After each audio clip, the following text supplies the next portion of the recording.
The Karl Stellar Nation. Death Star Ninth Prison. Even the barely acceptable living conditions had never brought prosperity to this world.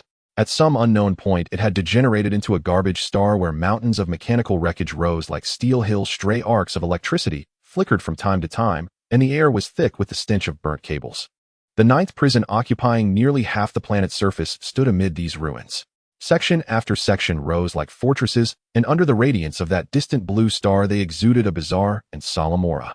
It was the largest prison in the entire Karl Stellar Nation, holding countless inmates and countless unspeakable secrets. Accordingly, it boasted an exceptionally sophisticated intelligent security system and a full array of weaponry. From the start of its construction to the present, more than 6 centuries had passed.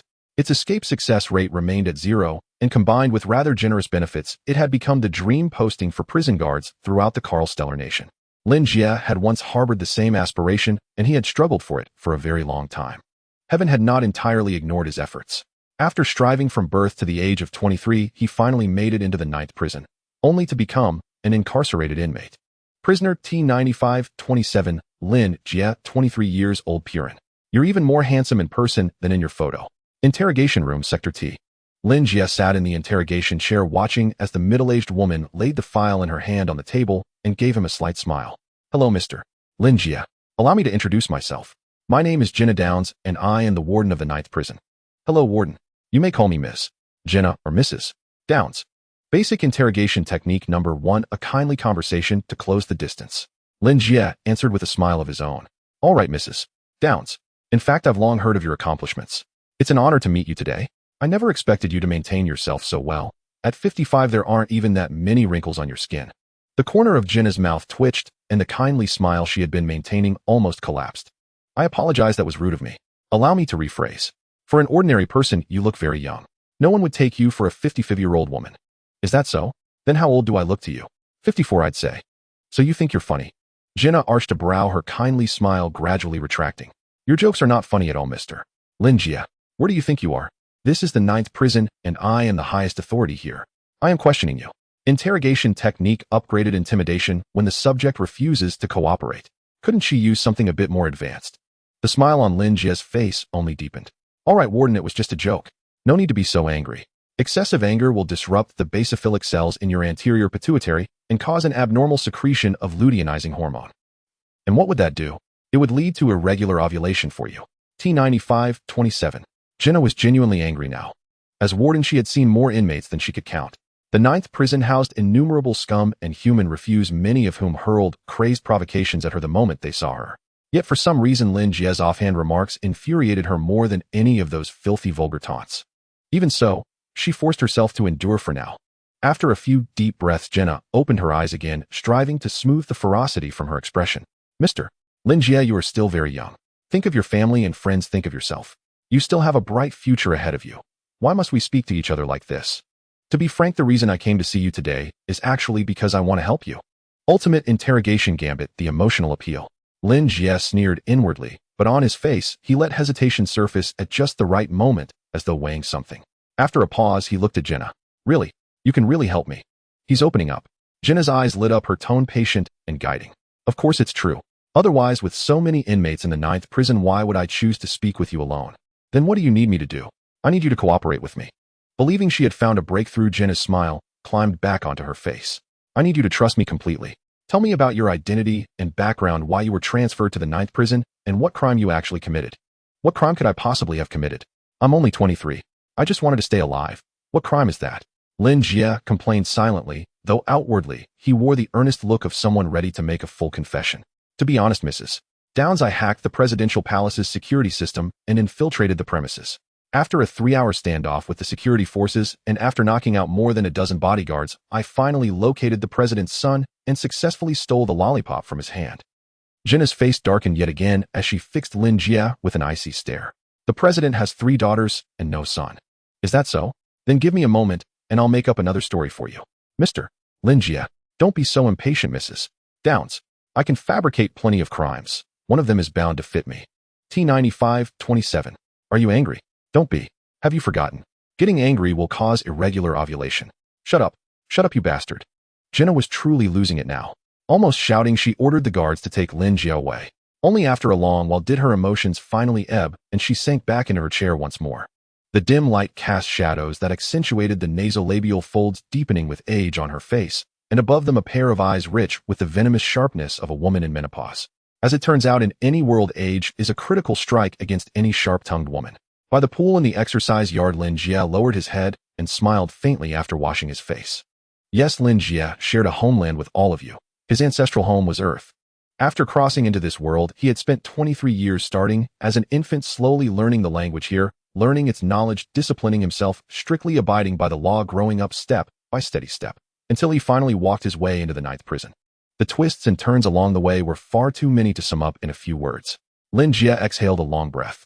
The water in the basin reflected his features, black hair, black eyes, and several days' worth of untrimmed stubble, gradually conquering the terrain around his mouth, adding a touch of weathered maturity. His slightly melancholy eyes, paired with a faintly mocking smile, lent him a peculiar kind of carefree charm. Unfortunately, the gray prison uniform on his body and the electronic collar at his neck ruined the aesthetics of the entire picture. I'd only heard about these before. Now I realize they really are uncomfortable. Lin Jie turned around absent-mindedly, touching the electronic collar on his neck, while glancing at the other inmates exercising nearby. Most of the inmates in the 9th prison were like Lin Jie, members of the so-called Purin race. Their physical appearance differed little from that of Earthlings. Allegedly, this type of human was widespread in the universe with no pronounced racial traits, which was how the name had come about. Within his line of sight, there were only a handful of other races in Sector T, each with a markedly different, hard-to-describe appearance. Only one thing was uniform among them all: every single inmate wore an electronic collar. From what Lin Jie had learned, the collar not only suppressed one's abilities, but also included satellite positioning and an explosive function. If anyone left the designated range or tried to remove the collar by force, the device would detonate on the spot, turning its wearer into a professional Xing Tian cosplayer, headless and tragic. Seeing that everyone else was obediently staying put, Lin Jie had no intention of tempting fate by trying to remove the collar. Instead, he slowly closed his eyes and let his consciousness sink into his own body. As a transmigrator, he possessed one additional thing: a cube. It resided within his body, perhaps in his brain, perhaps somewhere else entirely. Even interstellar instruments could not pinpoint its location, and Lin Jie certainly could not determine it. Yet whenever he closed his eyes, he could see it. In a realm of shadowed darkness, the cube simply floated there. It was entirely forged from some unknown alloy, all 6 faces the same color. On each small square surface, however, there were unique pale white patterns, while the grid-like dividing lines glowed with a faint blue light suffused with a powerful sense of advanced technology. It's been 23 years, Big Brother Cube. As he studied it, Lin Jie felt a rare, profound sense of exasperation. His bond with this cube could be traced back to before he ever transmigrated. In fact, Lin Jie was almost certain his crossing into this world was closely tied to the cube. Back then, he had just graduated and landed a job. To celebrate, he went out for a nice meal that evening. On the way home in the dark, something glinting in the grass at the roadside caught his eye. Driven by instinctive curiosity, he went over to take a look. The source of the glint was that very cube. And the tragedy, his wrongful transmigration, began at that exact moment. Normally, a cube whose 6 faces were all the same color and whose solution relied on fitting together fragmented lines and patterns would already be extremely difficult. Most people would twist it a couple of times, fail to solve it, and give up at best, taking it home as a decoration to tinker with when bored. But Lin Jie was not most people. Call it obsessive-compulsive disorder, call it a quirk. In any case, he possessed a peculiar stubbornness when it came to puzzles, cubes, and computational riddles. He once stayed awake for 3 days straight just to clear a puzzle game, a personal record he recalled with a kind of grim pride. That night, the cube ignited his desire for a challenge. He squatted on the curb, observing and theorizing again and again from nightfall until well past midnight. After 4 hours and half a pack of cigarettes, he finally pieced together the chaotic patterns on one face of the cube into a complete design. Then he transmigrated. Without the slightest warning, without a moment's consideration. He didn't even have time to see clearly what the completed pattern actually was before he was flung into another world. Starting over as a newborn, it took him more than 20 years to grow once more into a towering prisoner. Throughout those 20-odd years, the cube had remained inside his body, always visible whenever he closed his eyes, yet it had never done a single thing. Lin Jie had tried countless times to twist it again to communicate with it. But the cube was like an irresponsible scumbag lover. It had seduced him that night, made him play with it on the roadside for 4 hours, lured him into this interstellar world, then slipped into his body, and afterward it simply abandoned him. For 23 years it had just stood there unmoving, no matter what methods Lin Jie tried. It never reacted at all. It left him utterly speechless. He had transmigrated, it seemed he had a cheat, yet it also seemed he did not. Damn. Failing yet again to draw any response from the cube, Lin Jie opened his eyes in exasperation. Gazing around, he muttered under his breath, all-weather surveillance, ability suppressing, explosive collars, 50-meter alloy walls, military satellites watching over us, and this useless cube. How am I supposed to get out of this hellhole? A thunderous metallic rumble cut him off. The heavy gate of reinforced steel began to rise, and Lin Jie, along with the other inmates, turned to look. Two figures stepped into their field of vision. The one in front was bald, appearing like Lin Jie, but far taller and more muscular. At a glance, he was over 2 meters in height, radiating a crushing sense of oppression that made the young curly-haired man beside him seem scrawny by comparison. The moment they appeared, the noisy exercise yard fell silent in an instant. Prison boss. Lin Jie arched a brow. The scene before him was like a classroom of chattering students suddenly spotting their homeroom teacher at the door, stirring a strange sense of familiarity in him. The bald man, for his part, seemed long accustomed to such a reception. His expression hardly changed as he strode into the yard beside the young man, face set in a stern mask. What Lin Jie had not expected was that a transport vehicle followed closely behind them. As the two men entered the yard, the vehicle drove in as well. On the bed of the truck stood a metal giant over 5 meters tall, humanoid in shape. There was visible damage to its chest and abdomen, exposing the cockpit within. Its overall proportions were slender, clearly reflecting the designer's deliberate pursuit of agility. However, its condition was far from good. The corroded mottled components covering its body and the black scorched smoke drifting from its interior all proclaimed that it stood on the brink of scrapping. A field combat mech. Lin Jie narrowed his eyes. What was a machine like that doing in a prison? In this universe, superpowered beings fall broadly into two great systems.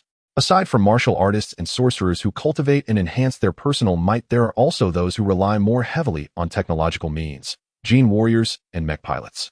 The former obtain physical and ability enhancements by injecting gene serums, while the latter fight by piloting powerful mechs. It is worth noting that although gene warriors and mech pilots rely more on the power of technology, when truly compared, these two systems are actually even rarer than martial artists and sorcerers. As for gene warriors, there is little need to elaborate. Genetic compatibility alone eliminates countless candidates, and both survival rate and success rate after injection are low. Saying they are 1 in 100 is no exaggeration at all. Mech pilots are even rarer. Piloting a mech, especially low-grade models, does not seem demanding on paper, whether through manual controls or neural links. It looks like a job that anyone with hands can do. Yet everyone knows that the very professions which appear to have no threshold and are easy to pick up are often the hardest to truly master. For this touches upon something no instrument can measure: talent. For example, think of the professional league of a certain globally popular competitive game. There are hundreds of millions of players worldwide, and almost everyone has watched pro matches and once harbored that unrealistic dream of saying, "Coach, I want to go pro." In the end, however, the number of true professional players amounts to only a scant few hundred. The rarity of certified mech pilots is like the rarity of pro players among all gamers, if anything, even more extreme. In the current situation, every inmate in the prison wears an electronic collar that suppresses abilities. Even the most formidable, superpowered individual cannot unleash their strength. If the mech before them could still operate and a professional mech pilot were to take the cockpit, he could rampage through this prison with impunity. Of course, he could only rampage. Whether single soldier or field mechs, they share the same hierarchy of classes from low to high: private, vanguard, general, dominator, titan, and so on. Lin Jie could tell at a glance that the field mech before him was nothing more than the lowest private class. Never mind that it was currently damaged. Even in pristine condition, it could at best bully the other inmates within this cage and would never be able to break through the 9th prison's layers of defenses. What Lin Jie could not understand was why such a mech would appear in a prison at all, and with the air of having just come back from battle. What was going on? Had everyone lost their minds to the point of finding even a mech pleasing to the eye?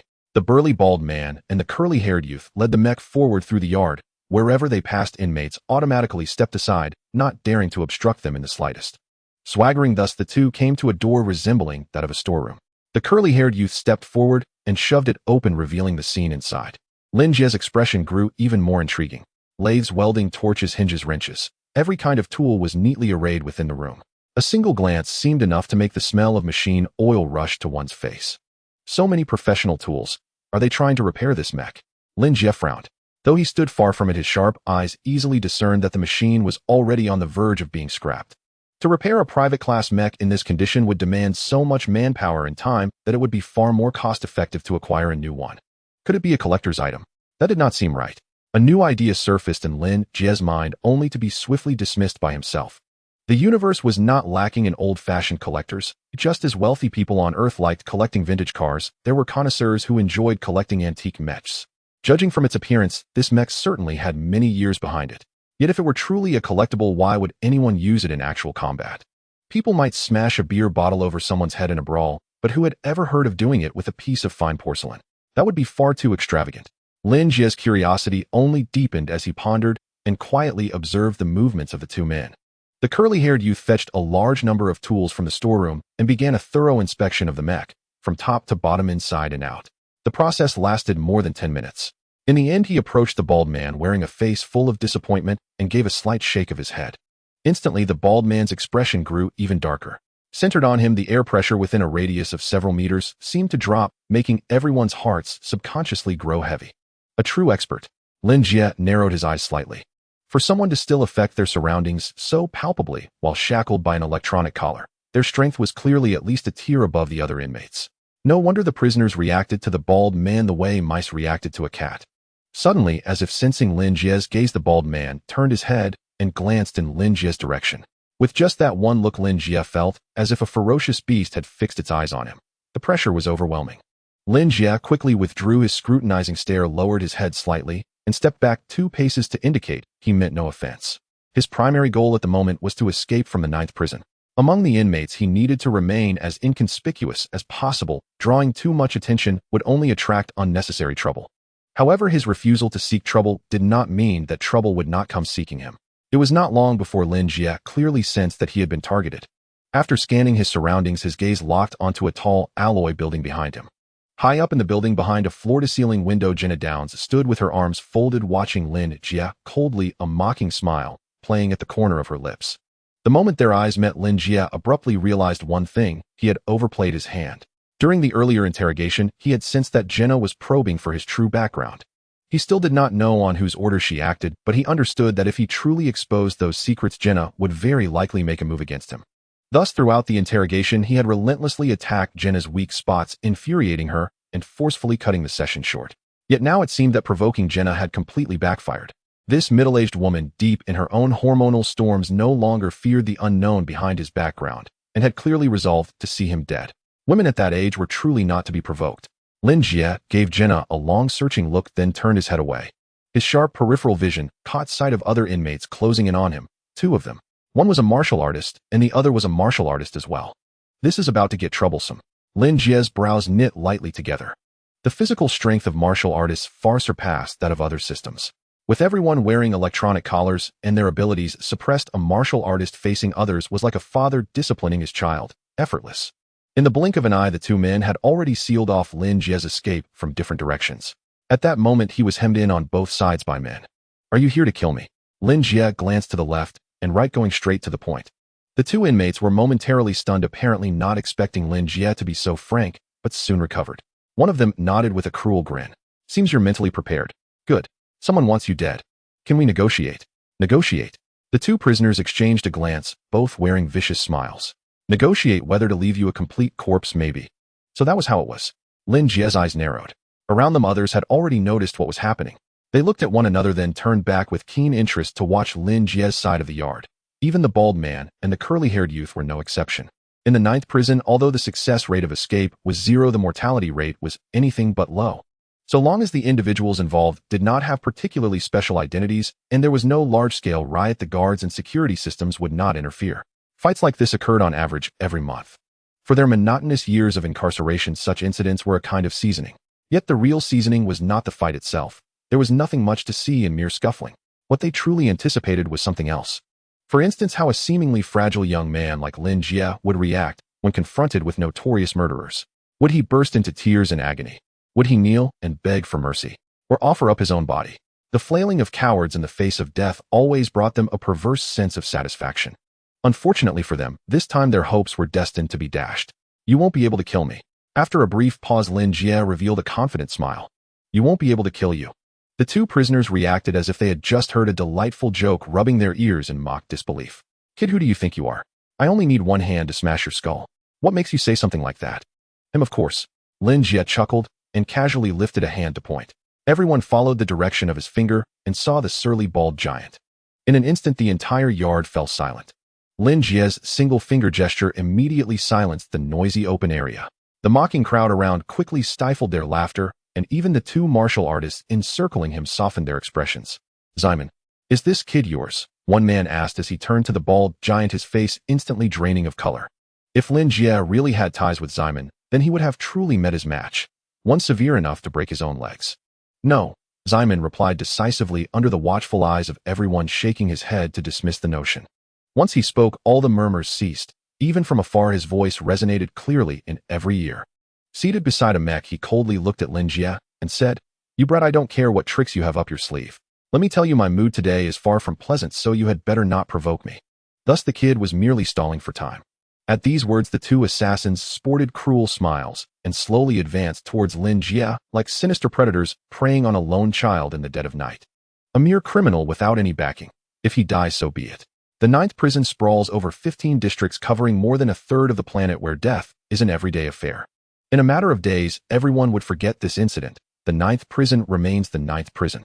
"I never claimed to be yours, nor did I intend to pull any tricks," he added. Facing the encirclement by two martial artists, Lin Jie remained calm, and tilting his head addressed Simon, not far away. "I survive because I can be of assistance to you. You need me." Swish. At these words the two assassins halted, casting fierce glares at Lin Jie before turning towards Simon, as if seeking his instruction. Although they suspected Lin Jie was likely spouting nonsense when it came to Simon, they preferred to trust in possibility rather than risk denying it. If they resolutely killed Lin Jie, and in doing so jeopardized Simon's plans, then there would be no place left for their lament. In T District, in many respects, Simon wielded more power than even the warden. "You say you need me?" Meanwhile, Simon rose and strode towards Lin Jie. The martial artist standing before Lin Jie, like a hyena sighting a lion, parted to clear the way, allowing Simon to approach unimpeded. Towering nearly 2 meters tall, he made Lin Jie just over 1.8 meters appear quite slight. "You'd best make it clear. What is it you require of me? You know well that to toy with me is a cost no less than death." "How could I be toying with you? I'm merely clinging to a lifeline." Lin Jie first met Simon's gaze for several seconds, then tilted his head and pointed toward the field mech behind him, adding, "If I can repair it, will that suffice?" "Repair it?" Simon glanced doubtfully at the mech behind him, then at Lin Jie, his eyes finally shifting with a change of heart. After scrutinizing Lin Jie for a moment, Simon slowly turned, gesturing for him to follow, and led the way toward the mech stationed at the side. Lin Jie trailed behind, relieved to find that the two assassins dared not hinder him. In any case, he had placed his bet correctly. Damn it. In T District, inside an office, Jean-Na glared at the unscathed Lin Jie, her eyes growing increasingly venomous. As the largest and most advanced prison in the Karl Star Nation, the ninth prison's security system covered every inch of its domain, with every movement below monitored by Jean-Na. And it was precisely for this reason that her anger deepened. How could a criminal with no backing, nearly marked for death, survive so easily? That very man who had dared offend her moments before. Could he have so easily secured Simon's protection? Who exactly is this Lin Jie, she wondered. Jean-Na turned and briskly walked to her desk, retrieving a communicator from a drawer and dialing out. After a few brief busy signals, a man's voice emerged from the other end of the communicator. "Miss Jean-Na, has everything been arranged?" Instead of addressing the previous query, Jean-Na interjected, "Answer me this, is that Lin Jie a mechanic?" After a brief silence, a somber voice finally replied from the other end, "Ms. Jean-Na, I recall advising you not to probe into Lin Jie's past. It seems you did not heed my words. I haven't investigated him." Jean-Na's expression changed, yet she forced herself to explain, recounting the matters concerning Lin Jie and Simon. "You should know what kind of man Simon is, sir. If Lin Jie truly has the ability to repair a mech and has secured Simon's protection, then I stand little chance of acting against him," she stated. Having finished her account, Jean-Na added further remarks. Then a prolonged silence fell on the other end of the communicator. Soft lighting bathed the office, complemented by a small warming room filled with various plants. What should have been a relaxed setting now felt oppressively suffocating in the silence. "Foolish. You are even more foolish than I imagined, Miss Jean-Na," came the cold remark. After a long pause, a voice finally emerged, its tone turning harsh and icy. "It's only about killing an ordinary man, yet you manage to complicate matters so much. I'm curious what on earth you're thinking." "Sir, please let me explain." Jean-Na began, only to be forcefully interrupted by, "I don't need explanations, I demand results," from the other end. "But he's with Simon now. How am I supposed to act?" Jean-Na furrowed her brows. Though no explicit answer was given, it implied that Lin Jie was indeed a mechanic. The question arose, how could she kill a mechanic under Simon's protection? "That is your concern," came the reply. The voice on the other end grew impatient. "I care not for Simon. It's none of my business. I only require that Lin Jie die, though everything else is irrelevant to me. None of your concern. Zhang Na raised her eyebrows in anger and retorted coldly, Sir, do not forget, because you politicians are forever preoccupied with balancing interests and dare not judge men like Simon, you funneled them all to me, turning my 9th prison into what it is today.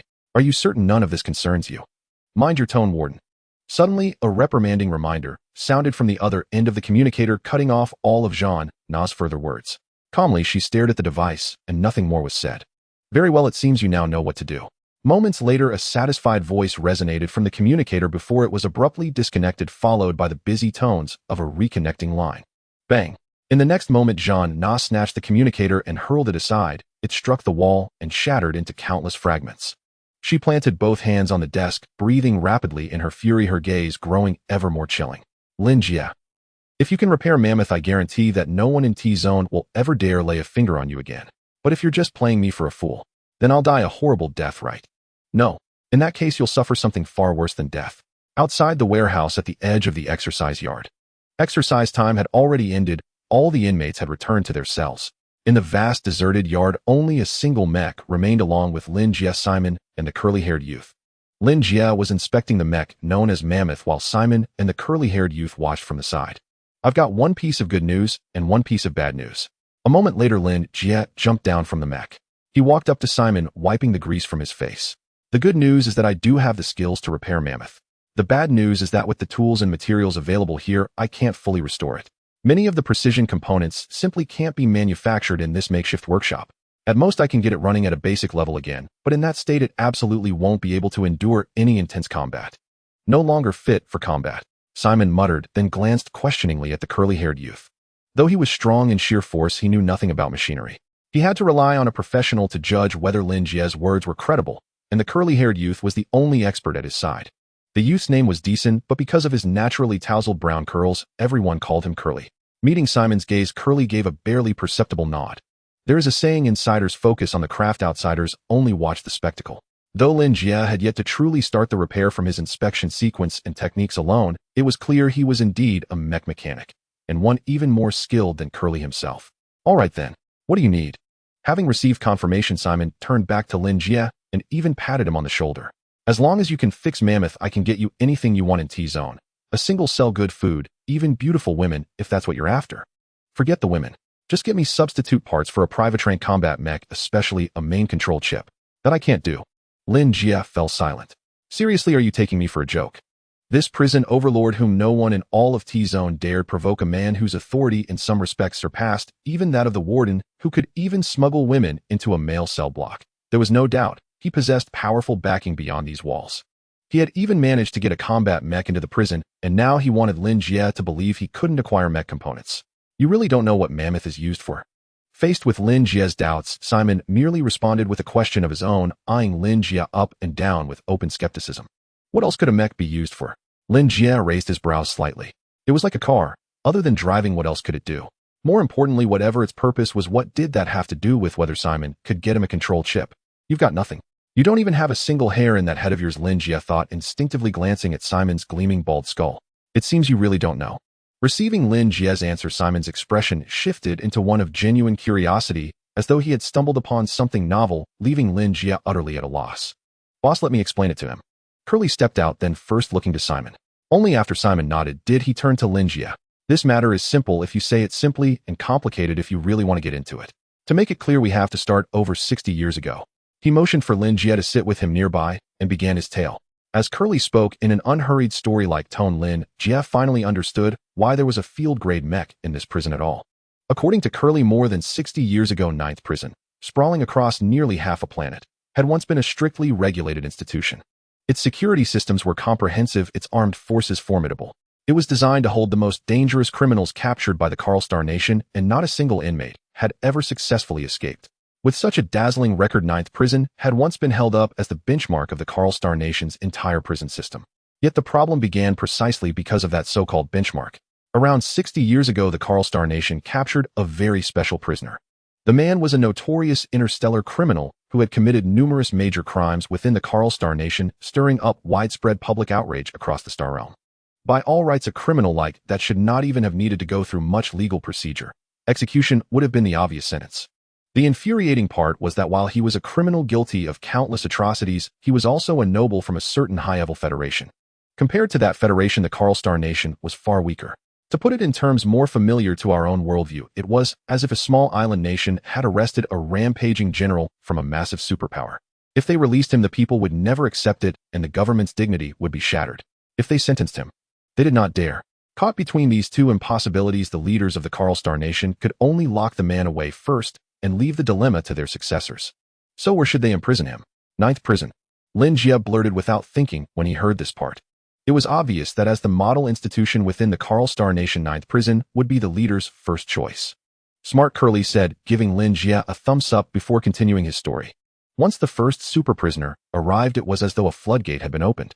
From then on, every so often the Karl Star Nation would capture another criminal like that Federation noble, someone they did not dare truly deal with.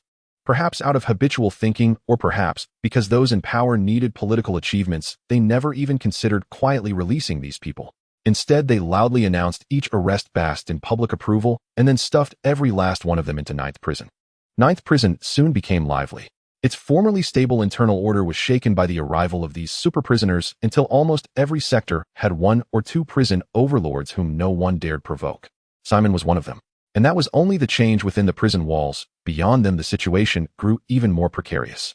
As the number of super prisoners held by the Karl Star Nation increased in recent years, its politicians suddenly realized that while they had won public support, they had also offended an ever-growing list of powerful factions. These forces joined hands, exerting pressure on the Karl Star Nation's policymakers, demanding the release of their imprisoned leaders and elites. At first, with only one or two such forces, things were still manageable. But now, with so many giants stepping onto the stage, the politicians of the Karl Star Nation could no longer withstand the strain. So they chose to shift that pressure onto the shoulders of ninth prison's warden, Jaina Downs. They demanded that Jaina Downs come up with a solution that could be presented to those factions as an answer, and even pushed her to speak directly with their leaders. Rumor had it Jaina had nearly been scared to death at the time. When you put it like that, she actually sounds kind of pitiful. Lin Jie stole a furtive glance at the alloy tower in the distance. The floor-to-ceiling window was still there, but Jaina's figure was nowhere to be seen behind it. He could easily imagine the immense pressure she must have faced back then. For a woman in her 50s to endure something that even the rulers of a star nation shrank from was in itself almost a miracle. And then Jaina Downs really did come up with a plan. Curly walked over to Mammoth and rapped his knuckles against its outer armor, a look of admiration on his face. This is the plan. Jaina decided to hold a tournament on Death Star. Can you imagine? She's a genius. Curly's expression grew visibly more animated as he continued, excitement coloring his voice. Jaina Downs might have been an ordinary person and already 55 years old, but it was undeniable that she was a capable, sharp-minded woman in her menopausal years. As Curly had said, Jaina organized a tournament. At its core, the competition revolved around battles between mechs. On this garbage star, she located many private rank field mechs and had people repair them, ensuring that each one was combat-ready. She then numbered these mechs and gathered all the prison overlords together, drawing lots to decide which mech would belong to whom. Finally, the mechs were to enter a specially constructed arena to fight in capture theft-like matches. There were virtually no rules in these battles. Any combat style, any method was permitted. Killing or sparing opponents was irrelevant. The only thing that mattered was that when the match ended, your mech had secured the flag. If a mech won 7 capture theft-like matches or eliminated all other competing mechs, the overlord who owned that machine would be granted freedom. The sole rule was that the mechs were forbidden from using components sent in from the various outside factions. This accelerated the pace of the matches and made it easier to quickly and transparently eliminate certain mechs. At the same time, it prevented the forces behind the supercriminals from sending in overspec components that would skew the balance of the competition. So Simon is one of those so-called supercriminals. Mammoth is the mech under his name, and you. Lin Jie looked at Curly. You're the pilot who drives this machine. Yes. Curly shrugged. I specifically went and stole a high official starship, but even then my crime still wasn't serious enough. Our leader had to grease palms up and down with several million Star C coins before the Karl Star Nation's government agreed to give me a heavy sentence and lock me up in ninth prison. You city folks really know how to play. Lin Jie muttered, the complaint stuck in his throat until he finally let it out. You city folks really know how to play. Lin Jie muttered, the complaint stuck in his throat until he forced it out. It was his first time hearing of someone actually spending money to bribe their way into a harsher sentence. It was the kind of thing that deserved to be written into a compendium of the world's oddities. Fortunately, his sharp little brain hadn't been fried like that mech's CPU, and he could still sort out the logic behind all of this. Stripped down to its essence, Curly had deliberately paid to acquire a major crime charge solely to be transferred to the 9th prison so that he could pilot this mech called Mammoth for Simon in the upcoming competition. As for how he would ever get out afterward, no matter how one looked at it, rescuing a nobody like Curly would be far easier than pulling out a big shot like Simon. It was even possible that if Simon truly walked free one day, Curly would simply be abandoned without a second thought. Actually, there was supposed to be a professional mechanic coming in with me, Curly added. But he had an accident and never made it here, and I'm just an iron rider. I'm really not that good at repairing mechs. A bonus mechanic thrown in for free apparently. Lin Jie was momentarily at a loss for words and subconsciously glanced again up at the tall floor-to-ceiling window. Compared to that mechanic whose whereabouts were unknown, what intrigued him more at the moment was how Jenna had ever come up with such a perfect solution. By his own estimation, even if he were the one handling it, he would not have been able to do better. On the surface, it looked like the politicians of the Karl Star Nation had handed the authority of disposal over to Jenna, but in truth what they had given her was not power at all. It was a ticking bomb.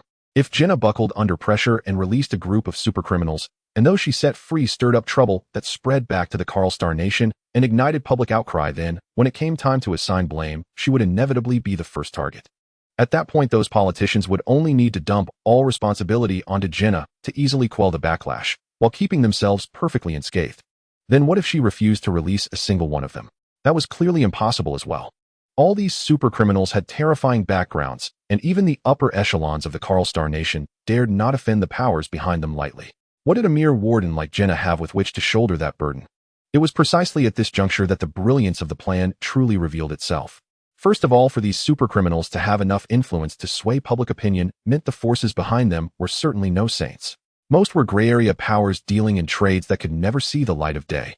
Second, since all of them had been captured within the Karl Star Nation, it was obvious that the forces backing them were largely concentrated in and around Karl's sphere of influence. Anyone with half a brain could guess that so many gray powers would inevitably have conflicts and grudges among themselves. While they wanted their own people freed, they would be just as happy to see their rivals remain locked away in the 9th prison. Under such circumstances, with a bit of careful maneuvering, the entire proposal would inevitably pass. The hatred between these forces far outweighed any friction they had with the Karl Star Nation. They would be delighted to make life difficult for one another. In this way, Jenna successfully transformed her own crushing pressure into internal strife between the gray powers. Jenna didn't seem like a woman this shrewd. Could there be some mastermind advising her from behind the scenes? Lin Jie let his gaze sweep over the floor-to-ceiling window twice more before turning to Curly and Simon, steering the conversation back on track. What happens when the mech gets damaged and parts need replacing, he asked. Given the competition format Curly had just described, the mech's battle damage rate would be astronomical. If replacement parts weren't allowed, forget winning 7 matches. Simply surviving 7 rounds without total scrap would already be a miracle. Our family back home isn't allowed to send mech components into the prison. Even if they did, the parts would be confiscated. We can only source them ourselves. Curly stepped closer with easy familiarity, resting one elbow on Lin Jie's shoulder and pointing past the high walls. Besides being a prison, Death Star is also a garbage world with mountains of mechanical wreckage, warships, mechs. Most of it is scrap, but quite a few parts are still usable. After a mech was damaged, Jenna would have the guards escort them to a designated junk zone and give them one day to find the components they needed. So that means we have to rummage through the trash heaps for whatever we need, Lin Jie said, rubbing his nose as he gazed toward the dozen softmeter shy outer wall. He couldn't see anything yet. For some reason, a faint sense of anticipation stirred within him. After all his years surviving in this world, it would be his first time scavenging for scrap. After the three of them exchanged a few more words, Simon led Lin Jie and Curly back to his own cell. It was then that Simon's status in the T-zone truly became apparent.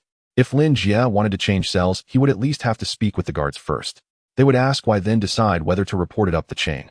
Even if all the procedures were miraculously finished in a single day, the answer he got would most likely be, "We'll move you tomorrow." Simon, however, needed no procedures at all. He said Lin Jie would be sharing his cell, and the guards simply let Lin Jie move in with him. He said he wanted a new set of toiletries, and the guards hurried over with a complete set. Simon's word was more effective than their own father's, leaving Lin Jie quietly baring his teeth in disbelief. A prisoner ordering guards around at will while they showed not a trace of resentment. Could anything in this world be more outrageous than that? Could there? The answer was yes. After following Simon and Curly through several twists and turns for a few minutes, Lin Jie finally arrived at Simon's so-called cell. The door opened onto a space done up entirely in a Western European decor. The overall tone was warm. At first glance, there was a living room with satellite television mounted on the wall. To the left lay the dining room and kitchen, to the right a conference room. Farther, and he could see a study and a gym. Behind the sofa in the living room stood a floor-to-ceiling wine cabinet covering an entire wall filled with fine vintages. There was even a holographic communicator resting on the coffee table. You can contact the outside anytime you want. Lin Jie asked in astonishment. That's right, Simon replied, walking over to the wine cabinet to take out a bottle of red. Only after sitting back down on the sofa did he continue. Otherwise, how would my old pals outside know whether I'm living well in prison? As long as I don't break out and don't harm any public employees inside this prison, I'm free to do whatever else I like. The guards will accommodate my requests. Lin Jie was speechless. A presidential suite-level cell and an entire prison full of guards acting as service staff. This wasn't a sentence, it was a vacation. There are 3 or 4 spare rooms. Each bedroom has its own private bath. In a bit, just pick any room you like, Simon went on. Aside from my study and bedroom, which you can't enter, without my permission you're free to use anything in any other room. As he spoke, Simon took out 3 very professional-looking red wine glasses from a case, motioning for Lin Jie and Karl to sit. While pouring, he said, originally with mammoth damaged, I wasn't in the mood to drink. But your appearance has turned things around. Raise your glass, my friend. Let's drink and talk. For a bald man, he was surprisingly refined. Lin Jie lifted his glass to clink with Simon and Karl. Only after watching them both drink did he lightly take a sip himself. Afterward, the 3 of them discussed a great many issues concerning Mammoth. What parts of the mech were damaged, and what components were required. Lin Jie gave them a concise explanation. However, when it came to these highly specialized topics, neither Simon nor Karl was particularly adept. Karl was better. He was at least an Iron Rider dealing with mechs every day, able to grasp most of what Lin Jie said. Simon, on the other hand, understood nothing at all. Talking to him was like a Northeasterner performing a traditional comic duet for an American, completely lost on the audience. Gradually, the focus of their conversation shifted from the mech itself to the competition built around it. According to Simon and Karl, the flag capture battles had already gone through 5 rounds. To keep the contest as fair, just, and open as possible, every single match was broadcast live on the Karl Star Nation's Interstellar dark web. It was easy to see that the purpose of such broadcasts was to show the process of the competition to the powers behind the supercriminals so they could clearly witness how their own people performed. Yet what no one had anticipated was this: starting from the second match, the live streams had turned the dark web into a boiling cauldron.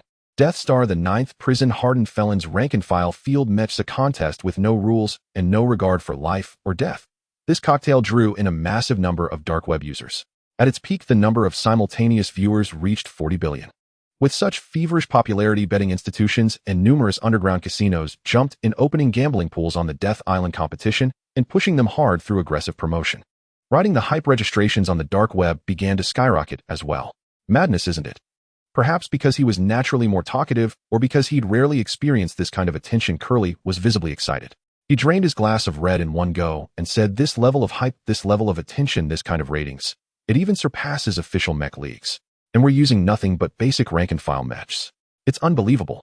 You don't feel anything at all. Suddenly, Karl turned to look at Lin Jie beside him. What kind of reaction are you expecting? Lin Jie asked calmly, savoring his red wine with an impassive face. What reaction do you expect?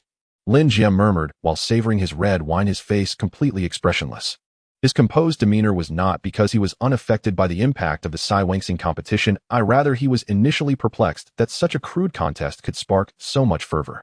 Yet before that puzzlement had a chance to show on his face, he had already deduced the underlying reason. Indeed, as Wan Mao had remarked, Xinhua, an interstellar civilization endowed with advanced technology, boasts official leagues for superpowered competitors as well as for mech battles. Such leagues are akin to Europe's top 5 broadcast on mainstream platforms and television, featuring mechs of superior grade, refined systems, and robust regulations. By comparison, the clashes among the hardened offenders in the Death Star contest appeared rather unsophisticated.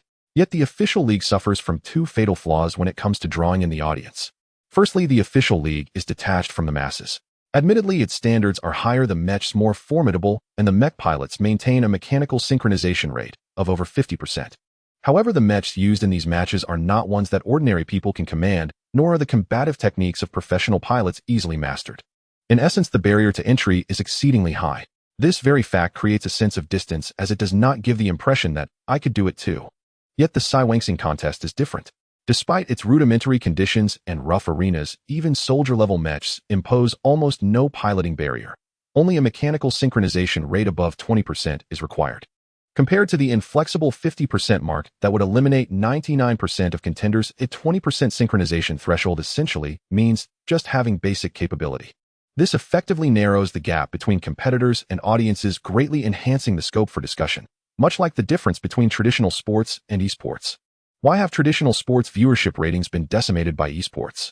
Why do more young people opt to watch esports over conventional athletic events?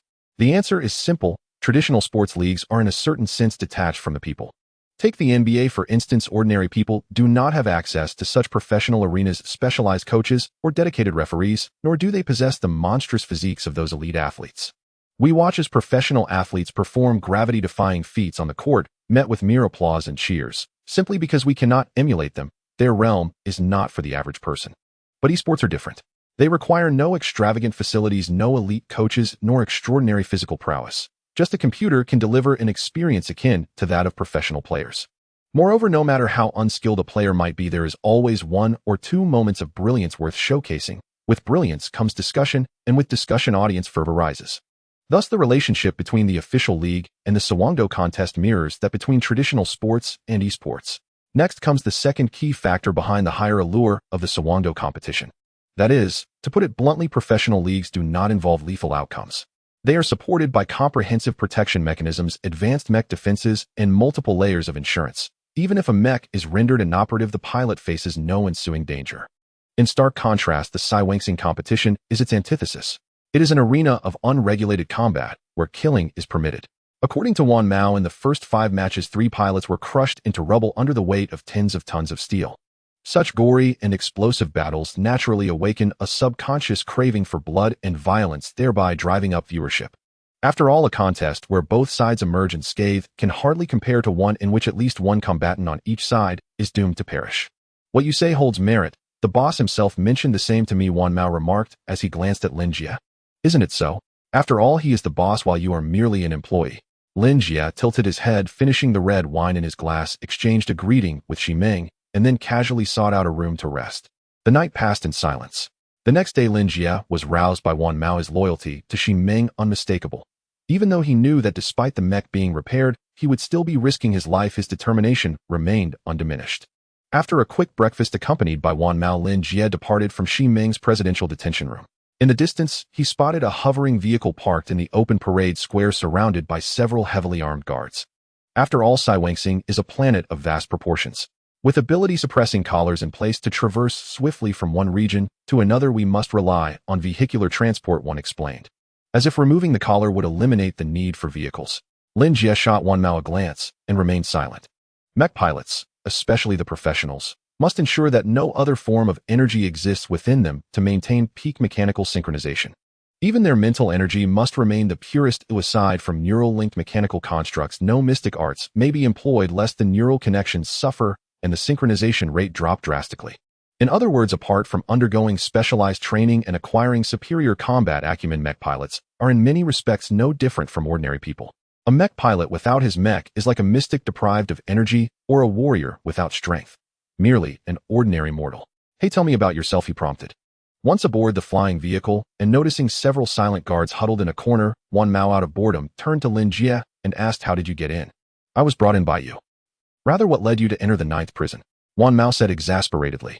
Lin Jie shot him a glance. Do you know why I didn't inquire about your and Ximeng's full identities yesterday? Why? Because I knew we hadn't yet built trust. Even if I asked, you would only evade the truth. So lacking trust between us, if you ask me now, I won't tell the truth either. Not even willing to fabricate a lie to placate me. Mech+no smirked, his slight gesture having dampened Lin Jie's interest in conversation, then turned away in silent waiting. After about half an hour, Lin Jie sensed the flying vehicle decelerating and descending gradually. As the vehicle's doors burst open, the external view was unveiled. Countless heaps of mechanical wreckage piled, like mountains, severed cables scattered everywhere, the sporadic crackle of electric arcs, and in the distance, colossal machines methodically processing debris, while the air was thick with the scent of metal. Contact Kai Nuo. Dialing Kai Nuo's communicator, please hold. 9th Prison T District. Ximeng's presidential cell. Ximeng sat on the sofa in the parlor and spoke the instructions softly. The communicator's AI obeyed and soon made the call. After a few busy tones, a pale blue hologram flickered into being above the device. Oh, my dear uncle. The projection resolved into a young man, his hair immaculate, a shirt with a bow tie, a short ring of stubble at his jaw. He lounged against a desk, a cup of coffee in one hand, and waved at Ximeng with the other. Uncle, how are you holding up in prison these days? I watched the last Death Island capture theft-like broadcast. Mama took heavy damage, didn't it? Will it be able to fight in the next capture? Well, whatever happens, just don't lose heart. Don't do anything rash. Of course, if you insist on dying, I advise you not to use that electronic collar. It isn't powerful enough. There's a good chance it won't finish the job. If you need, I can have someone smuggle in some drugs. 1 milligram by injection, and I guarantee you no chance of survival. Ximeng stared at Kai-Nua. His expression gradually darkened. His full name was Ximeng Lier. The young man before him was Kai-Nua Lier, his nephew by blood. The boy had neatly inherited the Lier family's cunning and guile, and he could not be bothered to adopt his father's sham of humble gentlemanliness. Even toward his own uncle, he carried an aggravating insolence. Enough, Kai-Nua. I'm not here to clown around. Ximeng scolded him in a flat tone, then added, help me check someone. Lin Jie, 23, ordinary citizen Ka Xing, Gua cosmic registration. He was brought into the 9th prison these past 2 days. Should be a mechanic of no low rank. Lin Jie, alright, I'll try. Kai-Nua sensed Ximeng's seriousness and grew momentarily sober, picking up a tablet to work. But when a photograph appeared on the screen, his solemnity evaporated at warp speed. He turned the tablet toward Ximeng with a look of mock astonishment. Oh, quite a handsome lad. Uncle, have you taken a fancy to him? Your joke is not funny at all, Kai-Nua. Alright, don't be so stern all the time, my dear uncle. You'll start losing hair. Tell me, why are you checking this man? Do I even have hair left to lose?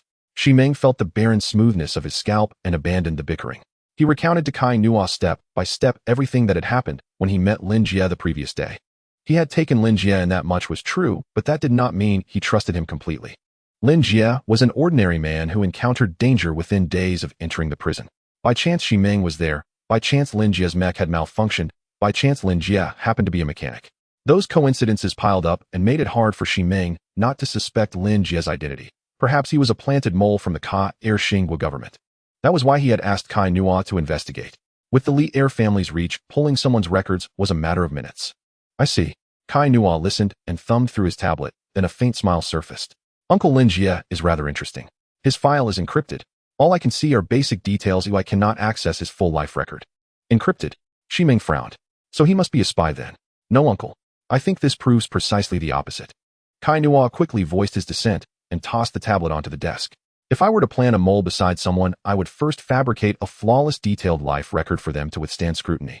I would not hide their past entirely. That makes sense. Ximeng nodded, then looked to Kai-Nua. So what do you think should be done now? Our mechanic had an accident. Since a ready-made one has presented himself, I suggest you cooperate with him for the time being. As for his true identity, I will arrange more hands to investigate. That will take time. Of course, if you're uneasy, I have another method. You can sedate him. With the electronic collar on, he will be an ordinary man who cannot resist you and you. Kai-Nua's sentence was cut off. Ximeng ended the call and leaned back on the sofa in silence while privately resolving something fierce. If he ever managed to get out of this place, he would make sure to properly show this aggravating nephew of his some attention on behalf of his prematurely deceased elder brother. This helmet will do. Mengma's neural interface helmet is faulty. The visual transmission module isn't working. This one can be swapped in. Here, let me see if it fits. Death Star Junk District. Lin Jie placed a helmet he had just pried from a derelict mech onto Wanmao's head. It fits seamlessly. Lin Jie examined it briefly and nodded, deciding to leave the helmet on Wanmao's head while he searched for other needed components. Wanmao cast a glance up at the guards perched above, watching them both, then bent his head and joined Lin Jie's search. Although this area was called a junk district, mostly filled with discarded mech wreckage, it was like a scrapyard of automobiles. Every so often one could still find usable parts. Moreover, the basic infantry-grade mechs were made from low-value modular units. Few merchants bothered to painstakingly strip salvageable parts from such old machines, so in a short while Lin Jie and Wanmao managed to scavenge several useful components. Unfortunately, the most important item, the main control chip, remained elusive. They had yet to find a suitable one. The main control chip is valuable. Anyone who could still use one would have already taken it. We don't know if we'll find one. The only good news is we have time. Lin Jie tossed a broken mech arm aside and looked at Wanmao, who was still digging through the wreckage. Tell me about yourself. What is your mech synchronization rate? What level are you? Sync rate 64%. Before imprisonment, my spirit power had just reached general rank, though I have never piloted a general grade mech. 64%. Lin Jie turned in surprise. With a 64% mech sync and near general spirit power, you could have lived well outside. Why did you enter prison to labor for Ximeng? In this universe, the cultivation grading largely followed the sequence EDCBA, from weak to strong, except for Taiyu. Taiyu's ranks were determined by mech grade. The grade of mech 1 could pilot defined one's Taiyu level. To be a general grade Taiyu was already a distinction. A general grade Taiyu was not to be dismissed lightly. At this point, it is essential to elaborate on the Iron Rider system, beginning with mechs themselves. In this interstellar era, technological advancement has reached unimaginable heights. Countless models and variants of mechs flood the cosmos. Yet upon rigorous classification, they fall into only two fundamental categories. One is the agile, lightweight infantry mech, the other, the war-engineered heavy combat mech exemplified by the mammoth. Compared to its counterpart, the infantry mech is lighter, more economical to produce, and vastly superior in mobility, operated exclusively via neural linkage. The combat mech, however, differs markedly.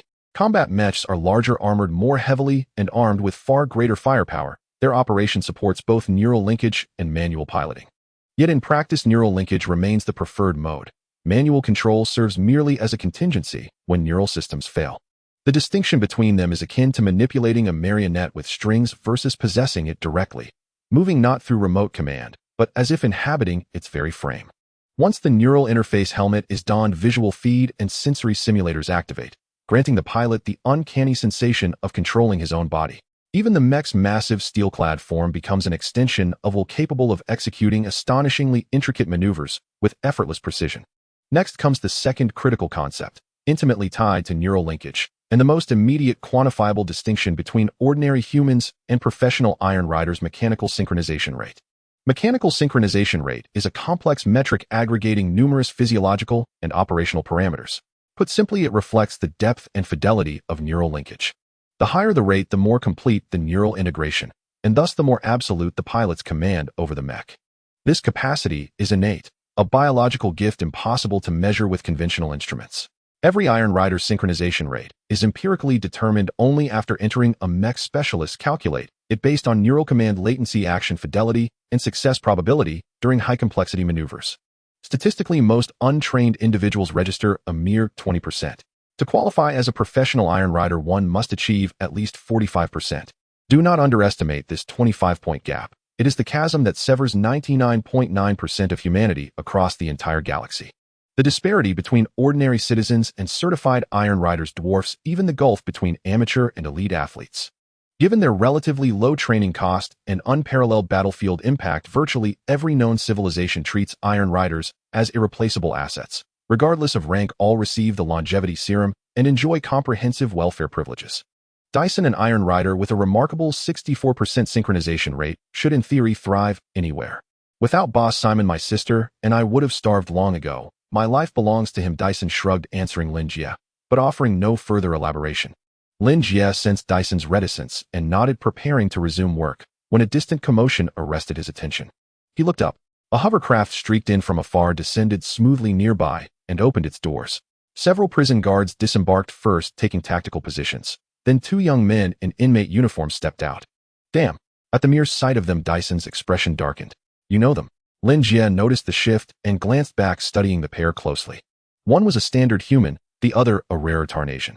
Tarnasians resemble humans in facial structure, but their skin is uniformly emerald green, and their most striking feature is a single tentacle-like appendage atop the skull, normally soft and pliant, yet rigidifying instantly under extreme emotion, fury, or exhilaration. From a limp, dangling braid, it stiffens into a vertical, iron-hard rod piercing upward from the crown. Yes, Dyson replied, coldly pointing. That human is Lin Jie, the Tarnasian is David. They're also participants in the Flag War. Their faction leader holds a grudge against Boss Simon, and Lin Jie played a part in crippling the mammoth during the melee. Oh, I'll leave them to you then. As Lin Jie and David strode toward them, Lin Jie clapped Dyson lightly on the shoulder and turned back to his search, head bowed, hands sifting through debris. For now, he was merely a day laborer for Simon, his sole objective survival, securing patronage, and finding a way out of Ninth Prison. Simon's personal vendettas were none of his concern. Wait, Lin Jie murmured, then froze, eyes sharpening as something seized his focus. Without hesitation, he strode forward. Meanwhile, Lin Jie and David had already reached Dyson. Dyson, imagine meeting you here. Lin Jie stood with arms folded behind his back, feigning astonishment. How naive you are. Your mech is half shattered. Do you truly believe you can still compete? Is that forbidden? Dyson's tone remained flat, uninflected. Not at all. Quite the contrary. I wouldn't mind shattering you once more. Lin Jie's smile widened, predatory and gleaming. 5 rounds of the Flag War had already concluded. Of the 20 mechs, 1 per district, 7 had been destroyed. Among the Iron Riders, familiarity had inevitably taken root. Professional Iron Riders were exceedingly rare and lavishly rewarded. Moreover, only the lowest-tier conscript-grade combat mechs were permitted in the tournament. Even gray market syndicates whose influence eclipsed that of the CalStar Nation could scarcely recruit elite pilots. Lin Jie, a Vanguard-class Iron Rider, was already considered top-tier. Of the remaining 12 competitors, only 3 matched his rank. Dyson alone was a quasi-Generals-class Iron Rider, ranked half a tier above Lin Jie. Despite commanding a markedly inferior mech, he had claimed victory twice against them. To demolish such an opponent, even by dishonorable means, had bolstered Lin Jie's ego. His sole regret, damaging only the cockpit, not eliminating Dyson himself. We'll see who shatters whom. Dyson shot back, stepping forward, locking eyes with Lin Jie, tension coiling like a spring, until David intervened, stepping squarely between them. Dyson, still dreaming of shattering someone. Is your mech even fit to take the field? David spread his 2 verdant palms wide and chuckled. You're just an Iron Rider. Perhaps you grasp basic mechanics, but you remain fundamentally a pilot. How do you intend to repair it?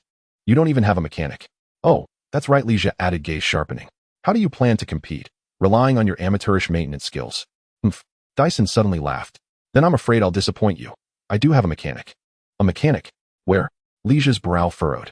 The technician originally assigned to accompany Dyson into 9th prison had been deliberately eliminated by his faction. Yet Dyson had still won 2 matches in the first 5 rounds. Had reliable support existed, defeating him might well have proven impossible. If a qualified mechanic truly could restore Dyson's mech, the upcoming rounds would grow significantly more perilous. There he is. Dyson smirked, pivoting sharply and gesturing with theatrical flourish toward Lin Jie, standing nearby. In that moment, he stood taller, his greatest vulnerability finally addressed. Now he believed he could meet Lin Jie on equal footing. It was also a silent declaration: what you possess, I now possess too, so cease your condescension. Yet what followed defied every expectation. Beneath the cerulean glare of the dying star, Lin Jie stood atop the mountain of scrap, like an ancient farmer tilling barren earth, bent low, searching with patient, unwavering focus. Suddenly his expression brightened, as if he'd found it. He lunged forward, fingers outstretched. Then, zzz-boom. An instant of rigidity, a spasm lasting seconds. His jet-black hair erupted upright. Then, as though struck by an invisible fist, he arched backward and tumbled headlong down the rubble pile, limbs flailing. Shit! The sight sent Dyson reeling, forgetting Lin Jie and David entirely, as he sprinted toward Lin Jie. Lin Jie! Lin Jie, are you all right? Lin Jie, are you all right? Wanmao froze, then darted forward, lifting Lin Jie so his upper body could rest on his knees, and hurriedly patted his soot-darkened face. Lin Jie blinked awake as if from a dream, and immediately expelled a puff of black smoke that covered Juanmio's face. I'm fine, just a little dizzy, he said, sitting up and shaking his head vigorously. The scrapyard was heaped with mechanical wreckage, including many aging power cells. Having found a so-called treasure, he had let his guard down and failed to notice the danger and ended up thoroughly electrocuted. Fortunately, his constitution was strong, otherwise that shock would have landed him in the hospital. So this is your mechanic? Lin Jie and Dawei sauntered over, then their faces wearing amused schadenfreude smiles. What's wrong? Not good enough. Juanmio's tone faltered. He had intended to gain face before Lin Jie and Dawei by relying on Lin Jie, but Lin Jie's mishap left him embarrassed. All right, of course he is. Putting aside everything else, to remain conscious after that kind of jolt shows remarkable constitution. Take care of him, we'll be off now, ha ha. Lin Jie tossed the words and turned to rummage through the junk heap, with Dawei, their laughter brazen as they went. In truth, if one is candid, a mechanic taking a shock is not the end of the world. One who often walks by the river will inevitably wet his shoes. What longtime electrical worker has not been shocked a couple of times? The problem was that Wanmao had been grandstanding before Lin Jie a moment ago, and the next instant Lin Jie had been electrocuted and tumbled down the junk pile in utter disgrace. The contrast made Lin Jie appear thoroughly amateurish. Yesterday, watching your diagnostic routine, you certainly seemed like a senior mechanic. How could you make such a basic error? Wanmao complained, casting Lin Jie a reproachful glance. Falling from above, Lin Jie had not only taken a tumble, but lost face as well. Because the simplest mistakes are the most common. Lin Jie wiped his soot-darkened cheek and said, "You're wrong. I wasn't shocked by accident. I did it on purpose." On purpose? Yes, on purpose. Then why would you deliberately get electrocuted? I thought your hairstyle looked good. I wanted the same one. Such a stubborn man. Wanmao was at a loss for words and did not know how to reply, so he could only give Lin Jie a helpless thumbs up. All right, take this. Not wanting to dwell on the matter, Lin Jie shoved a black disc-like object into Juanmio's hand. An intelligent core. Is that what electrocuted you just now? Juanmio's eyes lit up, and all his complaints evaporated at once. Mechas are graded not only by tonnage output, energy, and firepower configuration, but also by whether they are equipped with an intelligent core. An intelligent core does more than serve as a primary control chip. It contains auxiliary intelligence that can monitor the TAU and mecha in real-time, record combat data, and derive autonomous combat modes from collected information. When the TAU is absent, it can still exercise limited combat capability and judgment functioning as a combat support. However, intelligent cores are extremely expensive and are rarely installed on very low-tier mechas. Typically, a mecha that possesses an intelligent core must be at least Vanguard class. Lin Jie had found this one in a scrapped Vanguard class mecha. It was precisely because of that unexpected windfall that Lin Jie had let his guard down and been shocked. I wasn't electrocuted. I was merely getting my hair done, Lin Jie corrected. All right, hairdo. You've just been shocked. You must be uncomfortable after that. Rest here for a bit, I'll fetch the other parts. Wan Mao nodded. After stowing away the intelligent core, his movements became noticeably brisk, and he seemed full of newfound vigor. Fixing the main control chip, Mech+no, could be combat ready. Everything else was a minor problem. Lin Jie was now the principal contributor, and his word carried weight. What Wan Mao did not notice was that once he turned away, Lin Jie's expression immediately calmed, and his gaze deepened in an instant. Glancing about and seeing that the others were not paying him much attention, he leaned against the ruined machinery and closed his eyes to feign rest while his consciousness sank inward into his body. Even Lin Jie had not expected that this shock would prove a blessing. The cube that had been silent for 23 years finally reacted. So what is happening? Within the space of his awareness, Lin Jie watched the cube hovering quietly and arched an eyebrow. For so many years, the cube had drifted there in silence. No matter how he had strained to communicate, it gave no response. This moment, however, was different. Above the cube, a pale blue numeral 1 inexplicably appeared, and in a faint, uncanny way, Lin Jie felt a new resonance form between himself and the cube. It seemed he could twist it now. A blessing, not a curse. If misfortune comes, it cannot be evaded. After a moment's hesitation, he decided to try and turn it. This thing had lain within him for more than 20 years. Now that it stirred, he had to attempt it lest the tenuous link vanish, and he never know when it might move again. Click. Resolute, Lin Jie issued an instruction to the cube, and this time it obeyed, rotating a full turn exactly as he had imagined. The patterns that had not shifted in 23 years finally changed in that instant. A hum. The cube trembled, and the pale white lines on the face facing Lin Jie lit with a faint blue glow.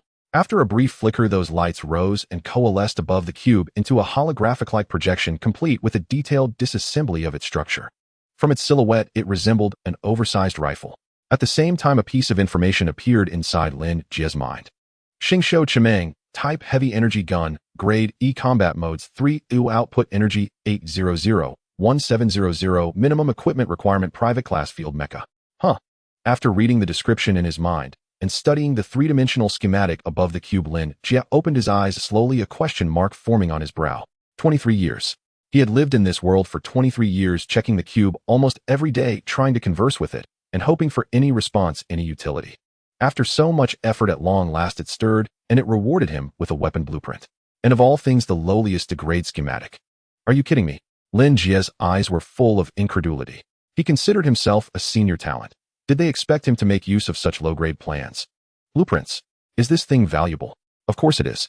After all, superpowered individuals are rare, and the true backbone of human civilization lies in technology and various levels of firearms. In this context, high-tech weapons cannot possibly be cheap, and the value of blueprints for high-tech weapons is even greater, not to mention mecha weaponry. Even the lowest grade E-class weapon blueprints, as long as they meet the specifications, can fetch a considerable patent fee, whether sold to civil factions or to well-known mechanical arms dealers in the universe, enough for an ordinary family to live comfortably for a lifetime. However, everything has its relativity. This blueprint may be extremely precious to an ordinary person, but for Lin Jie, it is significantly lacking. With just an E-class weapon based on Lin Jie's own knowledge and abilities, he could easily create more than 10 if conditions allowed. In this situation, this E-class blueprint seemed rather trivial. Wait, I should calm down, Lin Jie thought while observing the structure of the blueprint, and suddenly his expression changed. Although only a few minutes had passed as a mechanic, he had already discerned the unique aspects of this Crimson Python. Compared to the E-class weapons he was familiar with, this Crimson Python seemed to have optimized various indicators. Specifically, the output energy level, output gap, and structural ratios all reached the most ideal state, something that was outside Lin Jie's knowledge base. In his memory, there were basically no similar weapons. The reason is simple: with numerous technological means and weapon types, many shortcomings of weapons can be compensated for by other weapons, so people naturally do not fixate on developing a single weapon. Take handguns, for example. Most people wouldn't think about how to significantly enhance the range and lethality of a handgun because doing so would be time-consuming and uncertain, and there's no need for it. If a handgun's range is insufficient, one can use a rifle. If a rifle's firing rate is not enough, one can use a submachine gun. If a submachine gun's lethality is inadequate, one can use a sniper rifle. Problems that can be solved by switching weapons naturally do not compel many to stubbornly tackle the flaws of a single weapon. However, the Crimson Python is different.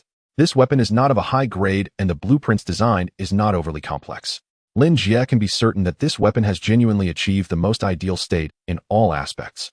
Even compared to similar grade weapons from the military and large tech companies, it is not inferior. In fact, it may even be stronger. The blueprint is indeed idealized, but I wonder if it will actually function when made. Earlier I spotted a heavy energy gun while searching for parts. Perhaps I can modify it according to this blueprint and give it a try. Lin Jie opened his eyes and got up, recalling from memory to find that energy gun in the junkyard. Though it was called a gun, it was particularly large since it was designed for field mechas measuring over 2 meters long, resembling a cannon, and belonged to the basic model of a soldier-level heavy gun.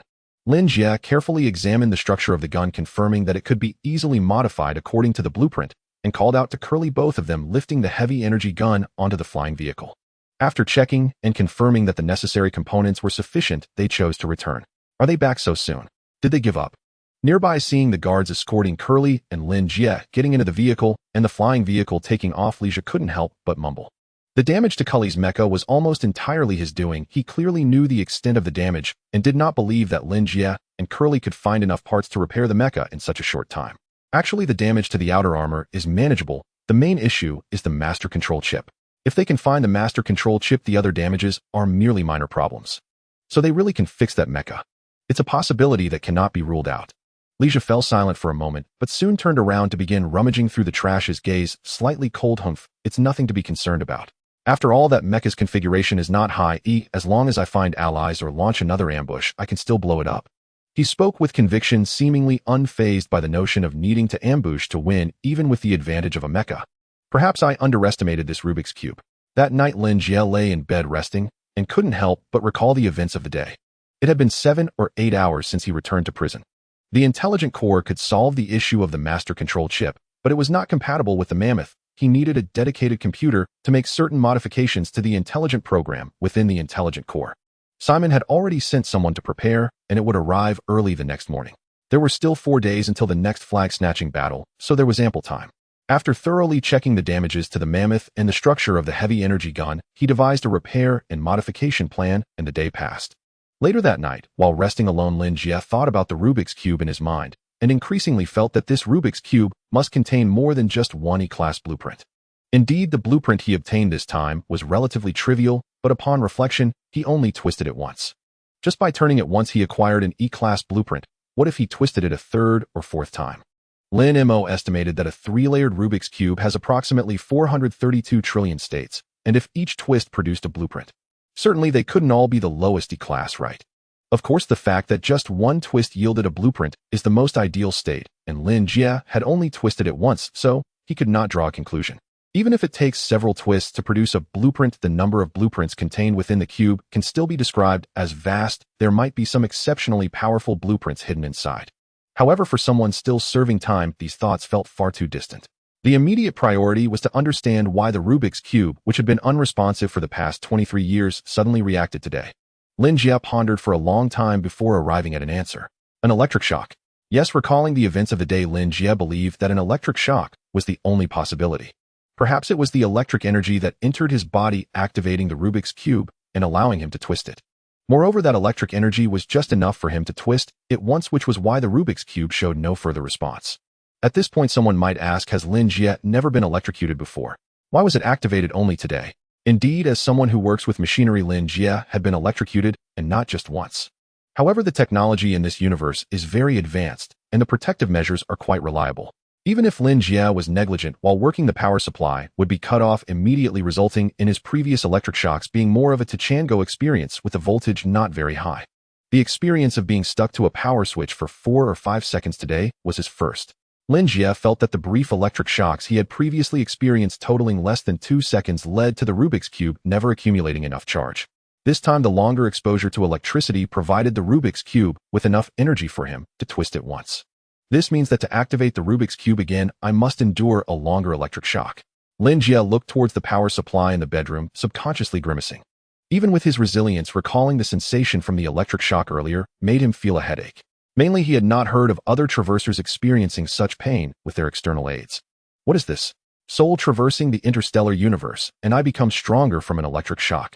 You're the mechanic, so why am I the one doing all the work?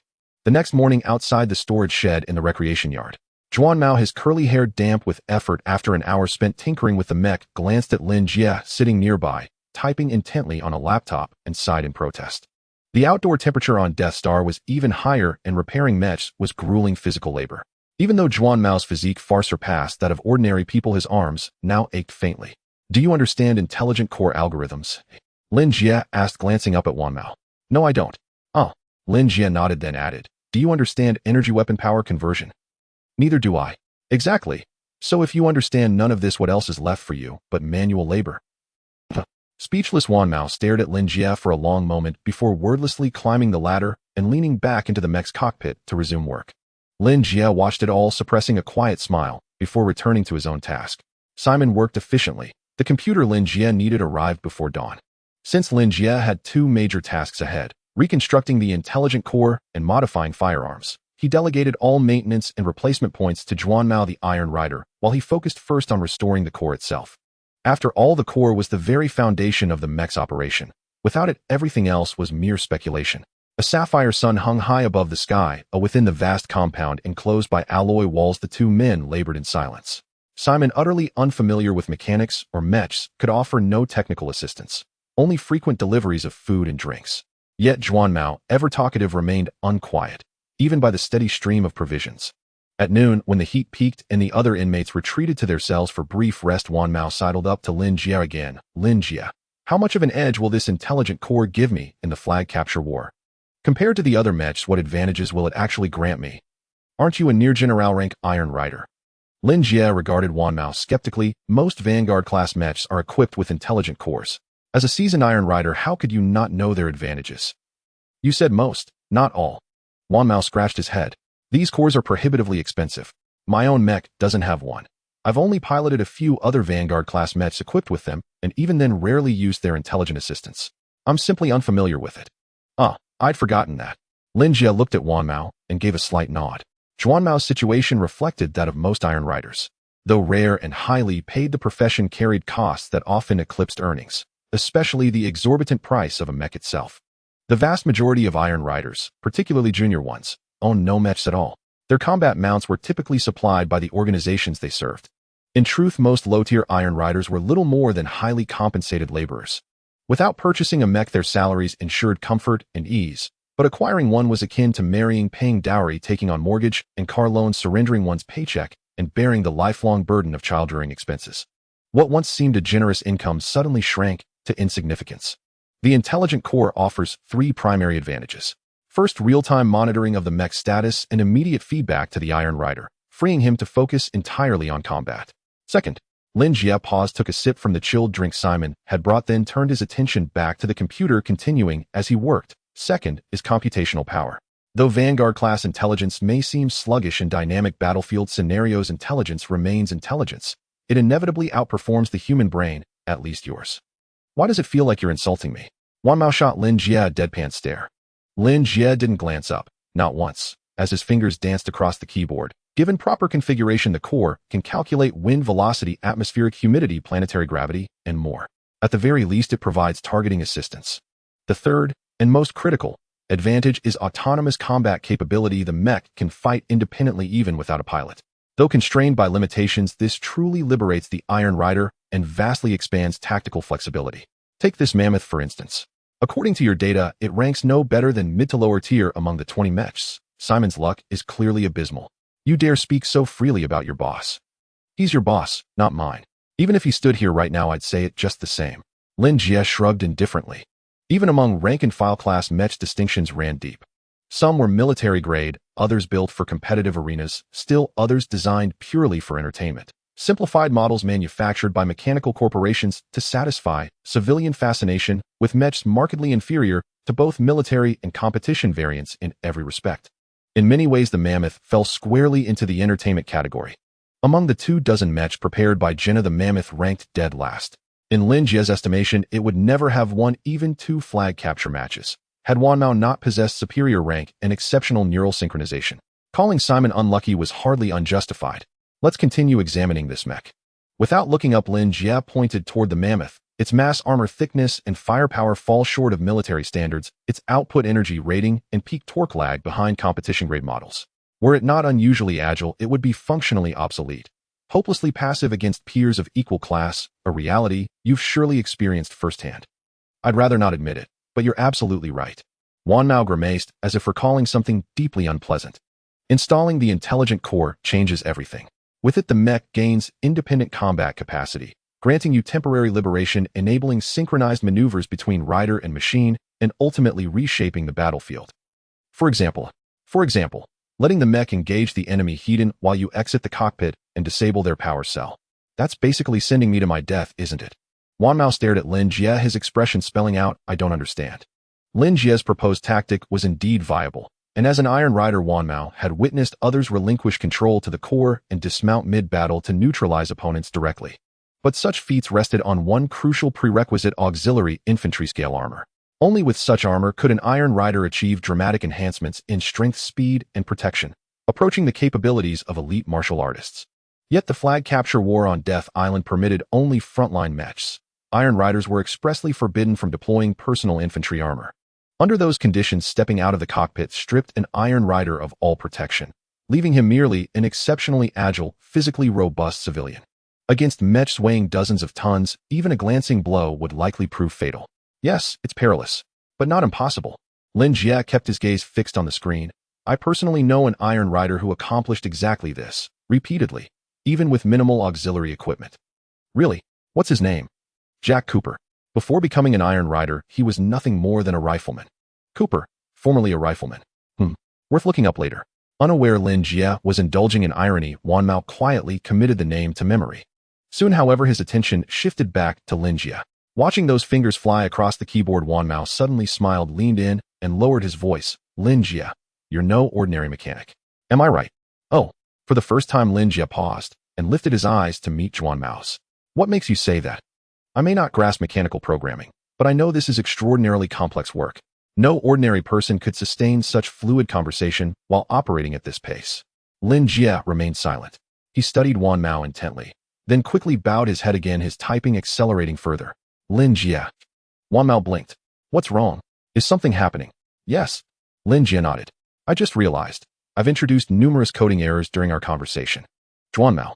Lin Jie suffered mild obsessive tendencies. Unless extraordinary circumstances intervened, any task he began in a day would be completed before nightfall.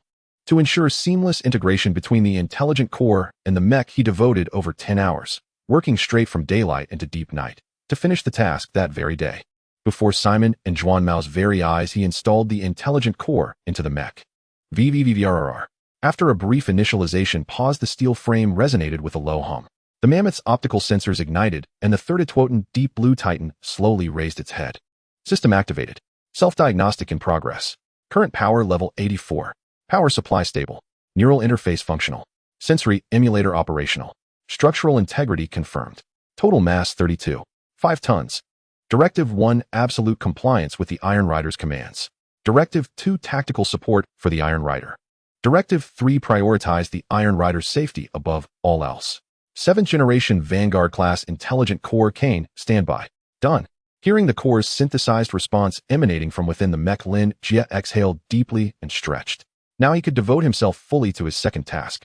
The second task involves the blueprint of the Red Python in his mind. The rotating cube provided Lin Jie not only with the design of the Red Python, but also with more detailed information such as the alloy characteristics needed to manufacture it, the ideal metals, and the best energy sources, among others. Theoretically, if one were to strictly follow the specifications in the blueprint, it is indeed possible to achieve the optimal state. Of course, that is merely a possibility. As a mechanic, Lin Jie would never make definitive statements without conducting experiments first. However, the problem is that he currently lacks suitable materials and sufficient time to create a Red Python. As a weapon carried by a several-ton battlefield mech, the blueprint for the Red Python specifies a maintenance weight of up to 400 kilograms. Lin Jie, working alone in a relatively rudimentary workshop, simply cannot produce it in 3 days. Thus, Lin Jie could only attempt to modify an existing weapon. This is also why he and Karl had brought back a heavy energy gun. However, although the two guns have similar overall structures, there are still many differences, the most significant being the materials used.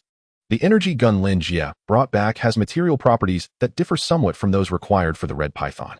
If Lin Jie wants to modify the energy gun to match the Red Python, he must recalculate the weapon's maximum output level and other data based on the material. This is a major project. If Lin Jie were to do the calculations himself, it would take at least half a month, and he still couldn't guarantee complete accuracy. Fortunately, Simon had prepared a sufficiently advanced computer, allowing Lin Jie to skip the most complex calculations. With the help of the computer and Karl occasionally assisting, Lin Jie managed to create a pseudo-Red Python in 3 days. I have repaired that heavy energy gun. Tomorrow during the flag battle, you will have an additional means of offense. At night, Lin Jie, Simon, and Karl gathered in the presidential cell. As usual, Simon was drinking expensive red wine, while Lin Jie and Karl had warm water before them. Lin Jie simply did not like drinking, and Karl, knowing they would be fighting the next day, did not want to consume alcohol the night before. Carrying that energy gun will affect the mammoth's agility, right? Simon inquired. Although he did not understand mechanics, he was aware that an increase in weight would affect sensitivity. There will definitely be some impact, but it shouldn't be too significant. Lin Jie nodded and continued, this is unavoidable. The mammoth has virtually no firepower configuration, and its means of ranged attack are extremely lacking. To compensate for this shortcoming, it must be equipped with weapons, and relatively speaking, energy weapons are much lighter than others. Karl nodded in agreement, acknowledging Lin Jie, then asked, is there anything we need to pay attention to? There is. Lin Jie nodded, extending 3 fingers, and stating, this gun has 3 modes. Or 3 levels, specifically a low-output practice mode, a standard mode with stable output power, and a warfare mode with full firepower.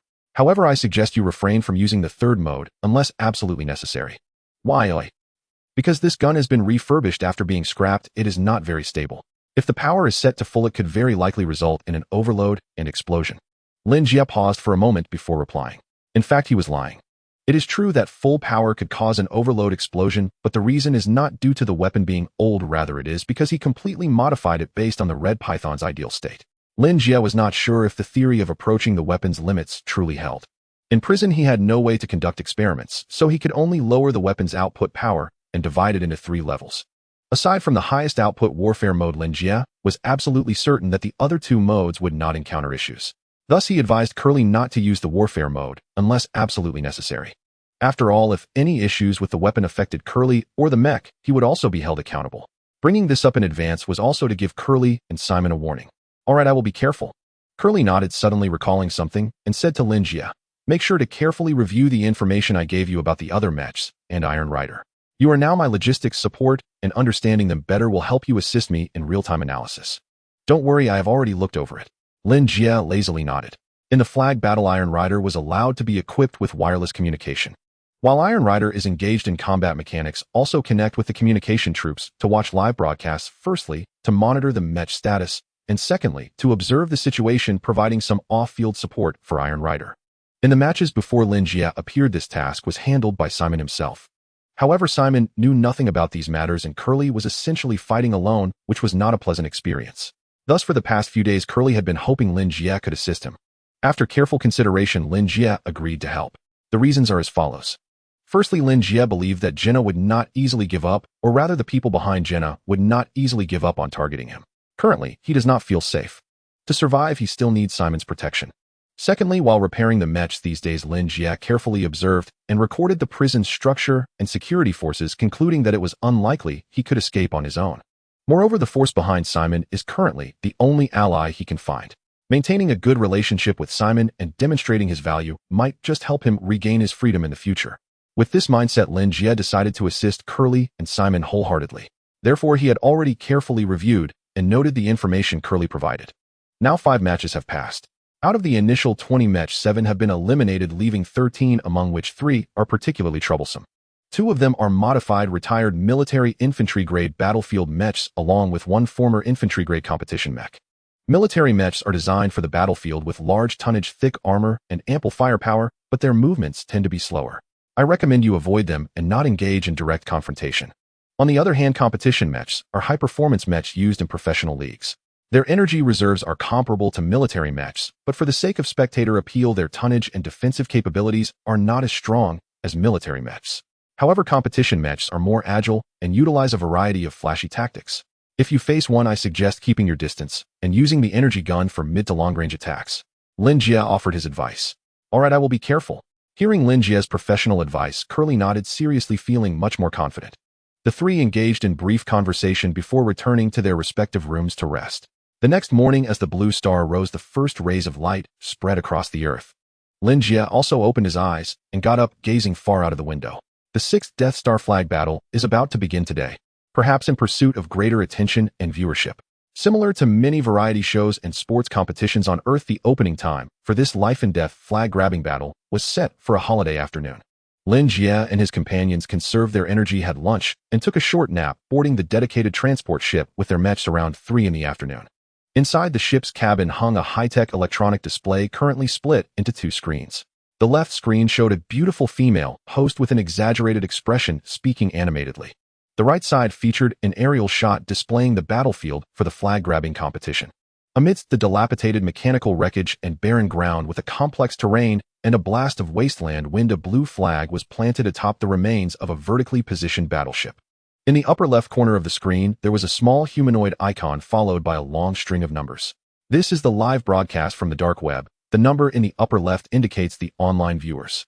Curling Hair exchanged words with Kane, attempting to increase their mutual understanding, while Simon approached Lin Jie, pointing to the upper left corner of the screen, saying, "The influence of the Death Star flag-grabbing battle is expanding. It has now connected with dark web users from other civilizations and consortiums. Look at this exaggerated number of online viewers. Even though there are still 2 hours until the start, the online count has already surpassed 2 billion. Indeed, that's quite high." Lin Jie couldn't help but exclaim. Within the borders of the Karl Star Nation, there are over 20 colony planets with a total population of approximately 2 billion. Excluding those indifferent to various competitions, that leaves over 10 billion people, most of whom are civilians and generally have no access to the dark web. In this context, reaching such a number of online viewers is in some ways comparable to a legitimate mech professional league. And this is merely the preparatory phase before the competition begins. Once the competition officially starts, the online viewer count will be even more terrifying and the ratings will likely reach an unfathomable level. This is unprecedented. Lin Jie folded his arms and quietly watched the broadcast, occasionally glancing at the rapidly scrolling dialogue box below. After a moment, the transport ship landed and the hatch opened. "They'll go ahead." Curling Hair turned to Simon and Lin Jie and said, "To ensure fairness in the competition, there is a verification procedure for the mechs before the contest begins, confirming that the mechs have not undergone violent modifications or forcefully installed any configurations exceeding soldier-level standards." Curling Hair, as the Iron Rider, had to be present, so he temporarily parted ways with Lin Jie and Simon. Simon and Lin Jie, led by a prison guard, arrived at a temporarily constructed room. Upon opening the door, they found the room filled with professional equipment. The most eye-catching were 2 large displays. One showed the live broadcast from the dark web, and the other was directly connected to the internal arena and multiple drone surveillance feeds. The technician could freely switch between the feeds to ensure real-time capture of their Iron Rider status. Hey. Moments later, Curling Hair's voice came through the radio on the console. "This is the Mammoth mech, confirming that the communication device is connected. If you can hear me, please respond." Lin Jie hurriedly put on the headset and quickly replied, "I can't hear you, not responding. Curling Hair. Simon." The two suddenly felt that Lin Jie, the technician, seemed rather unreliable. "David, him at the testing station." "I see." Curling Hair, and judging by his operational status, his mech is indeed repaired. Testing station. Rows of mechs were lined up neatly, waiting for inspection. Lin Jie arrived relatively early and had already completed his inspection. As he waited for the competition to begin, he frowned upon seeing Curling Hair approaching and spoke into the radio. Since the flag-grabbing battle began, Curling Hair had always overshadowed him, and in the 3rd match, he had seized the flag from Lin Jie at the most critical moment, winning that flag-grabbing battle. This made Lin Jie increasingly displeased with Curling Hair. He despised people who were clearly stronger than him on some level, especially those competing against him. It was infuriating. "It seems they have indeed found the main control chip." David's voice came through the radio. "No worries, his mech's data does not hold any advantages, and its long-range firepower is lacking with a very low margin for error, making it easy to be severely damaged. At this point, it seems he has acquired some long-range capability." Lin Jie observed the energy gun held by Mammoth and, after a moment of contemplation, took a picture with his communication wristband and sent it to David. Behind him stood a powerful figure comparable to Simon, and he had all the basic configurations. It appears to be a modified basic model of the 7 heavy energy gun. After a moment, David's voice echoed again. No need to worry. Although this energy gun has a long range, its output energy level is low, and its armor-piercing capability is poor, making it insufficiently lethal. Your mech is a military model with thick armor and strong defenses, so this gun poses no threat to you. Hearing you say this puts my mind at ease. Lin Jie nodded in relief. How are the online numbers? Still increasing. It has reached 2.5 billion. What about the mech inspections? Can we ensure the competition will start on time in 2 hours? Just received a message that everything is progressing smoothly, barring any accidents. All inspections should be completed within half an hour. Good. Notify Kenny to prepare. The commentary will be ready in 10 minutes. In Zone A of the 9th prison, in a certain room, Jenna had transformed this space into a broadcaster's hall. Numerous displays hung in the hall, broadcasting various footage with dozens of people bustling around. Jenna wore a blue professional outfit, standing at the center of the hall, calmly issuing orders while observing the images on the various displays. Compared to her demeanor in the interrogation room, she now resembled a leader more than anything else. This is feasible, no problem. Watching the online numbers skyrocket, Jenna took a deep breath, her eyes glimmering with excitement. In the 9th prison, everyone knew she was the warden, but few were aware that in her youth, she was merely a director for a certain program on an interstellar channel, highly regarded by her superiors and prepared for significant cultivation. Had she followed the normal trajectory, she should now be a figure at the level of a station chief for an interstellar channel. Unfortunately, Jenna harbored greater ambitions. She craved status and power. The program team of the Interstellar Channel was merely a stepping stone for her. After the program she planned became a hit, she gradually gained opportunities to connect with influential figures, seizing these chances with sharp insight. Relying on her youthful beauty and boldness, she successfully established several pure, yet impure relationships with political figures, paving her way into the political realm. Subsequently, her ambitions grew, and with her boldness, she engaged in more and more affairs with an increasing number of individuals. Using this as leverage, she climbed to her current position. However, in recent years, she found it increasingly difficult to ascend. As Lin Jie had pointed out to her, as an ordinary person without background or special abilities, she was beginning to age. The beauty she once took pride in had been replaced by wrinkles, and her once proud form had withered into shriveled mounds. Barring any unforeseen circumstances, being the warden would be the peak of her life. Yet this flag-grabbing battle had given her a glimmer of hope. The complex relationships involving multiple gray forces, the terrifying attention from the dark web, had already triggered a massive chain reaction. Countless eyes from the underground world, gambling houses, and the political arena were fixated on the Death Star. At this moment, it could serve as yet another stepping stone for her. Warden, we've received news from the testing station that the inspection is nearing completion. Welcome to the Death Star flag capture battle, where harsh conditions, steel-bodied warfare, and ruthless eliminations pave the way to the dawn of freedom. I'm your host and commentator, Kenny Brown. This program is exclusively sponsored by the Planet Assassins Killer Company, which ensures no target can escape. Are you still fearful of your enemy's strength? Are you still afraid of being betrayed? Contact us for framing, assassination, or extermination. There's nothing we can't do. If you need a hitman, just look for the Planet Assassins. Dark Knight Arms specializes in ultra-high-quality military weaponry. The Death Star flag capture battle is sponsored by Dark Knight Arms. Let's welcome our contestants and mechas who are currently undergoing final checks and warm-ups. Compared to Jenna, who works behind the scenes, Lin Jie was actually somewhat familiar with Kenny. If memory serves this Mr. Kenny was a professional league commentator 7 or 8 years ago with a charming image, a magnetic voice, unique insights, and strong empathy that earned him a vast following, even surpassing top professional players.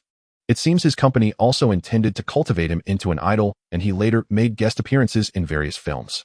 Unfortunately, the young and famous Kenny could not resist the temptations of the glamorous world and was embroiled in several scandals, at his peak vanishing from the public eye. Unexpectedly, he was unearthed by Jenna and is now hosting and commenting on the Death Star flag capture battle. Professionally, it fits well. Are you watching Kenny? He's a rather amusing young man, but unfortunately, he has attracted too many women. Simon approached Lin Jie and said no. Lin Jie shook his head, pointing to the lower left corner of the screen. In watching the chat box, it's much more interesting than the commentary. Due to the overwhelming number of online viewers, to protect the server and enhance the audience's viewing experience, the dark web's Death Star livestream has set speaking privileges. Only users with a certain level can speak. Even so, the rapid scrolling of the dialog box was overwhelming for Simon. User 456-813-8513. Come on, those who can speak are level 5 members, be a bit more arrogant. Night Dancer, wasn't Mammoth severely damaged last time? Has it been repaired? I see it's on the odds list. Is it really fixed? Professional Assassin taking on various assassinations. Dark Web certified 4-star professional assassin taking on various level and below assassination targets. Interested parties can private message or email to my dark web mailbox. Serious inquiries only. Please call me Princess Nina. Why are there such small ads everywhere? Can they just roll away? Compared to Simon's dazzled state, Lin Jie's ability to capture information and process, it was clearly much faster. Upon seeing this message, he raised an eyebrow and clicked on the professional assassin's avatar, indeed spotting the 4-star assassin certification in the information below. Combining this with the previous mention of being willing to take on targets below B level, it indicated that this fellow's rank was at least B level, possibly even A level. Clearly, this was a formidable figure. This was going to be entertaining. Lin Jie narrowed his eyes, filtering through the numerous rolling messages to focus solely on the assassin and Princess Nina's movements. Soon the assassin bubbled up again. Professional assassin taking on various assassinations. Please call me Princess Nina. Please retract your words, or I will take some measures. Please call me Princess Nina. Measures. Who are you trying to scare? What can you do? Professional assassin Nina. Princess, you can leave your address and see what I dare to do. Nina. Princess, sure, my address is. As if you dare to come. Unknown user. Nina. Princess, did you level up by spending money? This is the dark web. Do you think you're watching a live stream there? Jerry the cheese lover. Nina. Princess, brave. Seeing your 4-star assassin certification, you actually dare to expose your address. I truly admire you. Soon after, various users continued to mention this Princess Nina, some offering reminders, others commenting sarcastically. However, Princess Nina herself disappeared for a few minutes, not knowing if she was genuinely checking that assassin's certification details. After a moment, she reappeared. Nina. Princess, a 4-star assassin, is that impressive? I don't believe he dares to come and kill me. Unknown user 666. Professional assassin Nina. Princess, don't worry, I'm already on my way. Star Beast Surgeon, oh my god, this is going to be a show worth watching. Nina. Princess, who are you trying to scare? After saying this, Nina disappeared again for a while. Lin Jie waited and saw no further developments, thinking this farce had ended. Just as he was about to shift his focus, Princess Nina reappeared. Nina. Princess, Star Guardian Surgeon Jerry the cheese lover. Unknown user, I'm done for. That assassin has blocked me privately. I apologize, but he can't see it. Is he really going to kill me? What should I do? Am I really going to die? Professional assassin, please, I was wrong, spare me. Lin Jie. Is that it? Where's your arrogance? Where's your confidence? Didn't you think he was just trying to scare people? Aren't you a princess? Is this all you can manage? A mere 4-star assassin, what is there to fear? Fight him to the end. Main star within the Dorno star system. This place boasts excellent living conditions, abundant resources, and developed transportation, making it one of the political and economic centers of the Karl star country. Its status is akin to that of the Shanghai Stock Exchange in China or New York in America. The highest commercial value professional mecha league in the Karl star country is also held on Main Star, home to the most prestigious clubs in the country. At this moment, in a certain club's training room, Zhang Rui, having finished a day of training, sat in her mecha seriously watching the live broadcast from the Death Star. However, unlike Lin Jie, who was bored and focused on the love-hate drama of an ignorant girl and a professional assassin, she cared more about the competition itself. Xiao Rui, what are you watching? At that moment, a black girl walked out of the training room, greeting her while climbing the ladder to sit beside Zhang Rui. Becky, you finished your VR training, huh? Zhang Rui did not hold back, moving the tablet closer to Becky. It's the live broadcast of the Death Star flag capture battle. Do you want to watch together? What's so interesting about it? Becky was initially curious, but upon hearing Zhang Rui's words, she immediately showed a look of disdain. A bunch of Vanguard-grade Iron Riders piloting soldier-grade mechas. It's just kids playing house right. What technical merit can such a competition have? Xiao Rui, are you okay? I'm fine. Zhang Rui brushed Becky's hand off her forehead, responding irritably. It was Kupa who told me to watch this. Kupa, the one who defeated you in the finals of the last solo battle. Becky paused. Who else could it be? Zhang Rui shrugged. Like her, Kupa was also a top player in the professional league, serving in different clubs. However, while Zhang Rui had been groomed for the career path from a young age, Kupa had once been a soldier and Iron Rider in the army. For unknown reasons, Kupa retired and then entered the professional league halfway through. He even reached the finals in his first solo match, winning the championship in a strong manner. At that time, Kupa's opponent was none other than Zhang Rui. I've never understood why Kupa could win against me despite his mecha performance and synchronization rate being slightly inferior to mine. Yesterday, we attended the same party, and he gave me an answer. Really? What did he say? Becky's eyes lit up. Sharing experiences from a star system champion was incredibly valuable. He said he could defeat me because I've never felt the threat of death. Zhang Rui said, shrugging. He mentioned that the professional league has a very high commercial value with excellent mecha performance and training facilities that are even better than the army. The only difference is that both our training and competitions are too safe. With all sorts of protective facilities, we clearly know that even if we lose, we won't sustain any injuries. But he was different. Any mistake in battle could lead to death. What does this mean? Becky furrowed her brow. According to what he said, Does that mean we have to fight on the battlefield to defeat him? That's hard to say. Zhang Rui did not respond, lowering her head to continue watching the competition. Kupai had mentioned to her about the Death Star competition, stating that this level of competition would offer little technical assistance for her. More importantly, it was about feeling the cruelty of being on the edge of life and death. As expected, the curly-haired mecha successfully passed the inspection. While intelligent cores are typically equipped only on Vanguard mechas, it does not mean that only Vanguard mechas can be equipped with them. The intelligent core itself does not enhance the performance of the mecha. Boom. Almost simultaneously with Kenny's words, a deafening explosion reverberated and smoke billowed up. This is a war of life and death where there is no need for courtesy. As a shell exploded, these monstrous machines weighing dozens of tons revealed their fangs. Get out of my way. Lin Jie's destroyer was armed with a massive mounted machine gun, unleashing a torrent of fire to suppress the advancing opponents. He piloted a standard military mech, heavy and powerful with high output energy, but its bulky form limited its close combat maneuverability. At the beginning of the battle, when everyone had ample energy, getting entangled in close quarters rendered the military mech's energy advantage moot.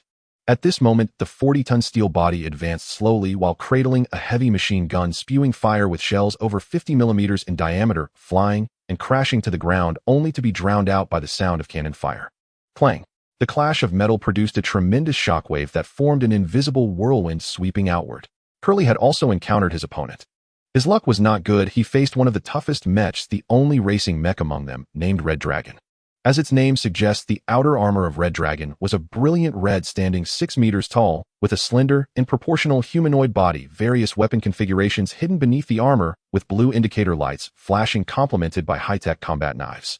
In the clash with Cully's mammoth, it was like a trained professional boxer suppressing a farmer. With the disparity in weight and energy levels, even though Curly raised his alloy combat knife, he was still pushed back continuously. The opponent's weight and energy levels surpass our mech. It is advised to disengage immediately. Kane's analysis and suggestion quickly echoed. I know. Cully's face was completely covered by the helmet's visor, obscuring his expression, but the tone revealed his seriousness. Having been pushed back over 10 meters, Cully's mech leg armor collided with a garbage mound behind him. Finally, he twisted the blade, deflecting the Red Dragon's strike to the side, and rolled quickly away. The 30-ton body carved a trench in the ground. After standing up, the left hand's armor shifted, revealing a black pipe. A flamethrower. This is likely one of the standard weapon configurations for all entertainment mechs, low in energy consumption and danger, yet offering decent visual effects. Its only drawback is the lack of damage. Whoosh! A torrent of flames erupted, pouring over the Red Dragon's body, but it did not deter the Red Dragon. With a flash of its blade, the massive mech lunged forward once more. Damn it! Curly gritted his teeth, striking back with his blade, and using the momentum to retreat a distance before turning to flee. The racing mech's attributes completely overwhelmed the mammoth. Even though he had a higher mechanical synchronization rate, he was still restrained in every aspect, forced to retreat continuously. Curly is being suppressed. Yeah. He went up against a racing mech. Yeah. Aren't you going to do something? Not planning to. Why are you so calm? In the control room, Simon watched Lin Jie, who was playing a mobile game at the console, with a slightly bewildered expression. From the start of the battle, Lin Jie, the logistics support, seemed no different from being absent. Don't rush, it won't help, Lin Jie said while playing. As a racing mech, the overall cost of Red Dragon is even higher than that of a military mech. In terms of energy level, weight, and agility, the mammoth is at a disadvantage with little room for maneuver. All Curly can do now is drag it out. Drag it out until when? Until a third mech rushes into the battle zone, or until the Red Dragon's pilot realizes they can't deal with Curly in a short time. At that moment, Lin Jie finished a level in his game and casually tossed the tablet aside, saying, "The big shot behind the Red Dragon has no conflict with you, right? So their primary goal is to win the battle, not to take down the mammoth, preventing you from escaping. As long as their goal is to capture the flag over time, they will surely abandon the assault on Curly and shift to snatching the flag. I hope you're right." Simon's gaze turned serious as he watched the broadcast of Curly being forced to retreat continuously. It proved that even a big shot like him couldn't remain completely calm in the face of the temptation of freedom. Boom. On the other side, the battle continued. More than 10 mechs, each weighing over 30 tons, shook the ground as they moved, making the broadcast footage appear slightly distorted. Curly raised an energy shield, blocking a barrage of bullets from the Red Dragon. Just as the Red Dragon's pilot was about to advance again, a voice from the logistics department crackled over the radio. "Hook, that's enough. Don't waste too much time on this mech. You've strayed far from the center of the battlefield." "I understand." Listening to the radio, Hook in the Red Dragon's cockpit nodded, glanced at the mammoth, and turned to leave. After that fight, he realized it was impossible to deal with the mammoth in a short time. Phew. Watching his opponent leave, Curly couldn't help but breathe a sigh of relief. He raised his hand to inspect the alloy blade, which now showed some cracks, faint arcs flickering, and wisps of black smoke escaping. Kane, how is the mech's condition? Some components are slightly misaligned, but within correctable range, all parts are functioning normally. Intelligent core calculations are stable, remaining energy at 62. Considering the 40-minute duration of this match, if we maintain the high-intensity combat from earlier, there is a high probability our energy won't last until the end. I recommend avoiding close combat as much as possible to conserve energy and switch to ranged attacks. This is damn difficult. Listening to Kane's report, Curly found it quite troublesome. Compared to the Mammoth, the Red Dragon's configuration was indeed a noticeable level higher. In just 7 or 8 minutes, the pressure from close combat had drained a third of the Mammoth's energy. Keep in mind the match has just begun, there's still half an hour left. Time to avoid the battle. Curly looked around, and while no one was paying attention, he retreated to the edge of the battlefield, hiding behind a massive meteorite, retrieving the energy gun that had been strapped to his waist. For a mech like the Mammoth, which was weaker in all aspects to achieve victory, it must avoid combat and wait for the right moment. Wait until the battle reaches its end when everyone's energy is depleted, and then see if he can manage to pick up the fruits of victory. He had won 2 previous matches using this strategy. Now, hiding in the distance, he could only hope the energy gun in his hand would prove reliable and help him severely damage a couple of opponents. It's time to see your lethality. Curly examined the pseudo-red python in his hand, peeking out from behind the meteorite, and raised the gun. At this moment, Lin Jie also tucked his legs away from the console and corrected his posture. All right, we can see who co-piloting Honglong has abandoned his assault on D-Sun. He has evidently realized that D-Sun is a particularly tenacious opponent. Tactically wise, the match has only just begun, and Honglong need not squander its mech's energy on the Meng-Ma. For D-Sun, who pilots the Meng-Ma, conserving reserves is paramount. His machine is disadvantaged across the board, and to claim victory, he must ensure he retains enough resources to contest the closing stages of the capture-theft-like battle. At this stage, avoiding direct confrontation or engaging from range with long-range weapons is the optimal choice. Kenny sat in the studio watching the broadcast screen while briskly narrating the match. The broadcast camera followed Wan Mao hiding behind a meteorite and cut to a close-up of the energy gun. The ashen gray weapon exceeded 2 meters in length, and at its rear sat a substantial energy furnace that flickered with a faint green glow. D-Sun, deservedly the highest-ranked competitor among them, clearly grasped his predicament and prepared to harass from range with his firearm. We can see he wields a heavy energy firearm. Such weapons generally fall into 2 categories: self-contained power supply or mech-powered units. The gun in D-Sun's hands is the 5th-generation base model produced by Mech+no company, a self-contained type. Compared to conventional field mech ballistic guns, energy weapons have pros and cons. They fire rapidly, their trajectories remain steady without noticeable drop, and their ammunition is drawn from the energy furnace, so no physical rounds need be carried, lightening the mech's burden. Yet air resistance saps more momentum from energy projectiles than from solid rounds, resulting in generally shorter range and reduced lethality. Against field mechs that weigh tons, a basic energy firearm can provide suppressive fire and damage structural components, but under normal circumstances it is difficult to penetrate a field mech's outer armor or directly threaten the pilot. Indeed, no one's success is accidental. Lin Jie sat in the monitoring room and nodded slightly as he listened to Kenny's commentary. Kenny clearly possessed solid professional knowledge. Whether in tactics or equipment, his analysis was incisive, orderly, and convincing. Most strikingly, he could identify which weapon had been retrofitted to become the energy gun in Zhuangmio's hands. That gun had lain in the junk heap for years, its trademark and serial numbers were badly worn, and even Lin Jie could not name it. The camera then shifted to the central arena. Lin Jie turned with it, glanced at another monitor, and the feed cut back to Wan Mao hiding behind the meteorite. The battlefield thundered, missiles, energy shields, and alloy blades. Iron bodies collided without cease, composing a pulse-quickening symphony. At the heart of the fray stood 3 dominant mechs, 2 military models, and 1 competition model. Their configurations gave them a clear advantage. They had seized superior positions and were trading blows with several other machines. Clang! Huku at the controls of Honglong swept past another mech. 2 immense alloy blades crossed, sending a shower of sparks and kicking up a plume of dust as they struck the ground. Rocket punch, ready. Huku's gaze flashed. The mech's arms locked and a thruster at Honglong's elbow disclosed itself. The next second, the engines roared like a beast. The thruster spat a pale blue plume.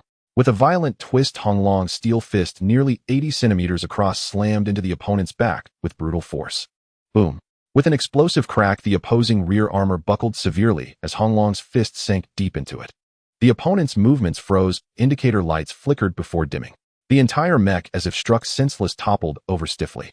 This is a fight to the death. Huka glanced once at the downed mech, then turned and continued toward the crest of the wrecked warship. As a professional pilot, he did not even need to confirm whether the mech had truly lost its combat capability. With the rear armor deformed to that degree, the cockpit must have been badly mangled. Even if the pilot inside remained alive, he would be utterly incapacitated. If only I were piloting that mech. Lin Jie was right, the boss truly has a rotten touch. Wanmao watched from afar, a tinge of envy in his eyes. In truth, judged by raw ability, he was the strongest among all the pilots. It was an ill fate that he commanded nearly the weakest mech. Focus. Lin Jie's voice suddenly sounded in his ear. Someone's noticed you. Someone. Lin Jie's warning was timely. Wanmao snapped his attention back and soon saw a mech striding toward him. It too was a humanoid mech about 6 meters tall, its exterior armor a dull gray. Broadly built with thick mechanical limbs, the ground trembled with its stride. Its tonnage was unmistakable. Damn. Wanmao swore hastily, switching his energy gun to normal mode and pivoting the muzzle. Having already taken part in 5 capture theft-like matches, he had memorized every mech present. This one was no exception. The hulking black machine was called Jiadushi, piloted by a man named He Ren, whom everyone habitually called Lao He. If one must classify them, Jiadushi and the Mengma Wanmao piloted both fell into the recreational mech category. Yet there are differences even among recreational models. Unlike the Mengma produced to satisfy ordinary people's mech fantasies, Jiadushi had once been a competition model. Though not a top-tier competitor, it had truly participated in rookie-level tournaments. A design flaw left it unable to withstand the rigors of competition, so it became obsolete and was later retrofitted by mechanics to entertainment specifications. Its energy reserves remained stout, its tonnage and armor were substantial, and its output levels high. On paper, Jiadushi lagged only slightly behind the 3 giants at the center of the battlefield and ought to have been a popular pick. Yet Jiadushi never enjoyed a favorable position on the odds boards. The reason: one glaring flaw: it lacked proper weapon configurations. Aside from a basic energy shield, it possessed no ranged arsenal. In combat, it relied entirely on mass and brute force. This clumsy fighting style made Jiadushi seem almost like an oaf often toyed with by others. Compared with those machines, Juanmio's mech was indeed the easier opponent. D-son, if you have the nerve, don't run. The pilot Lao He sneered. Run? Wanmao raised an eyebrow and allowed a cold smile to curl. You. Who do you think you're underestimating? As Jiadushi closed the distance, Wanmao backed up a little, then abruptly pulled the trigger. The energy furnace trembled as it warmed for roughly half a second. In the next instant, tat-a-tat, the distinctive report of the energy firearm sounded. Juanmio's Wei Chimeng unleashed an almost absurd rate of fire, pouring a rain of energy projectiles that slammed into Jiadushi's armor. For a moment, the clatter of rounds on metal was unending and sparks flew. In the blink of an eye, Jiadushi's armor showed breaches and dents. So powerful. The red warning light within the cockpit flared. Lao He's expression altered wildly. He rolled behind cover, eyes wide with disbelief. He had chosen Wanmao as an opponent largely because he assumed energy weapons lacked lethal power. He believed Jiadushi could shrug off the enemy's fire. He had not expected that in a mere instant, after only dozens of shots, Wanmao would pierce portions of his armor, an effect almost comparable to Li Jie's onboard heavy machine gun. Lao He's expression grew ever more incredulous. Is that kid really using an energy gun? Such powerful firepower. The sudden explosion of firepower startled even Juanmao himself, who looked at Thechi Meng in his hand with a shocked expression.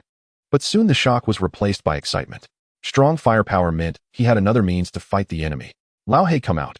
You little coward with the courage of a mouse, weren't you the one who told me not to run? Why are you hiding? He stood firm with his rifle, transmitting his voice through the mech's loudspeaker before quickly maneuvering towards the position of the gladiator. The power of the energy gun exceeded his expectations, and now he needed to change his tactics. Thud, thud. The mammoth was small in size with thin armor, but its movements were relatively more agile than other mechs. Juanmao quickly advanced along a covered route, choosing a path with cover, and soon circled around to the side of the gladiator, raising his gun to fire. The energy core of the Qimong trembled, flames flickering instantly, enveloping the gladiator. To ensure that vital areas weren't hit, Lao He had no choice but to raise his arm to protect the cockpit and quickly look for cover. Damn it, how can this broken toy suppress me? After circling around, Lao He realized that the gladiator was too heavy. If he couldn't close the distance, he would just be toyed with. He scanned around and decided to send his iron fist towards a discarded hover vehicle in the junkyard. With a loud bang, the iron fist smashed through the vehicle's body. Die, you bastard. In the rain of bullets, Lao He piloted the gladiator, using the hover vehicle as a shield, charging towards Juanmao amidst the gunfire. However, he clearly underestimated the firepower of the Qimong. Juanmao held the rifle with determination. At that moment, the blue medieval-style mammoth exuded an aura that belied its weight class. The Qimong unleashed its full power in his hands, pouring forth energy and a hail of bullets, creating a fire rate akin to that of a submachine gun despite being heavy weaponry. In an instant, the scrapped hover vehicle was turned into a sieve, the bullets piercing through it and leaving clear bullet scars on the gladiator's armor. Boom. The next second, the hover vehicle finally couldn't bear the burden and exploded. The blast sent flames soaring into the sky, and the shockwave violently knocked back Lao Hei's gladiator, flipping the several-ton mech over. The massive explosion also caught the director's attention, and the broadcast screen was quickly split in two. On one side was the scene of several mechs battling for the flag in the center of the battlefield, while on the other was Zhuan Mao firing at the gladiator. In the footage, the 5-meter turtle mammoth stepped on the wrecked frame of the exploded hover vehicle, holding its gun as it strode out of the rolling flames. This is exhilarating, so damn exhilarating. In the previous 5 matches, Zhuan Mao had played cautiously and had never experienced the feeling of completely overpowering a mech like this. At this moment, he felt the blood in his veins boiling. The bullets from the Qimong were outputting like they were free, madly hitting the gladiator. In an instant, the external armor of the gladiator showed signs of damage, and with a loud explosion, even the junkyard behind the mech collapsed in that moment, burying the gladiator beneath countless mechanical debris. Instantly, the viewers of the live broadcast were thrown into chaos. Wasn't it said that energy weapons had poor lethality and armor penetration? This is definitely not the case. It just pierced through the mech. Ma or Nual, is this an energy weapon? Is this really an energy weapon? Wasn't it said that energy weapons couldn't penetrate field mech's armor? Commentator, give me a reasonable explanation. Zanbao de Mali, my god, are energy weapons this powerful? No way, I need to place an order for one right now. A mechanic who refused to disclose his profession. Zanbao de Mali, calm down, Miss Mali, this energy gun has clearly been modified. A regular energy gun couldn't possibly have such lethal power. This gun. Kenny was also shocked by the firepower of the Qimong, but his professional training quickly made him react, continuing to explain, dear viewers, don't blindly place orders. Dezen's heavy energy gun has clearly been modified, and judging by the lethality, it is likely a violent modification. Such modifications greatly reduce the weapon's lifespan, making it not worth the cost. Kenny wants to remind everyone that this is not only a competition, but also a battlefield. Our contestants are fighting for freedom and for their lives. They have no way out, which is why they fight desperately.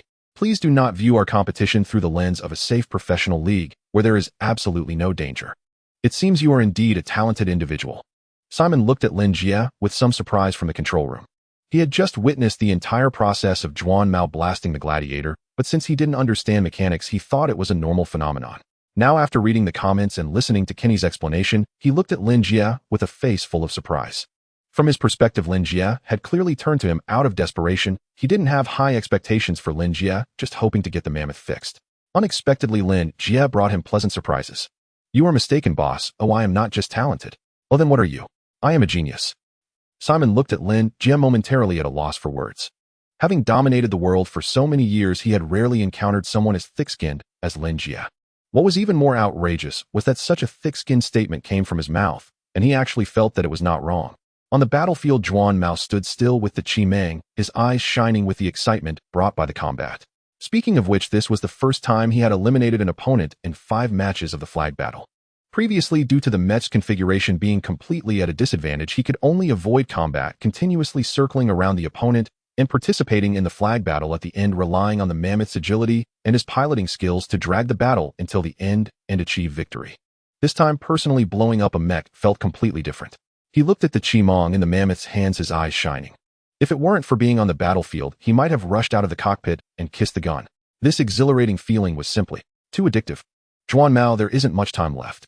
Suddenly, Lin Jie's voice came through the radio, waking Zhuan Mao from his dream. He looked up at the timer and realized that the flag battle had already been going on for 33 minutes. With a total duration of 40 minutes, it was already approaching the final stage. Oh no! Zhuan Mao's heart sank. He turned to look and saw 3 mechs climbing and fighting atop the wreckage of a battleship hundreds of meters high. There was less than 40 meters left to the blue flag at the top. Damn it, Lao Hei is stalling. Zhuan Mao gritted his teeth and strode towards the battleship. Although the entire battle process seemed quick, he had been hiding far away, observing for a while before the battle started. Afterward, he fought with Lao Hei and experienced a roundabout battle, which consumed a lot of time. The remaining time was already tight. Distance 574 meters, slope 54, few points of leverage affected by combat. Desen iron control, we don't have enough time left to reach the top of the battleship. Damn. Zhuan Mao sprinted towards the battleship, hearing the intelligent Kane analyze, and couldn't help but roll his eyes. Field mechs are heavy and powerful, but their structure and thick armor determine that these mechs are slow and lack good climbing and jumping abilities. Even if the mech's power is sufficient to lift it high, the structure cannot withstand the impact of dozens of tons of body falling from a height. As Kane analyzed, wanting to climb to the top of the battleship while constantly being affected by combat was simply impossible. At this moment, it seemed that all Juan Mao could do was watch as the three mechs drew closer to the flag. Speaking of which, with such obvious attribute advantages among the three mechs, didn't the other mechs unite to target them? No, they did not. Just like Simon and Lin Jie's bosses had grievances, the 20 or so overlords participating in the flag battle had irreconcilable pasts with each other. Rather than uniting to take down the strongest, they preferred, whoever wins the other must not win, which led to the obvious advantages of the three mechs. Especially in such complex terrain, they could rely on their mech's performance advantages to widen the gap from others. Lin Jie was currently piloting the Demolisher, exchanging fire with the Red Dragon while steadily climbing upwards. However, he didn't notice that Juan Mao had already raised his gun at the end of the battleship. As mentioned earlier in the competition among these three mechs, Juan Mao preferred, whoever wins, Lin Jie cannot win. You destroyed my mech before, now it's my turn for revenge, Juan Mao murmured, pulling the trigger. Boom. Lin Jie steadily advanced. He was now the furthest of the three mechs, less than 10 meters from the top. Facing the steep slope and lacking leverage points, he could only use the Demolisher's iron fist to punch through the battleship's deck, attempting to secure himself while trying to approach a nearby alloy stake. These stakes were used to secure small spacecraft during the battleship's interstellar jumps and were relatively sturdy. Once there, he could ascend to a lookout tower closer to the top, and with the power of the Demolisher, he could directly jump over 7 or 8 meters to reach the tower's top. However, before he could take the next action, a red light suddenly flickered in the visual signal, indicating that the lower limbs of the mech were under attack. It's this guy again. Lin Jie turned around to see Juan Mao shooting from behind. Fortunately, military mechs are thickly armored, and since the distance was far, it didn't cause much damage to the Demolisher. Lin Jie gritted his teeth, and the Demolisher suddenly exerted power, leaping towards the nearby alloy stake. However, the next second, Lin Jie was dumbfounded. The moment he leaped out, Juan Mao shifted his target and bullets rained down on the stakes he was trying to land on. This battleship was already a wreck from past wars, and most of the stakes were damaged. Under Juan Mao's barrage, many quickly fell, and the remaining stakes could not support the massive weight of the Demolisher. As a result, Lin Jie stepped into thin air and slid directly off the battleship. His several-ton steel body rolled uncontrollably, destroying numerous structures on the deck before crashing down. Dessen. A roar came from the smoke as lights first flickered on, and then the Demolisher emerged from the thick smoke. Lin Jie in the cockpit had a vicious look with a trace of blood at the corner of his mouth.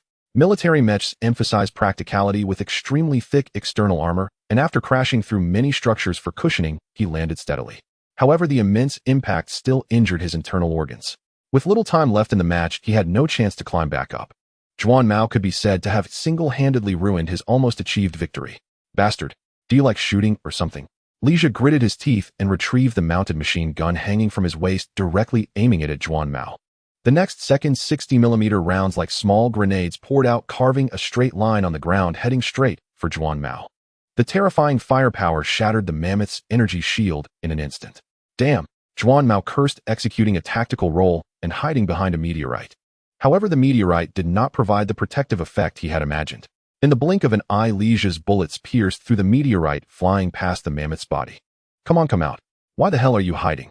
The victory that was within reach slipping away made Lin Jie extremely furious. The dozens of tons of Demolisher held its guns with the massive bullet chain inside wildly outputting, and one spent shell after another fell to the ground as he approached. The 60mm armor-piercing rounds crazily rained down on the meteorite, creating hole after hole. There are no other cover nearby. This meteorite won't hold for long. You must counterattack, or you and the mammoth will be turned into Swiss cheese by the Demolisher. At the critical moment, Lin Jie's voice echoed again. Counterattack, counterattack. Covered in a hail of bullets, the mammoth's body had already suffered damage, and Juan Mao felt immense pressure. He certainly knew he had to counterattack, but with such firepower, what could he use to retaliate? Even if he exchanged fire, the Qimong couldn't harm the Demolisher at all. Wait. Firepower. Juan Mao's eyes sparkled as he suddenly looked at the Qimong in his hand. The gray-white gun lay quietly in the mammoth's hand. The setting was just on normal mode, and the energy core still had nearly half its energy. Do it. Juan Mao gritted his teeth and quickly switched the setting to war mode. Although Lin Jie had mentioned that there was a risk of a burst, there was no time to worry about that now. At maximum output, a flash of madness flickered in Juan Mao's eyes as he turned and stepped out from behind the meteorite, aiming his gun at the approaching Lin Jie and violently pulled the trigger. In that moment, gun against gun, bullet against bullet. A real man against a real man. Virum. Suddenly the energy conversion device of the Chi-Mong erupted with a beastly roar, crazily draining the energy from the energy core. The gun, weighing 700 to 800 pounds, trembled violently. The next second, devastating bullets poured out like a volcanic eruption from the muzzle. Boom! The extreme shooting speed made the firing sounds merge into one as the energy in the Chi-Mong's energy core rapidly dwindled at a visible rate. Lin Jie's firepower was almost swallowed up in an instant as countless energy rounds struck the Demolisher's body, sending sparks and black smoke flying. The Demolisher was pushed back as if it had been struck by a battleship until it crashed into the junk mountain, completely engulfed by the thick smoke. Crack! With a light sound, the firepower of the Chi-Mong came to an end. After all, this gun was a retired defective product, and the energy core could not withstand such high output levels shattering directly. All eyes were locked on the Demolisher, which had been engulfed in smoke. 1 second, 2 seconds. Finally, as the smoke cleared, the scene inside was revealed. The right arm and head of the Demolisher had been blown off, and the external armor of the mech was riddled with varying degrees of dents. The most severely damaged was the cockpit area, where a large hole had been blasted open, revealing the unconscious Lin Jie inside, his fate unknown. The Demolisher lay deep within the junk mountain, emitting charred black smoke. Instantly, the dark web live broadcast room exploded. This. Kenny stared blankly at the broadcast screen, momentarily losing all his words. The director also momentarily forgot to switch the camera, leaving the close-up fixed on the mammoth and the demolitions expert, causing no one to notice that the Red Dragon had successfully captured the flag. Curly Hair also stared blankly at the opposite side, not making any further moves. The entire world seemed to freeze at that moment. Even Lin Jie himself subconsciously glanced at the cable plugged into the control panel. After witnessing the power of the Red Python, he felt that compared to it, an electric shock didn't seem that unbearable. It wasn't until the final signal of the match rang out that everyone awoke from their daze, gasping for air, as if they were drowning, and had just crawled back to shore, quickly exchanging thoughts in the live broadcast room. Brutal Mary, am I seeing things? I must be seeing things. Is this the kind of destructive power an energy gun can have? Star Beast Sergeant, did you all see that? The rate of fire just now? The dense gunfire sounds even blended together. Karl, can impossible. Absolutely impossible. An E-class energy firearm cannot possess such killing power. This mammoth must have cheated and brought in a legal weapon. A mechanic who refused to disclose his profession, it doesn't seem like cheating. The commentator was correct. This is a basic E-class heavy energy gun, and I even remember the manufacturer. I want mistaken to a gun of this structure cannot exceed the E-class output limit. I can explain the principle to everyone. The live broadcast abruptly came to an end. With billions of online viewers, the surge of comments crashed the dark web's live server, plunging the entire broadcast room into darkness, and the chat system also collapsed, leaving countless people pulling their hair in frustration. At such a critical moment, you crashed. Couldn't you wait a bit longer to crash? Fix it. Hurry up and fix it. Buzz. The technology of the interstellar universe did not disappoint.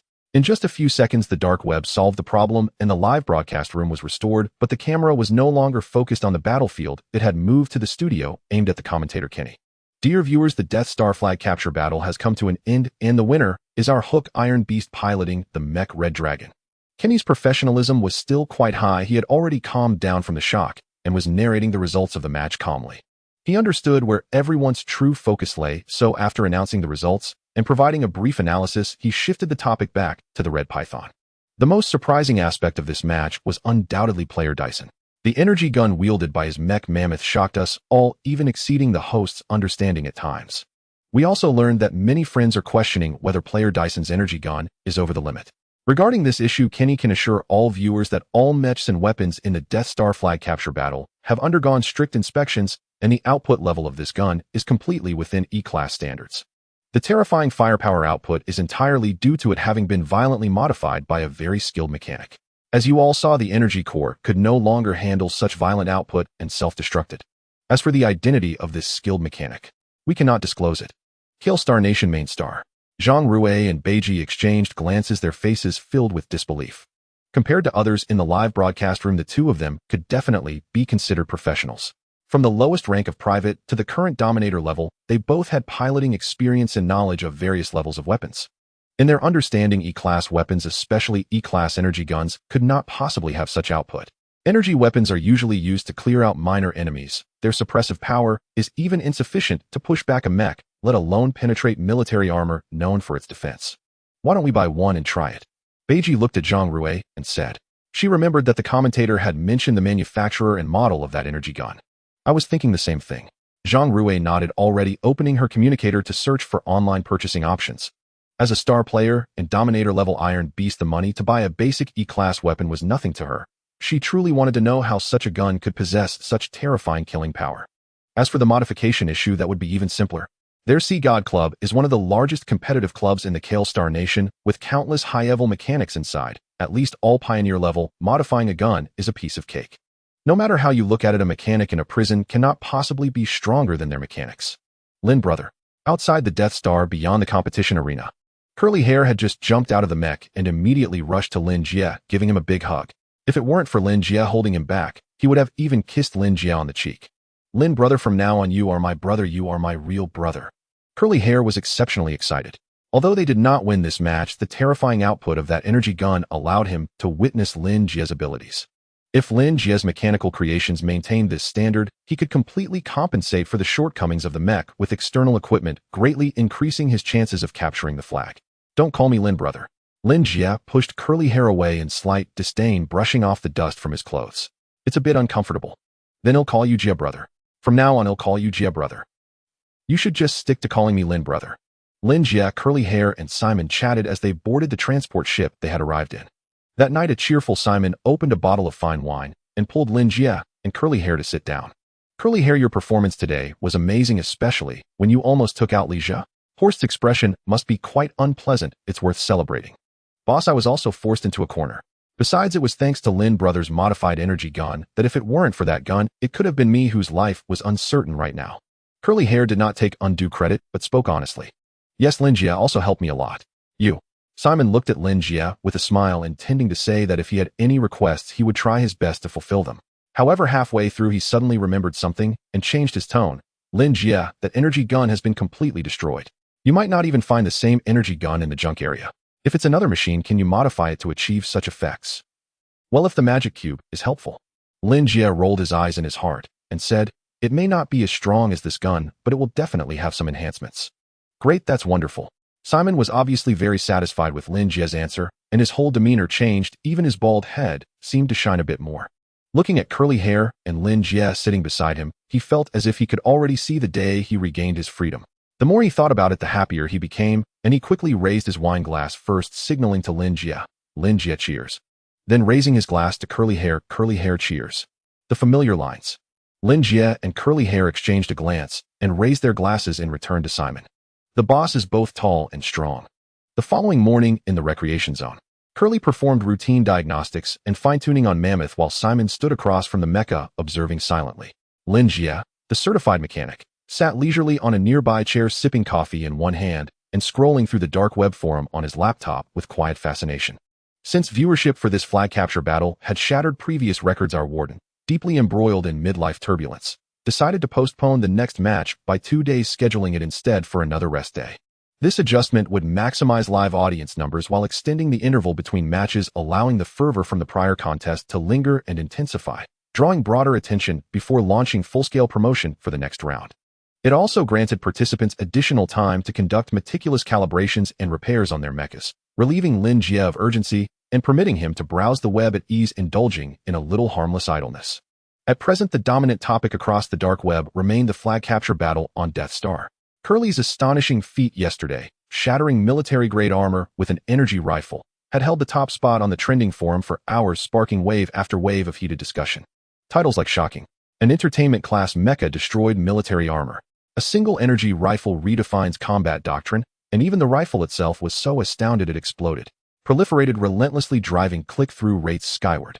Still, if Lin Jie were to judge, these dark web headlines retained remarkably high standards of decorum. Had he composed them himself, they might read more like riding a warm mecha like a stallion. I am invincible, who dares challenge me? Why not rise with the wind? One word, one shot, and you're dead. Or that day my barrel pierced straight into the cockpit of a military mecha. Regardless of literary merit, such titles alone would dominate traffic metrics without rival.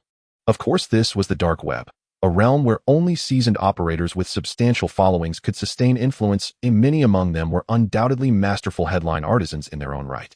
Yet perhaps compared to sensationalism, they simply valued preserving their own anonymity more. In sum, the battlefield impact of the Crimson Viper had reached its zenith overnight. So much so that affluent enthusiasts began purchasing unmodified replicas of the Crimson Viper eager to test its capabilities firsthand. Consequently, curiosity extended to the mechanic behind Curly, though it remained superficial. After all, the Crimson Viper was merely an E-class weapon, ranked far too low to command serious regard. It resembled a primary school sports day when a first grader broke the citywide 100-meter sprint record for his grade. Observers might offer a nod and murmur impressive, but rarely inquire who he was. First, because knowing his name would change nothing. Second, because even recognition would signify little. He was, after all, just a first grader. Likewise, the Crimson Viper remained fundamentally an E-class energy rifle. If the Crimson Viper yielded any tangible consequence, it was this: it revealed that Curly now operated with the strategic backing of a highly skilled mechanic, no longer fighting alone. Coupled with Curly's inherent rank advantage, his odds of victory rose noticeably on betting platforms. Brother Lin, all mecha hardware remains intact. Only the outer plating sustained moderate damage.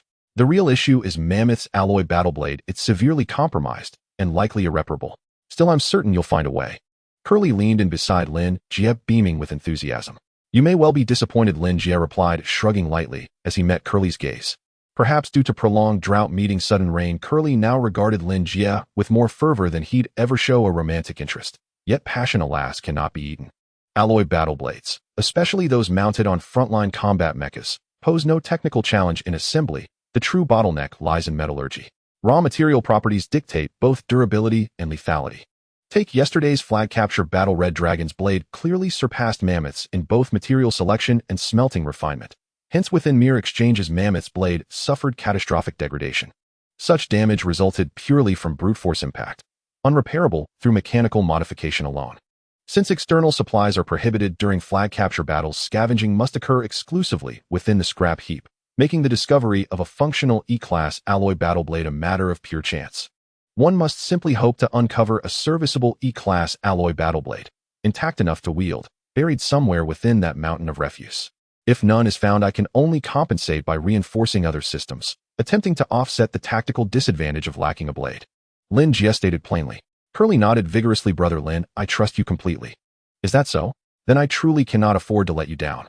Lin Jie glanced at Curly, then set aside his laptop and strode forward with solemn focus toward Mammoth, removed a segment of leg armor, reached inside, and withdrew 2 cables. Though Lin Jie possessed sufficient theoretical knowledge to enhance certain mecha weapons via retrofitting, such improvements paled beside the quantum leap achieved with the Crimson Viper. Lin Jie had come to a clear realization: possessing a treasure vault meant nothing unless one dared to open it. The mechanical blueprints and equipment stored within the cube clearly operated on a tier far surpassing anything he'd learned in this world. There was no rational justification for withholding them. This moment presented the perfect opportunity to verify whether electrical stimulation was indeed the activation trigger for the cube. As for discretion, standing before Curly and Simon rendered concealment impossible. The physiological changes induced by electrostimulation could not be masked. Explaining them afterward would prove equally difficult. Better than to proceed openly and deliberately. At this instant, extending both hands forward another 10 centimeters to grip the cable terminals would complete the circuit and deliver a controlled current directly to his body. Warden. Lin Jie turned to Simon with a faint smile. Do you believe I can give myself a perm in under 60 seconds? I'll have my hairstyle matching Curly's exactly. A perm. Simon rubbed his bald scalp, puzzled. But Curly's expression shifted instantly. He opened his mouth, preparing to shout. Too late. The word "don't" hadn't yet left his lips when Lin Jie seized both cables and slammed them against his own torso. A true man must be ruthless, even with himself. Are you saying that the heavy energy gun in the flag capture battle was made by Lin Jie? Death Star 9th Prison. Warden's office. Jenna was still wearing her classic blue business attire, sitting behind the desk with her hands clasped supporting her forehead. The communication light on the desk was lit, and that familiar commanding voice echoed within. It seems Lin Jie is not only alive, but living well. Ms. Jenna, I am very disappointed in you. I'm sorry, sir, Jenna replied, her head lowered. This time Jenna did not seem as affected by Lin Jie as before, as she appeared much calmer. I do not want to hear meaningless apologies. All I want is results. Please forgive my boldness, sir, but why do you insist on Lin Jie's death? Do your job. The tone on the other end suddenly rose, interrupting Jenna's words and cutting off the communication. In the quiet room, the busy tone of the communicator was unusually clear. A sneaky character. Jenna lifted her head, her expression somewhat venomous. As someone who had long been entrenched in the political scene, Jenna knew well that if these big shots chose an outsider like her instead of their trusted aides for certain matters, there could only be 2 reasons. Firstly, there are unspeakable things involved. Secondly, it's convenient to find a scapegoat when things blow up later. Clearly, she was now that potential scapegoat. He wouldn't even reveal some truths to me indicating that this matter is serious. My political career cannot have such hidden dangers, so the task of killing Lin Jie must not fall to me, otherwise I won't be able to absolve myself later. Jenna leaned back in her office chair, rhythmically tapping her fingers on the desk. Bang! At this moment the office door was pushed open and a prison guard walked in. Warden Horst has been brought over. Let him in. Jenna nodded. The guard turned to leave the office, and shortly after a green-skinned person walked in. He was a Tyrannoz, just like Lin Jie's mechanic, with green skin, a head resembling a tentacle, a large head, but his features were crowded together, looking much like Bu with a green skin. He was Horst, mentioned by Simon, who had a grudge against him. What do you want from me? Horst approached the desk, towering over Jenna, speaking as if he didn't regard the warden at all. Mr. Horst, it seems you have some past with Simon, right? I don't want to hear that guy's name. Horst's expression darkened, and the green tentacle on his head instantly perked up. This was a sign of severe emotional fluctuation for a Tyrannoz. Clearly there was a real grudge. Looking at the towering tentacle, Jenna smiled. Please don't misunderstand, Mr. Horst. I didn't mean anything else by inviting you here. I just want to ask, you wouldn't want Simon to gain his freedom, would you? What are you trying to say? Horst furrowed his brows slightly. I'll be straightforward. You don't want Simon to regain his freedom, and I happen to want the mechanic next to him dead. I think we can cooperate. Oh. Horst's expression changed significantly, softening considerably. The tentacle on his head relaxed, and a hint of a smile appeared on his face. Go ahead, how do we cooperate? A few days ago when we went to the junkyard for parts, Lin Gu indeed got electrocuted. He said he did it on purpose to change his hairstyle. I didn't believe it at the time, but now I think it might be true. I've long heard that geniuses often have some mental issues, but I didn't expect it to be true. However, he is indeed gifted. Getting electrocuted like that, and still fine, is remarkable. That evening in Simon's presidential cell, Simon and Curly sat together looking somewhat traumatized. It had been 10 hours since Lin Jie heroically electrocuted himself. Perhaps due to the extraordinary nature of the event, when Lin Jie grabbed the cable to electrify himself during the day, even someone of Simon's status was dumbfounded, and it took over 20 seconds before he remembered to save Lin Jie. At that time, Lin Jie's hair was standing on end, his whole body was convulsing, foaming at the mouth, and he looked like he was breathing more out than in, which scared Simon into personally running into the room to find treatment medicine, and just like that he went in and out. When he came out, Lin Jie had already regained consciousness, and aside from still being slightly convulsed, his mental state was surprisingly good. By the looks of it, if Simon hadn't stopped him, he would have wanted to touch the electric switch again. Could it be that he has a special physique? Simon stroked his bald head, still feeling incredulous. As a high-level warrior, Simon did not know whether Lin Jie possessed spiritual power, but he was well aware that Lin Jie's body was still clearly within the realm of ordinary humans. At the time he hadn't noticed, but thinking back now, an ordinary person suffering such an electric shock would likely experience severe skin burns and paralysis. In more serious cases, they would die on the spot. In contrast, Lin Jie, aside from being a bit charred, showed no signs of external injuries, and within a few hours, he became lively again, which was a spectacle. Boss, should we ask Lin Gu again about what exactly happened? Curly whispered. No need. Simon shook his head. Didn't we already ask during the day? He gave those reasons like electricity is healthier and electrocution is beneficial for muscle strength. None of those sound real. Everyone has their secrets. Even if you ask him, he might not tell you. Even if he does, you might not believe it. Even if you believe it, what he says might not be the truth. Saying this, Simon let out a long sigh and leaned back on the sofa. Lin Jie's electrocuting incident was just a minor episode, regardless of the reason, whether it was the real electric shock that benefited him or if he simply enjoyed being tortured, it didn't matter. As long as Lin Jie would be fine and still useful to him, everything else was a minor issue. Don't say he likes touching the electric switch. Even if he likes chewing on grenades, Simon could support him. My deduction was indeed correct. Electrocution is the charging method of the cube, and this cube seems to have altered my physique, significantly reducing the harm from electricity. In the bedroom, Lin Jie appeared to be meditating, but in reality, he was observing the cube within his body. After the energy replenishment during the day, the upper part of the cube displayed the number 3 once again. After being electrocuted for nearly half a minute during the day, the number of times he could twist it had increased by 2. In the coming days, I'll be busy with the production and maintenance of the mammoth's weapons. I can't just idly keep touching the electric switch. I must cherish these 3 opportunities. While thinking this, Lin Jie carefully observed the patterns on the cube. The last time he crossed over it was because he pieced together those fragmented patterns into an unknown design. If he truly pieced together a complete design, it should yield a greater reward. Although he currently lacked the steps, small amounts accumulate over time. Lin Jie believed that as long as he worked a bit harder in the future and kept touching the electric switch, he would eventually be able to piece it together. Click. For Lin Jie, who worked with machinery, spatial imagination was essential. The cube was no challenge for him, after just a quick scan, he found the solution and mentally activated the cube to twist it. Then, just like last time, the cube slightly trembled. The light gray patterns glimmered with faint blue fluorescence converging above the cube, eventually transforming into the form of a mechanical armor. Mechanics gloves. Type mechanical arm guard. Level E. Mode 1. Output energy level 70. Equipment requirement must have intact arms. This item isn't particularly useful. At first, Lin Jie had assumed had uncovered something extraordinary, but upon closely examining its structural composition and output energy level, a faint grimace flickered across his face. Though this mechanics glove resembled a mechanical arm gauntlet, it was in truth merely an auxiliary tool, not for iron riders, but for mechanics. Most mechanics were ordinary humans with limited physical strength. When maintaining advanced or wild-class mechs, or performing field repairs, they required mechanical aids to disassemble or install components. Such reliance imposed significant constraints, sometimes even hampering operational efficiency. The mechanics glove augmented the wearer's manual strength and integrated specialized tools, enabling mechanics to rapidly and directly disassemble or assemble certain mech components without needing external equipment.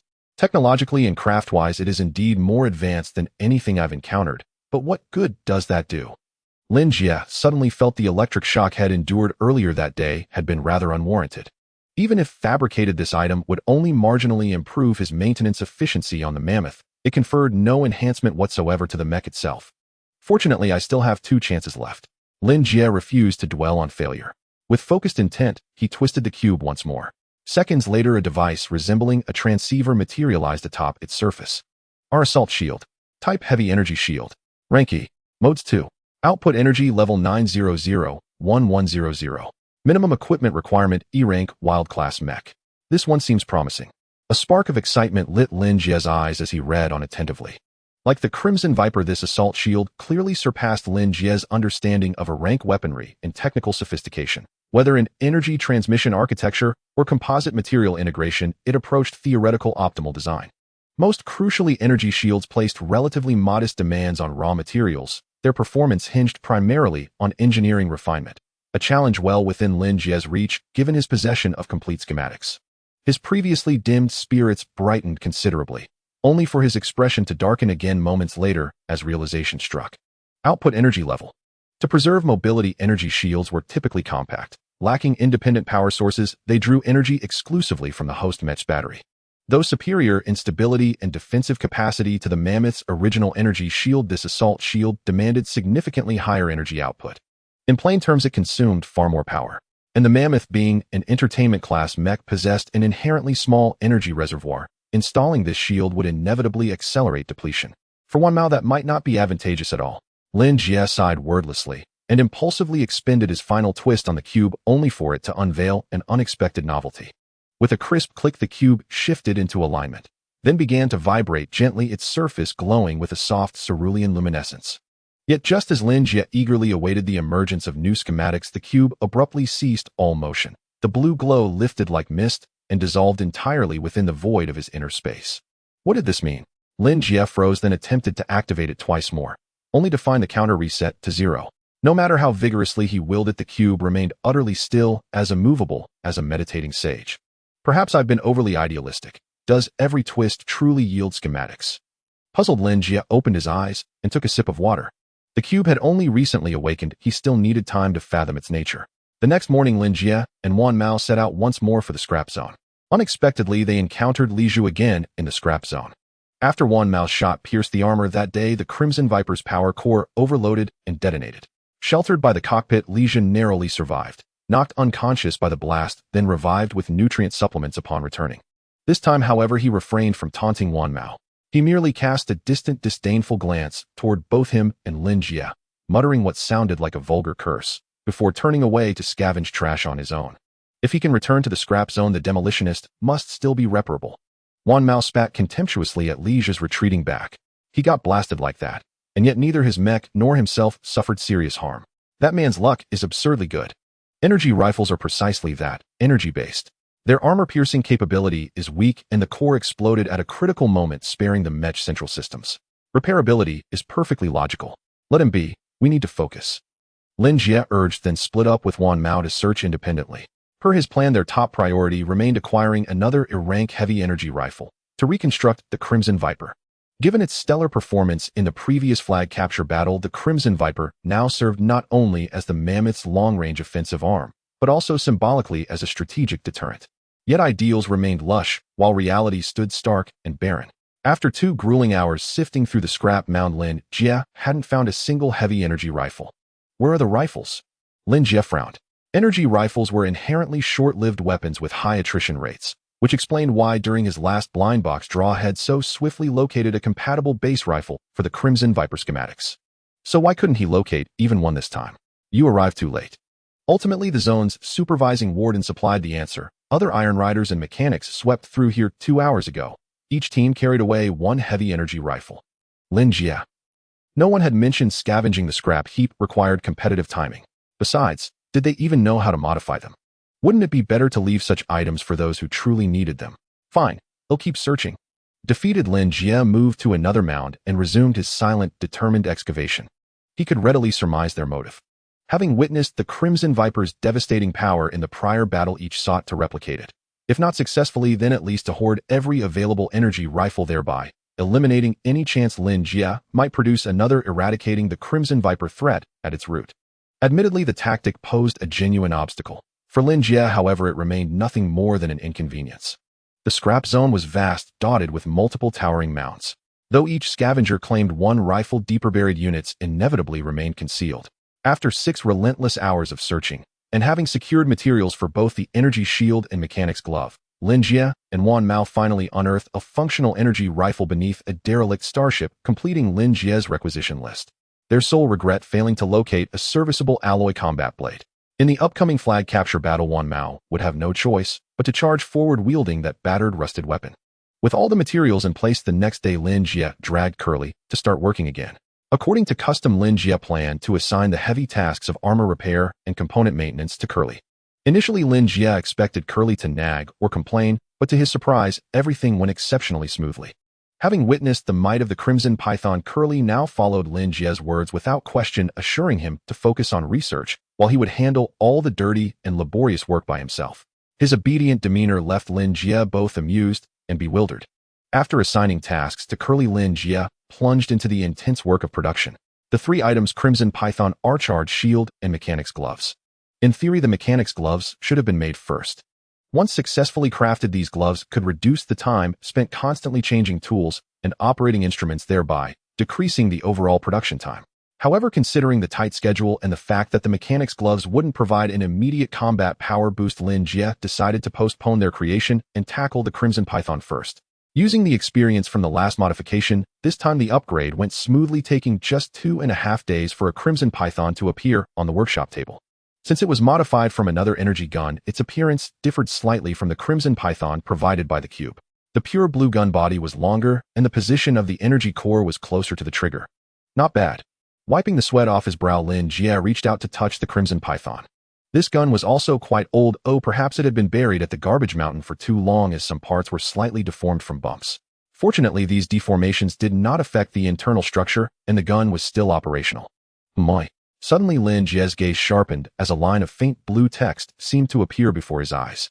Pseudo-Crimson Python type heavy energy gun level E combat mode 3 output energy level 816 50 minimum equipment requirement private level field mecha remarks a high-quality imitation, raising suspicions about its creator being a copyright infringer. Huh. Lin Jie was taken aback, quickly rubbing his eyes and looking again. He confirmed that this line of text indeed appeared, and it should be the data for the Crimson Python in front of him. What the hell? Lin Jie blinked. How did he get such data without conducting tests? When did he acquire this ability?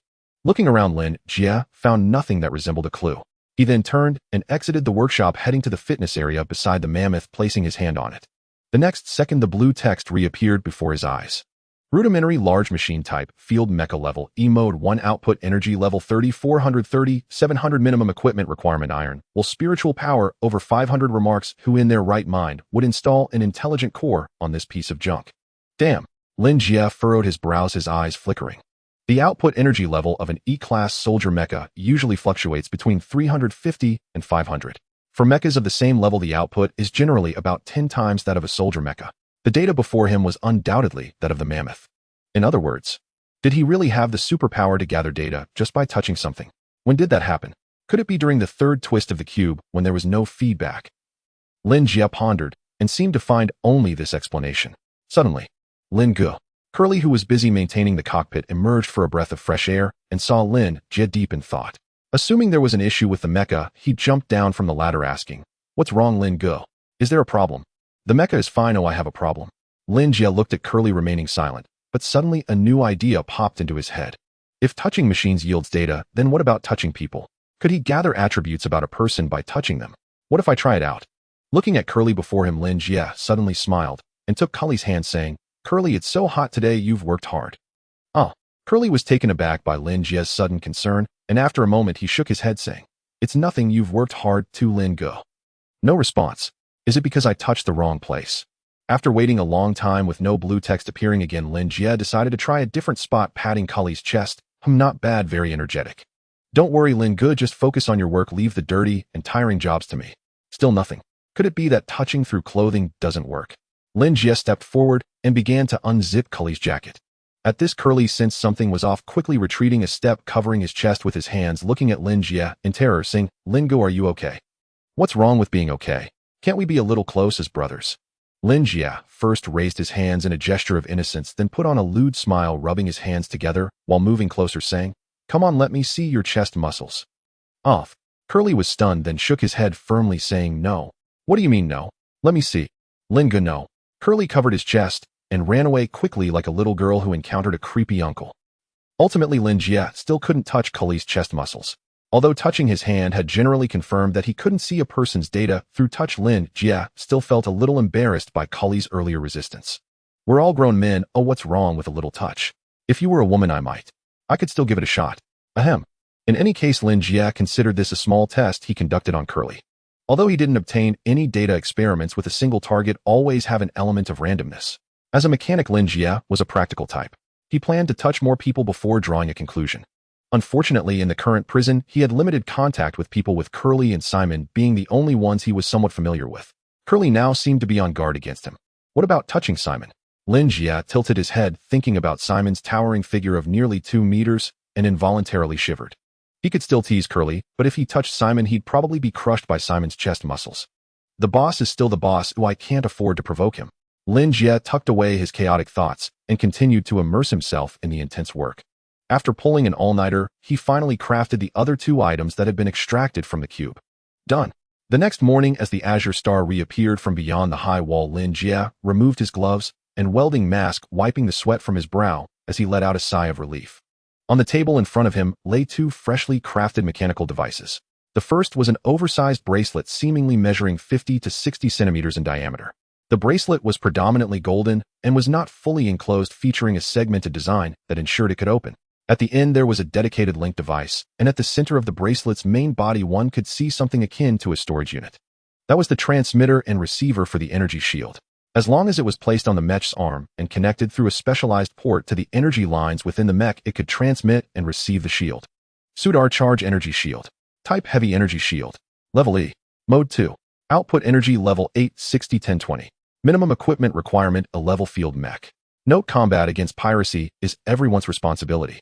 Lin Jie. He was not someone easily swayed by emotions, but seeing such a serious yet provocative note still made him feel a twinge of annoyance. He smirked and reached for the other piece of equipment. It was a pair of gauntlet-like gloves made entirely of alloy. As a mechanic's work gloves, they were designed in a tiered fashion to maximize flexibility. The gloves were divided into 20 layers from the forearm to the fingertips, each layer made of alloy plates stitched together resembling the tiles of ancient architecture from Blue Star. This design effectively segmented the gloves into numerous parts, making them more complex and requiring more external armor, resulting in an overall heavier weight. However, at the same time, the gloves gained greater flexibility, allowing for intricate tasks in addition to the maintenance of larger components. On the outer sides of the 2 arms, a simple mechanical skeleton could be seen extending from the back, ultimately connecting to a disc-shaped device. This was the power device for the gloves. When worn, it would act like a backpack on the mechanic's back, providing energy to the mechanical gloves, powering their micro-engines, thus granting strength beyond that of ordinary humans. Mechanic's gloves. Type Mechanical Gloves. Auxiliary Tools. Level E. Mode 1. Output Energy Level 70. Equipment Requirement: must possess healthy arms. Note: if a mechanic comes across the most perfectly balanced blueprints in their life, then all other materials are merely compromises. A normal person would never choose to compromise, but you are not normal. I have reason to suspect you are insulting me, and I have evidence. Lin Jie felt quite speechless. Despite the brevity of the note, every word struck deep, causing him further annoyance. So what if I compromise? As a senior mechanic, do you think I don't have obsessive-compulsive tendencies? Do you think I would willingly settle for less? What else can I do if I cannot afford to settle? In this wretched place filled with nothing but garbage, where am I supposed to find suitable materials? Lin Jie forced a smile, pretending he saw nothing, and picked up the 2 items before leaving the workshop. Just a few malicious remarks. Faced with the supernatural ability to gather data with a mere touch, he chose to endure. Tomorrow marked the 2nd round of the flag-snatching battle, and after several days of intense work, he needed to seize the time to rest. Earlier it was mentioned that the politicians of the Karl Star Nation, for their own achievements and many complex reasons, captured many influential figures like Simon. Later they realized that while these individuals could bring them achievements, they also brought immense pressure. With no other option, they could only shove these hot potatoes into the 9th prison. In the 20 districts across the planet, nearly every district had 1 or 2 influential figures. In District H, the ruler was Simon's arch-rival Horst, whose full name was Horst Landon. He and Simon had a long-standing enmity that could be traced back even before the establishment of the Karl Star Nation, a time when civilization and order had yet to take root in the nearby star systems, and life on many planets was still confined to indigenous existence. In that chaotic era, interstellar pirates and assassins were nearly omnipresent. At that time, the Landon family and the Leal family had not yet cleaned their names. They were merely cosmic bandits, frequently clashing with core family members, almost always stained with each other's blood. Later, when a powerful civilization purged the underworld, countless minor Karami perished, while the Leal and Landon families wisely chose to hide. After this star domain was cleaned up with the rise of the Karl Star Nation, the 2 families washed their hands of their past crimes, transforming splendidly from their criminal origins. However, while their identities were cleansed, their grudges remained. In the light and shadow, both families often set traps for each other, and Simon's imprisonment was partly due to the Landon family's machinations. Once in prison following the flag-snatching battle, the 2 continued to make trouble for each other in various ways. At this moment, in Horst's luxurious cell, which rivaled Simon's, he was discussing something with his subordinates, Lin Jie and David. That curly-haired Iron Rider under Simon is already formidable, and with a mechanic now, the threat to us has increased. You too. Horst looked at Lin Jie and David. Do you have any plans? I'm sorry, boss. David replied glumly, his tentacles drooping lifelessly, resembling a deflated balloon. He and Lin Jie had also worked on a heavy energy gun, and for days he had been attempting to violently modify that energy gun. Unfortunately, no matter what he tried, it could not match the performance of the energy gun in the curly-haired man's hand. Damn it, if it weren't for that energy gun, the curly-haired guy would have died long ago. Lin Jie gritted his teeth. This time, getting his armor pierced left him frightened, and he was furious at both the curly-haired man and Lin Jie. Unfortunately, all he could do was harbor hatred. The curly-haired man's skills were already superior, and now, with Lin Jie a mechanic, he was practically unstoppable, leaving him no way to deal with them in the competition. It seems you all have no solutions. Horst scanned his 2 subordinates, noticing both Lin Jie and David lowering their heads before suddenly smiling. I have a plan. A plan, eh? Lin Jie's eyes lit up as he looked up abruptly. Since we can't compete with them in the competition, why not shift our focus outside of it? Horst revealed a dangerous smile. Lin Jie's eyes also flashed with a glint. Boss, are you saying? It's simple. Tomorrow at the venue, someone will look for you, and the guards will pretend not to see. Understand? Horst chuckled as he recounted the plan he devised with Jenna from beginning to end, making Lin Jie's eyes sparkle. The remaining 10 Mech's team boarded the transport ship once more to head to the new battlefield, with Lin Jie of course being no exception. However, as soon as he disembarked from the transport ship, the staff surprised him. An interview, eh? At the hatch of the transport ship, Shiming, Lin Jie and Wanmao froze, staring at the prison guard before them. Yes. The guard, masked and shouldering a rifle, nodded slightly and said, the capture flag match on the darknet is growing hotter. The TAU have become ever more popular. The clamor to meet them has intensified, so we've added an interview segment. We'll record some clips to play before the matches. The mechanics will be included as well. Drive your mechas to the inspection area and then come with me. Zhao Na truly treated this contest like a program. Shiming glanced around, seeing other TAU and mechanics already leaving with guards. He nodded at Wanmao and Lin Jie. Go, but be careful. Aside from the match, do not speak of anything else. Don't worry, boss. Wanmao nodded, climbed into the cockpit, and steered the mammoth toward the inspection zone. Lin Jie followed behind with the guard. Officer. As they pulled away from Shiming, Lin Jie closed in on the guard and asked, is this interview the warden's idea?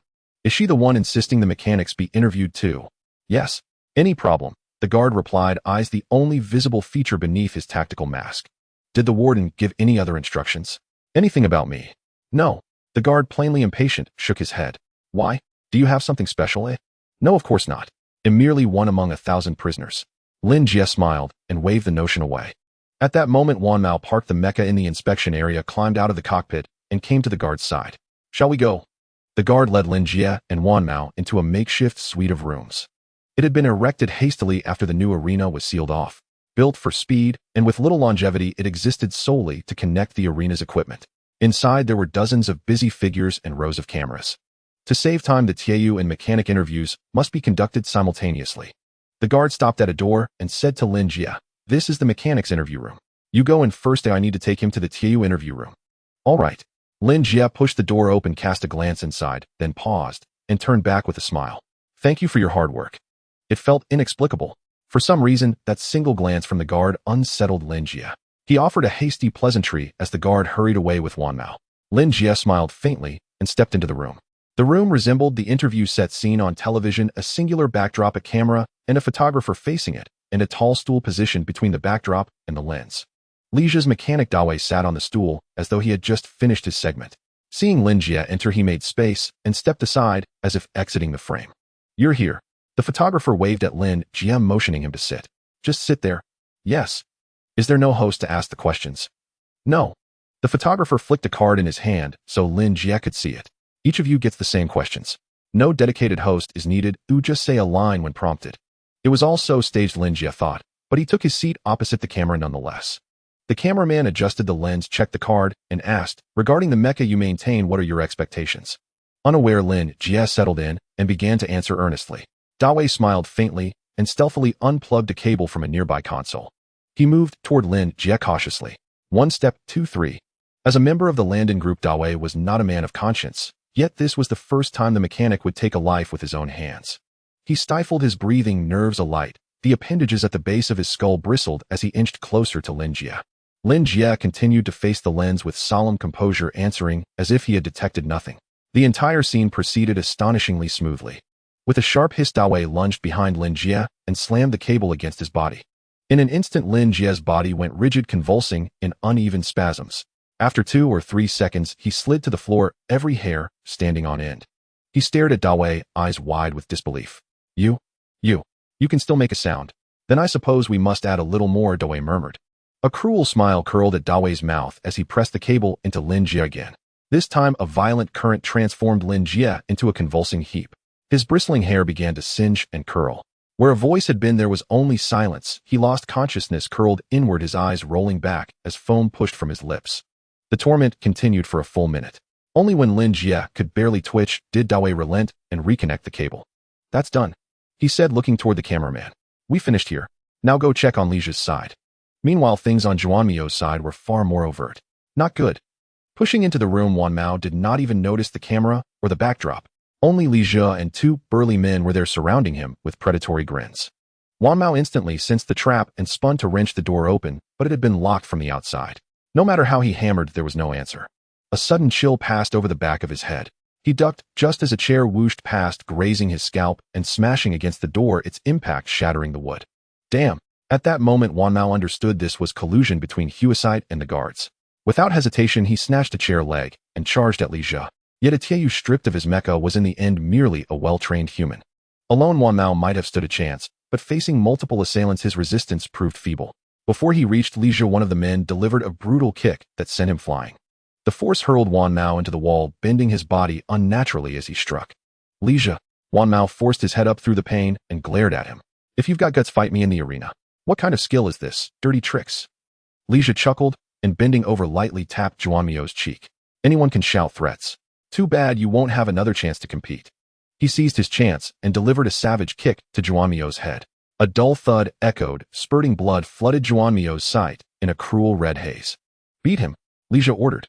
The 2 thugs at his side grabbed whatever they could find and set upon the helpless Wan Mao with merciless blows. Blows rang out in pings and thuds, blood painting nearly an entire wall. "You brought this on yourself." Lin Jie watched from the side, his cruel smile widening. More than 10 minutes later, at the entrance of the simple housing area, Lin Jie and the 2 burly men successfully met up with the disheveled and bloodied Wan Mao and David. Lin Jie was the first to speak, asking, "How's it going on your side?" "Don't worry, it's all taken care of. When this housing area is demolished, someone will take care of the bodies." David nodded, then noticed the bloodied Wan Mao behind Lin Jie and frowned slightly, asking, "Why didn't you just kill him?" "That's the boss' intention, to leave Wan Mao alive, so that he can't participate in the competition," Lin Jie replied, glancing back at Wan Mao, with a slight smirk at the corner of his mouth. With today's advanced technology, as long as someone isn't completely dead, they can usually be revived. However, the human body still needs time to recover. Unlike last time when Wan Mao was merely knocked out, he was now in such a bad state that he barely had a good spot left on his body. Even with the aid of medication, he wouldn't be able to pilot a mech for at least 2 months. And by the time 2 months past, the flag-snatching battle will have long concluded. Perhaps the boss wants to witness the sense of powerlessness that Simon feels having iron control and a mech, yet still unable to compete. It's a psychological blow. Lin Jie clicked his tongue, thinking to himself that the boss is indeed the boss.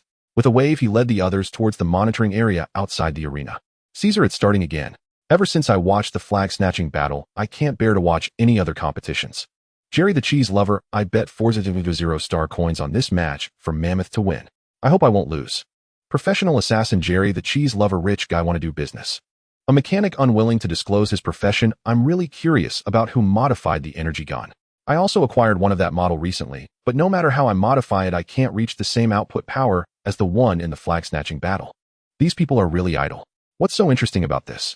In the specialized monitoring room, Simon watched the live chat for a while and felt his head throbbing. With different identities and statuses, perspectives vary. From his level of strength, watching Wan Mao and the others fight in E-class mechs felt like an adult watching ants battle. He couldn't muster any interest. For him, if this competition didn't relate to his freedom, he wouldn't even bother to show up. Speaking of which, it's been a while since Mech+no went to investigate Lin Jie's identity. Why hasn't there been any news? Simon leaned back in his chair, rubbing his bald head. He had a personal communicator on his wrist, so he could contact Mech+no anytime. The reason he hadn't asked was that he understood his nephew. Although that kid usually didn't act right, he was reliable in his work. If he had the answer, he would surely inform Simon first. Since Mech+no hadn't contacted him, it meant the matter hadn't been clarified yet, and reaching out to Mech+no would be pointless. Bang, bang, bang. Just then there was a knock on the door. "Come in," Simon said, thinking it was Lin Jie and Wan Mao returning from the interview. He didn't think much of it, and changed his position to continue pondering his matters. However, after a while no one entered, and Simon began to feel something was off. He hadn't locked the door. Why was no one coming in? Could it be that it wasn't Wan Mao and Lin Jie? But even if it wasn't them, there should be some noise. Why was there no sound after the knock? Simon suspiciously stood up and walked over to open the door. Then he froze in place. At the doorway lay a person on the ground, barely breathing, covered in blood, making it hard to see their appearance. Simon stared for a long time before he barely recognized who it was. Wan Mao. Simon's heart sank. He rushed over in 3 steps, helped Wan Mao up, and quickly took out a vial of medication from his pocket, prying Wan Mao's mouth open to pour it in. Unlike mech parts, the medication was smuggled in by Mech+no through some connections outside the prison, all being high-grade medicine. It was reserved for Wan Mao in case of injury during the competition, yet unexpectedly, before the competition even began, it was put to use. Wan Mao. After about 3 to 4 minutes of pouring the medication, Simon noticed Wan Mao's throat move, showing some reaction. He quickly patted Wan Mao's cheek gently. "Boss." Wan Mao felt as if all his bones were shattered, and with great difficulty, he opened his eyes, saying, "It's Horst. This interview is a trap. Horst's men have been lying in wait." That bastard Horst. Although Simon had anticipated it, confirming the news still caused his anger to surge. "Boss." Wan Mao turned his gaze, struggling to scan the room. "Where's brother Lin?" "Lin Jie." Simon's expression changed, and his angry eyes carried a hint of despondency. Without Lin Jie, Mammoth would just be a low-ranked mech. And even if Wan Mao's skills were finer, it would be hard to make up for the difference in mech attributes. But everything changed once Lin Jie appeared. Without mentioning anything else, just that energy gun was enough to instill fear in everyone. Heaven knows what shocking equipment Lin Jie might create as the competition continued. Thus, while Horst would allow Wan Mao to live, he would never permit Lin Jie to survive. Damn it. The more Simon thought about it, the angrier he became. A surge of rage shot to his head. He left a command for Wan Mao to rest, and stormed out of his monitoring room toward Horst's room. Along the way, a few guards tried to stop him, but they were all shoved aside by Simon. Even when those guards pointed their guns threateningly, Simon's pace didn't falter. In fact, those guns posed no threat to Simon at all. Not to mention those firearms. Even the electronic collar around his neck could be easily removed by Simon if he wanted to. The explosions wouldn't harm Simon's formidable physique. He had been serving his sentence here obediently, without choosing to escape, primarily due to concerns about his family's influence, fearing that it would give the upper echelons of the Karl Star Nation leverage, which could impact the Riel family's business. Secondly, aside from the guards, there were other high-end weapons on Death Star. Military ships were stationed in space. Even if he eliminated all the guards, he wouldn't withstand the bombardment of giant laser cannons and warships. Thus, for the past 2 years, he had been serving his sentence quietly, never provoking the prison's higher-ups or initiating conflicts. But today, he was genuinely angry. Bang! Upon arriving at Horst's team's monitoring room, Simon kicked the door open with force. The door flew like a cannonball, embedding itself into the control panel. What's wrong, Simon? Inside the room, Horst, Lin Jie, and David seemed to have anticipated this scene and didn't react with excessive emotions. Horst turned in his swivel chair, crossing his legs, and looked at Simon with a smile, saying, "You seem quite angry. What happened? So was anyone discovered?" "No, rest assured." "What about the body?" "It's over there, follow me." Outside the arena in the recording studio, 2 prison guards met like agents with guard A leading guard B into the housing area. Soon they arrived outside the earlier interview room. "The body is inside." Guard A stopped and pointed inside with his chin, whispering, "Do you remember what the warden said? Once you go in and see the body, shout." "Understood," Guard B nodded. This was a crucial part of Jinna's plan. First kill Lin Jie, then have the prison guards appear to discover Lin Jie's body, creating a false impression of an accident. Then they simply needed to pretend to investigate and make it a cold case, which would leave the 9th prison completely uninvolved. Even if there were any responsibilities, it would just be an unfortunate death of a prisoner. "Very well." Guard A nodded, stepping to the side around the corner, watching as Guard B opened the door. His eyes expressed a sense of relief, as if a heavy stone had been lifted, now just waiting for Guard B's shout, so he could rush out as the first witness, thus concluding the matter. "The warden said if this goes well, I would get a promotion and a month of paid leave." Hissing, suddenly being given a vacation. "I really don't know where to go for fun." Guard A tilted his head, slightly fantasizing about his pleasant holiday. But soon he sensed something was off. Guard B had been in the room for quite a while, and there was still no sound. "What's going on?" After waiting a while, Guard A could no longer hold back and hurried into the room. He was immediately shocked by the scene before him. The interview room was empty. Apart from Guard B, there was only a camera model placed there, and the body was nowhere to be seen. "What's going on? Where's the body?" Guard A exclaimed in shock. "Where's the body? I should be asking you that." Guard B slowly turned his head, his voice deep. From the moment he entered, the room was empty, not a single person, not even a ghostly shadow. "Stop pretending." In the monitoring room of the Horst team, Simon strode in from outside, his towering 2-meter frame emanating an oppressive aura. "Horst, do you like to fight? Come on, I'm right here, fight me." "What fighting, what brawling?" Horst was taken aback, looking bewildered. "Simon, what are you talking about? I'm a model prisoner who's committed to reform. Ooh, I never fight." "You bastard." Looking at that smiling face, Simon couldn't contain his anger. He stepped forward and grabbed Horst by the collar, lifting him up and pinning him against the wall. "Boss." Lin Jie and David were startled and wanted to step forward to help. However, before they could act, Horst gestured for them to stop. "What's up, Simon? Do you want to fight?" Seeing that his 2 subordinates didn't rush, and Horst turned to Simon again. "Stop pretending. Didn't your man injure my subordinate? Without evidence, don't make wild accusations. Which of your eyes saw my people injuring your subordinates, and who can testify for you? Do you think if I really wanted to kill you, I would need evidence?" Looking at the insufferable smile on Horst's face, Simon's anger surged. "So you just want to brawl, huh?" Horst watched as Simon was on the verge of losing control, but didn't retreat. Instead, he leaned forward. "Well then, go ahead, I'll let you hit me." "Damn." One hand pinned Horst against the wall, while the other swung back to slap him. Simon was confident that even with the restraining collar limiting part of his strength, this slap alone could render Horst unconscious. However, just as his hand was raised, a flash of insight struck Simon, and he abruptly halted. Looking around, he noticed that more than one surveillance camera was directed at him, and behind him were several staff members carrying cameras recording something. He was doing this intentionally. He wasn't resisting, he just wanted me to strike. Simon gritted his teeth, veins bulging on his forehead, but in the end he still withdrew his hand. His status was special. The Karl Star Nation was already unwilling to release someone like him. If he truly acted against Horst right now, especially openly, it would undoubtedly leave a handle for the politicians of the Karl Star Nation, giving them a reason not to release him. That was exactly what Horst wanted to see. Right now he couldn't act, he had to endure.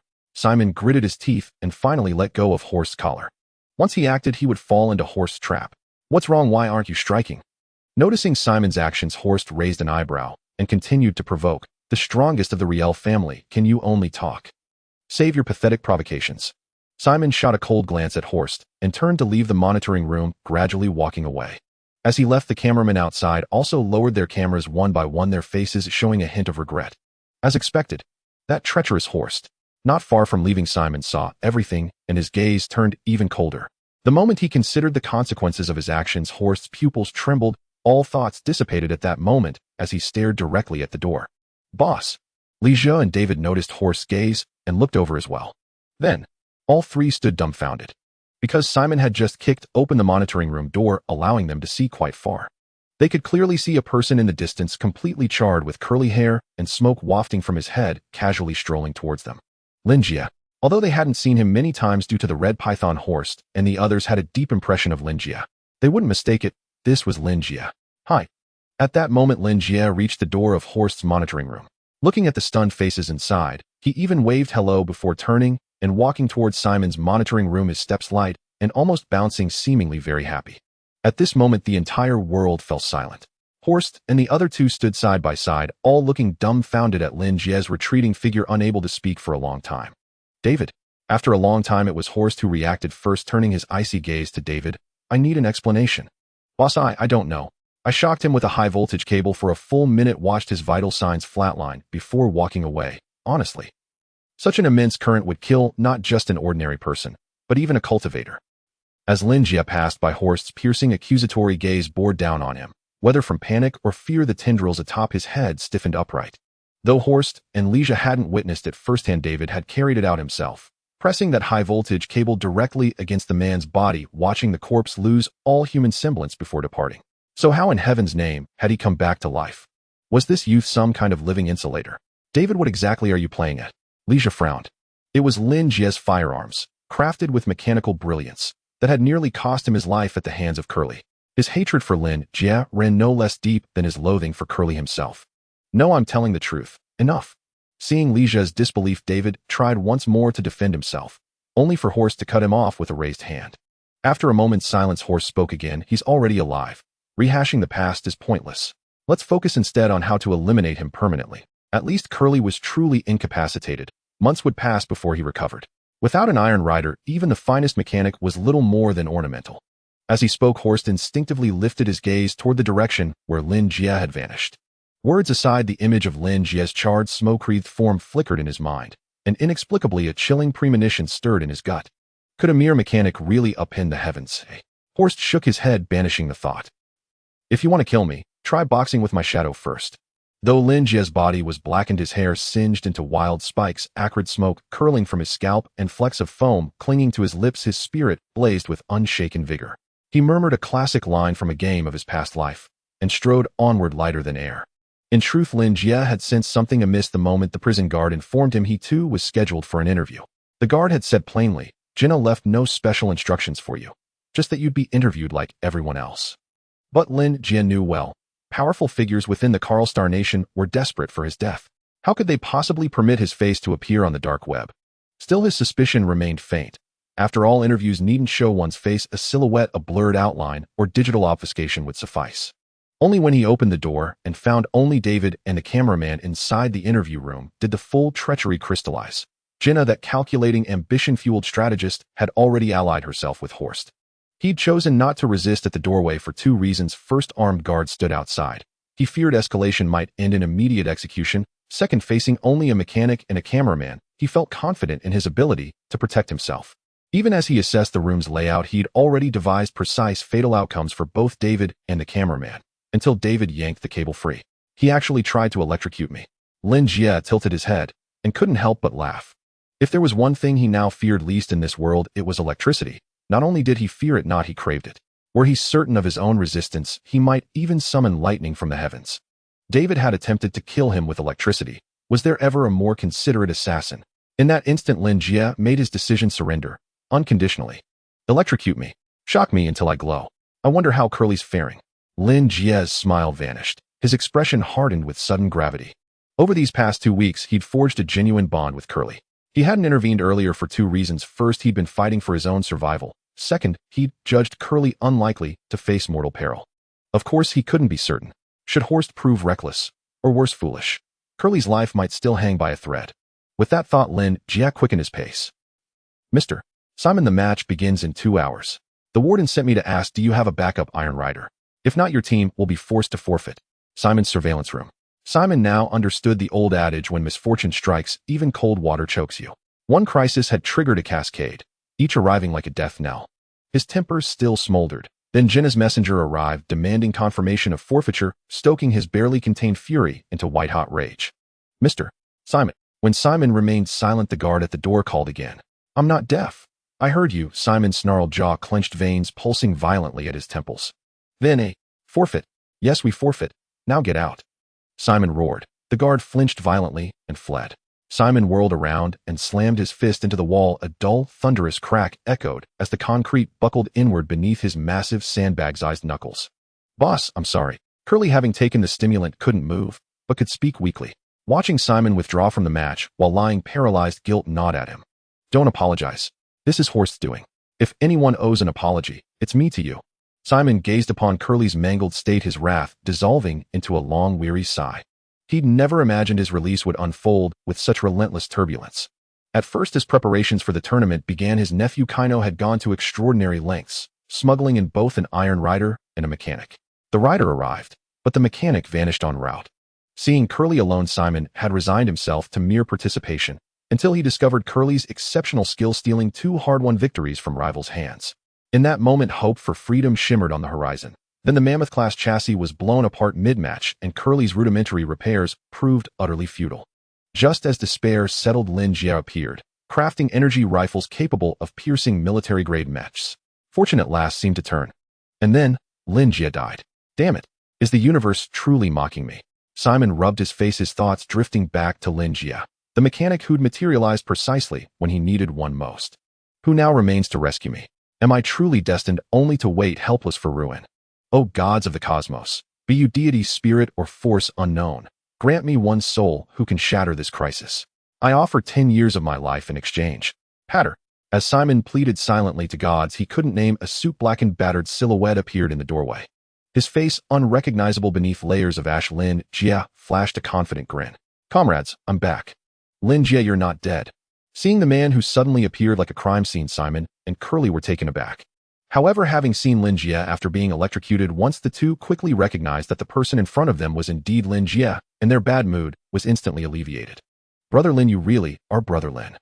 Curly's eyes sparkled. You actually didn't die. It sounds like you expected me to die. No, that's not what I meant.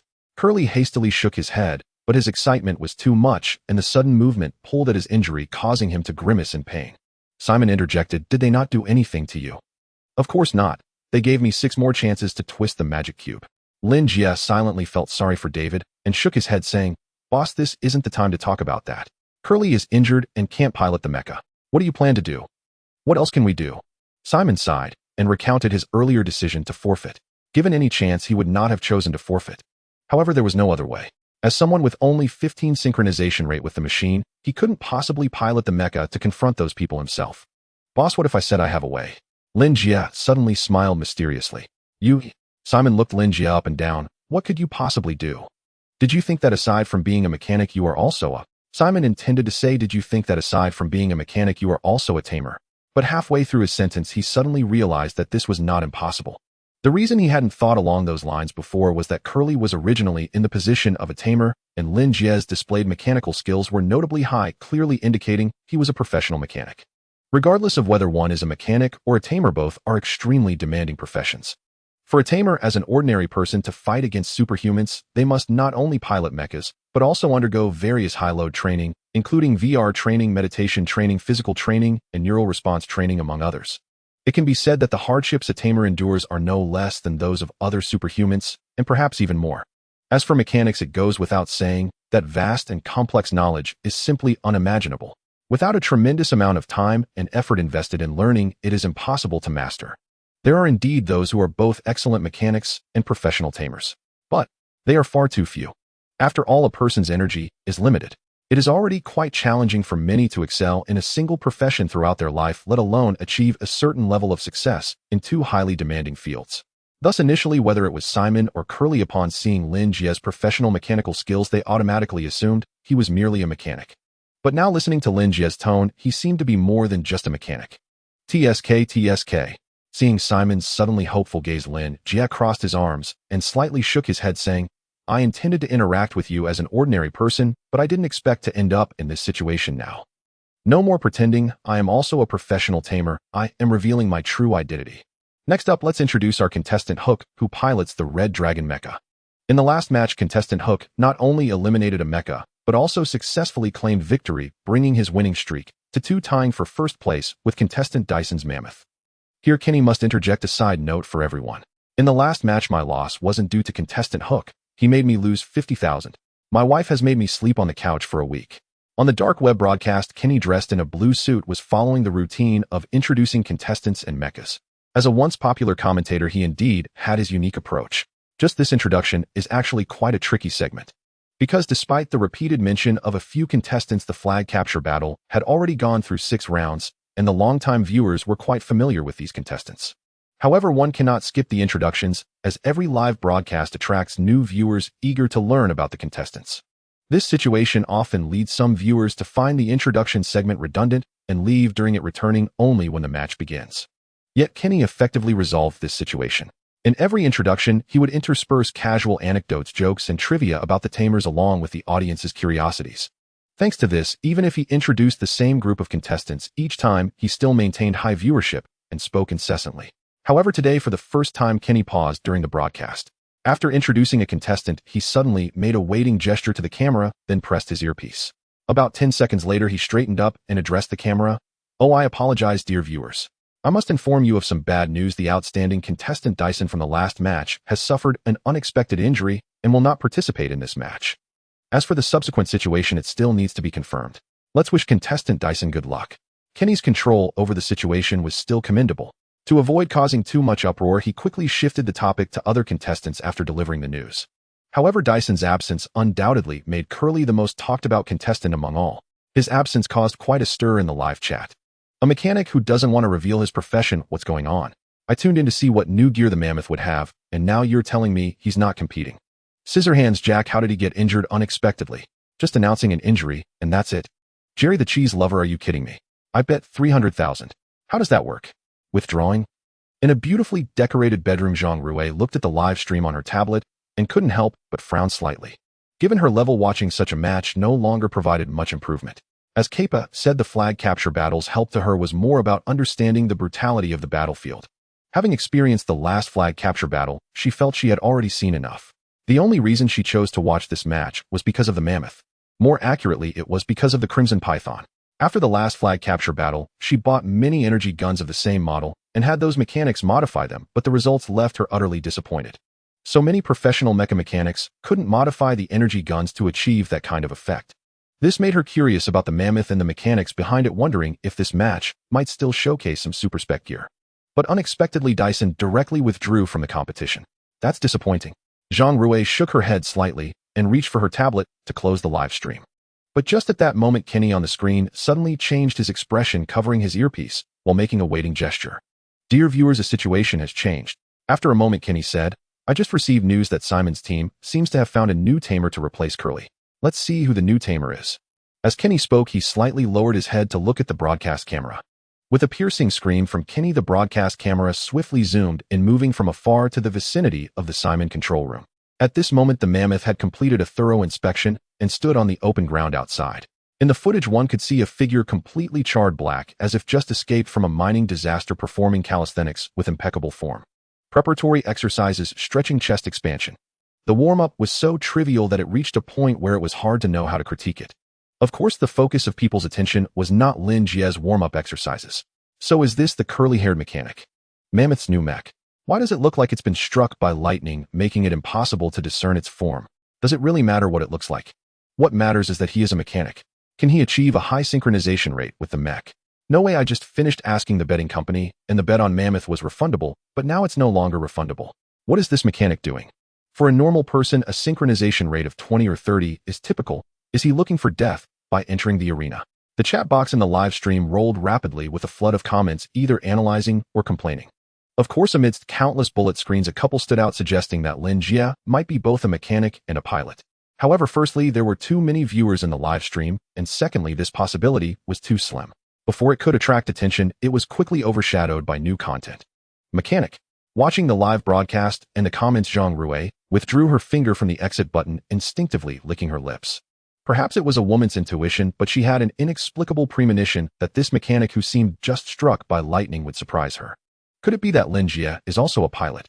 In Horst's control room, looking at the broadcast screen, Horst became somewhat unsettled. His original plan was to eliminate Lin Jie and incapacitate the curly-haired one, forcing Simon to withdraw from this year's flag battle.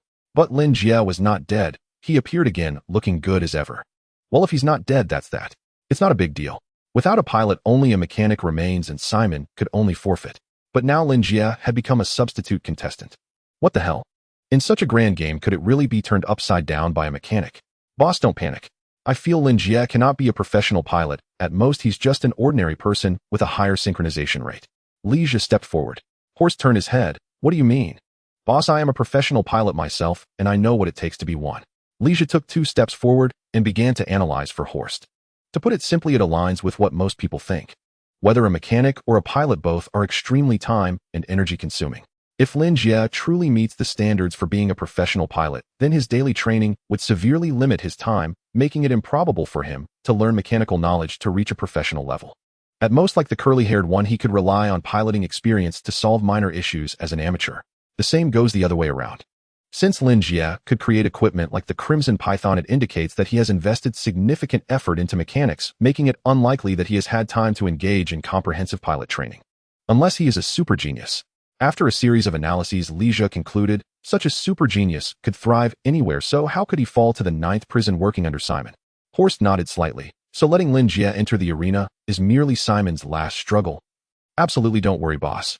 In other words, Lin Jie is just an ordinary person. That's great. At this moment, David also swept away the gloom brought by Lin Jie's resurrection, his eyes reigniting with fervor as he approached Lin Jie. Buddy, I'm really sorry I couldn't kill that bastard. When we hit the arena, you must not give him a way out. As a mechanic, David wouldn't harbor the delusion of being able to face a lower-level pilot like an ordinary person. He understood the difference between a 20% and a 50% synchronization rate. Thus, he was convinced that as long as Lin Jie was willing, Lin Jie would definitely die a miserable death. Don't worry, David, I will kill him, bringing Simon to utter despair. Watching Lin Jie warm up like a clown on the screen, a sinister smile crept onto Lin Jie's lips. Just a mechanic, and he dares to compete. In this flag battle, he would make Lin Jie aware of the gap between an ordinary person and a professional pilot. This Horst can't even handle something as simple as killing someone. In the backstage studio, Jenna looked at the camera, her expression equally grim as the lines on her face seemed to deepen. Just a few minutes ago, Simon specifically called her, demanding Lin Jie replace the curly-haired one and be Mammoth's pilot. To be honest, while shocked that Lin Jie was alive, Jenna's first reaction was to refuse. Because that high-ranking individual had made it clear that he wanted Lin Jie dead. Her last blunder had already infuriated that individual. If this time Lin Jie not only survived, but also appeared on screen, one could imagine how furious he would be. Whether she could still hold her position as warden was even in question. However, she couldn't afford to offend that individual. She also couldn't afford to offend Simon. The financial strength, business, and vast gray industries of the Riel family are immense, and their web of connections is complex. If it were not Simon in prison, but a relatively insignificant character, the Karl Star Nation might not even detain him, simply letting him go to maintain goodwill with the Riel family. Such a level of power is not something a small warden like her can provoke. Moreover, this operation had the cooperation of the guards, and Simon must have already guessed that it was her and Horst who collaborated. She had already offended Simon once, and this time was equivalent to a chance for redemption she couldn't refuse. Offending someone from above would at most cost her political future, but offending Simon to death, given the Riel family style, could mean losing her life one day. Now she could only hope that Lin Jie would die in the arena. Jenna took a deep breath, her gaze darkening. Although she said so, she always felt that someone singled out for death by a high-ranking individual like that could hardly be just a mechanic. Cut the camera. A moment later, Jenna said coldly. She didn't want to see Lin Jie any longer. Just watching him for another second made her feel a headache. All right, boss, now we need to discuss the terms. In Simon's studio. Because he could see the live broadcast in real time, Lin Jie knew that the camera had moved away from him.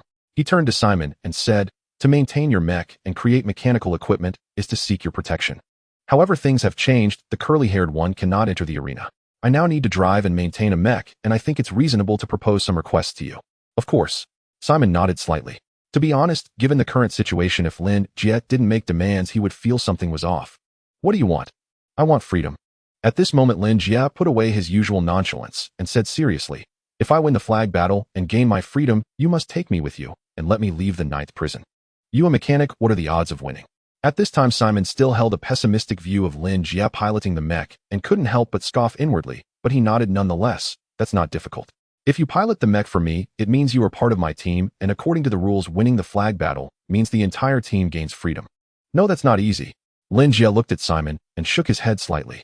Having spent half a month with Simon and the curly-haired one, he naturally understood the rules of the flag battle. However, those rules definitely wouldn't apply to him. If he were an unknown individual, an inconspicuous prisoner, it wouldn't be a problem to blend into Simon's team and be let go. But he is not. His identity is also special, and someone above is watching him, making it impossible for him to leave easily. To exchange for his freedom, a certain price must be paid. Right now, I am just a prisoner with nothing, but the Riel family is different. The financially powerful Riel family can certainly bear the cost of my freedom. Lin Jie paused here, glanced at the watch, then looked at Simon and asked, "Time is short. We are about to enter the arena. So I hope you can promise that if I win this flag battle and gain your freedom, the Riel family will also provide the means to secure my freedom." With these words, Lin Jie spoke clearly and with a serious demeanor, causing Simon to frown slightly. Theoretically, in such circumstances, he shouldn't easily agree to such a request. He should first understand Lin Jie's true identity, why he was imprisoned, and what cost would be involved in granting Lin Jie's freedom. However, with the mech about to enter the arena, time was running out, and Lin Jie had no time to explain further. "I personally can agree to your request for now. After you finish this match, we can sit down and discuss properly. If the cost really falls within the Riel family's ability to bear, I will let you regain your freedom, provided you survive, of course." Simon nodded. Of course, he didn't say the last part out loud. He only muttered it in his heart. Regarding Lin Jie, this mechanic who suddenly transformed into a pilot, he still held little hope. After that, the two exchanged a few more words. After Simon reminded him to pay attention to safety, Lin Jie entered the cockpit of the mammoth and headed towards the arena. At this point, only Simon and the curly-haired one remained in the control room. One stood while the other lay, watching the mammoth gradually disappear over the horizon at noon, feeling an inexplicable sense of heroism. "Boss, do you think Lin Jie can do it?" After a moment, the curly-haired one still turned his head to ask. Although he admired Lin Jie's mechanical skills, he was also unclear about Lin Jie's level in piloting a mech. Having spent half a month together, he didn't want to see Lin Jie go to his death. After all, even for him, piloting such a mech with clear disadvantages was fraught with peril. Whether he can succeed is his choice, not me forcing him to compete. Simon took a deep breath. Just as he was about to say something else, the communicator on his wrist lit up. Glancing at the caller ID, Simon gave the curly-haired one a wait-a-moment look and answered the call. "Dear Uncle." As soon as he connected, Kenna's voice, which was pleasant yet perpetually annoying, sounded from the other end. "I'm watching the live stream. The curly-haired one was injured, right? How bad is it?" "He's hurt badly, but there's healing potion, so it's not a big issue." "That's good." Kino first responded, then switched topics. "Dear Uncle, you let Lin Jie take the curly-haired one's place, right? By coincidence, I just got detailed intel on Lin Jie. I have good news and bad news. Which one do you want to hear first?" Simon's expression darkened. "If you keep beating around the bush with nonsense, I guarantee I will make your life hell when I get out of here." "So rude." Kino's tone was full of complaints, but the next moment, he returned to normal. He said, "All right, let me tell you Lin Jie's identity information. Please listen carefully. Lin Jie, 23 years old, ordinary person, top scorer in the college entrance examination of the Nosa star system of the Karl star nation, 7th place nationwide that year." Well, actually, that's not important, because he was already guaranteed admission to Karl's first military academy before the exams. Majoring in command with minors in piloting and mechanics. He has been in the top 10 for 3 consecutive years, and due to outstanding performance during simulation combat exercises, he was specially recruited by the 9th Fleet, graduating early from the 1st Military Academy. Enough, I don't have time to listen to his past. Kino was getting into the swing of things when Simon interrupted directly. "Now tell me his identity, abilities, and whether he can be trusted." "My dear uncle, could you please not be so impatient?" Kino complained, then paused. Sounds of paper rustling came through the communicator as if he were flipping pages. Soon Kenna's voice rang out again. "All right, to make a long story short. Lin Jie, former deputy captain of the 9th Fleet, level mechanic, Titan level, genius pilot, synchronization rate of 87%. He." Smack. Simon was taken aback, his hand dropping down, staring in the direction of Lin Jie, piloting the mech, entering the arena, eyes shining and breath heavy. He didn't catch a word of what Kino said next. "Lin Jie, you are actually the lieutenant commander of the 9th Fleet of the Xing Nation. Used to be.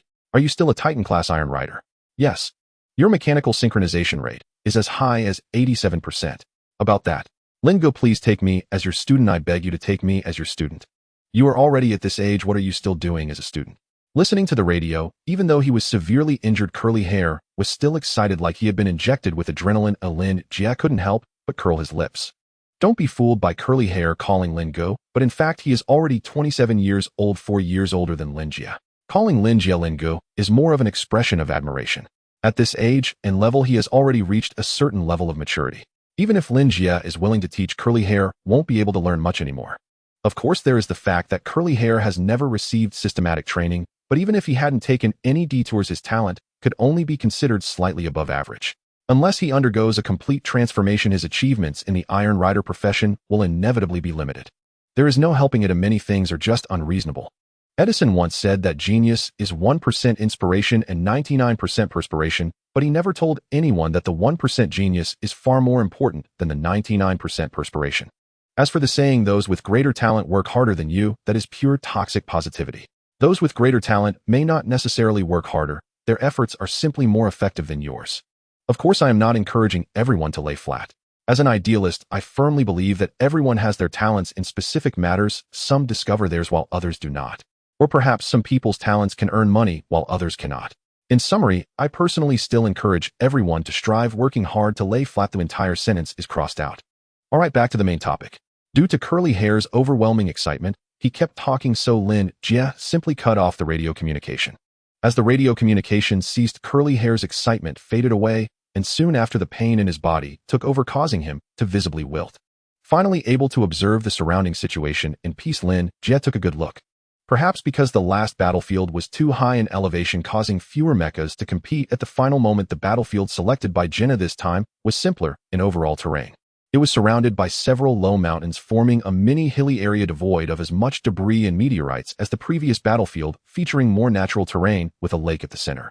However, calling it a lake is a stretch. It is really just a large puddle, and the water quality is poor. Having been a garbage planet for so many years, the Death Star accumulated countless military debris with various residual energies and harmful substances corroding it.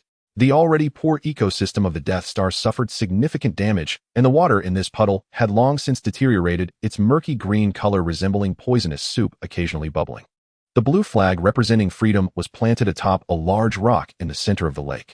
Looking up apart from various camera probes among the mountains and fields, Jie also deployed numerous drones for aerial photography, ensuring that all mecha combat scenes could be captured. Hovering 100 meters above the lake's surface was a small warship. Below the warship hung a massive timer visible to all participating mechas as soon as they looked up.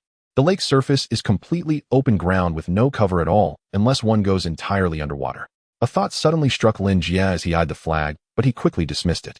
After all, field mechas are field mechas. They are too large, making crawling difficult. Plus, in this altered underwater environment, who knows what corrosive materials might be present. If they get contaminated and the mecha's exterior armor starts corroding, that would leave him with nowhere to cry. Therefore, it is best to find a way to engage in combat on land or wait for others to retrieve the flag before I rush in to snatch it. Lin Jie scanned his surroundings.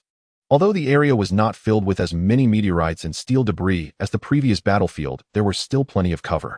From Lin Jie's perspective, the battlefield was dotted with huge dead trees. It was unclear whether they were a specialty of the Death Star or had mutated due to the excessive garbage. These trees were tall and thick with diameters generally exceeding 2 meters, some were even 4 to 5 meters thick. It was estimated that even heavy firearms could withstand a barrage. Ding.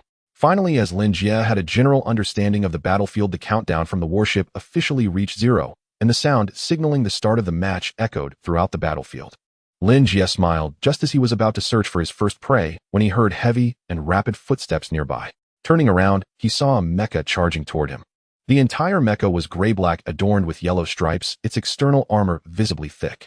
Although its height was similar to the mammoth, around 5 meters, it was much more robust in build, holding not an alloy combat knife, but a heavy-duty power hammer. The massive hammerhead had one end relatively sharp, while the other was emitting a faint blue flame, leaving no doubt about the tremendous destructive power it contained. Reinhardt. Lin Jie inexplicably recalled a character from a past game. He had long read all the mecha data and naturally recognized this one called Lumberjack with the Iron Rider named Hank. Unlike regular entertainment mechas, Lumberjack was not only an entertainment mecha, but also an engineering mecha originally designed for land clearing. Though not large, its output capacity was significant and its energy supply was ample. In terms of comprehensive data, it should belong to the second tier after the 3 major mechas, and it is one of the best in that second tier. The opponent has superior mass and output energy, but we only possess greater agility. I suggest the Iron Rider retreat first and adopt guerrilla tactics. The intelligent analysis by Kane quickly echoed in the cockpit. Indeed, that is the most reasonable tactic. Lin Jie agreed, but remained completely still. In fact, there was no need for Kane to remind him. Against all participating mechas, the mammoth's attributes were not advantageous.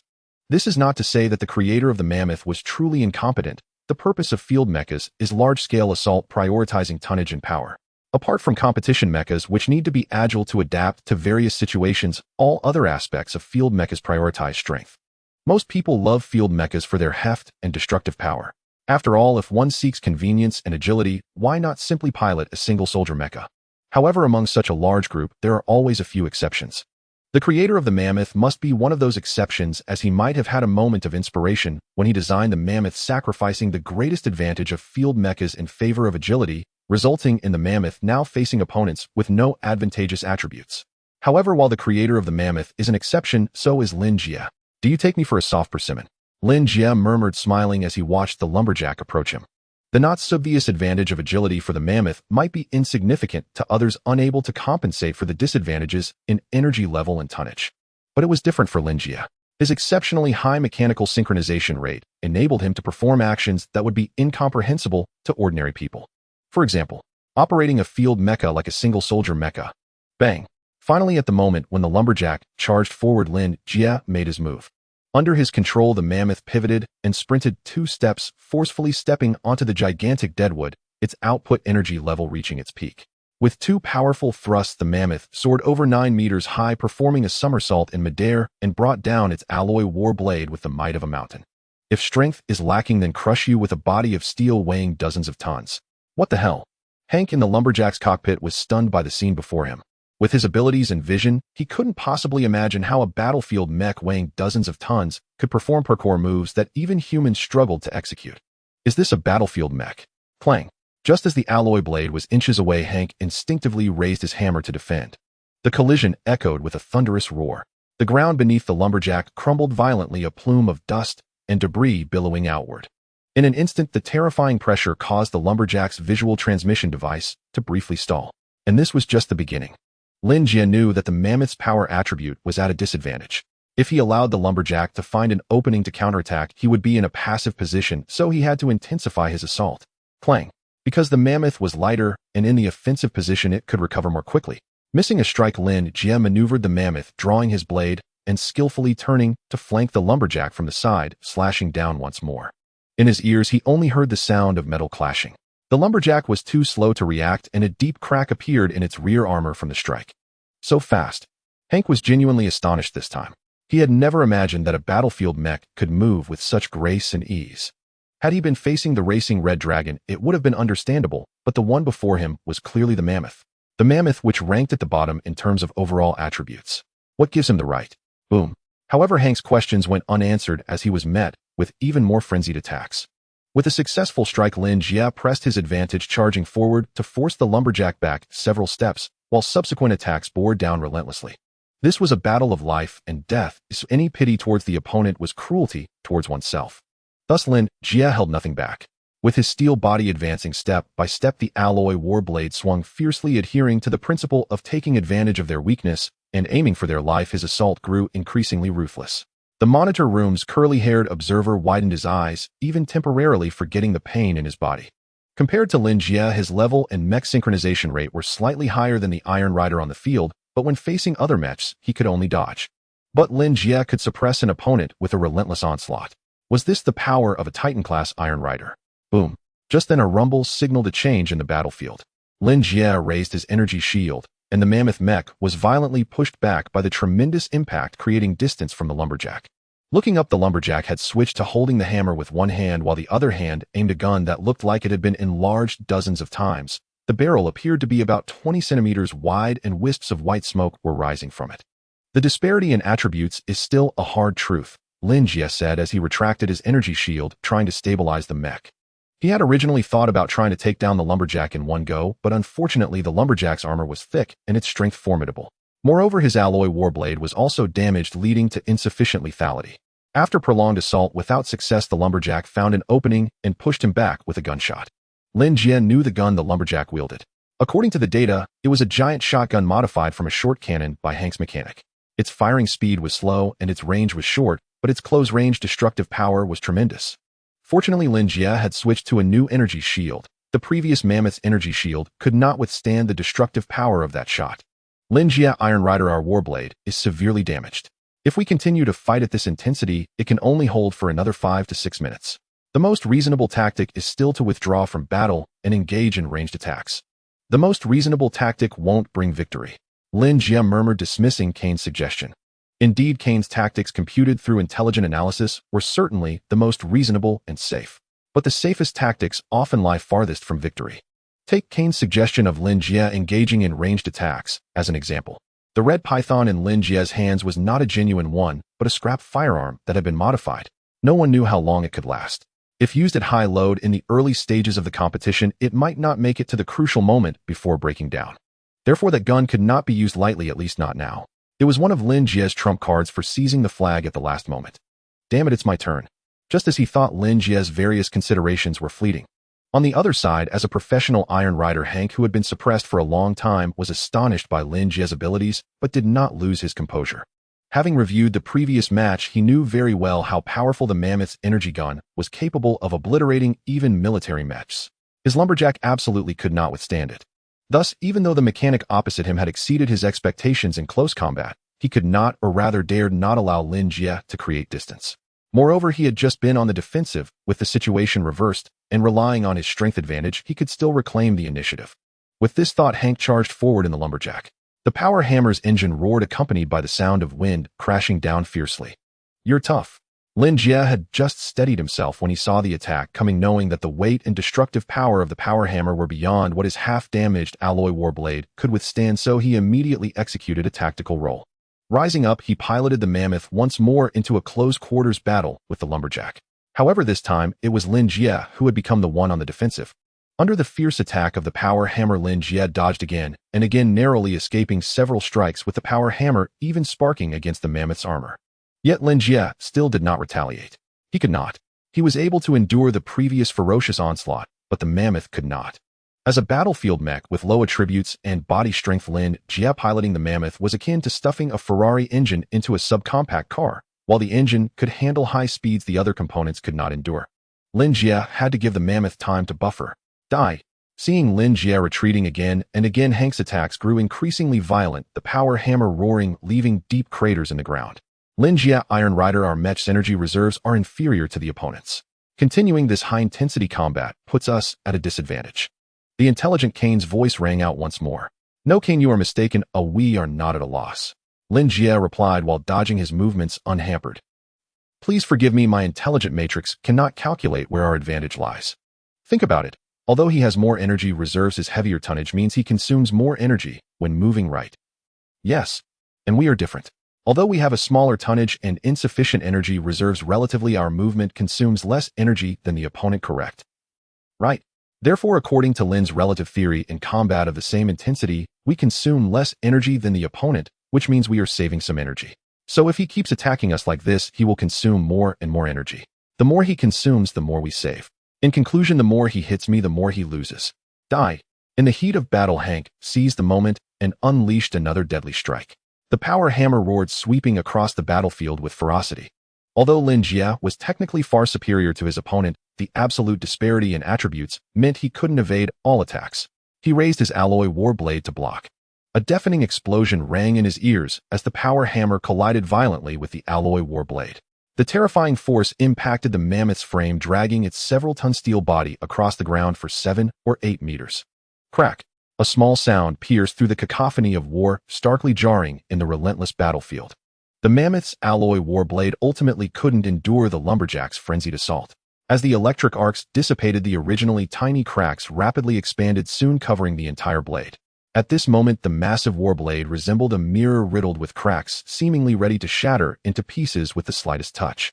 Lin Jie casually tossed the war blade into the ground, drew out the red python from his waist, and began to suppress the lumberjack's advance with firepower in standard mode.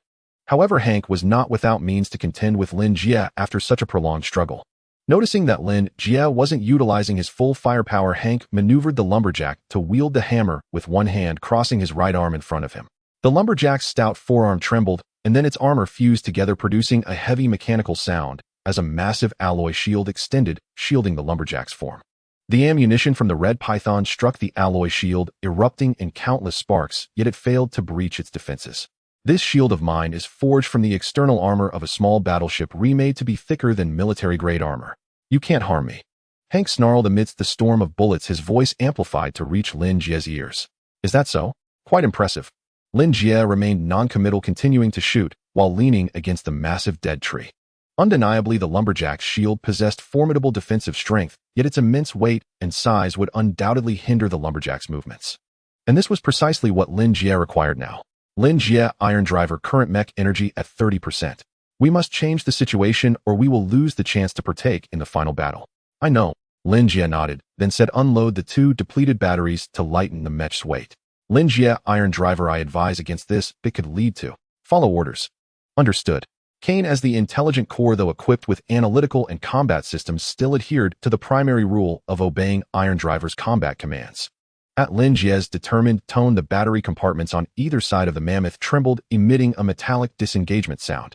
2 energy batteries, approximately 30 centimeters in diameter, automatically fell to the ground, rolling far away before being struck by a grenade and exploding. Good Kane, now we need to play something interesting. Seeing the notification of the batteries successfully detaching, Lin Jie's gaze sharpened at that moment. What nonsense Lin's relativity earlier was truly just a bunch of nonsense. The lack of energy was an issue he had to face. And with the evident disparity in attributes, if the mech could not turn the tide, it was up to him, the Iron Driver, to take a stand. Come on, get a bit closer. Lin Jie muttered, observing the lumberjack, closing in and subconsciously moving his hands. On his hands, the mechanic gloves, freshly crafted yesterday, emitted precise mechanical sounds as Lin Jie moved. Lin bro, are you crazy? How can you detach the batteries? The broadcasting cameras hadn't shown Lin Jie, so the other viewers were unaware that Lin Jie had unloaded the energy batteries. But Karl knew. As support, he could manipulate multiple camera angles in the monitoring room. From the start of the battle, he had Simon help him lock onto Lin Jie's battlefield. Now, witnessing Lin Jie unload the batteries, his eyes widened, and he yelled several times over the radio.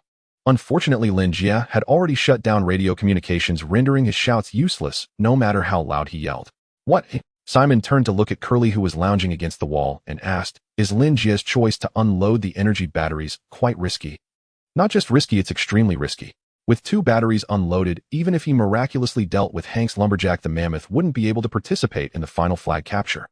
Karl gritted his teeth. He could roughly guess why Lin Jie chose to unload the batteries. Simply put, both batteries were out of energy, so he decided to unload them to maximize the reduction of the mech's preparation weight and minimize energy consumption. These field combat mech energy batteries were encased in alloy, each weighing over 100 kilograms. While this wasn't a significant proportion compared to the several tons of overall mass, it still represented a tangible burden. Unloading the batteries reduced nearly 300 kilograms of weight naturally, allowing the mech to operate a bit longer. But to Karl, this was akin to burning bridges. After all, energy batteries, when depleted under stable output, could still extract some energy after resting for a while. Though that energy may be minimal in such life-and-death battles, it could very well mean the difference between survival and death. Yet Lin Jie had directly unloaded the batteries, which meant once the last battery ran out of energy, the mammoth would completely lose its combat capability. So you're saying Lin Jie is betting everything on this? Simon frowned and turned back to the monitor in the control room. On the screen, the lumberjack was rapidly closing in on the mammoth, yet Lin Jie remained standing his ground, without retreating, which perplexed Simon. Though Karl had explained it clearly earlier, he still felt that a Titan-level Iron Driver like Lin Jie shouldn't be pushed to such an extent. Cut the feed. Split the broadcast into 2 parts, one showing the central battle area, and the other the mammoth's battle zone. Director, didn't you just specifically instruct us not to show the mammoth? What was said earlier is in the past, this is now.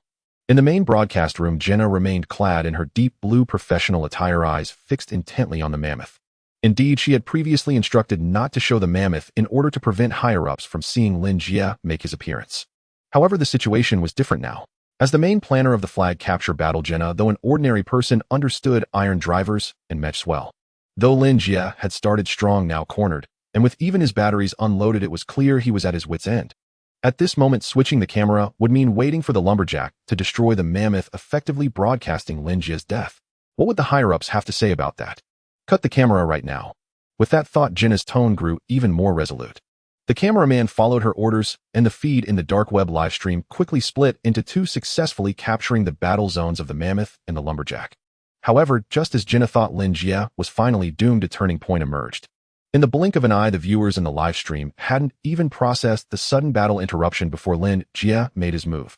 Facing the lumberjack, who was charging in with his power hammer raised, the mammoth didn't retreat, but advanced instead, stepping forward sharply to wedge its shoulder directly under the lumberjack's raised arm. This was a crucial position, as it was right at the lumberjack's shoulder joint, and despite the lumberjack's output level being above that of the mammoth, the maneuver locked it in place, causing a momentary stiffness. In that fleeting moment, the mammoth's cockpit opened. With a face blackened with soot, Lin Jie shot out from the cockpit like a slippery eel climbing onto the lumberjack's waist joint. With a swift motion, he positioned himself behind the mech, and with both hands clad in mechanic gloves, he seized one of the energy batteries, twisting it sharply. With a resounding clank, 2 batteries were instantly detached.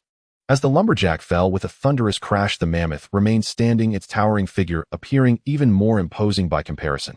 At that moment, everyone watching the live stream was left in shock. Jenna stood in the broadcasting room, dumbfounded, momentarily forgetting to switch the camera. Curly-haired, stared wide-eyed, even forgetting the pain, suddenly sitting up straight. Even Kenny, the professional commentator, lost all his words in the face of Lin Jie's daring maneuver, sitting in front of the commentary desk in a daze. Everyone felt as if a giant hand had gripped their hearts, and it wasn't until a loud explosion echoed from the battlefield that they awoke from their stupor. The Darknet live stream chat exploded. My God, what have I just seen? I can hardly believe my eyes. It's Tieshu. Tieshu has exited the cockpit to grab the battery. Oh my God, I've never known that mechas could be piloted like this before. Is this not the mammoth that the mechanic was substituting for? How could he do this? He's just a mechanic lifting a battery weighing nearly 150 kilograms. It wasn't barehanded, he had extra mechanical equipment. Did you see? He had a set of mechanical arms armor. The barrage of comments scrolled rapidly, with interactions surging explosively, almost overwhelming the live stream, causing the footage to lag and drop frames. However, this did not deter the viewers from their heated discussions. With billions of online viewers, not a single person chose to leave the live stream. Instead, they were determined to chat through the overwhelming lag. He is definitely more than just a mechanic. He must also be Tieshu, and a professionally trained one at that, with high combat skills and psychological resilience. Zhang Rui, in a certain bedroom in Main Star, stared intensely at the cartoonish live stream, her eyes sparkling with excitement as she breathed heavily from exhilaration. The match had started for over 10 minutes, and there had been no shots of the mammoth. She had been puzzled, wondering if the mechanic was too weak, eliminated before the camera could catch him. Yet she did not expect that when the mammoth finally appeared, it would leave her so stunned. It's terrifying, truly terrifying. One small mistake could lead to death. This tactic is utterly reckless. But why am I so excited? Zhang Rui clenched her fists, her heartbeat growing faster. As the saying goes, insiders see the subtleties while outsiders see the spectacle. As a professional Tieshu, a champion-level player, Zhang Rui understood better than anyone else the dangers of Lin Jie's actions. Although the field mecha was large and clumsy, no matter how you looked at it, that was still a field mecha weighing dozens of tons. A normal person wouldn't just die from a collision, even a brush against it would have no possibility of survival. As a professional league player, she had never heard of such a tactic since becoming a Tieshu, nor did she dare to think about it. Because from any perspective, exiting the cockpit in this situation was tantamount to seeking death. Yet that mechanic had exited the cockpit. Not only had he exited, but he had even attempted to seize the battery from the opposing mecha. Most importantly, he had succeeded. How could this be? How dare he? Is this the kind of enhancement that life and death battles can bring? Is this the potential that can be unleashed under extreme pressure? Zhang Rui's mind was in turmoil, her body slightly trembling, feeling as if she had grasped something in that instant. Unfortunately, Lin Jie was not here and did not know what Zhang Rui was thinking. Otherwise, he would surely tell her, "Girl, don't think too much. There's no such thing as a dead endo. Everything is under control. Current energy at 80% energy, sufficient mecha status good. Lin Jie, your combat performance just now is astonishing. I can no longer find appropriate adjectives in my vocabulary to describe it, but I still advise you not to use this tactic again. If there's a mistake, your survival probability is less than 0.5%. Are you concerned about me, Kane?" Concern means caring about something or someone and being worried about their situation. Theoretically, my behavior falls under the category of concern. Alright, I'm starting to like you a bit. Once the flag-grabbing battle is overcome with me to leave this hellhole. Lin Jie revealed a victorious smile as he looked at the now ample energy reserves in the cockpit. In truth, while his earlier actions seemed dangerous, they were a strategy he had long since determined. Lin Jie knew very well that as a substitute mechanic, there would definitely be people who saw him as a soft target, thinking it was impossible to save energy for the second half. Thus, he had to solve the energy problem. Most entertainment mechas used universal model batteries, yet most the battery manufacturers were different. Therefore, the operation of seizing batteries, which once only existed in games, had to be replicated. Now only you are left. Lin Jie slightly lowered his head, and the visual transmission device simultaneously displayed the lumberjack sitting on the ground. "What are you going to do?" Hank was stunned. Feeling Lin Jie's gaze locked on him, he felt a chill run down his spine. In fact, he was the most shocked by everything that had just happened. However, he hadn't had time to let those emotions take hold as the mecha fell due to lack of power. Before him, the lumberjack's energy gauge was flashing rapidly, and he could only rely on the little remaining power from 2 batteries to hold on, unable to even stand. As Lin Jie approached closer after struggling to move back a couple of times with all his might, Hank simply gave up resisting and closed his eyes. Death. If I must die, then let it be. This has always been a life or death war. Didn't I foresee this the moment I entered the prison? It's just laughable that I thought this mechanic was a soft target. I hadn't expected him to be the real expert. Dying at the hands of such an expert isn't unjust. Why isn't he making a move? After waiting for a while for the anticipated pain, Hank couldn't help but open his eyes again. This thing is too heavy. If it were to be switched to the curly-haired one, I'm not sure he could handle it. The flag-snatching battlefield. From behind a cover by the central water pool, Lin Jie slowly emerged, mumbling to himself while adjusting and swinging the power hammer. The weapon, weighing in tons, whistled through the air, stirring up the debris beneath the Mech's feet. This power hammer operates on an independent energy supply and is designed to be particularly large to accommodate the engine and thruster inside. If stood upright, it would even exceed the height of a mammoth by several centimeters. For a mech like the mammoth, which is neither large nor powerful in the battlefield, its weight is indeed somewhat excessive. However, with the alloy combat knife now rendered useless and the mammoth lacking in tonnage and armor advantages, Lin Jie couldn't just go barehanded into a fight. He had to first utilize this hammer. Fortunately, he could handle it. Now I just need to wait for an opportunity. After confirming that he and the mech had completed a preliminary adaptation with the weapon, Lin Jie directed his attention back to the battlefield. At present, the match was halfway through and the battlefield had been ravaged by these steel monsters with heavy machine guns unleashing fire, shell casings clattering to the ground, composing a heroic symphony amidst the explosions. Scorched earth, shrapnel, gunfire, alloy combat knives. Countless elements melded together, creating a thrilling spectacle. Multiple mechs had already stormed into the water pool, braving the hail of bullets as they advanced toward the flag. Lin Jie was now just waiting. The mammoth's small size and insufficient armor thickness, coupled with the added weight of the power hammer, would render it passive once it entered the water. Thus, he could only wait, anticipating the moment when the flag would come ashore amidst the chaos, which would be his best chance to join the fray. There's still time, take it slow. Glancing at the timer above, Lin Jie piloted the mech to hide behind a giant tree akin to a leopard waiting for its prey. Boom. In the water pool, 5 mechs had gathered. Alongside Lin Jie's Demolisher and Hook's Red Dragon, another mech, the Crimson Engineer, was also prominently present. Similar in structure and design to the military mech Demolisher, the Crimson Engineer was also geared towards practicality, boasting a large tonnage, thick armor, and high output energy.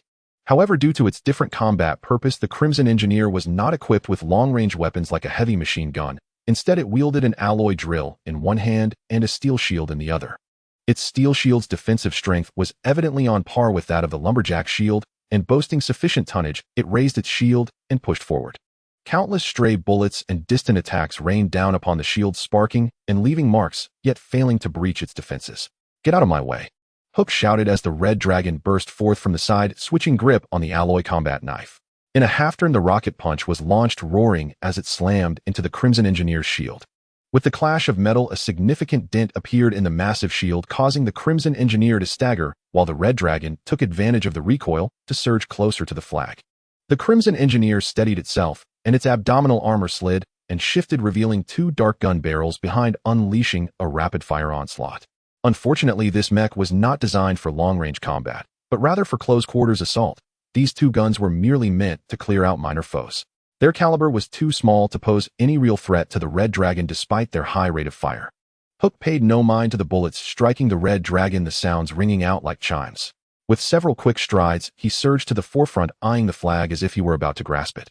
But just then a warning from the mechanic blared over the radio. Hook had no time to think, and he executed a sudden forward roll. Boom. The next moment, a rocket exploded where the flag was located, sending up a curtain of water and propelling the flag dozens of meters away to the shore. "Everyone step aside, the flag is mine." Lin Jie, now blinded by rage, shouted recklessly as he piloted the Demolisher. That rocket was fired by him. It was an internal weapon of the Demolisher with a capacity of only 2 rounds. He had just obliterated 1 mech and intended to take down the Red Dragon, the fiercest competitor, but unexpectedly missed. However, there was no time to dwell on that. In a flag-snatching battle, victory is only claimed by securing the flag when the match concludes. Now that the flag had been blown far away, the center of the battlefield would inevitably shift. The several mechs in the water pool exchanged glances, each using their ranged firepower for cover, hastily retreating from the pool. Among them, Lin Jie happened to be closest to the flag, and with the heavy machine gun suppressing fire, he reached the flag first. At this moment, victory seemed within reach. However, in the next second, Lin Jie arrived. Having lain in wait on the shore for a long time, Lin Jie had been anticipating the flag's arrival, yet he did not expect it to be blasted right next to him by Lin Jie, so he decided to play the waiting game. Little did he know that the first to arrive would be Lin Jie. It was indeed a case of enemies crossing paths. The mammoth circled out from behind the cover, the power hammer howling as the engine operated at maximum power, propelling it with a blue tail flame, tracing an arc through the air as it charged forward. Boom. Caught off guard, Lin Jie was unable to evade, merely raising the right arm of the demolisher in a blocking motion. Under the massive tonnage and inertia of the power hammer, the entire demolisher was sent tumbling by Lin Jie's strike, the right arm, becoming visibly deformed arcs of electricity flickering at the joints. You're looking for death. Once stable and recognizing his opponent, Lin Jie's anger intensified. He had originally planned to eliminate Lin Jie, but due to their placement on different corners of the battlefield and the distance, he hadn't deliberately sought him out for the sake of snatching the flag. Yet unexpectedly, this kid dared to come looking for trouble. It was outrageous. Be careful, this kid isn't just an ordinary mechanic. Seeing Lin Jie in a frenzy, David hurriedly warned over the radio. As Lin Jie had been engaged in battle as an Iron Rider, he hadn't witnessed the earlier scene. However, David, monitoring from the control room, had seen clearly how Lin Jie had exited the cabin to seize the battery. He knew well that if Lin Jie regarded Lin Jie as just an ordinary mechanic, he would be in for a big surprise. No matter what, he's just a mechanic, what can he do? However, Lin Jie, already blinded by rage in the midst of the gunfire, couldn't hear David's words. Rising, he directly piloted the demolisher toward Lin Jie, charging with a heating+bull rush. Although Lin Jie had increased the weight with the power hammer, it was not something that could be defeated with such a crude and straightforward technique. The mammoth dodged the collision of the demolisher effortlessly with a swift move, and as it turned to counterattack, it found that the demolisher had not stopped at all. Lin Jie, using the momentum of his charge, executed a forward roll, quickly creating distance between himself and Lin Jie. A mechanic is still a mechanic. Do you really think I want to grapple with you? After getting up, Lin Jie grinned maliciously and quickly set up the heavy machine gun of the demolisher. Although it was just a brief encounter, he understood clearly that while piloting the demolisher with its tonnage impact, Lin Jie could only evade, and the mammoth's output energy was not high enough. With the power hammer in hand, it was impossible to switch to shooting while dodging. With the surroundings being open, as long as he unleashed a round of gunfire, Lin Jie would definitely be finished. Die. With a sinister laugh, Lin Jie pulled the trigger. The heavy machine gun spat fire, pouring intense firepower towards Lin Jie. However, a buzzing sound emerged just as the 5-centimeter bullets were about to hit the mammoth, and a blue translucent energy shield appeared, protecting the mammoth behind it. The torrential rain of bullets struck the energy shield, creating ripples, and all the bullets were deflected. What the hell? Lin Jie's pupils trembled. Having fought with curly hair multiple times, he was well aware of the mammoth's configuration. He knew that the energy shield could at most withstand 1 or 2 seconds of his attacks before shattering. How could it block over 100 bullets this time and still remain so sturdy without even a hint of collapsing? An idiot is still an idiot. Lin Jie sneered, do you really think I'm afraid of your firepower suppression? If it were before facing the firepower of the heavy machine gun of the demolisher, the mammoth's energy shield wouldn't last long at all. But now it was different. Lin Jie had already created the charged shield acquired from the cube, which had a greater output energy and stronger defense. Having just seized 2 batteries, his energy reserves were also plentiful, so he naturally wasn't afraid of the heavy machine gun of the demolisher. Come today, I will teach you how to pilot a mech. As he spoke, Lin Jie had already positioned the shield in front of the demolisher, swiftly sliding forward, the power hammer trailing a blue flame hurtling down. You think you can do it? Lin Jie gritted his teeth, also retracting the heavy machine gun, dodging Lin Jie's attack with a swift move and swinging his iron fist upward. It's worth noting that military mechs, especially field mechs, generally do not come equipped with specialized melee weapons except for special operations. However, to compensate for this, their fists are made of special alloys with high weight and hardness. A full-powered punch, while not as powerful as the Red Dragon's rocket punch, is still formidable. At this moment, Lin Jie had just launched an attack and was unable to regain his strength. If the punch landed, the cockpit of the mammoth would at least be deformed. However, unfortunately, he was facing Lin Jie. Faced with this heavy and powerful punch, Lin Jie had no choice but to evade. He knew very well that against military mechs, the mammoth was at an absolute disadvantage and could not let the opponent dictate the pace. Thus, facing the punch aimed directly at the cockpit, Lin Jie controlled the mammoth, twisted the hammer head, and with a powerful kick, propelled the power hammer forward, the thrusters at full power roaring toward the opponent's cockpit. If you're bold, then let's trade blows. Crazy, damn crazy.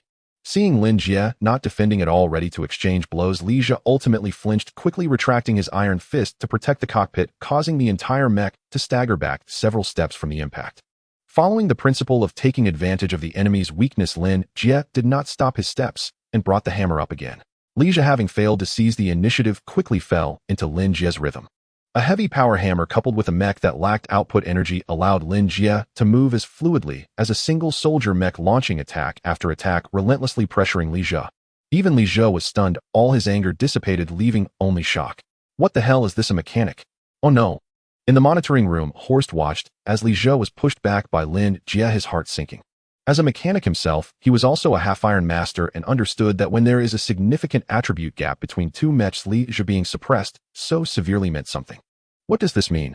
Horst asked, glancing sideways. He and Simon had only watched a few flag-snatching battles, and being outsiders, all they could see was Lin Jie being temporarily suppressed by Lin Jie. Boss, we were completely wrong. David turned his head, drenched in sweat. That Lin Jie is definitely more than just a mechanic. He is also an iron master and absolutely at a higher level than Lin Jie.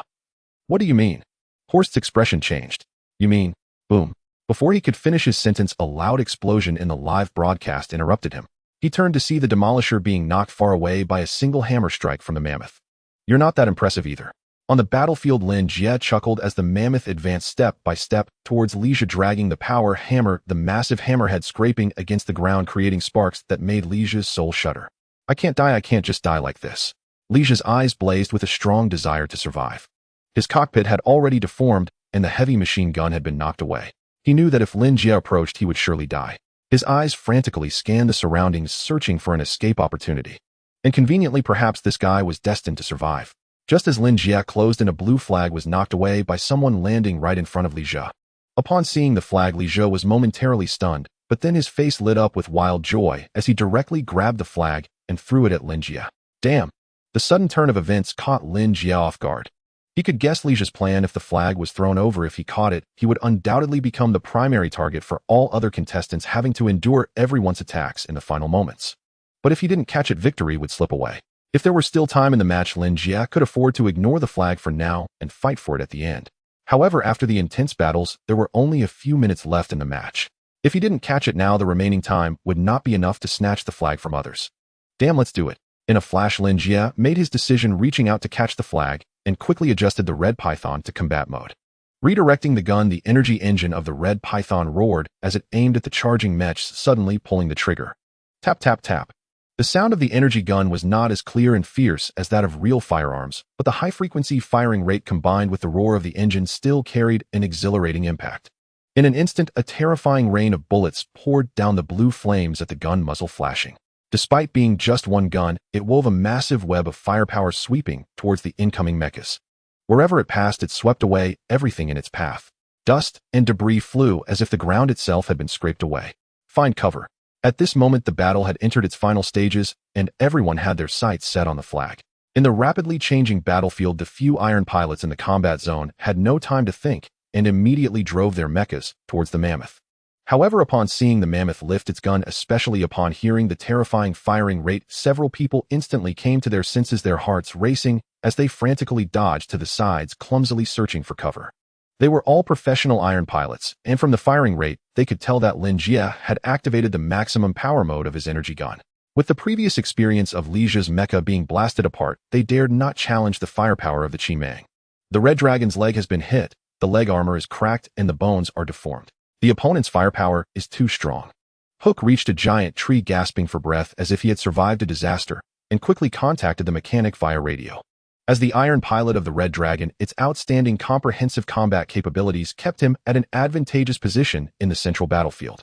He had been at the forefront when seizing the flag, which had led him to be closest to Lin Jie's gun.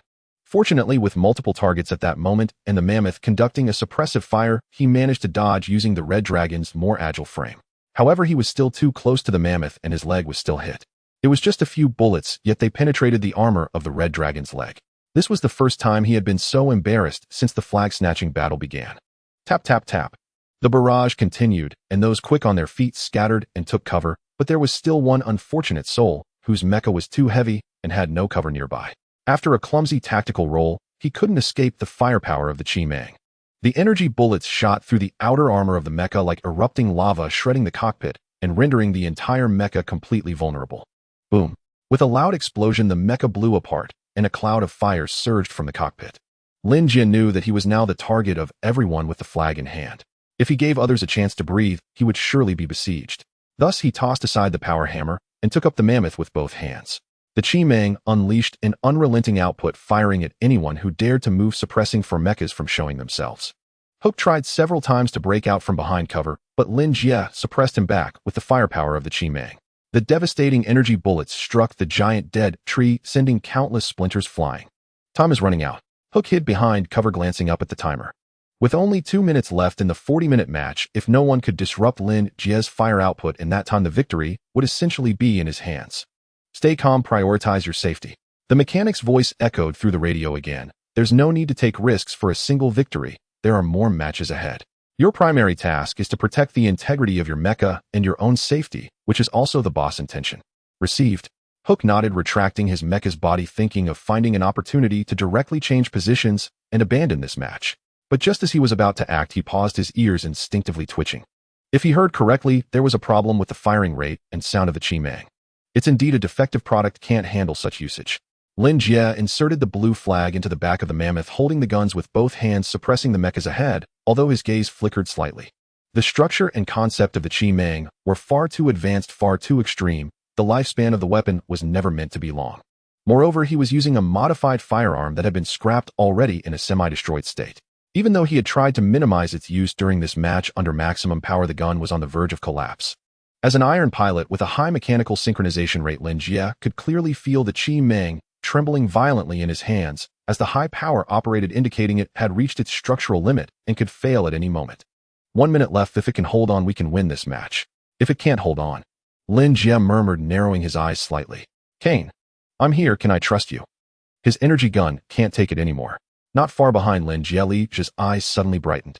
Originally thinking that Lin Jie had suppressed the other mechas so well that he would win this flag-snatching battle, he did not expect that at such a critical moment Lin Jie's energy gun could no longer withstand such high output. This is the consequence of violent modification. That bastard Lin deserves it, karma. Lin Jie's eyes sparkled with excitement. The battlefield situation was clear. If Lin Jie's energy gun was destroyed, he would become the public enemy, holding the flag, besieged by all. Even with Lin Jie's extraordinary skills, he could not survive under the assault of multiple field mechas. At that moment, it would be Lin Jie's death knell. Bang! Perhaps heaven heard Lin Jie's prayer. Lin Jie's energy gun finally could not bear the strain, and the energy engine exploded. Now, Lin Jie was as if injected with adrenaline, piloting the demolisher and preparing to join everyone in attacking Lin Jie. At that moment, the outcome of the match became irrelevant to him. As long as he could make Lin Jie die, he could ignore that damn flag. However, the next second, Lin Jie's maneuver left Lin Jie dumbfounded. Sorry, I don't want this anymore. Watching the mechas that had just been suppressed all charge towards him, Lin Jie directly pulled out the flag planted on his back and threw it violently into the sky. Under the immense energy output of the field mechas, the flag soared effortlessly hundreds of meters into the air, becoming a small black dot. Flag snatched. The other mechas, seeing this, no longer cared about Lin Jie. After observing briefly, they immediately launched attacks on the opponents beside them, their steel bodies colliding as they tried to seize advantageous positions amidst the booming chaos. There was no way a low-level field mechas mostly lacked jumping and flying abilities, at least the grade ones did not. They were too heavy, the impact upon landing after jumping was too great for their structures to bear, so they could only observe and predict to seize the first landing point. On the other side, the live broadcast camera also raised with the flag, even a drone followed, specifically capturing a close-up, while the live chat rolled in rapidly. My god, this match is more thrilling than the previous one. Earlier there was at least a clear favorite, but now everyone has a chance. It just depends on who can seize the first landing point. That mammoth definitely cannot, its tonnage is too small to compete with the other mechas. Even if they don't win, that mechanic is strong enough. Did you see his battle? He's definitely more than just an iron pilot. Wait, what is that thing? Countless people in the live chat were discussing rapidly when a shadow suddenly intruded into the frame, causing everyone's pupils to contract. Upon closer inspection, they realized it was a person wearing a mechanical arm. He charged into the live broadcast frame like a launched rocket, grabbing the flag, while several iron pilots below were still fighting fiercely. My god, it's the iron pilot of the mammoth, the alternate mechanic contestant. How did he get up there? As the commentator Kenny erupted in a stunned exclamation, his eyes glued to the broadcast screen. In the footage, after a brief ascent, Lin Jie began to fall. Under the great inertia, his mechanical glove plunged into the massive dead tree, carving a deep groove as debris flew around him. Finally, just 2 or 3 meters above the ground, he performed a backflip and landed steadily with a thud. At the same moment, the timer also hit 0. Swish! Lin Jie stood up, waving the flag in his right hand, the blue flag fluttering in the wind amidst the flames of battle crackling loudly. The person has landed. The whistle blew. On the battlefield, smoke billowed as iron armor stood tall. Lin Jie, holding a flag, stood upright at over 1.8 meters tall. He should have been inconspicuous among the mechs, yet at this moment, all the mechs faded into the background. Lin Jie seemed to be the giant looking down upon everyone from the center of the battlefield. This visually striking scene instantly ignited the dark web livestream. Oh my god, did you see that? He just flew up. While others were still scrambling for the first landing point, he took to the skies. Does this mean he won? He even personally grabbed the flag. It must mean he won, right? How did he do it? How on earth did he pull that off? Dear viewers, Kenny at the commentary desk was initially stunned until he received a reminder in his earpiece, awakening him from his daze. He swallowed hard, his throat dry, and said, "The match has concluded. The substitute iron driver of the curly-haired contestant has successfully claimed victory." Due to our previous broadcast not capturing the moment, I believe we all share the same astonishment at how this contestant achieved it. Now let us watch the replay. As Kenny spoke with some awkwardness, the dark web livestream switched scenes, and like countless others, he focused intently on the screen. Then, they went completely crazy. The footage was aerial, starting from the moment Lin Jie's energy gun was destroyed. As the mammoth discarded its weapon and other mechs rushed, and Lin Jie controlled the mammoth to pull out the flag and hurled it into the sky. The tremendous force made the flag vanish from the screen in an instant. And then the key moment arrived. While everyone was assessing the flag's position and predicting its landing spot to secure the first claim under Lin Jie's command, the mammoth quickly exited the battle zone and opened its cockpit in a relatively safe area. Lin Jie leaped out, directly caught by the massive palm of the mammoth. Then the mammoth raised its left arm, lowered Lin Jie's right arm, and made a gesture akin to aiming. Oh god! Kenny felt his throat dry up, instinctively swallowing hard. Watching this clear posture of gathering strength, he had a thought that he himself could hardly believe. Yet in the next moment, that thought became a reality. Whoosh! With a sound of wind, the mammoth completed its charge and threw its iron driver, with Lin Jie soaring like a cannonball, appearing midair as he forcibly intercepted the other iron drivers. He flipped in the air, grasping a large dead tree to slow his descent, ultimately executing a backflip to cushion his landing. Elegant, graceful. Everything unfolded as if it had been rehearsed countless times, flawless in execution, igniting the fervor of countless viewers, making their hearts race, and they only sighed in relief once Lin Jie landed. Only then did they realize they had broken out in a cold sweat. In an instant, a barrage of comments like, "Is this something a person can do? This kind of thing probably only succeeds once in 1,000 attempts, and how did he dare? What gave him the courage?" flooded the screen, causing the already optimized dark web livestream to lag, significantly, teetering on the edge of collapse. Gulp! After witnessing Lin Jie land, Kenny finally snapped out of his daze, and with difficulty swallowed hard, saying, "Dear viewers, as a professional commentator, I have narrated countless thrilling matches, but even in the league dominated by supreme wild battle mechs, I have never seen such an elegant yet reckless, foolish yet decisive maneuver. Forgive me, but I cannot find words in my vocabulary to describe this tactic. As a commentator, I am shocked to the point that I don't know how to articulate this. This is our flag-snatching battle. This is the potential we can unleash between life and death. This is the scene that we can never witness in those professionally organized leagues where safety measures are taken to the extreme. Friends, this is what battle is about. How can you not yearn for battle?" Kenny, once the most popular commentator, managed to subtly reduce Lin Jie's presence and elevate the prestige of the flag-snatching battle, all while already being notified by Anna not to reveal Lin Jie's name. Unfortunately, this was destined to be in vain. Lin Jie's reckless, foolish, yet fervent battle tactics could not be buried by anyone or any language. Less than 10 minutes after the match ended, the dark web forum was completely overtaken by Lin Jie. Speculations about Lin Jie's identity, analyses of his tactics during the cockpit exit, and the feasibility of throwing iron drivers by mechs flooded the forum page after page, impossible to catch up. That video was uploaded to the official network of the Calstar Kingdom by an unknown source, and within half an hour it garnered billions of views, with shares exceeding 9 figures. However, it was quickly taken down across the internet. The official explanation was that such a dangerously inhumane maneuver could not be spread or learned. Iron driver. This is iron driver. In the deep night, on main star, Zhang Rui lay in bed, unable to sleep, repeatedly watching the footage of Lin Jie being thrown by the mech. She had downloaded it before it was taken down and had recommended it to friends and teammates. However, the responses she received were all, "It's too dangerous. This is purely reckless behavior. Don't ever try to emulate it." But the more they said this, the more Zhang Rui yearned for it. From Lin Jie's fighting style, she saw the ability of an iron driver to turn the tide of battle when the mechs could not win, witnessing the fighting principles of an ordinary person in the steel jungle. Just as Kenny said, this tactic was so reckless, even foolish to the point of absurdity, yet it was irresistibly thrilling. It's so perfect, truly so perfect. This mechanic identity is definitely not simple. After an afternoon of watching that less than half a minute video countless times, Zhang Rui was still so excited that she couldn't stop shaking her legs. The girl's desire to share was ignited, and she opened her contact list again. However, after scrolling through, she realized she had shared it with nearly everyone she could think of. Their responses were largely dismissive, which somewhat dampened Zhang Rui's enthusiasm. She flipped over and thought about simply going to sleep.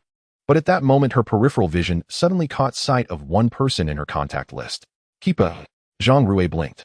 In the last CalStar Kingdom's dominant wild battle mech singles competition, she was the national runner-up and the champion was this Keepa. The reason Zhang Rui watched the flag-snatching battle was that Keepa had recommended it to her. Her impression of Keepa, aside from his exceptional skills, was that he was taciturn. After the last match ended, the organizers initially intended to pair the two champions together for a small interview. However, every time the host asked a question, Keepa replies never exceeded 5 words, compressing what was expected to be a 40-minute interview down to a mere 15. He must have watched the flag-snatching battle too, right? Zhang Rui tilted her head and clicked on Keepa's profile, sending a message. Did you watch the flag-snatching battle today? Did you see that mechanics maneuver? A few seconds later, her communicator vibrated. Keepa just a Zhang Rui felt a bit surprised and continued to type. You don't seem very interested. Don't you know? The entire dark web is shocked by that mechanics maneuver. This time, Keepa did not reply quickly, and it was after a while that the communicator vibrated again. Keepa more shocked by his identity than his fighting style. Identity. Zhang Rui was momentarily stunned, and then her composure vanished as she hurriedly asked, you know who he is? Yes, who is he? This time Keepa took even longer to respond. But unlike before, Zhang Rui could see the other party is typing notification on her communicator, which flickered on and off, seemingly indicating that Keepa was struggling going through the cycle of erasing and writing. It wasn't until Zhang Rui began to feel a bit drowsy that Keepa finally replied. The communicator vibrated, and Zhang Rui instantly felt more awake, picking it up to read. Then she was taken aback. After such a long time, she had thought Keepa was contemplating a lengthy message, but his reply was merely 7 short words. He was once my instructor. Lin Jie, I've replayed your combat in my mind countless times. I've come to see you were right. Your technique is beyond my reach. I'm glad you see it that way. So I've decided I beg to be your student. Make me your assistant instead. I do not ask you to teach me, only to let me stay by your side. Give me the dirty work, send me where the blades bite and the fire rages. I will not hesitate. Climb a mountain of knives. You can barely get into bed. In Xi Meng's presidential cell, Lin Jie watched the curly-haired man, still grievously injured, yet stubbornly determined to follow him, and rolled his eyes. Several hours had passed since the capture the flag match ended, and night had once again draped the planet in darkness. What had transpired on Karl's interstellar networks in those few hours did not concern Lin Jie. Zhuanmao the spectator was far more exhilarated than Lin Jie himself, who, despite every inch of his body protesting, he kept using voice commands to scroll through forum posts on his tablet, narrating each one to Lin Jie and clamoring to become his student. Lin Jie had spent much effort talking him down, only to watch to his incredulity the man shortly thereafter begin scheming to be his assistant instead. You needn't be so excited. We're still in prison. So what? With Lin Jie here, getting out will be a breeze. No. Whether we regain our freedom does not hinge on me. Lin Jie shook his head and murmured as if to Zhuanmao, though his eyes were fixed upon Xi Meng. To him, the uproar on the networks and Zhuanmao's fantasies were trivial. What mattered was the bargain between himself and Xi Meng. Earlier they had reached an understanding, but it had been only Xi Meng's personal promise. At the time, Xi Meng had treated him as a last resort and had not truly trusted him. Now, however, things were different. He had displayed his ability and had helped Xi Meng win a capture the flag match. Now it was Xi Meng's turn to respond. If Xi Meng could truly secure his freedom, he would continue to compete in the matches, and when the time came, they could all leave this cursed place together in mutual triumph. But if Xi Meng refused, or if the Liar family outside the prison balked at paying such a price, the future capture the flag matches might no longer be assured. Rest assured, while the match was still ongoing, I had Kai-Nua handle it. He said we'd have an answer tonight. It should be soon. Xi Meng discerned Lin Jie's meaning, glanced at his watch, then poured a glass of red wine for Lin Jie before adding, do not worry. My nephew may be insufferable, but he is capable and resourceful. He never breaks his word. We only need to wait. Very well. Then let us toast to the success of our arrangement. Lin Jie raised his glass, nodded to Xi Meng, and drained it in one swallow. After that, the atmosphere among the three of them grew delicate. Lin Jie and Xi Meng sat drinking while Zhuanmao, too injured to move, lay on the couch and watched them. They traded idle remarks as if in merriment, yet both Lin Jie and Xi Meng understood they were merely waiting for word from Kai-Nua, the conversation was nothing more than a way to kill time. Both men carried complicated identities and many topics were unsuitable to discuss, so after only a few sentences the talk slipped into awkwardness. As it dragged on, even Lin Jie grew restless. At last Wanmao stepped forward and steered the conversation back to the throwing tactic Lin Jie had used that day. In truth, the tactic isn't as difficult as you imagine. The key isn't me, but Cayenne. To escape the strained chat with Shimeng, Lin Jie simply began explaining it to Wanmao. As he said, the tactic itself bore little technical sophistication. The crucial element was the intelligent unit Cayenne, which he had retrieved and repaired. No matter how genius Lin Jie might be, he could not in that environment, and in such scant time, compute wind drag and the precise force necessary for the throw. All of that required Cayenne's calculations. That was why when Shimeng neared irreparable damage, Lin Jie had asked Cayenne, "Can I trust you?" And what he needed to do then was lay aside his fear. To cast aside the terror of a mortal flesh and blood body faced with a Tinsoften's battlefield mech or of being flung tens of meters into the air. Such a thing might be arduous for others, but for Lin Jie, a veteran of real battlefields, it was not insurmountable.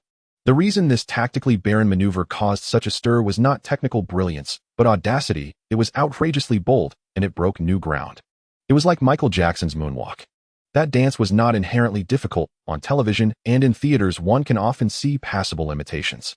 Yet because Michael Jackson had been the first to debut it, people had never seen movement like that and had not imagined dance could move in such a manner. Jackson became an icon of an era. Lin Jie now possessed a similar uncanny resonance with the former king of pop. This is precisely the importance of an intelligent core. Although Cayenne's rank is not high, its learning is mediocre and its combat prowess limited, it remains an intelligence. Its computational capacity far surpasses your pig brain. "I'm not that dumb," Wanmao protested, about to defend himself when the communicator suddenly crackled to life. The room fell silent in an instant. Shimeng glanced at Wanmao, then at Lin Jie, raised his hand, and answered the call. A blue glow swelled as a hologram etched itself above the table. The image of Kai-Nuo appeared. "Oh, my dear uncle, how are you?" Kai-Nuo remained in his office attired in a tailcoat with a bow tie. His manners were elegant, yet his tone flirtatious, his bearing oscillating between aristocrat and droll attendant. "How long has it been since we've spoken? I find I rather miss the sound of your voice." Shimeng's lip twitched. "We spoke this very day." "Yes, it's been 7 or 8 hours, Kai-Nuo replied lightly.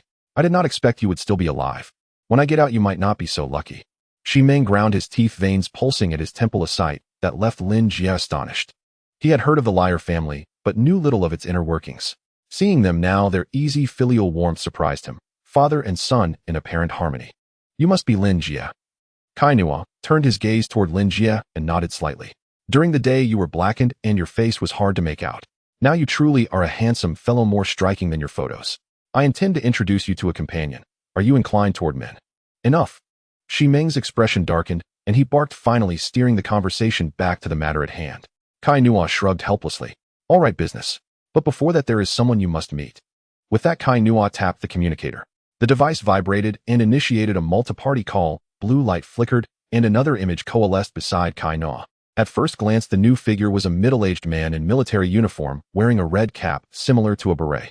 A pronounced scar crossed his left eye. He held a pipe in his mouth and sat with one leg crossed in an executive chair. The moment he appeared, he waved at Lin Jie. "Long time no see, Lieutenant Colonel Lin Jie." "Indeed." Lin Jie shed his jocular mien and narrowed his eyes. "Long time no see, Commander."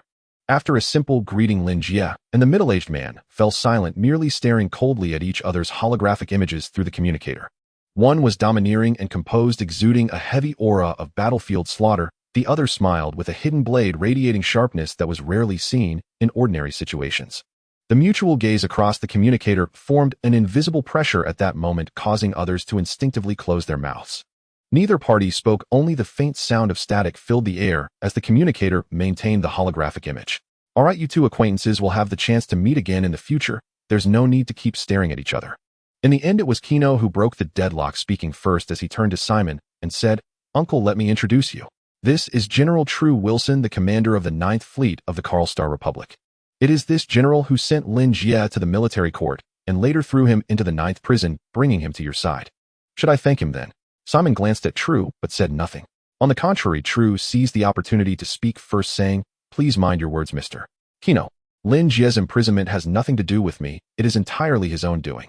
As a cautious person, even knowing that this conversation could not be recorded, True would not admit to anything that could be used against him. All right, Your Excellency, if you say he brought this upon himself, then I will take that as the case. Kino shrugged his shoulders, not dwelling on the issue, and turned to Simon and Lin Jie, saying, after my uncle talked to me about Lin Jie's situation this afternoon, I went through layers of screening and investigations, pulling strings to finally contact General True. I have already discussed the price with General True. Kino. True interrupted Kino again. All right, I misspoke. Kino pretended to slap his own mouth and continued. I have discussed with General True for a long time, and our Riel family is willing to donate multiple Dominator-class mechs for the construction of the 9th Fleet of the Karl Star Republic. I've heard that several star systems where the 9th Fleet is stationed have been attacked by meteor showers, and the Riel family is also very willing to provide humanitarian aid, helping the army to rebuild defensive zones and contribute to the border defense of the Karl Star Republic.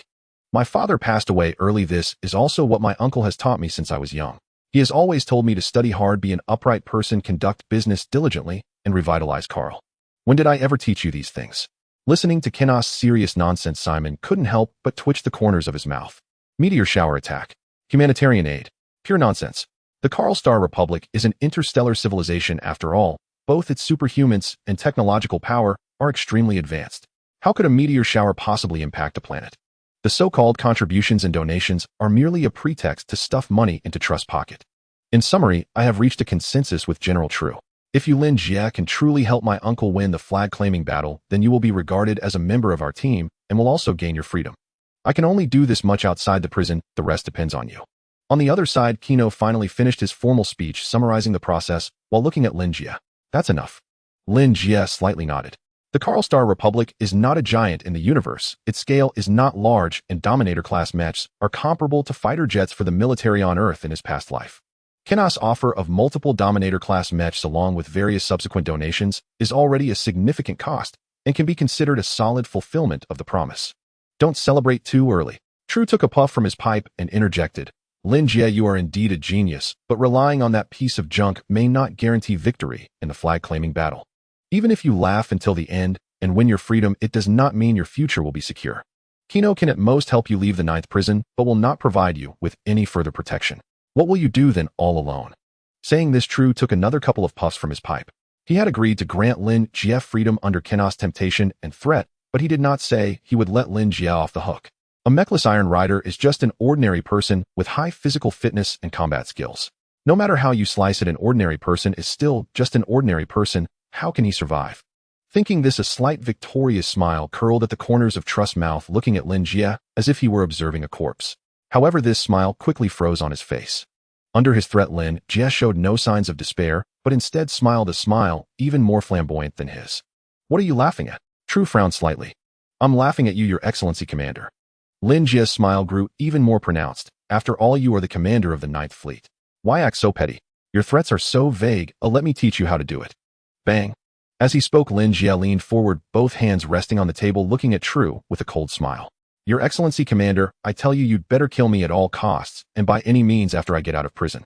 Because as long as I am alive, I will not let you go. I will make you restless, uneasy, and live in constant fear. In the end, you will die at my hands. These words were sharp and decisive without any pretense, leaving the others in a moment of silence, while Trust's expression instantly turned very ugly. Is that so?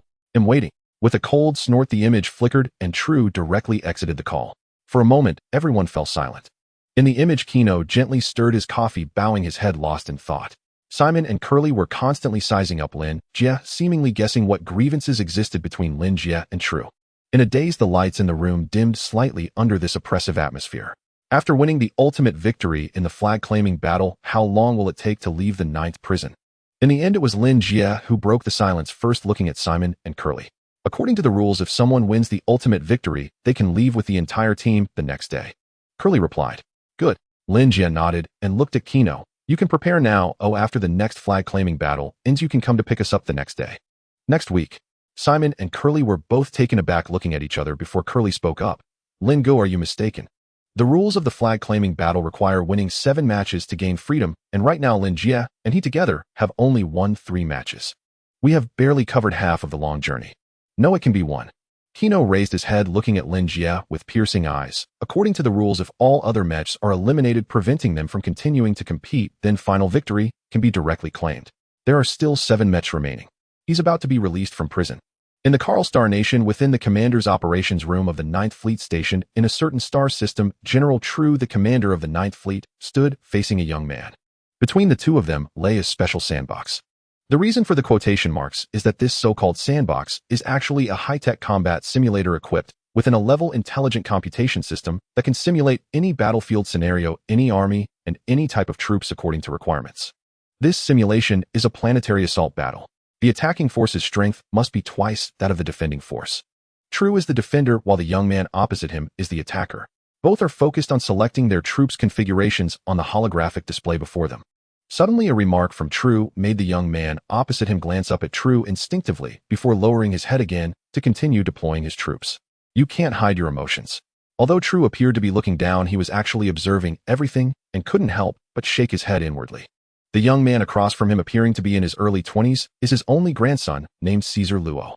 Since both his eldest and second sons passed away, this grandson has become the last bloodline of his family, the entirety of his hope. He has poured his heart and soul into Caesar Luo. On the other hand, as a descendant of a military family, Caesar Luo indeed lives up to expectations.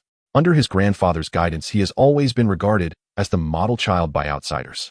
In terms of physique, culture, and demeanor, in every aspect, he seems like a work of art sculpted by God, flawless. During his youth, when he first piloted a mecha, he achieved a mechanical synchronization rate of 88%, setting the highest record in the Karl Star Nation. Countless media outlets reported on it. He was undoubtedly the brightest star among his peers. This brilliance continued until the day he joined the military. Of course, it's not that after joining the military this prodigy fell into mediocrity. Rather, among his batch of new recruits, there was another individual who shone alongside him. In terms of combat theory, practical exercises, individual quality, and mechanical synchronization rate, that person was practically his equal. Whenever someone in the military mentioned Caesar Luo, the name of the other individual was never omitted. The two could be regarded as the twin prodigies of the Ninth Fleet. Unfortunately, now the twin prodigies consist of only Caesar Luo. The other is currently serving a sentence in the 9th prison on Death Star. Isn't the flag capture battle still ongoing?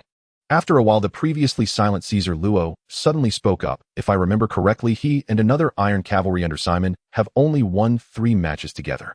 According to the rules, he needs to win 7 matches to regain his freedom. With 4 matches left, and his mecha clearly at a disadvantage, he might not make it outright. Foolish. True frowned and immediately reprimanded him. Caesar Luo straightened up sharply like a new recruit who has made a mistake. Sorry, Grandpa. Does saying sorry help?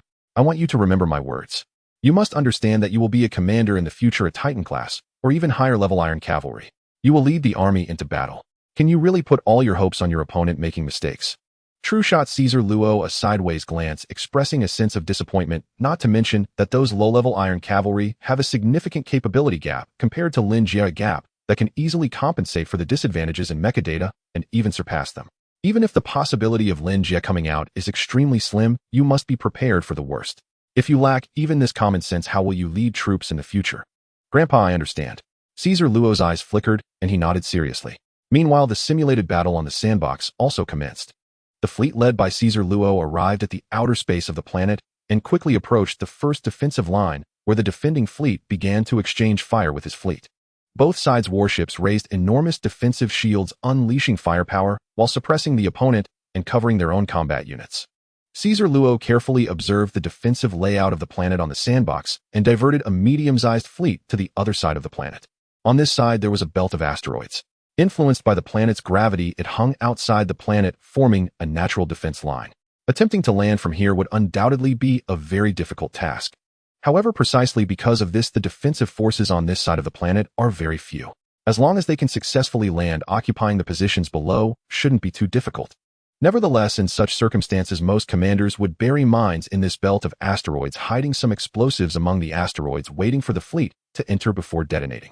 A small engineering ship leads the way while psionics gene warriors and individual Iron Cavalry, these elite troops, land scattered to disrupt the planet's defenses. Caesar Luo operated the computer, issuing combat orders, and then asked Grandpa, do you want me to deal with him personally? No need. True shook his head without changing his expression. You are about to go to the realm of Zero for advanced studies.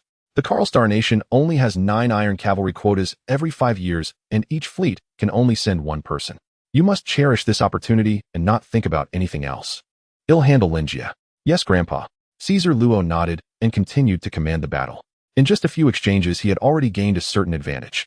With larger warships and stronger firepower, his fleet was gradually encroaching upon the outer space defense line, constructed by true advancing step by step towards the planet. Due to this approach, his fleet entered the firing range of the planet's ground forces, and in a moment laser cannons, railguns, and various missiles were all launched, forming a massive web of firepower that delivered comprehensive strikes against Caesar Luo's fleet, the roaring sounds incessant. In an instant, 3 frigates were destroyed. After the explosions, the 3 frigates were completely wrecked, becoming space debris floating in the universe. "We can't retreat." Caesar Luo's eyes displayed a fierce determination. As the saying goes, one must fight with full force, then weaken, and finally exhaust. He had used so many troops and ammunition to breach the outer space defense line. If they retreated, Grandpa's fleet would rebuild the defense line, and he would have to fight again. Moreover, the engineering ships behind the planet had already begun to lay mines, and the first batch of elite troops had successfully landed. He must maintain sufficient pressure on the front to ensure that Grandpa wouldn't have to worry about forces behind. Thinking of this, Caesar Luo gritted his teeth, simply removed a few frigates surrounding the main ship, expanded the main ship's energy shield, and charged forward at full speed, relying on the stronger protection of the main ship to withstand the fire and mix in with the enemy fleet. At the same time, various individual mechas and field mechas began to deploy with medium and small-sized spaceships, launching a full-scale assault, the sandbox reverberating with thunderous sounds. The battle has truly entered a state of intense heat. As the fleets of both sides clashed, the superpowered individuals and Iron Riders became entangled, forcing Tellus ground forces to cease fire to avoid friendly fire, while Caesar's pressure dramatically decreased as he commanded the following troops to advance in force. With absolute military superiority, they soon completely seized control of Tellus' flagship. After gathering sufficient forces, Caesar turned the bow of Tellus' main ship and launched a fierce assault against Tellus ground troops. The intense barrage of artillery created billowing clouds of smoke and flames, forming blossoms upon the planet. "Grandfather." Perhaps due to the significant reduction in pressure at that moment, Caesar looked at Tellu again, and after a moment of silence said, "I believe I am good enough. Even if Lin Jie did not go to military court, and we competed fairly, he would still likely not win against me." "You were already competing fairly, it's just that Lin Jie is simply not trying." Tellu glanced at his grandson, and the seriousness in his tone caused Caesar to pause, as if realizing he had misspoken, lowering his head once more. Meanwhile, the remnants of Tellus' fleet scattered in retreat, and the ground forces opened fire en masse, delivering a heavy blow to Caesar's troops. "This world has never been fair, Caesar. Stop always getting caught up in your pitiful pride and compassion." As Tellu commanded the counterattack, he calmly stated, "Do you think your abilities are comparable to Lin Jie's, or even superior? Do you think you can compete fairly? Think about it, my dear grandson. You are the only heir of the Tellu family. You were born into the most favorable conditions of the Karl Star nation, with boundless, inexhaustible resources and connections. But what about Lin Jie? He is merely an orphan who survived the war. He has nothing, attended a school in the slums, ate synthetic food, and wore clothes donated by others. Yet he has reached the same heights in the army that you have. In comparison, do you still believe your ability surpasses?" Caesar fell silent, his gaze growing somewhat shadowed. From a young age, his goal had always been to become an excellent soldier and earn his grandfather's recognition. Yet no matter what achievements he attained, his grandfather had never praised him. At least at that time, he was still the best. None of his peers could compare to him. But everything seemed to worsen with Lin Jie's appearance. Whenever he worked tirelessly to achieve certain results surpassing his peers, his grandfather would always bring up Lin Jie did this, Lin Jie did that. If it were Lin Jie, he would not have done such and such. Over time, the name Lin Jie seemed to have become a mountain pressing down upon him. He wanted to overcome this mountain to defeat Lin Jie and prove to his grandfather that he was indeed stronger than Lin Jie. However, whenever he wanted to take action or had already acted, his grandfather would always look down from his lofty position and tell him, "You are no match for Lin Jie." Why? Why does grandfather always think Lin Jie is stronger than me? On what basis? Bottling up frustration, his fleet's offensive grew even fiercer, almost frenzied, with the vanguard troops already landing. Not convinced. Tellu seemed to have seen through Caesar's thoughts. While commanding the ground defenses to strike against the first landing troops, he gently shook his head and said, "Your grandfather has been a commander for many years. He certainly has an eye for talent. On the surface, Lin Jie appears to have talent comparable to yours, but he is more cunning, ruthless, and adept at hiding himself than you are. Your talent may be greater than his, but your inner strength is still far inferior to his." "I don't believe it." Caesar fell silent, his eyes filled with suppressed anger. His fingers moved incessantly, issuing combat orders one after another as multiple flagships paved the way, launching a carpet bombing of Tellus defenses, forcing Tellu to retreat to the second line. Caesar did not stop his steps. The flagship quickly landed and various war weapons began deploying from the compartments. "I must win." Caesar gritted his teeth, his desire to win stronger than ever. He had never defeated his grandfather in a war simulation. This successful landing was arguably the closest he had ever come to victory. He wanted to win, and even more, he wanted to tell his grandfather that he was wrong through this battle. He wanted to prove that he was stronger than Lin Jie. However, "You are still too impatient." Lin Jie would never make such a mistake. Telu's indifferent comment struck Caesar's ears like thunder, causing his pupils to tremble as he lowered his head and realized that the fleet previously scattered by his grandfather had somehow reassembled.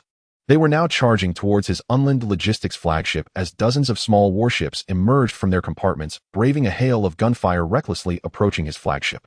This is bad. Seeing this scene, Caesar's heart sank. In theory, the flagship had already been sunk, relying solely on these remaining escort ships and small warships. Even if they formed a death squad for a suicidal assault, they could not destroy his logistics flagship. Grandfather cannot be unaware of this, but he still chose to do so, indicating that he had long been prepared for this. It's bombs. Caesar's eyes flashed as he quickly grasped the crux of the issue.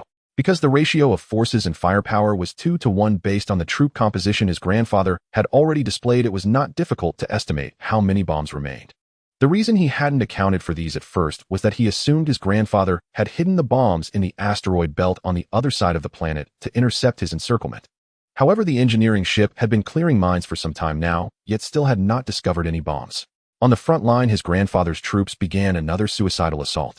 By combining these 2 points, he quickly understood that his grandfather had not hidden the bombs in the asteroid belt, but had instead loaded them all onto these small warships. Unfortunately, he realized this too late. Boom. Under the cover of the firepower from all the other warships, a kamikaze ship successfully breached the shield of Caesar's logistics flagship and crashed into the engine without looking back. The earth-shattering explosion even jolted Caesar, who stood at the sand table. And this was just the beginning. Taking advantage of the damage to Caesar's warship and the moment of unstable energy, more of Telu's suicidal warships broke through the fire net, crashing one after another into the flagship like meteors. The terrifying amount of explosives unleashed upon the ship's hull caused the logistics flagship to teeter on the brink of collapse in the blink of an eye. Reinforcements. At this moment, Caesar was already panicking. He had been overly eager for success, throwing nearly all the flagships into the landing operation, leaving only one flagship behind. If that flagship was destroyed, he would be caught in a pincer attack. He had to save the flagship in space. However, before he could act, the ground troops that had just retreated to the second line began their counterattack. The flagship occupied by Caesar also initiated self-destruct protocols. With the center exploding combined with external impacts, Caesar's landing forces instantly became chaotic, barely fending off a few rounds of attacks before being completely annihilated by Telu's troops. The flagship, unable to wait for reinforcements, became a massive piece of debris floating in space. It's over, it's all over. Caesar lowered his head, placing his hands behind his back to conceal his trembling fingers. Now he was left with only one fleet behind the planet and a few hundred elite soldiers landing from the asteroid belt. But with the main force crushed, what could he expect from those elite soldiers? To defy fate. Lin Jie may be ruthless, but he is more like a cold, venomous snake lying in wait to deliver a fatal strike at your most critical moment rather than making emotional mistakes like you do. As the battlefield simulation on the sand table closed, Telu lit his pipe and looked seriously at Caesar. Again with Lin Jie. Caesar silently gritted his teeth and looked up defiantly, saying, "Has Lin Jie ever defeated grandfather in simulation warfare?" "No, he has never defeated me, just like you." "But..." Telu first shook his head, but then quickly changed his tone, saying, "However, he is different from you in some ways. I can see that he has always held back, and at times I can clearly feel him letting me win, which is one of the things I dislike most about him. He is skilled at hiding and disguising himself, whether in human relationships or combat skills. He has almost no weaknesses and never makes mistakes. Yet he always subtly reminds you through minor details that he is stronger than you. In a sense, you are merely a toy he plays with, a child he indulges. If not for these traits, if he were just a little bit more foolish, he would be the ideal assistant for you in the future instead of being imprisoned on Death Star. He even let grandfather win." Caesar looked up, his eyes widening in shock as he stared at Telu, a hint of fear creeping into his expression. He could not imagine that the grandfather he had always been unable to defeat would actually allow someone to win in battle. Telu's words undoubtedly made the mountain named Lin Jie in his heart feel significantly heavier. "He would occasionally let me win, but I also never gave it my all. Your grandfather is not easily defeated." Seeing the confused look in Caesar's eyes, Telu slightly softened his tone, walked around the sand table to Caesar's side, and patted his shoulder, saying, "Listen, child, this world has no absolute fairness. Lin Jie may be stronger than you, but he is merely a passerby in your life, just a rival in your early stages, nothing more. You do not need to be overly obsessed with defeating him in a fair environment. or proving your abilities are superior to his. He has already been imprisoned. Even if he regains his freedom, he won't live long. But you are different. You are my grandson, who will represent the Karl Star Nation to study in the Zero Realm as an Iron Rider. That is the most powerful mechanical civilization, possessing the strongest combat mechas, the most comprehensive training systems, and the most advanced auxiliary intelligence. When you successfully return from your studies, what you learn will transform you completely. By then, when you look back, Lin Jie's abilities will naturally seem insignificant, of course, provided you truly put in the effort. Telu, with his pipe in mouth, advised patiently. This was also the educational method he always believed in, to give little or no praise, while continuously applying pressure, establishing rivals, so Caesar would strive under intense pressure, thus progressing rapidly. As for whether this method has any issues, at least from now it seems to be successful. Under his words, Caesar clearly felt encouraged while also sensing the pressure. His gaze shifted from confusion back to determination. I understand, grandfather. Let us shift our focus. While True's methods of high-pressure discipline towards Caesar remain for now unexamined, we turn instead to Lin Jie. Their conversation did not end with True's departure, rather it deepened, especially after Lin Jie declared that only a single battle would suffice, leading them to deliberate extensively over operational details. These included a broad tactical outline, potential contingencies, and the precise extraction window for retrieving them from Death Star. Kano even offered to go the extra mile. Once Lin Jie was aboard his vessel, he would secretly reroute him to another location, eluding True surveillance entirely and maximizing Lin Jie's safety. You're certain True won't hold this against you? Lin Jie asked Kano, a faintly amused glint in his eyes. Securing your freedom required more than just funding. I leveraged personal influence to pressure True directly. I suspect he already resents me. A little more ill will change nothing. Kano spread his hands, utterly nonchalant. Besides, this is part of our agreement, within the scope of my obligations. When Kano strikes a deal, his partners never bear the cost. So you're quite the paragon of integrity. Lin Jie said nothing further, only offered a wry, self-mocking smile. He had never imagined that a decorated officer of the regular military would one day rely on salvation from a reformed interstellar pirate clan. How bitterly ironic. Lin Jie, Simon interjected, pouring him a glass of red wine. Kano shared your basic background with me. I'm genuinely curious about your past. Yes, do tell, Kano chimed in eagerly. Especially how True managed to land you in prison. That's precisely what my uncle wishes to know. Simon fell silent, then inwardly groaned. That boy sees through everything, and says it outright. Kano, Simon said coolly, locking eyes with him. I'll be released soon. Though Kano now steered the Lear family, Simon remained its apex combatant, and his elder. His words carried quiet menace. Behave yourself, or face consequences the moment I walk free from 9th Penitentiary. Yet Kano seemed oblivious to the subtext. He merely nodded, sighing. What dreadful news, provoking Simon's temples to pulse with visible fury. Simon suddenly regretted not having beaten Kano more thoroughly as a child. You're an intriguing man, Lin Jie interrupted, smiling warmly at Kano. If I survive this, I believe we might become friends. Friends? Kano blinked, then shook his head vigorously. No. You're far too clever. I avoid intelligent companions. They make me look foolish. And I loathe looking foolish. So to preserve the illusion of my brilliance, those around me tend to be less sharp. Even my most trusted allies are frankly fools. Such as in my uncle. You'll notice his expression lacks intellectual refinement. Thud. Before Kano could finish, Simon severed the connection, so violently the table jolted upward. Back in his quarters, Lin Jie locked the door and lay down. His consciousness sank inward, into the presence of the cube. Thanks to David, the numeral 0, once marking usage count, had transformed into 6. A soft cerulean glyph hovered above the cube, radiating subtle magnetic allure. Judging by the duration and frequency of my electrocution, each twist demands increasingly greater electrical input. Lin Jie refrained from activating the cube immediately, instead pondering silently. David, the assassin sent to kill him, had delivered shocks far more severe than Lin Jie himself ever dared, continuing even after he'd lapsed into unconsciousness, pressing the live cable relentlessly against his body.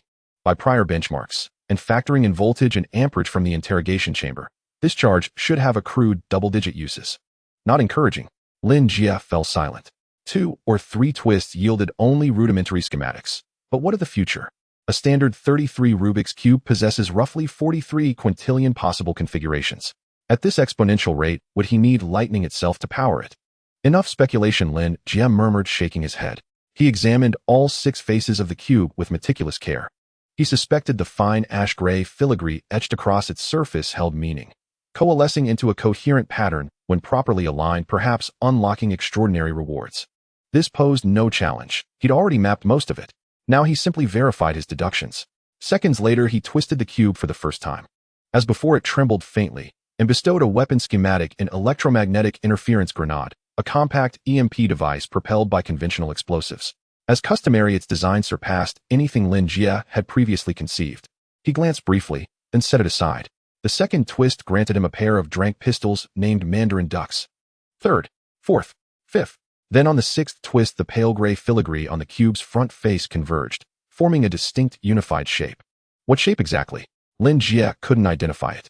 The lines were irregular, some curved, some rigid, others branching unpredictably, resembling an abstract painting that defied rational interpretation. Once more the cube vibrated gently.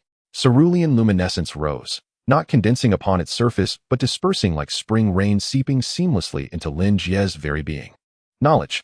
Unlike the previous Tukto-Redita ability, this time Lin Jie felt it viscerally, a dull throb behind his temples, and the unmistakable influx of unfamiliar preformed cognition. It spanned small arms engineering, from rank to drank, far surpassing his prior training in sophistication and precision. Entire technical lexicons and complex formulae were wholly alien to him. If knowledge could unlock this time, might it recur? Lin Jie's composure wavered. Granted mastery of low-tier firearms was hardly world-shaking. But what came next? With every twist, patterns grew more intricate, and so inevitably would the knowledge granted. 43 quintillion permutations, if fully unlocked. Lin Jie's breath caught, his gaze fixed upon the cube, now alight with fierce, hopeful anticipation. This cube was no mere artifact, it was a boundless treasury. The next day, Lin Jie organized the blueprints generated by the magic cube according to his plans, identifying what he could use and listing the materials he needed. Afterward, he conducted a comprehensive post-battle inspection of the mammoth, ensuring that each module was functioning normally and checking for any signs of component aging or wear. In fact, this process was manageable. Lin Jie was not a novice. As a high-level iron manipulator and a mechanic, he was able to navigate the operation of a low-tier mech like the mammoth with a clear understanding, making the checks primarily an added layer of assurance. It is worth mentioning that during this process, Simon stepped forward to ask Lin Jie if he needed assistance. Indeed, Simon, who had always regarded himself as the big boss, delegating everything to Lin Jie, and the novice unexpectedly offered to lend Lin Jie a hand. This momentarily left Lin Jie feeling flattered. However, upon reflection, he realized the reason. Previously, Simon had no understanding of Lin Jie. In light of the mammoth's apparent disadvantages, he likely had low expectations for the flag-snatching battle. Now that he was aware of Lin Jie's identity as a high-level iron manipulator, feeling victory was within reach, his mindset naturally shifted. Additionally, since Lin Jie had previously relied on the novice for assistance with the novice now injured and recuperating, it seemed normal for Simon to want to contribute. Unfortunately, under Lin Jie's excellent combat skills and driving habits, the overall condition of the mammoth was good, leaving little opportunity for the 2-meter-tall strongman to lend his strength. However, Simon did not feel discouraged. That evening, he proactively suggested that he could accompany Lin Jie to the junkyard the next day to help find parts. Lin Jie considered this briefly and, adhering to the principle that no matter what, having more helpers is always good, agreed to Simon's offer, even printing out the schematics for the required components to ensure Simon, being a novice, could recognize them. But when they arrived at the junkyard the next day, Lin Jie realized he was mistaken. No matter how much an outsider tries, they remain an outsider. Many components look quite similar, and given that most items in the junkyard were discarded military debris, many older and deformed parts were present. This led to Simon standing amidst the piles of junk with the schematics, thinking this part looked like one and that part looked like another, but upon closer inspection, none were quite right. Afraid of making a mistake, he could only rush over to Lin Jie for confirmation every time he found a similar piece. This back and forth ended up being less efficient than Lin Jie working alone. After several attempts, Lin Jie simply sent Simon back to rest, burying himself in the search. He toiled until dark before returning to the workshop, tallying all the materials and parts. Since he couldn't find matches for many materials, he had to recalculate some data based on material properties, just as he did when creating the Crimson Python, and then proceed with production. This was a major project, so he locked himself in the workshop, asking Simon not to disturb him. This lock lasted 5 days. Phew. In the workshop, Lin Jie set down his tools, exhaling deeply as he wiped the sweat from his forehead, his gaze flickering. Lady Luck did not always favor him. In the preceding days, he had triggered the magic cube 6 times, but aside from the knowledge gained on the 6th attempt, he had not acquired the blueprints for the field combat mech during the first 5. Thus, for the past few days, he had mostly been relying on his previous resources. Before him, the fruits of 5 days' labor were lined up. The first item to catch his eye was the Crimson Python, which had accompanied him throughout his prison life. There was no way around it. It wasn't that Lin Jie did not want to create something new, but this equipment perfectly met his current needs. Energy firearms have a short lifespan, and every so often a batch of decommissioned firearms is sent to Death Star. Within just a week, energy guns that had almost been picked clean were once again strewn across the ground, prompting Lin Jie to pick one up. Fortunately, this batch of energy firearms seemed to have been decommissioned not long ago, and their condition was significantly better than the previous two. In war mode, theoretically, they should last longer. Neither of your two predecessors lasted 3 minutes. Hopefully, you will endure longer. Lin Jie briefly scanned the data before him, shifting his gaze to the second piece of equipment. This was a device resembling 3 grenades quietly resting in a box. Regardless, at least it has been created. Lin Jie reached out to take the box, examining it closely. This was the new blueprint he had obtained from the magic cube a few days ago, an electromagnetic interference grenade. This type of bomb is triggered by gunpowder and transforms the explosive chemical energy into an electromagnetic pulse. Despite its small size, it is one of the most time-consuming to produce, requiring more intricate components. Lin Jie spent an entire day at the junkyard searching for materials, managing to piece together these 3. Its lethal radius is not large, and with a delay in the explosion, its harm to individuals is minimal. Its primary function is to release a moderately strong ultra-short pulse upon detonation, obstructing electromagnetic transmission. To some extent, it can be likened to a miniature EMP. Of course, its power cannot compare to a true EMP, and since field combat mechs are typically equipped with anti-jamming devices, Lin Jie estimated that this grenade, once detonated, would at most leave those guys in a state of paralysis for 2 to 3 seconds. This duration is not long, but it is sufficient for Lin Jie. The third piece of equipment is a large shotgun similar to the one used by the lumberjack in the previous flag-snatching battle.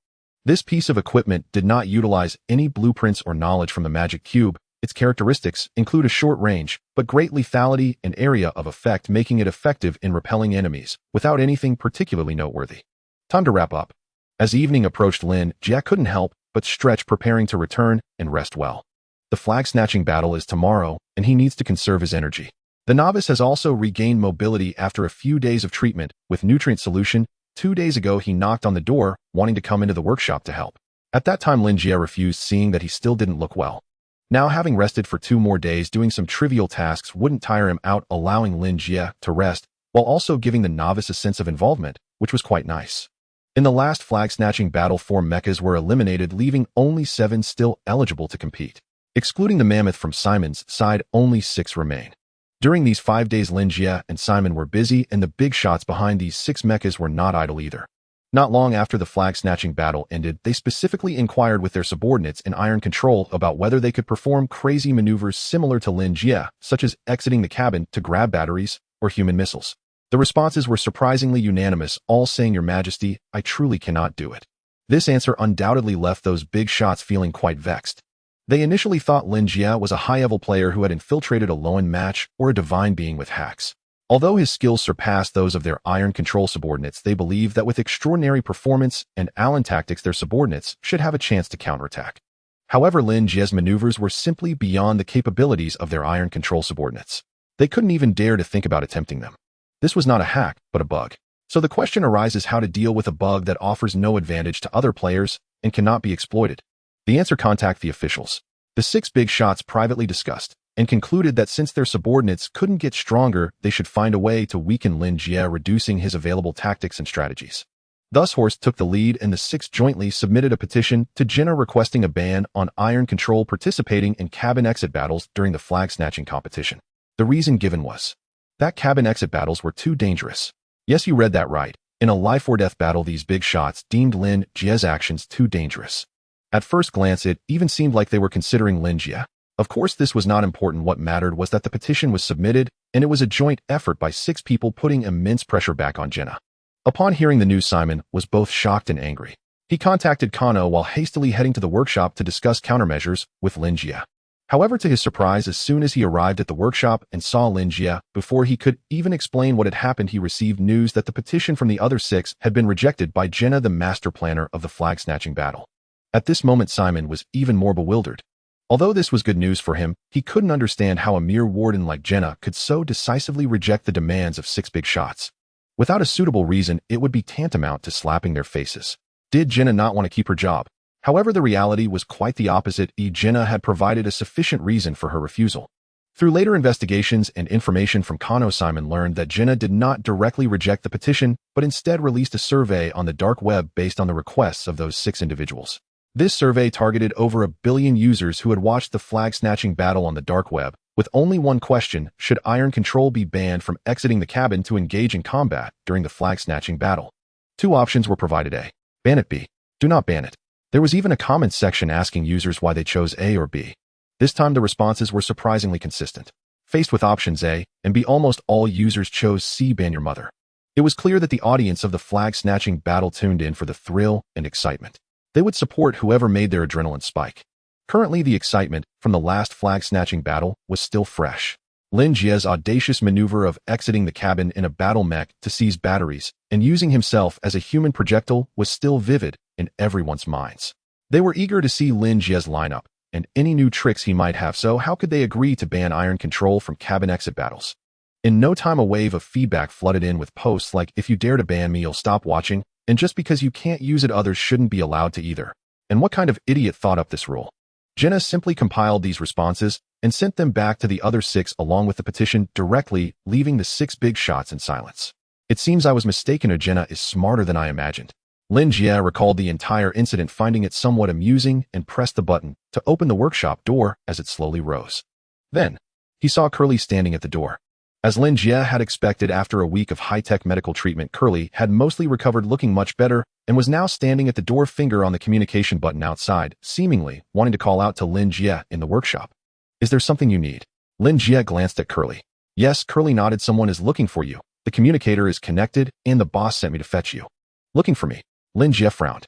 At this point, who could possibly be looking for me? After asking and hearing that Curly was also unclear, Lin Jie handed over some remaining tasks to Curly and decided to return to Simon's room first. "Little brother, what is your relationship with Lin Jie? Why go through so much trouble to contact him? Brother, can you hear me?" In Simon's cell, Simon sat on the sofa frowning as he stared at the holographic projection before him. This was also a 3-way call. On the right side was his nephew Kano, and on the left was a somewhat disheveled young man. This disheveled appearance was not due to clothing, but rather his overall state. He had long hair that reached his neck, hanging loose, and seemed to have faint dark circles under his eyes. He looked quite thin, giving off an inexplicable feeling of malnutrition. "Uncle, don't ask. It's obvious he doesn't want to talk to you." As Simon was about to speak again, Kano directly cut him off. Even if he didn't want to disclose anything, he shouldn't be completely mute. Simon was speechless and glanced at the young man again, secretly cursing in his heart. Lin Jie was already a weirdo, his personality hard to fathom. He loved to meddle in things when he had nothing to do, and now someone was looking for him, which was equally strange. After all this time, there was not a peep from him. It was like he had autism. Truly, people gather in groups. Bang! At that moment, Lin Jie pushed the door open and walked in. As soon as he entered, he noticed the holographic image of the communicator on the table. He raised an eyebrow, his expression odd. "K-pa? Here." The previously silent young man suddenly lit up, straightened up as if on cue, and snapped to attention. "What the hell?" Simon couldn't help but twitch his mouth at the scene before him.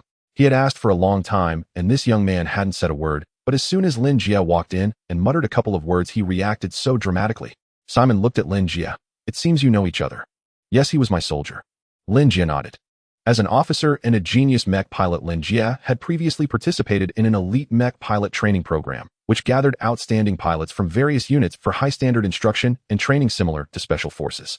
Lin Jie was the chief instructor of one of the units primarily responsible for formulating training plans and combat drills, and K-pa was a member of that elite unit. Speaking of which, Lin Jie had a deep impression of K-pa. Firstly, the kid was young. He was only 17 at the time, the youngest among all the trainees. Secondly, his characteristics were quite remarkable. Among that elite unit, K-pa's natural talent was not particularly high, only 61%, but his combat talent was exceptionally high. In terms of combat skills and tactical understanding, his overall score was the highest among all pilots. Such a top student naturally drew Lin Jie's special attention. However, as Lin Jie paid more attention to K-pa, he discovered a significant flaw. He was withdrawn. This term might be a bit strong, perhaps antisocial would be more appropriate. In short, K-pa was a person who hardly spoke except during training and classes. All the other pilots, even those from different units, would become comrades and get familiar with each other after training together for a while. Only K-pa. Halfway through the training, he had hardly spoken to any of his teammates, and he couldn't even remember all their names. For this reason, Lin Jie often sought K-pa for conversations, and even arranged for a psychologist in the army to try and provide him with psychological counseling. After more than a month of counseling, there was no change in K-pa. The doctor was at his wit's end. While perhaps not that exaggerated, the doctor didn't go mad, but he was overwhelmed by K-pa's complex inner world. The doctor told Lin Jie that Kappa must have experienced something traumatic in his early years, being hurt or deceived by someone, resulting in a heightened sense of vigilance towards the outside world, which led him to shut himself away and avoid social interactions. The only thing he was willing to trust was the mechs, the cold steel, and the emotionless, intelligent cores. It sounded like those sword enthusiasts in martial arts novels who only liked swords, dismissing everything else as mere clouds. Perhaps it was precisely because of Kappa's spirit that Lin Jie had a fondness for this young man. After the training concluded, he used connections to transfer Kappa under his command. Unfortunately, not long after Kappa's family underwent a significant change, it was said that his mother was gravely ill, lacking both money and care, and Kappa had to retire and return home. At that time, Lin Jie personally provided Kappa with some financial support. Of course, as a proper officer, Lin Jie wasn't wealthy either, and the amount wasn't very large. To Lin Jie, it was just a small act of kindness. Yet he never expected that he would end up in such a situation, with former comrades and superiors keeping their distance, while this withdrawn subordinate was the first to reach out to him. Long time no see, Kappa. Lin Jie sat down beside Simon, allowing his figure to appear in the holographic image, and looked at Kappa, saying, "How have you been? Is your mother's condition any better?" Report, instructor. Upon seeing Lin Jie appear, Kappa initially saluted, but soon his expression darkened as he lowered his head slightly. "My mother has passed away." Words were scarce, still the same style as before. Lin Jie slightly spread his hands. "I express my condolences." "All right, let's not talk about such heavy issues anymore." Kino then interjected, looking at Lin Jie. "Lin Jie, your soldier, is now quite a celebrity. He won the individual combat championship of the Karl Stars sovereign-level field mech competition, and his network of relationships is very strong. He managed to find my contact information and reached out to you through me. He has a network of relationships." Lin Jie looked at Kappa, his eyes filled with surprise. Could it be that the kid's social withdrawal was cured after leaving the army? "It's not me. All of this was arranged by Larry," Kappa explained. "Who is Larry?" Lin Jie glanced at Kino. He didn't expect Kappa to answer. Based on his understanding of this child, being able to speak this much should be nearing Kappa's physiological limit. "He's a professional agent." Kino seemed to have guessed Lin Jie's confusion and enthusiastically explained. "He's a very shrewd guy with connections and brains, maintaining good relationships with many clubs, and he has many star players under him. Kappa is now his top card." "I see." Lin Jie nodded, then looked at Kappa. "So did you contact me for something?" "Yes. After my mother's passing, I considered re-enlisting and tried to reach out to you, but they said you were in trouble. I kept trying to find connections to locate you until the recent flag battle. Although your face was charred and blurred, I recognized your silhouette. I contacted some connections, and they told me you made a mistake. I wanted to ask." "Shoo." Kappa still had that thin, antisocial demeanor, but in front of Lin Jie, he seemed to have gained a bit of spirit and spoke more. However, before he could finish, Lin Jie interrupted him with a gesture to silence him. "Gentlemen," Lin Jie said as he looked at Kino and Simon after Kappa quieted down, "I have some private matters to discuss with my old subordinate. Could you please excuse us?" Kino frowned. Hey, I arranged this meeting between you two.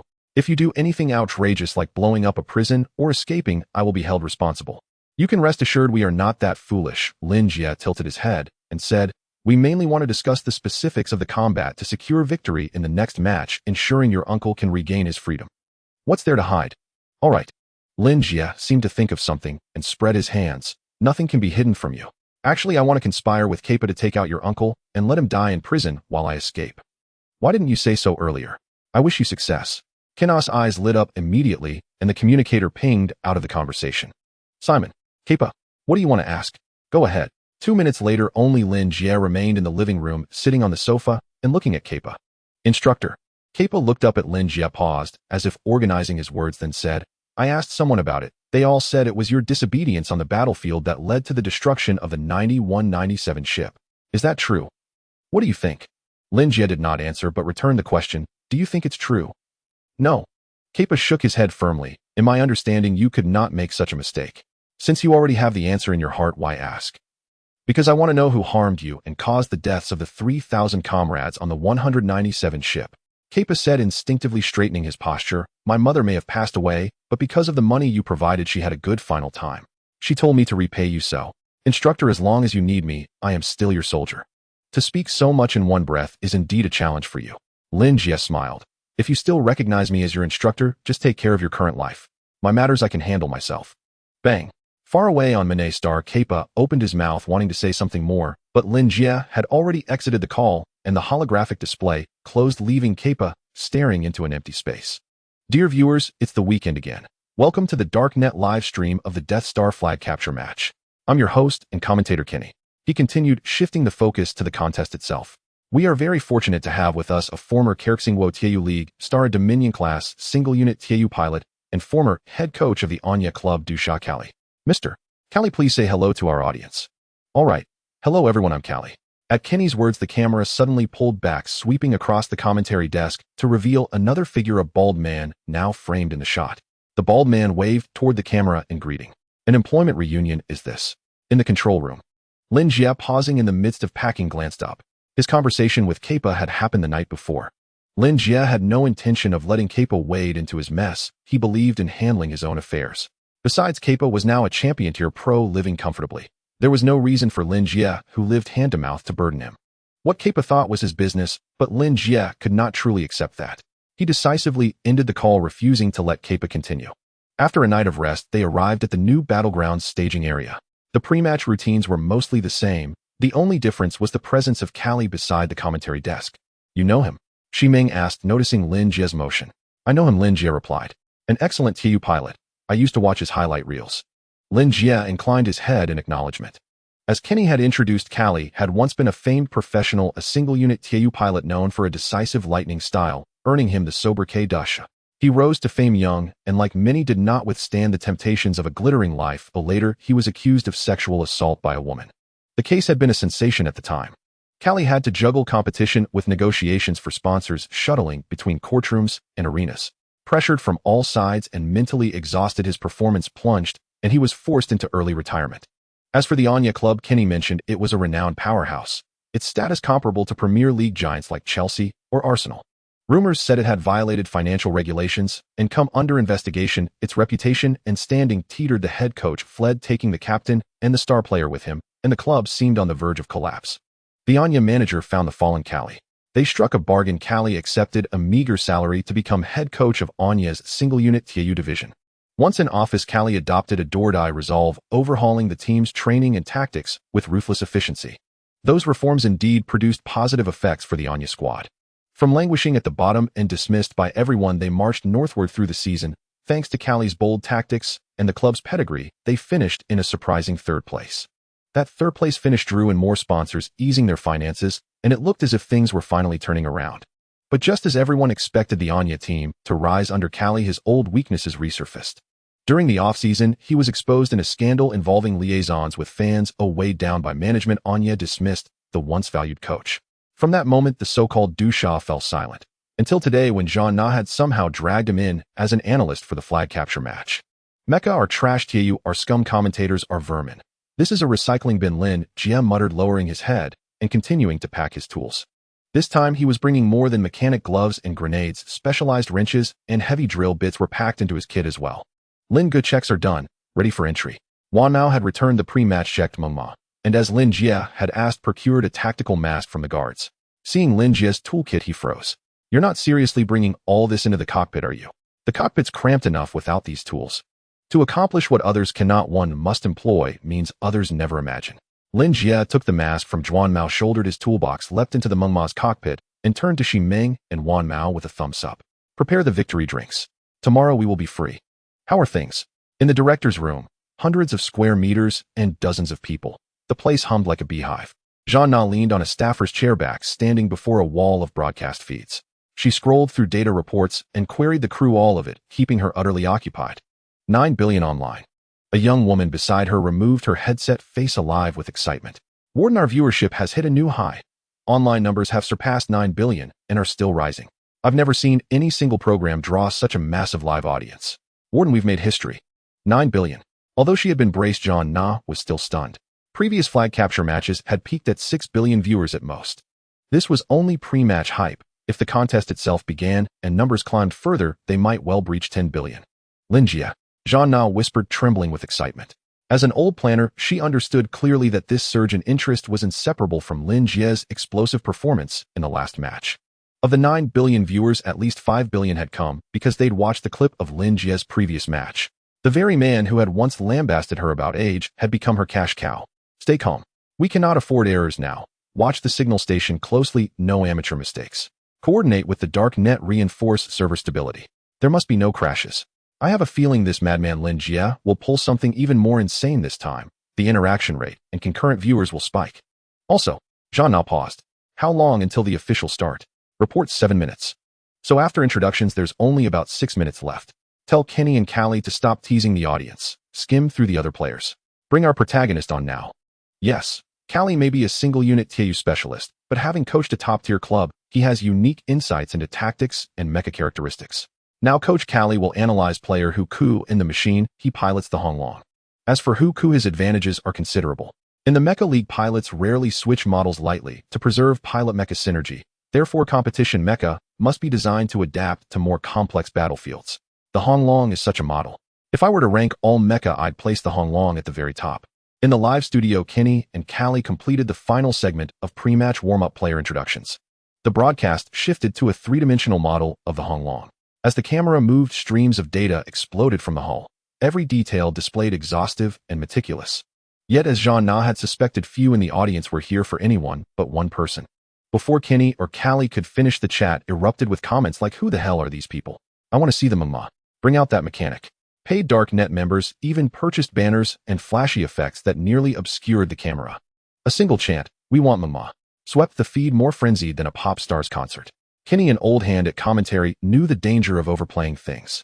At that moment, he heard Jean Na's cue in his earpiece. Smiling, he turned to Callie. "Coach, Callie calls the Honglong the #1 mecha of this flag capture match. Tell us, who is the #1 TAU in your mind?" Callie, clearly relishing the question, sipped his tea and smiled with mock gravity. "Do you really have to ask? That man did more than merely astonish me. He astonished us all. He showed me for the first time that TAU could fight in this way. He is elegant and mad, decisive and foolish. Words that should oppose each other somehow coalesce perfectly in him. He shines like a star in the black cosmos. I have longed to speak of him." At Callie's words, the broadcast shifted once more. A photo of Lin Jie beside the mama filled the screen. The anticipated frenzy of idol worship did not manifest in the physical arena, but the darknet chat erupted the instant the image appeared. Damn it. Whose whore's idea was this? Is this what I'm supposed to be watching? Mosaic. What the hell? If you do not want us to see it, then do not show it, and then pixelated is maddening. Stunned, the mech operator and Iron Rider, who performed godlike maneuvers, turned out to be the male lead of porn films.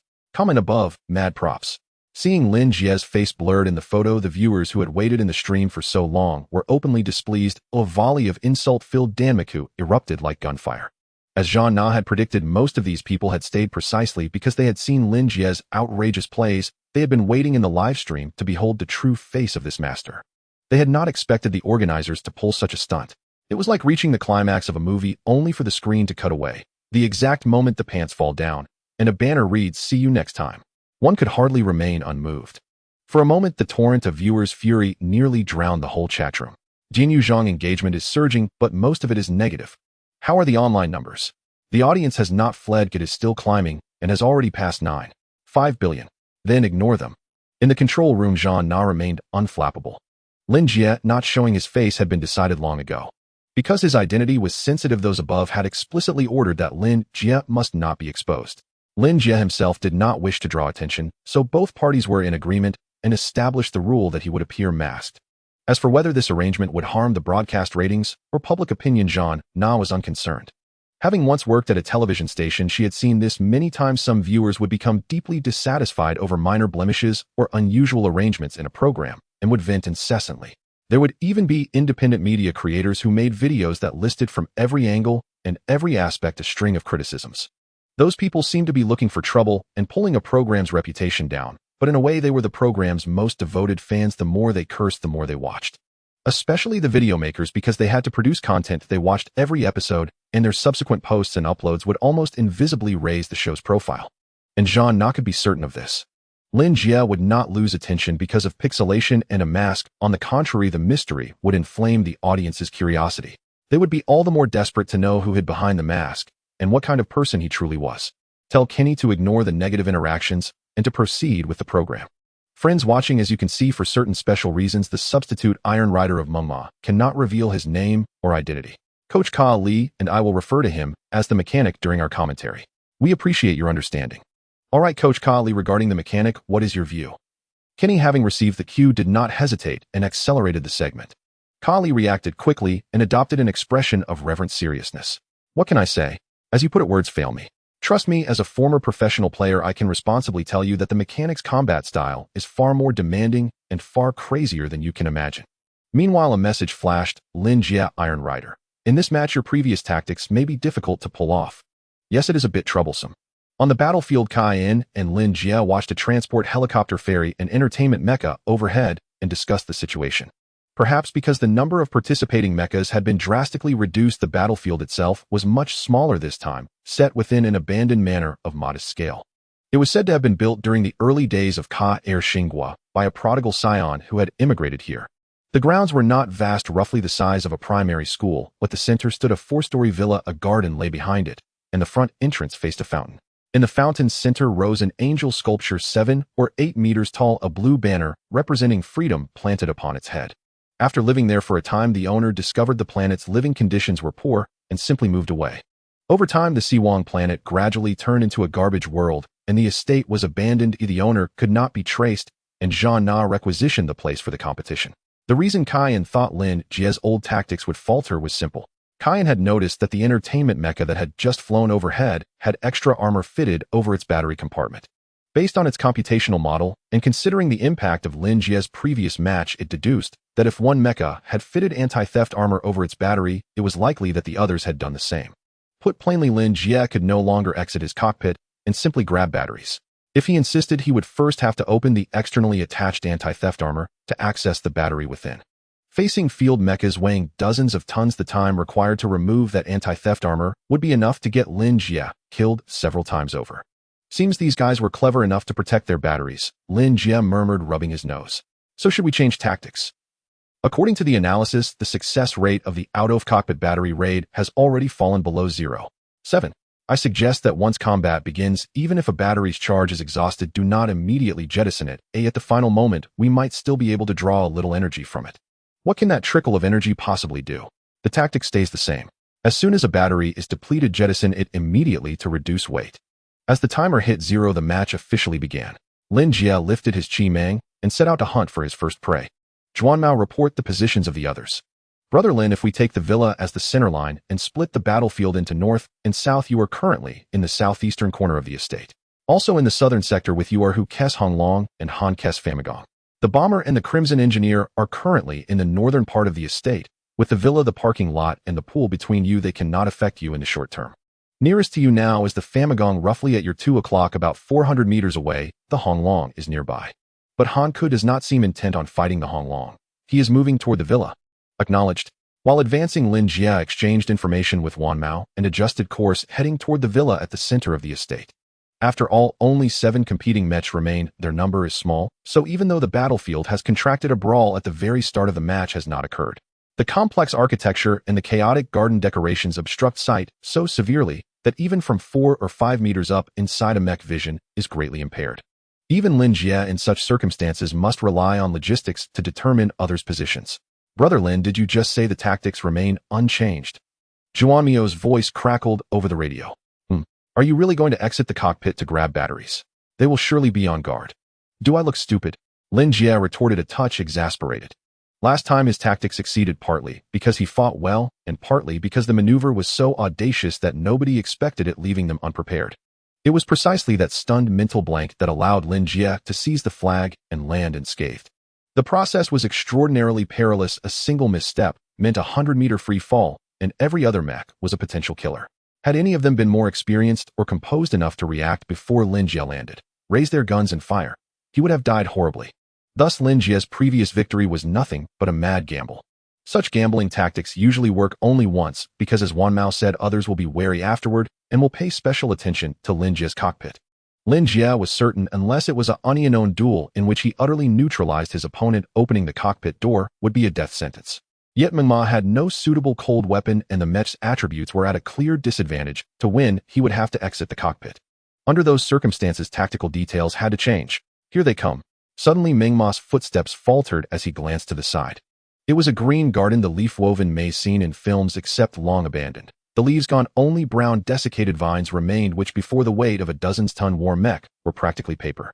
With heavy footfalls, the Famagong tore through the wall and emerged, its steel bulk flinging vines aside like cobwebs, coming face to face with Meng Ma. Don't move. Lin Jie immediately raised Qi Mang and took aim at the Famagong. Listen, buddy, I'm grateful you didn't kill me before, so I don't want to fight you. The Famagong raised both hands in surrender. Han Ku's voice came from inside. Lin Jie had Wanmao for logistics. Han Ku had his own support.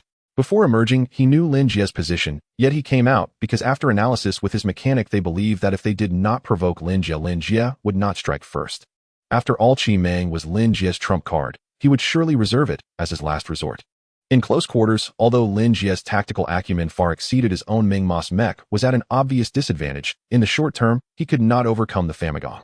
Yesterday, his mechanic had reinforced the Famagong's batteries with anti-theft armor, nullifying Lin Jie's battery grab tactic, and Huke's Honglong lurked not far off. No matter how one looked at it, if Lin Jie opened hostilities with him at the start of the match, it would be a foolish move. So Han Ku did not hide, but chose to come out and face Lin Jie directly, raising both hands. I think we can talk. My boss thinks highly of you and is grateful you spared me. He specifically instructed that if at the end only the two of us retain the ability to capture the flag, he will concede victory to you. I can also guarantee that this fight will not involve others attacking you simultaneously. So you don't need to waste your energy fighting me now, or let me pass, and it will be good for everyone. I don't see it that way. Lin Jie stood his ground, raising his muzzle slightly. Remove 2 battery packs, and he'll let you pass. I won't say it a second time. On what grounds? Han Ku frowned, lowering his raised hands inside the mech. The energy gun's maximum output was Lin Jie's final trump. With the match only beginning, he did not believe Lin Jie would expend it on him. That would be a colossal waste. Without that gun, Lin Jie could not possibly defeat him in the short term. What the? Han Ku's inner thought cut off as his face changed abruptly and his mech lurched to the side. On the other side, true to his word, Lin Jie would not repeat himself. Seeing that Han Ku had no intention of surrendering the batteries, he switched Chi Meng into combat mode and opened fire. Since you won't give them, I'll take them myself. Lin Jie gripped the gun and advanced in the mech, his expression cold. The power core roared, the dense hail of energy rounds coalesced into a blazing dragon that engulfed the Famagong. In some respects, Han Ku's analysis was correct. Chi Meng truly was Lin Jie's greatest card, and by normal reasoning, should not have been used prematurely. But Han Ku miscalculated one thing. Lin Jie sought not merely to win this time, but to eliminate every other mech. To accomplish that, Meng+'s own resources were utterly insufficient. He had to seize the batteries. Boom. There was no cover near the Famagong, only those meter-high vine walls without leaf cover. The Famagong's dozens-ton frame was a sitting target, and with Huke's Honglong nearby, and potentially about to join the fray, Lin Jie could not afford to waste time. A burst of precision fire tore through the Famagong's arm and leg armor and grievously damaged its engine. The unbalanced Famagong crashed down with a thunderous roar, kicking up dust. Thick black smoke billowed from the mech, punctuated by sounds like small explosions. Han Ku, the mech, is critically damaged and about to explode. Eject now. Quick. I know. Han Ku gritted his teeth, unable to ponder why Lin Jie had opened fire. He lifted his foot and hammered at the cockpit door. Damn, it won't budge. Han Ku ground out. The Famagong had fallen in a prone position, crushing the cockpit hatch. He could not get out. Shit. He kicked frantically several more times, but the hatch did not move. Han Ku gave up, struggling. Die. So be it. If no one dies on a battlefield, what is it even? He couldn't fathom what gave that man the nerve to fire an energy gun with such a short lifespan subjected to that intensity at the outset. What could he possibly rely on to win afterward? As Han Ku brooded, he suddenly felt a shift. Someone was flipping the Famagong, turning it from prone to supine. The next second, the hatch before him deformed as a giant steel finger squeezed in, and like opening it can pry the warped door open. Mama. He barely had time to register the mech outside the hatch before Meng+'s great hand seized him and flung him like refused 7 or 8 meters away. Almost simultaneously, the Famagong, unable to bear the stress, ruptured in a cataclysmic blast of flames, and smoke surged upward for tens of meters, enveloping both Meng+ and the Famagong. Alright, we can see that the thick smoke and flames from the lumberjack's explosion engulfed the mammoth, but don't worry, the structure of the battlefield mecha is quite stable. The explosion mainly results from an internal blast, and the external armor will not shatter into pieces. There will just be a strong explosive shockwave. However, this impact is insufficient to damage a battlefield mecha weighing several tons. Both the mammoth and the mechanic are safe, so everyone can rest assured. Yes, the audience worried about the mammoth can now feel at ease. Let's focus on the match. Speaking of the match, Coach Callie, you must have watched the last battle footage of the mechanic. His uniquely modified energy gun is his strongest trump card. In the previous match, he only used it at the last moment, but in this match, he opened fire right from the start. Could you analyze from a professional perspective why he changed his strategy? Analyzing from the battlefield situation, the lumberjack did not show any hostility, so there was no need for the mechanic to attack. Yet he did, and right off the bat, he used his strongest trump card. I believe there is only one explanation. He wants to quickly eliminate both opponents in the southern part of the battlefield, including the Red Dragon. The Red Dragon has also arrived. Let's see what choice the mechanic will make. Kenny exclaimed, interrupting Call's words. Because Lin Jie has the highest popularity, the broadcast camera has been following him since the beginning. Now it is clear in the broadcast footage that the Red Dragon has stepped into view behind the mammoth. Boom. Lin Jie's strategy seems to align with what Callie predicted. He intends to deal with the Red Dragon and the lumberjack in a short time. The moment the Red Dragon appeared, the mammoth turned around directly, its steel body stepping out of the smoke, and the red python fired again. The dense energy bullets under the roar of the engines almost formed a beam of light shooting straight at the Red Dragon. Dodge. Hook's eyes narrowed, maneuvering the Red Dragon to execute a swift tactical roll, crouching behind a low wall. He was already aware of the situation between Lin Jie and the lumberjack from the logistics report. The reason he still stepped out was also a gamble. He was betting that after the previous intense barrage, the lifespan of Lin Jie's energy gun would be nearly depleted. If he could just withstand this round of fire, Lin Jie's energy gun would self-destruct. At that time, without the energy gun as his strongest trump card, relying on the attributes of his mecha and energy advantage, even if he couldn't defeat Lin Jie's mammoth, he could still exhaust him to death. Thus, before stepping out, he deliberately observed the terrain, specifically looking for a place with more cover. Boom. The low wall could not withstand the firepower of the red python, collapsing in mere seconds, and debris erupted like a murky flower. Hook did not stop his steps, raising his energy shield and quickly moving to another piece of cover.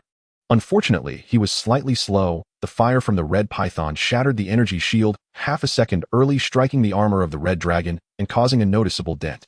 Fortunately, the impact area is not large, just a slight deformation of the external armor. Hook's radio crackled. Hook, it takes 30 seconds for the energy shield to recharge to a deployable state. You must be careful during these 30 seconds. Understood. Hook nodded, curling the Red Dragon as much as possible to minimize the target area, hiding behind a scrap hovercar. In these 30 seconds, if Lin Jie's energy gun does not self-destruct, or if he fails to dodge, then he will be the one to lose. That is the price of gambling. As for why he must gamble, this is a life-or-death battlefield. To win, every opponent is an unavoidable obstacle. It's just a matter of time. Hook does not like the strategy of avoiding confrontation and preserving strength, so he chose to face the strong enemy directly. This choice seems to have won the favor of fate. The goddess of luck has been sent to Hook's side. Click. The red python had just gone through a round of intense output, and now another round of gunfire shattered the scrap hovercar into pieces, many energy bullets grazing the steel body of the Red Dragon. Unfortunately, just as the Red Dragon had almost nowhere to hide, the red python exploded. With a light sound, the energy engine burst, and no matter how the mammoth pulled the trigger, no more bullets would be fired. It's my turn. Hook carefully observed for a moment, confirming the red python was out of commission, and maneuvered the Red Dragon to turn and step out from behind the hovercar, drawing the alloy combat knife from his back. He provocatively pointed it at the mammoth. The black and red blade glinted with a murderous chill under the light of the cerulean star. Buddy, this time I've won. Hook smiled slightly, holding the alloy combat knife in one hand, striding towards the mammoth. His Red Dragon is arguably the best-equipped battlefield mecha among all the competitors this time, and his alloy combat knife is equally formidable. Even military mechas like the Demolitionist and Crimson Engineer wouldn't dare to take it heat-in. With the sharp blade in hand and the advantage of his mecha's attributes, he is confident he can exhaust the mammoth to death. Clang. However, the next moment, the mammoth's action stunned Hook. He saw the mammoth hesitate for a moment, as if contemplating something, and the next second it threw the red python aside and took a giant shotgun from its waist, actually charging directly at him. What's going on? Hook was truly at a loss now. According to standard tactics, in such an obvious disadvantage, the opponent's best choice would definitely be to avoid battle, waste time, and wait for the mechas in the northern part of the estate to arrive and disrupt the situation. But now Lin Jie not only isn't retreating, he actually charged at him. A suicidal tactic. Forget it. Hook gritted his teeth. In the blink of an eye, he had no time to think too much. It can be said that in a narrow encounter, the brave wins. There was no retreat left. He raised the energy shield that had just finished recharging and also charged toward the mammoth. On the battlefield, the two steel giants, weighing dozens of tons at this moment, were like two knights charging towards each other, passing by in an instant. Beside his ears, he only heard a crisp sound. The mammoth ultimately took a hit, unable to dodge in time, and the shoulder armor was shaved off by 2 centimeters by the Red Dragon's combat knife. This is impossible. Hook's brow furrowed deeper. It may be hard for everyone to believe, but after gaining the upper hand with a single strike, Hook actually felt a bit flustered. Having watched Lin Jie's performance in the last match, he had long regarded the opponent as his #1 enemy. Over the past few days, he had analyzed Lin Jie's tactics countless times. He could be certain with Lin Jie's skills he should have been able to dodge that kind of attack. Why? How could he not dodge? Could it be that in the last battle he was simply performing exceptionally, and his true strength is not that strong? Hook quickly dismissed this hypothesis impossible. Even if he performed exceptionally, he shouldn't have that kind of level. So he definitely could have dodged such an attack, yet he still didn't. There's a trick. He intended to approach and feign a weakness, then ambush me when I came out. As such a tactic cannot succeed twice. With this thought, Hook drew his knife and turned once again, closing in. The mammoth sidestepped. 2 shots of shotgun fire erupted, yet still could not stop Hook's advance. In the blink of an eye, the 2 mechas were already in close quarters. The clang of metal echoed as fists and palms collided. The mammoth was forced back again and again under the fierce attack of the red dragon. Lin Jie, you can't win by fighting like this. You'll only be exhausted to death by Hook. Lin Jie. In the monitoring room, watching the broadcast footage, the curly-haired man panicked, calling out frantically.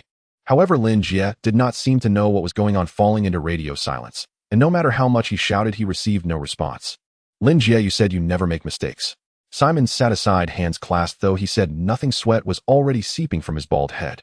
And at the same time, clang, with a sharp sound, an anomaly suddenly occurred on the battlefield.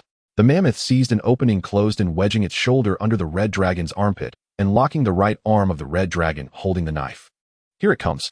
Seeing this scene, all the viewers watching online felt a jolt in their hearts.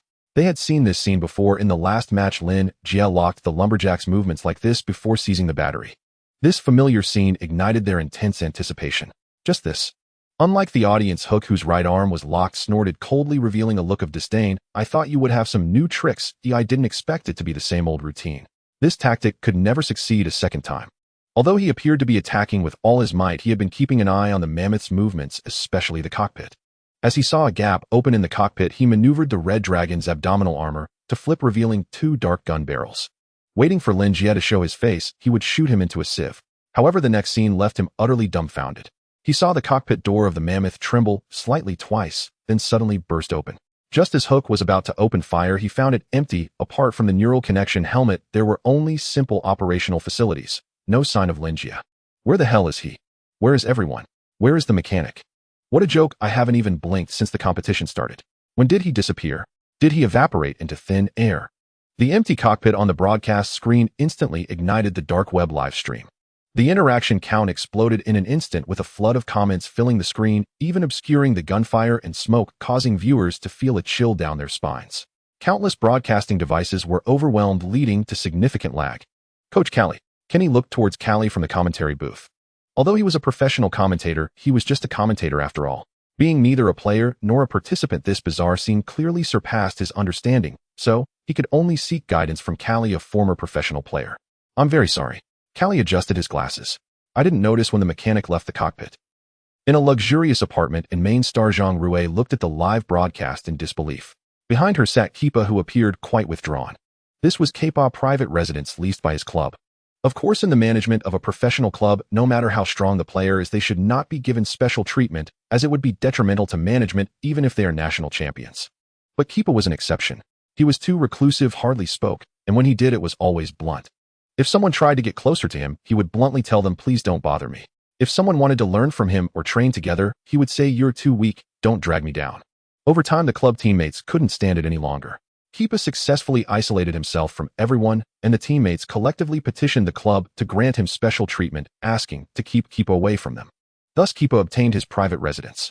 Zhang Rui only managed to persuade Keepa to let her come to the apartment to watch the match after learning that Lin Jie was his mentor. Seeing this bizarre scene, Zhang Rui instinctively looked at Keepa. Since Lin Jie was Keepa's mentor, she thought he might have some insights that could resolve her confusion. Don't look at me. However, in response to Zhang Rui's gaze, Keepa shook his head expressionlessly. I don't know either. Isn't he your mentor? Don't you know anything about him? No one can truly understand a mentor. Keepa remained expressionless. Is he some kind of god? God? Keepa tilted his head slightly as if pondering before replying, probably not. Zhang Rui. No, brother, can't you tell I'm exaggerating? What the hell are you seriously contemplating? Aren't you even a little excited? Doesn't this battle stir anything in your heart? Zhang Rui couldn't help but ask, looking at Keepa's world-weary face. I've been on the battlefield. So what? I've seen worse. Keepa wore that world-weary face. He had intended to say I've seen more brutal scenes, but suddenly remembered something and looked sharply at the broadcast screen. Lumberjack. Almost simultaneously, a figure emerged from the billowing smoke of the lumberjack's remains. He carried a backpack-like energy chamber, wore mechanics gloves, held an energy battery in one hand, and a specialized drill in the other with a large wrench clipped to his waist.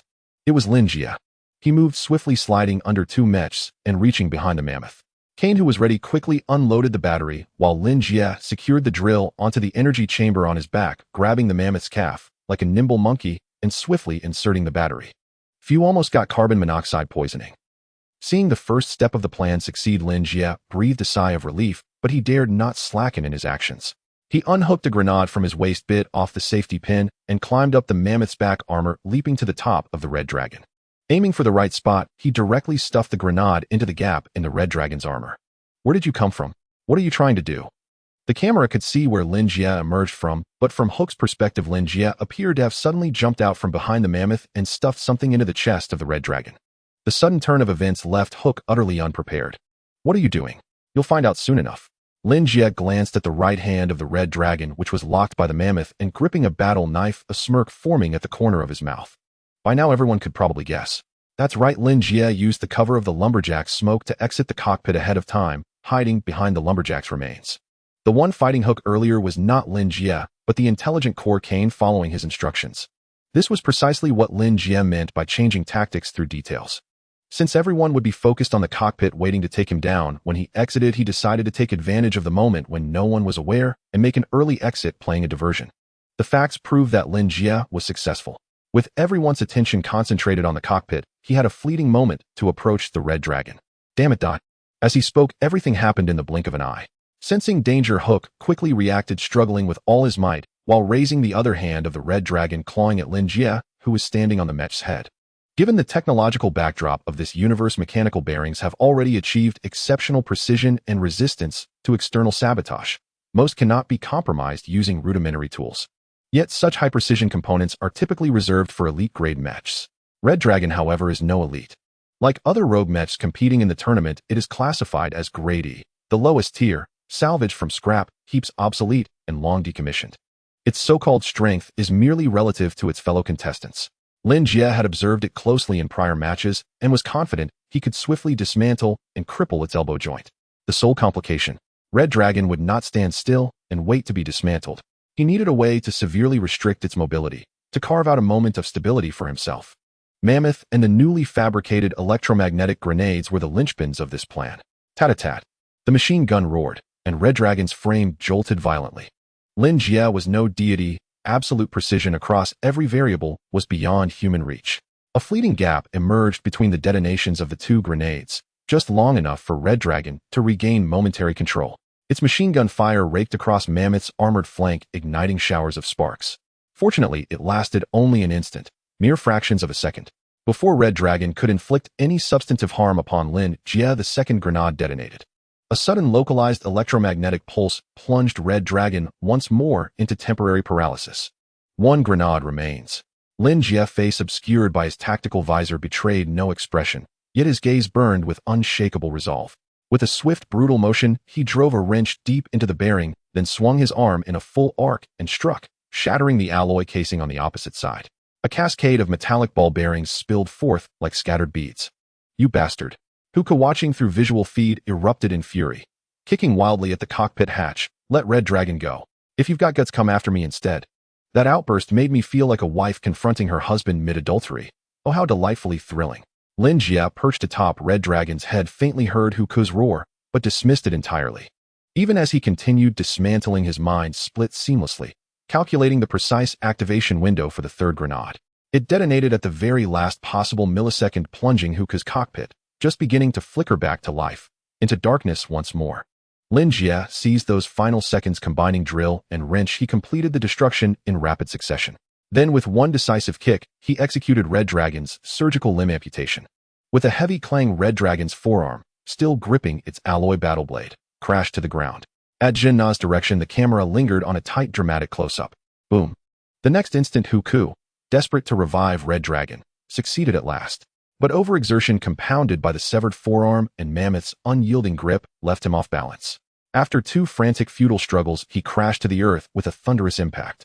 Lin Jie seized the opening, covering the distance in 3 strides, vaulting over Red Dragon and re-entering Mammoth's cockpit. Here the advantage of ultra-high mech-sync ratio revealed itself unmistakably. Lin Jie's mech responded and executed maneuvers a clear beat faster than Huku's. As soon as he sealed his helmet and visual transmission restored, Lin Jie sent Mammoth into a lightning-fast roll and scooped up Red Dragon's severed forearm in passing. Clang! Rogue mech hands spanned roughly 70 centimeters, massive, dense, and unyielding. Lin Jie alone could never force open those clenched fingers. But Mammoth could.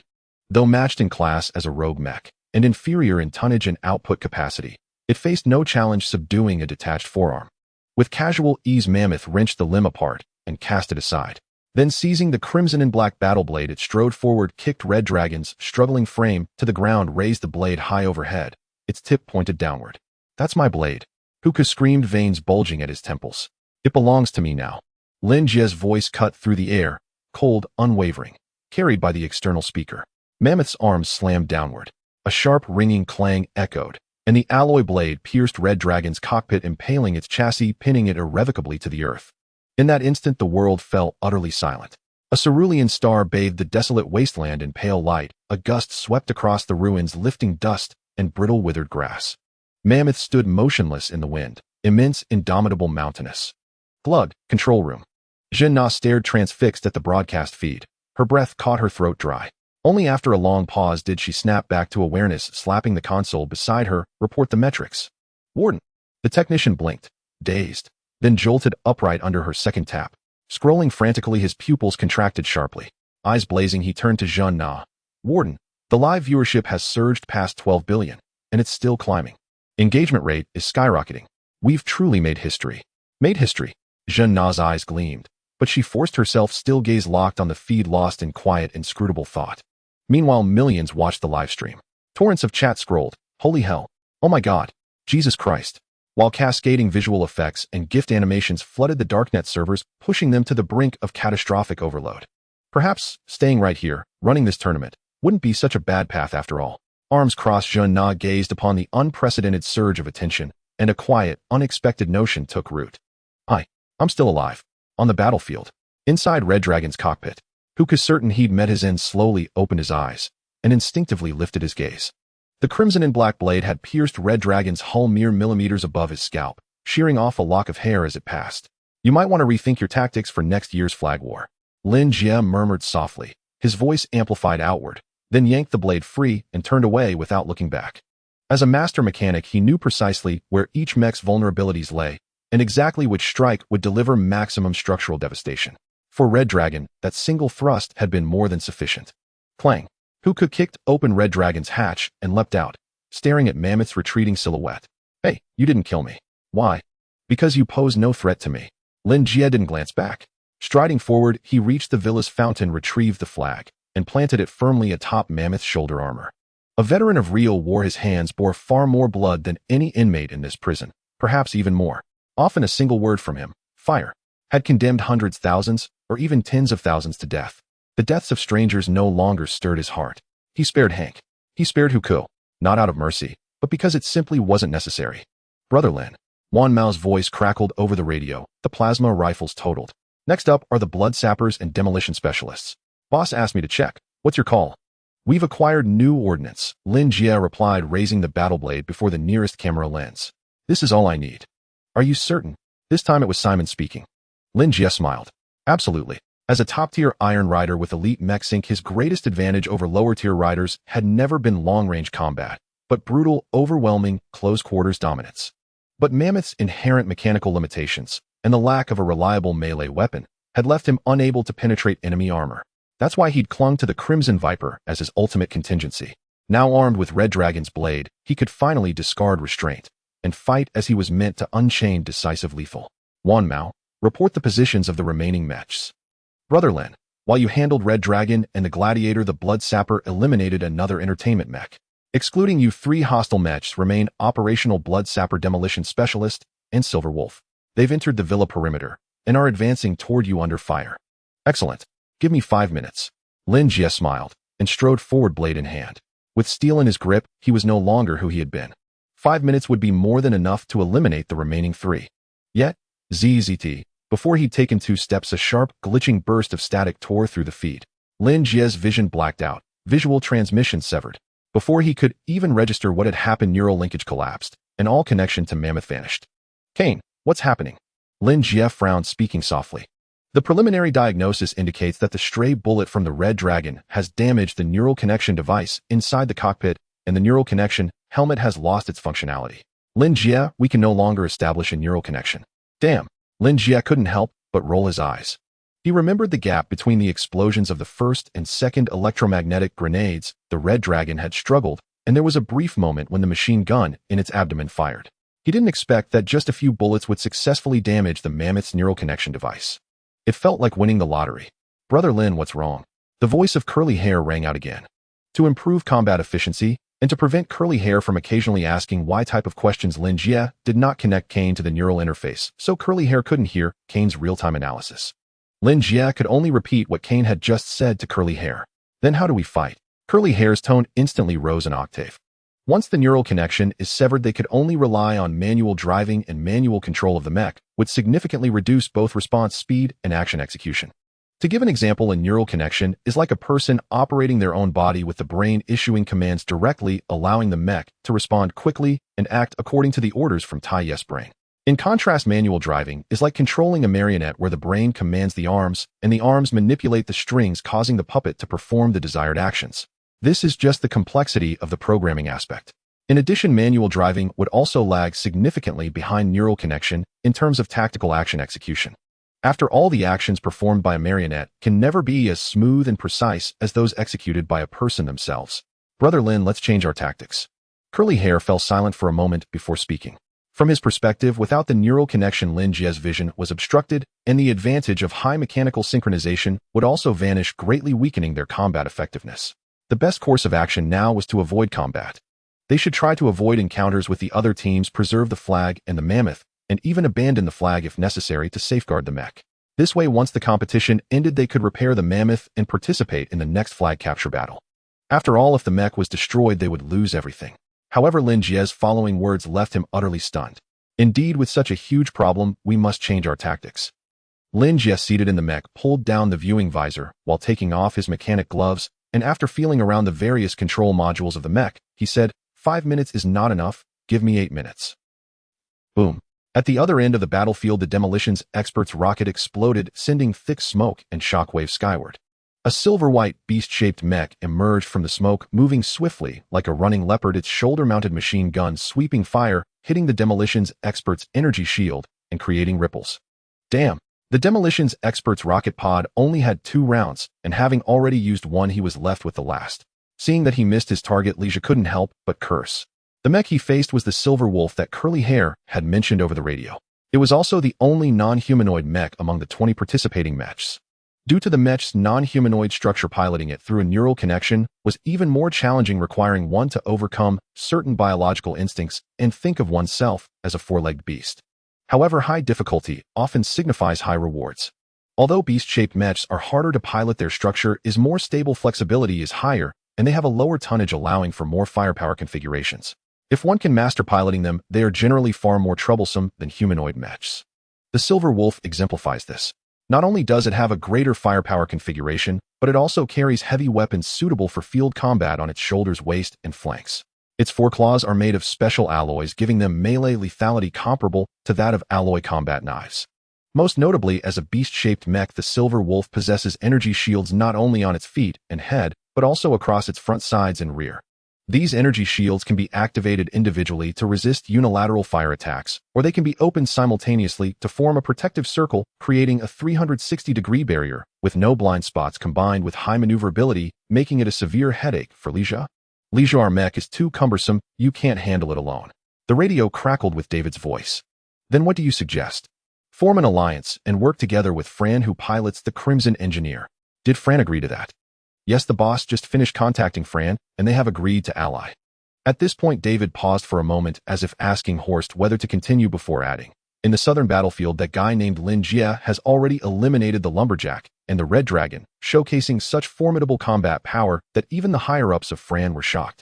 So they reached an agreement with the boss. You and the demolitions expert will first deal with the Silver Wolf, then work together to eliminate Lin Jie. What?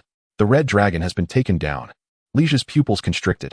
He could accept that the lumberjack had been defeated by Lin Jie before, but the competition had only just started 10 minutes ago, and Lin Jie had actually taken down the red dragon. This was a bit too fast, wasn't it? Boom.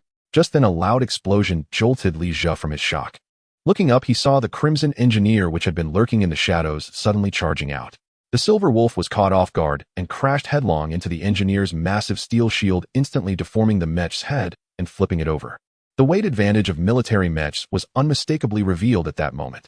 Attack! Fran's voice came through the loudspeaker, snapping Lin Jie out of his daze. The demolitions expert raised his heavy machine gun, unleashing a barrage of bullets as he advanced quickly while applying fire suppression. Both the demolitions expert and Fran's Crimson Engineer were standard heavy military mechs, cumbersome in movement. If they didn't seize the opportunity to quickly eliminate the Silver Wolf during this surprise attack, it could very well escape, making it difficult to find such an opportunity again. Fran clearly understood this as well. Taking a hit from the demolitions expert's stray bullets, he piloted the Crimson Engineer into a prone position, directly pressing all his weight onto the Silver Wolf. Boom. Dozens of tons of mass severely deformed the Silver Wolf's rear, and as it struggled to rise, it fell into a paralyzed state. Die! Lin Jie shouted, leaping forward to land both feet on the position of the Silver Wolf's cockpit. The terrifying weight nearly crushed the entire mech in an instant. With a thunderous crash, the Silver Wolf, along with Tai Yu, bid farewell to this world forever. Billowing smoke mixed with flames formed a black dragon soaring into the sky. Now there's only the mammoth left. Fran, piloting the Crimson Engineer, crawled up from the ground first and helped Lin Jie's demolitions expert up. Yes, let's take him down first, then we can compete fairly. Lin Jie nodded. But we need to find him first. Fran said in a low voice. We should take down the Silver Wolf together. Its logistics will surely inform it over the radio. That guy most likely already knows we have formed an alliance, so we must locate him first. Yes, we must find him first. Lin Jie looked up, glancing at the time displayed in the visual transmission above. Clearly both of them continued to think in a conventional manner. With only two military mechs forming an alliance, they believed that avoiding combat and preserving their mechs was the most rational tactic. However, the battlefield was not large, and the environment in the southern battlefield was unsuitable for hiding. With half the competition time still left, they should have ample time. Clang! Clang! As the two were regrouping, preparing to take down Lin Jie, heavy footsteps suddenly echoed from not far away. Lin Jie and Fran turned simultaneously to see the mammoth striding out from the corner of the villa. It was entirely blue with some yellow stripes, its limbs long and retro in style, carrying a flag on its back, and wielding a red-black alloy combat knife, walking step by step toward the two. Are you looking for me? The mammoth came to a halt and suddenly flipped them the bird, while Lin Jie's voice also came through. Perfect. Come here, daddy. Damn. It was truly a case of enemies meeting, and the air was thick with hostility. Lin Jie's arrogant demeanor made Lin Jie extremely displeased, and he immediately raised his heavy machine gun, firing a barrage that struck the mammoth's energy shield, sending ripples across its surface. Meanwhile, the blood-colored engineer was also on the move. Unlike the demolition expert, the blood-colored engineer had very few ranged capabilities, so as soon as the demolition expert opened fire, he charged towards Lin Jie under the cover of gunfire. In a hurry, aren't we? Lin Jie muttered as he sat in the cockpit. Without the neural connection, there was no visual transmission. His observations of the outside world relied entirely on a 20-inch monitor in front of him, with the perspective being that of the mammoth's head. Although the monitor was not small, it could only observe the front. To turn the mammoth's head or body, additional operations were required, which posed a significant visibility issue. Fortunately for Lin Jie, this was sufficient. With a clang, in an instant, the mammoth and the blood-colored engineer passed each other, the red and black battle blade, leaving deep marks on the massive steel shield. Good sword. Without looking back, Lin Jie seemed to anticipate the blood-colored engineer's next move. After retracting the blade, he switched to a reverse grip and delivered a fierce thrust. So fast. Frank, who was charging forward, was startled and dared not confront the battle blade Heaton. He could only manipulate the blood-colored engineer to forcibly change its shape and dart out beside the mammoth with the drill-like arm, suddenly launching an attack aimed at the mammoth. As an engineering-oriented military exosuit, the blood-colored engineer was not equipped with strictly defined melee weapons, and it didn't even have what one would call hands. Its hands were welded to a massive alloy shield, while on the other side was the drill. This drill was specially designed to destroy small fortifications and warships. Although it wasn't as sharp as an alloy battle blade in terms of destructive power, it was not necessarily inferior. At the very least, the mammoth's small frame would undoubtedly be unable to withstand it. Lin Jie was clearly aware of this. As the drill came crashing down, Lin Jie maneuvered the mammoth to swiftly sidestep the drill, nearly grazing the mammoth's body as it struck down. Boom. The ton-weighted arm smashed into the ground, shaking the entire battlefield, as bricks were crushed like tofu beneath the drill, sending up clouds of dust. Die, you bastard. Lin Jie gritted his teeth, maneuvering the demolition expert to get closer while firing at Lin Jie. Logically, it was inadvisable to engage in remote firepower attacks while teammates and opponents were engaged in close combat, as this could easily lead to friendly fire. However, the field exosuits did not have such concerns. The reason was simple. Their massive size. Their large bulk made them very easily exposed, even in close combat. Moreover, with the blood-colored engineer's armor being thick enough, even if it took a few hits, it wouldn't matter much, allowing Lin Jie to fire without worry. As long as he could restrict Lin Jie's movements with firepower, it would create a good opportunity for the blood-colored engineer. I can't let him lead me around. Lin Jie raised the energy shield, calculating silently. The mammoth's attributes and energy reserves were already at a disadvantage. The previous struggle with the red dragon had consumed quite a bit. Although he had replaced a battery, there was now less than half remaining. Now facing a 1 versus 2 situation, if he continued to be passive, he would inevitably be worn down. Therefore, he had to take the initiative. Buzz. Realizing this, Lin Jie abruptly pushed the control stick, causing the mammoth's engine to emit a roar as it frantically extracted energy from the battery, raising its shield and charging rapidly towards the demolition expert. At that moment, the mammoth's advantage in mobility became evident. The charging shield protected the main body. With just a few steps, the mammoth was in front of the demolition expert. Lin Jie executed an incredible slide, dodging the demolition expert's iron fist with his several-ton steel frame, rolling back to his feet and swinging his blade.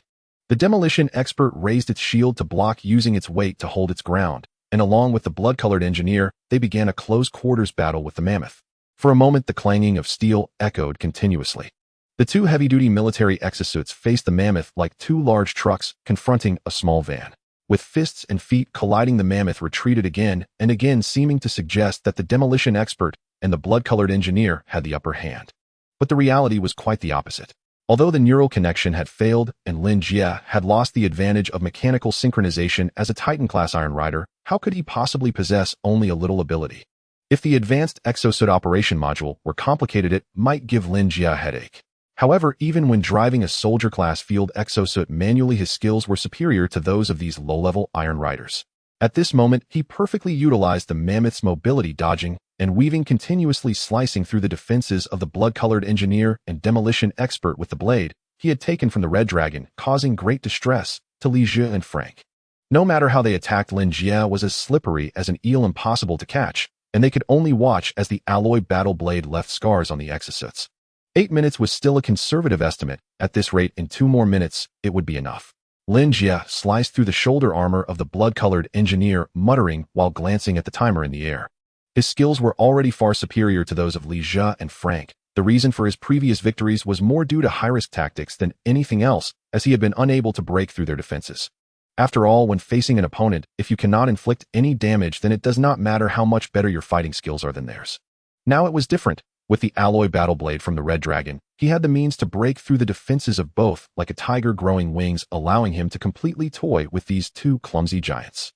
The Statue of Liberty seemed to be beckoning to him. However, crack! The blood-colored engineer charged in with a powerful bull rush, and Lin Jie directly maneuvered the mammoth to sidestep. Unfortunately, he was slightly slow, getting grazed by the blood-colored engineer, forcing him to perform a tactical roll to distance himself from the other two exosuits. Lin Jie was already in a dire situation due to Lin Jie's close combat tactics. Seeing Lin Jie actively pulling away, he raised his gun and unleashed a volley, driving Lin Jie behind a cover. "King, what's going on?" Lin Jie asked immediately after finding cover. "Bad news, Lin Jie, Iron Rider. Initial diagnostics show that the mammoth's overall structure is severely aged and your operational intensity has exceeded its body limits, causing a delay in exosuit response. This delay will persist and worsen. Calculations indicate that if you maintain this intensity for another 3 minutes, the exosuit may risk disintegration due to overload." Damn, Lin Jie rolled his eyes. No matter how much he calculated, he hadn't anticipated this outcome. This old relic of the mammoth had endured many flag battles without serious combat damage, yet today it was on the verge of collapse due to his driving. In other words, I still have to play tactically. Lin Jie felt speechless. He wasn't panicking. The notion of never making mistakes was not just talk. He always found ways to achieve victory, but this situation inevitably left him feeling displeased. This feeling was akin to a couple in intimate moments. When the husband was just getting interested, the wife suddenly became weak and begged for mercy, forcing the husband to resort to his golden right hand. At this moment, Lin Jie's mindset resembled that of the husband in a couple, clearly having a wife. The exosuit yet still having to solve the problem himself. I never expected that strength would one day become a burden. Damn. Just now the mechanic exhibited a momentary lag in operation. You noticed it, didn't you? Non-planet Manex inside Kappa's private apartment. Zhang Rui watched the match intently and addressed Kappa beside her. She had once asked Kappa the name of his instructor, but he refused to answer, so for now Zhang Rui could only refer to Lin Jie as the mechanic following Kenny's lead. I saw it. Kappa nodded curtly, sparing not a single unnecessary word. And, may I ask, why did that lag occur? Was there something wrong with the mechanic? No. And why not, in the mech? Kappa uttered 2 words then paused, as if fearing Zhang Rui might misunderstand, and added, it was the mech that malfunctioned. How can you be certain the mech was at fault? From what I saw, the mechanic's movements were flawlessly fluid until just now, Zhang Rui remarked astonished. Your observational skills are severely lacking, in Zhang Rui, and she finally understood why every other competitor had jointly petitioned for Kappa's expulsion from the club. With such temperament and blunt speech, any non-champion tier pilot would have long since been dismissed by the club on grounds of locker room toxicity. Fortunately, Zhang Rui possessed enough empathy to understand Kappa and tolerate him. Moreover, compared to her twin goals of learning and growing stronger, enduring a few sharp rebukes from Kappa seemed trivial. Her lips twitched faintly, but she humbly sought his counsel nonetheless. Mechanical synchronization rate. Kappa spoke haltingly as though afflicted with some linguistic ailment. After a pause he added, my instructor's sync rate is exceptionally high. Exceptionally high. How high exactly? In 87. Zhang Rui lost all composure. NAS, a star-tier professional iron rider, she grasped far better than most what that number truly signified. Typically, most individuals hover around 20%. Only those surpassing 45% cross the threshold into professional iron rider status. Exceeding 55% qualifies one for elite competition. Crossing 60% usually secures a starting rotation slot in a top-tier club. And once 70% is reached, stardom becomes all but inevitable, provided one trains diligently. Zhang Rui herself belonged to that rare echelon. Her sync rate stood at 72%, the second highest in her club's entire history. As for 80% or higher, Zhang Rui had only ever heard of such figures, never witnessed them firsthand. And no wonder. After a brief stunned silence, she exhaled deeply. She now understood why Kappa had so confidently blamed the mech.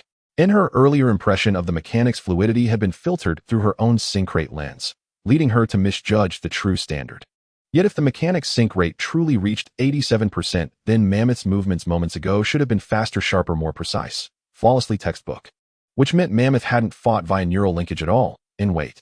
Zhang Rui's pupils contracted sharply. She whirled around, staring in utter disbelief at the monitor. Manual piloting. And the mechanic had been flying Mammoth manually the entire time, and still delivered performance equivalent to a 70% sync rate. What kind of monster is this? Zhang Rui froze motionless, utterly speechless. And boom. And meanwhile, on the estate battlefield, the firefight raged on. The breacher's heavy machine gun roared at full capacity, its hail of bullets swiftly reducing Lin Jie's cover to rubble. The wall collapsed with a thunderous crash, sending plumes of dust billowing skyward. VRROM. And the engine shrieked anew. A flash of cobalt streaked through the haze. Mammoth burst forth, shield-raised alloy battleblade held high, bearing down upon Lin Jie's breacher. Stop him, Fran, and stop him, Lin Jie bellowed. That earlier close-quarters duel had already convinced Lin Jie that Lin Jie's piloting mastery dwarfed both his own and Fran's. And since Fran's mech lacked long-range capability, letting Lin Jie close the distance again would spell certain defeat, even with both of them fighting side by side. His best hope now lay in using the Crimson Engineer to stall Lin Jie, while he himself unleashed sustained long-range fire. Mammoth's energy reserves were critically low. Its high-defense energy shield consumed power voraciously. If they could simply outlast its power supply, Lin Jie, no matter how gifted, would stand no chance of recovery. Fran clearly grasped this too. Before Lin Jie even shouted, he'd already launched his crimson behemoth forward, earth trembling beneath its colossal weight, charging to intercept Mammoth. But Lin Jie's Mammoth was simply too fast. With a flicker of motion, it darted past the lumbering Crimson Engineer, energy shield blazing, surging relentlessly toward the breacher. Even as Lin Jie poured suppressing fire and frantically backed his mech away, he failed to evade Mammoth's relentless pursuit. And clang. At point-blank range, Mammoth's blade flashed, a lightning strike slash. Its motion was even swifter than before. Lin Jie barely dodged, yet the breacher's outer right arm armor was cleanly sheared away. Damn it! Lin Jie roared, swinging a massive fist to repel Mammoth, then sprinted desperately toward the Crimson Engineer. Meanwhile, the Crimson Engineer itself strained to rejoin its ally. The way you're rushing toward each other looks uncannily like love. Lin Jie observed the pair, and briefly recalled a nostalgic ad from his past life. But he discarded the whimsy instantly, a cold, almost cruel smile curling his lips. Too bad. I'm the third party. VRROM. Lin Jie drove Mammoth straight into the narrow gap between the two military-grade mechs. He would test himself, test whether he could eliminate both the breacher and the Crimson Engineer before Mammoth's structural integrity collapsed. Thus his assault did not relent. It intensified, sharpening into a lethal crescendo. The massive, rugged Mammoth transformed before their eyes, no longer a lumbering war machine, but a lithe, razor-edged duelist. Slash, thrust, parry, cleave. The alloy blade danced in flawless succession, executing textbook-perfect combat maneuvers, with terrifying speed and precision, overwhelming two military mechs with nothing but an entertainment-class chassis. Lin Jie Iron Rider, due to elevated operational intensity, Mammoth projected structural disintegration time has accelerated. How much time remains? Less than 1 minute. Annoying. I'll never pilot this antique again. Lin Jie sighed inwardly. After all that effort, he'd still need to resort to psychological warfare. It's slowing down. Lin Jie, piloting the breacher, remained locked in desperate evasion, even with Fran's Crimson Engineer at his side. Death loomed overhead like a guillotine, its blade poised to fall at any instant. And yet, just then, he detected a fractional hesitation in Mammoth's movement. Clang. The next instant, as the Crimson Engineer deflected Mammoth's punch, the left arm of Mammoth jerked unnaturally, suspended midair, then fracturing violently. Sparks erupted in erratic arcs as critical components shattered. Its left arm seized, paralyzed. Opportunity. A surge of desperate hope ignited in Lin Jie's eyes. He lunged forward, locking Mammoth's torso in a crushing grip, and bellowed, "Fran, now." Here. Fran knew the moment was fleeting. Instantly, he activated the Crimson Engineer's drill, its shrieking metallic whine vibrating through bone and steel alike, as it bore down on Mammoth with unstoppable force. The sudden reversal sent shivers through every observer. None could fathom how Mammoth, moments ago so effortlessly dominant, had plunged into such dire straits. As the drill descended, spectators collectively held their breath. Then, in that suspended heartbeat, clang. At the very last millisecond, Lin Jie swung his blade, not at his foe, but at Mammoth's own left arm, severing it cleanly. Freed from Lin Jie's grip, he dropped low, crouching instantly. It's over. Both Fran and Lin Jie shared the same chilling thought. Momentum carried the drill forward, irreversible, unstoppable. The drill, forged from exotic alloys, struck the breacher's armor and shattered it instantly, plunging deep into the mech's core. Simultaneously, Lin Jie, crouched low, overdrove Mammoth's engines. The alloy blade swept sideways with cataclysmic force, slicing clean through the Crimson Engineer's torso. For a fleeting glimpse, severed custom cables gleamed within the wound, then erupted in violent arcs of electricity, crackling with chaotic static. Time seemed to freeze. A gust swept across the battlefield, scattering dust, leaving only 3 motionless mechs standing silently in the frame. Boom. After a long time, or perhaps just a moment, a thunderous sound shattered the silence. The Mammoth ultimately could not withstand Lin Jie's intense maneuvering. The engine overloaded and succumbed, causing the mecha to shift from a crouch position to a half-kneel. As the Mammoth knelt, time seemed to resume its flow.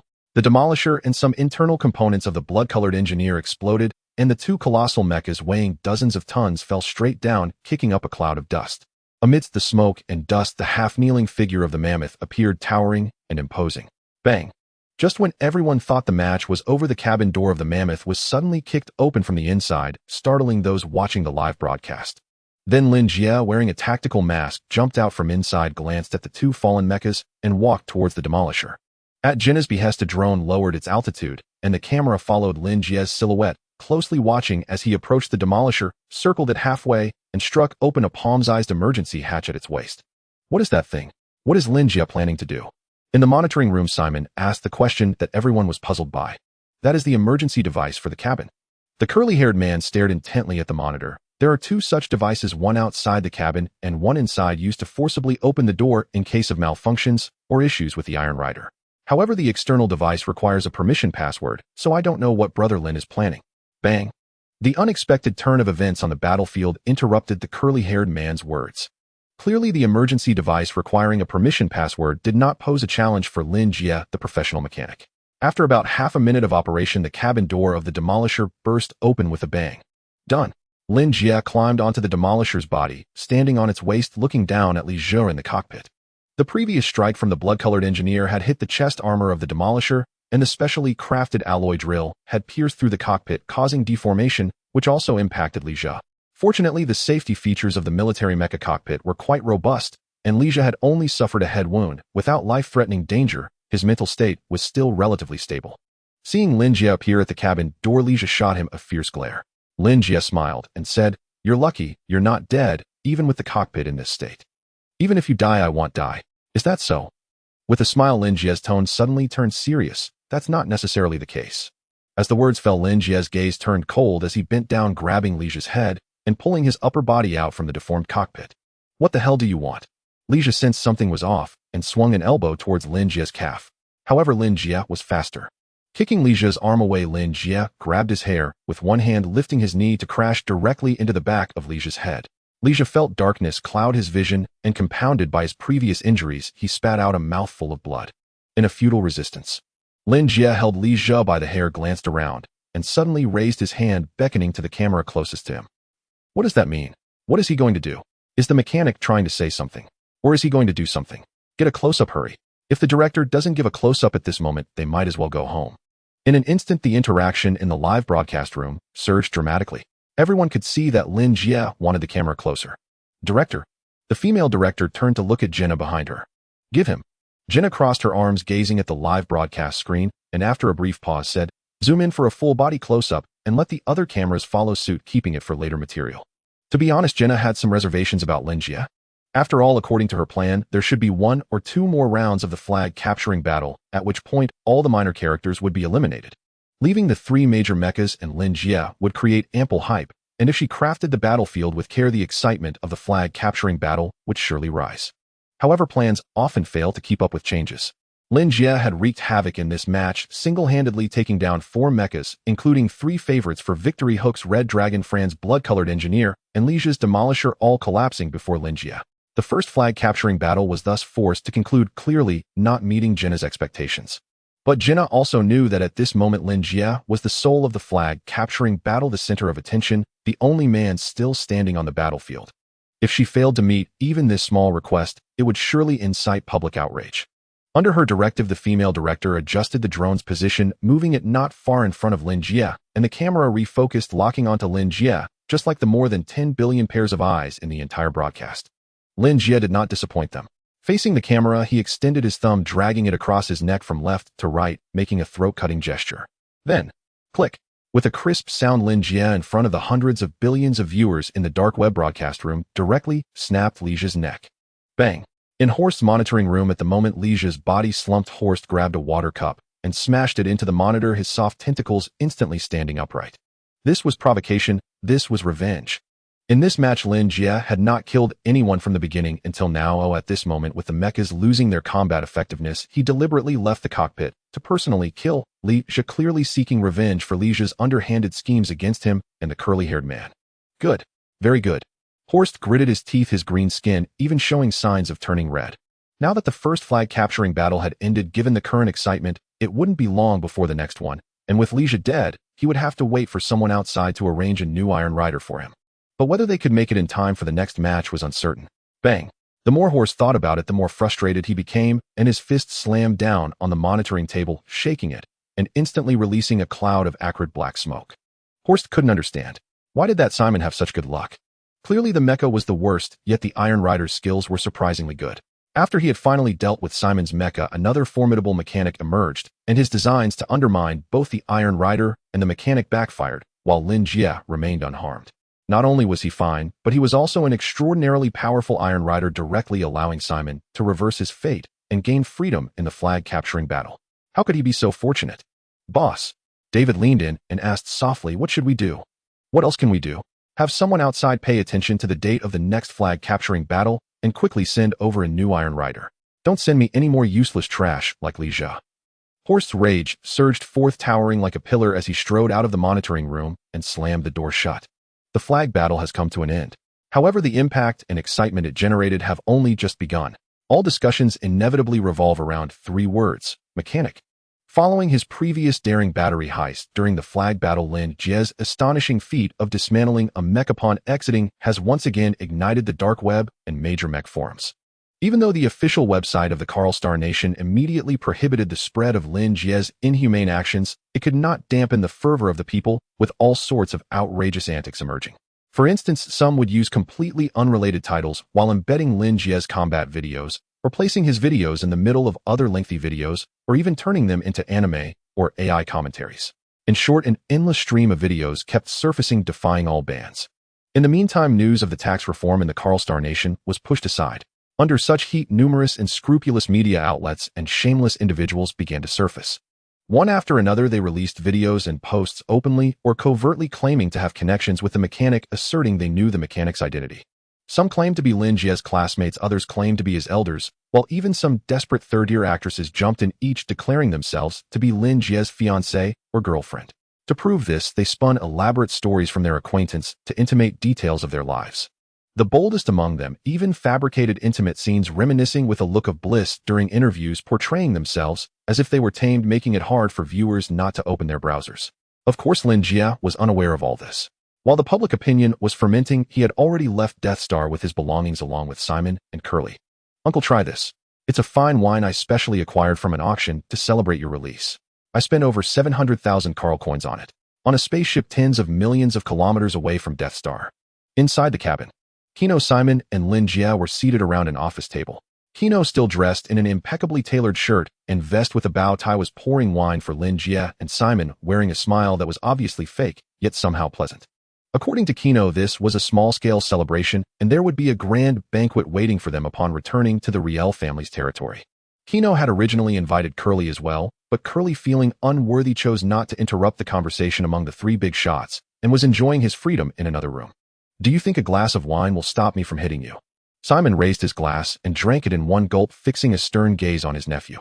Lin Jie's earlier suspicions were correct. Simon was indeed very strong, certainly beyond Class A.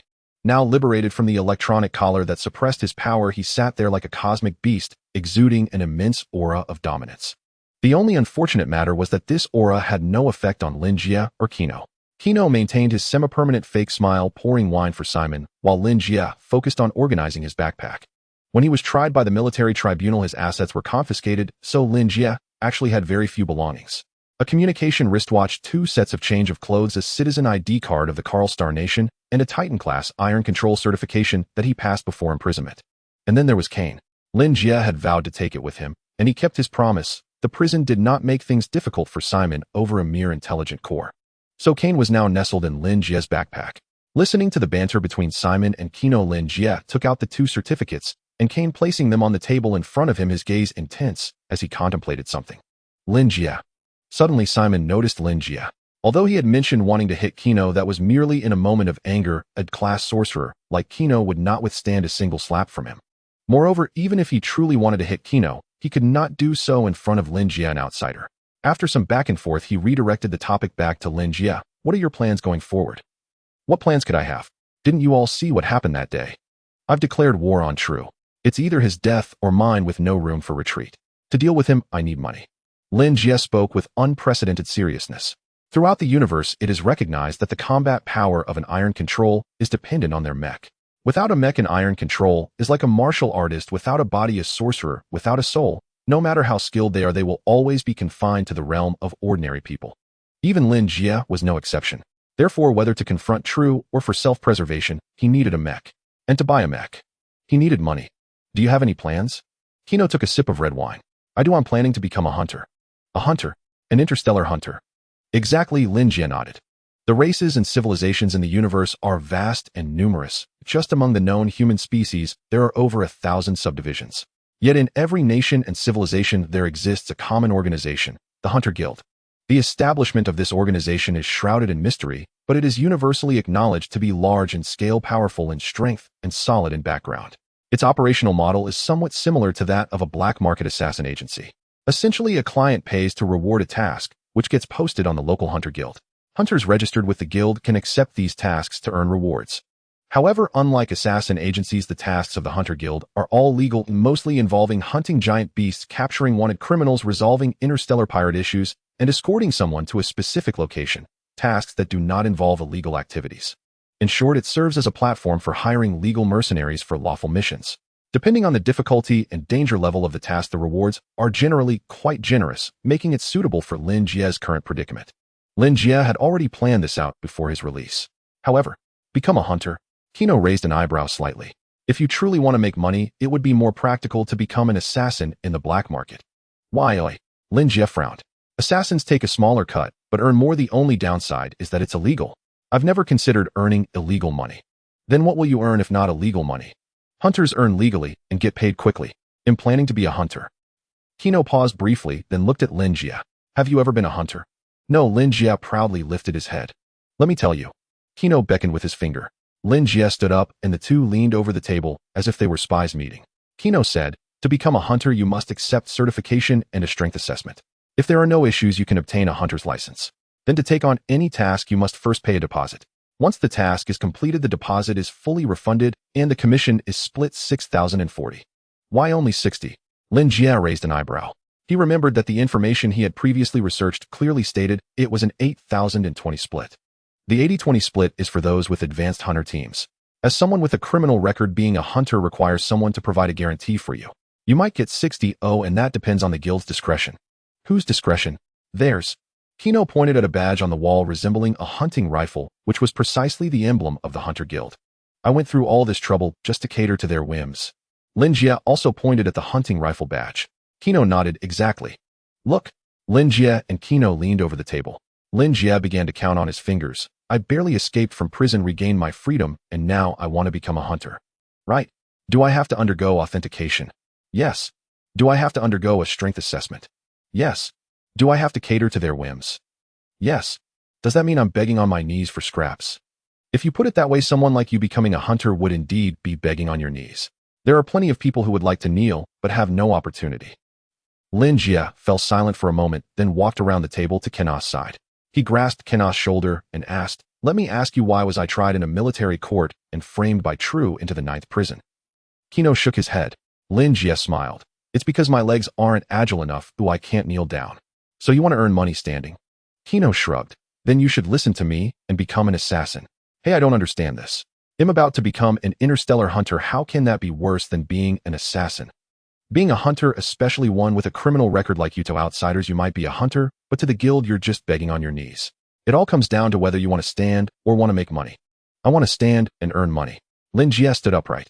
Kino immediately shook his head. You want make it. Not make it. You want make it. Well, Lin Jie raised his hand and took the intelligent core cane from the table, slamming it down in front of Kino. Can this make money? Kino nodded. Yes, as an assassin. This. Lin Jie slammed the Titan Iron Control Certificate given by the military onto the table. Can this make money? Kino nodded again. Yes, begging on your knees. Then this combined with this. Lin Jie placed the two items together and looked at Kino. Can I earn money standing? General Lin Jie has already been taken aboard Kino's vessel. Understood. 9th Fleet Base of the Karl Stellar Nation. Commander's office. True still wore his camouflage uniform and red beret, a pipe clenched between his teeth as he listened to the report through his comlink. Fine tobacco glowed faintly in his pipe, curling upward in delicate ribbons of white smoke. General, we're approaching the Liar family stronghold. Their surveillance systems are highly sophisticated. We risk exposure. Shall we abort pursuit? Do you truly believe Kino hasn't detected you? True drew deeply on his pipe, then removed it, and said his private vessel far surpasses yours in capability. You cannot conceal yourselves from him. He neither evaded nor attacked, because he knows you serve me, and he knows your mission is to shadow Lin Jie. Then what shall we do? Continue tracking. Only Lin Jie matters. General, shall we simply? The voice on the other end trailed off, yet its lethal intent hung unmistakably in the air. No, do nothing without my explicit order. True dismissed the suggestion, pausing before adding, Lin Jie will not remain long on Liar territory. The Liars will inevitably spirit him away in secret. Monitor closely, discover where he's sent. If not the exact location, at least secure the precise time of his departure, and report it to me immediately. Yes, sir. The comlink went silent. A hush settled over the modest chamber. True leaned back in his chair, eyes closed, puffing thoughtfully on his pipe, while gently rocking the seat, as if weighing unseen variables. A pendulum-like desk ornament swayed softly, merging with the rising white smoke. Snap! Moments later, True sat upright as if struck by sudden clarity, and dialed a number. An unexpected honor. What a pleasure to hear from you, sir. A smooth, round voice answered after a brief tone. This isn't a social call, Vulture. True's tone hardened. I know your reputation in the black market is impeccable. I'm placing a contract, 2 million credits, for a kill. Who is the target? A Titan-class Iron Rider. You're mocking me, sir. True was cut off mid-sentence. The voice turned sharp and grave. A Titan-class Iron Rider commands far more than that. Hear me out. True retained his commanding composure, speaking calmly. Though the target is a Titan-class Iron Rider, he currently lacks an appropriately ranked mech. Even if he acquires one soon, its tier would be no higher than general class. Next time, please lead with the critical details, sir. The voice softened slightly. In that case, this job is within scope. The Lyre family's stronghold orbited a microplanet known as Lyre Star. Long before the Karl stellar nation existed, and while the Lyres still operated as interstellar pirates, this world served as their primary base. Years of steady development had forged deep ties between the family and the planet. When the Karl stellar nation was founded and the Lyres went legitimate, the family patriarch purchased the planet outright, much like a billionaire on Blue Planet acquiring a private island. Through generations of investment and refinement, this remote world had evolved into a bastion of formidable defense, thriving commerce, and exceptional habitability, not only serving as the Lyre family's headquarters, but also earning renown as a premier resort star, drawing interstellar tourists year-round. After over an hour of jump travel, Kaino's vessel descended onto Lyre Star, the Lyre family's central compound. Having settled Lin Jie and Karl separately, and exchanged brief formalities with Lyre staff and subordinate, Simon summoned Kaino privately to a room. Is there something you need, Uncle? Kaino sat on the sofa tapping his wristband, whereupon a data table materialized. With a flick of his finger, it detached from the band and expanded, hovering above the coffee table. Perfect timing. Tomorrow evening's welcome banquet is set. Let me walk you through the guest list, who'll attend, who matters most, and how best to engage them. Let's postpone all that. Simon clearly disdained such hollow pageantry. With a sharp sweep of his palm, he dispersed the holographic chart and fixed Kaino with a serious gaze. I ask you, what do you truly think of Lin Jie? Lin Jie? Kaino paused, meeting Simon's eyes. What do you think, Uncle? He aided me, and his strength is extraordinary, a Titan-class Iron Rider. In my view, we should support him, recruit him, and bring him into the Lyre fold. Simon stroked his gleaming bald head. By superhuman classification standards, a Titan-class Iron Rider matched in a rank adept in raw power. Given the scale of the Karl stellar nation, a rank adepts ranked among the elite. Highly sought after, never lacking offers. In this age of superhumans, martial supremacy often dictated competitive dominance. The Lyre family maintained a standing policy to recruit allies of this caliber, the more the better. Coupled with Simon's favorable impression of Lin Jie, he'd grown earnestly eager to enlist him. First, Uncle, I must correct you. Lin Jie did not free you. It was a transaction. To secure his assistance, the Lyre family paid dearly. No debt remains between us. For the first time, Kaino dropped his practiced smile and spoke with gravity. Second, I acknowledge Lin Jie's talent and prowess. But don't forget, he carries a grave, unresolved complication. If I follow your advice, recruiting, aiding, or shielding him, we will irrevocably antagonize True. Haven't we already antagonized True? Simon frowned. That's different. Kaino shook his head. Previously, we merely brokered a deal to secure your release and grant Lin Jie his freedom. For those terms, I offered True substantial concessions. That wasn't antagonism. He won't act against the Lyres over Lin Jie alone. But if I formally recruit him, fund him, or protect him, that signifies alliance. We would stand unequivocally opposed to True. Our position changes entirely. It's complicated. Simon rubbed his bald head. So, what's your recommendation? Lin Jie's future is uncertain. I deem it unwise to invest heavily in recruiting or aiding him. Yet modest assistance, enough to leave a favorable impression, is both prudent and appropriate. Very well. You understand these matters better than I do. Handle it as you see fit. Simon nodded. Strengths vary. Simon possessed rare aptitude in cultivation and stood as the Lyre family's supreme warrior, yet he lacked finesse in governance and diplomacy. Otherwise, with his power, the helm of the family would never have fallen to Kaino, a younger generation member. Wait, just as Kaino turned to leave, Simon recalled something and called him back. Anything else, Uncle? Kaino turned and approached Simon once more. Yes. What is it? Come closer. All right. Thud. In the next instant, Simon's fist snapped forward, sending Kaino sprawling across the sofa. Watching Kaino's handsome face bloom with a dark bruise, Simon exhaled deeply, visibly satisfied. There, that feels much better. Kaino arranged a splendid room for Lin Jie, the presidential suite of the most luxurious resort hotel on Riel Star, equipped with a dedicated intelligent butler and a full array of high-tech devices. Following the customs of his past life, Lin Jie discarded his old clothes, took a refreshing bath, and enjoyed a session of biomechanical massage. After completing all this, it was already nearing dusk. Lin Jie carried a fresh fruit platter to the computer and pulled up a new spreadsheet. After a brief relaxation, he prepared to carefully plan the matters ahead. Hunter's money mechas. As he lightly tapped the keyboard, the three primary goals appeared on Lin Jie's display, with the first being Hunters. Although Lin Jie had been aware of Hunters as a military officer, he was too busy with daily training and work to understand the profession well. Therefore, not long ago on the spaceship, after concluding a conversation with Kaino that resembled a dialogue with a bandit, Lin Jie had taken the opportunity to brush up on his knowledge about hunters with Kaino. Firstly, what he had always understood as the 80-20 split was actually a misconception. According to Kaino, the revenue sharing between interstellar hunters and the Hunter Guild typically comes in two forms: a 70-30 split or an 8020 split. The former applies to individuals among the hunters who register as hunters with the guild, but due to insufficient strength or introverted personalities, do not join a hunter group. These ungrouped hunters are subject to a 70-30 revenue sharing model with the Hunter Guild. Of course, as a super platform, the Hunter Guild's practices are not as unscrupulous as one might think. Officially, they claim that from the 30 cut, 0.5% is divided into two portions. One portion is used to purchase insurance for the hunters, while the other is held in an account under the hunter's name to be saved, so that in the event of an unforeseen incident, the funds can be passed on to the hunter's heirs. As for whether this is genuinely provided, Lin Jie did not know. Now, regarding the second form of revenue, sharing the 80-20 split. This is quite simple. It is designed for hunters who belong to a hunter group. When a hunter's rank reaches a certain level, they can pay a fee to register a hunter group with the Hunter Guild, recruiting individual hunters. By increasing the number of high-ranking hunters and continuously completing tasks, the level of the hunter group will rise, leading to better benefits. The 80-20 split is merely the most basic aspect. After completing a task, the guild will deposit the commission into the hunter group's account, which is then distributed by the higher-ups of the group to the individual hunters. Correspondingly, hunters who belong to a group are generally those with strong combat abilities or special skills. After all, if one is too weak, there's no need for a group to take them in. Due to Lin Jie's identity as an officer combined with being a genius iron manipulator, he had always interacted with elite hunters who belonged to groups whose revenue sharing was always at an 8020 split. Thus, Lin Jie had unconsciously come to believe that all hunters shared commissions with the guild on an 8020 basis. This led to a minor misunderstanding. As for Lin Jie himself, his situation was quite special. As Kaino mentioned, he was a person with a criminal record. Regardless of the actual circumstances, the fact that he had appeared in a military court and served time in prison was undeniable. Such an identity would be deemed unstable and unreliable in the Hunter Guild's scrutiny, and correspondingly the guild would impose stricter requirements regarding deposits and commission cuts. Fortunately, this issue had been resolved.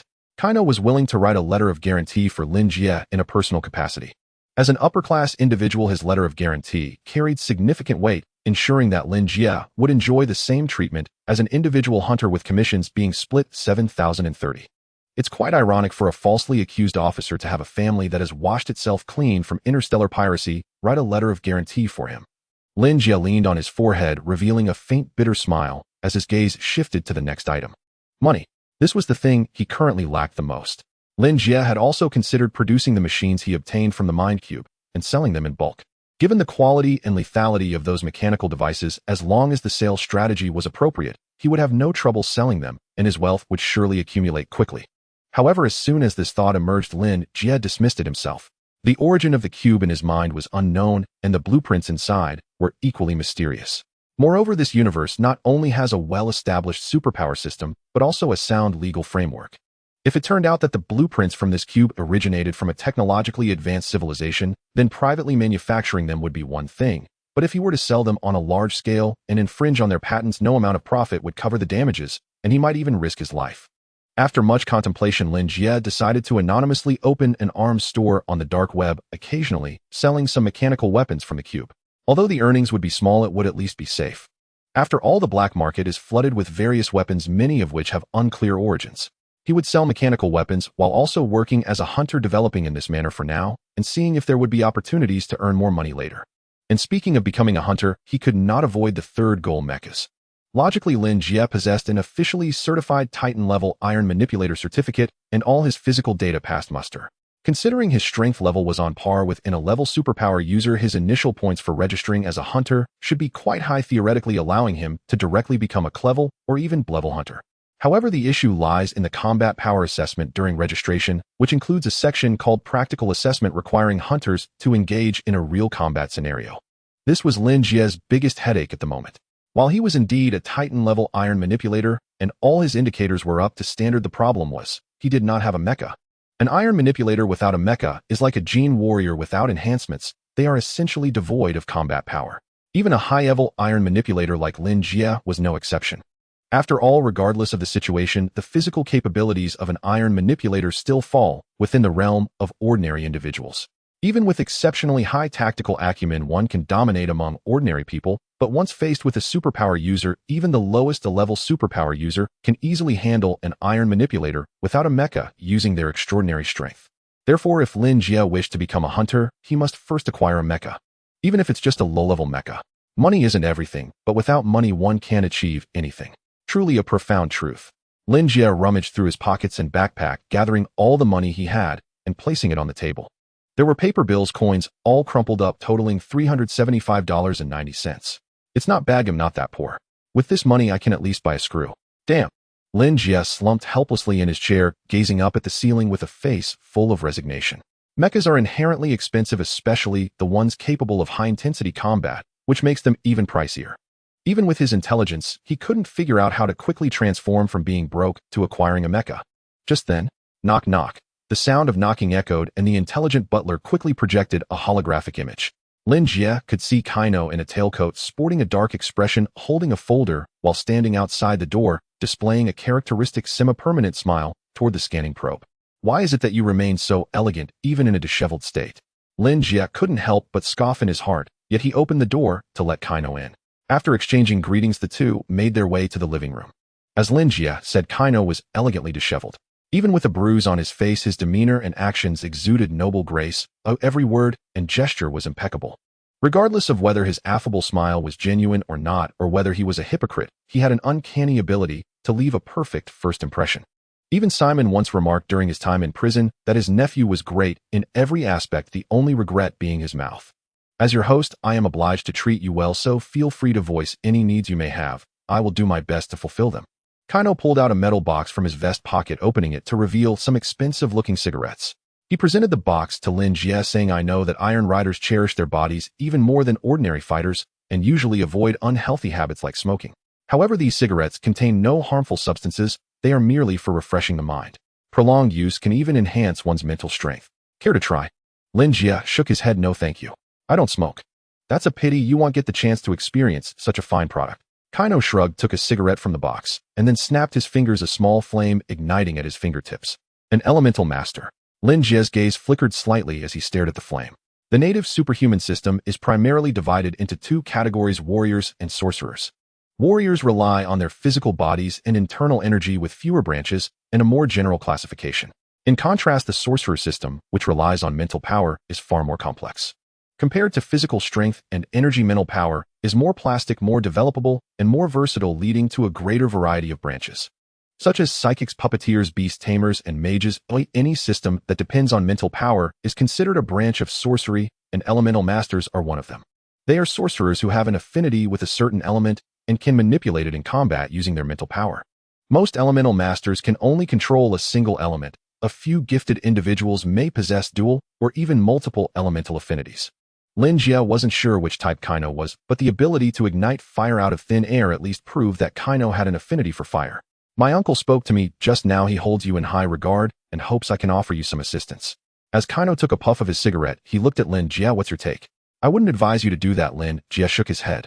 If he was free and had no enemies, perhaps he would consider becoming an ally of the Riel family, akin to the guest elders or honorary disciples in those Xinxia novels. But he wasn't. Not only that, but his enemies were formidable. Setting aside personal bias, from any standpoint his chances of winning were slim.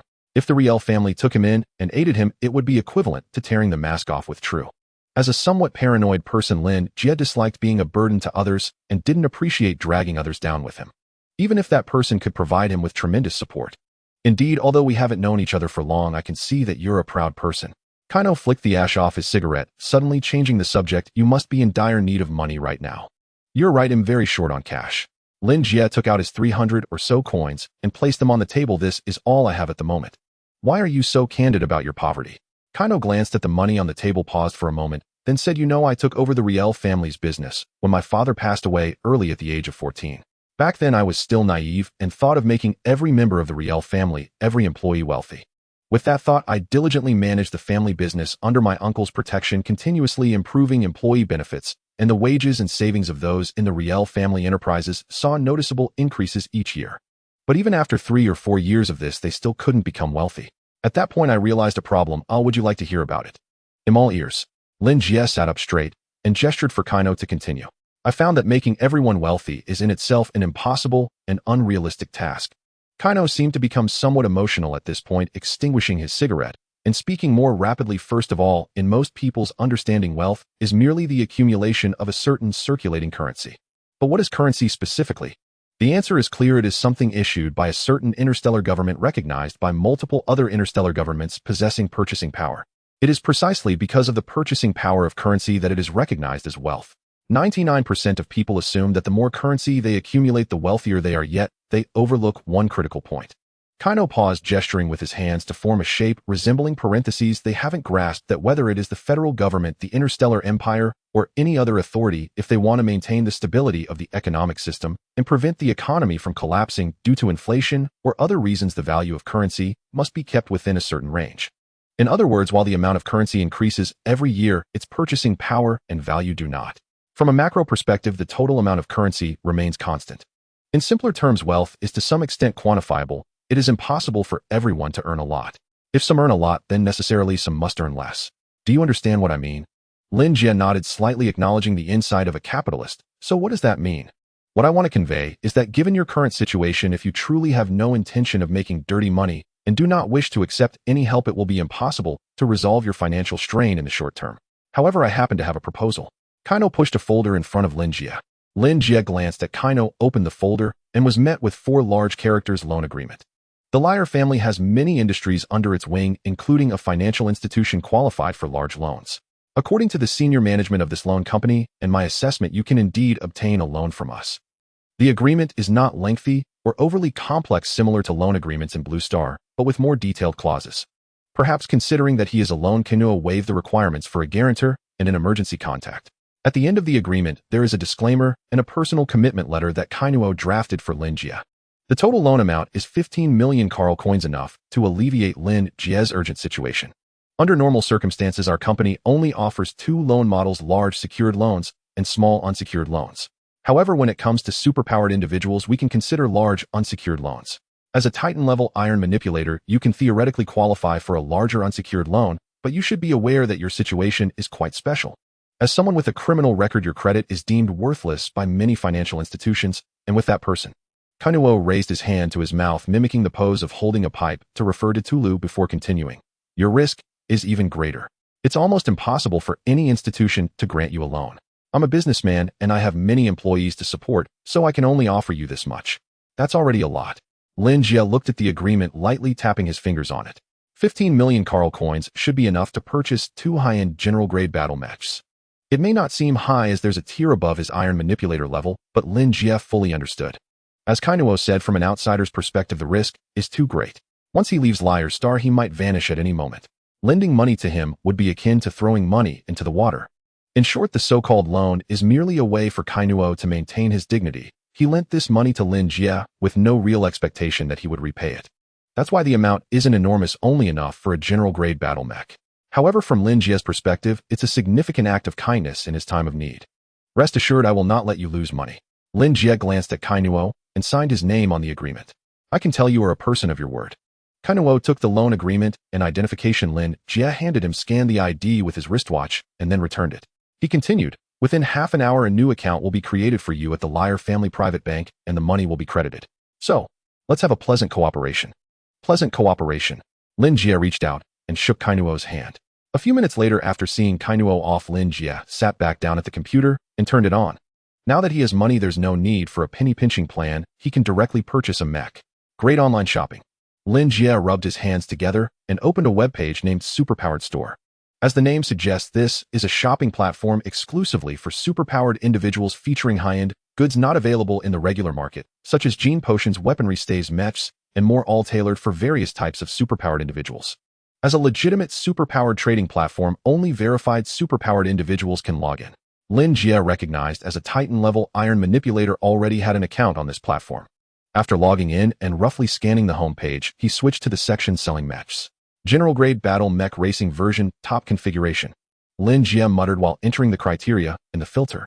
During the flag capture battle on the Death Star, he piloted a field mech weighing tons. Such mechs are massive and destructive, suitable for large-scale assaults, but they are also more expensive and not ideal for Lin Jie's current needs. Not only is the large size of the field mech inconvenient to carry, but it is also relatively slow in combat, making it unsuitable for adapting to complex and variable battle situations. Therefore, Lin Jie's target this time is a soldier mech. But why does it have to be a general-grade soldier mech? The reason is quite simple. Among the soldier vanguard and general grades of mechs, the soldier grade is the basic version, while the vanguard grade is a comprehensive upgrade. However, even the upgraded version can only battle under permissible survival conditions. Only the general grade can support space travel and combat for a certain duration. Generally, high-commission tasks in the Hunter Guild are inseparable from space operations. As for why he chooses racing mechs instead of military mechs, which he is more familiar with, the reason is similar to his avoidance of field mechs. Military mechs and racing mechs, while both being high-tribute mechs far exceeding entertainment mechs, differ in focus and details. Military mechs are primarily developed by military or certain interstellar government teams, mostly allocated to the military, with some sold to certified superpowered individuals on legitimate platforms like Superpowered Store. However, since they are called military mechs, the first consideration is obviously the practicality for military combat. Given the resources of the military and the reserve capacity of iron manipulators, they do not need mechs with balanced attributes. They can afford to have iron manipulators pilot specific mechs with outstanding attributes in certain aspects under specific conditions. In simple terms, military mechs do not have balanced numerical values across various data points. There will always be one aspect that is particularly strong, while other attributes will be significantly weaker. But racing mechs are different.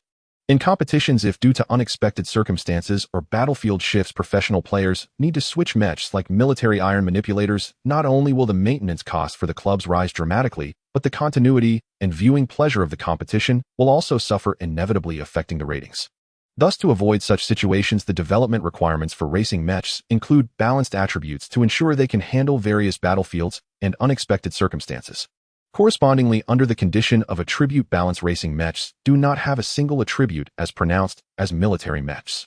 For example, racing mechs and military mechs are like two top students with the same total score, except that military mechs excel in one subject, while racing mechs focus on balance, resulting in relatively equal scores across subjects.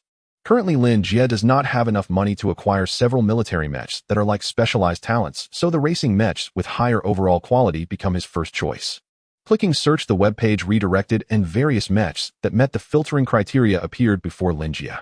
A variety of mecha images that met the requirements appeared before Lin Jie, accompanied by annotations of brands, models, and store links, followed by a brief introduction to the mechas.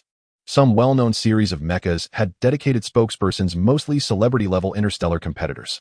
Initially, Lin Jie did not pay much attention to these spokespersons, but after flipping through a couple of pages, he saw a photo of Kappa, which made him smile in surprise, and he clicked on it. This was a brand direct store. Upon the webpage loading, a large, exquisite mecha poster came into view. The upper part featured a mecha with a black outline, while below was an option bar for brand introductions, allowing users to scroll down to choose mechas or click to view detailed information about the brand. Since it concerned his former subordinate Lin Jie, clicked to take a quick glance. It was confirmed that the brand was well known and did not belong to the Karl Star Nation, but rather was an imported product from a more advanced civilization with a parent company named Baimu Industrial and the mecha brand logo called Dark Knight. This relationship was quite similar to Bentley being under Volkswagen. And the series that Kappa endorsed was a line of mechas within Dark Knight, specifically named Blackwing Angel. The main tone was one of coldness, with a color scheme that was black from head to toe, accented with a hint of red light, giving off a sense of a cold-blooded demon. The overall style was highly sensitive and agile, equipped with high-precision firepower weapons, though the lethality of the firepower configuration was slightly lacking and the mecha's protection was also somewhat inferior, indicating that the designer intentionally emphasized close combat for the Blackwing Angel series. Notably, because Kappa won the championship in the last season of the domineering Iron Rider League for individual combat, this series of mechas was currently running a promotion: buy one mecha, receive 5 barrels of oil. A symbolic event, truly very symbolic. Lin Jie couldn't help but curl his lips. For mechas like Dark Knight, especially those reaching the general level, whether there would be any discounts was something that almost no one cared about. It was akin to buying a Ferrari or Lamborghini among sports cars. Those who could afford it wouldn't care about a small discount, while those who couldn't probably would never be able to buy it. I wonder what my situation would be now if I hadn't joined the army but instead became a professional competitor. How many national championships could I have won? After briefly understanding this series and confirming it didn't meet my requirements, Lin Jie exited the store and returned to the previous page. After adjusting his sitting posture, he continued browsing, occasionally clicking into a page to view detailed information about the mechas. At this point, one might ask, isn't Lin Jie himself a mechanic? Why doesn't he buy parts to assemble his own mecha, or simply create one himself? This requires some special clarification. Can a mechanic, especially a high-level one like Lin Jie, assemble and manufacture mechas? The answer is of course yes.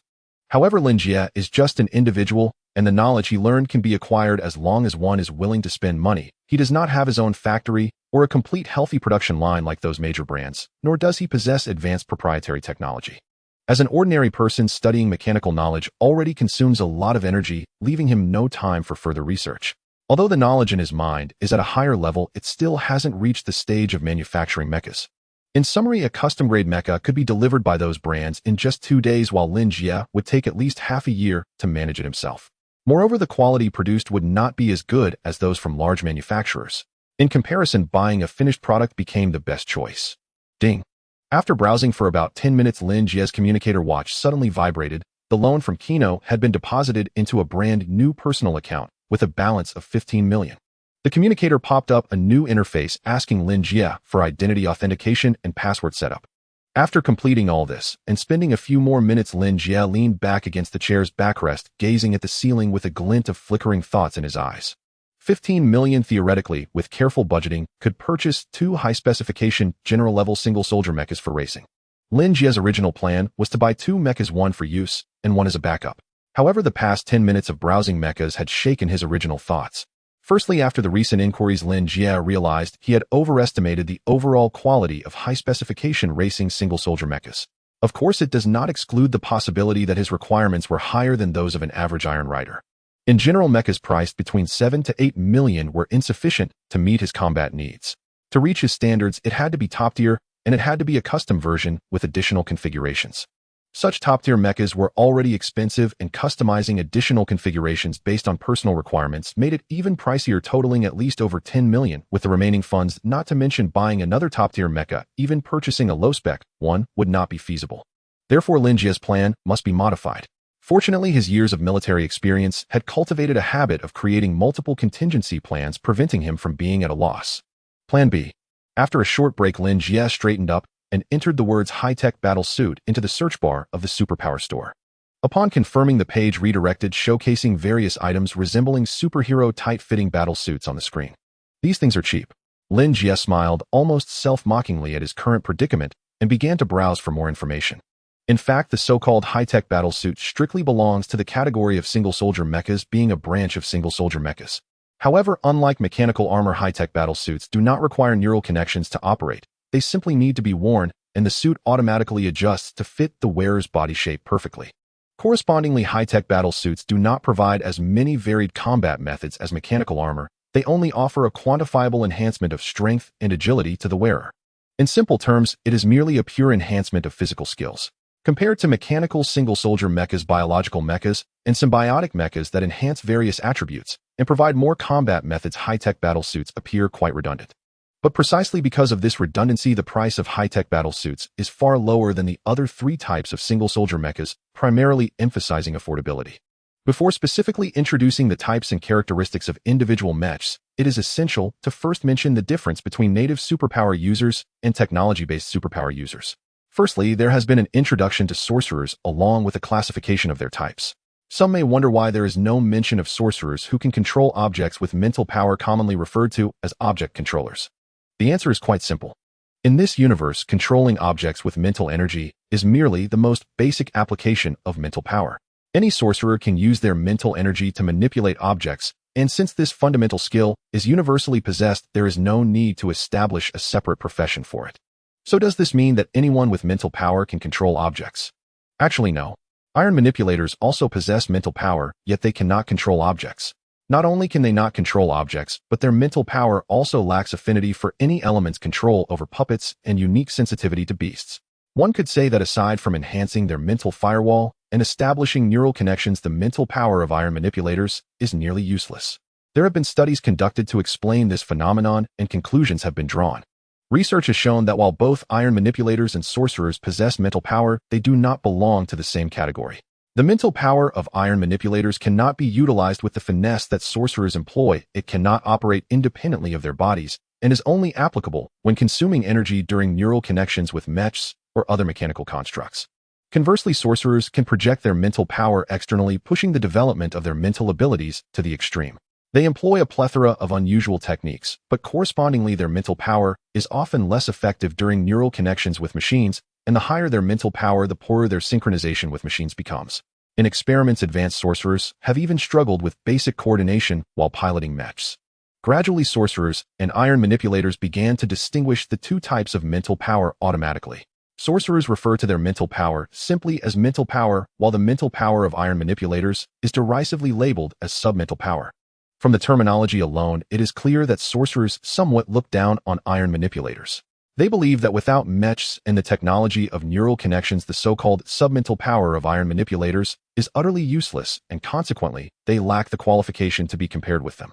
As for iron manipulators, perhaps due to their scientific background, they have not voiced much opinion regarding this somewhat disparaging term. Internally, they refer to their mental power as simply mental power, while the mental power of iron manipulators is called mechanical mental power. A similar situation exists among genetic warriors who are also technology-based superpower users. Most genetic warriors' gene agents are extracted and developed from the bodies of cosmic beasts by biologists. Upon successful extraction, these agents are injected into individuals undergoing modification, disrupting their original genetic sequences and integrating the genes of the beasts. This process not only has an extremely high mortality rate, but upon successful modification, genetic warriors are also likely to be influenced by the genes of the beasts, acquiring some peculiar habits.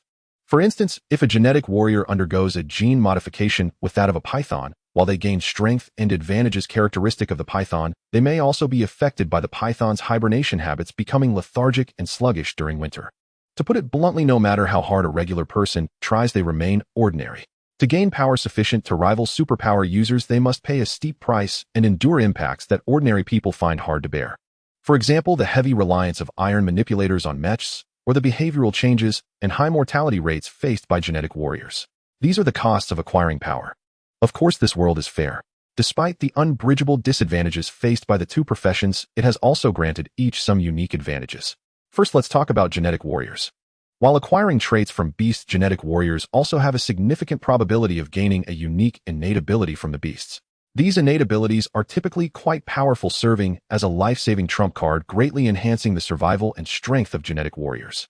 This allows them to possess relatively outstanding combat power, especially at lower levels, standing out among peers.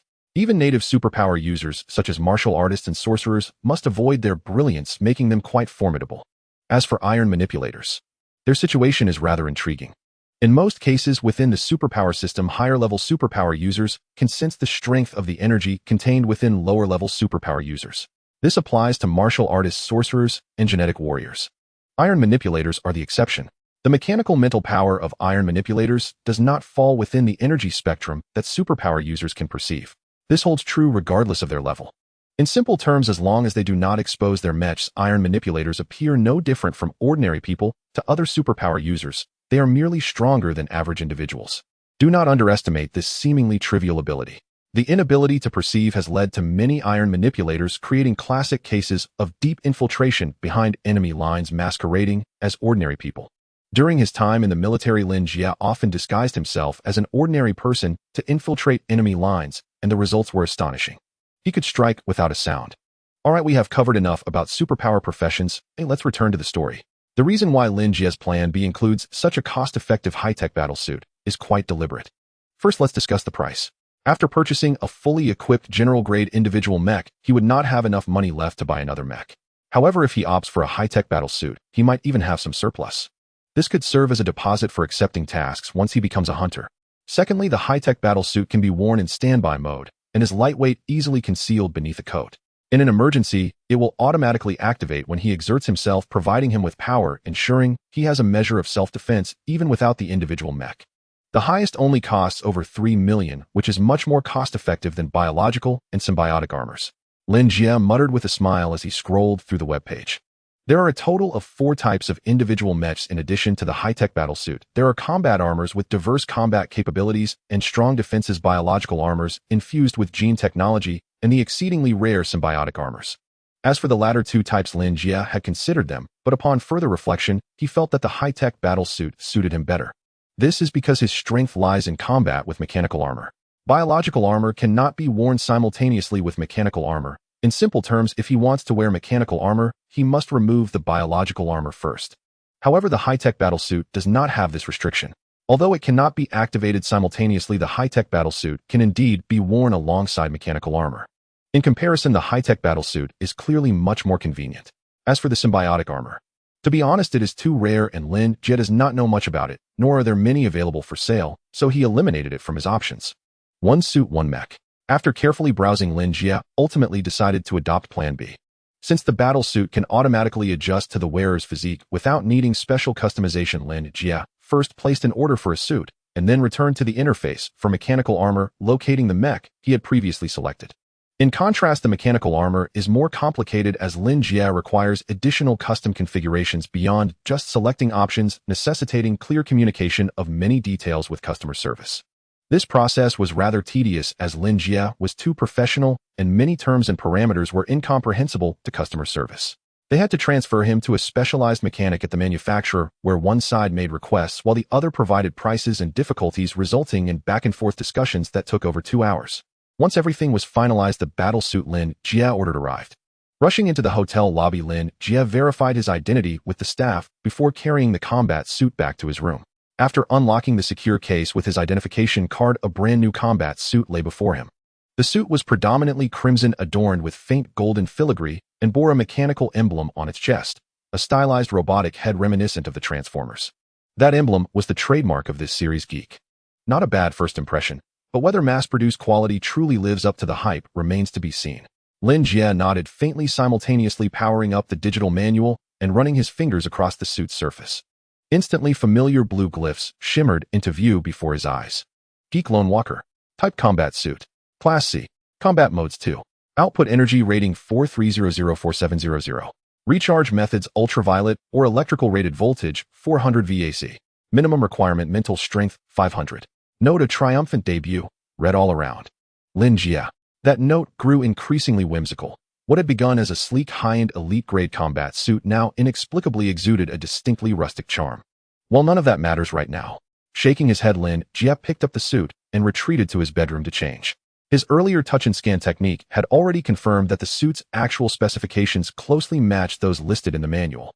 An output energy rating of 43/720 translated to enhanced physical strength between 43 and 47 metric tons, slightly below the 50-ton threshold for Class C martial adepts, yet well above standard class rogue mechs. It would suffice for most emergencies. At the nape of the suit's collar rested a neural interface chip. Once fully donned, the wearer could monitor the suit's real-time status and adjust its operational mode via direct neural linkage. Combat Mode. After dressing, Lin Jie stepped before the mirror for a quick appraisal. With a subtle shift of intent, the suit instantly contracted, transforming from a loosely fitted thermal underlayer into a form-fitting second skin, contouring flawlessly to every inch of his physique and accentuating sharply defined abdominal and pectoral musculature. With each movement, he sensed immense power surging through his limbs. Not bad. He rotated left and right, then nodded in quiet satisfaction. The Geek Lone Walker suit featured 3 operational modes: standby, its default state, as well as the one he'd just activated, combat mode, and a second stealth mode. In stealth mode, the suit maintained full combat output capacity while dynamically adapting its surface hue to match ambient surroundings, rendering the wearer nearly indistinguishable from the environment. As a certain legendary filmmaker might quip, an indispensable companion for travel, survival, or even more dubious endeavors. And there's this too. After verifying all systems functioned properly, Lin Jie opened a compartment within the case, revealing a narrow belt nestled inside. The belt matched the suit perfectly, crimson in color with a circular black buckle emblazoned with the Geek logo. Lin Jie's gaze flickered ever so slightly at the sight of it. Officially labeled a complimentary accessory, akin to the manual override on rogue mechs, the belt served as both a diagnostic and control interface should the neural link fail. It also concealed substantial internal storage space, capable of holding numerous compact items. Yet as a seasoned professional, Lin Jie knew it held a lesser-known function, a covert tracking module. This was not an act of corporate overreach or privacy violation, but rather an emergency safeguard. After all, donning such a suit conferred the title of paranormal operative, and paranormals all too often were synonymous with danger. Across the cosmos, sovereign states and private entities alike had invested fortunes in such suits, not for defense, but to indulge grotesque criminal impulses. Over time, to distance legitimate users from such aberrations, and to aid official investigations in the event of misconduct. High-end combat suits were routinely equipped with a discrete backdoor, the very tracking module embedded in this belt. The device remained dormant under normal conditions, activating only during extraordinary circumstances or upon verified official request to assist authorities in rapidly locating suspects. As a law-abiding citizen operating under exceptional constraints, Lin Jie resolved to remove the tracker. For a master mechanic like him, it was a trivial task. Thereafter, Lin Jie remained sequestered in his room, never stepping outside the hotel again. Yet the vibrant metropolis of Lyre did not pause for his absence. On the evening following Simon and Lin Jie's release from custody, Mech+no hosted a grand banquet for Simon at Lyre's most exclusive salon. Dignitaries from neighboring planets and star systems gathered en masse to celebrate Simon's restored freedom. Though Simon loathed such affairs, he could hardly decline given the stature of his host, and under his nephew's persistent urging reluctantly engaged in polite conversation with the assembled guests. Several attendees expressed interest in meeting the mechanic who had secured Simon's release, only to be diplomatically deflected by Mech+no with carefully crafted excuses. Meanwhile, Mech+no received a report from his subordinates. Suspicious individuals had been observed surveilling the hotel where Lin Jie was staying, requesting instructions on how to proceed. Mech+no merely chuckled and instructed them to feign ignorance. Even without thinking, he knew they were undoubtedly True's agents, stationed to monitor Lin Jie's movements. Let them watch. This was his domain, and he was confident he could spirit Lin Jie away to a location unknown to them. At best, they'd only deduce the approximate window of his departure. Such trivial details required no special concealment on his part. Having already extended a loan and orchestrated a clandestine extraction, Mech+no considered his obligations fulfilled. Further assistance would risk open conflict with True. Thus, 3 days slipped by unnoticed. General, 3 days later, in a nondescript room on Lyre, a man activated True's comms channel. Movement. From the other end came True's gravelly voice. Yes, we've confirmed Lin Jie has departed Lyre, destination unknown. When Oi. This morning, between 0800 and 1000. Sufficient. Withdraw your operatives from Lyre. I'll handle what follows. Affirmative. The immortal white butterfly. Type mechanical infantry armor. Level C. Combat mode 2. Output energy level 52-50-5400. Overall configuration: high aggregation laser cutter, 4-turner mini missiles type 2 alloy butterfly-like bionic wings, Clevel advanced flight booster oscillating space cannon. Drive hacker 5th generation type 2 energy reactor. Minimum equipment requirements: spiritual power exceeding 4000. Note: you put on oversized shoes, crossed the frigid wilderness, and truly arrived in another world. The Aladdin's lamp began to tilt. Heaven and hell had already overlapped, and suddenly a white butterfly flew by. Why do I feel an urge to sing along? Nearby, the Lyre star aboard a small spacecraft. Lin Jie gazed at the mech before him, unable to help but mutter a complaint. Like the subordinates of Mech+no, Lin Jie, with his strong counter-surveillance ability, also noticed that someone was monitoring him. Therefore, after the mech arrived and he confirmed there were no issues, Lin Jie chose not to linger on Lyre star and directly contacted Mech+no to arrange for his departure from Cal Star. He also brought the detailed debugging and familiarization of the mech aboard the spacecraft. Before him was the mechanical armor he purchased for nearly 11 million in wealth. The external armor of the mech was silver-gray matte in texture with transparent lines on the shoulders, neck, collarbone, and the outer thighs glowing blue under the energy transmission. The reactor was located on the back, surrounded by embedded thrusters and nanotechnology storage containers. Slightly below, there was a slot-like position used to read the smart core. When purchasing the mech, the customer service had also mentioned to Lin Jie that for an additional 1 million, he could buy a smart core and mech package, which would be highly compatible and definitely allow Lin Jie to experience a sense of flying in battle. Unfortunately, Lin Jie did not fall for it. Click. Moving to the back of the mech, Lin Jie inserted Kane into the mech's body. The palm-sized universal model disc quickly responded, and the mech, which had originally lowered its head, lifted it with a hum. The program has been activated. Self-detection in progress. Current energy at 97. Energy supply, normal neural connection devices, functioning properly. Body structure, intact. Maintenance quality, 271. 5 kilograms. Self-retrieval in progress. Retrieval progress 1. As Kane's unique electronic voice emerged, all modules of the white butterfly began a shutdown reboot, undergoing a cycle of operation and debugging from top to bottom. Whether it's the external armor or the internal circuits and gears, it seemed that at this moment they began to breathe, moving automatically inch by inch. Everything seems good, but this brand sounds a bit childish, Lin Jie remarked while nodding, watching Kane conduct its self-retrieval. In truth, the trademark immortal does not imply that the mech is of a high tier or possesses extraordinary combat power. It is named so flamboyantly. The so-called immortal actually represents a race that is slightly superior to the human race at the initial level of life. In terms of combat power, this race is not exceptionally strong. Their biggest characteristic is their longevity, with countless old beings living for thousands or even tens of thousands of years. Because they live long, they are referred to as the immortal race. The conglomerate producing the white butterfly is controlled by a group of immortal beings, hence the impressive-sounding trademark. Self-check, complete mech status good. Smart Clause 1, obey all commands of Taiyu. Smart Clause 2, assist Taiyu in combat. Smart Clause 3, prioritize Taiyu's safety and protect Taiyu. 7th generation Pioneer Class, Smart Core, Kane, standing by. Lin Jie, Taiyu, we meet again. Indeed, we meet again. Lin Jie nodded and continued, how does it feel to have a new body? I apologize, I do not possess the ability to feel, but my initial programming is set for piloting field mechs. The adaptability for piloting an infantry mech will not be very high. I certainly know the adaptability is not high, we are limited by funds. Lin Jie rolled his eyes helplessly but quickly revealed an invigorated expression. However, that's not a big problem. I am about to become a hunter, earning a huge commission, marrying a wealthy beauty, and reaching the pinnacle of life is just a matter of time. By then, with professional equipment, I can modify your program matrix to make you more versatile, and I can also provide you with a more powerful carrier. Kane slightly lowered its head, anthropomorphically inspecting its steel frame. According to my database, the parameters and configuration of this general class infantry mech are already quite excellent. That's because you have limited experience. Lin Jie scoffed. Conversing with an AI does not require consideration for its feelings, allowing him to be straightforward. Kane was originally a discarded product dug out from a junkyard, so its database surely hadn't been updated for a while.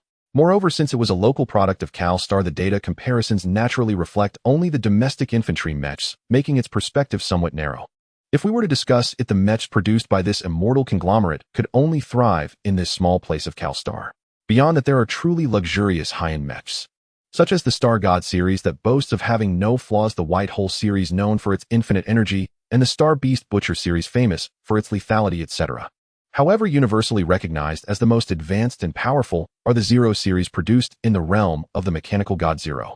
If conditions allowed, Lin Jie would choose one of these brands, even if it meant selling his soul rather than purchasing the white butterfly. Unfortunately, the aforementioned brands only start at a Dominator level and do not produce general class mechs of such low-end quality. Zero. Lin Jie shook his head regretfully, then seemed to recall something, his gaze sharpening. Zero, or rather number 0, is universally recognized as the most powerful mechanical life form, one of the most formidable characters standing at the pinnacle of the universe.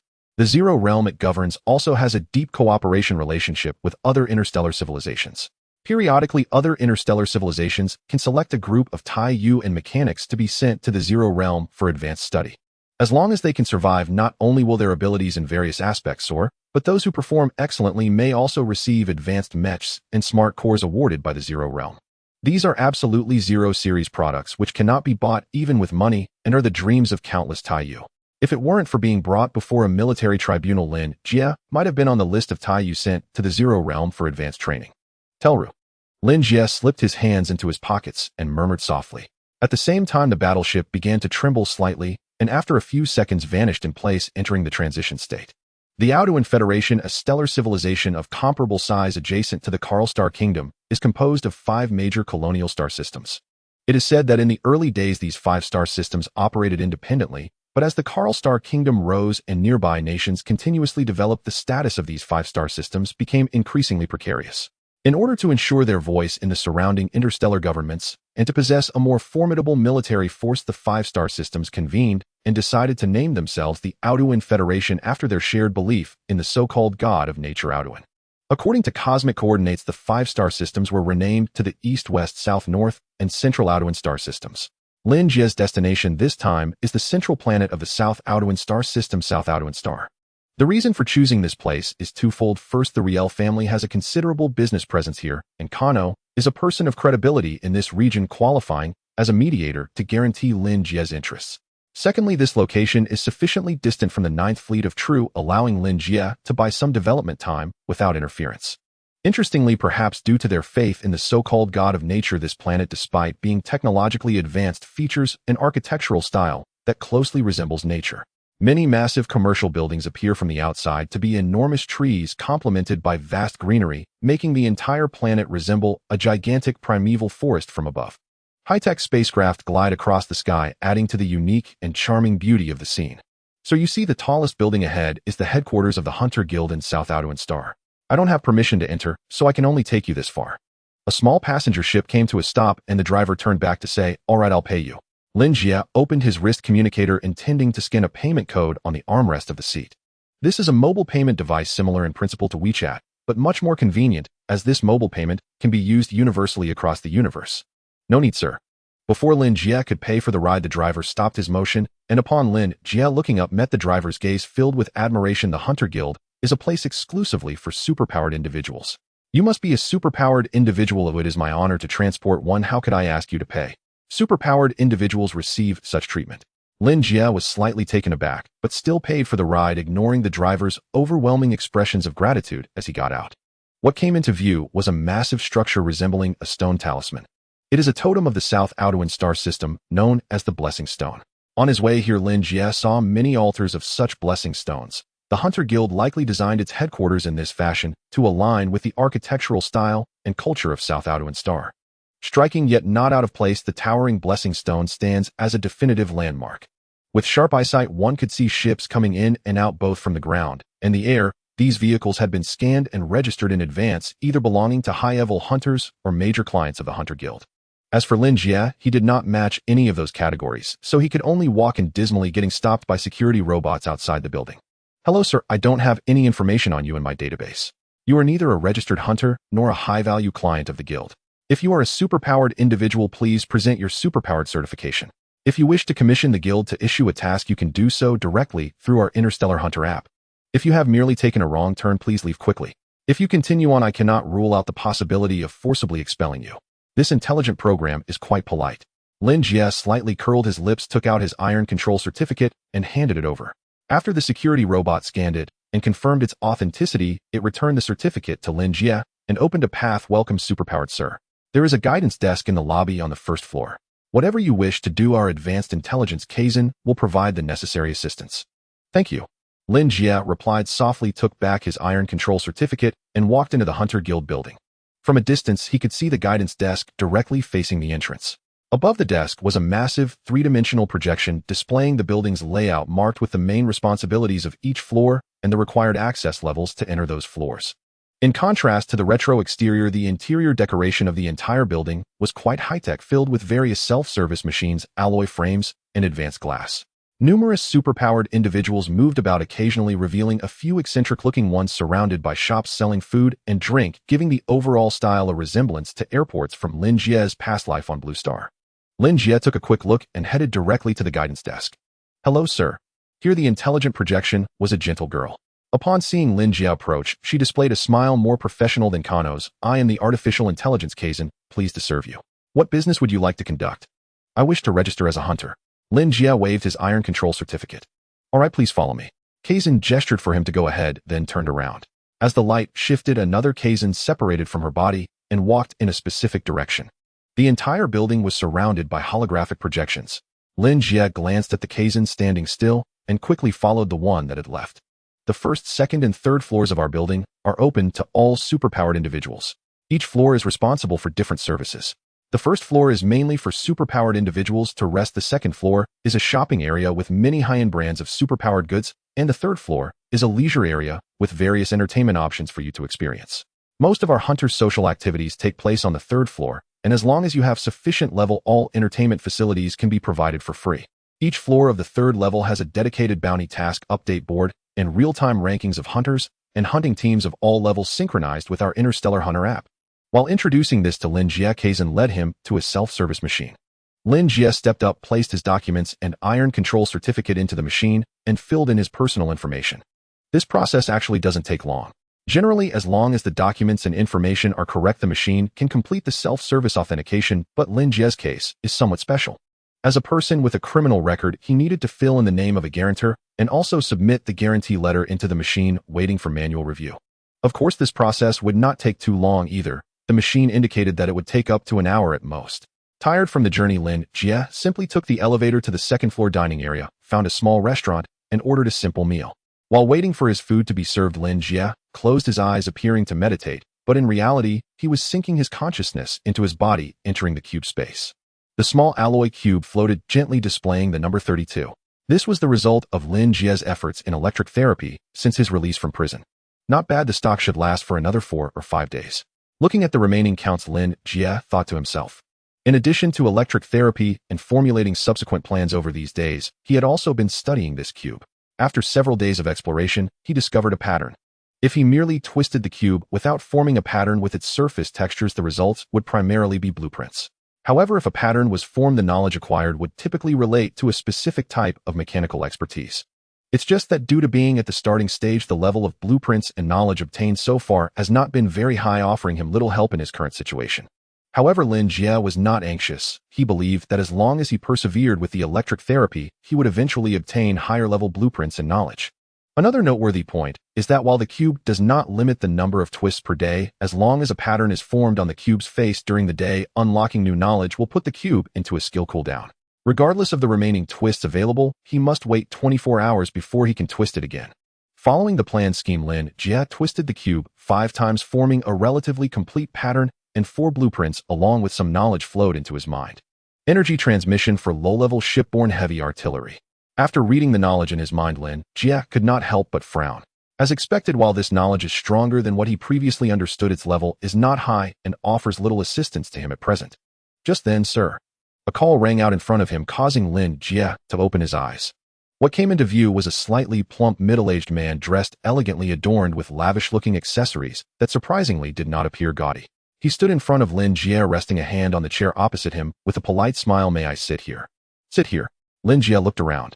It was already past the peak dining hours, and the small restaurant had few patrons with empty tables abundant. In such a situation, the sudden appearance of a stranger wanting to sit opposite him felt quite odd.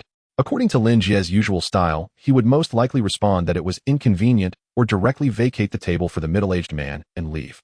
However, for some reason this time, under the gaze of the middle-aged man's inquiry, Lin Jie fell silent for a long time before finally nodding. Sure. Lin Jie could not describe the feeling he had when he saw this middle-aged man. As a senior Iron Rider and an officer, he considered himself well-traveled, having encountered high-ranking officials of the Karl Star Nation, various superpowers, and underworld figures like Simon. Yet never had anyone left such an impression on Lin Jie as this middle-aged man did. It was an indescribable tremor, as if the strings of fate were being plucked. It was akin to the weak and helpless Tianming witnessing the blade-wielding Gain for the first time, like the naive Aixing meeting a beggar wielding the Buddha's palm, or like the fearless Feng Bujia encountering Woody in the login space for the first time. Lin Jie couldn't articulate this feeling, but it undeniably arose at that moment when his gaze intertwined with that of the middle-aged man. This prompted Lin Jie to alter his usual demeanor, allowing the middle-aged man to sit down while he covertly assessed him until the robot brought the prepared dishes to the table, breaking the brief silence. "Thank you for allowing me to dine with you, young sir. You have no idea, I have a little quirk of not enjoying meals alone." The middle-aged man ordered a simple fruit salad, tied his napkin, took a bite, and continued, "May we chat while we eat?" "What do you do for a living? Are you a hunter?"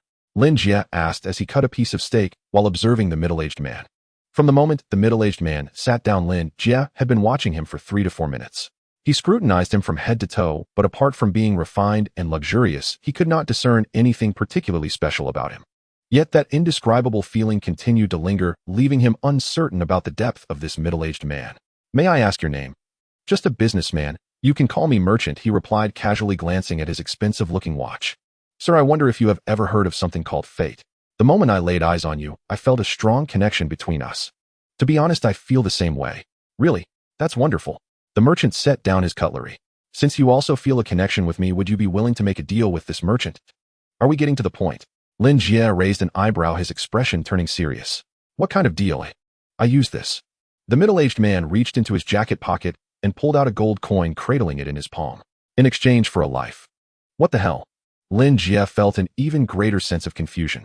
The merchant's bizarre appearance and erratic words left him somewhat at a loss. Fate, gold coins exchanging a life. What was this all about? Moreover, why did it seem like his tone carried an implication of "I will eventually take you down," despite this being their first meeting? All right, it seems I haven't made myself clear. Although Lin Jie's expression remained unchanged, the middle-aged man perceived his confusion in the silence, slightly shrugging. "Let's put it this way, I possess a power akin to that of a diviner, albeit a weak one, allowing me to see glimpses of events that may happen to me in the future under certain circumstances.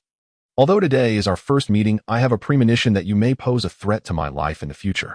Of course, the likelihood of this is small, but I prefer to avoid such a situation. Thus, I wish to make a deal with you with this gold coin. I hope that on a certain day in the future you will not kill me." Is this for real? Lin Jie gazed at the gold coin in the merchant's palm, pondering. If this had happened on his previous planet, he could see only two possibilities. One, he had encountered a swindler trying to ensnare him. Two, this middle-aged man was out of his mind. But now he was no longer on that planet. In this cosmic system, diviners did exist, belonging to a branch of sorcerers holding a high and rare status due to their somewhat prophetic abilities, revered even by the most powerful figures. Of course, this refers to a legitimate diviner. If this merchant was telling the truth and his divination abilities only offered vague glimpses into his own future, then his value would be quite ordinary. Could it be that his luxurious attire was won at a casino through his divination abilities? If that were the case, wanting to buy his own life for a mere gold coin is rather stingy. He should at least part with his watch. Lin Jie mused to himself. He wanted to get up and leave, ignoring this bizarre individual. Yet an indescribable intuition told him that this deal was important, that this gold coin held significance, and that his present choice might greatly influence the future. What can this gold coin do? After a moment's contemplation, Lin Jie posed a question. In this interstellar era, there were far more valuable metals than gold. A single gold coin meant nothing to superhumans, and he wanted to know why this so-called merchant would use such an apparently worthless coin to barter for his life. How should I put it? This is a special gold coin. To those who do not recognize its worth, it may seem valueless, but to those who do, it can be exchanged for anything you desire. The merchant said, "You sound too boastful. Even I, a Northeasterner, wouldn't dare to make such grand claims." Lin Jie internally scoffed, yet his gaze remained fixed on the middle-aged man, analyzing his facial expressions. Complaints aside, the intuitive feeling still weighed heavily on Lin Jie. He wanted to read something from the middle-aged man's expressions and eyes to bolster his judgment. Unfortunately, after staring for a long time, he still couldn't discern anything. "All right, I agree to this deal." After much contemplation, Lin Jie reached out to take the gold coin. Under the influence of intuition, Lin Jie could confirm that he might regret taking the coin someday. But if he didn't, he would definitely regret it, often pondering this day and lamenting why he hadn't accepted it. Rather than endlessly agonizing over it later, it was better to take it straightforwardly. From the perspective of material and style, there's nothing special about it. Holding the coin, Lin Jie scrutinized it closely. In terms of size, this coin was about 2 circles larger than a 1 yuan coin from his previous planet, weighing around 20 grams, with a fine serrated texture etched around its edge, and there was no denomination marked on it. One side was blank, while the other bore the inscription "Merchant's Gold Coin" in the universal language of the cosmos. "Well, sir, let me think about what else we can discuss." After examining for a while, without discovering anything, Lin Jie decided to put the coin in his pocket and looked up to continue conversing with this mysterious merchant, hoping to extract more information. However, as he lifted his head, he was taken aback and the prepared words were swallowed back. On the small table, the unfinished fruit salad remained, but the merchant had vanished. Had he been lost in thought for just a moment, and the man had disappeared without a trace? Looking around, he could find no sign of the merchant, and with no other choice, Lin Jie sat back down to finish his meal, pondering as he ate his steak. He estimated that this so-called merchant must possess abilities beyond mere divination, such as acceleration or teleportation under certain conditions. Otherwise, even if he had been distracted, he should have been aware of a living person vanishing suddenly. Ding! The vibration of his wrist communicator interrupted Lin Jie's thoughts. He looked at his wrist to see a message from the Hunter Guild notifying him that his qualification review had been approved and that he could proceed with the subsequent assessments. While Lin Jie wondered why the message didn't explain where the follow-up review would take place, a young man in a suit riding a balance scooter appeared in the distant crowd. As soon as he appeared, he quickly approached Lin Jie, reaching the entrance of the small eatery in the blink of an eye. Lin Jie was momentarily taken aback upon seeing Manager Liu, wondering how the curvaceous beauty had transformed into a sharply dressed, ironclad man in such a short span of time. After a brief exchange, he realized he had somewhat underestimated himself. Although he had a criminal record, his identity as a Titan-class iron driver was officially certified comparable to an A-class superhuman.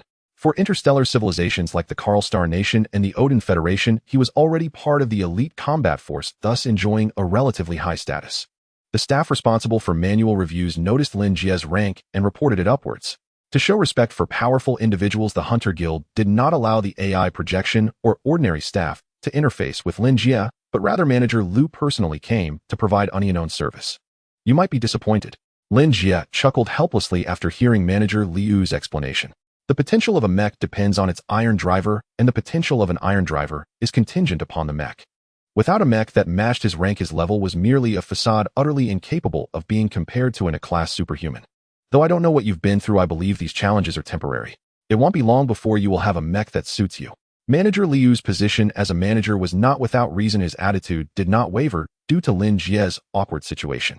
He first affirmed Lin Jie's abilities, and then continued your current mech is at the general level, which is class. I can arrange practical assessments that correspond to class superhuman capabilities. When would be convenient for you? Anytime works. If the guild is available, I hope to get this settled today. No problem. Let me briefly introduce the details of the practical assessment.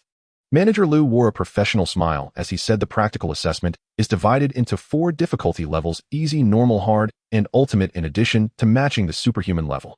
The easy and normal assessments can be conducted in the basement of the guild building, while the hard and ultimate ones require leaving the guild for external assessment sites.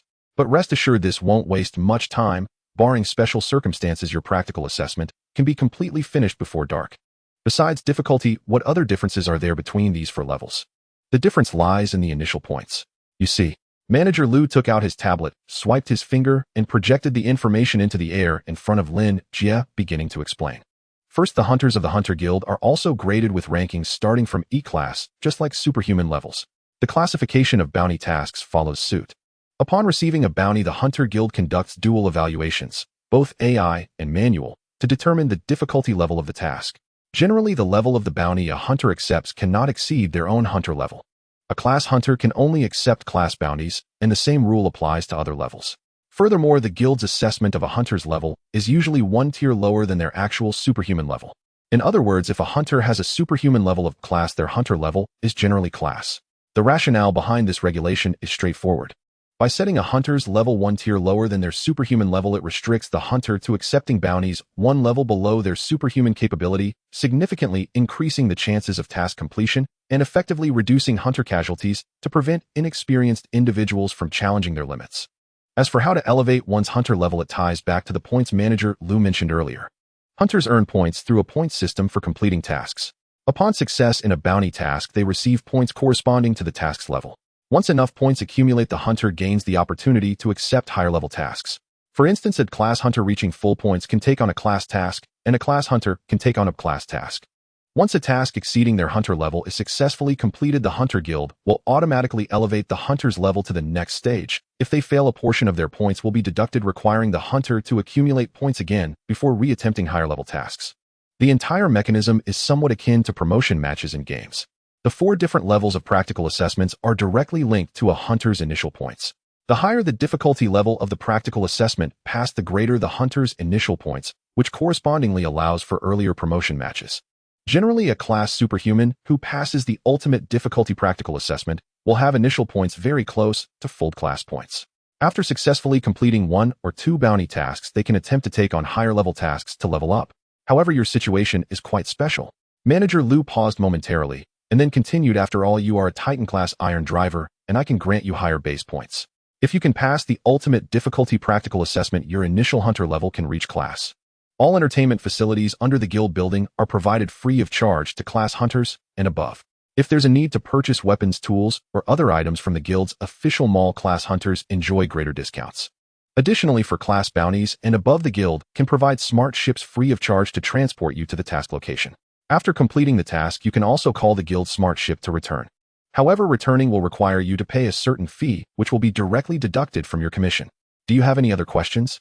I understand the basics. Lin Jie nodded slightly, not hesitating, as he directly chose the most difficult ultimate level. For him at this moment, what he lacked most was money. The higher the level of the task, the greater the commission, and having the chance to directly accept class tasks naturally made starting from class unnecessary. Moreover, class hunters also receive smart ships for task execution, perfectly solving his current transportation difficulties. After everything was settled, Lin Jie signed a symbolic waiver agreement and accompanied Manager Liu to the 9th floor, where small ships were docked, intending to take the ship to the exam site. However, just before boarding the ship, Lin Jie seemed to remember something and suddenly stopped in his tracks. Manager Liu. He called out to the guiding Manager Liu and took out the coin he had received from the merchant earlier. What do you think of this? Is it valuable? Gold coin. Manager Liu, though unsure of what Lin Jie meant by stopping him to look at this item, still examined the gold coin carefully due to his good professional ethics. After a moment, he shook his head and said, from the material, this appears to be just a gold coin of relatively high purity with average craftsmanship and not very old. Its value should not be high. Of course, I might just be ignorant. Why do you ask? Does this coin have anything to do with the guild? Either you don't recognize its value, or I've been fooled. Lin Jie put the coin away while saying it's nothing, just asking, and boarded the ship alongside Manager Liu.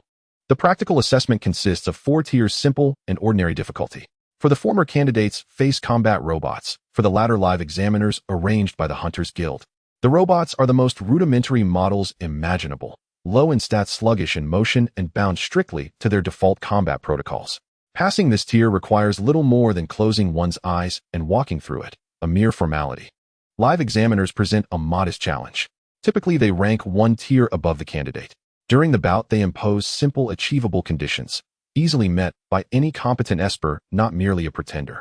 Beneath the Hunters Guild headquarters on the 2nd subterranean level lie specially constructed combat chambers, where both the simple and ordinary assessments take place. The difficult and ultimate tiers, however, cannot be conducted within the guild building itself. At these higher tiers, opponents shift from machines or humans to star beasts, feral, immensely powerful creatures matched in strength to the candidate. Their raw destructive force combined with utter unpredictability drastically escalates both difficulty and danger. Precisely due to this peril, the Hunters Guild dared not confine such beasts beneath its own tower. Instead, it cordoned off a vast preservation zone in a remote region where these savage beings are kept in controlled captivity. This preserves their untamed instincts, ensuring greater authenticity, whether used for assessment or commercial sale. Secondly, the distance from urban centers grants the Guild ample time to respond should any star beast breach containment, safeguarding cities and civilians from catastrophe. Lin Jie traveled over 3,000 kilometers aboard a Guild-provided Esper vessel before arriving at the examination site within the preservation zone. Whereas the city embraced an architectural aesthetic evoking primordial forests, this zone was the forest itself, untamed and authentic. Giant trees pierced the sky, jagged boulders jutted from the earth, sheer cliffs loomed like ancient sentinels. Distant roars echoed intermittently, while aerial views revealed colossal silhouettes crashing through the canopy, trampling undergrowth beneath massive limbs. At the zone's heart stood a colossal arena-like structure, the central hub of a web-like network. From its apex extended numerous enclosed skybridges, sheathed in reinforced transparent alloy radiating outward in all directions. A Jurassic Park aesthetic. Lin Jie and manager Lu rode a shuttle along one of those glass-encased corridors, gazing out at the wilderness unfolding below. Primal, yet profoundly technological. Every detail whispered the Guild's staggering wealth and influence. As for whether the caged star beasts might attack the corridors or structures, such incidents were inevitable in the early stages. Yet the problem proved manageable. Armed security patrols blanketed the entire zone. Lin Jie had already spotted numerous defensive installations, electromagnetic cannons, high-voltage grids, along the route. Star beasts were no fools. After repeated punishment, they learned to avoid those corridors entirely. Mr. Lin, please observe the massive structure ahead. That is our monitoring and control center for this star beast preservation zone. Spanning 900,000 square meters, it serves not only as the venue for practical assessments, but also, like the Guild Tower itself, offers leisure facilities and specialized training infrastructure for espers. Additionally, we provide bespoke combat training and hunting services, capable of accommodating espers up to Class C in battle intensity. For combat training, star beast carcasses remain the Guild's property, while we supply only the arena and the beast. Consequently, fees are significantly lower. Hunting contracts command higher fees and operate under different terms. Clients pay a hunting fee and gain unrestricted access to the preservation zone for a fixed duration, free to hunt any star beast therein. All spoils belong exclusively to the hunter. Upon conclusion, hunters may either remove their trophies or resell them to the Guild at prices slightly below market value. Naturally, the highest permitted hunter class remains Class C. Regrettably, your unique status disqualifies you from this service. I see. Lin Jie nodded as manager Lu delivered his meticulous briefing. Star beasts, predators possessing esper-level combat prowess, were undeniably lethal. Though the Guild wielded immense resources, maintaining such a vast star beast preserve could never be purely altruistic. Beyond the aforementioned services, star beasts themselves constituted extraordinarily valuable commodities, truly treasures from head to tail. Their hides and bones served as premium materials for weapon and armor crafting. Their hearts formed the irreplaceable core ingredient in gene enhancement serums. As manager Lu noted, the highest tier star beasts in this zone were Class C, making the Class C ceiling for hunters perfectly logical. Much like a fish pond owner who dreads visits from master anglers. Were the Guild to lift all restrictions and admit a Class B, or worse Class A, esper, the hunt would devolve into one-sided slaughter. Within the allotted time frame, such elite espers could exterminate staggering numbers of star beasts, bankrupting the Guild outright. Ding! At that moment, manager Lu's communicator chimed. He glanced downward, and his expression instantly shifted. His professional smile froze, then stiffened. Mr. Lin. After a pause, he lifted his gaze again, offering a strained, apologetic smile. The monitoring center has 5 supervisors, all Class B espers, who rotate shifts. Today's on-duty supervisor is Karl. How shall I put this? He possesses limited social grace. Should he offend you later, please accept my advance apologies. I speak on his behalf. An apology in advance. Did he plan to strike me? Lin Jie watched Lu's contrite expression and instinctively touched his nose. Minutes later, the shuttle arrived at the monitoring center. Guided by Lin Jie entered to meet Supervisor Karl. Karl was a Class B sorcerer, an ordinary human appearing barely over 30. He wore casual attire instead of a uniform, and when Lin Jie arrived, he sat cross-legged in silent meditation within his office. His first words upon opening his eyes made Lin Jie understand precisely why Lu had administered that preemptive warning. Iron Rider. Karl opened his eyes and swept Lin Jie with a gaze unburdened by courtesy, only open disdain. Young man, the ultimate tier assessment is reserved for true espers, not children playing house with steel toys. I suggest you return to the guild tower and attempt the simple tier exam instead. That level of combat suits someone who hides behind sheets of metal far better than you. So he wasn't going to strike me after all, just this. Lin Jie flicked a glance toward Lu, whose remorse deepened visibly. System discrimination. This has been an ongoing issue ever since the birth of superhumans, from technological advancements akin to the racial discrimination often mentioned in Lin Jie's past life. It is perpetually looked down upon yet remains unavoidable. There are always some original superhumans who harbor disdain for the technological superhumans who rely on external powers to reach the same level as themselves. In truth, this is a manifestation of insecurity. Just like some white individuals looking down on black people, akin to how certain so-called aristocrats on the subway disdain migrant workers. They are simply insecure, unwilling to face their true selves, fantasizing about their superiority while lacking the abilities to back it up. As they watch those behind them catch up, or even surpass them, their meager pride gets crushed, leaving them with no choice but to maintain their sense of superiority through the humiliation and disdain of others. Clearly, this Kafu is a system discriminator. Lin Jie had encountered many similar individuals, and he truly was too lazy to bother with such discrimination. Kid. After a moment of silence, seeing Lin Jie remain unresponsive, Kafu furrowed his brow and said, I'm talking to you. I heard you, Lin Jie replied. This is a warning for you. Don't challenge the ultimate difficulty assessment. That's not something your iron you can pass. Kafu's tone grew more severe. Before he became an internal member of the Hunter Guild, he was a professional hunter who had also participated in assessments. Like Lin Jie, he chose the most difficult ultimate difficulty, but he failed to pass and had to settle for a challenging difficulty assessment. In his eyes, Iron Yu and Gene Warriors were just a bunch of cheaters who obtained power through external means and shortcuts. Since a genuine superhuman like himself had failed to pass the assessment, naturally a fake superhuman like Lin Jie wouldn't be able to either. Giving Lin Jie the ultimate difficulty practical assessment is simply a waste of his time. Unfortunately, Lin Jie did not share this belief. Thank you, but I will not accept your suggestion. Lin Jie nodded first, then turned and walked towards the assessment venue based on his memory of the building's layout from when he entered. Please arrange the assessment quickly, Kafu. I am in a hurry. Damn. Watching this young Iron Yu completely disregard him, Kafu felt his temper flare, standing up ready to lash out.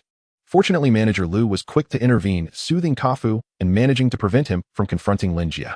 Regrettably, Manager Lu could only calm Kafu down to avoid direct conflict, but could not dissolve Kafu's prejudice and his hostility towards Lin Jie. The no. For assessment venue, huh? Looking in Lin Jie's direction, Kafu dialed the communication line for the practical assessment venue, his expression darkening as he said, Iron, you will be going for the ultimate difficulty assessment shortly. Bring out the strongest and most vicious star beast as his assessment combat target. Yes, the mutated red spine beast that killed 7 or 8 of its kind a few days ago. Danger. What of it? Just do as I say. Hiding behind metal armor, relying solely on machines. What right do they have to attempt the ultimate assessment that I couldn't even pass back then? With a final shout, Kafu hung up the communication and walked towards the monitoring area. Manager Lu reached out hoping to dissuade him again, but Kafu ignored him completely. What a situation. Manager Lu was left speechless. He felt distressed. In terms of position, he was actually half a level above Kafu, but since they did not belong to the same department, he had no authority over Kafu. Moreover, Kafu was a superhuman while he was just an ordinary person, so Kafu naturally did not take him seriously. Unfortunately, due to confidentiality regulations, he could not disclose Lin Jie's true identity and rank to Kafu without Lin Jie's permission. He could only helplessly watch Kafu clash with Lin Jie, a master who was on par with the rank superhumans. This truly damages the guild's image. Oh, why can't we provide some pre-job training for these superhumans? Manager Lu sighed, shaking his head as he followed behind Kafu. The assessment venue is not located within the monitoring center, but outside, consisting of 9 assessment venues aligned next to the monitoring center. The overall structure is circular, and standing inside feels like being in a giant chimney. At this moment, Lin Jie was already armed with the white butterfly, holding a metal combat knife, standing ready. Opposite him stood a steel gate behind which were 2 eyes glowing like searchlights. Looking up several dozen meters high, one could see a large floor-to-ceiling window where Manager Liu and Kafu stood behind. This is the so-called monitoring area. In addition to the large floor-to-ceiling window that directly overlooks the assessment venue, there are specialized monitors connected to dozens of surveillance cameras within the venue, ensuring that spectators do not miss any detail of the battle, thereby determining if the assessed individuals engage in any violations. Manager Liu, this guy definitely cannot pass the ultimate difficulty practical assessment. You might as well arrange for him to undergo a lower difficulty practical assessment in the guild building when he returns. Kafu stood in front of the floor-to-ceiling window with his hands clasped behind his back, looking confident. How should I inform you that in a certain sense this gentleman is even stronger than you? Manager Liu's face was filled with helplessness. Are you so sure? Of course. But what if this gentleman passes the ultimate difficulty practical assessment? Impossible. Kafu shook his head firmly. The ultimate difficulty assessment requires one to eliminate the star beast without injuring its heart. This greatly limits the range and means of attack for the superhumans.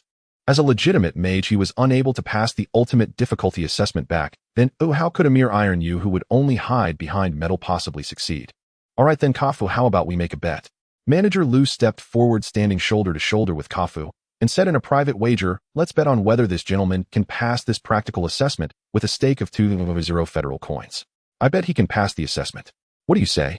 Then I must thank Manager Liu for the 200 in advance. Kafu's lips curled into a more pronounced sneer.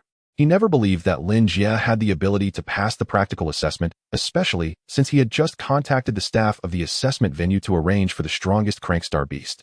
That mutated red-spine beast was exceptionally savage and powerful, having lost its senses due to its enhanced strength, and had even killed and devoured 7 or 8 of its own kind just days ago.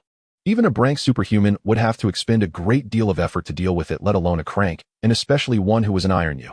This money felt like it was just being picked up off the ground.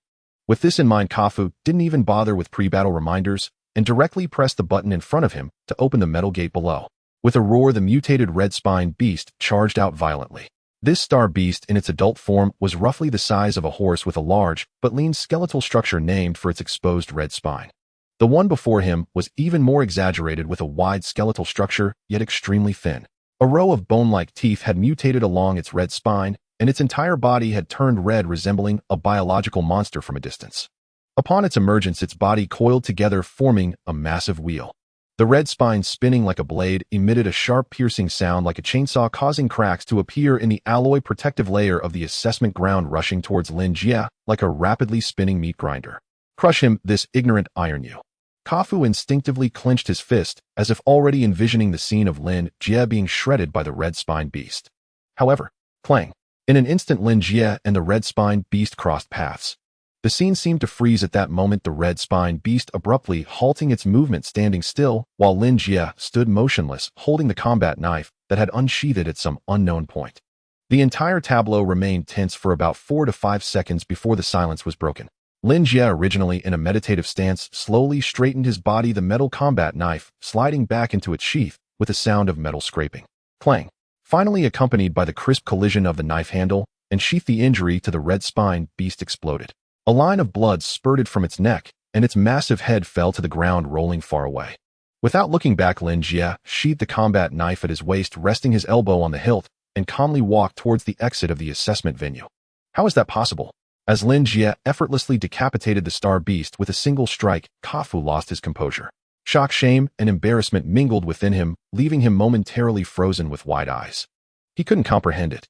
A mere iron manipulator was able to accomplish an assessment that even he, a legitimate sorcerer, had once failed to complete, and to do it so smoothly. With a single stroke, there was not the slightest hesitation. How could this be? How could an iron manipulator possess such formidable combat power? Kafu, the supervisor.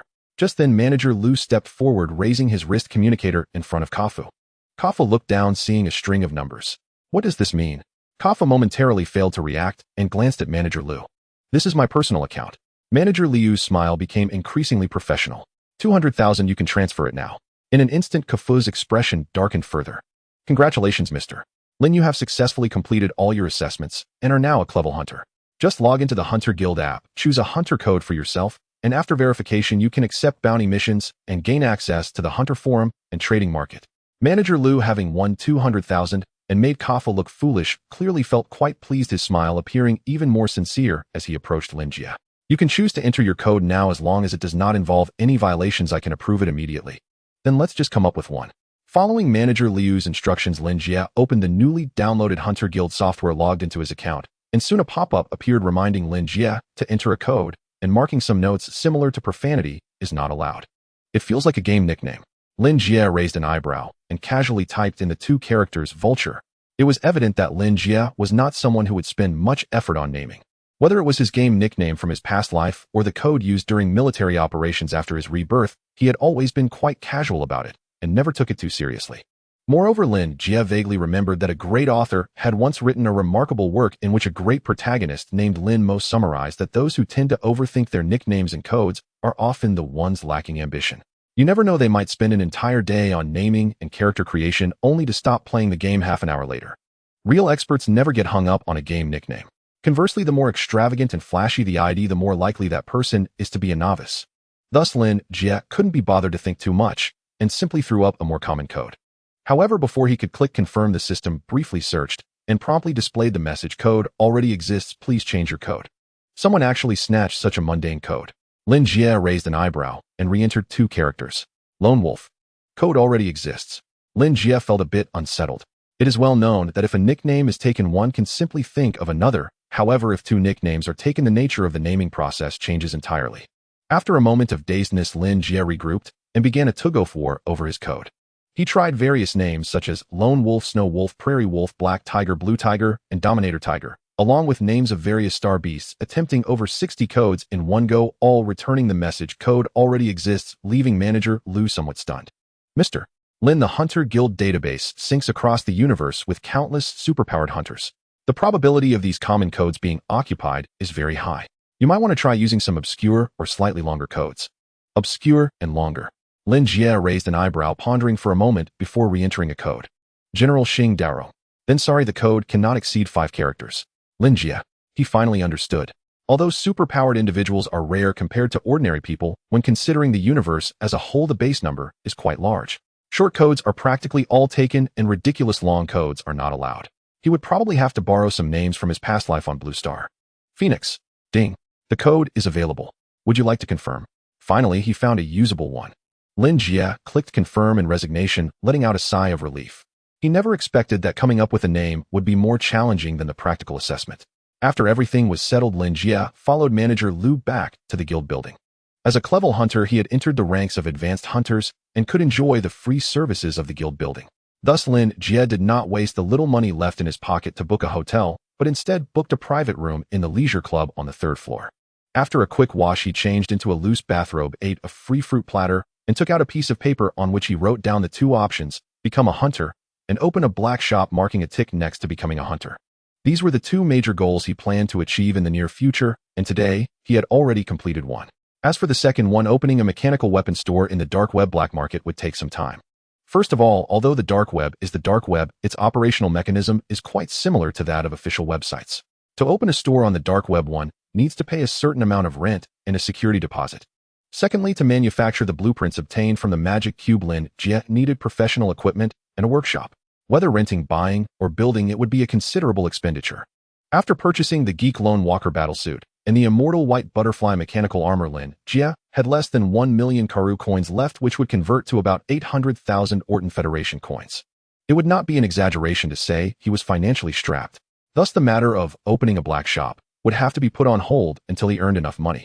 First, make money. After a moment of contemplation, Lin Jie set the paper down and projected his wrist communicator onto the room's display, beginning to familiarize himself with the Hunter Guild app he had just installed today. In fact, this app had already sent several notifications while he was on his way back. Initially, Lin Jie thought it was just some official announcements and paid no mind, but upon opening it, he realized there was only one official notification from the guild, and the rest were private messages from other hunters. So many messages, I almost thought it was some shady dating site. Lin Jie grumbled. What he didn't know was that at the moment he successfully registered his code, the guild app had updated his hunter identity in real time, allowing other hunters to see the newly added Immortal Phoenix code on the hunter list and initiate private messages to him. Of course, the guild also had measures in place to prevent unwanted harassment. If one hunter initiates a private chat with another without mutual friend requests, they can only send one message. Unless the other party replies or they become friends, the opportunity for private messaging is limited to just once. Upon opening the private chat interface, Lin Jie was momentarily taken aback. The content and format of the private messages were surprisingly uniform, all recruitment information. Recruitment for the brand new hunter team Galaxy Rose is underway. Although the team is new, the experience is undoubtedly seasoned. The Clevel seasoned beauty sorceress hunter Purple Rose serves as the captain, with the powerful warriors Bloodpool and Old Ghost as vice captains. Sponsored by Bemu Industries, the team's funds are substantial, boasting an independent base equipped with various training facilities. We look forward to your joining. The veteran hunter team is recruiting additional members. We may not be the strongest hunters, but we definitely possess the highest tactical literacy. Led by Sea Giant Labeak, the veteran hunter team consists mainly of retired super soldiers featuring high tactical literacy, strong execution, and top-notch collaborative combat abilities. Joining the veterans is a decision you will never regret. Please submit your resume to the Interstellar mailbox. After approval, an interview will be arranged. Note: retired super soldiers are prioritized. Hunters below D rank need not apply. We firmly believe that even the tiniest speck of dust can soar high as long as we support each other and work hard together. The Extreme Hunter team is sincerely recruiting members regardless of combat strength, background, or ability. Once you join your family, please bypass if you are an Iron Rider or a genetic warrior. Lin Jie muttered to himself, reflecting on the 3 recruitment messages he had received. Since the later recruitment messages were mostly similar, Lin Jie merely skimmed through them and directly selected the Mark All as read option. The term hunter team is something he heard manager Lu briefly introduce on the way back. Simply put, it is a prototype of a hunter group or a mini hunter group.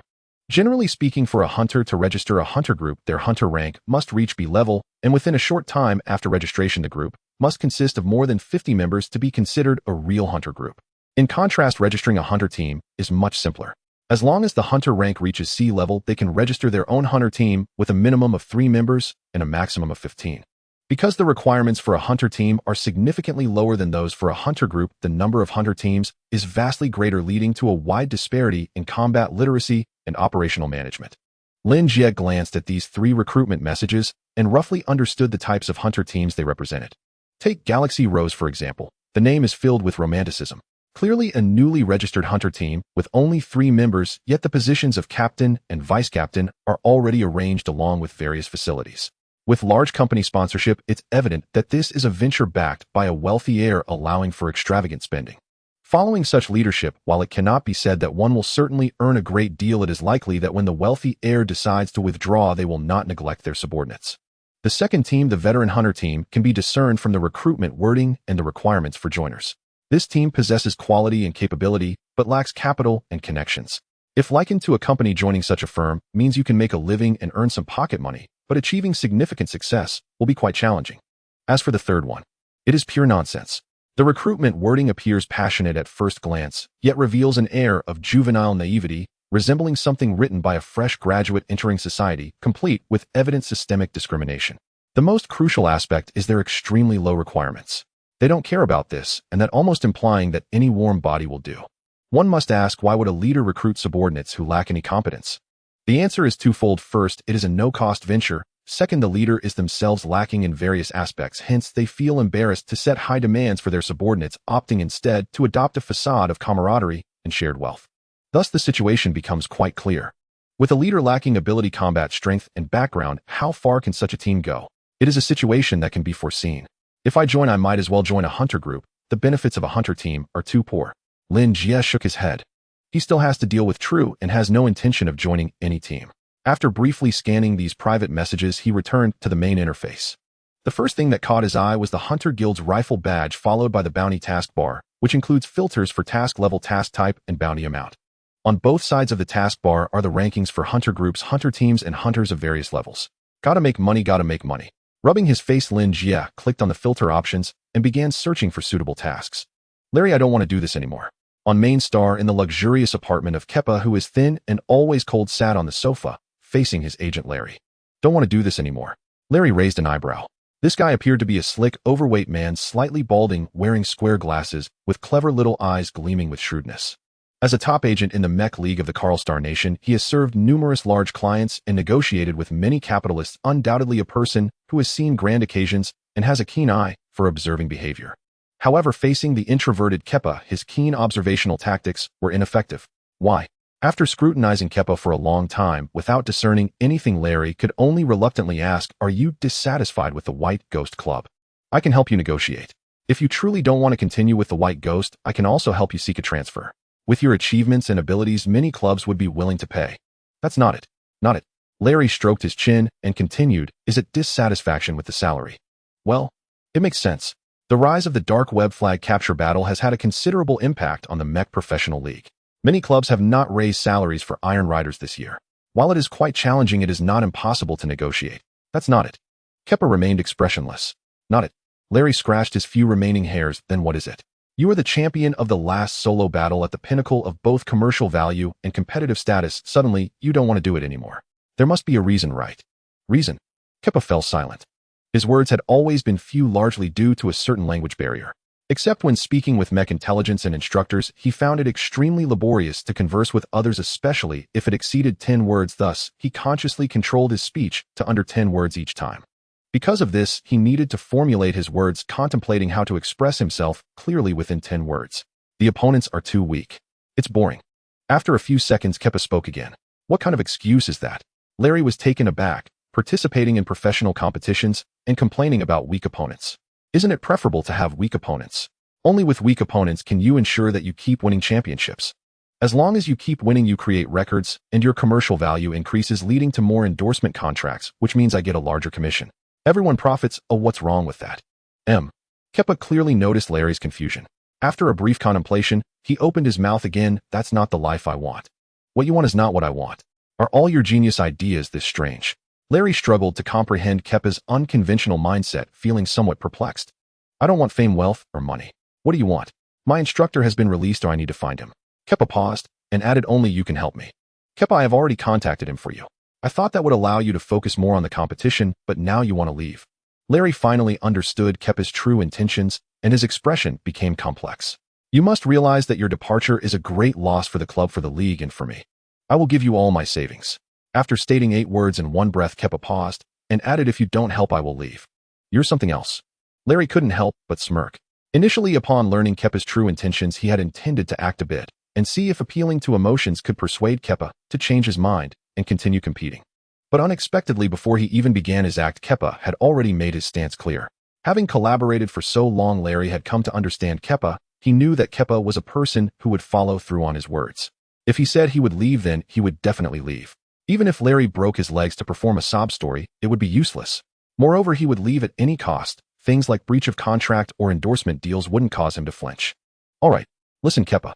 After a long silence, Larry reluctantly shook his head and began, "I can utilize my connections to find out the whereabouts of your damned instructor, but you must know that your instructor has offended powerful figures. His situation is precarious, and he will definitely hide himself.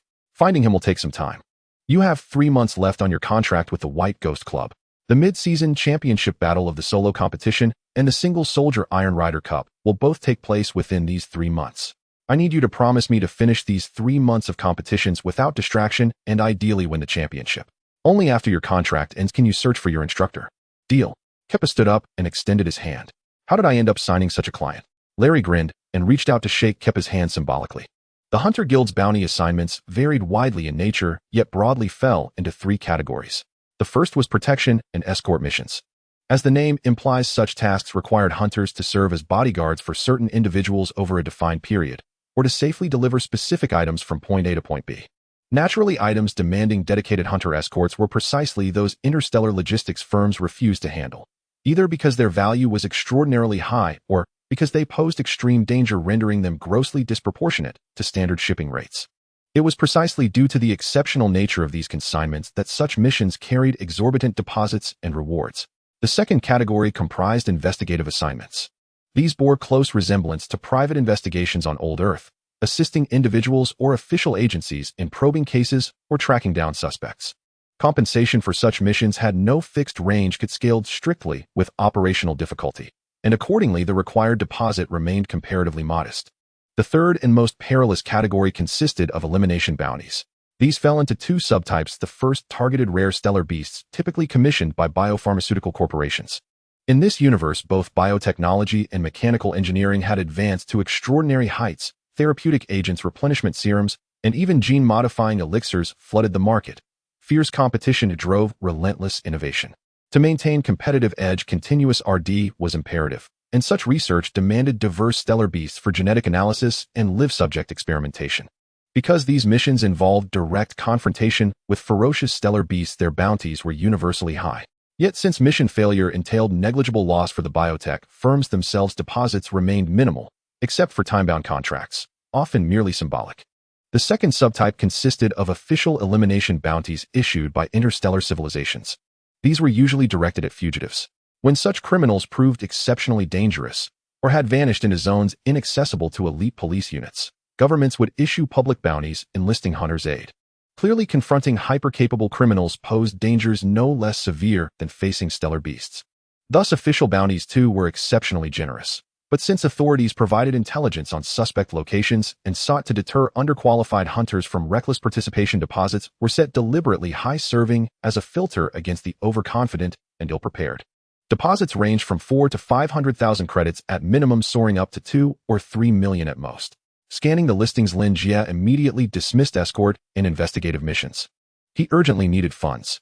For him, those missions were simply too time-consuming. Eliminating stellar beasts or criminals offered far swifter returns. Accept the contract, depart immediately, engage upon arrival, return for payment. Efficiency and simplicity defined the approach. Found it.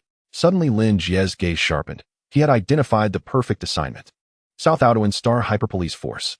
Captain Zheng Chong had been deeply troubled lately. Recently, a mass homicide committed by a hyper-capable individual had occurred within his jurisdiction. 13 civilians and 2 Class D hyper-capables had been brutally slain. An incident of grave severity with profoundly damaging repercussions. To swiftly uncover the truth and apprehend the perpetrator, Zheng Chong hastily assembled an investigation team and launched a full inquiry. After extensive field interviews, forensic evidence collection, and on-site trace analysis, Zheng Chong identified the killer Mech+no, the carnivorous flower, a notorious criminal jointly wanted by hyperpolice forces across several stellar nations. She was a formidable adversary. As a genetically enhanced warrior, she had undergone 2 successive rounds of genetic compatibility evolution and possessed a particularly savage ability: consuming human flesh. Yes, you read correctly, literal cannibalism. Humans, especially baseline ordinary humans, secreted unique bioelements under extreme terror, elements absent in other life forms. For Mech+no, these compounds acted as potent restoratives, enabling rapid recovery from grievous injury or exhaustion, far surpassing even the strongest medical serums in efficacy. Yet Mech+no could not directly absorb these elements from living hosts. Thus, she typically captured victims, subjected them to prolonged torment and psychological terror, then slaughtered them at the peak of their fear, and consumed their bodies to heal herself. Hence her moniker, the carnivorous flower. Zheng Chong's investigation revealed that Mech+no had committed this latest atrocity after sustaining injuries in a prior battle. Her weakened state had driven her to torture, kill, and consume her victims to restore her vitality. Once all facts were confirmed, Zheng Chong prepared to execute an immediate arrest. But whether through a security leak or Mech+no's formidable counter-surveillance instincts, she seemed to sense the impending operation and vanished without a trace just before the raid commenced. When she reappeared, she had somehow acquired a starship and fled beyond South Aoduan Star's stellar domain entirely. As a hyper-police officer, Zheng Chong refused to let a murderer slip away so easily. He immediately deployed pursuit units and contacted colleagues along the suspected flight path, requesting coordinated support. Alas, Mech+no's escape trajectory had been meticulously calculated, and her vessel's performance was exceptional. She slipped clean out of the Southern Aoduan Federation's sovereign space before the encirclement could fully form, leaving only Zheng Chong and his team desperately chasing behind, even ignoring direct orders to stand down. Letting Mech+no escape was unacceptable. So Captain Zheng severed all communications with higher command and ordered his subordinates to pursue her at any cost.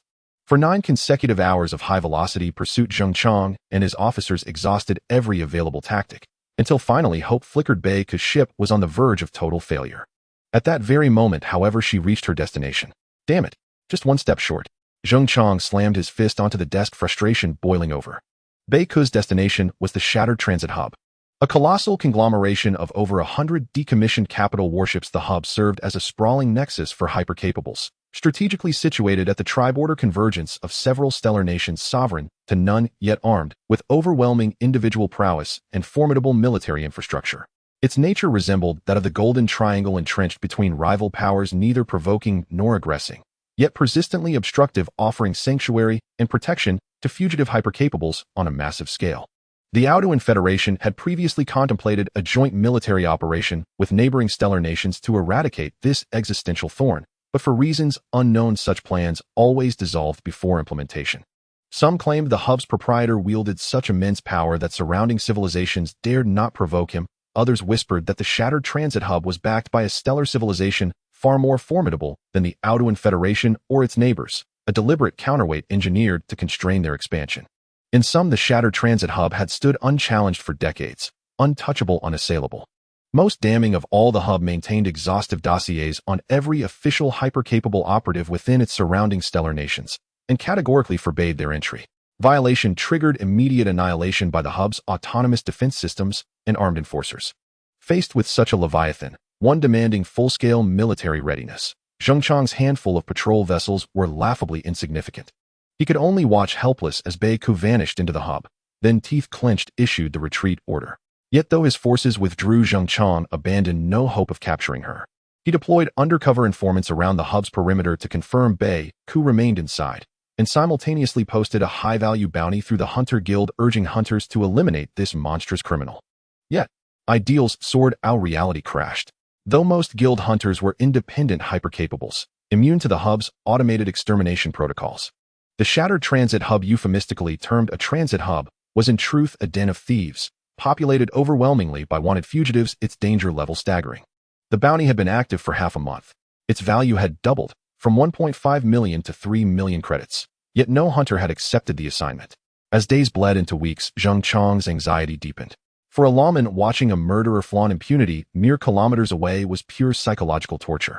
Knock, knock, knock. Just then a sharp rapping echoed at Zheng Chang's office door.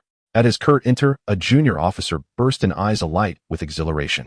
"Captain, the bounty on Bei-Ku has been claimed. As an exceptional bounty hunter, I possess 2 guns, one named Shoot, and the other." "What the hell?" "The police have arrived." Lin Jie, aboard the ship heading to the broken station, read the blueprints that had just appeared in his mind, his eyes revealing a hint of surprise. Since the moment he activated the cube in the 9th prison, he had been repeating the process of actively seeking electricity and rotating the cube, enduring this cycle for nearly a month. It can be confirmed that the knowledge contained within the cube and the number of blueprints is immensely vast, corresponding to Lin Jie's estimate of 4.3 trillion cycles for a 3rd-level cube. As of now, he had twisted it over 200 times, obtaining blueprints and knowledge that were mostly at the E level, with only a few at the D level. Lin Jie thought it would take months for the level of blueprints and knowledge to reach C level. Yet unexpectedly, during this tedious journey, he managed to unlock a clever anti-ability weapon. What is this? A guaranteed outcome. If it really is a guarantee, does it mean that one appears every 200 twists, or is it random? More attempts would be needed, but why does this name sound somewhat familiar? Reading the blueprints, Lin Jie narrowed his eyes slightly. Although mechanical mental force may not be as miraculous as pure mental force, it significantly enhanced the intellect and memory of iron control. Lin Jie was certain that this Taibo series of weapons did not exist in the mechanical knowledge he had studied. However, the 2 characters Taibo felt oddly familiar, as if he had seen them somewhere before. Yet after searching his mind for quite some time, he still failed to recall where he had encountered this name. Adhering to the principle of knowing what he knows and seeking answers, when in doubt, Lin Jie decided to awaken the ship's AI, intending to search for these 2 characters to see if any useful information would emerge. However, before he could take action, a communication request came through. Upon clicking to connect, a large square face appeared on the ship's display. "Hello, Mr. Immortal Bird. My name is Zheng Chang, the captain of the South Auden Star Super Police. The mission you just accepted to capture Beiji was issued by the Super Police."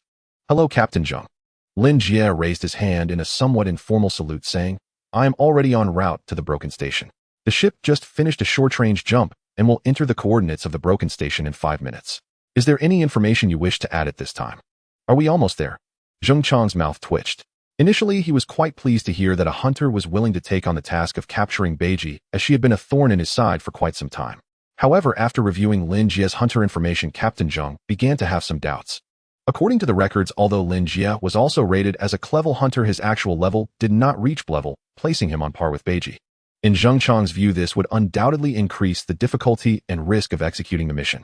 On the other hand, according to convention, bounty missions issued by interstellar governments to the Hunter Guild typically involved hunters connecting with the issuing department after accepting the task. This not only facilitates the exchange of the latest intelligence, but also allows both parties to develop a feasible action plan. Zheng Chang temporarily suppressed his other thoughts, planning to discuss matters after meeting this immortal bird.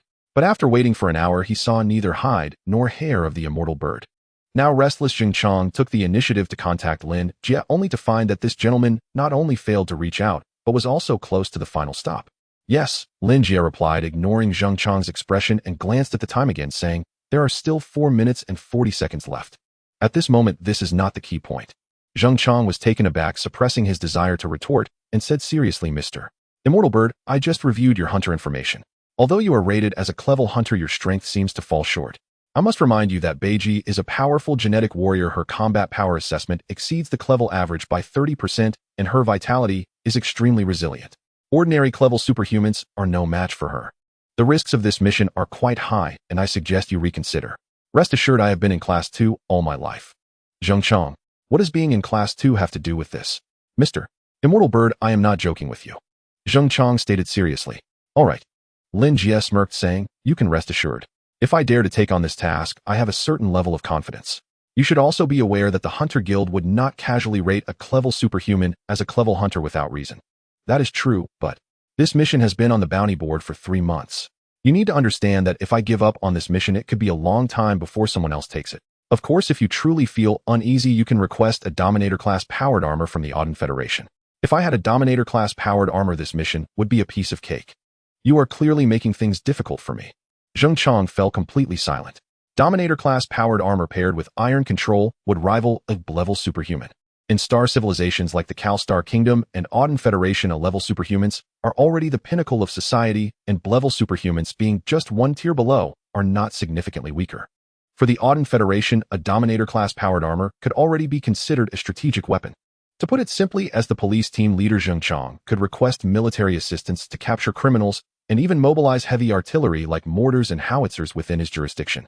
However, it would be unreasonable for him to request the use of missiles against a mere criminal, as that is simply impossible. Thus, as Lin Jie spoke, Zheng Chang understood that Lin Jie would not be turning back. All right, if you insist on capturing Beiji, I hope to see the entire process of the mission. Wouldn't this alert the security system of the broken station?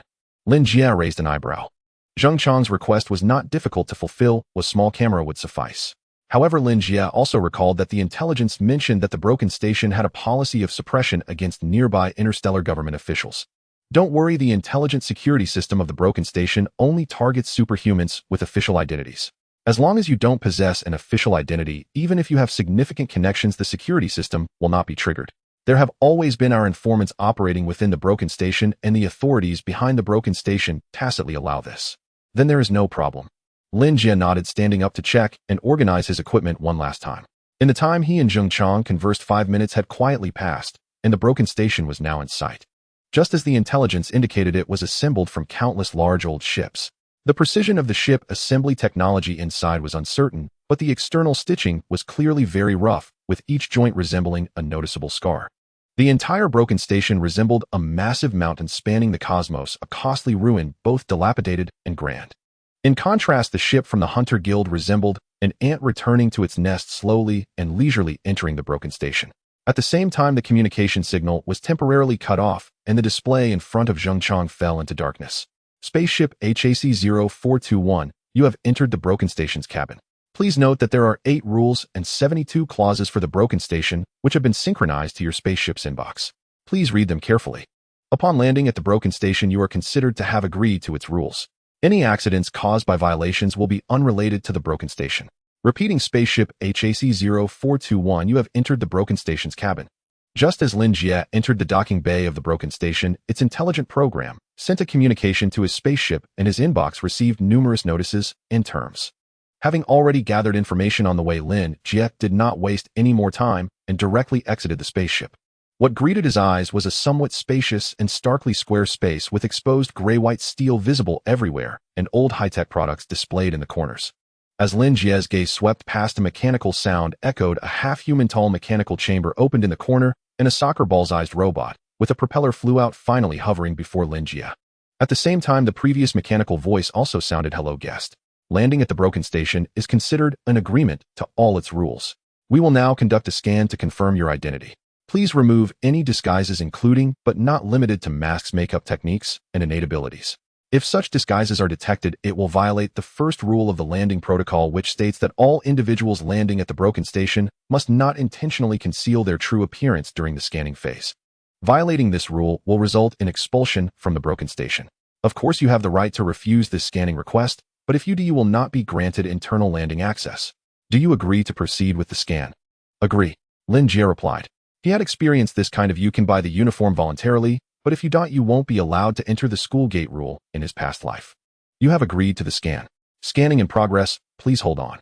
This time it was not the previous female mechanical voice, but the spherical robot in front of him that spoke. As it spoke, its mechanical eye lit up like a miniature searchlight, beginning to scan Lin Jie. After a few seconds, with a soft beep, the scanning light disappeared. Scan complete. Identity confirmed. Name: Lin Jie. Age: 23 years. Occupation: iron controller.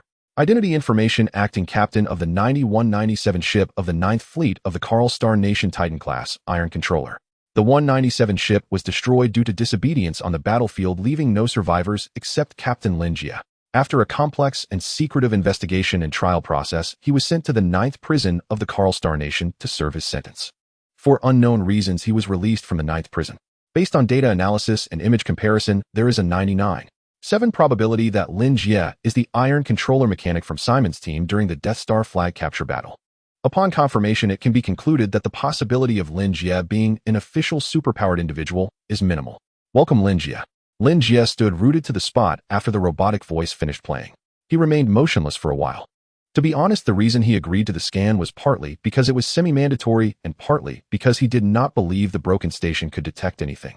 After all, according to cosmic coordinates, the Karl Star Nation does not belong to the star-level civilizations around the broken station, with an entire Oton Federation separating the two.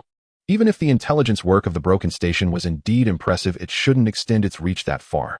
However, after this scan, Lin Jie lamentably discovered that when the tide recedes, it is he who is left exposed. Well, at least their intelligence hasn't been updated to the point where I became a hunter. This means there is still a delay of several days in the broken station's intelligence. But regardless, I still underestimated the background and capabilities of the broken station. Those exaggerated rumors seem to have some credibility. I just wonder if the broken station will leak my information from the South Oton star system. If so, I will need to relocate again. No matter, let's just focus on completing the task. Lin Jie swept his gaze left and right, casually greeting the nearby surveillance camera before flipping over and jumping down from the spaceship, entering the elevator. At that moment, the signal shielding from the docking bay also disappeared. With a faint electrical sound in his mini headset, Lin Jie re-established communication with Zheng Chang.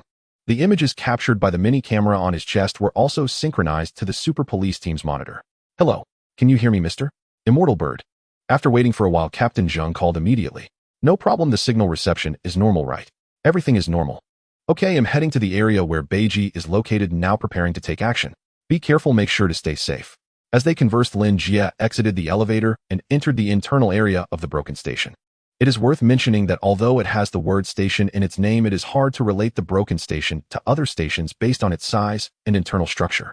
Composed of multiple large dilapidated warships and countless small ships, the broken station is unimaginably vast, equivalent to about 300 square kilometers of land area, with a built-up area of 2.7 million square meters, essentially a steel city standing in space.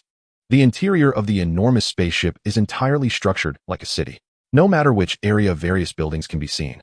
Under the grayish sky effect of the ceiling, neon-lit streets line both sides, showcasing extravagant splendor, as well as the shadows of rain-drenched alleys reminiscent of a future punk city and the cramped enclaves of the 80s and 90s. Curiously, the fusion of these two styles creates a unique harmony. Lin Jie, who had only encountered such scenes in games in his past life, couldn't help but choose the slower bus just to enjoy the view a bit longer.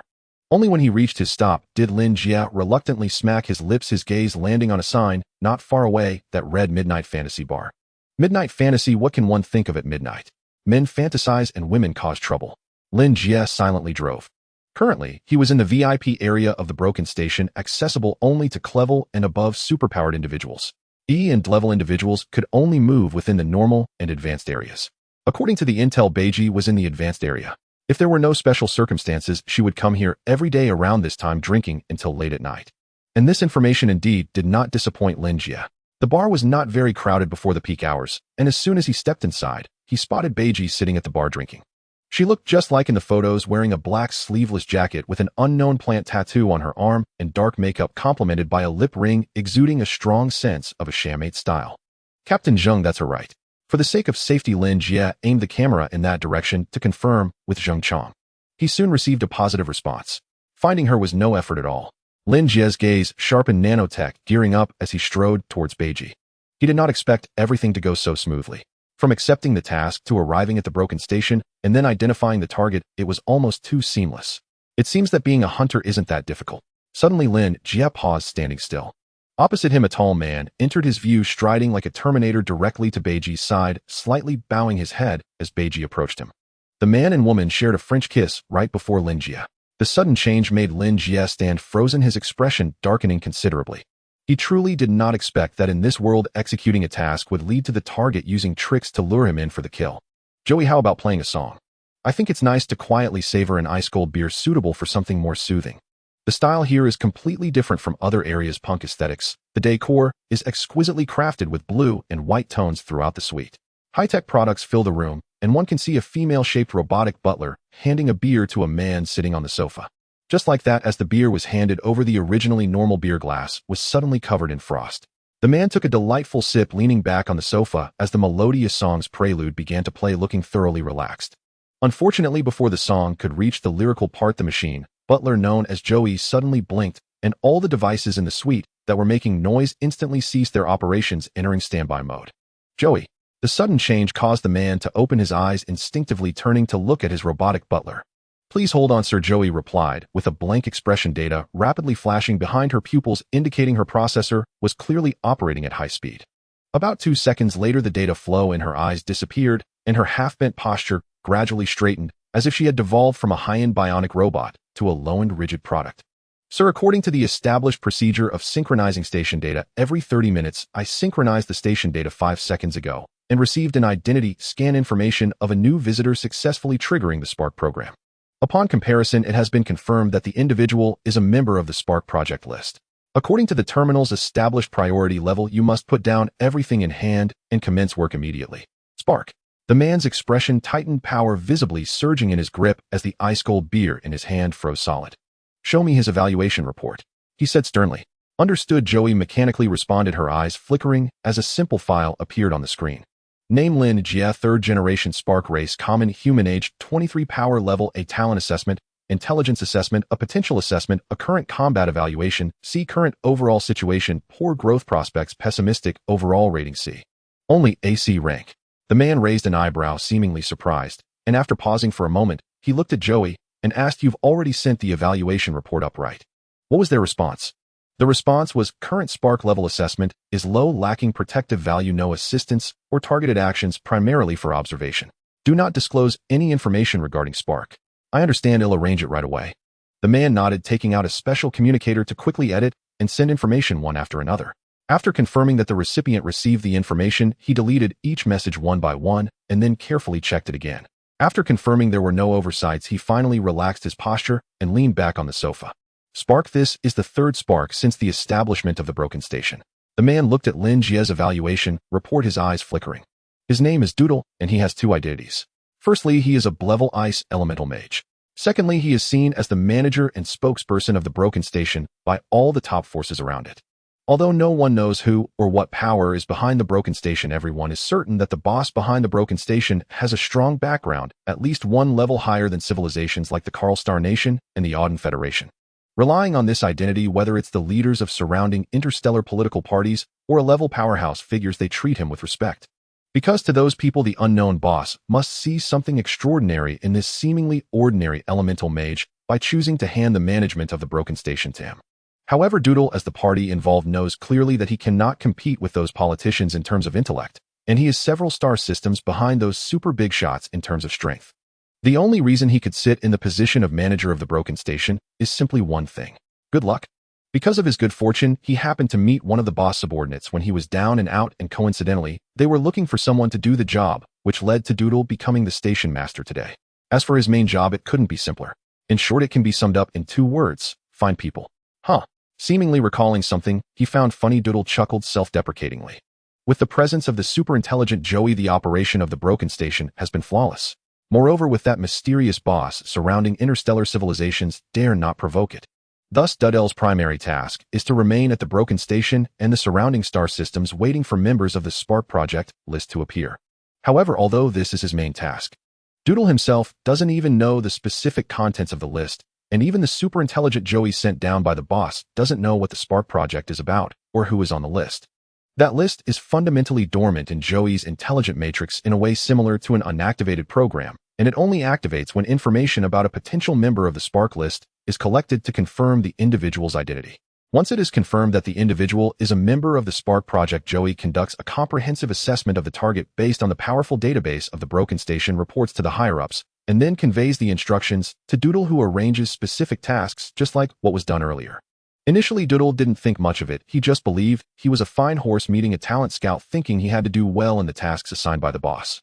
However, as time passed, Doodle became frustrated, realizing that he seemed to have no work to do at all. Since the broken station's construction, only 3 members of the dormant Spark list within Joey's program have been activated, with Lin Jie being the third. The first 2 were activated 50 years ago. 50 years is nothing in the grand scheme of the universe, but for a person, it is already a long time. Doodle spent his days idly enjoying life at the broken station, even forgetting about the list. The appearance of Lin Jie today reminded him of his identity as a worker. From the comprehensive assessment, aside from his situation and prospects, Lin Jie's other scores are similar to the previous 2 second-generation Sparks, indicating his overall ability should be between A and A. However, Lin Jie's current poor circumstances affect the prospect assessment. Doodle murmured. The reactivation of the Spark list, dormant for over 50 years, sparked his curiosity uncontrollably, and he wanted to see through the evaluation reports if there were any commonalities among the 3 activated members. Sir, suddenly Joey's voice interrupted Doodle's thoughts, causing his scattered pupils to gradually focus on her. At that moment, Joey had returned to her humble image as a female butler, smiling at Doodle. Sir, would you like me to pour you a new beer? Yes, please. Frozen beer will seriously affect the taste, even if thawed. Of course, Sir, Joey gently replied, and turned to pour the beer. Doodle watched Joey's back and fell into contemplation once more. If 70 years ago he was just a naive kid who knew nothing, during these 70 years, he had seen countless big shots, broadening his horizons while also elevating his thinking. Yet ironically, the more he elevated, the more questions he couldn't comprehend. He couldn't understand why someone would establish a vast interstellar city like the broken station solely for the purpose of finding people. He also couldn't grasp why, since the intent was to find people, and they held the list, the higher-ups didn't instruct him to conduct a net-style search, but rather to establish a base for finding people and wait idly. No matter how one looked at it, a net-style search should have a much higher success rate than waiting around. Forget it, I won't think about it. After frowning in contemplation for a long time without results, Doodle simply gave up. His current identity and situation, to put it nicely, is a puppet in the hands of the boss, and to put it bluntly, he is just a dog under the boss. Since he's a dog, he might as well execute his master's commands without overthinking. Joey, is Lin Jie still at the broken station? Doodle took the newly poured beer from Joey. Yes, he is currently in the VIP area of Midnight Fantasia Bar, maintaining communication with the South Auden Star Super Police. Connect all available surveillance to see what kind of person he is. Understood, sir. Captain Zheng, I must reconfirm the accuracy of the intelligence with you. Pojui Hongjian VIP area. Weya Quanxiang Bar. To avoid drawing attention, Lin Jie casually sat to one side, picked up a tablet, as if to place an order, and subtly adjusted the miniature camera on his chest to ensure Zheng Chang could see Beiji and the man's passionate kiss on the live feed. Do not misunderstand, although Lin Jie once vowed to be an upright youth who would purge hypocrisy, he was by no means deranged enough to livestream compromising scenes for the Chaojing task force. As for feeling ill from being force-fed someone else's romance, that is nonsense. From the moment he became a Tieyu, Lin Jie had known with crystalline clarity that women were only a disturbance to his mechanical synchronization rate. He had stopped because the latest Chaojing intelligence indicated that Beiji should have been alone without accomplices. So where did this burly man come from? What on earth? On the Chaojing side, Zheng Chang's expression shifted as he looked directly at the young officer beside him. That officer's recent primary assignment had been gathering intelligence on Beiji, yet the information he held contained no mention of this man. Captain, the intelligence was updated last night. As of last night, there was no record of this man. Could the informant have been compromised? No. Have you forgotten? You filed requests upstream, informants developed by other departments also supplied information. Multiple sources converge, there are no discrepancies in the details. Then there was only one possibility. Zheng Chang's mouth twitched faintly. The intelligence was sound. In other words, before last night Beiji and that man did not know each other. They had met within these past dozen hours and rapidly escalated to an intense passionate kiss. No. Could such a thing progress so swiftly? Straightforward Zheng Chang found it difficult to grasp. Captain, take a look. Zheng Chang had scarcely recovered when his subordinate handed over a tablet displaying the identity information of the man in the footage. After only a cursory scan, Zheng Chang felt his head grow heavier. The man was named Hung Ta. Like Beiji, he was a wanted supercriminal, a clever combatant. The dossier showed that Hung Ta had begun in the Shaodun Xingyu fighting in the underground blackfight circuit, where superpowered combatants battled without regard for life. The matches were tied to underground casinos and betting houses and were live-streamed on specific websites. It was an entire well-structured illicit industry. Hung Ta was notorious for his brutal methods and formidable strength. He had been a top enforcer with many deaths under his command, earning the nickname Guangtou Jiruji. When the underground fighting network was dismantled, most were arrested, but Hung Ta had slipped through the net and holed up at Pozhui Hongjian. It was unexpected that he would become entangled with Beiji. What the hell? Zheng Chang felt his headache. Catching Beiji alone had never been safe, now another threat had emerged. Arrest. As if. Mr. Buzinio, this is the Chaojing Task Force, Zheng Chang. After a moment of silence, Zheng Chang resumed the comms, called Lin Jie again, and relayed Hank's situation, his voice betraying an unmistakable disappointment. From his vantage point, one Beiji was already difficult to deal with, now Hung Ta had appeared as well. 2 sea combatants. Slightly weaker level-powered humans might not manage them, let alone an obscure clever TU. Retreat was the only option left to the Chaojing Task Force and Mr. Buzinio. Yet Mr. Buzinio, who never played by the rules, promptly confounded him once more. So Hung Ta has a bounty on him as well. Lin Jie's voice came quickly through the communicator. You sound oddly excited. Zheng Chang wondered, but nodded and replied reflexively. There is a bounty, but our system never had Hank's precise whereabouts, so we did not post a task on the Lyran Guild. It was only a modest reward. I see. That's a shame. Well, assess the situation and see if we can help you take care of them. Yes, okay, I'll arrange a ship to pick you up. What did you say? Zheng Chang kept his head bowed and responded automatically, worried that the hunters had been sent on a wild goose chase. Halfway through the sentence, he realized something and jerked his head up. On the large screen, the camera angle snapped upward. Lin Jie had clearly risen to his feet and strode decisively toward Beiji and Hung Ta. Mr. Buzinio, what are you doing? You're young. Don't do anything foolish. Hey. Zheng Chang broke into a cold sweat and shouted into the communicator, but Lin Jie gave no response. He continued to march forward, and the screen showed him casually lifting a glass of red wine from a robotic server as he closed the distance to Beiji. A few strides later, Lin Jie stood directly behind Beiji. Paying no heed to the pair locked in a kiss, he grabbed Beiji, spun her around, and before anyone could react, hurled the glass of red wine into her face. Bitch. You bitched. Liar. You filthy son of a bitch, shameless. You cheated me so cruelly, it's monstrous. The splash of red wine against her face was only an appetizer. Lin Jie held the glass in one hand, pointed at Beiji's nose with the other, and let a torrent of invective fly, all delivered with an absurd air of righteous indignation. It was not yet the bar's peak hour, and the music had not grown loud. Lin Jie's commotion drew every eye.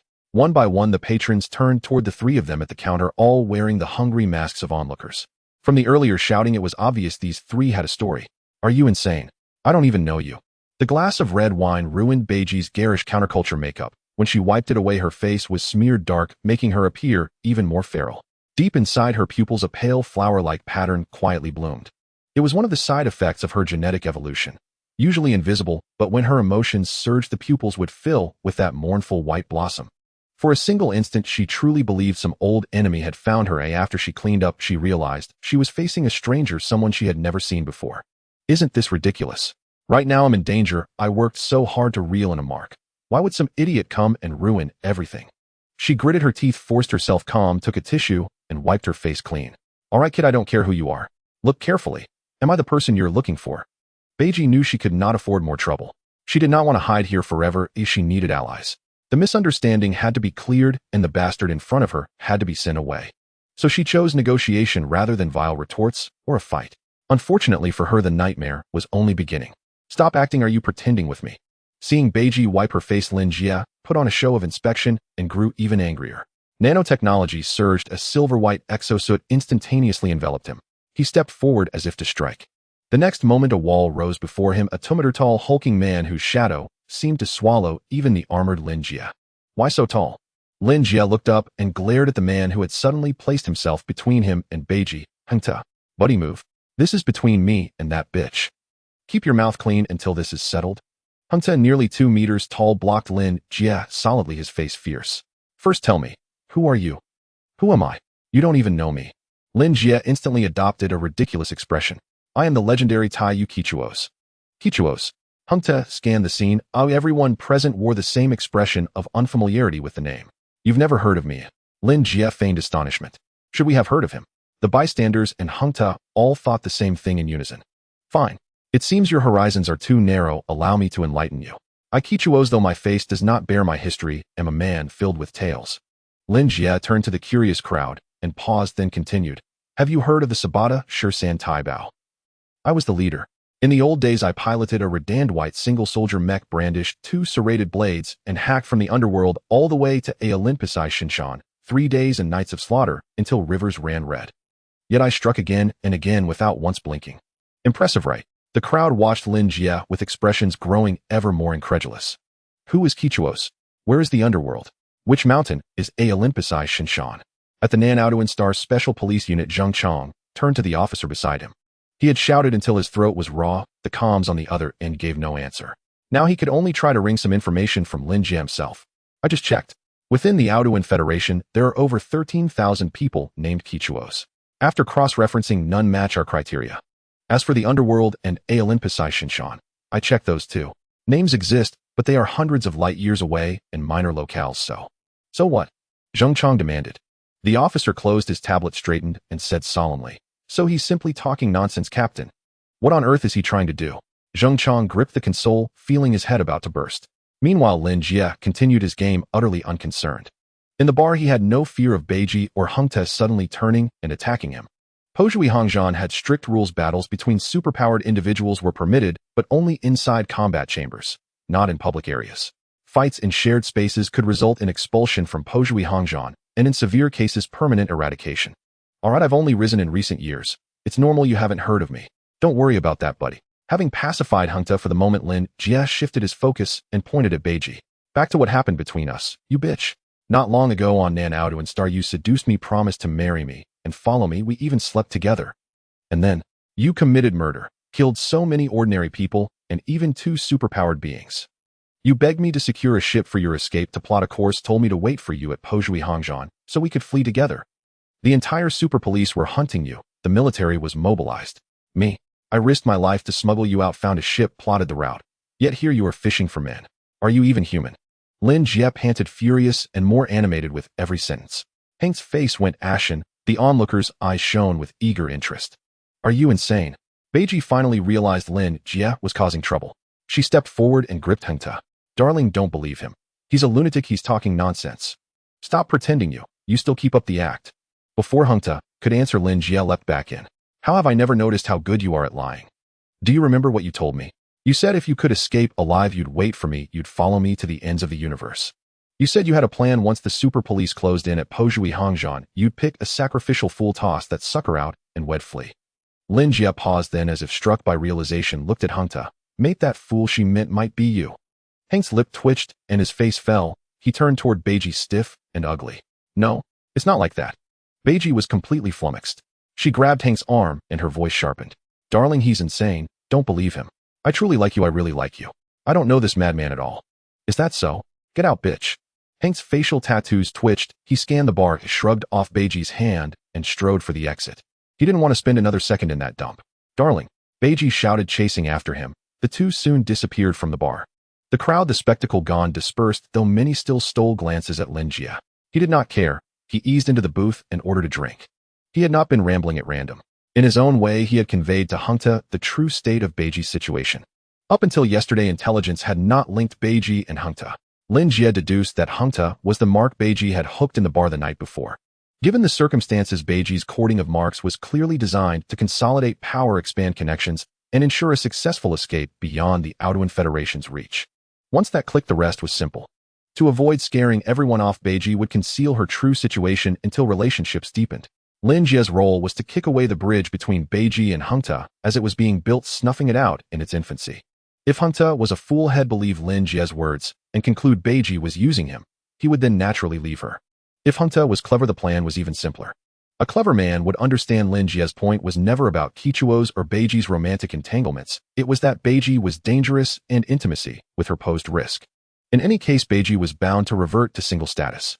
Now the only question is how to make Beiji accept a challenge and enter the combat chamber for a life-or-death duel. Lin Jie sipped his drink, his gaze distant with calculation. Soon his eyes sharpened. Beiji stormed back in with ferocious momentum and stood directly before him. "Listen to me, you bastard born of a whore." Beiji planted her feet, pressed her hand against Lin Jie, the pale floral patterns blooming in her pupils. Fiercely she snarled, "I don't care who you are or what you want. You who hide inside class steel. Do you dare enter the combat chamber? An opportunity." Lin Jie's eyes brightened. "I don't care who you are, you will pay the price." As the cabin door slowly closed, Beiji glared at Lin Jie with a face full of resentment, her pupils blooming with pale white flowers, declaring that her anger had reached its zenith. She had caused quite a stir on South Auden Star and was aware that the super police were closely monitoring her during this time. The reason she seduced men was to gain support. To prevent Hunter from distancing himself because of her circumstances, she had been trying to conceal her situation and had even devised a series of follow-up plans. However, she did not expect that merely after one night this unknown guy in front of her would expose everything. Her troubles were not difficult to trace, and Hunter had merely made a few calls before completely abandoning her without looking back. How could she not be angry? It's just a class individual battle mech, yet you dare to provoke me. Today I will tear you and your mech into pieces. Beiji clenched her fists, her eyes growing increasingly venomous. In contrast, Lin Jie appeared much calmer. Standing opposite Beiji while waiting for the cabin door to close, he was still curiously surveying the battle cabin. Data was scanned and fed back to Lin Jie's eyes. Although it was called a battle cabin, its overall structure resembled a moderately sized stadium, oval-shaped, and entirely made of special alloys. It could withstand energy outputs equal to that of a class superpowered individual. Even if Beiji and he went at each other's brains here, it would not affect the outside in the slightest. It is worth mentioning that this type of battle cabin was not provided for free. Due to high maintenance cost, the usage cost was also extremely high. Lin Jie had initially been concerned about his remaining balance, but unexpectedly in her fury, Beiji covered the expenses, sparing Lin Jie a significant amount. Comprehensive inspection complete. Kane's voice echoed in Lin Jie's ear. Energy is sufficient. All modules are functioning normally. Iron Rider's physical condition is good. Lin Jie, Iron Rider, it is an honor to fight alongside you. Kane, I remember you mentioned that your original program isn't compatible with individual battle mechs, right? Yes, and the current mech, White Butterfly, is of a higher level. Its high-intensity operating state has exceeded my computational capacity. After calculation, my assistant's suggestions for this battle will have an efficiency lower than 65%. I apologize. It's fine. In this battle, you have no tasks at all. Besides monitoring the mech's condition, just focus on one thing. What thing? What thing? As the battle cabin's door gradually closed, Lin Jie finally looked at Beiji, who was standing not far away, and smiled slightly. Watch carefully, learn well. Beep. The next moment, the battle cabin door completely closed, and a prompt sound rang out like the starting gun of a race, instantly altering the dynamics of the scene. Beiji's figure blurred, charging towards Lin Jie like a cannonball. Lin Jie flew back, while holding two tactical handguns, firing a rapid succession of precision shots at Beiji to curb her swift advance. However, it had little effect. The physical enhancements from genetic modification made Beiji's attributes on par with that of a warrior of the same level, and her vitality was outrageously strong. The tactical handguns had minimal lethality, serving more for tactical suppression. After sensing this, Beiji even abandoned dodging and charged straight at the bullets. The bullets pierced through her arm and healed almost instantly. Prepare the shock cannon. Lin Jie had long known that the tactical handguns were ineffective and remained unperturbed. He discarded both guns, bracing his left hand against his right wrist as the right forearm module opened the engine, activating to prepare the compressed air. With three muffled sounds, three barely visible projectiles were launched. This was the shock space cannon specifically noted when Lin Jie initially purchased the White Butterfly. Essentially, it was a high-intensity air cannon that sucked air into a special container in the right forearm module through the mech's engine's high-intensity operation, compressing it before releasing. The greatest feature of this air cannon was its concealment. It was difficult to observe with the naked eye, emitted a low sound when fired, and had strong impact. But at the same time, its range was extremely short. Beyond a certain distance, the compressed air would quickly dissipate, and its lethality was limited. However, in an unknown duel, there was no need for large-scale lethal weapons. Puff. Just as it was said, the tactical handguns proved too weak and Beiji was indeed eager to close the distance. After dodging 2 air cannon shots, she was still struck by the third in the ribs. A sound of bone breaking echoed, visibly causing her ribs to dent. "I will kill you." The blood trickling from her mouth did not deter Beiji. Instead, she became even more frenzied. With a fierce stomp as her caved-in chest returned to its original state, Beiji's right hand suddenly reached out, transforming into a thick vine, sweeping towards Lin Jie. However, before it could approach Lin Jie, it collided head-on with 2 small missiles. A thunderous roar erupted and thick smoke rose. Beiji's arm reverted to its original form. Although it seemed uninjured, the entire arm was emitting black smoke.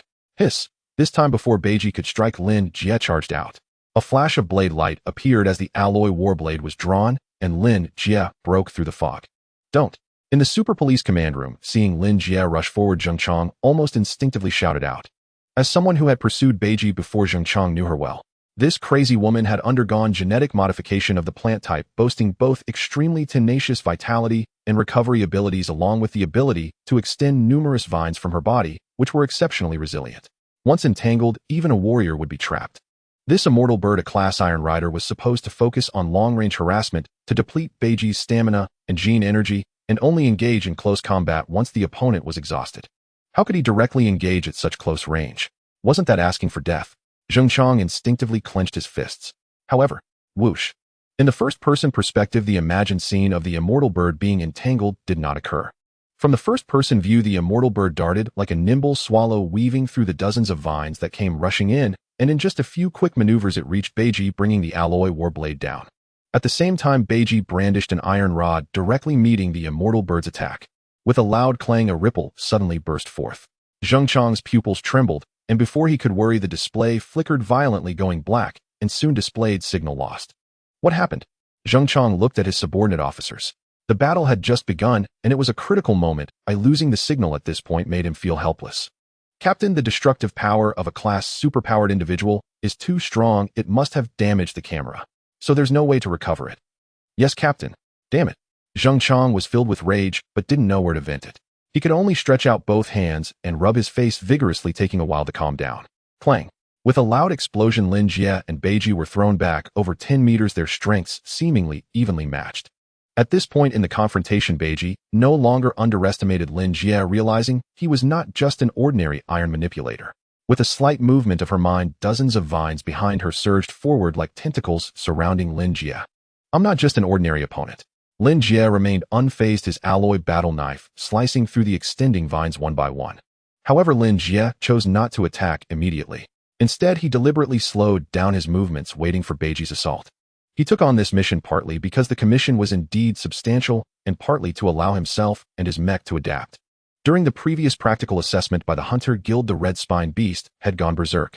Although its attributes surged, its consciousness became blurred, driven solely by the instinct to kill, making it too easy to defeat, leaving no time to test the practical effectiveness of the white butterfly.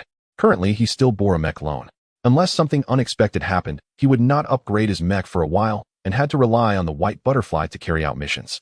Thus, he needed a battle of considerable intensity to test the practical effectiveness of the white butterfly while allowing himself and the mech to adapt to a certain degree. Beiji ranked C was a suitable sharpening stone. Die. Unaware of Lin Jie's thoughts, she assumed he could only move at this speed and charge forward. Her vitality and recovery were formidable. Although the injuries from the air cannon still lingered, they did not hinder her close combat. The specially made iron rod in her hand swung wildly, ready to strike. Based on her earlier observations, Lin Jie should not be able to block this attack. However, clang. Just as the attack was about to hit, Lin Jie suddenly accelerated, blocking the blow at the last moment. "Now we're talking. Just hacking at tentacles is boring." Lin Jie smiled behind his mask as the alloy battle knife and iron rod clashed, sparking a flurry of sparks. His speed surged at that moment. With an 87% mechanical synchronization rate, Lin Jie resembled a master from a martial arts novel, exuding an aura of human-machine unity. The white butterfly glowed brilliantly as the alloy battle knife danced up and down, intensifying the offensive and forcing Beiji to retreat continually. The current battle intensity was insufficient. Lin Jie needed to pressure Beiji, prompting her to show her true capabilities. Who is this guy really? Beiji was taken aback by the suddenly fierce attack and caught off guard, sustained several cuts from the alloy battle knife. However, she was quick to react, rapidly channeling her genetic energy throughout her body. Starting from her arms, her flesh rapidly transformed into tree-like structures, her once delicate skin instantly becoming tough, aged bark. In the blink of an eye, except for her face, which still resembled a human, Beiji had transformed into a tree person. At the same time, her strength experienced a dramatic increase. "I will tear your metallic skin apart." After repelling Lin Jie with a punch, Beiji felt she had regained control of the situation. She discarded the iron rod and charged at Lin Jie. However, she soon realized her mistake. Lin Jie was quite clever. In just a few exchanges, he noticed that although Beiji's defenses and strength had increased in this form, her speed had significantly diminished, and she could no longer use the vines. Noticing this, Lin Jie abandoned close combat and began to employ a kite strategy. Utilizing the high maneuverability of the white butterfly, he moved quickly, dodging her attacks, relying solely on air cannons to bombard Beiji's bark, causing it to become battered. From time to time, Lin Jie would approach with the alloy battle knife to trim Beiji's branches. In a short while, Beiji was left in a pitiful state. "You will die." Finally, Beiji went berserk. With a loud shout, her form changed again. The bark disappeared, her body suddenly expanded, ripping through her skin, transforming into a massive carnivorous flower with thick roots, pale petals, and serrated teeth. As soon as she appeared, she opened her mouth wide and lunged at Lin Jie as if intending to swallow him whole. Beast transformation. Lin Jie raised an eyebrow, knowing it was time to end the battle. Beast transformation was usually the last resort of genetic warriors, activating the modified genes within to transform into a certain species. Typically, the drug used during genetic evolution would determine the appearance after transformation, and once transformed, all attributes of the genetic warrior would surge, enhancing their abilities. However, this transformation usually lasted for a short time and placed a tremendous burden on the body. If the transformation was undone without defeating the opponent, the genetic warrior would be left waiting for death. Beiji's transformation indicated she had exhausted her options. "It doesn't feel as powerful as Zheng Chang said, just strong vitality." Lin Jie darted and dodged, avoiding countless thick vines, unleashing air cannon blasts that drained Beiji's stamina. In no time, Beiji began to slow down. "Now's the time." Lin Jie's eyes glimmered, and with a sharp sound, the butterfly wings unfurled, his mech operating at full power. He shot out like a cannonball, the alloy battle knife flashing past, as he directly severed the head of the carnivorous flower. Swish! With her head severed, Beiji quickly returned to her original form, reverting to human shape. What Lin Jie did not expect was that despite being so severely injured, Beiji was still alive, her body wobbling as she tried to find her head. "Are you kidding me? Are you a zombie?" Lin Jie blocked Beiji's body with one hand while picking up her head with the other. Looking at the unconscious head below, tiny flesh buds were visibly growing at an alarming rate, causing Lin Jie to shudder. He quickly sought a container to store Beiji's head. "Regardless, the mission is complete. You actually caught Beiji." An hour later, on Now Dunstar, the super police force. Seeing Lin Jie return unscathed with Beiji's head, Zheng Chang and his subordinates thought they were mistaken and instinctively checked the time. 5 hours. From accepting the mission, executing it, to capturing Beiji, Lin Jie only took 5 hours. This even included his travel time. What an astonishing efficiency. Is this guy really just an iron manipulator? Zheng Chang scrutinized Lin Jie, disbelief etched on his face, as if he had discovered a treasure. From the completion of this task alone, this phoenix must be a hunter worth collaborating with deeply. "Captain, I don't accept just any mission." Lin Jie saw through Zheng Chang's thoughts at a glance and quickly added a disclaimer. "I only agreed to capture Beiji because the payout was high. I wouldn't bother with cheap jobs. By the way, when will the commission be credited?" "Soon. Let me confirm, and the commission will be credited within 2 hours." "Great, it's been a pleasure working together. If there are any more high-paying bounties, feel free to message me privately on the guild software." Lin Jie smiled and nodded, turning to leave the office under the watchful eyes of Zheng Chang and the young officer, only to return again. "Need something else?" Zheng Chang asked Lin Jie. "Just a small thing." Lin Jie grinned shyly and pointed to a holster at the young officer's waist. "Excuse me, is that a stun baton?" "This, The young officer was taken aback, opening the holster to reveal a short stick-like object. "Yes, it's a stun baton. Is there a problem?" "Is there a problem?"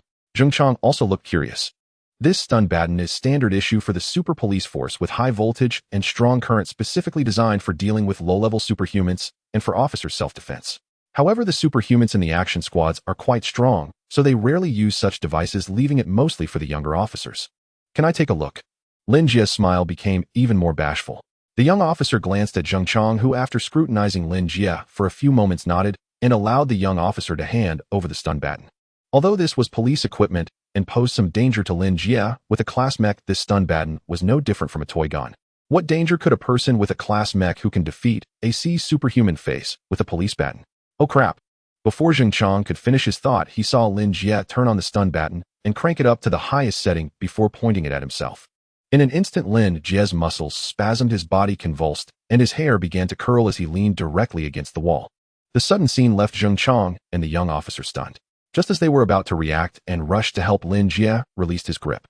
Phew. At this moment, Lin Jie's face turned black as he sported an explosive hairstyle, opening his mouth to spray a cloud of black smoke onto Zheng Chang's face. He casually returned the stun baton, giving a thumbs up while revealing a set of white teeth. No wonder it's government electricity. Refreshing. Lin Jie returned to the guild building. As a clever hunter, he enjoyed a series of welfare privileges here, including a complimentary suite, which was an opportunity not to be missed. After a few futile attempts at imitation and failing to produce any useful blueprints, Lin Jie simply freshened up. He sat on the sofa and opened the Hunter Guild software, where the task progress had changed from in progress to settling, with an indication that the payment would arrive within an hour. In his private backend, there were messages from the official assistant indicating that Zheng Chang had given Lin Jie a very high evaluation. The hunter points earned from this task were also substantial, and there was hope for Lin Jie to continue his efforts and climb the hunter leaderboard to unlock various benefits, followed by customary well wishes. The hunter leaderboard. Lin Jie's eyes flickered slightly as he clicked on the leaderboard details. The leaderboard rules of the Hunter Guild were quite comprehensive, with each level having its own leaderboard, generally divided into two types: individual leaderboards and team leaderboards. Both the team and individual leaderboards were further categorized into three classifications: the points leaderboard, the reputation leaderboard, and the peak leaderboard.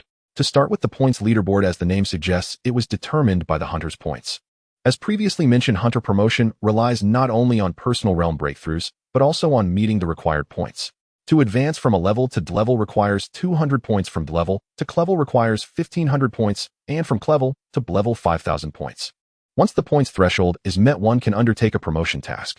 Successful completion results in promotion, resetting points to 0 to start anew. Failure results in a deduction of points. The points awarded are determined by the level and difficulty of the tasks. For instance, tasks for the lowest level superpowers might yield only single-digit points, requiring 2 to 30 tasks to accumulate enough for 200 points. As for the reputation leaderboard, the rules are quite simple. It is evaluated based on the positive feedback rate from the clients. In simple terms, the more high scores given by customers, the higher the ranking on the leaderboard. The water leaderboard. Lin Jie glanced over and quickly formed a conclusion about these two leaderboards. It is well known that points can be accumulated and positive reviews can be manipulated. Thus, the credibility of these two leaderboards is destined to be quite low. While browsing the points leaderboard earlier, Lin Jie spotted a clever hunter at the top, with over 90,000 points, only to find that all tasks undertaken were those level tasks worth just dozens of points, relying solely on quantity. In comparison, the peak leaderboard holds much more authority. The rankings of the peak leaderboard are determined by the guild's intelligence system, which collects and computes various information based on task difficulty, target strength, and more, resulting in a comprehensive score with strong credibility. Because of this, the top positions on the peak leaderboard are mostly occupied by elite hunter teams with their code names accompanied by team badges and names. According to the Hunter Guild's regulations, regardless of which leaderboard one enters, being in the top 100 guarantees regular resource rewards. Ding! While Lin Jie was reading, his communicator buzzed, indicating that the task commission had been credited. The commission was 3 million, and after deducting the Hunter Guild share and taxes, Lin Jie received over 190,000, which was a considerable income for him at this moment. Although the first pot of gold is substantial, C difficulty tasks aren't available every day. It seems that to quickly accumulate wealth, I still need to open a black market shop. Lin Jie took out his computer, shaking his head as he logged into the dark web, feeling that he was venturing further down the path of crime. Lin Jie's plans were quite clear. Given his current situation, selling low-level anti-superpower mechanical weapons priced at 100,000 to 200,000 required more time and labor costs than undertaking tasks. So since he had to sell, he might as well sell something high-end. Lin Jie directly spent 1 million on the dark web to purchase 3 special alloys needed to manufacture the T-Bow magnetic energy hand cannon. Watching his savings dwindle by half, Lin Jie, the great technician, felt not disheartened, but rather ambitious, just waiting for the materials to arrive to showcase his skills. However, when the materials finally arrived, he realized that the black market was indeed a black market. The dark web was the dark web. Out of the 3 special alloys, only one was usable. What else could he do? Of course, he had to forgive it. The dark web was just the dark web, not a shopping site with after-sales service. Lin Jie could only accept his fate. Nevertheless, at least he had one usable alloy. With the raw materials sorted, only the issue of a workshop remained. Private weapon manufacturing was illegal, especially for anti-superpower weapons. Lin Jie's identity as a superpower allowed him to purchase some items, but manufacturing and selling was certainly not permitted. In short, in a society governed by law, no one would dare rent a workshop to someone making weapons. However, this did not stump Lin Jie. Although weapon manufacturing was off limits, as an iron manipulator and a hunter repairing mechas was perfectly legitimate. Lin Jie tampered with the white butterfly to create a malfunction, renting a sufficiently large workshop under the guise of repairing the mecha, and then got to work. For days passed quietly. Mr. Immortal Phoenix, your short-term lease has expired. Would you like to renew? Early in the morning, the intelligent AI in the workshop chimed. No need. By the lathe, Lin Jie lay on the ground staring blankly at the ceiling with bloodshot eyes. In fact, his mechanical skills were not very high, as his comprehensive knowledge level only reached level. He could maintain and repair generally common level weapons and mechas, and outdated scrap metal from the prison did not pose a challenge for him. However, he had never crafted such high-level anti-superpower weapons, especially with only one alloy available. Even with precise blueprints, he had been careful and meticulous these past few days, and despite his physical stamina and energy, he was beginning to feel overwhelmed. Fortunately, hard work pays off. He succeeded. Leaving the workshop, Lin Jie took time to relax with a massage and wash up before returning to his suite, retrieving the hand cannon from the storage compartment of his battle suit. The hand cannon was cylindrical, approximately 80 centimeters long, with a caliber of 120 millimeters and a diameter of about 17 centimeters. It was constructed entirely from special alloys, smooth as a mirror, and was classified as a heavy handheld weapon. The rear was partially hollow, and there was a hand rest at the bottom front for auxiliary shooting. To use it, one must place their dominant hand from behind into the hand cannon and pull the trigger to fire the magnetic energy cannon. According to the displayed output energy level, it can indeed kill level superpowers. Detailed data in Chapter 74. Lin Jie rubbed the hand cannon, feeling a sense of attachment. Back in the 9th prison, due to environmental constraints, all the blueprints he created could only be pieced together from scrap materials. This was the first time he crafted a non-compromised mechanical weapon.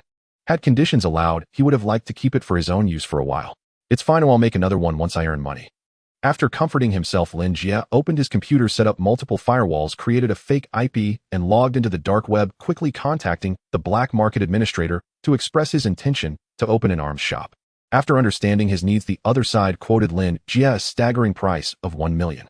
Lin Jie was stunned. Oh, was it really that expensive just to open a black market shop? 1 million was not solely the registration fee, it also included a security deposit and platform usage fee. The other party responded. Lin Jie paused typing. Do you also charge a security deposit? Administrator. Yes, although we don't provide after-sale service for fake goods bought by customers, the shop's security deposit will still be deducted. Lin Jie. No wonder it's the black market, it's really shady. Sell. Having come this far, Lin Jie was ready to go all in, or after all, he still had some money left to buy mechas and battle suits, and the mecha loan wouldn't start repayments for several months. He wasn't yet in dire straits. Gritting his teeth, Lin Jie quickly completed the lodging installation and registration. True to his casual style, he named the shop Iron Straight Man Arms Store. With the one-star shop officially opened, he promptly placed the hand cannon on the shelves. Pricing: 5 million. After considering his finances and the hand cannon's specifications, Lin Jie's eyes flickered. The blueprints within the cube even surpassed the research level of the Aoduan Federation, a star-level civilization. The only issue was the lower tier, and such a good item deserved a price that wasn't cheap. Yes. With that thought, Lin Jie directly set the price at 5 million, and specifically noted in the product description, this item has the power to annihilate level superpowers. Please use with caution.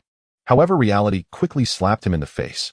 Logically, level anti-superpower weapons are in high demand, and mechanical weapons, which have a lower entry barrier, are even more sought after. In larger dark web shops, items typically sell out in seconds. Yet his Iron Straight Man store had been open for half a month, and the only item on the shelf, the Tabo 8 series magnetic energy hand cannon, remained unsold.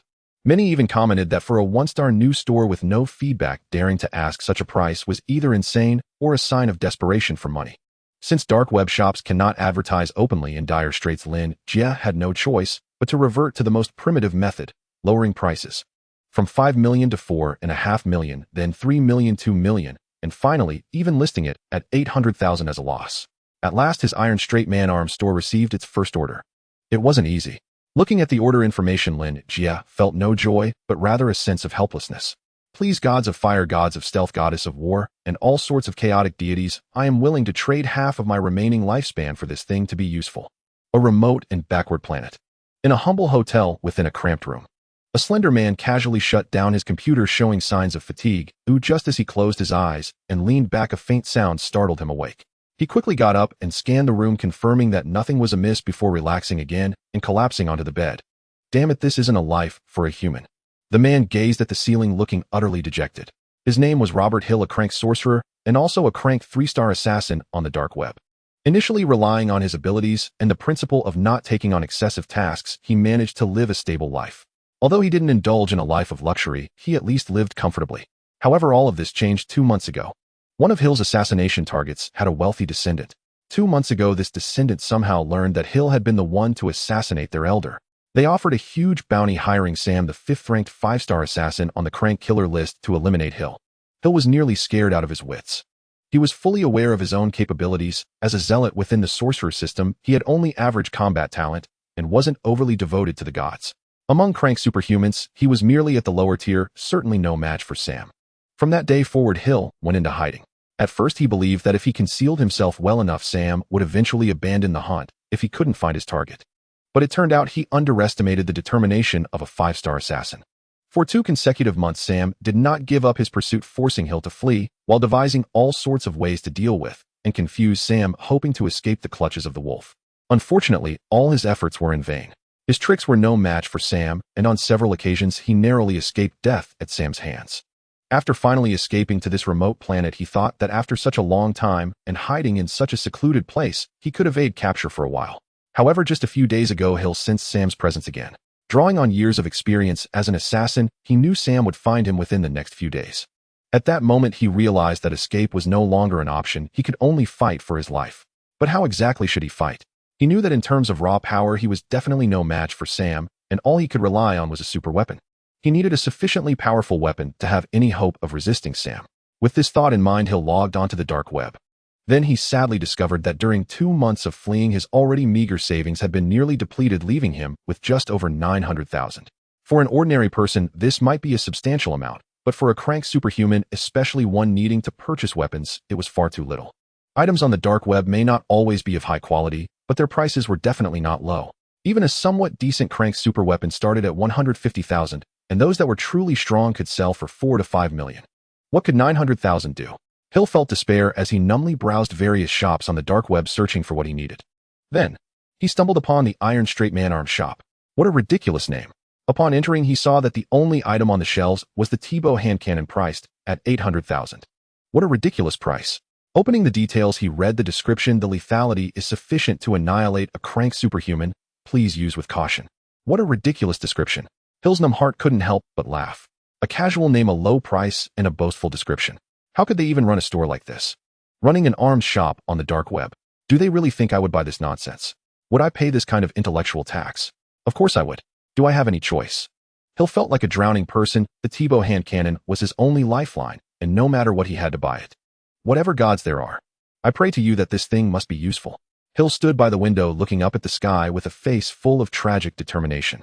The logistics on the dark web were quite fast. 2 days later, Hill received his goods, sneaking them back to his room. He opened the packaging, and the Lin Jie made hand cannon was revealed, its smooth surface reflecting Hill's pale face. It looks good, but I wonder if it really works. Hill still had doubts in his heart.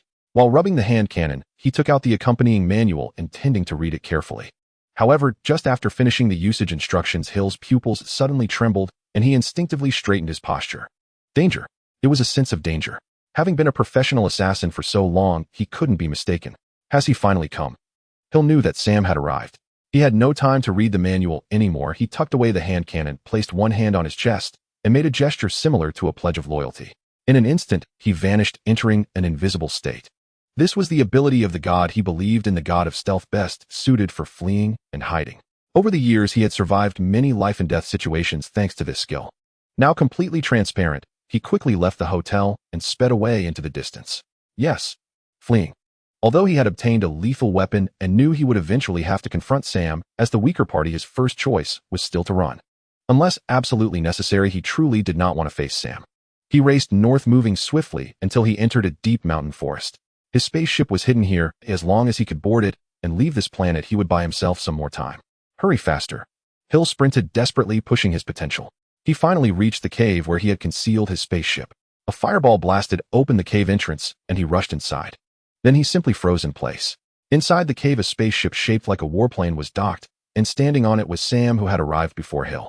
Till we meet again. Sam looked down at Hill, his gaze resembling that of a hungry wolf stalking its prey. Sam was not particularly tall. On the contrary, he appeared even slightly more slender than Hill. As a genetic warrior, his evolution was primarily based on the genes of a certain type of wolf-star beast, giving him a physique that bore a hint of wolf-like shadows. Just standing there, he exuded an aura of danger. Run, keep running. Standing on the spaceship, Sam looked down at Hill with a furious gaze. Hill did not respond. Instead, he activated his invisibility, at once making himself disappear from sight, and bolted toward the cave entrance. However, before he could make it a few steps, Sam appeared before him like a ghost. What? Hill's pupils trembled, but there was no time to think further. He turned and intended to bypass Sam to continue his escape. Yet with his movement, Sam moved, as well quickly positioning himself in front of Hill. Then came the third, fourth, and fifth times. Hill changed his escape route multiple times, but no matter how he ran, Sam seemed to see through him, always managing to block his path first. How is this possible? Hill lost his composure. He worshipped three deities: the god of concealment, the god of fire, and the goddess of war. Among them, the ability granted by the god of concealment to hide was his greatest lifeline, and he had relied on it more than once to escape from Sam. Why wasn't it working this time? Run. Sam stood in front of Hill, a cruel smile playing at the corners of his mouth. Why aren't you running now? His strength was already far superior to Hill's. After 2 months of pursuit, he had thoroughly understood Hill's tactics. Now, even though Hill was in a hidden state, he could no longer escape Sam's perception. Run. Run, my ass. He'll fight you. Having been blocked repeatedly, Hill knew that Sam had seen through his concealment abilities. Thus, he stopped hiding altogether, his fist pressed against his chest in a gesture of loyalty, and his arms suddenly ignited in blazing flames. As he retreated, he simultaneously cast fireball spells with both hands, launching one after another at Sam. Thunderous explosions echoed as the entire cave began to collapse, thick smoke engulfing Sam's figure. Yet Hill dared not stop throwing fireballs as if they cost nothing. Die, just died. A fierce desire to survive and fear made Hill more serious than ever. Flames enveloped him as he soared into the air outside the cave, continuing to hurl fireballs. After throwing at least 70 or 80 fireballs, even collapsing the cave along with the spaceship, he finally paused, gasping for breath in midair, yet he did not dare to relax. He did not believe that a 5-star assassin could be killed by his fireballs. And indeed, reality was as he had imagined. Is this all you've got? As the smoke cleared, Sam had transformed, resembling a legendary werewolf, his fur glowing brightly, with no signs of injury. Stop looking down on me, Hill shouted, extending his hand as the flames on his body extended into a large bow. With his other hand, he pulled the bowstring, summoning multiple flaming arrows that shot towards Sam. However, Sam's movements were even faster. His hands transformed into wolf claws with sharp and fierce nails. With a mere swipe, the flaming arrows were scattered. In a blur, he stepped forward, appearing before Hill in an instant, and before Hill could react, he was sent flying with a single slap, blood spraying through the air. No, I can't die. Pain ignited Hill's will to survive. He summoned his mental power, the flames around him burning even more fiercely. Fireball spells, flaming arrows, fire dragon spells. One fire spell after another was thrown out without restraint. Unfortunately, none of them posed any threat to Sam. Originally, Sam's combat power was not weak, and after transforming it became even stronger. His speed, strength, and defense were all significantly enhanced, particularly his defense. The beast transformation brought a powerful physique, allowing Sam to withstand some weaker spells without needing to dodge, directly taking the attacks as he approached Hill, and once again sending him flying with a slap. Boom. This slap was even stronger than the last, directly causing Hill to spew blood, his vision clearing. Relying solely on myself, I am no match for this guy. After 2 heavy blows, Hill could even see the Grim Reaper beckoning at him. As Sam charged at him again, Hill swallowed a mouthful of blood, recalling the hand cannon he had bought on the dark web. I hope it's useful. What is this all you've got? On the other side, Sam was unaware of Hill's thoughts. At this moment, he was enjoying the pleasure of playing cat and mouse. After 2 months of pursuit and several failures, his reputation as a 5-star assassin was at stake. He needed to vent his anger on Hill. At this time, his figure flickered, moving at high speed, repeatedly closing in on Hill, sending him flying again and again. From a distance, Hill looked like a flaming ball being kicked around by Sam. Boom. Finally, after being kicked several times, Hill managed to land, creating a large pit in the ground. He lay there, twitching incessantly, seemingly having lost all ability to resist. What is this all you've got? Sam landed not far away, a cold smile curling at his lips as he approached Hill step by step. Aren't you a zealot? Don't you worship the goddess of war? Activate her powers, will you? Or you can try to struggle no matter what god you worship. As he spoke, Sam reached the edge of the pit, looking down at Hill, who lay inside. The mountains were high and the forests dense. A gust of wind blew, stirring the fallen leaves. Hill remained there unmoving. Had he lost consciousness? Boring. Sam shook his head slightly and leaped to Hill's side, intending to finish off this waste of his 2 months. However, screw you. Just as Sam was about to strike, Hill, who had been unresponsive, suddenly moved. He spun around sharply, revealing a hand cannon he had somehow acquired, and pressed it directly against Sam. You asked me what other god I worship, eh? What kind of joke is this? Sam's face changed drastically. As a gene warrior of the Star Beast system, he possessed not only the power and speed of a beast, but also inherited its acute perception of danger. In that moment, he clearly sensed the danger emanating from this unassuming hand cannon. The danger of death. Whoosh. At this distance, with no time to evade, Sam could only rely on instinct, mobilizing the genetic energy within him to the utmost. His muscles bulged, and he seemed to grow a few centimeters taller, his hair retracting like steel needles, further enhancing his defensive capabilities. Is it really that powerful? On the other side, Hill was equally taken aback. At this moment, he had already activated the power of the war goddess, and his physical strength was comparable to that of a warrior of the same rank, roughly around 4,000, already meeting the threshold to activate this weapon. Yet even so, his arm was still rattling uncontrollably, with the hand cannon teetering on the edge of slipping from his grasp. Sizzle, boom. Just as he said, it was too late. After a moment of charging, this full-powered shot was unleashed. Like lightning, it was akin to thunder.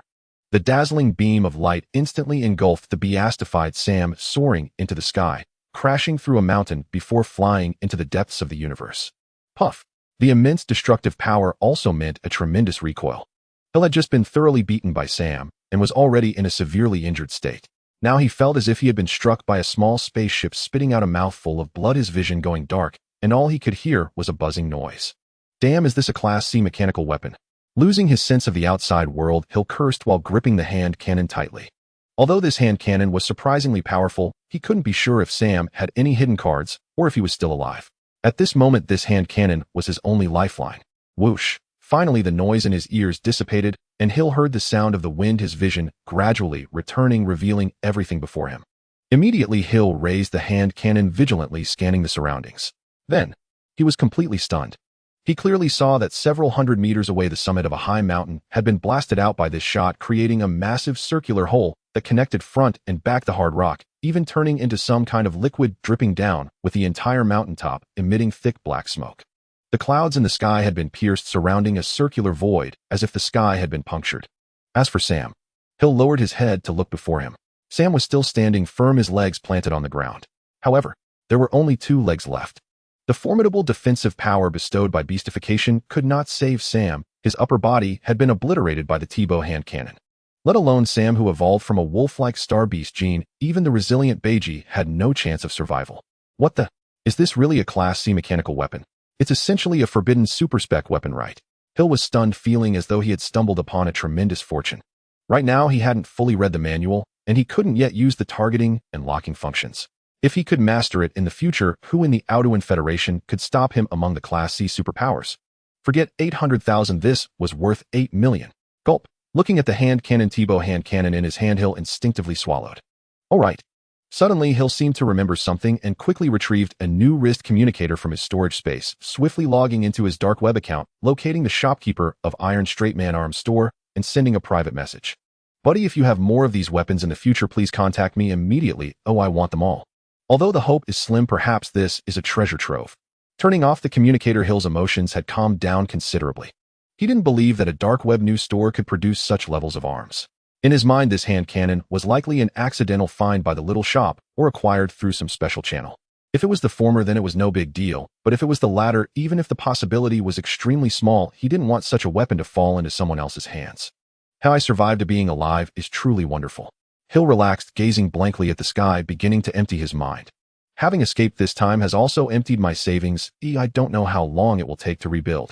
Speaking of which, Sam was still strong. A 5-star killer is different from a 3-star killer like me.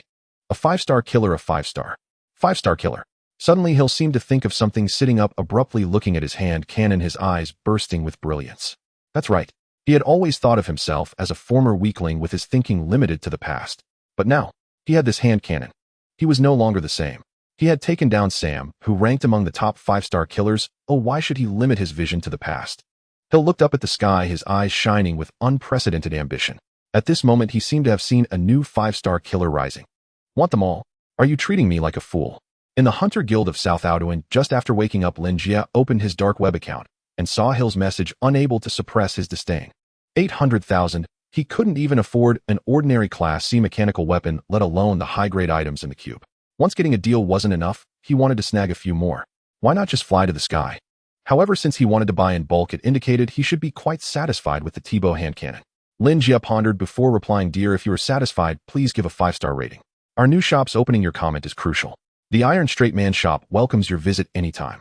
After much hesitation, Lin Jie still couldn't bring himself to offer a good review cash back. Sigh. Life is tough, Taiyu sighed. Lin Jie, a dignified Titan-level Taiyu advanced mechanic, blue star traveler and enthusiast of electric doors, have actually fallen to the point of being customer service, humbly begging for good reviews. Such days will continue for quite some time. The struggle is not yet successful, we must continue to work hard. Lin Jie shook his head helplessly, knowing that to deal with True relying solely on the Class C immortal white butterfly is not enough. He must seize the time to rapidly accumulate wealth and upgrade his mech to have the capital to confront True. Time to work. Stretching, Lin Jie casually picked up an electric baton that was placed on the table. This was something he specially ordered after all the hotel had complete facilities, and touching the electric door would trigger the insurance, not allowing him to enjoy it many times. After the last electric shock, he thought this electric baton was quite good, so he ordered one. As a superhuman, he couldn't manufacture or sell many things, but purchasing was less restricted. The electric baton arrived on the same day he ordered it, and Lin Mo even tried it out, finding it quite satisfactory. A new day begins with an electric shock. Lin Jie smiled, directly jabbing the electric baton onto himself. Thus Lin Jie seized this rare development time, maintaining a routine of alternating tight and loose schedules, experiencing electric shocks, twisting cubes, reviewing blueprints, and executing tasks, everything proceeding in an orderly manner. The regularity of life almost seemed somewhat programmed. It was during this programmed action that 3 months quietly passed. Over the course of 3 months, Lin Jie had more than just contact with the dark web. There were 3 significant matters to highlight. First and foremost, he opened a black market shop on the dark web named Iron Straight Man Armory. On Sierra's side, although he was unable to purchase other class weapons as he had hoped, he didn't hold back after narrowly escaping a crisis with the T-bow hand cannon, directly leaving a 5-star review with a bright certification of his status as an assassin following his ID. Initially, Lin Jie thought that such a review from a professional would give his struggling little shop a boost, so he hurriedly crafted some low-level mechanical weapons to display on the shelves. However, he soon realized he had underestimated the situation. A single positive review, while making his shop look less shabby, did not lead to any improvement in business. For over a month, despite an increase in browsing records, he hadn't sold even a single E-class weapon, maintaining a transaction volume of just 1. This led Lin Jie to doubt whether he had made the right decision, even contemplating whether to shut down the shop and focus solely on being a hunter. Then Lin Jie discovered that he had again oversimplified the matter. While he felt helpless, his customers were stepping up. After killing Sam with the hand cannon, Sierra's ambition began to swell. Initially, he only took on 2 assassination targets that were not too difficult, wanting to test the power of the hand cannon. Naturally, the T-bow hand cannon showcased its might, effortlessly eliminating the assassination targets. From that day on, Sierra became unstoppable. In just over a month, he took on 9 high-difficulty assassination missions, each target tougher than the last, either with extremely tight security or possessing formidable combat strength. Among them was even a 5-star assassin ranking in the top 10 on the dark web's assassin leaderboard, just like Sam. However, none of this could deter Sierra. Within a month, he completed 9 assassinations without a single failure. This catapulted Sierra's ranking on the dark web assassin leaderboard, propelling him from being at the bottom of the list to successfully breaking into the top 10. Even the Hunter Guild began posting bounties for Sierra, with rewards continuously increasing, now rivaling Becky. Such a ridiculous rise in rank caught the attention of others. They began investigating Sierra, trying to uncover the secret behind his rapid ascent. Meanwhile, Sierra, relying on the power of the hand cannon, executed each assassination with great finesse, but those on the dark web were not to be underestimated. Through tracing and detailed investigations, they quickly discovered that Sierra's rise began after purchasing a hand cannon from a certain shop on the dark web. And that shop was Lin Jie's Iron Straight Man Armory. Thus, Lin Jie's shop became a sensation. All the weapons he listed, regardless of their level, were snatched up immediately. The backend was flooded with thousands of private messages, all inquiring about the origins of the T-bow hand cannon and whether there were any stocks left. While this allowed Lin Jie to make a considerable profit, he was also taken aback by the power of the hand cannon. This led him to hesitate in listing the 2 additional cannons he created. After all, if one was already so eye-catching, suddenly releasing several more in a short span might attract unwanted trouble. The second matter was regarding Keepa. Lin Jie kept an eye on this former subordinate of his, the only person who had contacted him while he was in the 9th prison amidst his busy schedule. The Mecha League in the Karl Star Nation was also being broadcast in the Aeon Federation. Over these 3 months, there were both the single Soldier Iron Control Cup and the individual all-around mid-season championship, both of which Kippa participated in, and Lin Jie watched them all. It can be said that Kippa's strength had not diminished over the years. Not only was he not weaker than during his time in the army, but he was even stronger. When facing ordinary competitors, he completely dominated them. Even against opponents with a higher mechanical synchronization rate, he managed to gain the upper hand through his extreme composure, ultimately winning the matches. In the single Soldier Iron Control Cup, he clinched the championship. In the all-around mid-season championship, he narrowly missed the victory due to losing some points in the field mecha events, finishing as the runner-up. Overall, he showcased a level of performance worthy of the guidance Lin the Great Technician had provided him. It is worth mentioning that Lin Jie also came across some gossip about Kippa. The reports claimed that Kippa was in an underground relationship with a star-level player from another club, Zhang Rui, and that the two had been dating with Zhang Rui, even moving into Kippa's private apartment. There were photos and videos capturing various angles, but none showing their faces clearly. Lin Jie followed the news for a while without any solid evidence, and thus did not take it seriously. In his view, the media was completely sensationalizing. Given Kippa's reclusive nature, what woman would be interested in him? The third matter was about Lin Jie himself. During these 3 months, while Sierra was busy, Lin Jie was not idle. He took on 7 or 8 tasks, all high risk with high rewards, completing them all successfully and receiving favorable evaluations. His high efficiency and completion rate led to a significantly high assessment of his hidden score by the AI, directly elevating him into the peak ranking of class hunters, placing him at the 85th position on the list. Do not underestimate this 85th position. The peak rankings are the most valuable among the 3 major lists. Those who can make it onto the list are exceptional among class superhumans. The fact that Lin Jie, piloting a general class mecha, managed to rank here is a testament to his capabilities. However, this very fact made him particularly conspicuous. In addition to receiving some private commissions, various groups began to extend olive branches to Lin Jie. Every time he opened the guild app, he was inundated with private messages from hunter teams and groups, leaving him overwhelmed. To avoid offending anyone, Lin Jie simply replied to a few private messages from well-known hunter team members, politely declining their invitations. However, this response inadvertently attracted an annoying character. There was a hunter with the codename Midnight Gorilla belonging to the hunter team, ranked 2nd on the peak leaderboard, Count Bloodsucker. For some unknown reason, despite Lin Jie having declined, he continued to send frequent invitations to the point of harassment. At first, Lin Jie responded politely, but eventually he grew annoyed and simply blocked him. Of course, Lin Jie was not entirely against teams, on the contrary, who would refuse to join a team with good benefits. During his time in the Hunter Guild, he had carefully looked into various hunter teams in the Aeon Federation, particularly the top 3 teams on the peak leaderboard, Holy Shield, Star Legion, and Children of the Earth. He had gathered some understanding of their overall strength benefits and tactical configurations. The personnel lists excited him, and he almost submitted applications to join several times. However, considering his current situation, he ultimately refrained. So he thought, if I'm not joining any hunter teams, what's the point of you a hunter team trying to make a fuss? Another new order has come in. In the guild suite, Lin Jie fiddled with his computer, his eyes lighting up. Since Sierra took off, the business of his little shop improved significantly. Although it had just reached a 3-star rating, orders started coming in regularly, and he had already completed over 20 orders of various mechanical weapons. The review rate was also high, with a total of 19 5-star reviews, and there were still orders without comments. Lin Jie estimated that either these people did not have the habit of writing reviews, or they had not had the chance to do so before meeting their demise. After all, those who buy arms on the black market are rarely good people. It's almost time. After finishing the orders and back-end private messages, Lin Jie logged out of his dark web account, looked up at the time, and started getting dressed. As mentioned earlier, Lin Jie had made it onto the peak ranking of class hunters. This ranking not only brought him numerous invitations to join teams, but also elevated his reputation, giving him the opportunity to accept some named commissions. For instance, it was akin to many people visiting a barbershop specifically to have their hair cut by the shop owner. Being on the peak list signifies high value, equating to an esteemed barber or senior stylist. Consequently, some discerning clients would seek him out. Of course, the fees charged by the owner and ordinary barbers differ. Named commissions naturally pay more than those publicly posted. Recently, Lin Jie received 2 private messages, both requesting to commission him specifically.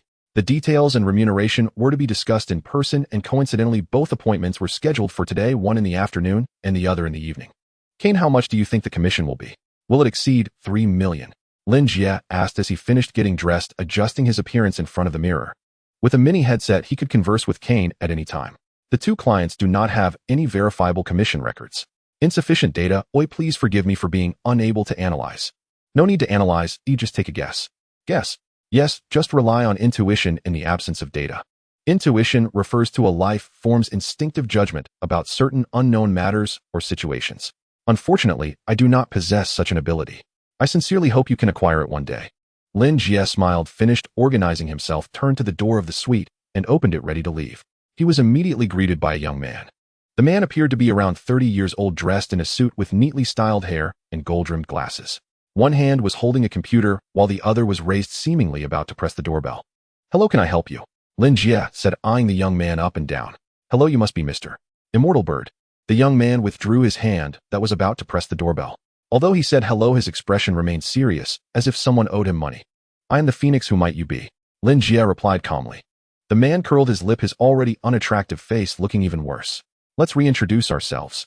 I am a member of the Vampire Count Hunter team, as well as a recruiter for the Vampire Count with the Hunter codename Midnight Gorilla. You can call me Gorilla. So it's you who's been relentlessly bothering me." Lin Jie thought to himself, but didn't show it on the surface. Instead, he politely asked, "Is there something you need from me, Mr. Gorilla?" "Of course there is." Gorilla nodded, his expression sour. "Did you forget? You blocked me on the guild app." "Did I?" Lin Jie was taken aback, opened the guild app for a look, then pretended to slap his thigh, mumbling, "I truly apologize, it was a mistake on my part," while unblocking Gorilla, even showing him after the unblocking. Although he had no idea what this guy was up to, the grim look on his face suggested it was probably not good news. There was no need to confront someone like him. It was better to be accommodating and give him an out. Anyone who understood the situation would have left by now. Unfortunately, Gorilla was not someone who understood. "It was just a mistake, I thought so. A hunter who can make it to the peak list can't possibly be so ungrateful." Seeing Lin Jie's actions, Gorilla still maintained a sour face and continued, "So Mr. Phoenix, I think we can discuss your joining the Vampire Count team again. I'm here today to give you a detailed introduction to our team's composition and benefits. First of all, our captain, Lady Bloodsucker Bellies, is a C-level sorceress and the vice captain. Dude, you really don't understand social cues." Watching Gorilla talk so confidently, Lin Jie couldn't help but twitch the corner of his mouth, almost breaking his forced smile. Gorilla, however, seemed oblivious and continued talking, rambling on for quite a while before looking at Lin Jie. "What do you think?" "I think it's great," Lin Jie said dismissively. A glimmer of hope sparked in Gorilla's heart. To be honest, he was a bit irritated for coming to find Lin Jie today. Recently, their team member Iron Rider had been injured during a group mission and had been recuperating. Coincidentally, their hunter team was forming and needed an Iron Rider, so the captain had given him a stern order to recruit a strong Iron Rider. Having already recruited several powerful members, he readily agreed. In his view, with the Vampire Count ranked first on the Hunter Team peak list, there were countless people wanting to join. He only needed to extend an olive branch, and people would be eager to join right. The only difficulty was finding a suitable candidate. Fortunately, he saw Lin Jie on the peak list. With high difficulty tasks and high scores, Gorilla realized Lin Jie was the person he was looking for, and he quickly sent out a recruitment invitation. Then it was politely declined. At that moment, Gorilla was stunned. Was there really someone who could refuse an invitation from the strongest hunter team in the Orton Federation? Was there anyone who wouldn't be tempted by their benefits? He couldn't believe it, thinking Lin Jie was just waiting for a better offer, so he probed again and again, only to have Lin Jie block him. Now Gorilla was furious. Since their hunter team climbed to the peak list, anyone below B rank treated them with utmost respect. Even their tone of voice had to be careful. Yet this Phoenix, a general-level Iron Rider, actually blocked him. Gorilla was enraged and conducted a thorough inquiry, finally tracking Lin Jie down today, intending to give the Phoenix a warning. However, he didn't expect that after his introduction the Phoenix actually agreed. In that case, did he not explain himself clearly in private? Now that he spoke face-to-face, had this Iron Rider changed his mind? With that thought, Gorilla finally smiled. "So are you willing to join us now?" "I'm sorry, but no." Lin Jie shook his head in refusal. Gorilla's face instantly fell. "Phoenix, you better think carefully. Do you know how many applications I receive each day? How many resumes I go through? This kind of opportunity won't come again. You might not get another chance. Thanks for the reminder, but I have no plans to join a team at the moment." "You." Gorilla gritted his teeth, his face turning a shade of iron blue, taking a step forward to argue with Lin Jie. Just then the elevator not far away chimed, and the doors opened. A woman in a light red professional outfit stepped out. She had delicate features, short hair, and glasses, wearing high heels.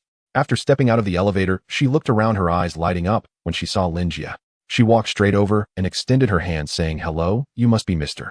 Phoenix, right?" "Another one." Lin Jie instinctively glanced at Gorilla and shook hands with the young woman out of courtesy. "That's me, and you are?" "Well, let me introduce myself. My name is Lena, the HR manager of the Holy Shield Hunter team, and I'm also a recruiter for the Holy Shield. Here, take a look at my team badge to verify my identity." "Holy Shield?" Seeing the badge handed over by Lina, Gorilla raised an eyebrow.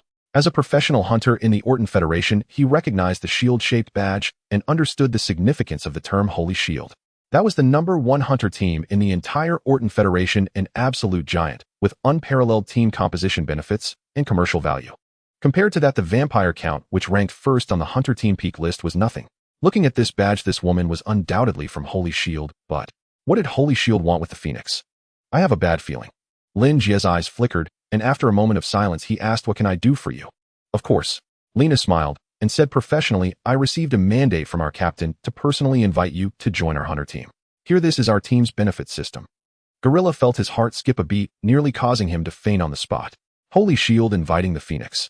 And the captain personally ordered it, with the recruiter coming to recruit in person. You're joking, right? What have I done to deserve this? Mr. Phoenix, our team really needs high-level talents like you. Lina continued patiently, ignoring Gorilla.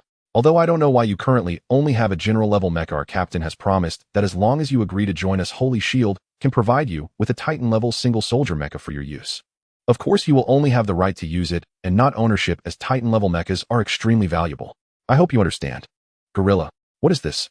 A Titan-level single-soldier mecha, just to recruit one Iron Rider. He felt like a native from a backward planet, deeply shocked by the profound background of a higher civilization. Their entire team combined couldn't even match half the value of a Titan-level mecha. Yet Holy Shield was directly offering one for someone else's use. How grand was that? This is indeed Holy Shield, the top-ranked hunter team, offering mecha usage rights directly to recruits, which is something for A-level superpowers. Wait a minute, Titan-level mecha. Gorilla trembled, realizing the crucial point, and suddenly looked at Lin Jie. Wasn't he just a general-level Iron Rider? Why was he being offered the usage rights to a Titan-level mecha? Could it be? Gorilla stared at Lin Jie, his features gradually losing control. I'm sorry. At that moment, Lin Jie happened to glance sideways, meeting his gaze with a smile that seemed to care for the mentally challenged.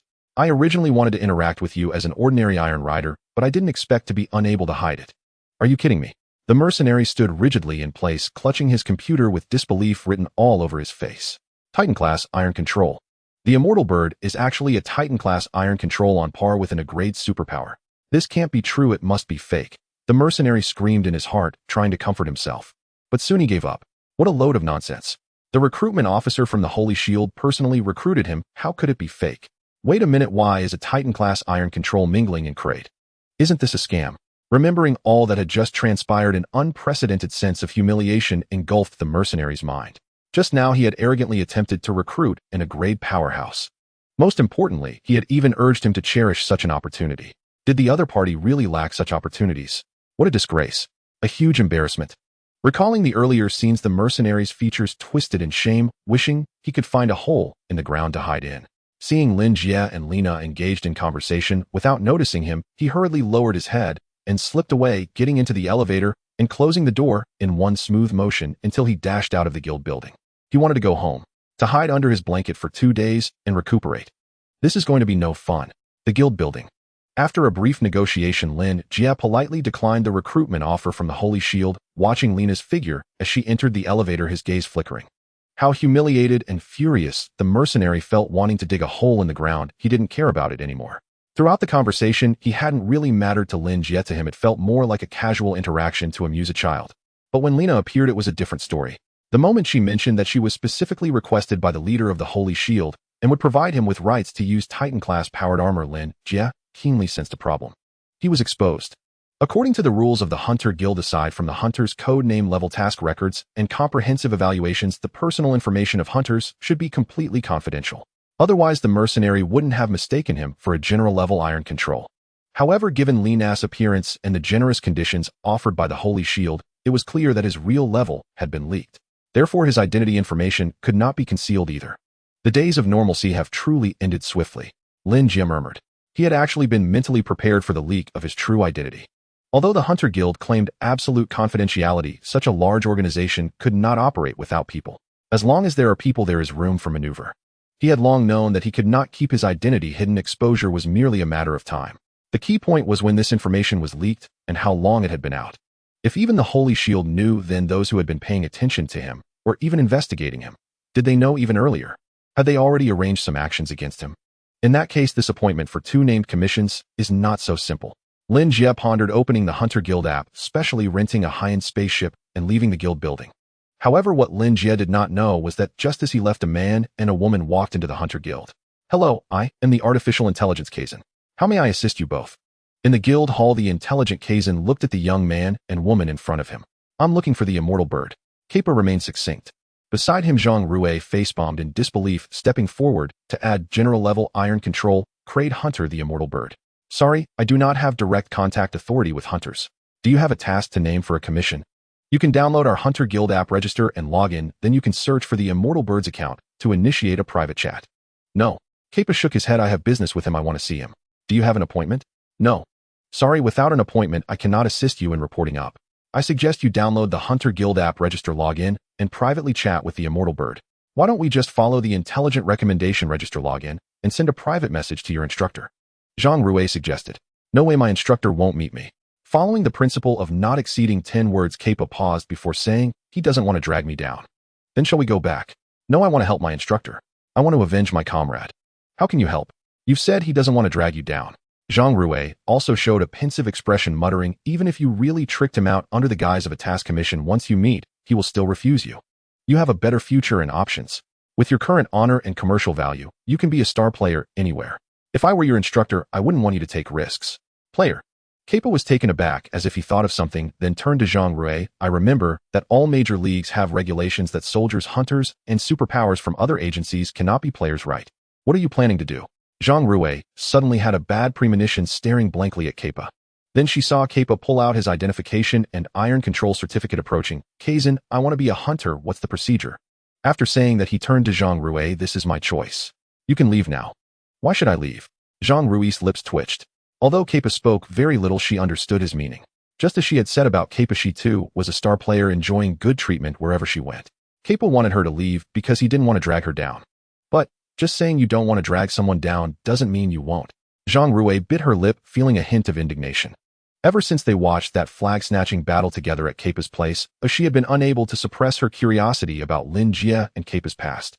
Even though Kappa was very cold, she couldn't help but ask him question after question. Whenever there was free time, she would find Kappa to train together. Although she was repeatedly defeated by Kappa in practical training, she still enjoyed it. Even her teammates said she was acting strangely, but Zhang Rui herself didn't care.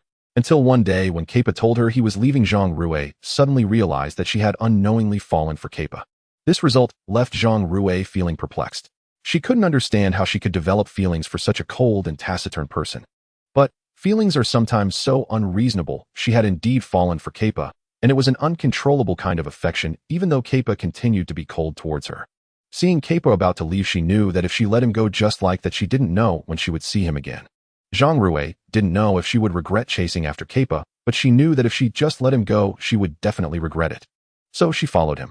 Zhang Rui believed her feelings were clear enough, yet she did not expect that Kappa still wanted her to leave, still seeing her as just an ordinary friend. "I won't leave." Zhang Rui gritted her teeth, also pulling out her identification and iron control certificate, slamming it down on top of Kappa's documents. "I want to be a hunter too. Let's go through the process." "Just a clever sorcerer. Then it seems there should be no problem here." In the South Auden Star region, within a certain stellar system, Lin Jie was pondering in the spaceship, resting his chin on his hand.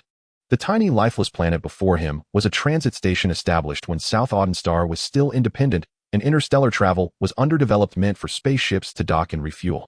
Later, multiple star systems united to form the Auden Federation, and higher civilizations offered technological assistance, causing the technology of South Auden Star to advance rapidly, rendering this transit station obsolete.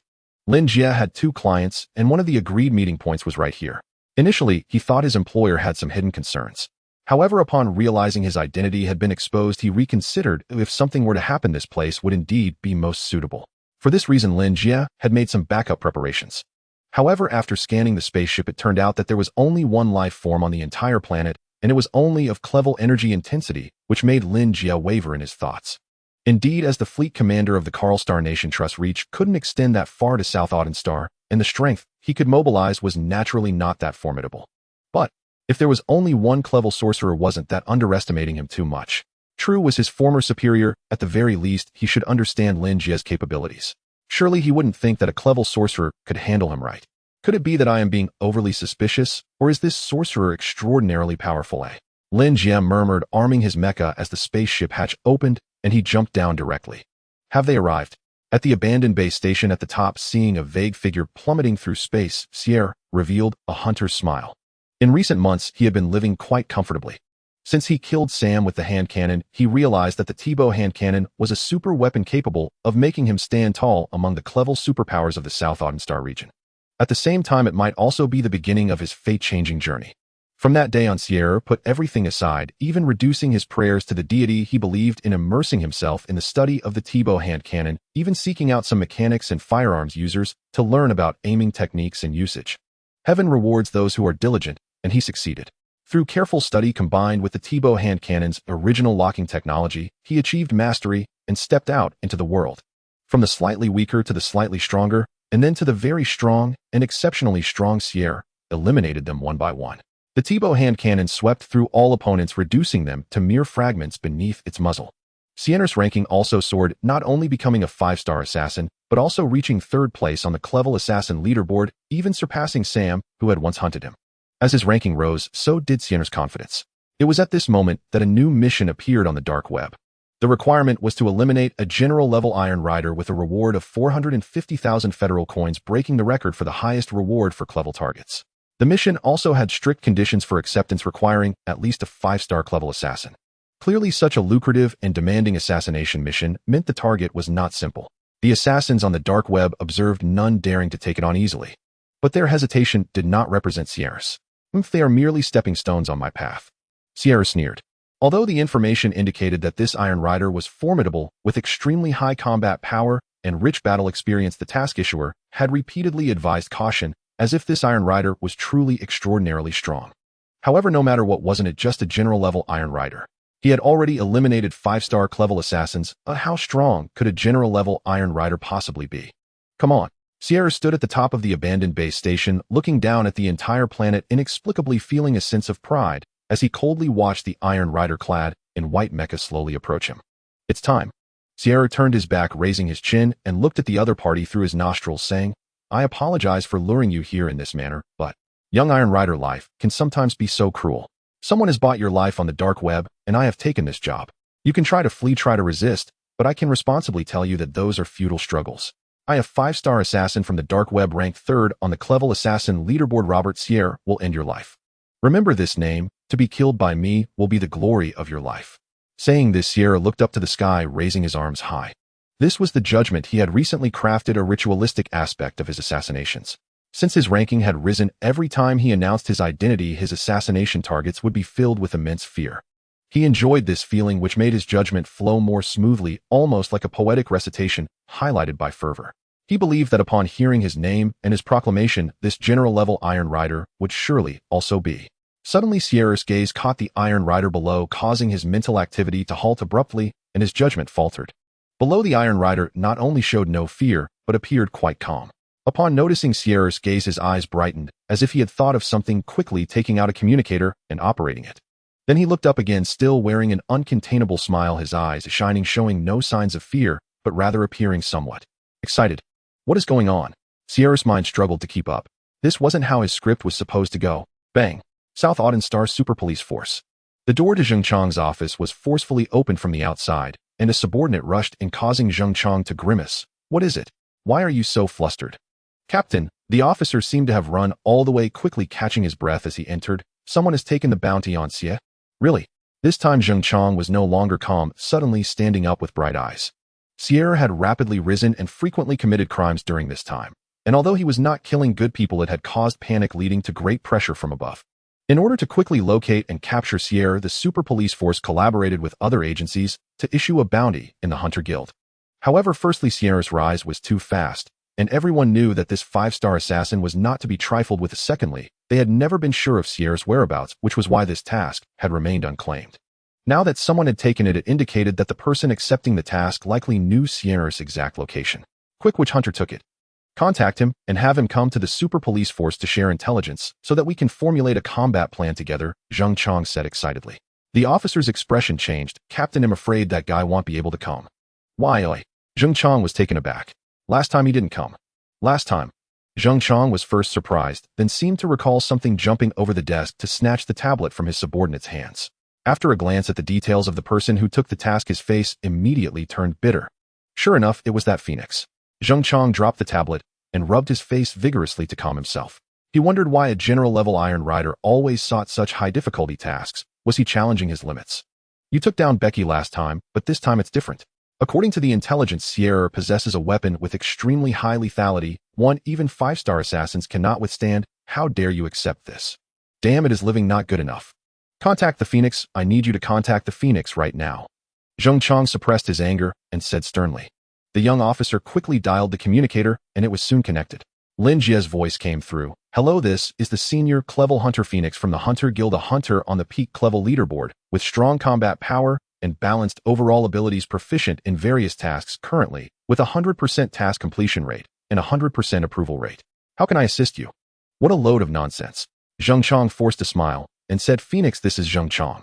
I saw that you accepted Sierra's bounty task. Did you obtain any intel on Sierra's specific location? Oh, it's Captain Zheng. Yes, I know Sierra's exact location. It seems he hasn't gotten himself killed this time. The ease in his tone made Zheng Chong breathe a little easier, saying, then hurry to the super police force, share the intelligence, and let's formulate a coordinated combat plan together. I'm sorry, but I'm afraid that's not possible. Zheng Chong. This wasn't the sudden twist he was expecting. Is he messing with me? Why not? Because I've already engaged him in combat. Let's talk later. The other party maintained a casual tone as if playing a game. After finishing, he hung up, leaving Zheng Chong feeling utterly collapsed. Good gracious, what the hell? Last time you were chasing a C target, Becky, you didn't even want intel, and when I contacted you, you were already on the move. This time I thought you might be a bit more restrained, but instead when I called you had already engaged in combat. Can you not be so reckless? Bang. Senior Hunter. I think you mean senior self-destruct. Boom. Outside the orbital space station. As Lin Jie had predicted, he and Hill had already engaged in combat. A colossal fireball spell erupted. Its searing sphere slammed into the planetary surface, unleashing thunderous roars and billowing plumes of ash and smoke. Hiss! In the next instant, Lin Jie burst through the haze, his silvery armor unscathed, leaping with explosive grace as he closed the distance toward Hill at blinding speed. Back when Lin Jie was still an undergraduate, his solo mecha pilot instructor had once told him, unless piloting luxury or ultra-precision battle frames, a solo pilot holds no inherent attribute advantage against other combat systems. Most mechas prioritize practicality and balance, rendering them mediocre across the board: average endurance, average structural integrity, average firepower. Mediocre in every regard. Yet this very mediocrity also means none of their attributes are truly weak. The pilot's purpose is to breathe soul into the machine, to wield its armaments with ingenuity, deploy fluid tactics, and seize advantage amid chaos. Put plainly, strike where the enemy is most vulnerable.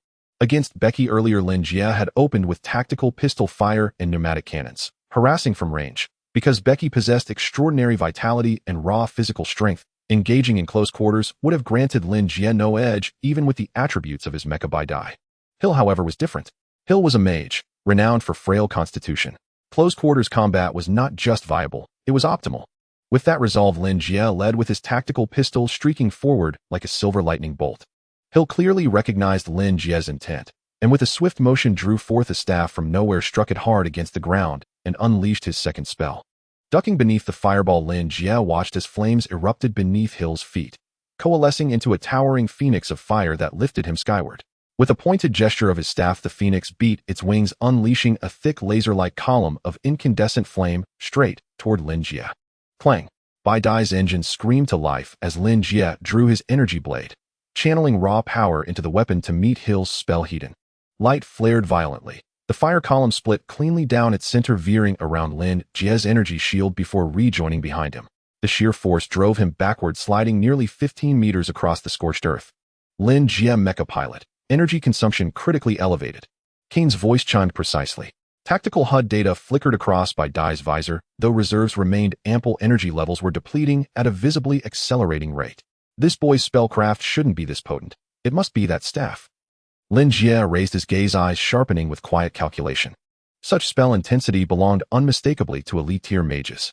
Given Hill's meteoric rise after acquiring the hand cannon, and his openly boastful, uncompromising nature, if he'd possessed this level of power earlier, he'd have flaunted it long ago, claiming fame and fortune without hesitation. The target was clear. Wine. Thrusters ignited, Bai Dai's engines surged to full output, arresting Lin Jie's backward slide. His tactical HUD flashed rapid-fire calculations. Wind velocity calculated. Humidity calibrated. Target emits anomalous energy signature. Energy tracking lock established. Target acquired. Fire. At Lin Jie's mental command, shoulder armor panels flipped open. 4 micro-missiles launched, in unison, trailing fiery contrails toward Hill. 2 were intercepted by magical barriers, 1 detonated against Hill's protective shield, the 4th, guided with lethal precision, struck the crimson staff directly. A deafening explosion mingled with the sharp, brittle sound of shattering crystal. The fire column's intensity plummeted instantly. Now, Lin Jie seized the opening. Bai Dai's butterfly wings snapped wide. He shot upward like a silver comet. Bai Dai's tactical HUD featured thermal and energy spectrum targeting, allowing Lin Jie to lock onto Hill even through the swirling smoke. Having just taken damage, Hill would struggle to erect coherent defenses. 1 solid blow at close range would cripple him. Lin Jie's gaze hardened. Thrusters roared to maximum. Bai Dai lunged forward like a ravenous beast. Yet, thud. Just as Lin Jie's fist reached its apex, another emerged from the smoke, clashing heating.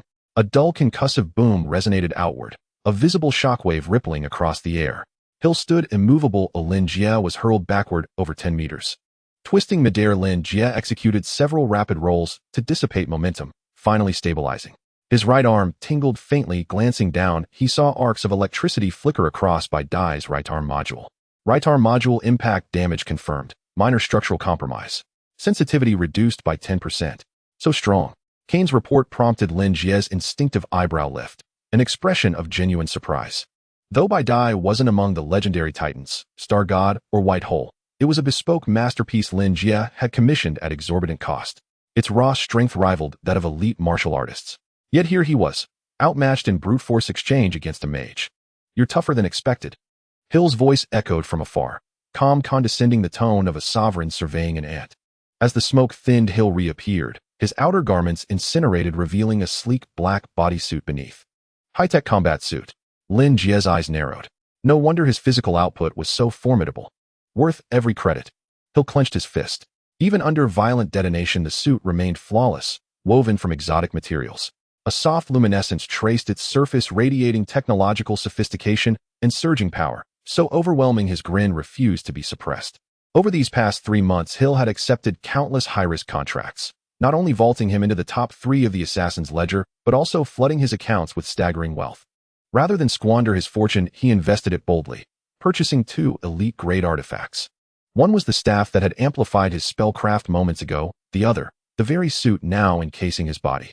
When activating, the war goddess's blessing, his enhanced physiology synergized seamlessly with the suit's attributes, dramatically amplifying both strength and resilience.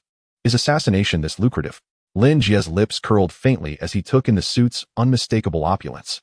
He recalled browsing that same model during his own suit selection, had forgotten the brand, but remembered its price breathtakingly steep, rivaling Bai Dai's own cost. He'd shut the browser tab in stunned silence. Never imagined Hill would actually buy it. Kane, I'm here. What kind of opponent does a top-tier gamer dread most? A more skilled player? No. Lin Jie planted his stance, gripping his blade anew. A Padawan player. Whoosh. The final syllable hung in the air, then Lin Jie surged forward again, blurring across the battlefield. His blade met Hill's fist in a shower of sparks. They descended into brutal, intimate combat. Lin Jie's alloy blade flashing, like quicksilver armor joints clashing against the high-tech suit, each impact sending shimmering ripples through the air. Steel gleamed, fists flew, kicks whirled. Mage and mecha pilot locked in visceral face-to-face fury, as if both were martial masters. Leveraging his augmented physique and the suit's defense, Hill fought aggressively, appearing utterly dominant. Yet appearances deceived. Though Lin Jie seemed constantly pressured, he sustained no meaningful injury. Meanwhile, his blade, always finding the narrowest gap, left faint white scratches across Hill's suit with unnerving consistency. After dozens of exchanges, hairline fractures spiderwebbed across the suit's surface, like unraveling thread. Sustained pressure would breach it soon. Almost time. Lin Jie assessed the rhythm of battle with detached calm. Hill held superior stats, but his martial technique was crude, littered with glaring openings. His ferocious offense meant nothing to Lin Jie, who read every move before it landed. Moreover, the war goddess's boon imposed tremendous physiological strain. Even fanatical devotees couldn't maintain it long. Lin Jie estimated Hill's time was running out. Mid-combat, Lin Jie's eyes narrowed, watching Hill's fist whistle past his face even though he'd already evaded. He's slowing down. Can't keep fighting like this. Across the field, Hill's thoughts stirred too. He knew himself best. Lately, he'd grown over-reliant on the T-bow hand cannon, neglecting prayers and offerings to his patron deity. The borrowed power had already begun to wane. Even now fatigue gnawed at him. He knew, within moments, the war goddess's blessing would fade entirely. Then he'd be utterly helpless. So these two artifacts were useless after all, wasted millions. Hill muttered disillusioned. Together they'd cost nearly 20 million credits, over 20 times the hand cannon's price. He'd wanted to test whether he could eliminate the target without resorting to it. Clearly they fell far short. When it truly mattered, only the hand cannon delivered reliability. No more throwing money away. With that, Hill launched a devastating punch, driving Lin Jie back, then alighted lightly atop the space station's framework. Composed, he adjusted his suit, then fixed Lin Jie with a predator's gaze. Boy, I'll admit, you're formidable. More challenging than any target I've ever hunted. But regretfully, I must still end you. Are you prepared to embrace death? Finally going to reveal your trump card.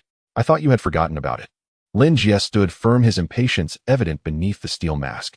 He had never fought with all his strength, waiting for this moment for the kid to realize that the battle suit alone could not defeat him. Hard work pays off. After much toiling, Hill had finally caught on. Today is your day of death. That suit of armor cannot protect you, it can only accompany you to your burial. On the other side, the power of the war goddess was still active for a few more minutes, and Hill was enjoying his role as the hunter, judging Lin Jie. With his hands behind his back, he looked up at Lin Jie in the air, his gaze resembling that of a leader observing a subordinate. Iron Rider, you will regret coming to hell, regret meeting me today, the great 5-star assassin Hill Robert. From the moment you arrived, you were destined to fall before me. Now this is your last chance to leave a final message. Is there anything you want to say to this world? Saying this, Hill pulled out the Teber hand cannon, aiming through the sight at the distant Lin Jie. The invincible hand cannon filled him with renewed confidence in an instant. With it, he would never fail. With it within the crate of the Otan Federation, he could push through anything. What if no one dares to take the job? What does it matter if the Iron Rider has extraordinary qualities? He is still just a stepping stone on my path. Suddenly, all of Hill's inner monologue vanished as he looked at Lin Jie in the distance, his brain seemingly short-circuiting. Not far away, Lin Jie piloted his mech, standing tall in midair. As the metallic mask opened, he showed not fear but a smile, and surprisingly, he pulled out a hand cannon from his storage space. With the assistance of the sight, Hill could clearly see that the hand cannon's shape and structure were identical to his own. It was simply like one was carved from the same mold. What kind of joke is this? Hill's eyes widened in disbelief as he felt his heartbeat skip a beat, freezing in place. How could he have the same hand cannon? He had diligently investigated for so long and found no clue of anyone having a similar hand cannon. How could the other party produce one so easily? Hey buddy. At that moment, Lin Jie waved at him friendly, raising his own hand cannon. Look, our hand cannons are the same. What a coincidence. What coincidence? Looking at Lin Jie's cheerful expression, Hill felt like he was about to break down, his hands trembling. He had clearly asked the shop owner if there were any similar models, and they had replied it was a unique item, only this one. After killing so many people over 3 months, nobody knew the origin of the hand cannon. He had taken them all out. Why did another one suddenly appear today? Maybe his hand cannon is fake, but I can't take that risk. No, I can't do this mission anymore. As his mind raced, Hill put away all his pride and revealed a crying smile. Buddy, I have a hand cannon, you have a hand cannon, you've said it's a coincidence. Oh, why must we fight to the death? You go home, I go home. Let's just pretend we never met today, shall we? No way. Lin Jie shook his head, raising his hand cannon, and smiled. Do you know? These two hand cannons were originally a pair. Yours is the female, and mine is the male. When your female meets my male, it won't work anymore. What do you mean by female and male? Are you trying to fool me like a child? Hill cursed inwardly, but he didn't dare show it, instead forcing a smile. Buddy, that's enough. You haven't lost anything, have you? No way. We can negotiate. There's nothing to negotiate. You can make some conditions. I don't want to make conditions. You bastard. After lowering his tone several times and failing to get a concession from Lin Jie, Hill thought Lin Jie was resisting, so he changed his tone and shouted while raising his hand cannon. Don't think I'm afraid of you. We both have hand cannons. We might as well die together. You won't get away with it either. Is that so? Lin Jie widened his eyes, acting as if he were scared, then pulled out another hand cannon, pretending to look at Hill. Oh no, I have another one. Huh. Now Hill was completely dumbfounded, his eyes nearly popping out. What kind of joke was this? So powerful a hand cannon. A hand cannon that had killed so many powerful foes. Having one was already outrageous, but now he had two. Where did the second one come from? I get it. Just as Lin Jie pulled the trigger, Hill suddenly had a flash of insight. Unfortunately, he would never be able to say it in this lifetime. Boom. The two Teber hand cannons fired simultaneously, like roaring dragons, directly engulfing Hill. The aftermath did not diminish. It struck the space station below, made of special alloys, creating two large holes and revealing the slightly dilapidated scene inside, neglected for years. Thud. A hand fell to the ground, still clutching a spatial hand ring. This was the last remnant Hill left for this world. Brother, your death is more useful than your life. Ooh, I will remember you. Lin Jie piloted the mech down, picked up the remains of Hill, and took the spatial hand ring. Competing with the manufacturer, I can only say you lost without grievance. Lin Jie, Iron Rider, someone is coming. I know. Lin Jie turned around, looking up at the sky, where a few star-like spaceships were rapidly approaching him. Hurry, hurry, hurry over. How is it? Have you detected any high-intensity energy reactions? On the spaceship, Zheng Chang was sweating profusely, questioning his subordinates. After finding the coordinates from the Hunters Guild spaceship attendance records, he rushed over immediately, fearing Lin Jie might be killed by Hill. Report, Captain, no high-intensity energy reactions detected. Could it be that it's already over? Zheng Chang's heart sank, and he hurriedly asked, what about life signs? Upon detection, there is only one life form on the entire planet. This meant the undying bird had been taken out. Zheng Chang's expression darkened, but quickly shifted to anger. All ships, all weapons, prepare, surround Hill. We must not let him escape. Zheng Chang was truly furious. As a competent captain, he despised super criminals like Becky and Hill the most. Not to mention, this criminal had killed someone right under his nose. He was determined today, no matter what Hill had on him, he would take Hill down. However, Captain, a subordinate called out, and Zheng Chang hurried over only to gawk in shock. On the screen returned by the scout, although there was smoke and devastation everywhere, there was no trace of Hill, only the undying bird in his mech waving at their spaceship, smiling like a sunny and cheerful boy. He's fine. Zheng Chang's heart stirred. He quickly ordered his subordinates to land and instructed the technical personnel to investigate the scene, then directly approached Lin Jie, examining him closely before exclaiming in surprise, "You're okay?" "I'm fine. What about Hill? Did he escape?" Zheng Chang raised an eyebrow, thinking Hill had sensed their spaceship's approach and fled. Then a charred hand was shoved into his arms. "This is Hill." Lin Jie pulled out Hill's charred hand, waved it in front of Zheng Chang, then directly handed it to him, walking towards the spaceship behind Zheng Chang. "Perfect timing that your spaceship has arrived. Don't go back empty-handed to take me with you. I have an appointment tonight. Hurry up and wrap up this mission and send the payment over." "No way is this real." Watching Lin Jie board the spaceship, then glancing at the charred hand, Zheng Chang looked doubtful and called over a subordinate to hand over the hand. Hill had been causing a ruckus lately. They had been investigating thoroughly and had obtained Hill's DNA. The officer took the hand, pricked it with a needle, and the instrument displayed the genetic model of the severed hand, perfectly matching Hill's. "Captain, it's definitely Hill." Indeed, it was Hill.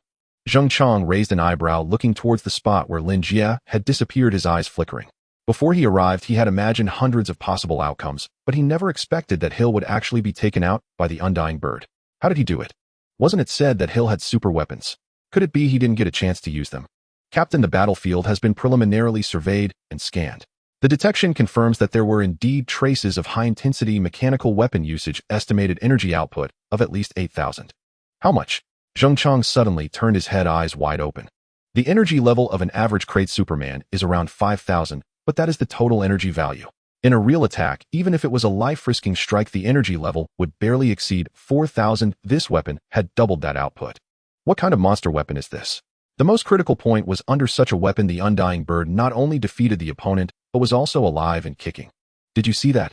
The one sitting next to the captain, that handsome young man, he killed Hill, and now Hill is left with only one hand. So impressive. Didn't the intel say Hill had a super weapon? Didn't it work?" "It did. The tech department just tested it. The maximum combat capability at the scene reached over 8,000, far exceeding the peak value of a club superpower. So he won. So that means the weapon has become his trophy." On the returning spaceship, Lin Jie sat behind Zheng Chang, hands clasped, listening to the discussions around him, his expression impassive. In fact, throughout the journey back, there were people secretly watching him, treating him as a topic of conversation. Even Zheng Chang in front would occasionally glance at him, looking as if he wanted to say something, but held back. Lin Jie, however, pretended not to notice. He was currently contemplating his own matters. Actually, his first thought upon seeing Hill was to take back Hill's hand cannon. His battle plan was also formulated and executed with the goal of retrieving the hand cannon. One could say that his plan was already half successful. Hill's every means still made him no match, and the ability of the war goddess was about to run out. The hand cannon was also brought out. Next, Lin Jie just needed to wield a matching Tay Bo hand cannon to stall Hill, waiting for the energy of the Tay Bo hand cannon to deplete, or for the ability of Hill's war goddess to expire, at which point Hill would completely lose the capacity to resist. Unfortunately, Zheng Chang was too responsible and arrived too quickly, forcing him to swiftly kill Hill. Well, at least now these two new hand cannons don't have to be hidden anymore. Lin Jie pondered, his eyes glinting. He had prepared these two hand cannons earlier, but had refrained from selling or using them because Hill was too ostentatious and had risen too quickly, and many people had their eyes on the Tay Bo hand cannon. If he suddenly brought out a similar one at that time, it would undoubtedly attract attention. But now it was different. Hill was dead, and he was the one who killed him. He could openly use the hand cannon, or even sell it openly. Since he took down Hill, he could claim that these two hand cannons were trophies obtained during the battle with Hill. He could push all the blame onto the dead, emphasizing that there were no witnesses. After all, everyone only knew that Hill had a super weapon, but no one knew how many there were, so couldn't he just say whatever he wanted? Hill, you can rest easy. The organization will remember your contributions. Lin Jie touched the belt at his waist, looking at the hand displayed in a special glass box beside him, feeling inexplicably relieved. Although he lost one hand cannon, the two he had now could bring even greater value. Hill could be considered to have burned himself to illuminate others. Ding! Just then the spaceship completed its jump, returning to the range of the South Auden star system, and Lin Jie's wrist communicator suddenly vibrated. Did the money arrive? That was quick, Captain Zheng. Lin Jie was in good spirits, glanced at Zheng Chang, and opened the communicator. Then he was stunned. The communicator did not show a payment notification, but a private message from the Hunter Guild indicating that the other party was a level hunter with the code name Sunshine Boy. Instructor, I'm Kopa. I have registered as a hunter, and I'm currently waiting in the lobby of the Hunter Guild building. Requesting to return to the team. You Sunshine, are you kidding me? Lin Jie scratched his head, looking at the code name, then the message, then the ID again, unable to believe that this was the code name Kopa could come up with. Gentlemen, we can have a good chat, really. You are all new hunters without connections or resources, relying on yourselves to execute tasks, which are mostly low reward missions. The truly good missions are definitely taken by hunters with groups, so joining a hunter team is absolutely your best choice as newcomers. Don't be hasty in rejecting. Let me introduce you to our team's benefits. In the Hunter Guild first floor lobby relaxation area, the guerrilla warrior stood in front of a young man and woman, politely saying something while opening the laptop he carried, looking very professional. However, his occasional furtive glances revealed his lack of confidence. It had been 5 hours since he left the guild building, and for the guerrilla warrior those 5 hours felt longer than 5 days. Originally, the invitation from the Holy Shield had already caused him extreme embarrassment. He wished he could find a hole to hide in, and after returning, he was reprimanded by the captain for failing to recruit anyone, and he dared not tell the truth. He couldn't just say he recruited someone, and even recruited in a level, but the person didn't come right. In his extreme grievance, the guerrilla warrior could only return to his bedroom, crawl into bed, and digest it alone. He had originally planned not to go out for the next few days, but plans couldn't keep up with changes. He had a friend who worked in the Hunter Guild, mainly responsible for arranging practical assessments for hunters. Due to this friend's special status, the guerrilla warrior often maintained relationships, and this time the captain asked him to recruit suitable iron riders. He also confided in this friend, hoping to see if he could help.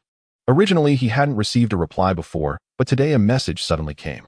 It said that 2 iron riders had passed the practical assessment, and they seemed to be star players who had just retired from the professional league, very capable. This made the guerrilla warrior unable to sit still.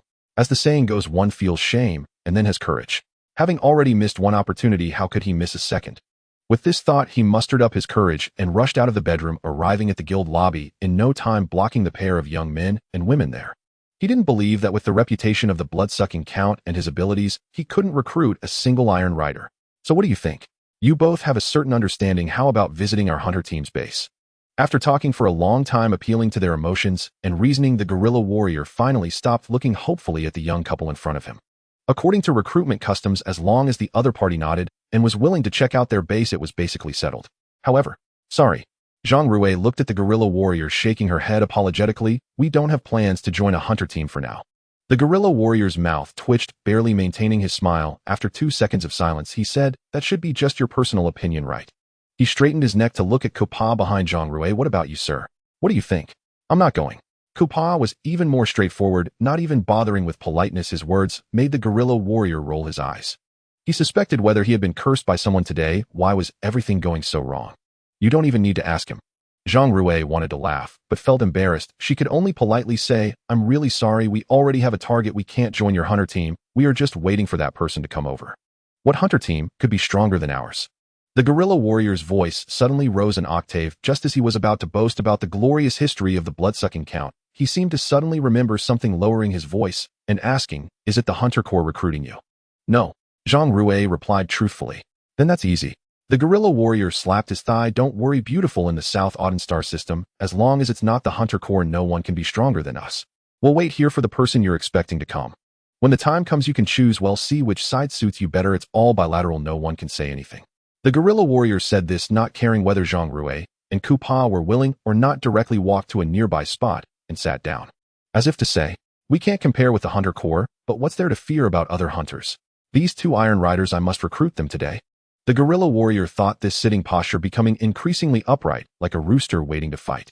Then he saw a familiar figure walking in from outside the guild building, glancing around a few times before walking straight toward him. Instructor. Seeing Lin Jie coming over, Capa stood up from his seat, immediately standing at attention. Although Zhang Rui had never seen Lin Jie's appearance, she could tell from Capa's reaction that the person before her was indeed the mechanic of the flag-snatching combat, and couldn't help but sneak a glance. However, Lin Jie did not respond to the two immediately, but instead looked at the guerrilla soldier beside him. Mr.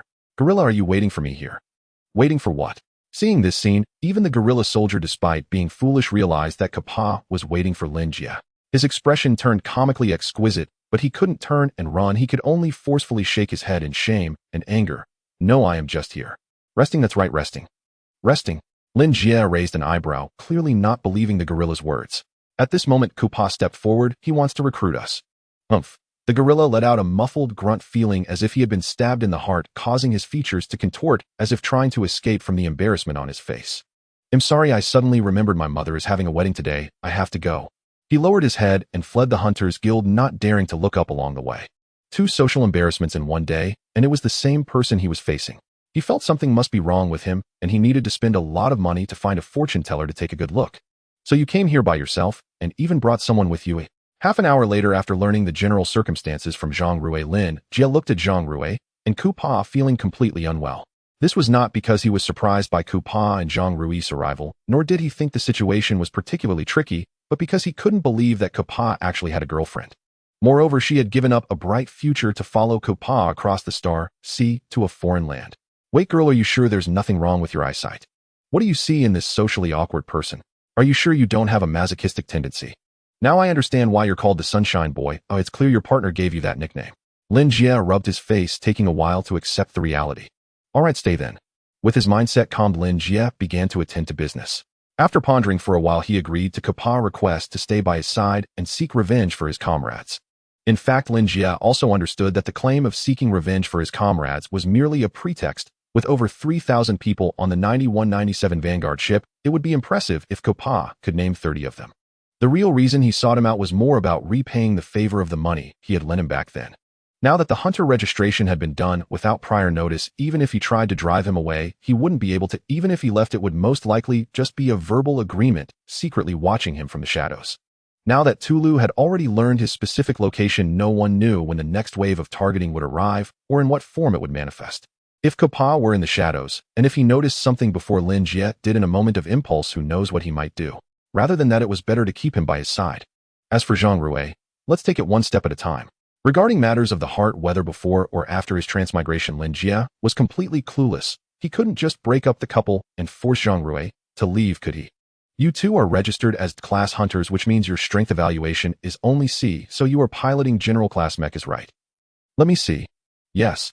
Since Capa was already Lin Jie's subordinate, and Zhang Rui had come with the purpose of learning in addition to personal feelings, she did not hesitate after hearing Lin Jie's words. They each activated their nanotechnology storage devices, and the nanomaterials surged and stacked, gradually revealing outlines behind them.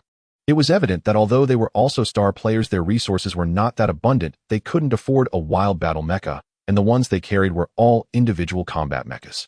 Zizka? In the next second, the two mechas formed their steel masks, closing with a clang, and a beam of light flashed across the tactical visor. It looks quite good. Lin Jie first walked to the front of Zhang Rui's mecha. This was a mecha in cherry blossom red with smooth curves, minimal visible seams on the outer armor, and specially designed to fit the waist with an exterior outline on the chest characteristic of a typical female mecha. This design has its pros and cons.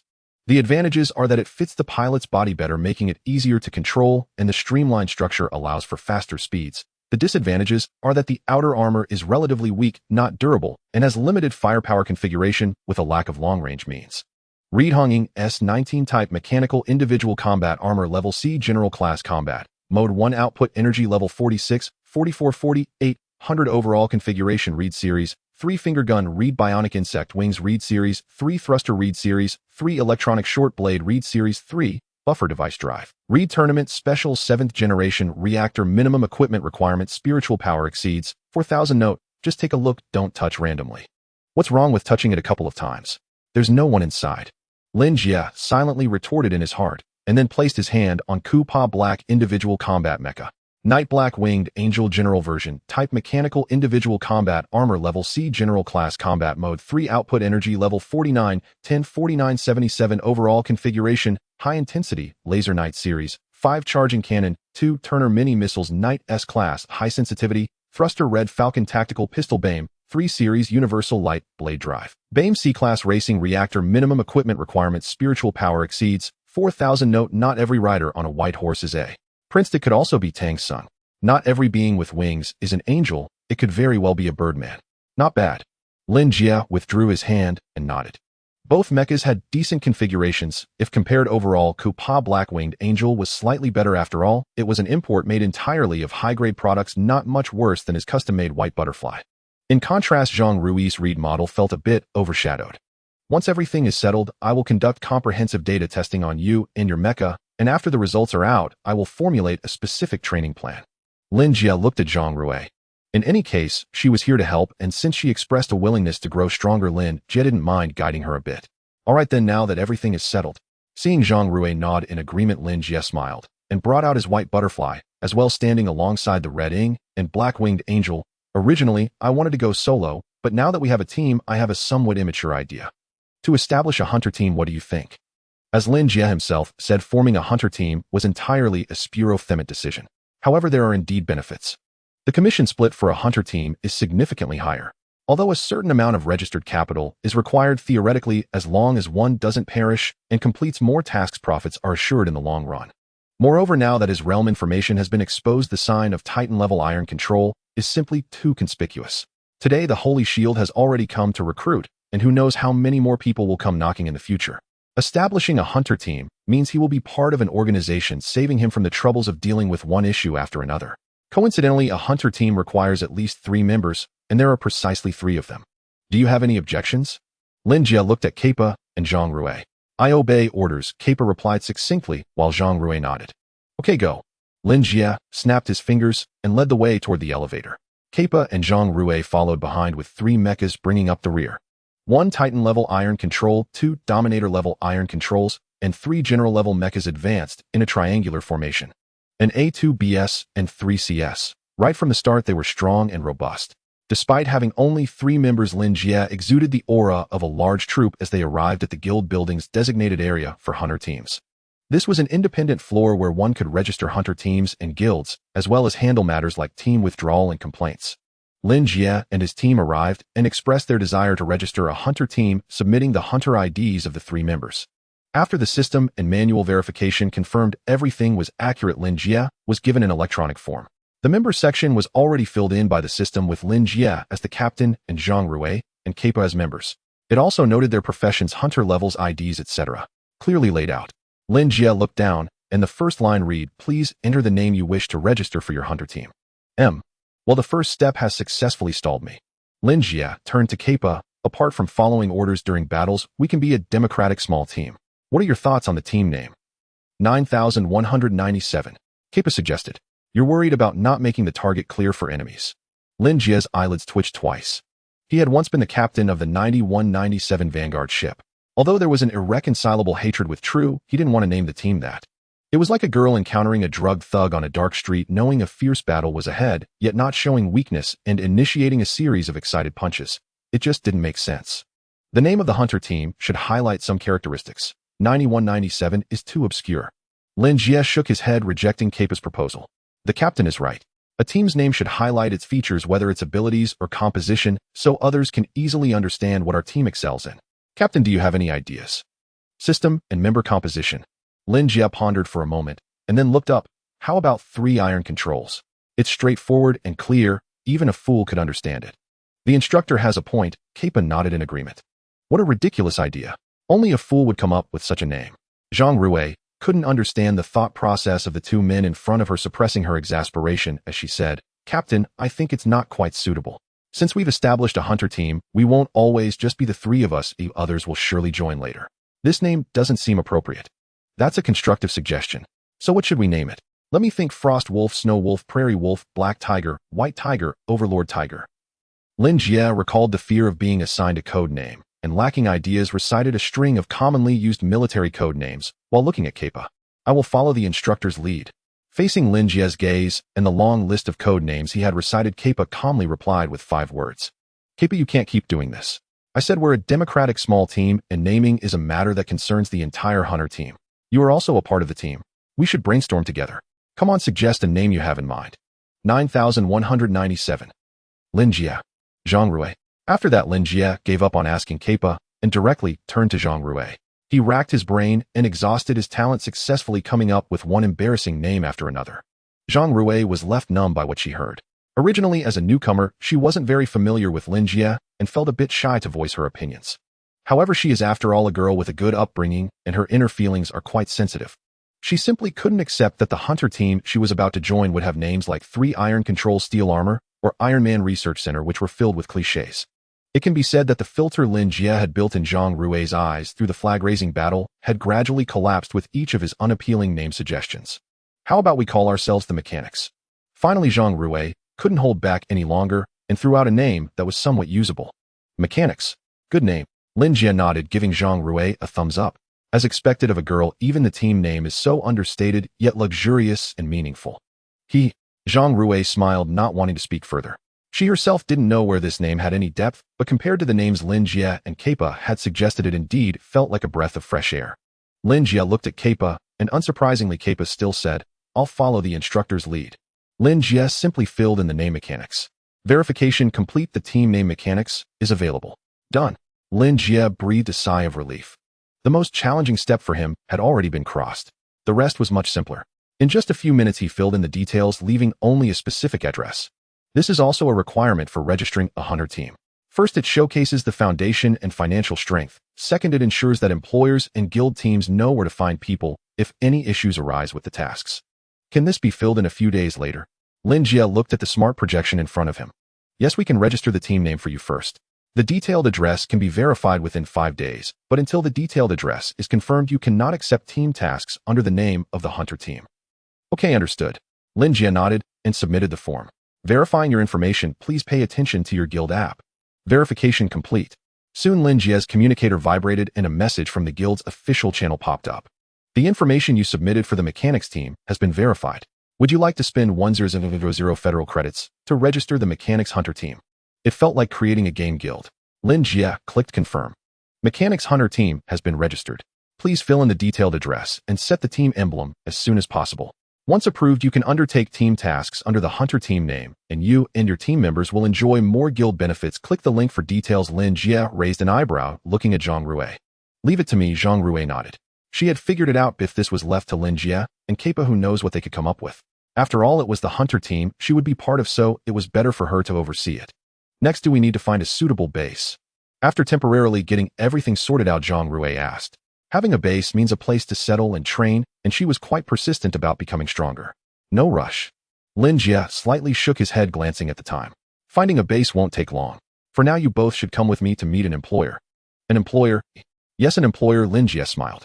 Stay alert, we might soon welcome the first task after the establishment of our Hunter team. 2 appointments for naming commissions were scheduled for today, one at noon and the other in the evening. Lin Jie had rushed out earlier to meet Sierra, eliminated him, and then returned only to encounter Kappa and Zhang Rui. The commotion had already led to evening. As for whether this meeting would also be a trap, it was highly unlikely. High-level contracts on the dark web are only allowed to be taken by one assassin to avoid conflicts and accidents. Unless the assassin fails the task, the contract remains in a state of not joinable in the game. In other words, it is impossible for 2 assassins to take the same contract at the same time. Moreover, the meeting place was not some remote abandoned space station. Hello, Mr. Phoenix. Half an hour later, Lin Jie met this commission's client in a very upscale private club on South Auden Star.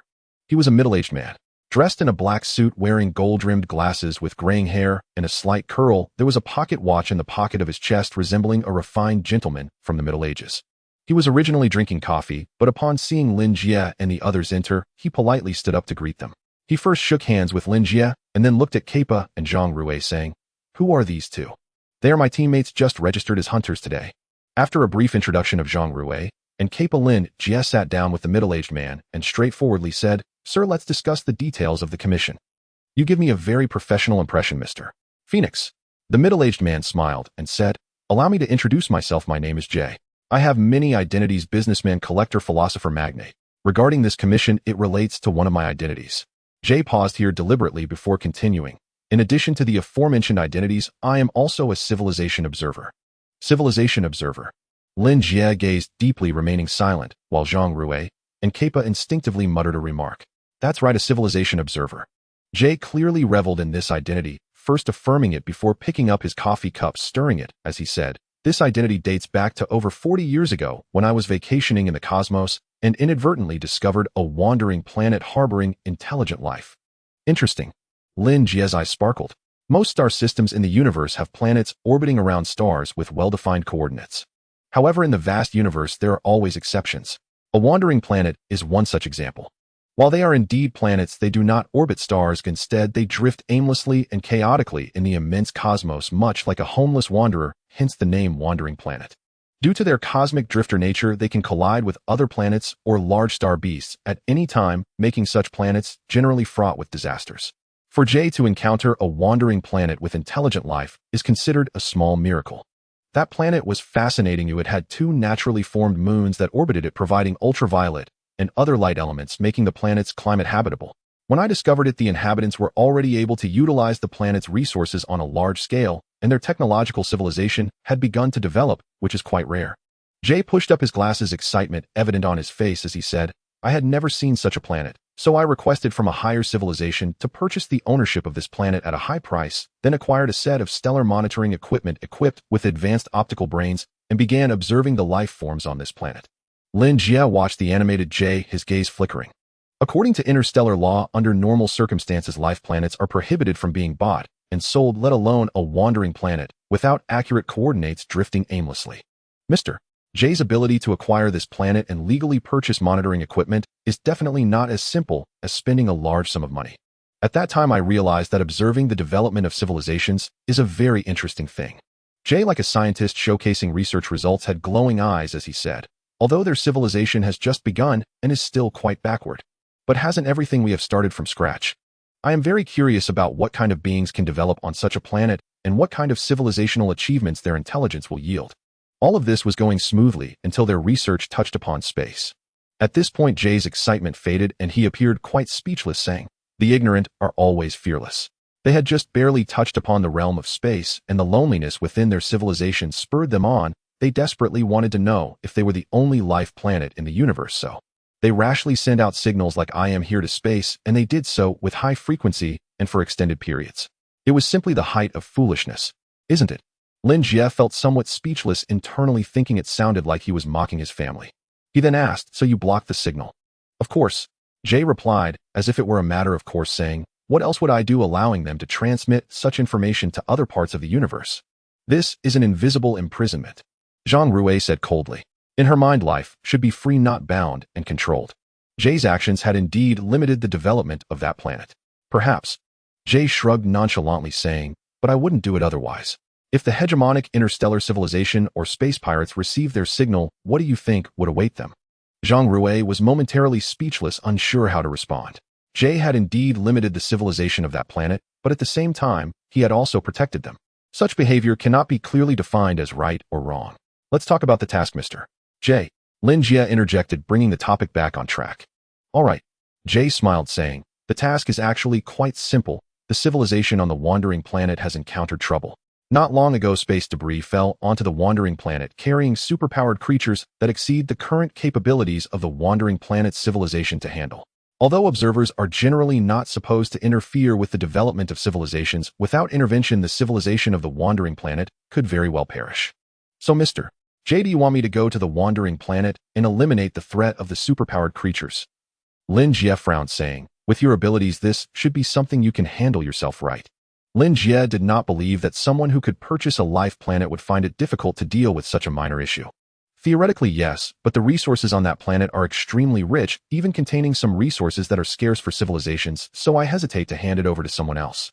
Jie spread his hands, saying, "It's just like the signals they send out. If this information leaks, what awaits that planet could be a forceful conquest, so I found you. Is that clear enough?" "Unfortunately, it's not clear at all." Lin Jie shook his head. According to Jie's explanation, he had not chosen anyone else, but had specifically sought him out. It was because the resources on the planet were too rich and he feared that others would do something to the planet's civilization after landing on the wandering planet or leak information that could bring catastrophic consequences.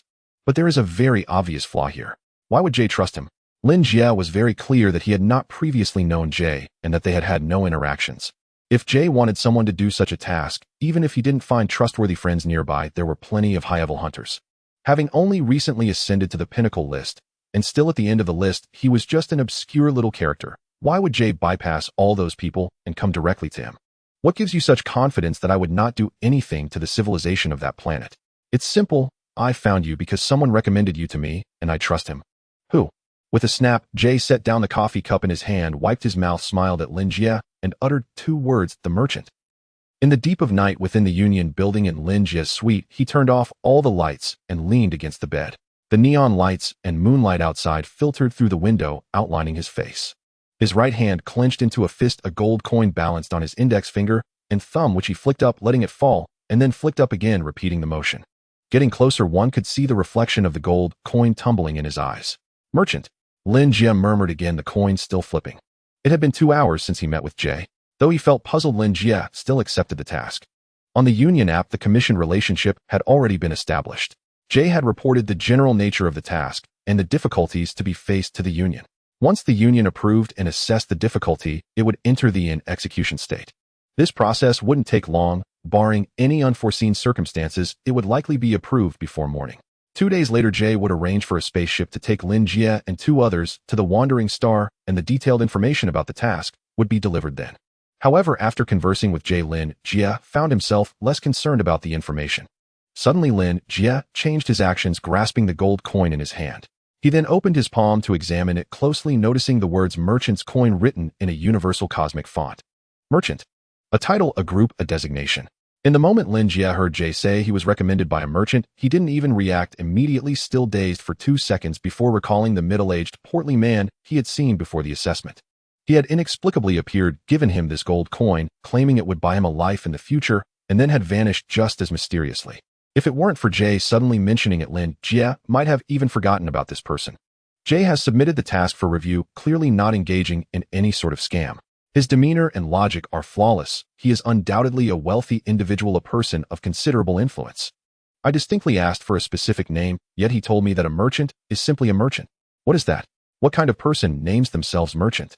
Putting all this aside, the merchant knows Jie such a significant figure and holds substantial influence in his presence, compelling Jie to trust him unconditionally to commission me. Thus, he couldn't possibly be some trickster or a fraud. So, everything he said that day was true. Does he really possess the ability to foresee the future? Will I really kill him one day? An idea flashed through Lin Jie's mind, but he quickly shook his head. If this were true, it would be even more absurd.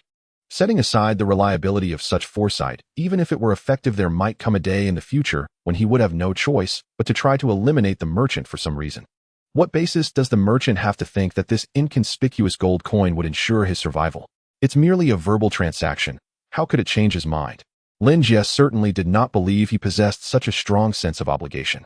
Moreover, from another angle, if the merchant's foresight were indeed effective, and he truly saw that Lin Jie would kill him one day, why would he introduce himself to Jie? This is getting deeper. Lin Jie pondered, unable to come up with a clue even after a long time. He decided to abandon the thought, and simply turned over to sleep. As for the future, let his future self deal with the headache. Now he hadn't even resolved the issue with Tyru yet. The next day, Lin Jie, along with Zhang Rui and Ku Pa, began to select a base for their team. This wasn't hard to find. As the capital star of the South Auden Star region, South Auden Star had specially constructed buildings for the hunter team's superpowered individuals, similar to the so-called wealthy districts in first-tier cities on Blue Star. Near the Hunter Union, there was such an area consisting entirely of standalone villas, each with its own yard. With various facilities for superpowered individuals, it was sufficient to support the training and combat of clever superpowered individuals across all systems, even including workshops and laboratories specifically for mechanics and alchemists. This was something Lin Jie hadn't anticipated. According to the staff, this area was specially set aside by South Auden Star for the training and lodging of various hunter teams. As for registering a hunter team, at least 50 members are required, and the team's leader must have at least a level superpowered rank. Such organizations have ample resources and would have long since established themselves elsewhere. The Holy Shield Hunter team, for example, even set up a small planet in the South Auden Star region named Holy Shield Star. After all, not all A-level superpowered individuals are as hard-pressed as Lin the technician. Guided by the staff, Lin Jie and his companions toured several villas, finding two that were relatively suitable. One of them was right next to the vampire count hunter team. After much consideration, Lin Jie, thinking of the mental health of the gorilla gentleman, decided to select the villa a bit farther away from the vampire count hunter team. Having paid the rent, the three moved in with their luggage. Zhang Rui, being a girl, suggested going out to buy some daily necessities for everyone, while Kappa initially didn't want to go, but was forcibly dragged along by Zhang Rui. The spacious villa was left with only Lin Jie and a housekeeping robot tidying up the room. The housekeeping robot diligently cleaned while Lin Jie leaned on the sofa, releasing by Dai and quietly observing, lost in thought. After ordering this mech, he had completed 10 missions, 4 or 5 of which involved combat-facing opponents, including Beiji and Sure. High-intensity battles made Lin Jie realize that the mech he ordered was not as comprehensive as he had imagined. First and foremost, its defensive capabilities were lacking. This is a characteristic of the Immortal series. The designers of this series clearly focused more on diverse means, which directly compressed the configuration space of the mech. After all, a single soldier mech is limited in size. If you add something inside, you must take something out. Lin Jie had noticed this flaw when he initially chose this series, but he didn't have more money to select better options, so he could only grit his teeth and go with it. He planned to choose thicker outer armor in future customizations to slightly adjust and prevent the mech from being too flimsy. However, this adjustment also affected the optimal quality ratio of the mech, causing by Dai's output power to be somewhat unstable. This involves a concept regarding the fluctuations in output energy levels, specifically the energy level difference during stable output. Taking by Dai as an example, its output energy level ranges from 5250 to 5400, thus its energy level difference is 150. This energy level difference is not necessarily better when larger, rather the opposite is true. This difference to some extent represents stability. It's like a person throwing punches at full force. It's impossible for every punch to deliver the same power. It will fluctuate within a range. The smaller this fluctuation range, the better the person's control over their force. The same goes for mechs. The smaller the energy level difference, the more stable the mech's output power. During combat, fewer fluctuations in energy output mean the iron control battles more smoothly. By Dai's energy level difference of 150 completely meets the standards for a general level mech. But what made Lin Jie feel uncomfortable was that after adjusting the thickness of the outer armor, a series of chain reactions led to by Dai's energy levels fluctuating frequently, causing the output energy to jump back and forth between 5250 and 5400 during a battle. Previously, he had faced opponents like Beiji and Sure, and with the experience of Titan-level iron control, he could still perform a dimensional strike. However, if he encountered a clever genius with extraordinary combat talents in high-intensity melee battles, such frequent fluctuations in output would definitely pose a problem. The energy level difference cannot be changed. I can only pay attention to it when buying a new mech. However, I can still enhance the defensive capabilities a bit. Now that there's a workshop, I can start crafting again. Lin Jie murmured, closing his eyes and sinking into his consciousness space. The alloy cube rose and fell with the number 17 floating above it, indicating that he could twist it 17 times. Ever since the activation of the cube in prison and the subsequent modification of high-tech weapons like the Red Python based on the blueprints, Lin Jie realized that this cube was actually a treasure trove containing mechanical knowledge far beyond what he had learned, awaiting his development. Thus, for the past 6 months, he had not dared to slack off. He needed to trigger it almost daily, accumulating chances to manipulate the cube. He even specially created a small program to record the patterns he had already twisted to prevent redundant operations and waste of chances. However, even so, the energy required to twist the cube was still increasing. After piecing together a pattern each day, the remaining chances gradually decreased. 17 twisting opportunities won't last long. I can't spend too much time getting shocked every day. It seems I need to find a way to increase the voltage and current. However, I have to try carefully to see where the limits of my body lie. If I'm not careful and end up electrocuting myself, that would truly be a joke. As he thought about this, Lin Jie twisted the cube. Click. Like before, the cube trembled, slightly blue fluorescence illuminating as if fireflies were rising from a summer rice field gathering above the cube. Soon a virtual model of a firearm appeared before Lin Jie. Silent Elegy type light energy gun, level C combat mode 2 output energy level 500-700 minimum equipment requirement strength energy level over 4000. Note, don't be deceived by this poetic name, it is a silent weapon for killing. Another guaranteed draw. Lin Jie raised an eyebrow, not taking it seriously. In the past 6 months, he had twisted the cube thousands of times. Besides the last time's Tabeo hand cannon, and this time's Silent Elegy, there had been a few scattered clever machines similar to guaranteed draws. However, aside from the aforementioned 2 weapons, the others were not combat machines. After glancing over at Lin Jie, twisted the cube again. Aurora Razor General Version Type Mechanical Infantry Armor Level C Combat Mode 1 Output Energy Level 50-50-50-62 Series Specialty Enhancement Aurora Mechanical Synchronization Rate Increased by 7. How outrageous. Lin Jie's heart skipped a beat. Not bothering to read the subsequent information, he immediately opened his eyes and exited the consciousness space, sitting up abruptly. Although he knew the blueprints and knowledge in the cube were advanced, and could anticipate the presence of mecha blueprints, he did not expect that the first mecha blueprint he opened would be such a bombshell. The patented technology of the Aurora could directly increase the mechanical synchronization rate of the iron control by 7.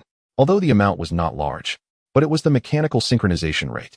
The basic combat power of iron control was often determined by the mechanical synchronization rate. This 7 increase was equivalent to adding 7 to all attributes of a martial artist, making the combat power enhancement unimaginable. Was it really this frightening to get a mecha blueprint for the first time? Aurora strange. With such a powerful model and such an outrageous patent, I actually haven't heard of it. Lin Jie frowned, thinking hard, but couldn't find any memory of it. He quickly opened the communicator to try searching online. If an industrial company or a mecha company possessed such a patented technology that could increase the mechanical synchronization rate of iron control by 7, then even if its other aspects were subpar, it shouldn't be unknown. However, a few minutes later, Lin Jie fell silent. He searched several times using keywords like Aurora and Razor, scoured various forums for mechanics and iron control, yet found not a trace of this series. Not giving up, he tried searching how to improve mechanical synchronization rate, but under posts from authoritative mechanics of major brands, he saw the same answer. This is a problem that mechanics across the universe have yet to conquer. This left Lin Jie baffled. If the entire universe hasn't conquered it, then where did this blueprint come from? Could it be that the cube's data was lying? That shouldn't be the case. The weapon blueprints previously generated by the cube clearly exceeded my understanding of technical levels. Perhaps this technology has already been conquered but remains undisclosed, hidden by some large company. Or maybe the cube doesn't originate from this universe. After all, he had also crossed over. Perhaps the cube wasn't from the locals either. Lin Jie got up and paced back and forth in the room. The emergence of Aurora Razor made him feel an unprecedented excitement, as if his energy suddenly surged with nowhere to release it. He directly headed to the workshop, rummaging through the materials and mechanical weapons inside, recording each one. He needed to find some suitable materials and weapons to make good use of the knowledge from the cube for modifications. Ladies and gentlemen, welcome aboard the flight of Otan Airlines. This flight has arrived at Eiffel Star. Please take your belongings and queue to exit. Do not crowd. We wish you a pleasant journey. Eiffel Star. At the Interstellar airport, spaceships were arriving orderly, the large terminal bustling with people of all kinds. A man in a black trench coat walked out from the exit, looking around before entering the restroom. Do you smell the scent of test subject 009? He stood in front of the mirror, carefully washing his hands. The restroom was completely empty, and it was unclear who he was talking to. Not on this planet. In transit. Then has he been captured? On some spaceship? No one answered him. He spoke as if to himself, shaking off his hands after washing, pulling out a paper towel, and while wiping said, "That would be troublesome. I need to rent a spaceship, but I don't have a legal identity. I could probably fool this airline company, but getting a high-spec spaceship would be a bit more complicated. Or should I steal one? You think that's a good idea, huh?" The man wore a polite demeanor, revealing only the lower half of his face, smiling mildly, like a lunatic, tossing the paper towel aside and turning to leave. However, after taking just a few steps, he stopped next to an indoor power distribution box. Got it, you remember better than I do. Oh, it's really troublesome," the man murmured, seemingly responding to someone's urging. At the same time, the muscles on his back began to wriggle, and the black trench coat slightly distorted as a tentacle-like appendage protruded from beneath it, prying open the distribution box and directly inserting itself inside. Zzz. Instantly, the entire area lost power.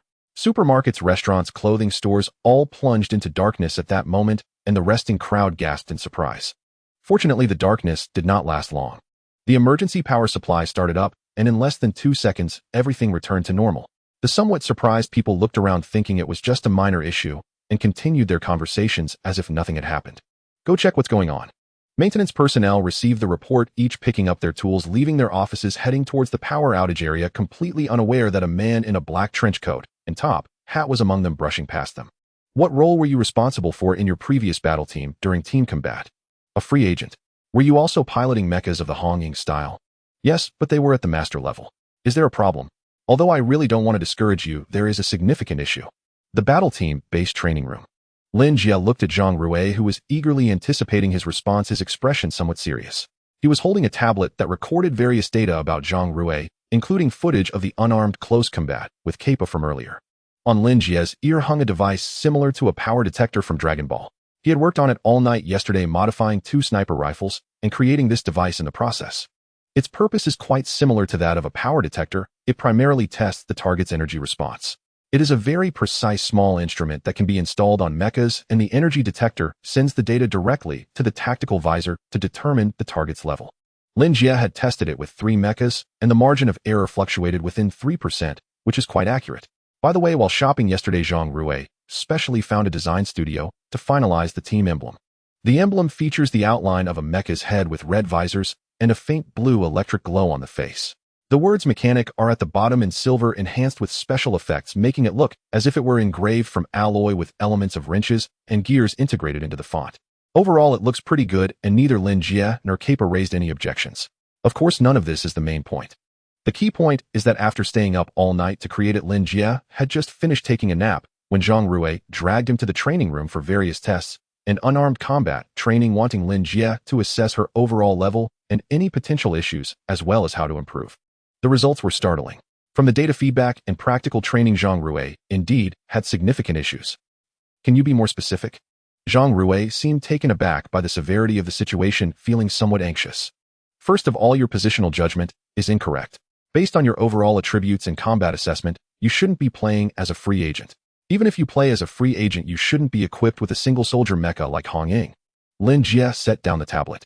But our battle team's combat coach clearly said my overall attributes are outstanding and that I am most suited to be a free agent. The sponsors also said that the Hong Ying series is the best fit for me. If they didn't say so, would you still have equipped yourself with Hong Ying to compete?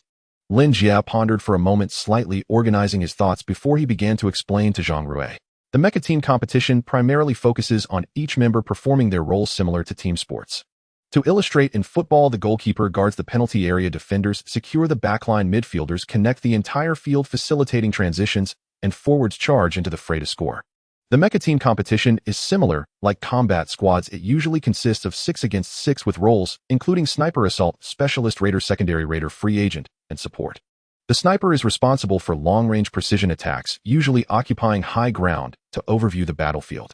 Because of this, snipers often serve as the tactical commander of the team, typically held by the captain or seasoned players with rich experience. The assault specialist is responsible for direct confrontation, outputting damage while absorbing attacks. Therefore, their mechas are generally heavily armed and armored. Raiders act as vanguards, exploiting the enemy's weak spots in close combat, while secondary raiders charge in to support or cover.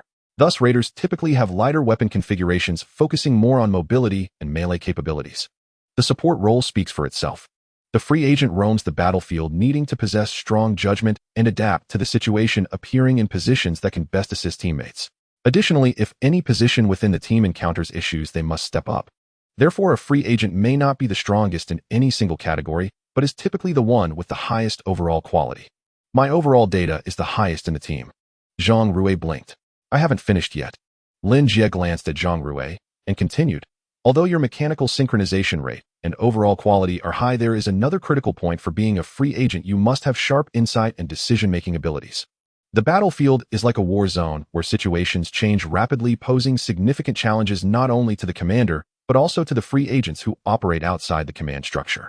This position requires quick judgment and execution. Often decisions made in such situations lead to extreme outcomes, either a decisive victory or catastrophic failure. Thus, the psychological pressure this position bears is enormous. And you? At this point, Lin Jie paused, looking at Zhang Rui. Your initiative is insufficient and your ability to handle pressure is weak. During the combat training with Kappa, your tactical maneuvers were deformed multiple times in critical moments, so you are not suitable for the free agent position, much less for a close combat mecha like Hong Ying. The assault role would suit you better. If you were in the military, I would have you focus on driving field mechas, as they have a higher margin for error and are bulky, allowing your high mechanical synchronization rate to shine even more. So are you saying that my club misled my training direction? Zhang Rui's eyes widened, finding it hard to accept. Having served at her previous club for so many years, she had established deep bonds with the trainer's head coach and owner. She couldn't believe that those people could have such a negative impact on her. That can't be entirely true. After all, you are in a competition, not on a battlefield. Clubs have their considerations, aiming for topics and star-making. Lin Jie shrugged. In every team, there are always 1 or 2 positions that stand out, capturing people's attention more easily. For instance, forwards in football and shooting guards in basketball. In mecha team competitions, the most eye-catching roles are the raider and the free agent, the raider for direct engagements with opponents, and the free agent for often making stunning plays that determine the outcome of matches. Zhang Rui's club clearly aimed to make her the star, pushing her into a role that wasn't quite suitable for her. To put it metaphorically, Zhang Rui is like a football player with exceptional footwork best suited for midfield, but the club, considering commercial value, forced her into the forward position. All of this can change. You are still young, and there is still time. You don't need to feel embarrassed about your lack of initiative or decision-making ability. Have you seen him? Lin Jie pointed to Kappa beside him. This guy has even less initiative than you, let alone decision-making skills, but he is calm and has strong execution. Hence, he is best suited for the raider role. He just needs to follow the commander's orders and focus on one spot. Indeed, he is calm as a stone. Zhang Rui glanced at Kappa, then turned to Lin Jie. Do you have a specific training plan and direction? There can be one, but... Lin Jie nodded, suddenly changing the topic, lowering his head to operate the tablet. He quickly pulled up the surveillance footage from outside the base. In the footage, a high-class spaceship was slowly descending on the helipad behind the base. The spaceship for Jie has arrived. I checked the equipment and prepare to depart. Looking at the spaceship, Lin Jie smiled slightly. This is my first time handling a pickup and drop-off task. The wandering star observed by Jie is a particularly unique planet with a balanced ecosystem and a stable magnetic field. Although it lives a free-spirited and unrestrained life, the planet itself remains unaffected by its movement through the cosmos. The ecological environment of this planet is even better than that of ordinary habitable planets. Over the years, it has not experienced any natural disasters, maintaining a stability akin to that of an old dog. According to Jie, the indigenous inhabitants of the wandering star are likely so well protected by the star that they dare to recklessly emit signals deep into the universe, acting in a self-destructive manner. For many years, this planet has resembled a colossal spaceship carrying its inhabitants as they wander aimlessly. Their trajectories lack any regular pattern, often veering unexpectedly, as if the direction they were heading towards before sleep could change entirely by morning. Jie is still in the process of observing and exploring the exact principles behind this.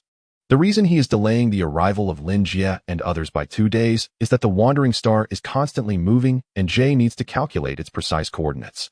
Fortunately, the wandering star has been quite stable these past 2 days, not drifting about, and is currently wandering in a place called the Dial Star System. This is a small star system with about 20,000 stars, numerous nebulae, star clusters, interstellar dust, and several black holes that have been controlled by advanced civilizations. When gathered together, they appear splendid and dazzling. An advanced civilization once captured the entire view of the Dial Star System, and from a distance it resembles a blooming rose so beautiful that it makes one's heart tremble. Hence, many artists and philosophers have dubbed this star system the cosmic rose. Today, this rose continues to bloom in the universe, just like in days past. The next moment, a spaceship finished its jump and appeared amid this cosmic rose, briefly hovering before blasting off towards the edge of the star system, trailing a long tail of flame. The specifics of the mission are as follows. A year ago, a nearly destroyed advanced spaceship appeared outside the wandering star. For unknown reasons, the ship's remaining energy broke through the defenses Jie had set for the wandering star, disintegrating as it entered the atmosphere. Without protection, most of the ship's structure was completely melted away by atmospheric friction, leaving only the emergency pod that crashed into a demolition test site in the White Eagle Kingdom. The highest officer at the test site, Major Elton, took control of the situation immediately. On the spaceship, Zhang Rui stood before the screen, explaining the intelligence to Lin Jie and Ku Pa as if presenting a proposal to a client. In fact, each of the three, including Lin Jie, had received a copy of this intelligence. The reason for having Zhang Rui elaborate was that Lin Jie wanted to train her and help her gain some analytical experience. Zhang Rui was clearly aware of this, so she spoke particularly earnestly. At that time, Elton reported to the higher-ups that an unknown device made of some unidentified alloy had crashed at the base. From his wording, it seems that the emergency pod suffered severe damage due to atmospheric friction and violent impact, resulting in significant structural deformations that rendered it unrecognizable. However, it is evident that Elton was lying. The condition of the emergency pod at that time is unverifiable, but there were indeed unknown life forms from the universe inside it which he did not report. Perhaps due to some agreement or coercion, Elton reached an understanding with the entity inside the emergency pod. In just 1 year's time, his energy level had escalated from that of an ordinary person to a class level. Of course, such rapid enhancement required external assistance. With a gentle wave of her hand, Zhang Rui switched the screen, revealing various data and newspaper clippings clearly displaying the words "baby missing case." According to Jie's monitoring feedback, while Elton gained power, he disguised himself as some sort of deity, using his strength and a religious model to gather and control a group of followers, a significant portion of whom were his own soldiers. In the span of a year, his followers and soldiers helped him scour for newborn infants to extract their brains, and using a certain method concoct a potion to accelerate his own enhancement speed. At this point, Zhang Rui paused, her face clearly showing signs of discomfort. Although she had heard plenty of dark news before facing it directly, and merely hearing about it felt distinctly different. Elton's shocking actions had a significant impact on her. Fortunately, the forces of evil are always opposed by justice. During this time, some individuals have stepped forward to investigate and confront Elton. Zhang Rui waved her hand again, and a photo appeared on the screen. It showed a boy in his 20s wearing a doctoral cap with a youthful face that still bore traces of immaturity. With the evolution of civilization, a few superpowered individuals have emerged on the wandering star, and this young man is one of them. His name is Daniel, a gene warrior. How he mutated and enhanced remains unverified, but he has barely reached class level. Unlike Elton, he did not cultivate ambition from his powers, but instead remained in the shadows wearing a self-made combat suit to punish criminals. The people of the White Eagle Kingdom refer to him as the Night Ranger.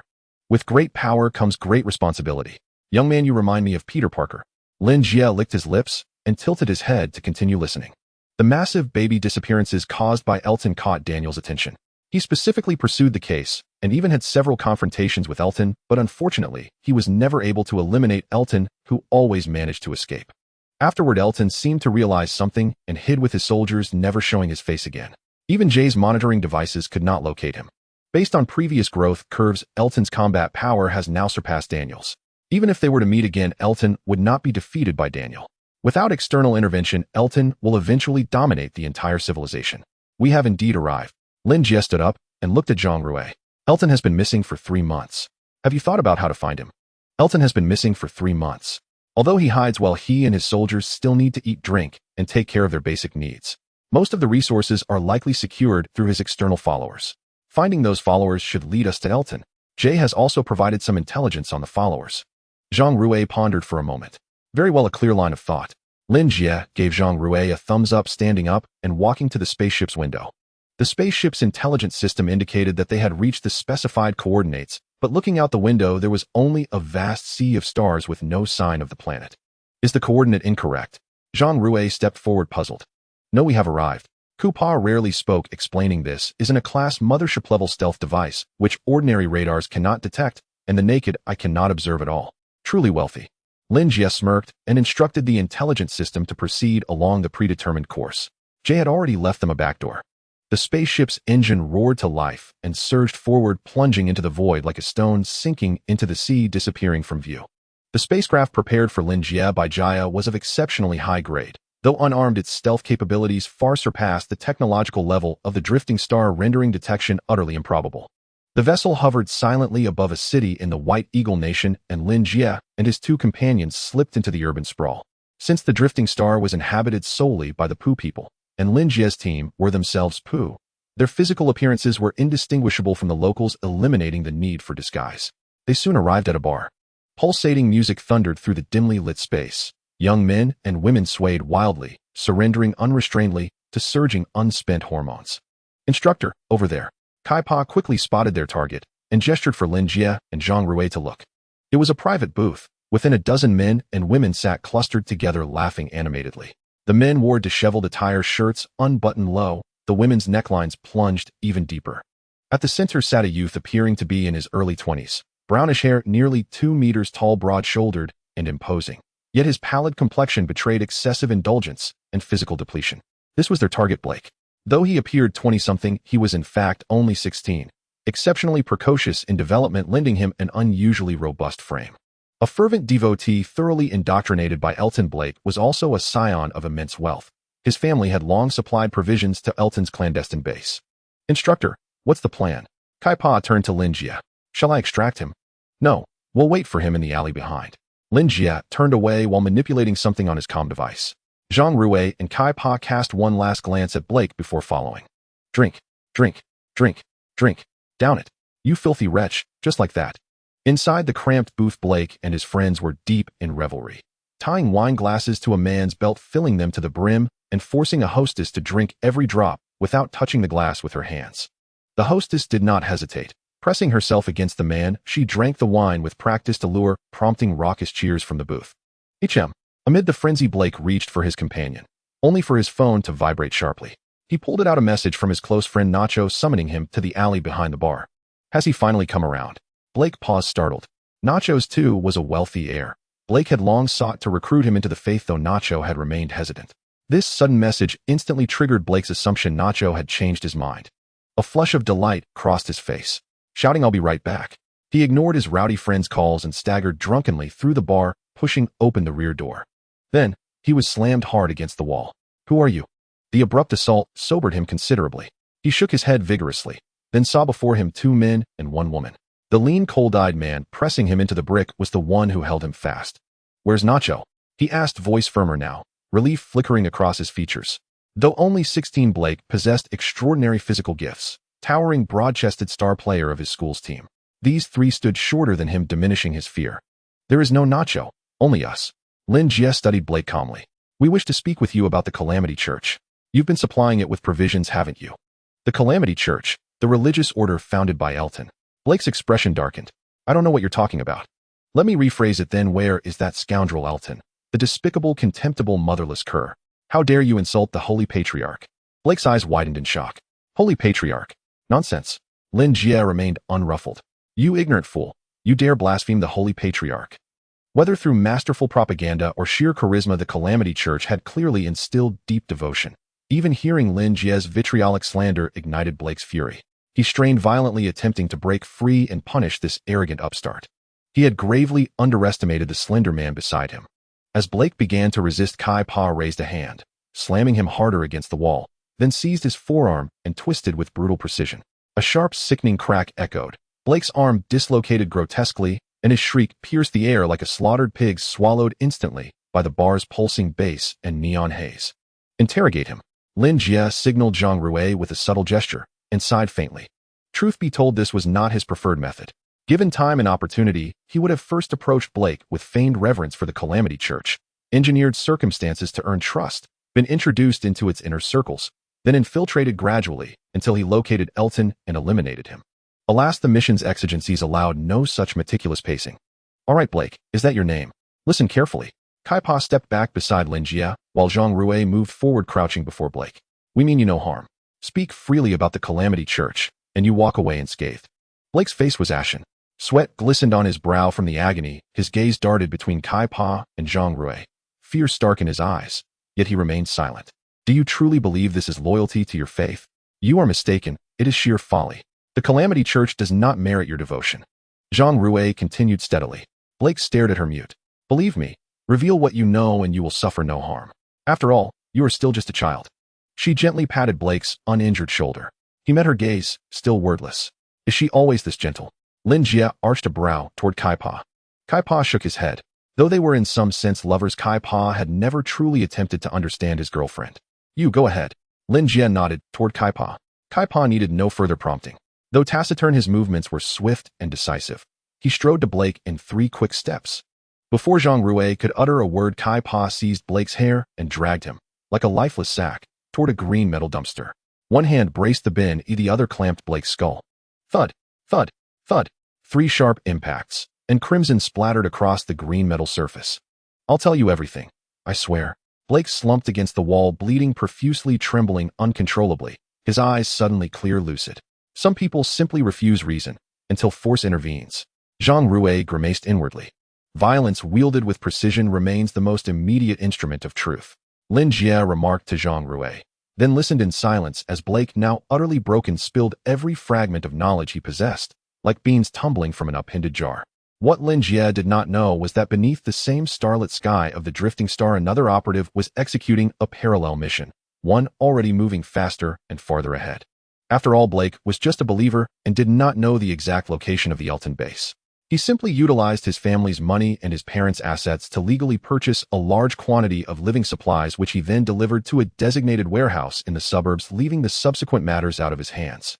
However, this was sufficient for Lin Jie. Today, Blake happened to send a batch of supplies, and when Lin Jie and the others arrived at the location, they coincidentally spotted Elton's transport convoy. From the perspective of coordination and discipline, this was a team composed of professional soldiers numbering over 30, each carrying concealed weapons. There were 6 transport trucks, each specially treated for stealth, equipped not only with unique camouflage, but also with specialized night coatings enabling them to evade detection by satellites and drones under the cover of darkness. The transportation was evidently well-planned, splitting into 2 routes immediately after leaving the warehouse, with 3 vehicles heading toward 2 different directions. Lin Jie could only split his forces, having Keepa and Zhang Rui follow one route while he tracked the other. What are the scanning results? In midair, Lin Jie piloted the Bai-Dai, tailing the transport vehicle with all that transpired below reflected in the tactical scope, clear and vivid. According to the feedback from the scanner, the wandering star was indeed a fertile and habitable planet boasting an oxygen content in the atmosphere of up to 40% and possessed excellent self-regulating capabilities. Even with the rampant pollution caused by rapid development of surface civilizations, the air quality here remained outstanding. With such advanced industry, how could the air quality still be excellent? Lin Jie raised an eyebrow, slightly astonished. The overall level of civilization on the wandering star was roughly comparable to that of Earth before his transmigration, where industry was equally developed, but the pollution levels were far higher. In winter, one could hardly see anyone in the capital during the day. Yet here on the wandering star, there seemed to be no impact at all. What could be the principle behind this? Could it be that running around every day is beneficial for one's physical and mental health? Lin Jie clicked his tongue in wonder. What about the resources? Resource-rich, with oil reserves reaching 2 trillion tons, it is also abundant in elements such as J9, J7, T032, and T056. According to the planetary development levels in the dial system, the wandering star could rank as a level 1 planet. No wonder Gay was reluctant to let others discover the wandering star. Lin Jie nodded slightly. The outer universe had long since numbered and classified various elements. J9 and J7 were essential buffer elements for producing advanced genetic medicines, while T032 and T056 were important components for space-class warships and mecha armor alloys. Currently, the utilization rate of the wandering star's resources was still quite low, resembling an unopened treasure vault. If discovered by advanced civilizations or some interstellar pirates, one could only imagine the actions they might take. The universe is vast and boundless. Losing a single planet, let alone a star system, is akin to throwing a stone into the ocean, creating only a few ripples that would soon settle. So if conditions permit, it is best to enhance oneself as much as possible and be well prepared before exploring the outside world. Given the current situation on the wandering star, sending signals into space would be tantamount to courting death. Lin Jie murmured, suddenly taken aback as he controlled the mecha to hover in midair, activating the counter-surveillance system to conduct a wide-ranging scan. What's the matter, Lin Jie? Taiyu? Did something happen? Did you feel like something was scanning us? Lin Jie inquired warily. Just moments ago, he had briefly felt a sense of being watched, a feeling cultivated through long-term training and battle intuition that rarely failed. Is it the satellite surveillance of the wandering star? Unlikely. Lin Jie shook his head. After all, the Bai-Dai was a product of a star-level civilization, and its technology should easily overshadow that of the wandering star, making detection by satellites improbable. At that moment, the counter-surveillance system completed its scan and reported back to Lin Jie, revealing no monitoring devices or high-energy responses within several kilometers. Could it be that I misread the situation? Lin Jie frowned, glancing around and finding nothing unusual. Watching the transport vehicle gradually move away, he couldn't afford to dwell on it and continued to follow. The convoy didn't head directly to the Elton base.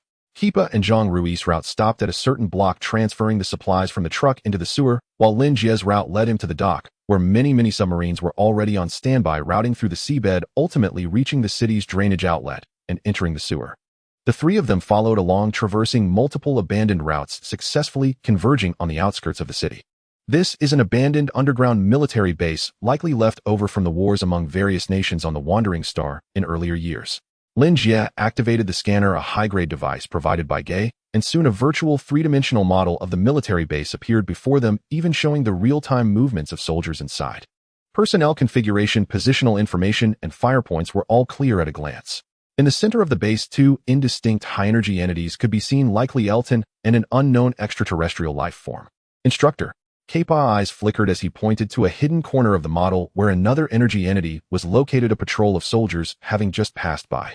Once the soldiers had moved away, that energy entity slipped out again and continued deeper. Based on the intensity feedback from the scanner, this is also the energy level of a class superpower. It should be Daniel. Lin Jie cast a glance and rapidly operated the computer, stopping about half a minute later and handing it to Zhang Rui.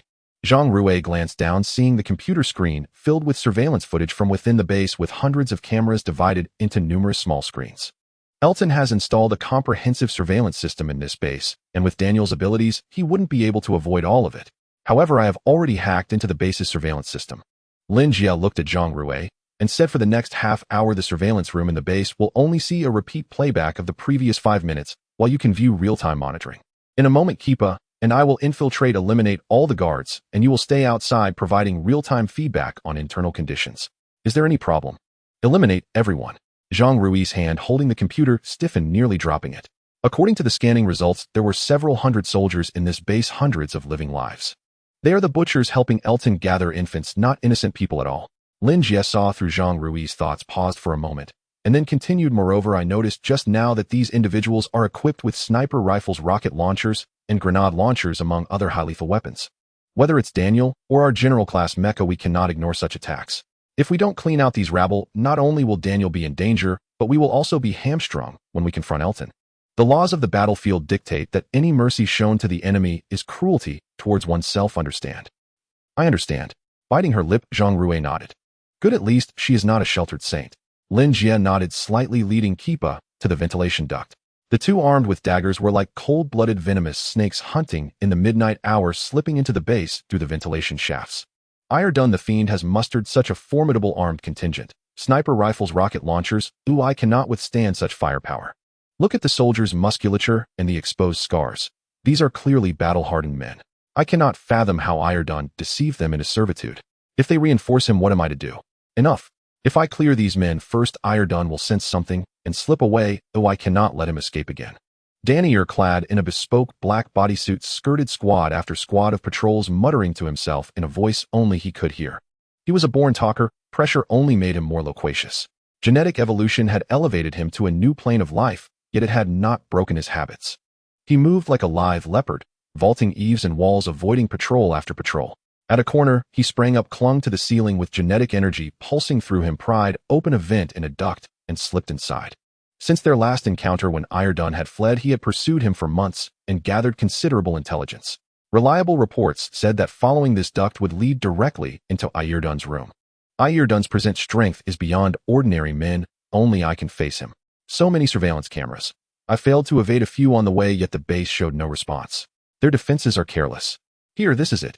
Iredun, your wickedness ends now. Wait, what is that? Daniel crawled along the duct until he reached Iredun's chamber. Below sat Iredun behind his desk. Daniel prepared to kick the vent open and drop down, but his gaze froze. At Iredun's side lay a brown leopard. Called a leopard, yet its bulk exceeded that of a tiger. About 2 meters of body, over 3 meters including the tail. It lounged at Iredun's feet like a tame house cat. Good heavens, what is that? Why must there always be unforeseen complications? Did Iredun feed the beast some kind of stimulant? Daniel found the situation thorny. From their previous clash, he could handle alone Iredun, but with such a leopard the outcome would be very different. Soon his expression shifted again. Iredun had been seated behind his desk, legs propped on the wood, engrossed in a beauty magazine. As Daniel's gaze traveled from the beast back to Iredun too looked up toward the vent and allowed a faint smile to cross his lips. Long time no see, kid. A murmur rose elsewhere. How long must we remain in this sunless place? I haven't touched a woman in over a month. Quiet down. Have you forgotten what the leader said? Before long, he will rule this world. As his first followers, any woman we desire will be ours. I've been waiting for that day. There's an actress I've admired for ages. Once I asked her for an autograph, and she ignored me. When the leader rules the world, it'll make that actress kneel before me. Inside a sandbag bulwark, 2 soldiers chatted. Suddenly one was muffled from behind. Before any sound escaped, 2 daggers flashed, and throats were slit. The men widened their eyes, struggled for a few seconds, then life drained from them, and their bodies went limp. Thud.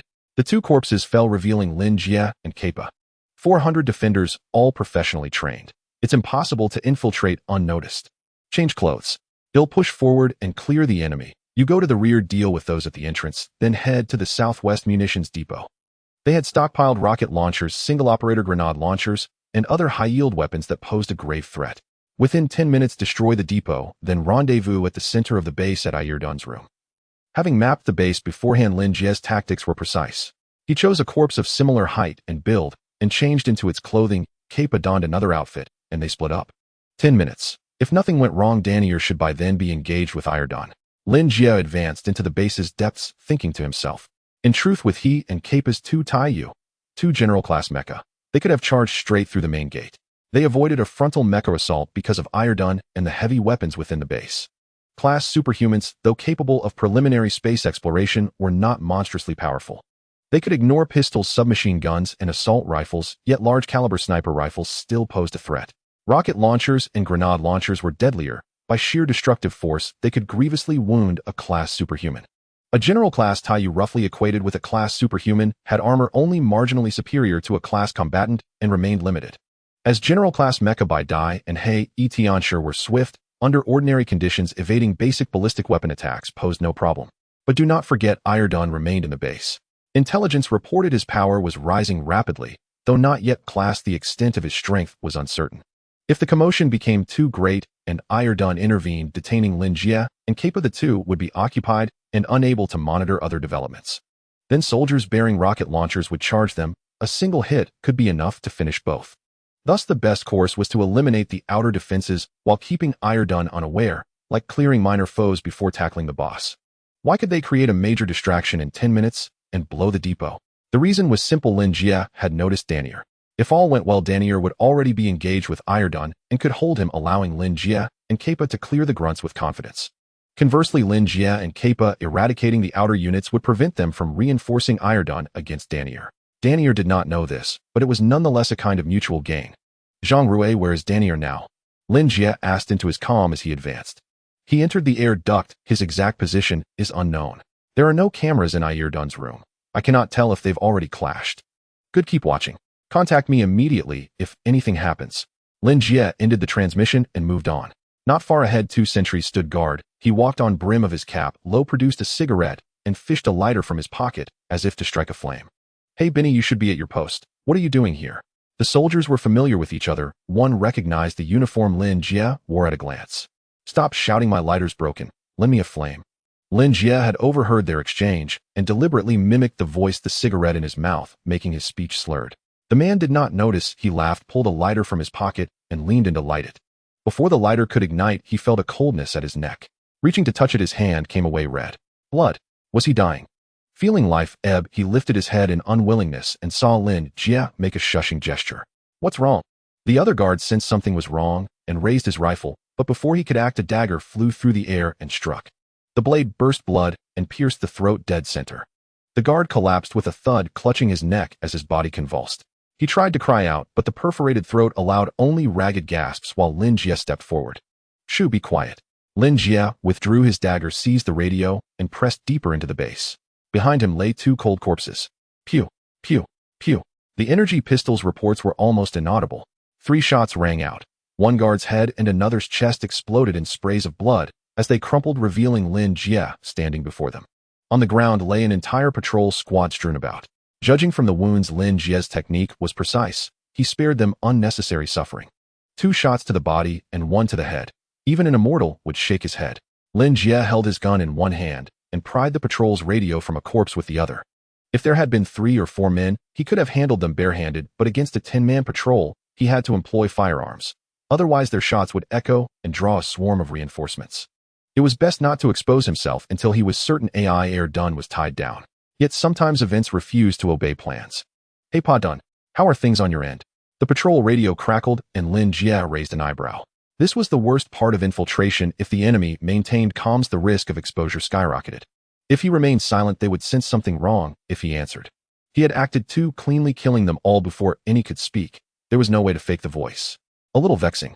Pa Dun, the radio hissed again with static. If you hear me, respond, Pa Dun. Lin Jie considered for a moment, then picked up the radio. All normal. You're not Pa Dun. The voice barked, shot up an octave. Who are you? Where is Pa Dun? You think he'll tell you? Lin Jie slid the radio into his pocket, flipped his hand, and drew another energy pistol with his left. The infiltration had been compromised. The next step would inevitably be a firefight. All squads attention, all squads attention. Intrusion detected, level 1 alert, repeat, level 1 alert. Damn it, Kaite, are you asleep in the surveillance room? Report the intruder's position. The radio flared again. A man shouted, then a woman's voice replied, I see nothing abnormal here. Oh, for God's sake, I saw this feed 5 minutes ago. Our surveillance system has been hacked. Screw you, bitch. The man spat, then barked orders. All patrol units and guards move to Sector C, move to Sector C. Enemy numbers unknown, bring heavy support. Not bad, it sounded convincing.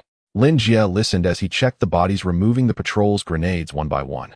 Soon Zhang Rui's voice came through his earpiece. Captain, a patrol is rushing toward your position. They should reach the fork ahead in about 20 seconds. Understood. Lin Jie nodded slightly and glanced at the terrain ahead. Before long, chaotic footsteps and urgent voices rose from that direction. Everyone have a piece of fruit. Lin Jie kept the time in his head. As the enemy neared, he flicked the grenade's safety and threw it forward. They were exposed anyway. Tossing a grenade to make noise would do no harm and would cover Kai-Pa demolition at the ammunition depot. Ping! The thrown grenade rolled like a glass marble, bouncing twice and skidding 2 or 3 meters before coming to rest precisely before the approaching guard squad, like an unexpected gift. Hit the deck. Boom. The shout and explosion were almost simultaneous. Dust rose, shrapnel sprayed. The squad's front ranks were blown apart, those behind grazed and wounded. Before they could react, a figure charged out of the smoke. Lin Jie moved with clean, lethal efficiency. His energy rounds were quick and discreet. 2 shots per man, 1 to the chest and 1 to the head, never giving these cannon fodder a last desperate chance. Bang! Shadows flickered ahead, but Lin Jie did not pause. A flashbang cleared the path. He surged forward and with raised hands took 3 lives. The others, wearing protective gear, began to recover, saw bodies falling, and opened fire wildly. A rain of bullets stripped a layer from a nearby concrete wall, in an instant exposing the rebar beneath. Rat-a-tat! The gunfire became continuous. Lin Jie slid and fired. Rounds whizzed over his head as energy weapons cracked in alternation. In less than 2 seconds, another squad lay at his feet. Team 7, what is your status? Another radio. Lin Jie removed the earpiece, thought for 2 seconds, then seized a guard's rifle, and firing as he spoke, replied, "Situation is dire. The enemy is a trained squad. We have heavy losses. The captain has been killed. They are suppressed by our fire, requesting immediate reinforcements. Repeat, requesting immediate reinforcements." Not satisfied, Lin Jie tossed another grenade. Those guards at the base were stingy with grenades, so he had no qualms. The blast thundered on the other side of the radio. It only heightened their alarm. They detected no oddity and assumed fierce combat. They urged Lin Jie to hold, promising they were almost there and that a squad from the armory was moving toward his position. Yes, send more men. Lin Jie smiled, withdrew 2 light-sensitive booby mines from his storage and quickly planted them on both sides of the fork. Then he resumed firing the guards' weapons, fabricating the illusion of intense engagement and taking perverse pleasure in the ruse. Boom. Elsewhere, AI Air Dun and Dan and I Air had already clashed. Amid the roar, a tendril, resembling a strip of muscle fiber, slammed into the wall, grazing Dan and I Air's scalp. Damn, he's stronger than last time. Dan and I Air rolled with lightning speed. Barely had he escaped when another tendril pierced the place head just occupied. Then a third, a fourth, a fifth.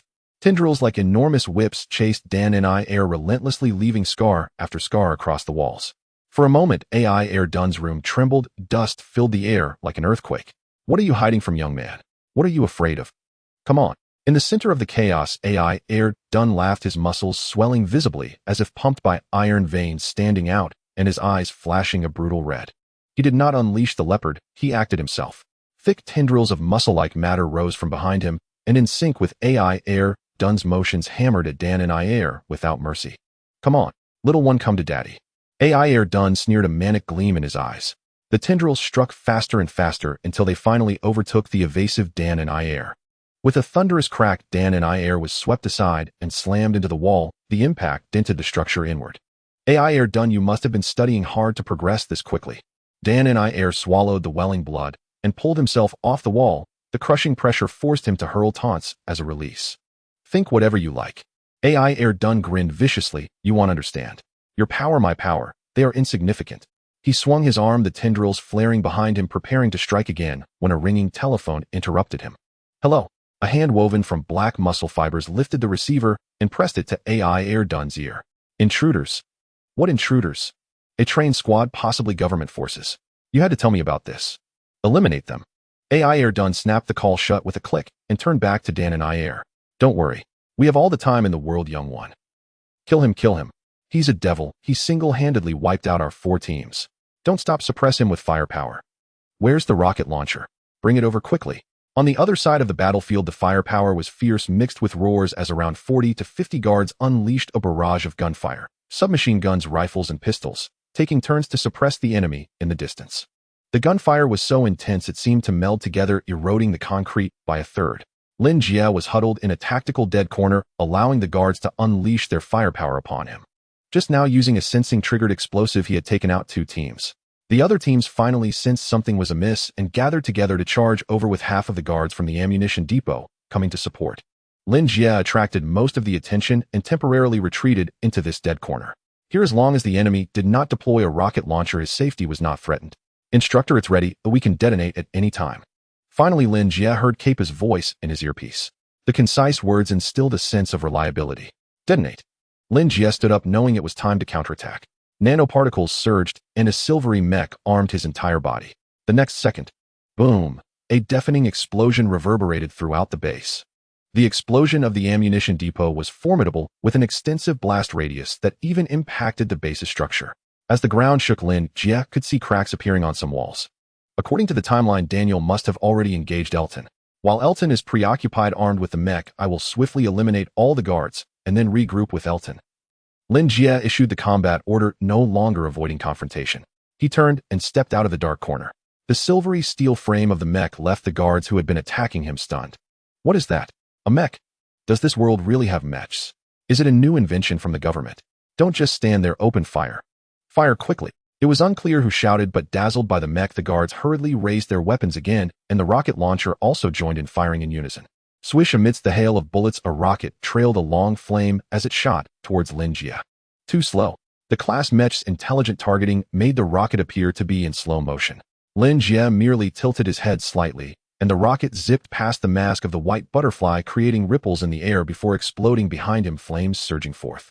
Lin Jie did not stop, continuing to advance as bullets rained down upon the mech, bouncing off with ringing sounds. Bang! Lin Jie reached the guards, kicking one directly, sending him flying, embedding him into the wall. For a moment, the other guards were left dumbfounded, staring at their comrade fused with the wall, and the silvery mech before them left them frozen in place. From the moment you aided the villain, you lost the right to live. Lin Jie's gaze was icy, disregarding their wails as he unleashed a rapid-fire assault, clearing out all the guards. If not for the armed mech, he and Kappa would have needed at least an hour to take down all 400 of them. Now, 5 minutes would suffice. Boom! The explosion of the ammunition depot also affected Elton's command room. Even though it was specially fortified, such a violent impact still caused structural disarray, with cracks spreading across the walls. What are these useless fools doing? Elton looked up and scanned the surroundings. Just then a table flew towards him, crashing into his head. With a thud, Elton swayed slightly, but felt no significant impact, turning to glare at the culprit. With eyes nearly ablaze, Daniel instinctively tensed. I say, aren't you going to check on your soldiers? Actually, Daniel was also curious about what was happening outside. Logically, an ordinary squad shouldn't be able to cause such a commotion. A bunch of useless fools, let them die.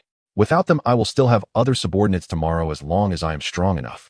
Elton strode menacingly toward Daniel, black muscle fibers swirling around, appearing on half of his face, making him look exceptionally terrifying. Who do you think you are? A messenger of justice. You have no idea what power can bring. You don't know how to wield your strength. You are clearly strong enough, yet you risk yourself for those ordinary people. Do you think you are great? This is foolish. Do you think you are shining? Ridiculous. You will never know how insignificant you are in this universe. The explosion of the ammunition depot clearly made Elton more vigilant.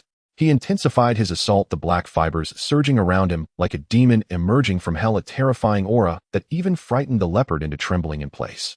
With every word he spoke, the black fibers behind him attacked Daniel, whether as tentacles, hammers, or simply fists.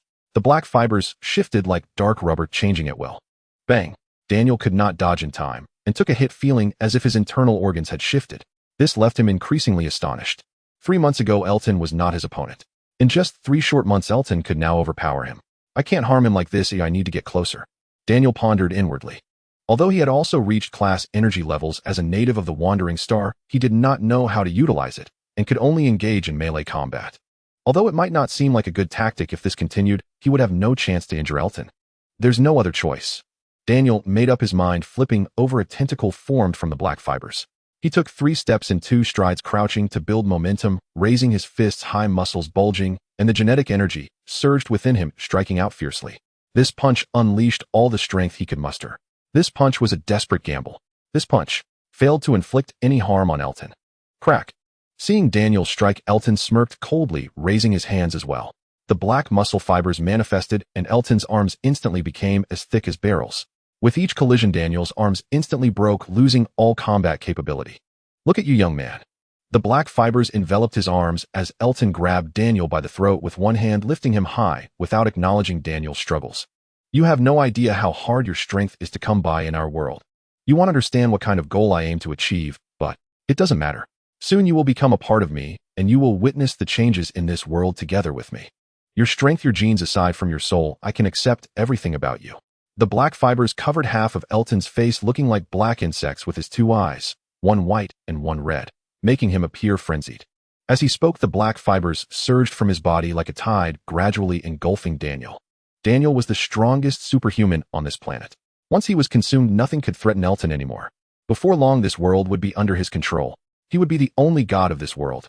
Elton slowly closed his eyes as if he could already see all nations and people kneeling before him, submitting to him. However, bang! A loud explosion rang out as the door to the command room was kicked open with such force that even the black fibers could not withstand it, sending Elton stumbling, and Daniel's consumption was forcibly interrupted. Elton turned to see two mechs, one black and one white, stepping in from outside. Sorry, I'm in a hurry, so I didn't knock. Lin Jie stood firm, leaning on his alloy knife, assessing Elton before him. In an instant, the combat room fell silent. The leopard bared its fangs, adopting a hunting stance, and emitted a series of low growls towards Lin Jie and Kappa. The situation was not as I had imagined. Lin Jie scanned the room, his eyes flickering. At first, he thought the two energy entities at the center of the base were one Elton and the other an alien creature. Now it seemed that this leopard was also a wandering star creature, modified genetically, somehow elevating this beast's life level to that of a class star beast. Fortunately, there were also many people on our side. Lin Jie glanced sideways, and before he could give the order, Kappa had already stepped forward, positioning himself in front of the leopard. The black and red steel body inspired confidence. Iron Rider. Elton appeared to have learned something about extraterrestrial life as he looked at Lin Jie and Kappa with an intrigued expression instead of surprise. Bang! The unconscious Daniel was tossed aside, and the already fragmented combat room suffered another shower of debris. General class, only general class. We can sense that your mecha's output level is only general class, and you will become my food. No matter why you are here, this planet will be your grave. By devouring you, I will become the strongest on this planet. He raved like a madman, black fibers spreading like torn muscles, resembling a splattered mire, as over a dozen tentacles emerged, attacking Lin Jie from all directions. At the same time, his pet let out a roar, charging directly at Kappa. So fierce. Lin Jie teased his movements, not slowing as he swiftly retreated, energy firearms blazing, a rain of bullets firing, and the tentacles extending from the black fibers were shattered like wooden stakes. However, this creature seemed oblivious to pain. Even after being fed hundreds of bullets, in an instant it continued to spread wildly. It was like a massive mouth intent on completely devouring Lin Jie. Boom. With a loud explosion, the mini-missile detonated, flames swirling with thick smoke, finally creating a small gap. In the next moment, the roar of engines echoed like a howling beast as Lin Jie burst through the fog, data flashing across his tactical visor. With one hand holding the gun while fending off the attacking fibers' tentacles, he raised his right hand, quickly aiming, and unleashed a volley of 3 shock cannon shots. Boom, boom, boom. The 3 shock cannon shots were stealthy and swift, striking Elton in the blink of an eye. However, the anticipated scene of blood and flesh flying did not occur. The 3 shock cannon shots made 3 soft sounds upon hitting Elton, piercing his body, but it was as if they struck a mire, only splattering black fibers, and in an instant the wounds were filled again by the black fibers, leaving him unscathed. Is this the weapon from outer space? It's too weak, isn't it? Elton's expression twisted, the earlier cannon fire having no effect on him, instead igniting his interest as he stomped his foot, making the black fibers even more ferocious. Like a tide, it resembled a tsunami, overwhelming and locking down all of Lin Jie's routes. Such vitality. On the other side, Lin Jie's expression slightly changed, not daring to be negligent. As he suppressed the fire from his energy gun, the butterfly wings deployed, and with a flap his speed surged again, transforming into a silvery phantom flashing to the side. Taking advantage of a moment's respite, he aimed all weapons, shock cannons, mini missiles, energy guns, at the black fibers and fired in unison. Boom. The power of the psychic class weapons was extraordinary, and under full fire the sound of explosions rivaled that of the earlier munitions depot blast. The entire base trembled, and Zhang Rui, standing outside, could even see the ground bulging under the intense gunfire. Then came the second, third. Each explosion resonated.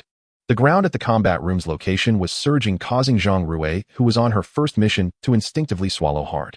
All modules of the Hong Ying were activated, ready for battle. She had already received Lin Jie's command to support the combat once the battlefield shifted from underground to above ground. Boom. Finally, the roar sounded once more, but it was no longer muffled. The already damaged structure of the base could not withstand the burden, collapsing entirely under the successive impacts, the roar resonating as the entire land sank and the mountains trembled, thick smoke billowing. However, this did not affect those on the battlefield. Their fight continued. Roar. A roar emerged as the leopard and caper appeared first. One man and one beast leaped into the air, claws and alloy swords clashing, producing a piercing sound with sparks flying. Increased the power of the thrusters. Even in battle, Capa's tone remained unwavering. With a roar from the engine, the thruster power surged fully, and the suddenly intensified force slammed the leopard hard into the ruins from midair. A loud explosion occurred, debris flying. Capa's expression remained unchanged with all firepower systems ready. The Red Falcon pistol was pressed right against the leopard's face, unleashing a torrent of firepower that made the leopard let out a mournful howl, and with a tremendous force it kicked Capa away. Swish! At that moment, Lin Jie also appeared, flapping his butterfly wings, resembling a nimble sparrow, holding the unconscious Daniel in his hand, with the black fibers behind him like unshakable parasites. "Are you an angel?" At that moment, Daniel regained consciousness, and in a daze he opened his eyes to see a winged figure carrying him, instinctively asking, "You could say that." Seeing Daniel awaken, Lin Jie casually tossed him onto a nearby mound of dirt. With a tumble, Daniel was jolted awake. He struggled to rise, his eyes wide as he looked at the sky, filled with disbelief. What was that? What did he just see? A mecha. Gulp. He instinctively swallowed hard. He must have hit his head too hard and was hallucinating. What on earth is this thing? Daniel's thoughts were irrelevant to Lin Jie, who was too lazy to pay attention. Elton's vitality was surprisingly strong, even more so than Becky, the plant-based gene warrior. Despite a round of firepower output, this creature remained unscathed. Now that the antipsionic weapons in the mecha configuration were depleted, relying solely on the energy gun clearly wouldn't harm Elton. Kane. Here. Activate analysis records and see if the database can match the corresponding life form. Understood. Now. Lin Jie drew his alloy sword, suddenly turning around and slicing through countless black fibers, looking down at Elton. If long-range firepower couldn't kill it, then it was time to try close combat. Deactivate the butterfly wing module. Charge thrusters. Maximize output. Prepare for high-velocity impact. 5-second countdown initiated. Lin Jie stood firm as the butterfly wings retracted and vanished from the rear of Bai Dai, leaving only 4 thrusters blazing with cobalt flame suspending the steel-clad figure in the nocturnal sky. The butterfly wing system was a biomimetic mechanism. Though classified under flight modules, it differed fundamentally from conventional thrusters. Directly neuralinked, the wings responded like natural extensions of the Iron Rider's own body, offering exceptional control and agility. Yet their absolute speed remained markedly inferior to that of thrusters. Lin Jie now surged forward at maximum velocity, aiming to close the distance on Elton with overwhelming kinetic force. Wing module deactivated. Thrusters charging. 4, 3, 2, 1. Kane, we go now. With a low command and a flash of resolve in his eyes, Lin Jie ignited the engines. A thunderous roar split the night as cobalt flames erupted from the thrusters. Bai Dai shot forth like a silver lightning bolt, shattering the black fiber barrier in an instant. The alloy battle blade cleaved through the darkness, striking with brutal finality. Clang! A deafening metallic explosion reverberated across the ruins. A shockwave rippled through the air, and the crumbling debris sank further under the sheer concussive force. Had he been blocked?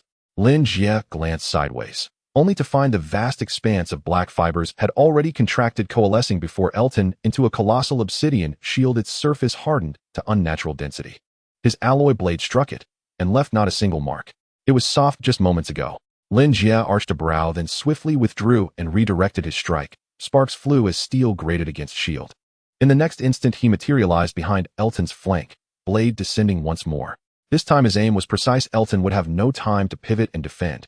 Yet Elton did not turn. Shoo! A strange viscous whisper echoed, the sound of sludge oozing through a pipe, as black fibers surged forth again, intercepting the blow with eerie precision. Your assault surpasses that of ordinary Iron Rider generals.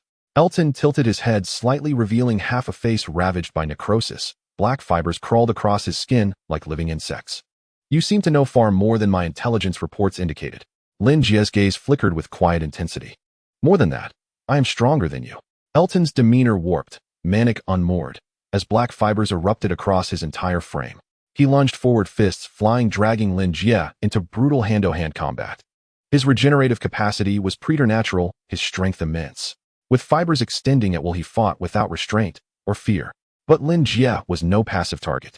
Though Elton's resilience exceeded expectations, he still fell short of overpowering an elite-tier Iron Rider. Seizing an opening, Lin Jie flashed behind him, cold steel whirled slicing through black fibers to carve a deep bone-exposing gash beneath Elton's armpit. He had discerned that the black fibers required finite time to converge and reinforce. If his speed were sufficient, and his angles sharp enough, he could breach the defense and strike Elton directly. Yet in the next second the wound sealed itself beneath a writhing shroud of black fibers, and Elton stood unbroken, utterly unshaken. "I refuse to believe your regeneration is limitless." Lin Jie's eyes narrowed as he pivoted back into combat. Engines roared, blades blurred. Every movement flowed with textbook tactical precision as he clashed fiercely with Elton. Elton possessed greater strength and regeneration, but his speed lagged far behind Lin Jie's. Under relentless high-frequency strikes, even the black fibers were compressed inward, unable to extend and restrict Lin Jie's motion. So strong, Daniel lay prone atop the rubble, craning his neck left and right, eyes alight with awe. Mecha, true mecha, legends made manifest. He wasn't dreaming. All three mecha were astonishingly powerful, especially the silver-white one. Daniel himself had been instantly overwhelmed by Elton at close range, yet this silver machine pressed Elton, relentlessly dominating the fight. SSSHD. Amidst the fray, Lin Jie piloted Bai Dai with ruthless precision. Another incisive strike pierced the black fibers, landing squarely upon Elton's flesh. Yet Lin Jie's expression did not relax. In fact, it hardened further. From their earlier exchanges, he'd noticed something unsettling. On multiple occasions, Elton had evaded or countered his attacks without relying on passive black fiber defense. After all, Lin Jie was a military elite, his tactical acumen honed in virtual arenas against rank martial artists. Fighting a native should have been a dimensional annihilation, yet Elton erected effective defenses against such calibrated assaults, an impossibility bordering on the absurd. And then, as Lin Jie parried another blow, his gaze flickered downward to Elton's abdomen. This slash had torn open his belly deep enough that had the blade been marginally longer, Elton would have been bisected outright. For any standard crank metahuman, such a wound would be fatal. Yet the black fibers flowed like immortality incarnate, merely brushing over the gash, restoring vitality in an instant. Counting this latest strike, I've inflicted 27 wounds, 6 of them lethal, including 1 direct cardiac penetration. And yet he refuses to die, harder to kill than a cockroach. Kane, any analysis results yet? Analysis ongoing. No matching biological profile or ability detected. However, combat assessment confirms prior formal training. Exercise extreme caution. Understood. Thanks for the concern. Lin Jie raised a brow, never breaking stride. In a blur of motion, his blade lanced straight for Elton's chest. This time, Elton didn't even raise a guard. The alloy blade punched through with a wet, hollow thud, cleanly transfixing his torso. Is this truly all you can muster? Elton laughed, a guttural, unhinged sound, as black fibers surged up the blade like sentient vines. Simultaneously, his energy signature spiked. Lin Jie wrenched hard, yet the weapon refused to budge. Recognizing the surge, Lin Jie's eyes flared. Kane, disengage safety protocols. Engage full power mode. Standard mecha operated in 2 primary combat modes. The first, balanced mode, distributed power evenly across all systems, ensuring stable, harmonious operation, the optimal state for longevity and reliability. The second, full power mode, sacrificed stability entirely. Every module surged to peak output, operating at absolute mechanical limits. In this state, performance metrics soared, but so did energy consumption and component strain. Operational duration was severely constrained, exceeding the threshold, risked catastrophic system failure. Yet Lin Jie had no choice. His long-range options were exhausted, and if his blade were seized, he couldn't possibly bludgeon Elton to death with bare fists. Without hesitation, he issued the command. Restraints dissolved. Cobalt light flared violently. Engines howled like caged beasts. Bai Dai's power surged, and at last Lin Jie wrenched the blade free, just ahead of Elton's grasp. Again, with safeties lifted, Lin Jie abandoned restraint, launching into unrestrained assault. Bai Dai accelerated beyond perception, streaking like lightning, breaking the sound barrier with a crackling boom. In the blink of an eye, 3 slashes tore through the air, so swift the black fibers failed to regenerate in time. Had it worked? Lin Jie sidestepped Elton's counterattack and surged forward anew, his armored form dissolving into a phantom blur, traversing 10 rapid circuits in less than a heartbeat. He became a high-speed train circling Elton, each pass carving a fresh gash. The black fibers staggered, repairing 1 wound only to find 2 more opened elsewhere. He appeared to be overwhelming his foe, yet that was merely appearance. With a resonant clang, Lin Jie halted. Bai Dai re-emerged in silhouette, its silver-white plating glowing faintly, crimson wisps of white vapor rising from its overheated frame. Heat from maximal operation seared every system to its threshold. As the time limit expired, all modules reverted to safe output parameters, the engine's roar subsiding into a subdued hum. Elton, by contrast. What's wrong? Why stop? Is this truly the extent of your strength? 10 gashes still marred his body unhealed, black fibers hung twisted and strained from the onslaught. Yet he stood unwavering. Fibers surged anew, flowing over wounds, and in an instant every injury vanished. You are formidable. You've given me the exquisite thrill of pain. Elton's voice cracked with manic euphoria, his entire form now enshrouded in pulsating black fibers, a creature beyond death. So as reward, I will consume you. You shall become part of us. That sounds rather unappealing. Not at all. You'll merge with us, become one consciousness, and witness our dominion over the world. Regrettably, I decline, and so does everyone else. Lin Jie murmured softly, tightening his grip on the alloy blade. At that moment, Kappa and Zhang Rui concluded their own engagements, approaching from opposite flanks to encircle Elton alongside Lin Jie. The leopard, artificially elevated to crank, had been no match for Kappa alone. With Zhang Rui's support, it fell swiftly, its massive corpse now sprawled lifeless amid the ruins. The tide has turned, Elton, Lin Jie whispered. His forced full-power assault had served two purposes: testing whether peak output could damage Elton, and most critically buying time for Zhang Rui and Kappa to finish their fights. Though Elton's weakness remained elusive, the battlefield had shifted decisively. 3-0. Lin Jie's burden had lightened considerably. Even if Elton were extraordinary, coordinated, disciplined pressure from all three should ensure victory. Surely nothing could go wrong now. Lin Jie focused, flexing his fingers. Bai Dai's steel hand mirrored the motion with precise, articulate whirring. Yet, in the next instant, anomaly erupted. Ha ha ha ha ha. A waning moon hung high, clouds lingered, stars sparse. Amidst the ruins, Elton stood encircled by Lin Jie and two others, yet showed no trace of fear. Instead, he threw back his head and laughed, a grotesque fusion of two distinct voices that sent shivers down the spine. His form twisted violently with that unrestrained laughter, black filaments surging and coiling, swallowing him whole. Target energy level detected, rising rapidly. 5,300, 5,500, 6,500, 7,000. Warning, target energy approaching sensor upper limit. Repeat, target energy approaching sensor upper limit. Numerical values surged across Lin Jie's tactical visor. Within seconds, a massive red exclamation mark flared, a stark symbol of extreme danger. In the next instant, the black filaments quivered, and from within emerged a clawed hand, palm-like in shape, yet far larger, its obsidian nails razor-sharp, gleaming coldly under the moonlight. Then another claw, followed by two legs, then the torso. Within moments, a creature stood before them, not tall, yet radiating an overwhelming, almost absurd aura of power. He resembled some infernal demon, joints grotesquely enlarged, body swathed in writhing black filaments crowned with twin horns. The moment he manifested, his gaze locked onto Lin Jie, lips curling into a savage grin as the dual-voiced utterance echoed once more. I told you. I will devour you and make you one of us. The final word had barely left his lips when Elton moved, like a nocturnal wraith, swifter even than Lin Jie, at full throttle. In a blink, he closed the distance and delivered a crushing kick that sent Lin Jie flying. Instructor, Kappa and Zhang Rui's expressions shifted instantly. They lunged forward to assist. But before they could act, Lin Jie's voice crackled over their comms. Withdraw from the battlefield. Instructor, execute the order. Lin Jie cut Kappa off sharply. With just one blow, he knew the creature's energy output had soared far beyond operational thresholds. Even though Zhang Rui and Kappa were sovereign-class Iron Riders, their general-class mechs were utterly outmatched. This battle was no longer theirs to fight. As Elton closed in again, Lin Jie raised his blade to parry, only to be blasted backward by a thunderous impact, the force hurling him through the air. You have no idea what power I now wield. Elton shrieked, his hybrid voice echoing like a specter's whisper. In a blur, he reappeared directly before Lin Jie. You alien Iron Rider, do you truly believe I'm merely a primitive native easily crushed? Thud. Do you harbor that smug superiority of an advanced civilization? Thud. Answer me. Answer me. Thud. Thud. Thud. Each question landed with a brutal strike. Even as Lin Jie blocked with his blade, he could only deflect, not absorb, the blows. Each impact drove him further back. At that moment, Elton's physical attributes surpassed even the white butterfly operating at peak capacity. For a time, Elton became a phantom incarnate, feral, relentless, pressing Lin Jie under unrelenting assault. Lin Jie fought back with superior technique and tactical finesse, narrowly evading disaster time and again. Elton's claws screeching across the white butterfly's armor, sending sparks flying in furious arcs.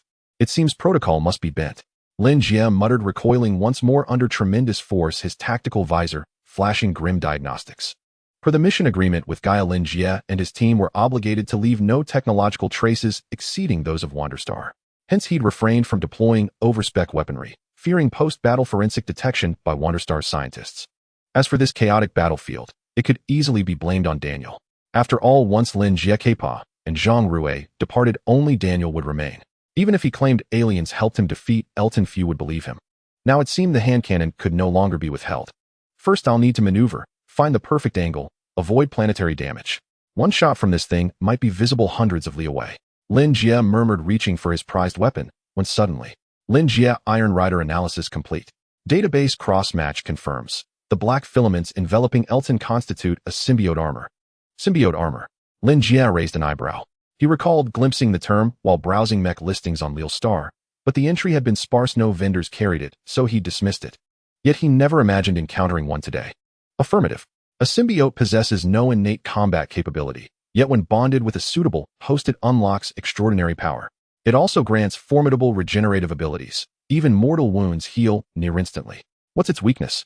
According to archival data, each symbiote evolution requires consumption of life forms. The evolved traits reflect those consumed.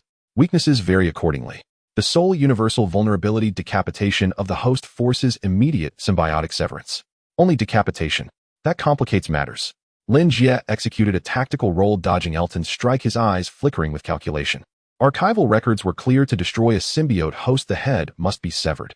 Any lesser injury would regenerate instantly. Yet the T-bow hand cannon was artillery, not a sniper rifle. Its precision was insufficient, especially against Elton's hyper-accelerated movements. A miss would alert him, and if he fled, the hunt would become infinitely harder. Time for tactics. Lin Jie's gaze hardened. Kappa. Here. In 10 seconds. Lift neural link permission restrictions on the Blackwing Angel. Understood. Boom. Elton struck again. This time Lin Jie failed to block and was hurled backward. You're slowing down. Elton's features had blurred into indistinctness. Only a maw bristling with fangs remained twisted in cruel mirth. He was stunned by Lin Jie's resilience. According to Symbiote Memory Archives, his current strength should have slain an ordinary general-class Iron Rider a dozen times over. Lin Jie's defiance enraged him, yet it also kindled the primal thrill of hunting a worthy prey. Die! Elton roared, vanishing in a blur, reappearing directly above the tumbling white butterfly, and slammed down with a monstrous foot claw like a blacksmith's hammer. Crack! Armor pierced, but no blood spilled. No one. Elton paused, startled, then looked up, to see Lin Jie, already disarmed, sprinting swiftly into the distance. Meanwhile, the black and crimson mech surged toward Lin Jie from the flank. What use is this? Futile struggle. Elton's grin widened into something monstrous. Then from his back erupted over a dozen thrashing tentacles, violent and unrelenting, lashing wildly toward Lin Jie. Boom. Lin Jie leapt aside. The tentacle crashed where he'd stood, flattening rubble. And that was but one. Dozens more followed in furious pursuit. Those frenzied tentacles chased relentlessly, like a giant hand swatting gnats, strike after strike, nearly landing each time. Zhang Rui and Daniel watched, sweat freezing on their brows. Each lash struck like a blow to their own hearts. Faster, just a little faster, please.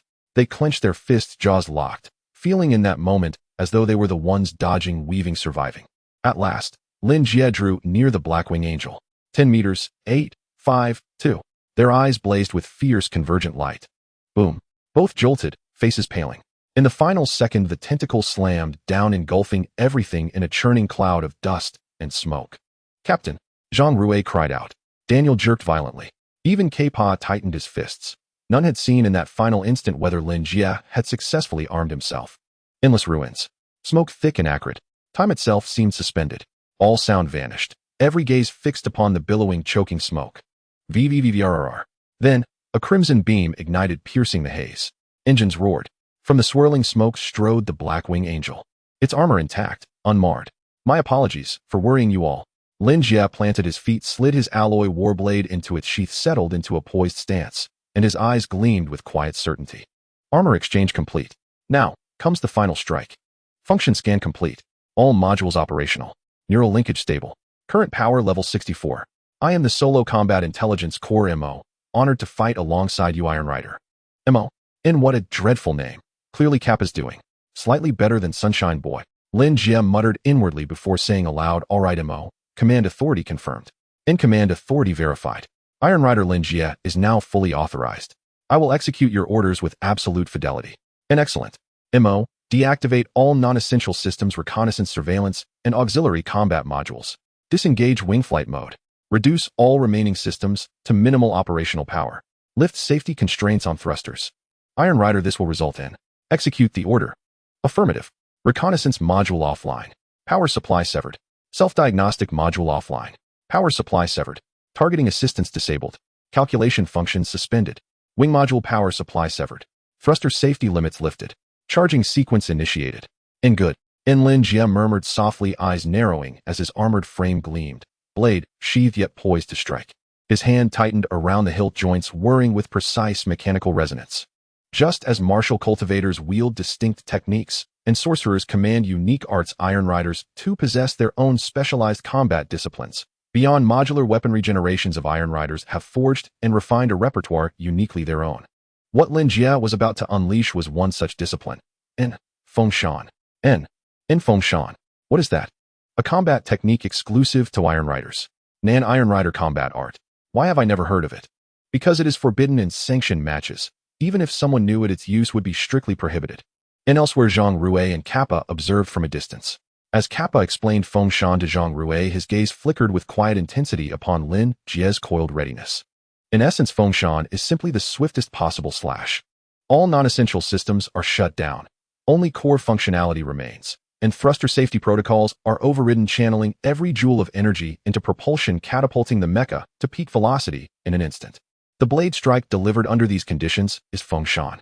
Yet in its wake, the thrusters will almost certainly suffer catastrophic failure due to extreme overload. Clearly, it is a desperate, life-risking technique, utterly impermissible in professional arenas. Hence, Zhang Rue had never encountered it. If massive energy surges into the thrusters, and they burn out afterward, does that mean if the strike misses, Captain Lin loses all combat capability? Zhang Rue's voice trembled with urgency. In moments earlier, she had witnessed Elton's terrifying superhuman prowess. Now Bai Dai lay heavily damaged. If heating+non were also crippled and Lin Jie could not rearm himself, their immediate combat strength would dwindle to just her alone. If even Captain Lin Jie, a Titan Deer Iron Rider, could not prevail, what chance did she stand? The instructor will find a way. Kappa stood motionless, eyes locked unblinkingly on the battlefield ahead. What difference does swapping mechas make? Feudal resistance. Even if you attack together, you'd still fall before me. You cannot fathom the magnitude of power I now wield. Beneath the silver moonlight atop the ruins, Elton loomed like a demon risen from hell, grotesque, monstrous. He retracted his swirling tendrils, not striking, not lunging, but advanced step by deliberate step toward Lin Jie. Surging energy bled from his form, warping light itself in his wake. A tyrant by nature, he savored this Catan mouse torment. Watching a celestial warrior writhe helplessly before him fed his twisted psyche with profound, perverse satisfaction. Do you truly believe this mecha's specifications can rival mine?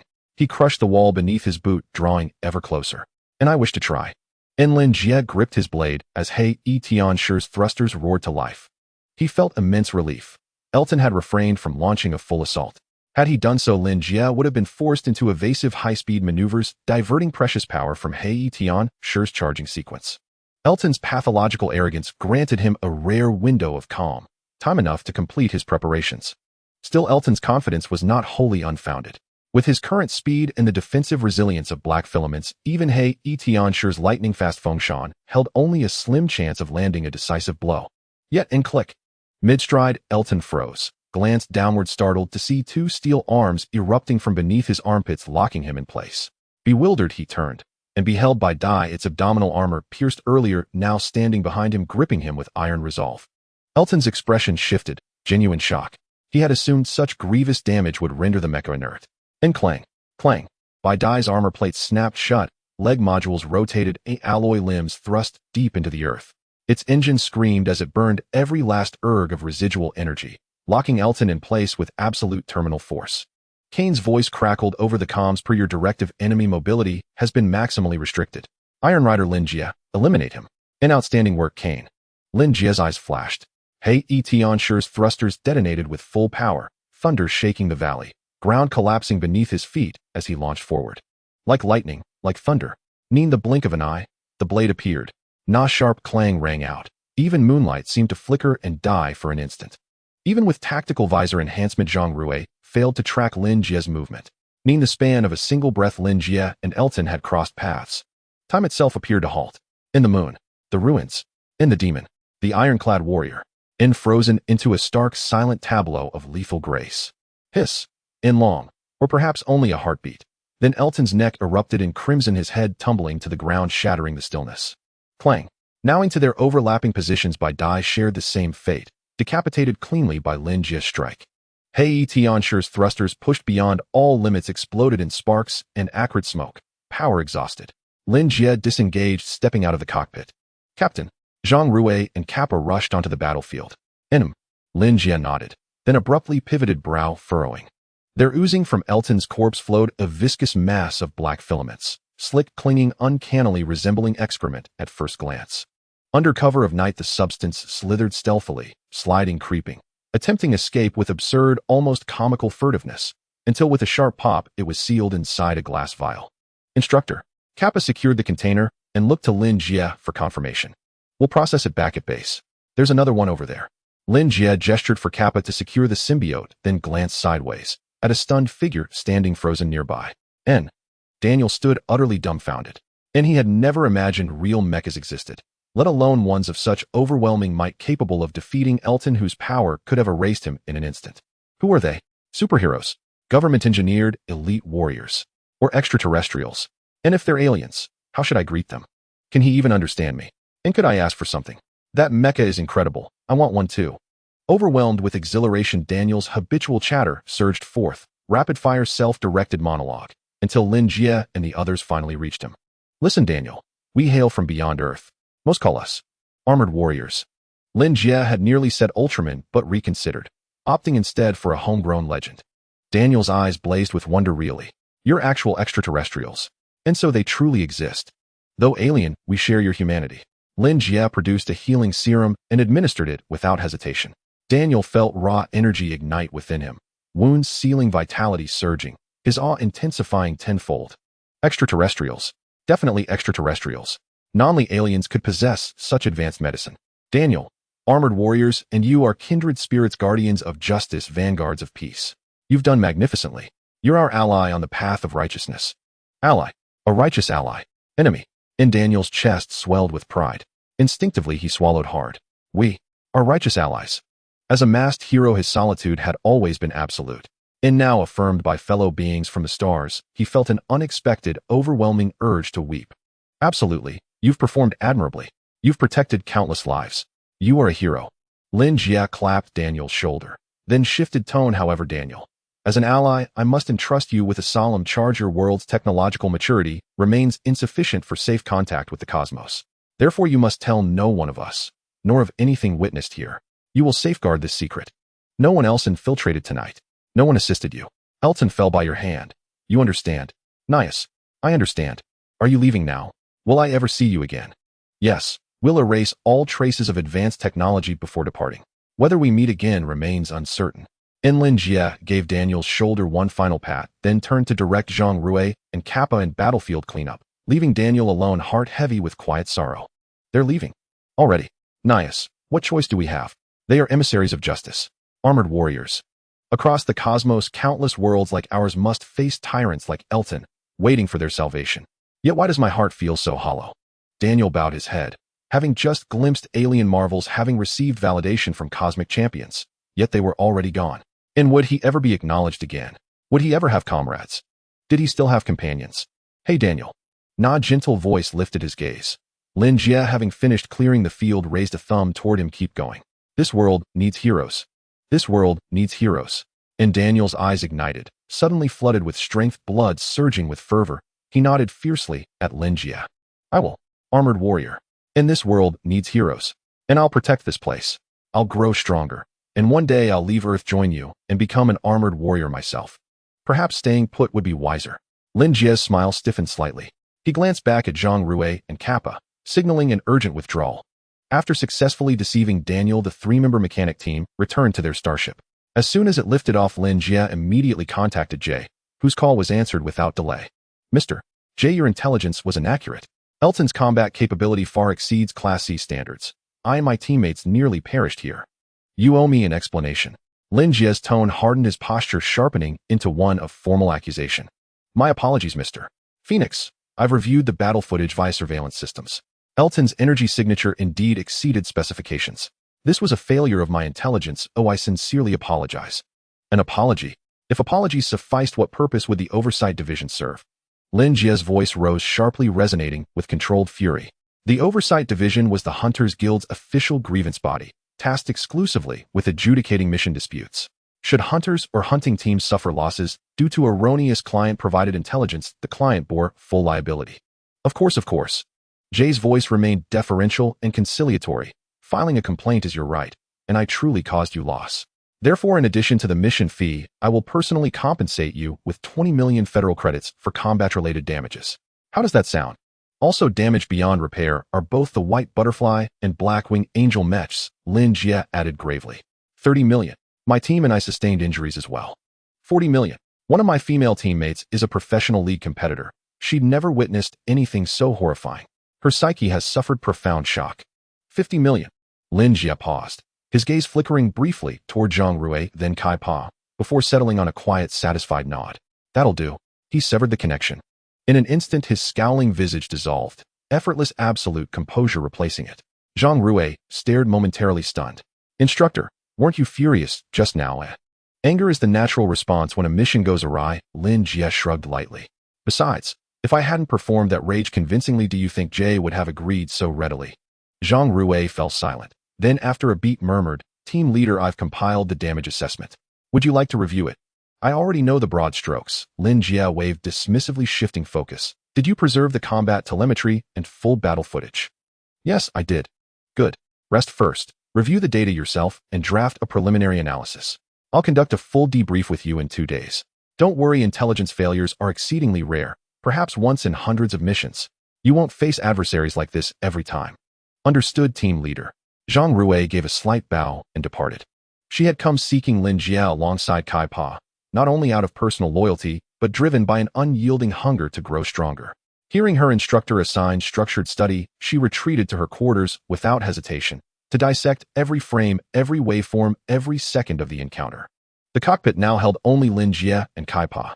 Before them, the view screen displayed the vessel receding from the rogue planet, mountains and continents shrinking rapidly beneath its wake. Instructor, Kai Pa broke the silence at last, turning to Lin Jie. Do you truly believe Jay simply gathered flawed intelligence? What do you think? Lin Jie glanced sideways. I don't believe he did. Then what is the truth? I'm not certain, but something about this mission felt deeply wrong. Lin Jie stepped forward, palms resting firmly on the console. Consider this possibility: Jay didn't misgather intelligence. He deliberately altered it before delivering it to us. Deliberately falsified intel. Kai Pa frowned. Why would he do that? To ensure we never left the rogue planet alive. Lin Jie whispered, the gleam in his eyes cold and calculating.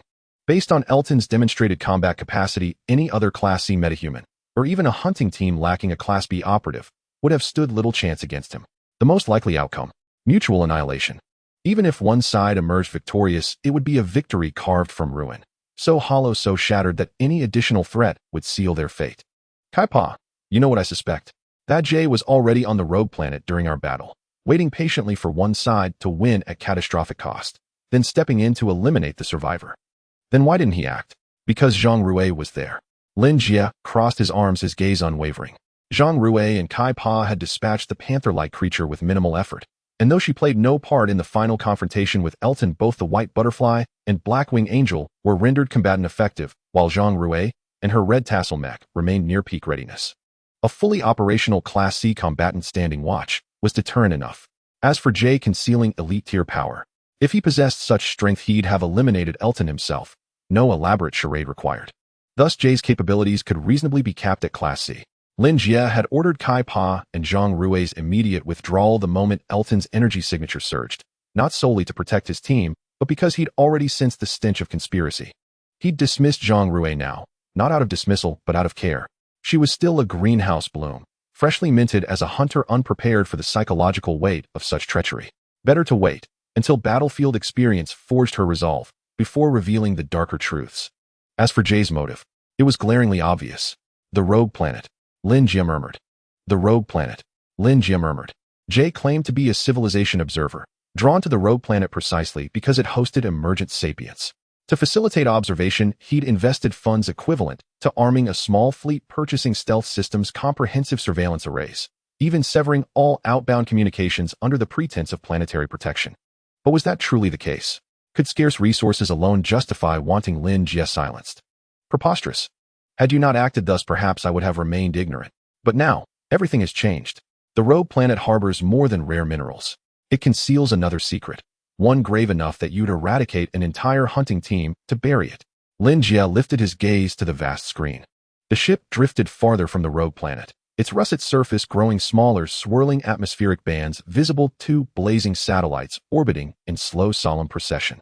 Against that cosmic scale, the vessel seemed no larger than an insect, diminishing, vanishing, until swallowed whole by the fathomless dark of deep space. Bang! 6 days later, nightfall. Elton Prime.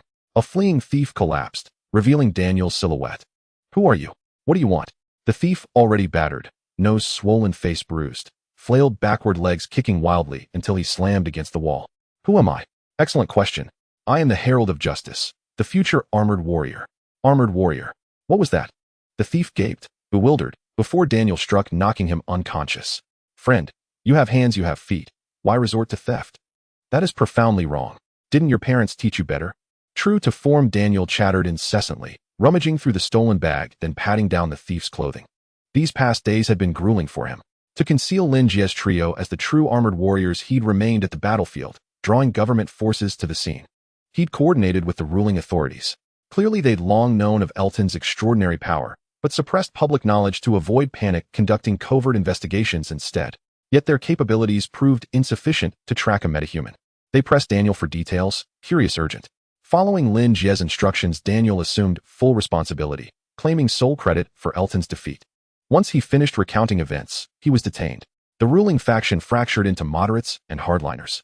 The moderates hailed Daniel as a hero, deserving honor, acclaim, even national mythos. They proposed erecting statues immortalizing his deeds across the land. The hardliners saw it differently. With Elton gone, Daniel himself became the new anomaly, the unpredictable variable. Any force beyond state control was inherently dangerous. Daniel must be contained or eliminated. Statues were unthinkable. To erect one would elevate Daniel's stature among the populace, undermining their own authority. Thus fierce debate erupted over his fate. Fortunately, moderates held the majority, and executing a world-saving hero was simply too grotesque a proposition. After 4 or 5 days confined within government headquarters, Daniel was released. Statues feel strange. Perhaps I am a hero, but first and foremost, I am Daniel. I have my life. I have my dreams. My path lies elsewhere. I will grow stronger, leave this place, and seek the armored warriors. Daniel nodded, then hearing rapid footsteps approaching, vanished upward in a single fluid motion, leaping across rooftops, dissolving into the velvet night. Yet Daniel remained unaware. Throughout it all, a pair of eyes watched from the shadows, silent and unseen. Clearly, experimental subject 009 is not residing within this young man. At night, the metropolis blazes even more brilliantly than by day. Neon lights shimmer and flow like liquid rainbows, while ceaseless streams of vehicles dilute the splendor of the star-strewn sky. At the city's heart, atop the tallest commercial tower, a colossal mechanical clock marks the passage of time. In beneath its face, a roiling shadow coalesces, eventually resolving into a man clad in a black trench coat. He stands motionless on the rooftop, his pupils reflecting the entire cityscape. Within that mirrored expanse, Daniel darts like a panther across rooftops and facades, vanishing at last into the labyrinthine alleys below. A miss, the cloaked man murmurs, curling his lip. And he had tracked the scent of experimental subject 009 all the way to this planet. Yet he hadn't anticipated that this world was shielded by an extraordinarily sophisticated cloaking array. Up by the time he pinpointed its coordinates and descended, the trail of 009 had already evaporated, leaving only Daniel as the sole trace he could follow. Still, after over 30 hours of meticulous observation, he found no meaningful clues upon Daniel, save for one cryptic phrase: armored warriors. What precisely are the armored warriors? Have any of you heard of them? And are they a faction, or perhaps a sect? And could they be a minor deity from a neighboring star system? Don't ask me. We're all here chasing 009, aren't we? NAS in the dire system. His manner remains unsettlingly erratic, speaking seemingly to empty air, yet also conversing with something deep within himself. His voice is soft, laced with an eerie, uncanny timbre. In, shall we revisit the battlefield? In, there's merit in that. Perhaps we overlooked something earlier. Let us take one final look. After a long silence, he appears persuaded, giving a slight nod. One foot lifts forward, his body leaning ahead, poised, as if about to leap in blind faith. Yet before he does, he halts abruptly and withdraws. Electrical energy in, oh heavens, you recall it more vividly than I do myself. The cloaked man freezes. Beneath his trench coat, muscles writhe unnaturally, a sinuous tendril emerges, just as it did at the Dire System's orbital terminal.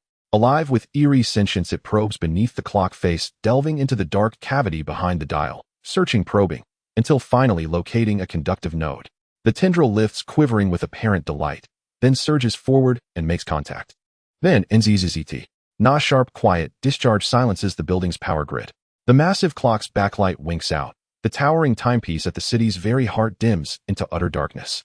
Fortunately, in this neon-drenched metropolis, no one notices. Just as no one sees the cloaked man launch himself from the rooftop's edge. He moves with breathtaking speed, the black trench coat billowing like ink spilled across midnight air, resembling in some forgotten novel a legendary nocturnal wanderer.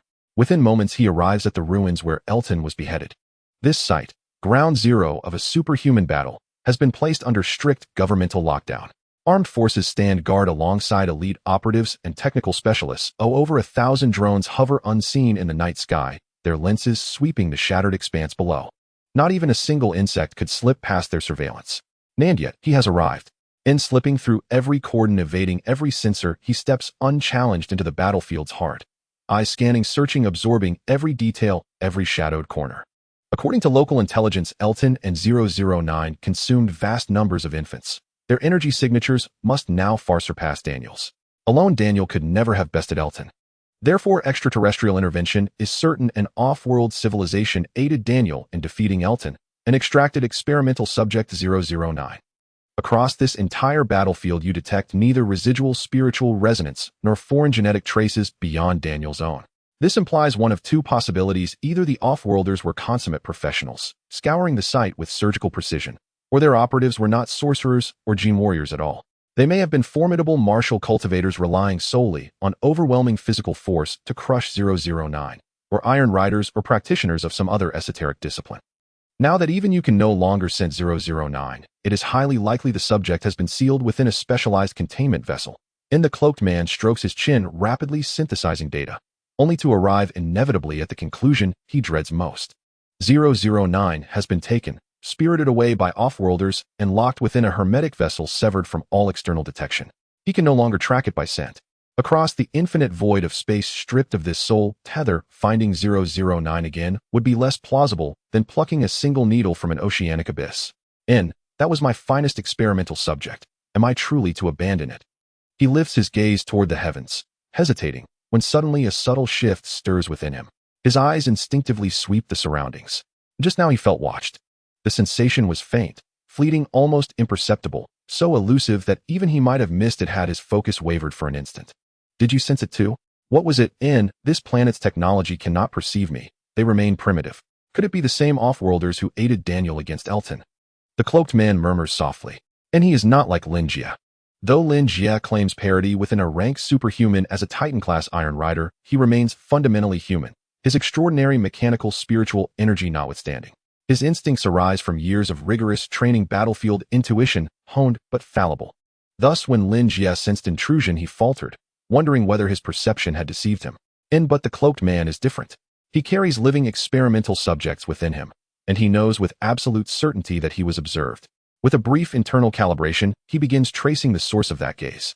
Brank's superhuman's velocity allows him to circumnavigate a rogue planet in under half a day, so he proceeds without haste. Mountains, rivers, ravines. He follows the fading echo of that singular sensation, arriving at hidden places, probing deeply, then departing just as swiftly, as if leaping between realms with the effortless grace of Sun Wukong himself. Again and again he appears. Again and again he vanishes.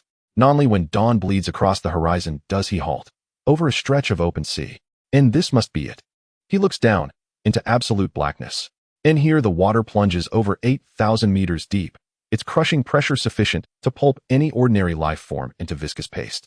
Only a superhuman like him can discern far below a yawning black chasm, some 7 or 8 meters in diameter, its depth unfathomable. Do you sense it? He whispers, stepping forward, only for the seabed beneath him to shudder violently. A strange force reshapes the ocean floor. The ground around the chasm surges inward like living flesh. In the blink of an eye, the vast pit contracts, shrinking until only a hair-thin aperture remains nearly invisible to the naked eye. All right, no need to tense up. He arches a brow, offering a faint placid smile as he raises both hands toward the vanished chasm. Relax, relax. No hostility needed. I won't look if you'd rather I didn't. I hold no interest in this place. I seek only my lost experimental subject. And I'll leave immediately. You needn't worry. Understood. As he speaks, he retreats, swiftly dissolving into the abyssal dark. And over 10 minutes later, a spacecraft departs the rogue planet. Boom. Nonly once the vessel leaps beyond the planet's cloaking field does the seabed tremble anew. The narrow fissure flaring outward once more re-expanding into a chasm 7 meters wide lying silent and still in the lightless, fathomless deep. Like an empty hollow eye, gazing upward unblinking into the void above. How is it? A few hundred light years away from the Dial star system on a lifeless planet. A man and a woman stood atop the northern hemisphere. The man, dressed in a tailored suit and exuding an air of high-end luxury, appeared to be a middle-aged gentleman radiating wealth from head to toe. Beside him stood a woman in a burgundy dress, flawless and resembling a work of art. How is it? The woman sat in a chair, a palette in one hand and a paintbrush in the other, scrutinizing her artwork. After a moment, she asked, "Which one are you referring to? Jie, Kure, or that iron controller? What's there to discuss about Jie?" The businessman shrugged, smiling. "It's mainly Kure and that iron controller. Who do you think has better potential and prospects?" "Kure, I suppose." The woman set aside her easel, crossing her arms and tilting her head slightly. Although Kure is currently at B rank, it is largely due to his overly strict requirements for the quality of the experimental subjects. He has spent too much time on this, but now those symbionts have matured and he himself has reached the threshold of a rank showing great potential. In contrast, that Lin Jie, despite being a Titan-level iron controller, lacks the corresponding mech at his rank, rendering his abilities ineffective. Furthermore, he has significant personal troubles to resolve, leading me to hold a pessimistic view about his future. Is that so? Then what do you think about our prospects? Pessimistic. What do you think? The woman tilted her head, casting a shadowy glance at the businessman. The atmosphere darkened instantly. The businessman shivered and raised his hand, saying, "All right, I was wrong. There's no need for violence. You are the artist, a great artist. Just a businessman. Don't take it out on me." TCH, the artist shot the businessman a glance and turned back to continue painting. "Not angry, are you?" The businessman stood by for a moment, confirming that the artist was genuinely not upset before leaning in and saying, "Well, that was just a joke. Now to the serious matter. Compared to Kure, I have more faith in that iron controller named Lin Jie because I see a future." The businessman pointed to his eyes. "In the future, this young man, named Lin Jie, may have a chance to rise to a level comparable to ours and try to eliminate me. You possess such capability." The artist's tone finally changed. "Of course, I do not have such capacity. It was purchased from an ability user who originally possessed this power." "How much did it cost?" "1 gold coin." The businessman produced a gold coin from somewhere, tossing it lightly before catching it. "You could consider that a transaction. Fraud would be a more appropriate term, wouldn't it?" The artist displayed a look of disdain. "You should know better than I how important this ability is to you and to us. A gold coin, even a swindler wouldn't sell it at that price." The businessman shook his head. "The calculations do not work that way. This ability has greater value and impact in my hands. However, prior to my purchase, it was merely something in the hands of that ability user, and for him 1 gold coin was already a very reasonable price. Every time you gain an advantage in a transaction, is it always based on this kind of self-consistent logic?" The artist glanced sideways. The businessman replied with a calm expression, "It's merely a matter of valuing. I can't be bothered to debate with you." The artist, feeling speechless, extended her brush in front of her, as if measuring something. "So you introduced Lin Jie to Jie, intending for Jie to eliminate Lin Jie? Or perhaps to create conflict between Lin Jie and Kure through experiment 009? "Neither." The businessman shook his head. "I want to cultivate Lin Jie." "Cultivate him?" The artist paused, turning to look at the businessman. She didn't understand. Since the businessman had genuinely acquired the ability to glimpse the future and saw that Lin Jie might eliminate him one day, why would he still want to cultivate Lin Jie? That is just one possibility, not an unchangeable fate. Everyone's future has countless possibilities. I merely saw one that has a higher probability. Moreover, I have already prepared my countermeasures. How do you intend to counter it? I made a deal with him ensuring he cannot kill me in the future. What did you use as leverage? 1 gold coin. The artist. A cunning merchant, an absolute cunning merchant. The ability to foresee the future for 1 gold coin and his life also for 1 gold coin. This is not a transaction, it's outright robbery. If the judge knows about your transactions, he will kill you. After a long pause, the artist finally said this. The judge can't even take care of himself. The businessman shrugged, non-committal, but his face soon turned serious as he sighed. Artist Lin Jie is a 3rd-generation fire seed. If nothing unexpected occurs, he should be the last generation. He has already reached a rank indicating that the other 3 generations of fire seeds are also nearing a rank. We can no longer afford to wait and must take action. What should we do? The artist turned her head. Do you have a list? It's true that a list is unattainable, but we cannot sit idle watching our opponents lay their plans without any response. The businessman stepped forward, gazing at the sky with ambition. When the fire seed plan was initiated, I refrained from intervening. Now that we are at the third generation, the plan is in its final stages. I have realized that if I do not act soon, it will indeed be too late. Isn't it too late for you to act now? The artist poured cold water on him. You just said the fire seed plan is already at a late stage. Is it timely for you to think of countermeasures now? The remaining time is hardly enough to cultivate a group of people to respond to the fire seeds. Saying this, the artist set down her brush and palette, clearly affected by the conversation. Two people play chess, one watching helplessly as the other attacks without any reaction, only to realize the encirclement has formed and the cannons are at the doorstep before thinking to recruit soldiers. It seems too late, doesn't it? Why must we cultivate another batch to counteract the fire seeds? The businessman smiled, his eyes glinting with cunning. Artist, actually, it is much simpler to destroy someone's plan than to create a counterplan of your own. What do you mean? I don't need to specially cultivate a group of people. I just need to find some fire seeds and operate them slightly. Aren't you afraid of the judge? The artist interrupted the businessman, speaking first. You should know this is exploiting loopholes in the rules. If you touch the bottom line, the judge may appear at any time. I will keep my balance. The businessman replied seriously. The two locked eyes, their gazes intense. On the lifeless planet, the silence was terrifying. I hope you can truly keep your balance.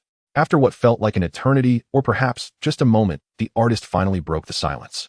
She turned back and picked up her brush and palette again. So what do you need from me? I want to leave here to search for other fire seeds. I hope you can keep an eye on Lin Jie. His current forces are too weak compared to the other fire seeds. Very well. The businessman smiled, retreating as he vanished from the planet. Now on the vast planet, only the artist remained. She showed no sign of change due to the businessman's departure, still holding her brush as if measuring something in front of her. Before she could finish measuring, the businessman's round face reappeared beside her. Why are you back again? Are there any life forms on these two planets? The businessman did not answer the question, but pointed at the artist's painting. On the easel in front of the artist was the dial star system, known as the Cosmic Rose. Logically speaking, the planet they were on was hundreds of light years away from the dial star system. No matter how strong a psychic was, without high-tech equipment, they could only see individual planets and could not observe such distant sites, let alone see the entirety of the dial star system. Yet the artist's painting depicted the dial star system rendered in exquisite detail, even giving the impression that the star system was slowly rotating. The businessman pointed to the two planets at the edge of the star system.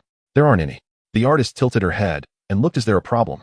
Then let's not include them. These two planets affect the aesthetic. Look. The businessman rubbed his hands together, intending to analyze the impact of these two planets on the painting from an artistic perspective.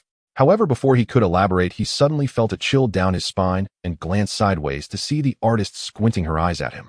It's impossible to hide the intent to stab someone in the eyes. I just remembered I have another deal to finalize. Goodbye. The businessman grinned, turned, and vanished without looking back from the planet. A guy full of the smell of copper thinks he can appreciate my art. The artist rolled her eyes, picked up her brush to continue painting, but her gaze fell on those two planets. She found herself unable to put the brush down after a long pause.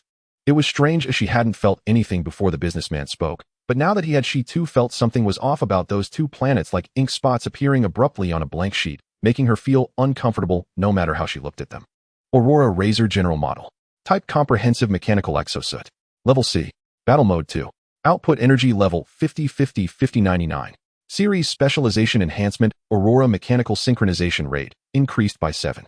Overall configuration: Aurora Arm Blade Advanced Laser, 4-turner Mini Missiles, Aurora C-Class Energy Shield, Aurora 2 Small Ship Propulsion System, Aurora Psychic Knife, Noah's Magical Spray Blue Matte Version. Drive Aurora Reactor General Model. Minimum Equipment Requirements: Spiritual Power exceeding 4,000. Note: Razor choose Gillette, an imported brand, trustworthy. Who? On the planet Nanao, done at the Mechanic Squad base. In the workshop, watching the completed assembly of the mecha, Lin Jie removed his protective mask and leaned against the window, wiping the sweat from his brow. Despite his exhaustion, his eyes sparkled with excitement. With his current knowledge, he wouldn't have been able to create a good mecha. Even if he managed to make one, it would be mediocre and uncomparable to those from major brands. However, this time was different. The complete blueprints for the Aurora Razor, which he received a few days ago, combined with the generous compensation from Gay, provided him with enough capital to purchase raw materials directly through the Hunter Guild, and after 6 days of hard work, he finally managed to create all the modules of the mecha. The assembly and trial run were successful, proving that hard work pays off. Unlike the overall silver-white tone of Baidai, Lin Jie made slight modifications to the external design of the mecha because he was uncertain about the origin of the cube's blueprints and whether it might involve copyright issues. First was the color. Originally, after smelting, the alloy was supposed to present a shiny surface with an aurora effect that changes color from different angles. Lin Jie felt it was too flashy and eye-catching, so he covered it with magical spray. This spray is interesting, enhanced by a sorcerer's magic. It boasts outstanding effects. Not only does it never fade, but it also increases the external armor's resistance to elemental attacks for a certain period, making it both magical and practical. Lin Jie used the matte, deep blue version. At this point, the razor was entirely matte blue, a darker shade with black lines depicting the Mechanic Squad's emblem on its chest. Compared to the original intended effect, it was less dazzling and more understated and deadly. Overall, Lin Jie's craftsmanship was excellent. The external armor connected seamlessly with minimal sense of stitching. The 3 small reactors were covered by the armor and were not exposed. For the shoulder armor, Lin Jie reinforced it, enhancing its shock resistance while trying to distinguish its appearance from the original blueprints. The psychic knife, originally supposed to be located in the abdominal armor, was also moved to a small groove at the lower back, making it more concealed. After circling the mecha several times, Lin Jie found no faults and was extremely satisfied with his creation. The only regret was that although he manufactured it according to the blueprints, he did not understand the operational principles of many details, and he could not figure out which module of the razor was equipped with Aurora technology to enhance the synchronization rate of Taiyu by 7. Everything looks great, it's just a pity it isn't a Dominator level. Lin Jie muttered, turning around his hand, reaching for the 2 heavy firearms behind him. Viper Modified. Type Multifunctional Composite Firearm. Level C. Battle Mode 4. Output Energy Level 113850. Minimum equipment requirement strength reaching 4000. Not bad. Retracting his hands, Lin Jie nodded slightly. During these days, he wasn't only busy creating his own mecha. Although his mechanic squad was called a hunter team, it actually consisted of only 3 members, all of whom were Taiyu.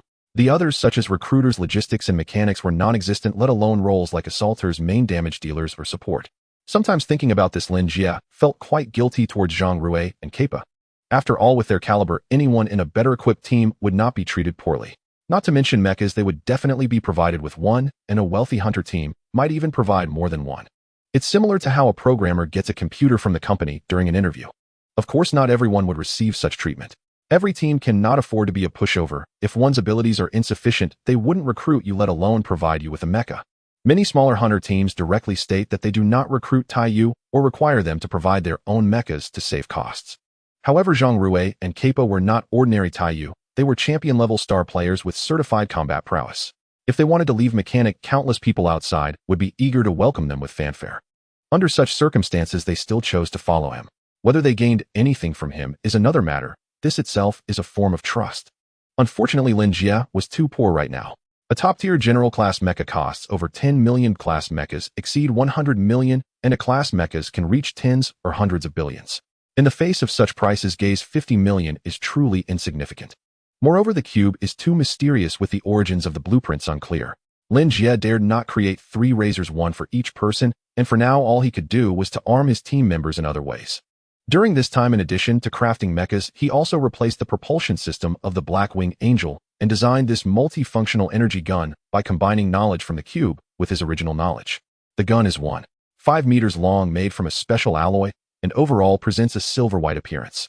The reactor is located at the rear of the gun, with a knob below it labeled with 4 settings. Further forward is the modular assembly featuring 4 gun barrels that can be adjusted according to the settings, adapting to different battlefield conditions. Lin Jie has not yet had the opportunity for practical testing, but all other data tests have been completed without any issues.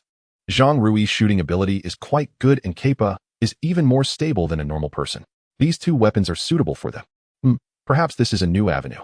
I can't directly sell the blueprints from the cube due to copyright risks, but if I design something myself and sell it, that seems unfeasible too. Lin Jie stroked his chin deep in thought. He indeed has the ability to create, but he is just a small mechanic with no brand influence. Even if he creates something, few would be willing to buy it because others wouldn't know the quality of what he was selling. Let's change the approach. Perhaps I could purchase some branded weapons, enhance and modify them with knowledge from the cube, and then showcase them on certain occasions. That should attract many buyers. Lin Jie nodded, feeling this could be a way to generate income. As for the black market, he decided to give up. Sierra's incident taught him a lesson: those who buy from the black market are generally not good people. Once weapons are in their hands, one can never be sure what they will be used for. Last time Sierra didn't kill anyone good, but next time it might not be the same. There's a saying on Earth: I don't kill that person, yet they die because of me. Lin Jie is quite averse to such a situation occurring. Bang! While lost in thought, Lin Jie left the workshop and returned to the villa. He opened the door to find Zhang Rui and Kepa waiting there. "Captain, please take a look at this." The three of them settled in the living room, and Zhang Rui handed a folder to Lin Jie. Since the previous test was only a simple one, Lin Jie was concerned about its accuracy.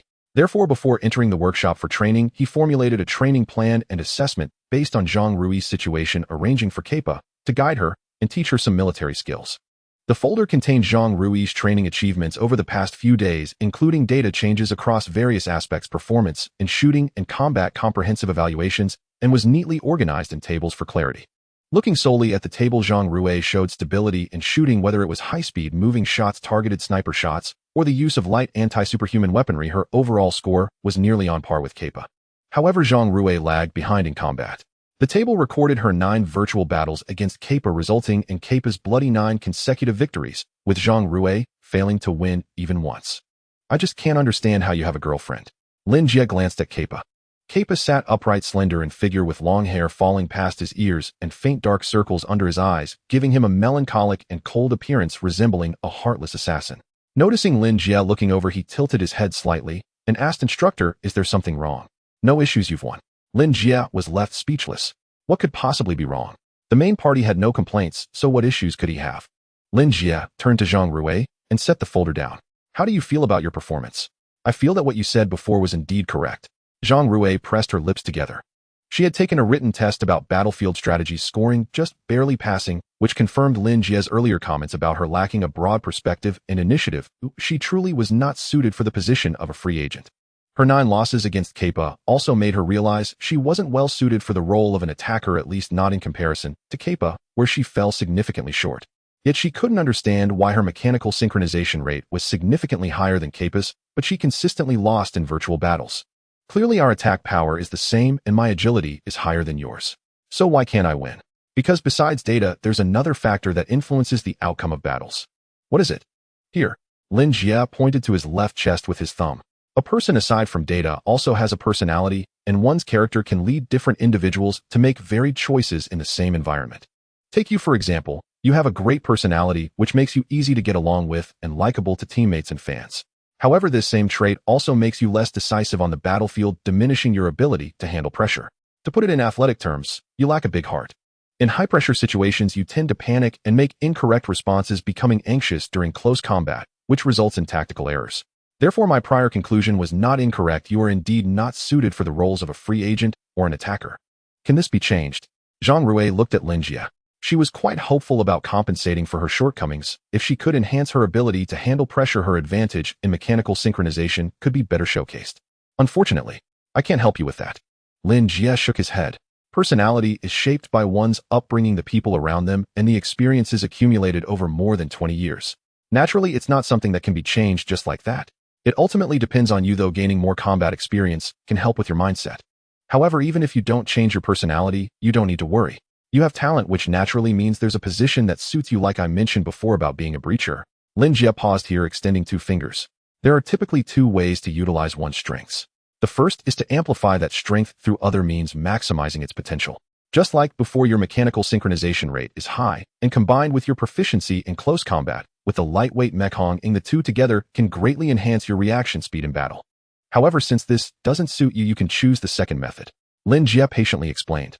The so-called second method is to abandon the approach of enhancing your own strengths and instead switch fields directly, using your advantages to overpower those without such advantages. Take Zhang Rui, for instance. Her high mechanical synchronization rate and swift response times are common traits of attackers and free agents.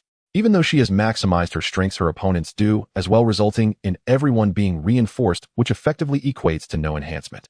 But if she switches fields to become a breacher, the effects would be different. While breachers often face the fiercest firepower at the front lines, they are also equipped with heavy mech, providing high defense and firepower with a greater margin for error. Most of the time, they just need to hold their ground, unlike attackers who may face instant demise from a single misstep, or free agents who could lead to a collapse in battle due to a poor decision. Moreover, generally speaking, breachers have lower mechanical synchronization rates than attackers and free agents. If Zhang Rui were to switch roles and change her approach, the advantage of her response speed would be especially pronounced. This is also why Lin Jie suggested that if it were him, he would have Zhang Rui specialize in field mechs. After all, individual mechs are wearable and very agile. Zhang Rui's advantage in mechanical synchronization might not stand out, But in the case of field mechs, where everyone is quite heavy, her speed advantage would be exceptionally evident. This is my overall assessment of you. Your personality is not suited for the roles of a free agent or an attacker. Overall, becoming a breacher is the position that suits you best. After finishing in one breath, Lin Jie took a sip of water before continuing. Of course, this is just a suggestion. You are free to make your own choices. After all, using heavy mechs and the training subjects for breachers vastly differ from what you've trained in before. It's completely understandable if you don't want to change. If Lin Jie intended to say that if she was unwilling to change, he could still formulate a follow-up training plan based on attacker standards. However, before he could finish his sentence, Zhang Rui directly expressed her willingness to switch to being a breacher and change her training direction. Then Hong Ying will no longer be suitable for future battles. Lin Jie rubbed his face. During the following time, he devised a relatively detailed training plan for Zhang Rui based on breacher standards. Finally, he handed over the newly created Vaporto the two, allowing them to familiarize themselves with it before planning to send them back to their rooms for some rest. However, just as he remembered something at the last moment, he called the two back. Instructor, is there anything else? Kappa, I remember that the Blackwing Angel you are currently using is the one you are endorsing, right? Yes. What is the endorsement fee? Not much less than 2 million a year. Kappa was unusually candid, reporting the specific figure without hesitation, causing Lin Jie to raise an eyebrow instinctively.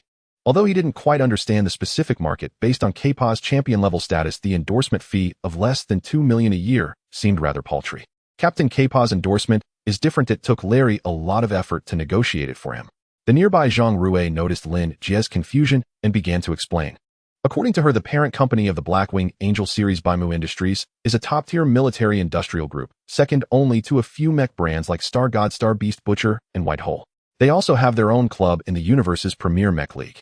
However, the mech league of the Karl Star Nation has low influence and commercial value compared to top-tier leagues, insufficient for Baimu Industries to consider it in their business portfolio. Therefore, Baimu Industries has never sponsored the league, nor have the competitors. In plain terms, as a major brand, Baimu Industries does not need small leagues and competitors to enhance their influence. Rather, it's the small leagues and competitors who take pride in securing an endorsement from Baimu Industries. This represents their favor from a super brand, proof of their capability and status, which can lead to more commercial resources and recognition. Initially, Larry, as a top agent, also worked hard to secure this contract, and with Kappa being sufficiently outstanding, they managed to finalize it. Before leaving, Zhang Rui had clearly discussed this with Larry. According to her, Larry had actually made a detailed career plan for Kappa. As long as Kappa maintained such a high level of competition for another season or two, he could be confidently recommended to a top-tier league club. By then, Kappa's market value would naturally soar, and he would recoup everything, making the current sum insignificant. Larry, as an agent, would also earn quite a bit, creating a win-win situation.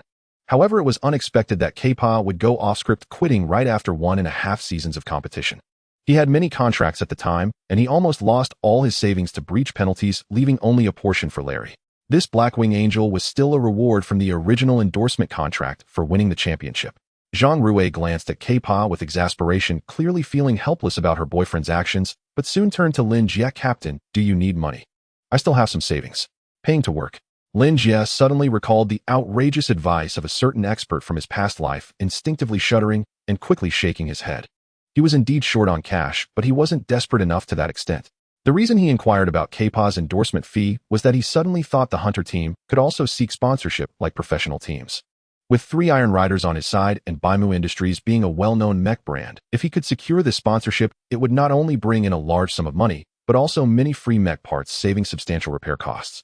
Asking about Kappa's endorsement fee was also to gauge Kappa's weight at Baimu Industries and see if there was a possibility of connecting.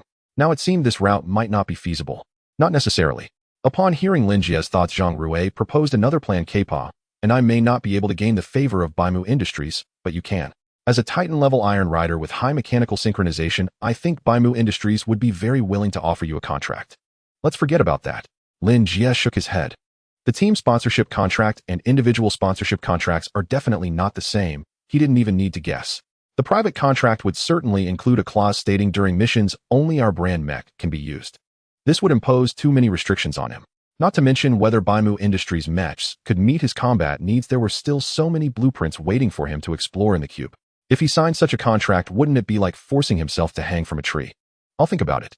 I've also divided the task revenue and the compensation from Jay into your accounts. It should arrive in a few minutes, so keep an eye out. After giving a few reminders, Lin Jie turned back to his room, lying on the bed resting while staring at the ceiling deep in thought. After all, Iron Riders are not native superpowered beings, there are too many restrictions. Without advanced mechs, he cannot unleash his true combat potential. Yet the more advanced the mech, the more expensive it is. Currently, he has two income paths. One is being a hunter and the other is equipment modification.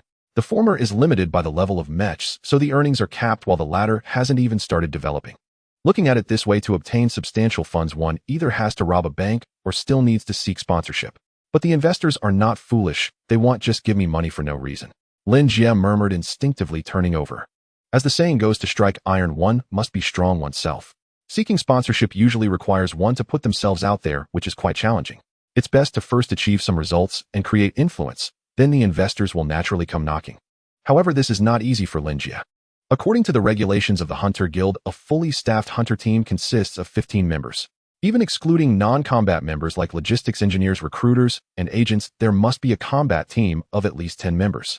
From a tactical composition perspective, the ideal setup for these 10 people includes 2 to 3 breachers, 2 assault troops, 2 support members, 2 main damage dealers, and 1 to 2 freelancers along with a battlefield commander. In contrast, Lin Jie's mechanic team consists of 3 people. It suddenly felt very meager. Therefore, to make money, the team must be sound and powerful. Kpa is a natural assault trooper and Zhang Rui could easily transition to a breacher with training. I can take care of the freelancer position myself, but there's still a lot missing. Should I recruit some people? I don't have much of a network here, and being unfamiliar with the place, I feel that recruiting and screening would take quite a bit of time. As Lin Jie pondered, he unknowingly fell asleep, and when he woke up, it was already evening. After a refreshing nap, he did not rest, but went to the basement of the villa where several advanced computers were set up connected to a data simulator. This is a favorite among mechanics and programmers. Whenever there are new ideas or designs, they can input them into the computer, and the simulator will present them and conduct trial runs to preliminarily determine whether the ideas are feasible. However, Lin Jie was not there to test his own ideas this time. He approached the mainframe, activated the device, and soon a sphere formed of data appeared on the simulator. Lin Jie, Iron Rider, it's good to see you again. The data sphere flickered slightly, and Kane's voice rang out. The intelligent core is similar to an aircraft's black box with a highly protective installation position and significant damage resistance. Therefore, in the battle with Elton, Kane was not destroyed. However, Lin Jie did not plan to use the original intelligent core anymore. He intended to give Kane a simple upgrade, steering him towards becoming more like Jarvis. Is that so? Then I might need to bring out some less than ideal things for you.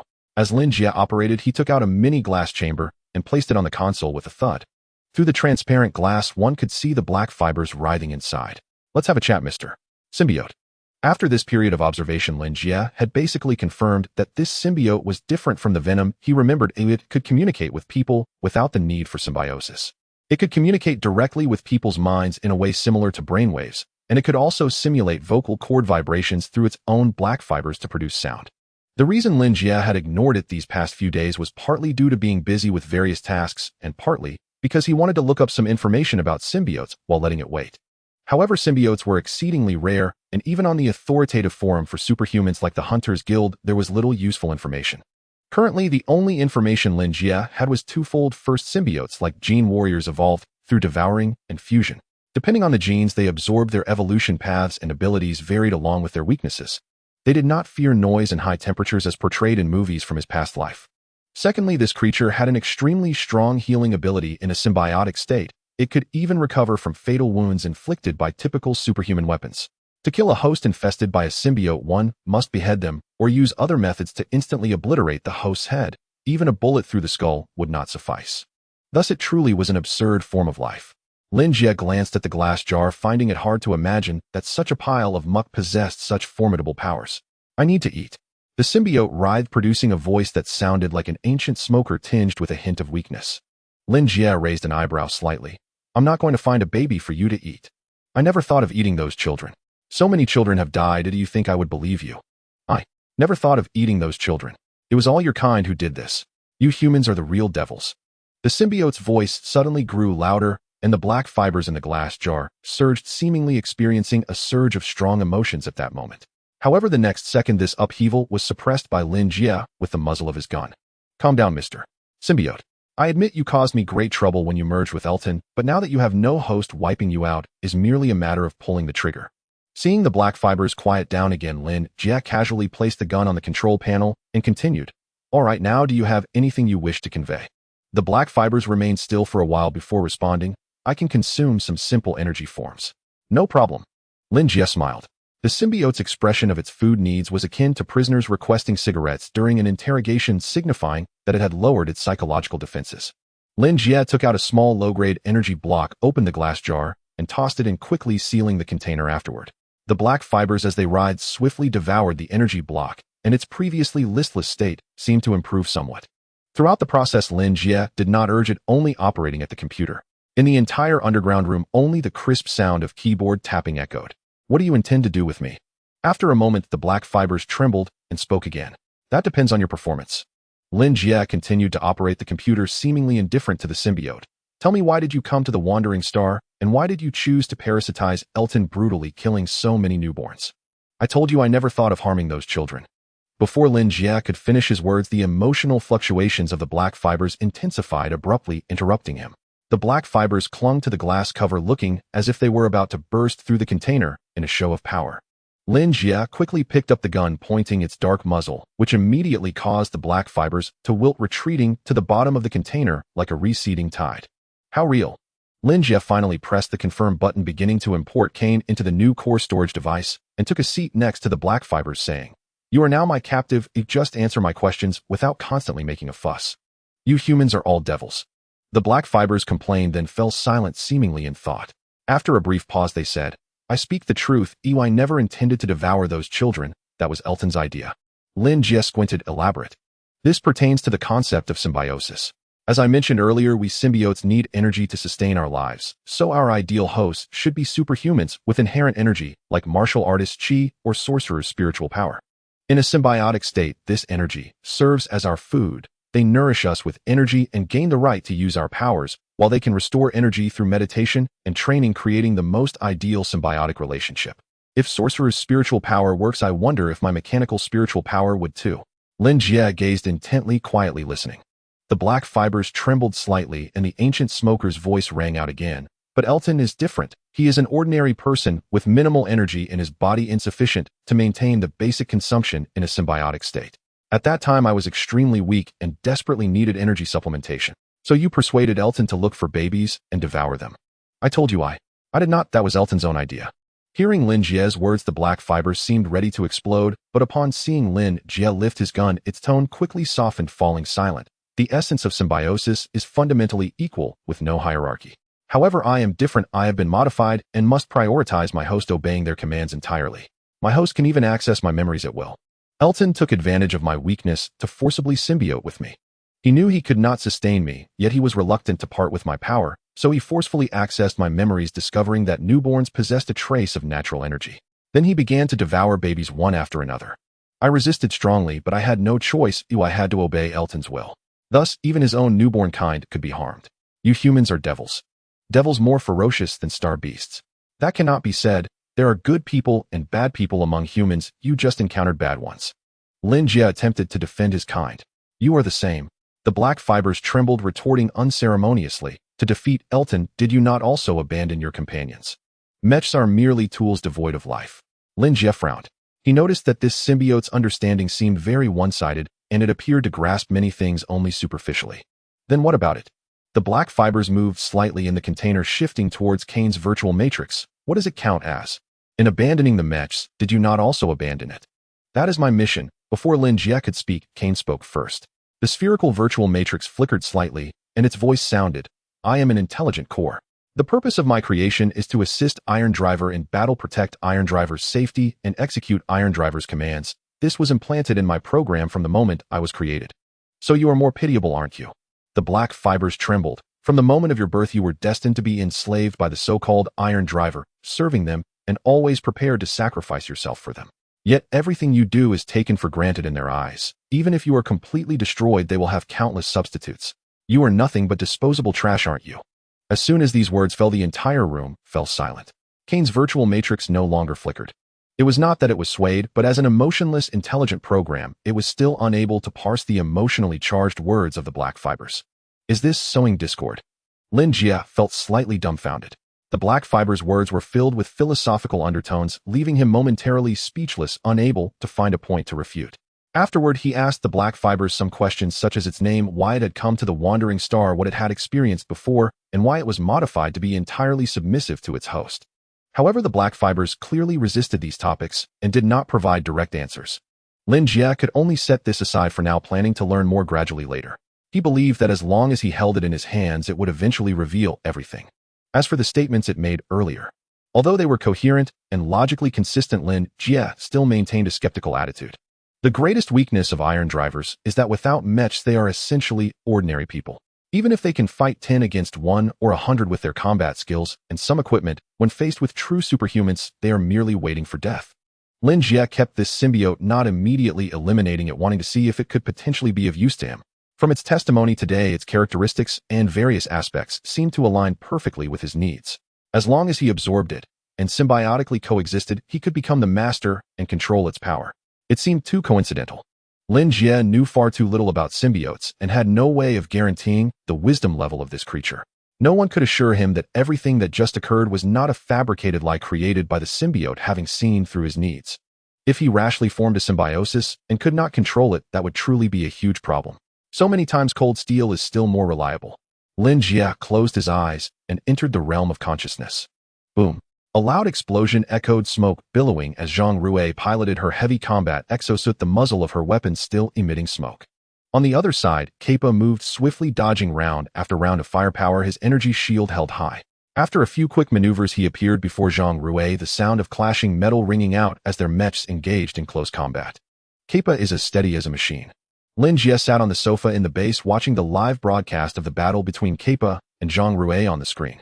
It had been 10 days since his conversation with the symbiotic entity. During these 10 days, he had not taken on any missions. After all, the Razor was a super blueprint derived from the cube, equipped with specialized Aurora technology that could enhance the mechanical synchronization rate by 7%. Although Lin Jie was confident that piloting a Clevel mech would not pose significant issues, he remained patient and cautious, spending time with Kane to familiarize himself with the Razor. Moreover, he had managed to unlock Clevel blueprints more frequently in recent days. Although many of them were not particularly helpful in combat, Lin Jie considered it good news, as it indicated that after several months of tinkering, he had nearly exhausted the knowledge of E and D levels within the cube. The remaining blueprints and knowledge levels in the cube were approaching his current capability. As long as he persevered, the future knowledge in the cube would provide him with greater and more direct assistance. Of course, aside from these matters, Lin Jie did not neglect Zhang Rui and Kappa's training. Kappa was unremarkable, just as Lin Jie had muttered earlier. He was as stable as an emotionless machine, with nearly all his data outperforming Zhang Rui. As for Zhang Rui, at first she struggled immensely. Whether as a free agent or an assault unit, her combat style and battlefield choices differed significantly from those of a breacher, requiring Zhang Rui to alter the combat habits she had developed during her time in the club. Fortunately, she was a star-level competitor with strong adaptability, and with Lin Jie's guidance, she overcame this discomfort within 3 days, getting her training back on track. The only pity was that the Crimson Feather was a light combat exosuit more suited for close combat, which did not match the breacher role. The engineer team was still quite poor, unable to afford new mechs, and Zhang Rui planned to save her own funds to eventually purchase a Dominator-class mech. Thus, her armed training had to rely on the virtual network. Currently, Kappa and Zhang Rui were engaged in simulated combat within the virtual network. This virtual network utilized a neural connection model, allowing psionics to log in with their consciousness, entering the virtual realm, achieving a realism rate of over 90%. Many large companies also authorized the virtual network to simulate various products produced by their companies, including psionic weapons and mechs. As long as one was willing to pay, they could experience these products in the virtual network and even tweak some parameters according to their preferences, though the number of experiences was limited within a specific time frame. The heavy mech Zhang Rui was piloting was called Black Peony, selected by Lin Jie. From the previous 2 practical battles, this mech had shown a high compatibility with Zhang Rui. Clang. On the other side, in the virtual network, the battle between Zhang Rui and Kappa continued. Their mechs clashed, the sound of steel bodies colliding echoing through the air. Kappa moved with incredible speed, wielding the Black Wing Angel, which he was very familiar with, executing slashes, strikes, and thrusts in sync with the mech's various modules, launching a fierce attack. Here we go again. Zhang Rui's expression changed as she switched her mech to combat mode, fully alert. The Black Peony unleashed high power output, defending against the assault, and in the blink of an eye, they had exchanged over a dozen strikes with the Blackwing Angel. With the final explosion, to her surprise, the Blackwing Angel was actually forced back. Did I gain the upper hand? Zhang Rui was taken aback. In close combat, whether in armed mode or during regular training, she had never held an advantage over Kappa, let alone won. Yet unexpectedly this time, with a heavier mech, she had managed to push Kappa back. What was the principle behind this?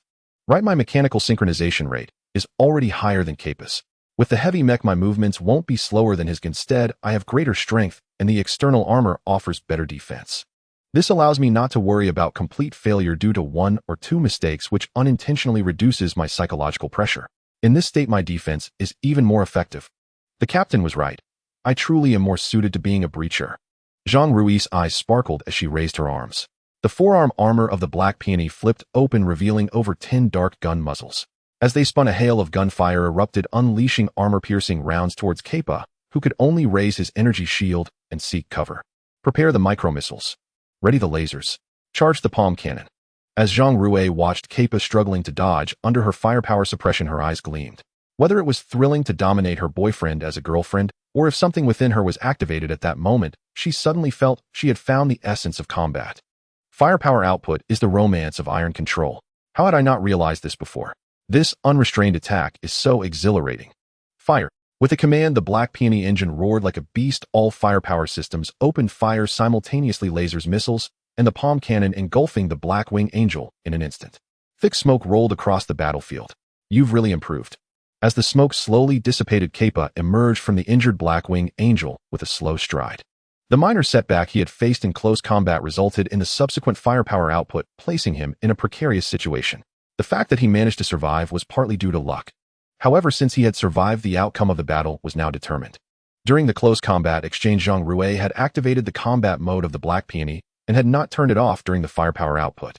With full power operation in a dual high-pressure state, the Black Peony had lost its combat capability.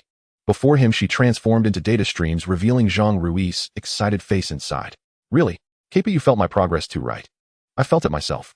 Zhang Rui looked at her hands, her expression ecstatic. Although her mech had disassembled, this was the first time in a long while that she had pushed Kappa to such an extent. In previous battles, she had mostly been on the defensive, and although Kappa had to exert tremendous effort to win each time, she had never caused him any substantial damage. This time, however, she had nearly taken Kappa down. This was undoubtedly a substantial breakthrough. It seemed that seeking out the captain had indeed been the right choice. Suddenly, Zhang Rui's train of thought was interrupted. She looked down to see a metallic sword piercing through her body. From the wound, her form began to dissolve into data streams.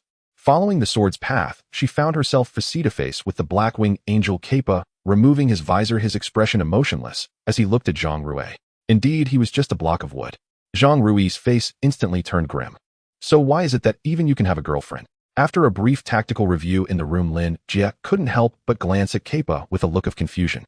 Your girlfriend is making rapid progress and sharing her joy with you, yet you stabbed her. Is that something a normal person would do? Whether in training or combat, there are only opponents, not friends. Kappa replied flatly, as if he understood Lin Jie's gaze. His words were straightforward and cold, causing Lin Jie's eyelids to twitch. It's just that Zhang Rui has a good personality. If it were someone else, they would have broken up long ago. Alright, let's not talk about that anymore. We've rested enough. During this time, the Hunter Squad has been established, and if we want to upgrade our mech soon, we need to make money by taking on missions. Let's the three of us. Lin Jie initially intended to say the three of us should pick together, but seeing Kappa's world-weary expression, he changed his words, looking at Zhang Rui. Let's the two of us find something suitable. Okay, Captain. Zhang Rui opened the Hunter Guild app while asking, what kind of missions should we select?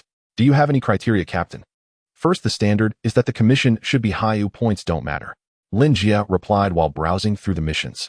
Before Kappa and Zhang Rui arrived, he had already accumulated over 2,000, nearing 3,000 points, with about 2,000 points left to reach the upgrade threshold. However, without a corresponding level mech, he couldn't exert his full strength, so points weren't as crucial. Making money was their top priority at the moment. This looks a bit interesting. Soon Lin Jie was drawn to one of the numerous tasks, and upon opening it, the detailed information was presented before him. Hunt the Red Ape Beast Group Team Mission Client Geno Biopharmaceutical Company Task Summary. Esteemed hunters, due to research needs, Geno Biopharmaceutical requires genetic and bodily samples from red ape beasts. According to reliable information, there is a population of red ape beasts residing on Dars, and we are publicly seeking cooperation. We need 10 adult red ape beast organs. A complete corpse is preferred. There will be additional rewards for capturing live specimens. Minimum participation, standard psionic level C. Task commission, 279 million. Total maximum participants 30, current participants 24. This offers a lot. Lin Jie's eyes brightened. 30 people with a commission of 280 million means each person would get around 8 to 9 million. After taxes, they would still have about 7 million left, equivalent to 2 bikies. though the task might be a bit tedious. Lin Jie focused on the words team mission and slightly licked his lips. The so-called team tasks refer to missions involving multiple people, typically revolving around escort or hunting tasks. The number of participants is generally determined by the commission amount, task difficulty, and the requirements of the client. It is worth mentioning that such tasks are usually not publicly posted. Since team tasks generally have a high degree of difficulty and require team coordination, there is also a significant possibility of unexpected situations arising necessitating unified command and tacit cooperation. However, individual hunters possess varying qualities, and when gathered together temporarily, they cannot be expected to have much tacit understanding, resulting in subpar team combat effectiveness. Therefore, most team tasks are commissioned in advance by clients who contact hunter teams or groups negotiating terms before directly entrusting the task to the guild. However, this type of commission typically comes with a hefty price tag. After all, elite hunter teams and their top members are mostly ranked hunters akin to celebrities, and their worth is naturally different from that of ordinary hunters. 280 million may seem substantial from the perspective of individual hunters, but it falls short when trying to hire elite hunter teams or groups. Lin Jie had not heard of the Mech+no biopharmaceutical company, which likely is a small firm with insufficient capital, hence their need to publicly recruit for a team task. Lin Jie consulted Zhang Rue and Kappa, and with both in agreement, he registered in the name of the hunter team. Seeing that the assembly time was set for the next afternoon, he rushed to the workshop to finalize the modified weapons he had designed earlier. Ka electromagnetic restraint cannon modified version. Type individual anti-superpower weapon. Level C. Mode 2. Output energy level 11504-210. Minimum equipment requirement strength must reach 2000. Note riddles. Those who write letters to each other are pen pals. Those who travel together are travel buddies. Those who meet online are internet friends. But what do you call those who fire together? Hee comrades in arms. Didn't expect that, right? Night Charm Blood Rose modified version. Type lightweight enchanted firearm. Level C. Mode 1. Output energy level 666. Enchantment enhancement critical hit. Each bullet doubles its damage. Minimum equipment requirement strength must reach 2000. Note Rose. Strange, why does this name sound so familiar, making one think of a mecha with multiple forms? The modification effects are quite good. It should have a promising market. Lin Jie remarked with satisfaction while looking at the weapons before him. The Ka electromagnetic restraint cannon is a heavy individual weapon, heavier than the Tekbo hand cannon, approximately 1.2 meters in length, entirely silver white, constructed from a special alloy.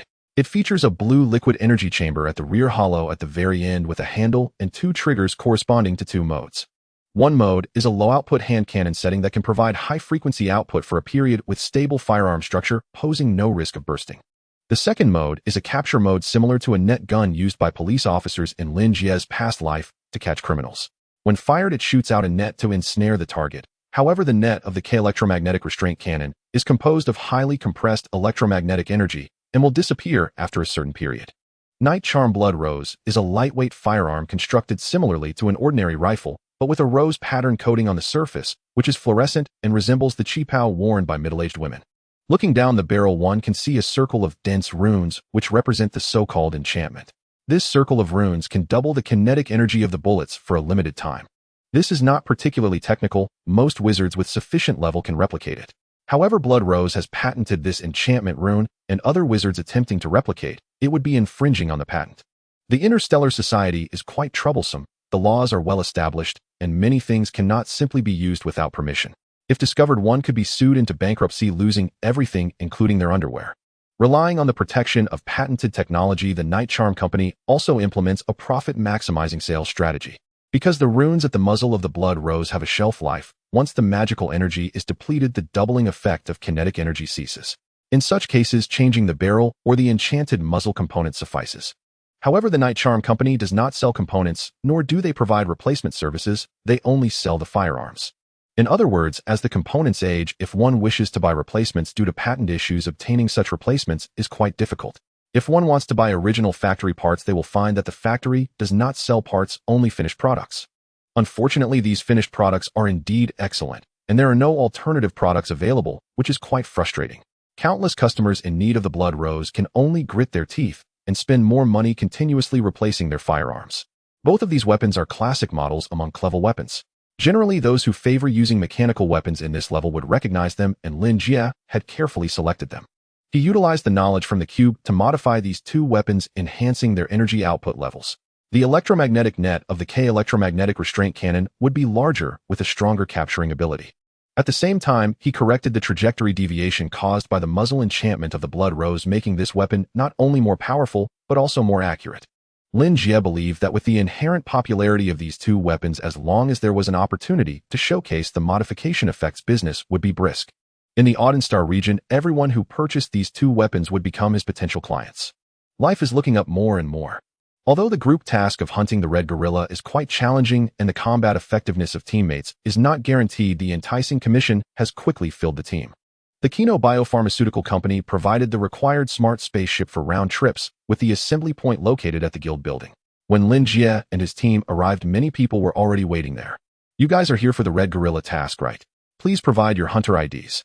A young man in a jacket approached and opened the task information in front of Lin Jie and the others, clearly checking the list of participants. "Mechanic Hunter Team Phoenix, these are my teammates Sunshine Boy and Sunshine Girl," Lin Jie replied truthfully. "Are all three of you Iron Riders?" "Are you kidding? What are you doing here for such a high difficulty task?" The young man glanced at the list and immediately wore a speechless expression. "Forget it, just don't hold us back. I'm warning you, if your mech has issues and loses combat effectiveness, I won't come to your rescue." "Is there really a need for such hostility?" Lin Jie raised an eyebrow slightly. The issue of systemic discrimination is akin to racial discrimination, though despite the clamor of various anti-discrimination slogans, it can never be entirely eradicated. A significant portion of original superpowered individuals feel discomfort at the notion that ordinary people can achieve an equal standing with them through technological means. Lin Jie couldn't be bothered to respond, while Kappa remained silent. Only Zhang Rui, with some indignation, asked, "Who are you, and what system are you talking about?" "My hunter ID is Bloodblade, a martial artist and the captain of the Extreme Hunter Team." "Don't look at me with that kind of gaze. Our hunter team doesn't take Iron Riders." The young man coldly replied, his tone laced with unabashed arrogance, which made Lin Jie raise his eyebrows slightly. As he listened, Lin Jie found the name Extreme Hunter Team strangely familiar. After a moment of contemplation, he quickly revealed an understanding expression, recalling that he had received multiple recruitment messages when he first registered as a hunter, one of which was from the Extreme Hunter Team.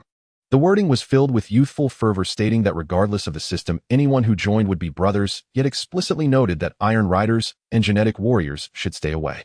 "I have reason to suspect you can't afford an Iron Rider," Lin Jie said with a playful smile, observing Bloodblade's back. "After all, Iron Riders are different from other systems. Martial artists, sorcerers, and even genetic warriors can generally recover from injuries on their own, making their costs relatively low. However, Iron Riders are not like that. If there's an issue with the mech, there's no self-repair and parts must be replaced or even overhauled." Before Kappa and Zhang Rui arrived, Lin Jie's battle damage ratio was quite low, mainly because of his strong abilities, which made executing level tasks less stressful. An average Iron Rider wouldn't match his caliber, and even a little higher damage ratio would require substantial investment, making it unaffordable for anyone with a thin financial background. Lin Jie brought Kappa and Zhang Rui into the crowd and glanced around. Including his mechanic team, a total of 28 out of 30 people had already gathered, among whom there were the fewest Iron Riders. Only him, Kappa, and Zhang Rui, with 5 genetic warriors, 12 martial artists, and 8 sorcerers among the rest. Since they needed to collaborate to complete this task, everyone was quite open. Some sociable members energized the atmosphere as they engaged in simple pre-battle introductions. Only one individual was somewhat out of place, dressed in a combat jacket, sitting in a corner with closed eyes, emanating an aura that warned others to stay away. A master. Lin Jie's expression changed slightly. Although he had never seen this person, he recognized him. Ranked among the top hunters, Lin Jie had noticed him on the leaderboard. A clever martial artist, hunter ID Charles, who was said to have registered under his real name, ranked 7th on the level hunter leaderboard. Since the other top 20 were all part of hunter teams or guilds, this lone wolf stood out, and Lin Jie had paid special attention to him while browsing the leaderboard. It was said that many hunter teams and guilds had invited him to join, but he had declined, all known for being a notorious loner. Lin Jie subconsciously glanced at him a bit longer, just in time to see Bloodblade stepping into his line of sight, approaching Charles. "Charles, let me introduce myself. My hunter ID is Bloodblade, captain of the Extreme Hunter Team. Although our team is newly formed, we have great potential. Would you be interested?" Swipe. Bloodblade initially intended to ask Charles if he was interested in joining them, but before he could finish, Charles raised his eyes and glanced at him. The aura of killing, honed from years of walking the edge of life and death, imbued his gaze with an overwhelming pressure. Just one glance made Bloodblade, a novice, break out in a cold sweat, leaving his remaining words stuck in his throat, unable to utter a single word. Standing there with his mouth agape for over 10 seconds, he finally swallowed hard and awkwardly left. It was clear he wanted to do something to regain some face, but he dared not. "Don't mind that guy. At this moment, a sorcerer in a red robe approached Lin Jie and the others, catching their attention. He was a man with long hair, and whether due to his profession or personal preference, he held a staff and wore a complete set of red robes. Greeting Lin Jie. Hello, my hunter ID is Red Sorcerer, captain of the Long-Live Sorcerer's Hunter team. Over there are my 5 team members. Our entire team is here, and you must also have taken this task in the form of a hunter team, right? He was evidently quite skilled in socializing, wearing a warm smile, and stepped forward, cupping his hands around his mouth to lower his voice. Don't mind Bloodblade's words, he's an arrogant fellow. I noticed that Lin Jie nodded slightly. I really dislike systemic discrimination. Every system has its own advantages and disadvantages.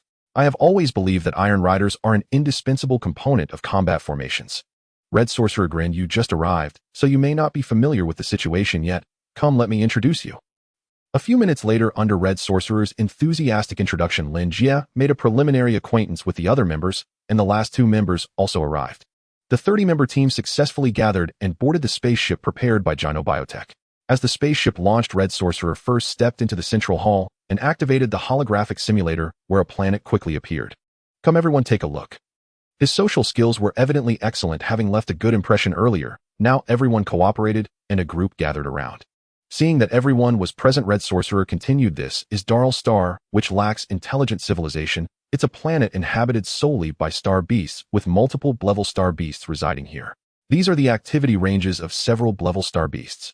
Everyone should take care to avoid provoking them. As he operated the simulator, several areas on the Darl Star model turned red, and the habitat of the red gorilla herd we are to hunt is located here. A few seconds later, Red Sorcerer slightly adjusted the model, and the previously red area vanished, revealing a new area. Generally speaking, once red gorillas reach adulthood, they possess clever strength. Though lacking intelligence, they are powerful and resilient, making them difficult to deal with. According to the intel provided by Biotech, this red gorilla herd consists of about 40 to 50 individuals with over 20 adults. Although everyone here is also seasoned superpowered individuals, I believe we should still be cautious during this task, preferably coordinating as a single unit to minimize losses. What does everyone think?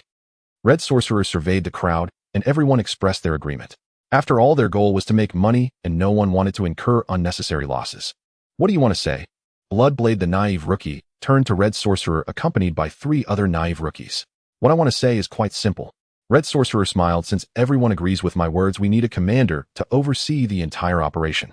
I will not hesitate to recommend myself. As the captain of the Long-Live Sorcerer's Hunter team, I have experience in commanding some small team missions.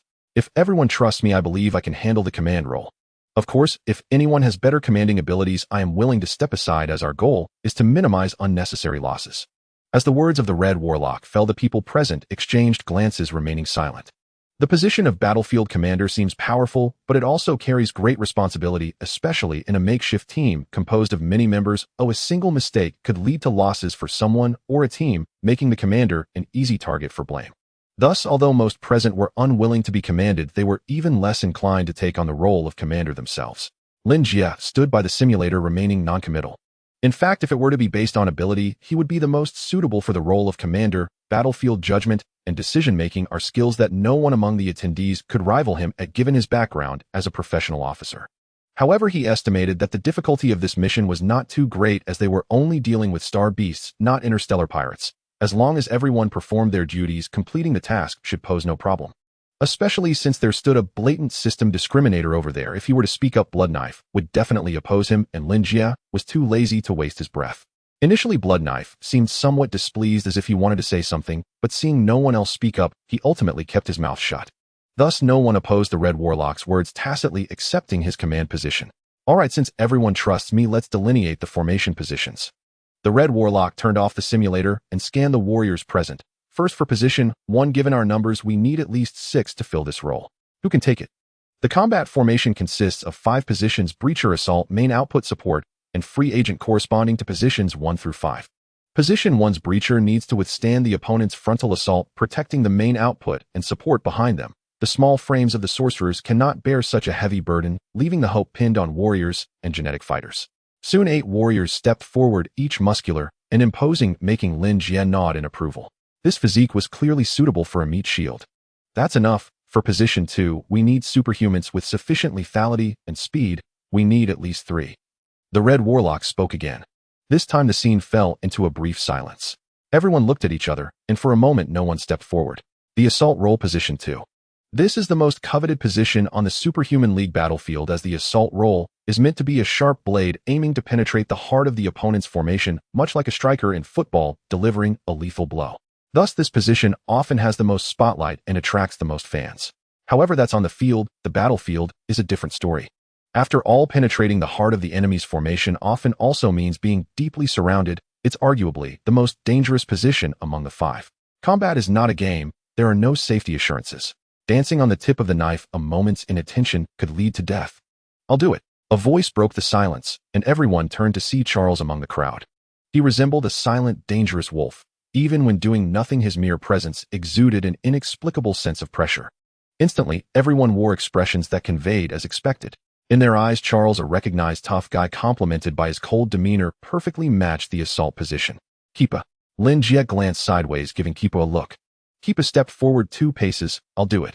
Everyone turned to look at him as well, but Keepa had only been a hunter for a short time, and this was South Auden Star. They were not familiar with this champion assault from Karl Star, so after a moment of scrutiny, they shifted their gaze back. But in the next second, a discordant voice emerged. Can you handle it? Blood Knife sneered. The assault role needs to break the deadlock when the battle is intense. You and Iron Knight don't have what it takes, so don't overreach. Don't end up deep in the beast horde, unable to keep up and drag everyone down instead. Exactly, protecting positions 3 and 4 is already taxing enough, but we don't want to have to protect an Iron Knight as well. You guys should just stay back and shoot. Stop trying to do something. This is a battle, not a game. Those hiding behind iron plates really think they're impressive? If something goes wrong, we won't come to your rescue. As the saying goes, like attracts like, people flock together. Blood Knife and his teammates were clearly on the same wavelength, and as soon as Blood Knife spoke, several of his teammates immediately chimed in. Their back and forth highlighted the point that an Iron Knight was unsuitable, which made Zhang Rui's face flush with anger. Lin Jie also touched his nose, frowning slightly. He really didn't want to deal with Blood Knife. This kind of hot-headed youth would have been disciplined in his past life. Shua.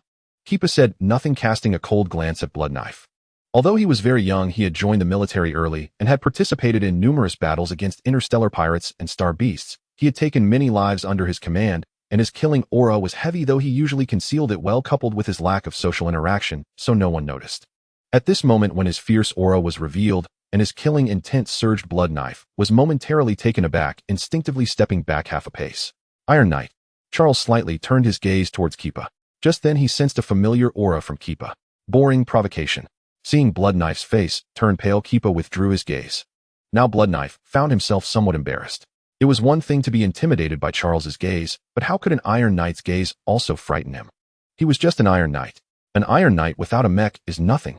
The more Blood Knife thought, the angrier he became, and he stepped forward. Still need one more assault, right? I'll do it. If even an Iron Knight could be an assault, what was stopping him? He provocatively shot a glance at Keepa, as if to say, let's see who's stronger. However, Keepa completely ignored him, and being overlooked made Blood Knife's expression even worse. You must have a bit of a problem. Lin Jie curled his lips, glancing at Zhang Rui. Red ink doesn't suit your tactical style. Your combat habits have just been corrected, so don't engage in direct combat. Use the newly equipped weapon to take position 3, mainly responsible for fire output and covering Keepa assault. Understood, Captain. MHM. Lin Jie nodded slightly, stretched his limbs, and suddenly felt that the current situation resembled playing games in his past life. In the combat formation, positions 1 and 2 are typically tanks and assassins, mostly filled by warriors and combat-oriented genetic fighters, as these positions require stamina, strength, and speed. Position 3 is the main output, mostly occupied by sorcerers who may be mages or elementalists. In short, they are all high-damage professions. Position 4 is auxiliary, mainly filled by sorcerers. Some excel at healing magic, while others have strong control abilities akin to healers and hard control. The position of free agent is predominantly occupied by Iron Knights. Since mechs have diverse capabilities, they can engage at both close and long range, and most Iron Knights come from the military, making them more accurate in assessing battlefield situations. However, if we were to be strict, the positions Iron Knights can competently fill extend far beyond just the free agent role. If one specializes in heavy infantry mechs or wild field mech Iron Knights, they could take position 1. Those like Keepa, proficient in piloting close combat light mechs, could take position 2. Equipped with multiple firepower outputs, they could take position 3. Those with healing robots and control devices could also take position 4. In simple terms, due to the differences in mechs, Iron Knights are the only class that can fill all 5 positions. For an all-rounder like Lin Jie, if equipped with the suitable mech, he could single-handedly cover from position 1 to position 5. One must not be arrogant. Think of LeBron James, who can span from position 1 to the coach's seat, and then think of Arteist who can reach from position 1 to the audience. I have a long way to go. Lin Jie's thoughts wandered as he watched the Red Warlock arrange the formations. The spaceship had also completed its jump and arrived at Dar Star. The atmosphere of Darl Star is rich in oxygen, and the energy reactions of the planet are exceptionally pure. Its ecological environment is surprisingly good, with towering mountains and dense forests, lush vegetation resembling the primordial forests of the dinosaur era in movies. According to evaluation standards, this planet's habitability level is classified as excellent. The reason it has not been colonized is twofold. Firstly, Darl Star is located in the high seas region, not belonging to any surrounding interstellar government. Secondly, the planet was discovered relatively late. By the time a civilization discovered this planet, its perfect ecological environment had already evolved countless star beasts, and the entire planet had long been dominated by these creatures. To achieve colonization, a planned extermination of the star beasts across the entire planet is necessary. For many intelligent civilizations, occupying a planet is far more troublesome than simply destroying one. Take the Otan Federation as an example. If they wanted to destroy Darl Star, they could simply dispatch a fleet, and with all ships firing simultaneously, the terrifying firepower could reduce Darl Star from a sphere to the size of an apple core after several rounds of bombardment. However, occupying the planet involves many considerations. The first and foremost is that large-scale bombardment is not an option, as it would destroy the planet's ecological environment. Even if they managed to occupy the planet, a scorched earth would be of no use, and they would have to wait for the planet's ecosystem to self-repair without knowing how effective that would be. At this point, ground operations are necessary, requiring the intervention of superhumans and military forces. This significantly increases the human and time costs, making it quite troublesome. Moreover, the surrounding interstellar civilizations are still in the developmental stage, with populations far from saturation and not yet needing expansion or colonization, which is why Darl Star remains under the dominion of star beasts. Often the more powerful groups, or star beasts, tend to occupy regions with favorable conditions as their territory. On the edge of the territory of the red gorilla group, a massive red gorilla stands tall. Its appearance is similar to that of a silverback gorilla, but its skin is red, robust, and muscular, towering at 7 to 8 meters high, resembling a gigantic statue amidst the jungle. At this moment, it bares its teeth, fiercely demonstrating against another star beast in front of it. Opposite it stands a wolf-shaped star beast, slightly shorter than the red gorilla, with a slender body and blue crystal blocks along its back, posturing as if to pounce, letting out a low growl of defiance. Roar. This clearly provoked the red gorilla, which responded with a roar of its own, pounding its massive fist against its chest, creating a thunderous sound that even shook the ground. It is the Beast King of the Red Gorilla clan, who usually does nothing but enjoy the offerings from the beast group. Yet when its territory is infringed upon, it stands up. The strange wolf before it is the newly born leader from the neighboring territory, which had been frequently crossing boundaries to hunt in its domain, leading to conflicts with its clan. Today it has personally come to drive away or even eliminate this threat to its clan. Crack. The Red Gorilla King, with immense strength, casually broke a towering ancient tree beside it with a single punch, the trunk snapping with a resounding crack as it crashed to the ground. Ugh. The wolf-shaped star beast instinctively took 2 steps back, continually growling menacingly, though its gaze briefly glanced behind. Behind it, in the dense forest where vision is limited, the former leader that it had defeated not long ago seemed to receive a command and began to maneuver with the pack of wolves behind it. Figures swiftly darted through the jungle. Hiss! A flash of blade light passed, slicing a giant centipede in half, revealing Lin Jie and his group behind. The martial artist at the front moved forward, expressionlessly stepping on the vegetation-covered ground, making a rustling sound. Currently, it seems there is no danger. This territory is quite clean, Lin Jie observed as he continued forward. According to the previously established tactics and division of labor, he was in the 5th position, a free agent to some extent, not under command, allowing him to choose his position based on his judgment and habits. At this moment, he was trailing behind the group, observing the environment and the formation. It is worth mentioning that although this 30-person squad was hastily assembled, it still seemed quite organized. At the forefront were 8 martial artists steadily advancing in a fan shape. They were sharp-eyed and strong, able to respond better to any sudden situations, effectively protecting the small, fragile mages behind them. Among them, the Red Mage served as the commander, leading the other 5 mages, and Zhang Rui in the rear of the formation. These mages were either proficient in area effect spells or powerful elementalists, serving as the main damage dealers. In the middle of the team were 6 mages grouped in pairs of 3 more skilled in healing and control spells with weaker combat abilities, hence they were protected in the center. Each small group had 2 genetic warriors standing guard beside them for close protection, preventing any threats from the first position from reaching the healer. On the edge of the entire formation, right behind the assault team, were the strike team, composed of Charles K-Pa and Bloodblade. This position allowed them to avoid direct impact while maintaining their state, and if needed, they could quickly charge out. Finally, it was Lin Jie and another martial artist, a free agent. Overall, the formation of the entire team under the Red Mage's arrangement was quite reasonable. Captain Zhang Rui, having only recently become a hunter, and this being her second mission, felt somewhat nervous.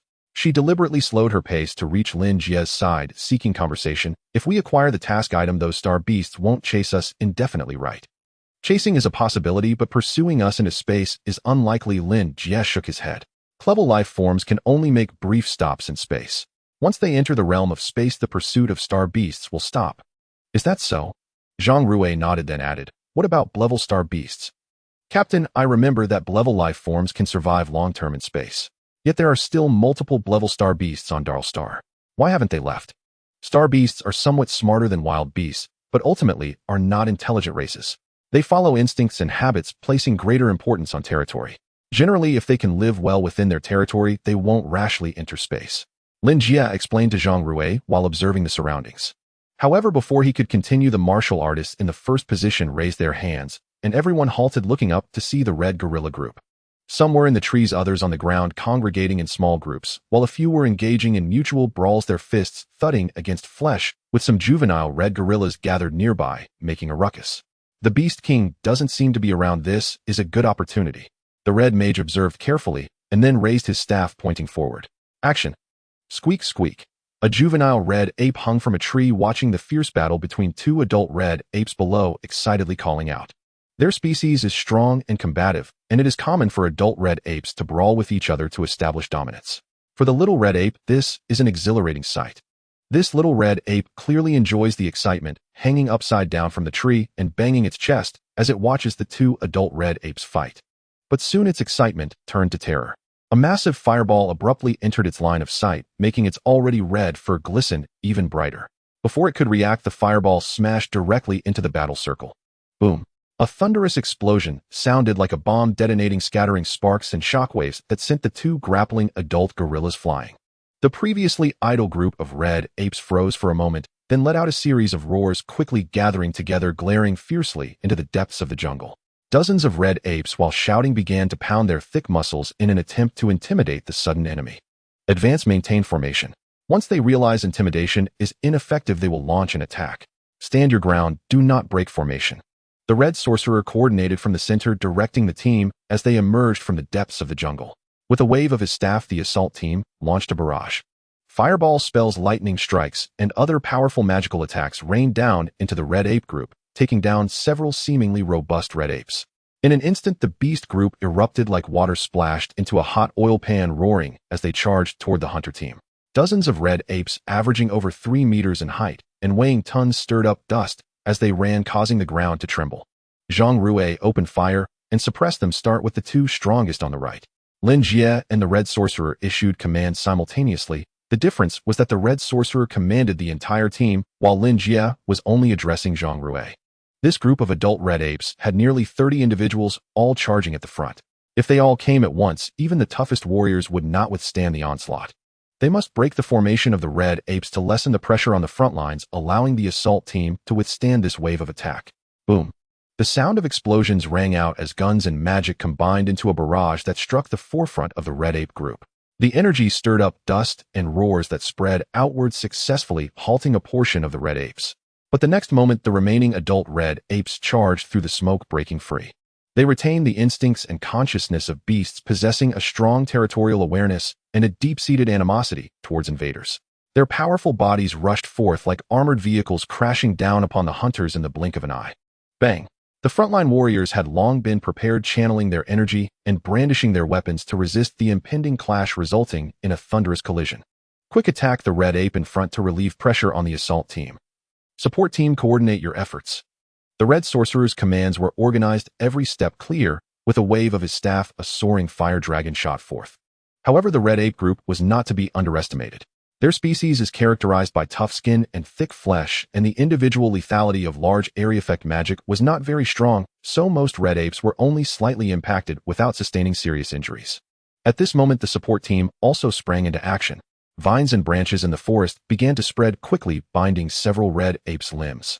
However, this control was clearly insufficient. A few red apes roared and tore the vines apart, as if breaking free from a spider's web, but before they could continue their charge, a sudden shrill screech, almost forming a tangible sound wave, pierced into their minds. The foremost red apes seemed to be hypnotized, falling into a brief stupor. Hurry, they will regain consciousness in a few seconds. A pale-faced sorcerer shouted from the crowd. It was he who had just unleashed the sound wave attack. The frontline assault team did not dare to hesitate. One by one they drew their weapons and hacked at the red apes before them, immediately causing a series of splattering sounds. Sharp blades sliced through the red apes' flesh, splattering their blood. The assault team, composed of Charles Kpa and Bloodblade, also moved.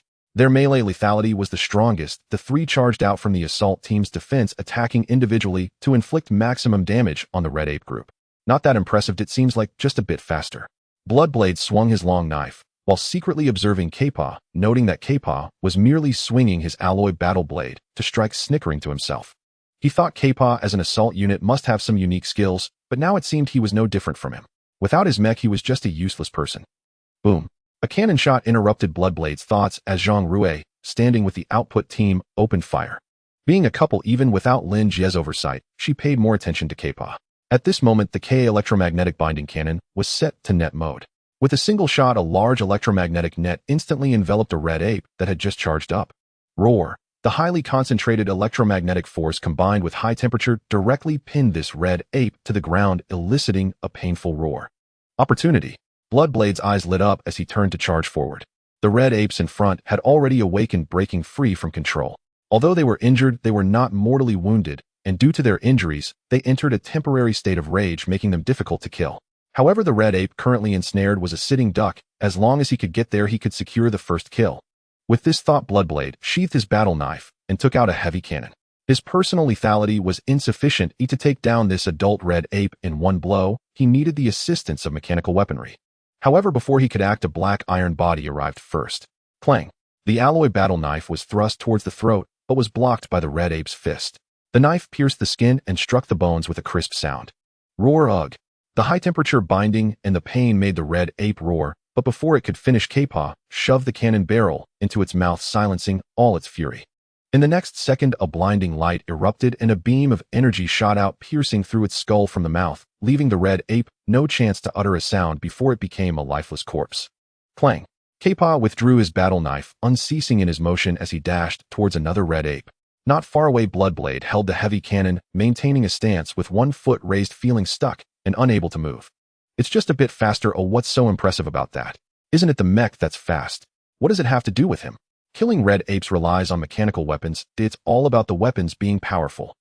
A moment later, Bloodblade, with a disgruntled expression, sheathed his weapon and returned to his position. It's fine. Not far away, Lin Jie was entangled with a red ape. This was a red ape that had slipped past the front line. As a free agent, Lin Jie stepped up. At this moment, he was piloting the razor, leisurely circling around the red ape. When the red ape attacked him, he dodged its strikes, using his size advantage to evade. When the red ape tried to bypass him to attack others, he unleashed a barrage of cannon fire, drawing the aggro back. In the midst of this tug-of-war, the red ape became enraged, relentlessly pursuing Lin Jie with heavy blows. Lin Jie was not worried. He led the red ape in circles while observing the battlefield. Lin Jie, Taiyu, do you have a plan? Kane's voice suddenly echoed. Why do you ask that? Lin Jie countered while dodging a punch from the red ape. Based on calculations, your output in this battle is extremely low so far. So what? This is not your standard. According to comprehensive calculations with your abilities, your individual output percentage in this battle could easily exceed 30%. Your current behavior resembles a term used in workplaces, slacking off. It's not like, I am slacking off. Lin Jie's candid tone left Kane speechless. Lin Jie himself didn't care and continued to toy with the red ape. He had observed that the red sorcerer's command had issues during those few seconds when the sorcerer controlled the foremost red apes. They should have concentrated fire on 2 or 3 of them instead of dispersing their output. Because red apes are large and tough, spreading firepower could only injure them without killing them in just a few seconds. Conversely, if they had quickly concentrated fire, they could have swiftly eliminated 2 or 3, rapidly reducing the red ape's combat strength. However, it's not a major issue. After all, red apes are low intelligence beings. Although they have numerical superiority, their formations become chaotic during battle. While the hunter's strengths are uneven, they each play their respective roles, achieving a combat effectiveness greater than the sum of their parts. Completing the task is merely a matter of time. Lin Jie decided to relax his efforts, firstly to conserve energy and reduce costs, and secondly, after all the commission would be split evenly, so why exert so much effort? Roar! As expected during the coordinated battle of the hunters, they quickly took down a few of the lead and strongest red apes. With their fall, the remaining red apes sensed fear, and with a mournful howl the entire group began to flee. That's enough, pursue. The red sorcerer waved his staff, issuing orders again. The assault and strike teams instantly scattered. K-pop, be careful with the mech, avoid high-intensity confrontations. Zhang Rui, to avoid close combat, who just provide ranged output. Don't chase too far, you should stop pursuing if the red apes flee beyond 2 kilometers. The red ape that had originally fought Lin Jie also retreated. Lin Jie did not pursue, but moved to join the slower sorcerers, comfortably slacking off. At this point, there were already 5 red ape corpses, and the fleeing red apes were undoubtedly easier to deal with and prone to becoming separated. As long as the warriors caught up with those straggling red apes, taking them down, or even capturing 1 or 2 would allow them to return to complete the mission. Suddenly Lin Jie felt a warning in his heart, halting his steps and whipping around. Tactical visor data flashed, scanning the forest. He could see massive and swift forms darting past. Lin Jie, Taiyu radar detection indicates high-intensity energy life forms approaching. Report the intensity level. Level quantity. Preliminary detection shows 35 individuals. Oh no. Lin Jie's eyes flickered as he grasped the alloy battle knife and simultaneously activated the communicator. Whoosh, whoosh, whoosh. In the depths of the dense forest, a figure loomed, large and swift, agile as a bird weaving through the trees. Finally, with a long wolf howl, over 30 giant wolves burst from the woods, surrounding the sorcerers behind from all sides. Each of them crouched low, baring their teeth, eyes glowing with a green light, causing the frail sorcerers to turn pale.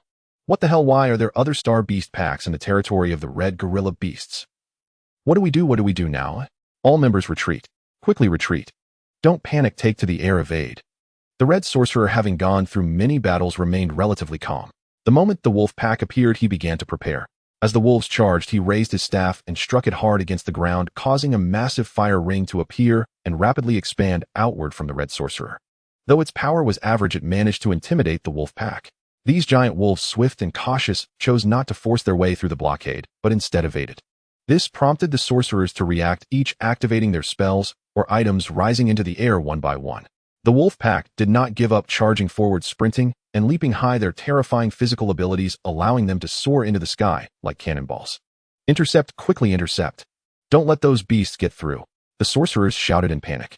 They dared not fly too high. Firstly, their levels were insufficient and their control over flight was mediocre. Secondly, once they left the cover of the dense forest and entered the open sky, they would lose all cover and be completely exposed to the predatory birds of the Dark Star. In an environment devoid of any cover, their situation was even more perilous than facing the wolves below. At that moment, they focused their mental energy, unleashing fire magic, control magic, and mental magic, all crashing down upon the charging wolf pack. With a massive show of force, several wolves at the front were struck down, crashing to the ground, unable to recover for a time. It seemed the counterattack was proving effective. However, problems soon arose. Everyone was a lone hunter. Even if there were hunter teams, they were small squads of 4 or 5. By now, they had mostly dispersed, and the remaining members lacked any combat synergy. The sorcerers' attacks were not as fluid as the warriors, usually requiring time to prepare. In their panic, all the sorcerers attacked together, successfully driving back the first wave of wolves, but this also led to a vacuum in their defense. Firing simultaneously, changing ammunition simultaneously, but there was no one to intercept. 2 giant wolves took advantage of this moment, leaping into the air toward the sorcerers. We're in trouble. The red sorcerer was still in his skill cooldown period, flying slowly and unable to evade, watching helplessly as the giant wolf's gaping maw drew closer. His face turned pale as he nearly foresaw his own demise. But at that moment, clang! A flash of blade light appeared as an engine roared, a deep blue steel body darting like lightning. The 2 giant wolves froze midair, propelled upward by inertia for several meters, their neck wounds bursting forth with blood as they plummeted down. The Phoenix. The red sorcerer was taken aback, joy flashing across his face. Don't be dazed, cover me. Military operations have always emphasized efficiency, and Lin Jie, as a former soldier, was no exception. At this moment, he didn't bother with formalities, throwing out a line and charging his mech into the wolf pack. In fact, considering the Razor's overall attributes and battlefield conditions, the most reasonable combat approach would have been to pilot the Razor using ranged means and weapons from the air to implement a kite strategy. With the advantage of height combined with the agility of a single soldier mech, he could face the wolf pack more easily. However, if Lin Jie did that, the wolf pack, upon realizing they couldn't take him down after a brief assault, would likely abandon him and turn back to attack the sorcerers. Thus, to prevent his teammates from being sacrificed, Lin Jie chose the most hate-attracting tactic, charging into the wolf pack. Boom. Many missiles blazed a path, striking two giant wolves with a thunderous roar, smoke filling the air. One of the wolves was severely wounded, blood streaming from its body, while the other had its head blown off, falling lifelessly. At the same time, Lin Jie opened the throttle, raised his energy shield, and plummeted from the sky, like a meteor, crashing down onto one of the giant wolves' heads. The immense impact drove its skull into the ground, creating a spiderweb-like crater. The wolf pack was obviously stunned by this sudden attack. Their intelligence could not comprehend why, despite the overwhelming advantage in size and number, this individual still dared to countercharge. Once they regained their senses, they became even angrier. The wolves howled, activating their innate abilities. Their bodies tensed, first standing on end like steel needles, instantly enhancing their speed and strength. The closest giant wolf lunged fiercely, its claws clashing against Lin Jie's alloy warblade, creating sparks and a grinding noise. Despite the overwhelming size advantage, Lin Jie was still knocked back several meters. If only I had a battlefield mech right now. Lin Jie retreated, dodging the attack of a giant wolf, simultaneously activating his laser while pondering. Single-soldier mechs, after all, were wearable armaments. Even heavy single-soldier mechs, to ensure mobility, generally weighed no more than 400 kilograms, which made them of little use against large enemies or in large-scale battles. Battlefield mechs were different. According to specifications, even the lowest-tier battlefield mechs weighed over 30 tons. Although they were somewhat clumsy, simply due to their size and weight, they would become a meat grinder on the battlefield, easily eliminating 1,000 or 800 enemies. If you were piloting a class battlefield mech at that moment, it would truly be like a tiger entering a wolf pack, swatting away children effortlessly. Unfortunately, battlefield mechs are too expensive. I really can't afford one right now. Lin Jie sighed, slightly halting his train of thought. Seeing more wolves about to charge at the sorcerers, he turned and charged back in. With a surge of mental energy, the neural telekinetic blade from the razor's lower back detached and floated beside Lin Jie, poised for action. This was not directly propelled by Lin Jie's mental energy. The iron control's mechanical mental energy could do little beyond neural connections. It could not even manipulate objects. The reason he could control the telekinetic knife was due to the mech's technical simulation. In reality, Lin Jie sent commands through the neural connection to the mech, which then controlled the telekinetic knife. Lin Jie's mechanical synchronization rate was inherently high, and with a 7 boost from the Aurora technology, the telekinetic knife responded almost instantaneously, comparable to a professional sorcerer. Lin Jie speculated that the original designer of the razor had intentionally paired the telekinetic knife with the mech. At this moment, he flipped back up, bracing the alloy blade against the giant wolf's attack, activating the telekinetic knife, which instantly pierced the throat of the wolf before him. The giant wolf's corpse fell straight down, kicking up a cloud of dust. Lin Jie did not stop dodging attacks and continuing to weave through the battlefield like a warrior dancing on the edge of a blade, elegant yet frenzied. This can't be real, can it? In midair, the red sorcerer and many other sorcerers were dumbfounded. With over 10 sorcerers facing the charging wolf pack, they all attacked together, unleashing various spells, and they had only managed to injure a few. Yet Lin Jie countercharged into the pack, and in just a few seconds, he had already taken down 4 and severely injured 3. The red sorcerer and the others exchanged glances, feeling as though their worldview was collapsing, with only one thought remaining in their minds. What the hell? Is this a class iron control? Don't stand there, attack now. Share the pressure. Over 30 of these star beasts. He can't hold them all alone. Who among you excels in close combat? Distract the pack's attention. As the pack realized Lin Jie was slipping from their grasp, several giant wolves veered sharply toward the group. Red Witchmaster unleashed another spell. A colossal fireball descending from the heavens. It roared downward like a celestial meteor, brilliant, devastating, yet fatally slow. It missed its mark entirely. The wolves dodged with eerie agility and charged onward, fangs bared, eyes burning with savage hunger, enough to drain the color from even the most seasoned mages' faces. They were not martial cultivators, no match for such ferocious star beasts in hand-to-claw combat. Should a star beast seize one of them, they'd be as helpless as a little girl cornered beneath a street lamp by a predator. Only surrender remained an option. They'll do it. Buy us more time. A voice cut through the chaos. All mages turned. There stood a mage stripping off his ritual robe, revealing sinewy, well-defined musculature beneath. Why are you staring? Focus, suppress, and cover that Iron Rider. I need my allies to cast enhancement spells on me before I can fight. Seeing their comrades frozen in bewilderment, the bare-chested mage frowned and shouted again. Only then did the others snap back to reality and hastily resume weaving their arts. Magical energy surged and collided in blinding bursts, fireworks of raw power erupting across the earth. Two wolves caught unawares were blasted, grievously wounded, their advance abruptly halted. "That's more like it," muttered the muscular mage, gesturing urgently to his companion. His name was Sharp, a mage whose skill tree had branched unusually. Nominally a battle mage, he blended arcane study with rudimentary melee prowess, supplementing his spells with disciplined physical training. Yet his physique lagged behind his will. His strength demanded synchronized support from allies. "Almost ready. Don't rush me." His companion, slender and drenched in sweat, held his palms 20 centimeters apart. Between them, a radiant sigil slowly coalesced, a luminous ring inscribed with shimmering runes. He was a dedicated support mage, capable of both healing incantations and versatile enhancement arts, strength, blessing, swiftness, enchantment, and others. Once the sigil stabilized, he could simply project it onto a living target. The sole limitation: his magics functioned exclusively on living beings. Otherwise, he'd have cast them directly upon Lin Jie instead of Sharp. "Now go." Moments later, the sigil pulsed forth, a reneged halo drifting like a lasso to encircle Sharp. Instantly, vitality surged through him as if he'd just consumed a potent stamina elixir.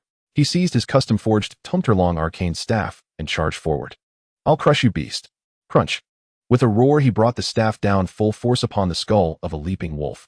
Its impact resonated like a thunderclap, rippling the very air.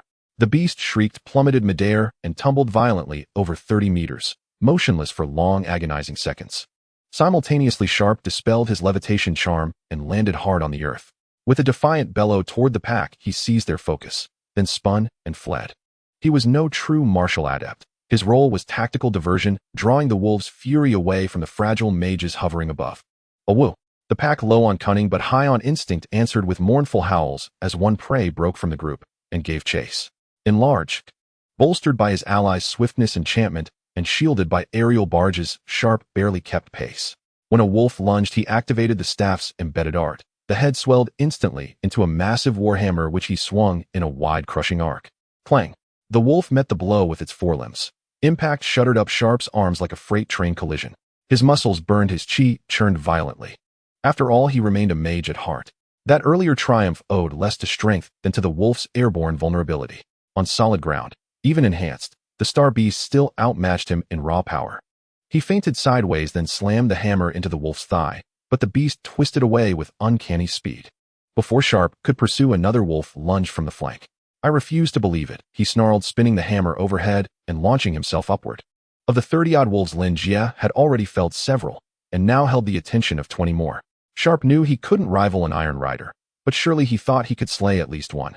Now, under aerial cover, his muscles coiled, his staff whirled, and arcane energies flared, engaging the nearest wolves in furious, chaotic combat.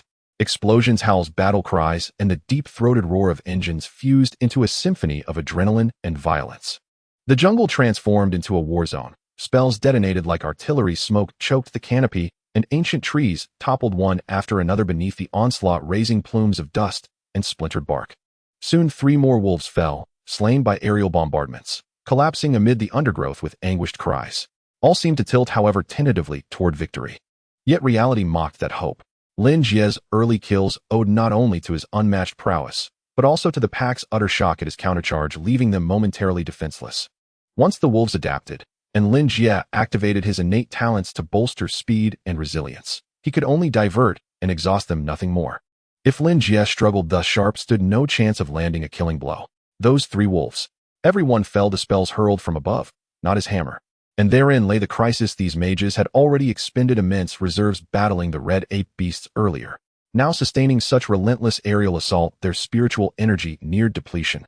Coherent offense had become impossible. "I'm spent. Can't shake them off." Sharp sprinted across the forest floor, staff gripped tight, sweat pouring like rain. That brief, brutal minute had clarified everything. He'd clashed heating with the wolves over 100 times. His staff smoked from friction, yet inflicted no meaningful damage. Relying solely on his own ability, slaying even a single wolf was now beyond reach. Only external force remained viable. Thinking fast, Sharp sidestepped a slashing claw and drew forth a heavy cannon from his spatial storage pouch. Over 1 meter long, silver white, its rear housed an energy cell. At its terminus sat a dual-trigger grip, one for each firing mode. Had Lin Jie stood beside him in that instant, he would have recognized it instantly: the standard issue K electromagnetic bind cannon. Boom! He retracted his staff and pulled the trigger, firing the K electromagnetic binding cannon in heavy artillery mode. A beam of light as thick as a wrist shot out and struck the giant wolf closest to Sharp, sending it flying over 10 meters with tremendous force, tearing its fur and skin apart, exposing its crimson flesh. The pain triggered the giant wolf to secrete more adrenaline. Its eyes turned red as it roared, its speed increasing further. This power is a bit lacking. Sharp frowned, slightly dodging to retreat, and increased the distance while firing again. His hand cannon fired rapidly, targeting the pursuing giant wolves, all the while he grinned secretly. As a warlock, even though he had some combat attributes, he maintained a clear self-awareness, realizing that compared to warriors and ferocious star beasts, he was merely a fragile target. Thus, he developed a good habit of carrying ample equipment and frequently updating it. This K electromagnetic binding cannon was a recent purchase he made after spending a considerable amount of money. Before buying, he researched extensively and consulted several familiar hunters to confirm that the weapon had a good reputation and quality before finally deciding to buy it. Now, while the stability of the high-frequency shooting was excellent, its power was significantly weaker than he had anticipated. If there was only one giant wolf pursuing him, he could still outmaneuver it and exhaust the beast. However, with 4 or 5 surrounding him, the cannon's power was insufficient, and it was difficult to inflict decisive damage in a short time. Bang! A giant wolf rushed in quickly, its claws brushing against Sharp's scalp as it struck a tree, instantly splintering the wood. Quick, hurry! My brother can't hold on much longer. Everyone find a way to cover. Hurry! As Sharp felt a surge of fear, his companions were drenched in cold sweat, shouting at the surrounding warlocks. Unfortunately, the warlocks in the air were already depleted with no energy left to spare, and while they managed to cast a few spells, their power and accuracy were severely diminished, merely a drop in the bucket failing to hinder the rampaging giant wolves and instead inciting them further. Amid the ferocious howls, the assault grew increasingly fierce. Sharp continued to evade while attacking, brushing perilously close to death multiple times. In the end, he couldn't withstand it any longer. A giant wolf closed in on him, leaving him no choice but to raise his hand cannon to block. He heard a loud explosion, and although the alloy hand cannon remained intact, the disparity in power caused Sharp to lose grip on it, sending the cannon flying tens of meters away and exposing him. It's over. Sharp tasted blood in his throat as he looked at the giant maw before him, his face pale. The warlocks in the sky were wide-eyed. In that moment, they seemed to envision Sharp being swallowed whole by the giant wolf. However, boom. In the next instant, a beam of energy as thick as a thigh shot out from above Sharp's head, directly entering the giant wolf's mouth and obliterating it. The giant wolf didn't make a sound, its body slumped to the side and collapsed before Sharp, kicking up a cloud of dust. Sharp looked down to see that the giant wolf's head had been blown off halfway. Reinforcements have arrived. Everyone's eyes lit up, turning to see 2 mechs, one black and one red. The red mech's heavy cannon was still emitting wisps of white smoke. "Captain, we have arrived," Zhang Rui informed Lin Jie over the radio. Both she and Kappa were piloting light mechs, which already had high mobility, and since Lin Jie had specially instructed them not to pursue too far, they were the first to return to assist just in time to save Sharp from death. Seeing that the remaining giant wolves had not given up on chasing Sharp, Zhang Rui aimed her cannon again, firing high-frequency energy projectiles as thick as a thigh, and after a few shots, one giant wolf was sent away. Meanwhile, Kappa swiftly advanced along the line of fire created by Zhang Rui, seamlessly entering the battlefield in the blink of an eye.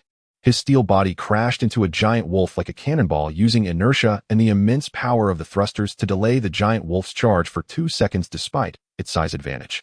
Almost simultaneously, the binding cannon fired again.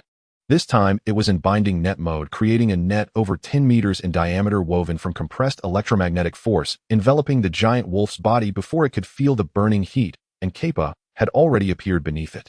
Having trained together for a long time, and with their close relationship, Kappa and Zhang Rui had developed a high level of combat synergy, executing a seamless combo. In an instant, the battle blade was drawn, sealing the wound. Clang! A flash of cold light struck as the massive wolf's head rolled away, tumbling a good distance. "Did you just return and take down 2 giant wolves? So strong. What was the name of this hunter team again?" "Mechanic, right? We're saved this time." The warlocks in the air felt a sense of relief. The combat prowess displayed by Kappa and Zhang Rui reassured them, and they all exhaled deeply. Only Sharp, this battle mage who had been forced into the fray to draw fire, gazed at the giant wolf before him, its head blown off halfway, lost in brief contemplation. After a few seconds, he lifted his head to look at Zhang Rui not far away, more precisely at the hand cannon she was holding. Then he glanced at his own hand cannon, which had been knocked away, and then back at Zhang Rui's hand cannon, slowly furrowing his brows. If he wasn't mistaken, his hand cannon and that female mech pilot's hand cannon were of the same model, both being the K electromagnetic binding cannon from the KA group. However, The power difference was too significant, right? He had only managed to tear the giant wolf's fur and defenses, while Zhang Rui's shot had shattered the giant wolf's skull. Even the binding net mode just used was larger than his hand cannon size. Something was off. The same product, the same level, there shouldn't be such a disparity in parameters. Could it be that I bought a counterfeit? That shouldn't be. I purchased it from the official flagship store of the KA in the Hunters Guild. If they dared to sell counterfeits in the Hunters Guild, how would they conduct business? Sharp mumbled to himself, secretly activating the recording function of his communicator, aiming it at the battlefield. He intended to record the situation of Zhang Rui's hand cannon to later inquire with the official store, demanding to know why her hand cannon had such great power while his was significantly weaker. If there's a problem, I will expose them. Boom. On the other side in the battlefield, Kappa and Zhang Rui had already coordinated to eliminate the giant wolf near Sharp, drawing the attention of other giant wolves and significantly alleviating Lin Jie's pressure. Lin Jie finally had a moment to spare and took out the blood rose. In close quarters combat, using a heavy single soldier weapon like the KA cannon would hinder mobility, but the blood rose was different. If the KA cannon could be compared to a brick, the blood rose was a pebble. While a pebble lacked the lethality of a brick and couldn't crush someone to death with one throw, it still hurt when it hit a person, and if it struck someone's eye, it could potentially be fatal. Lin Jie's modifications had greatly enhanced the precision of the blood rose, and with the other means of the mech employed, he drew the attention of multiple giant wolves. Kappa was doing similarly, and together they were engaged in a fierce battle against over 20 giant wolves.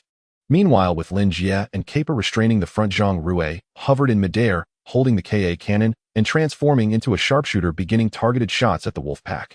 In less than a minute, 4 more giant wolves were taken down, leaving the warlocks stunned, forgetting to notice the return of the main force. "How's it going?"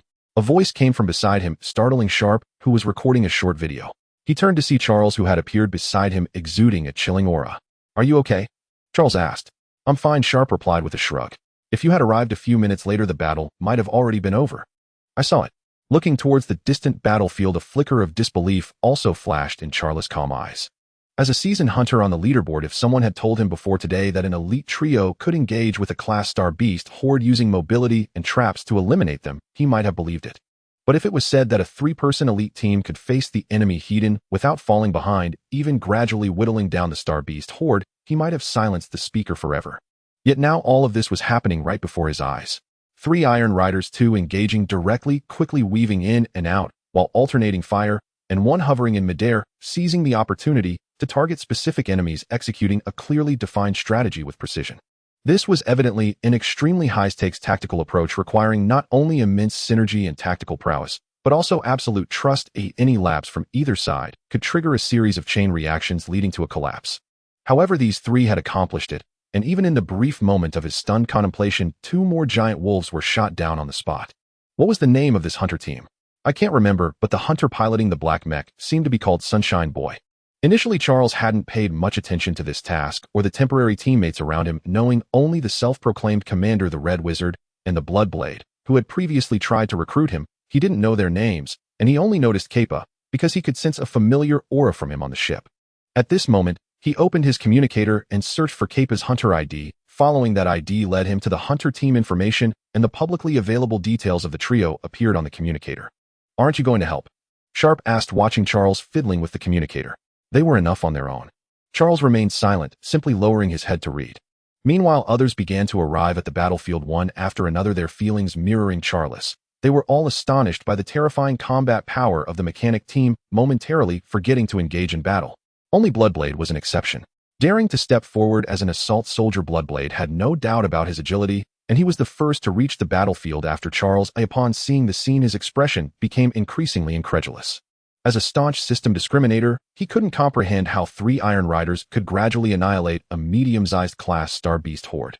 This level of combat power shouldn't belong to Iron Riders. How did they accomplish this? This Star Beast horde must be weak. Suddenly, Bloodblade's eyes brightened, his logic suddenly falling into place, arriving at the optimal conclusion. Exactly, it must be so. Class superpowers come in strong and weak variants, so the class Star Beasts must also be the same. It must be that this Star Beast horde is exceptionally weak, which allowed 3 Iron Riders to gradually wipe them out. Otherwise, how could 3 Iron Riders have such combat power? How you may deceive others, but not me. The more he thought about it, the more convinced he became that his guess was correct. The shock in his eyes slowly gave way to disdain, and he drew his weapon. He wanted to expose the trickery of Lin Jie and the others, to seize the spotlight for himself. Whoosh! Determined Bloodblade suddenly surged forward, his entire being becoming a blur as he charged towards the battlefield. However, unbeknownst to Bloodblade, at the same time he made his decision, another life form in the forest also decided to join the fray. The Old Wolf King. Wolves are creatures known for their cunning and ferocity. This is true for wild beasts, and even more so for star beasts. The Old Wolf King had recently been defeated by a young new leader, and was tasked with leading his pack to flank and ambush the Red Gorilla Horde, coincidentally running into Lin Jie and his team's assault on the Red Gorilla Horde. As a native star beast, the wolf pack despises rival beasts and harbors a deep hatred for humans. Thus, the Old Wolf King lay in wait until the Red Gorilla Horde was dispersed and the warriors and genetic soldiers had scattered before launching an ambush on the few hunters present. One could say the timing he chose and his strategy of while the snipe and clam are at odds, the fisherman profits, was quite clever. Unfortunately, star beasts are, after all, star beasts. Their lower intelligence cannot match that of humans, and they cannot comprehend human tactics. Moreover, Lin Jie had been conserving most of his strength, which led to the wolf pack's ambush becoming a stalemate.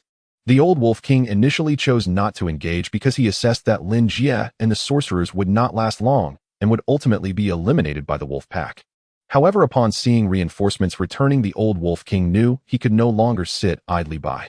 If he did not take action, his pack could very likely meet the same fate as the Red Gorilla Horde, being slaughtered by the hunters. Thus, just as Bloodblade charged, he heard a high-pitched hoarse wolf howl, followed by the sight of a giant wolf larger than those in the center of the battlefield, with slightly pale fur, charging out of the forest. Where did this one come from? Bloodblade, fixated on entering the fray and exposing Lin Jie and the others' trickery, hadn't noticed his surroundings. The Old Wolf King's sudden appearance caught him off guard, leaving him no time to dodge, forcing him to brace himself. With a loud thud, Bloodblade was sent flying, crashing through several large trees, before finally coming to a stop, his ribs broken and leaving him instantly weak. This stunned the Wolf King as well. He had been observing Lin Jie, and given that Kappa was the first to return for support and demonstrated considerable strength, the Old Wolf King had naturally assumed that hunters who excelled in close combat and dared to join the battlefield should be roughly on par with Lin Jie and Kappa. So, he had used all his strength in this confrontation with Bloodblade. He did not expect Bloodblade to be so weak. With just one clash, he had lost his combat ability. A breakthrough. A glint of ferocity flashed in the Old Wolf King's sunken eyes. Instead of charging headlong into the battlefield, he abruptly turned, racing fiercely towards Bloodblade.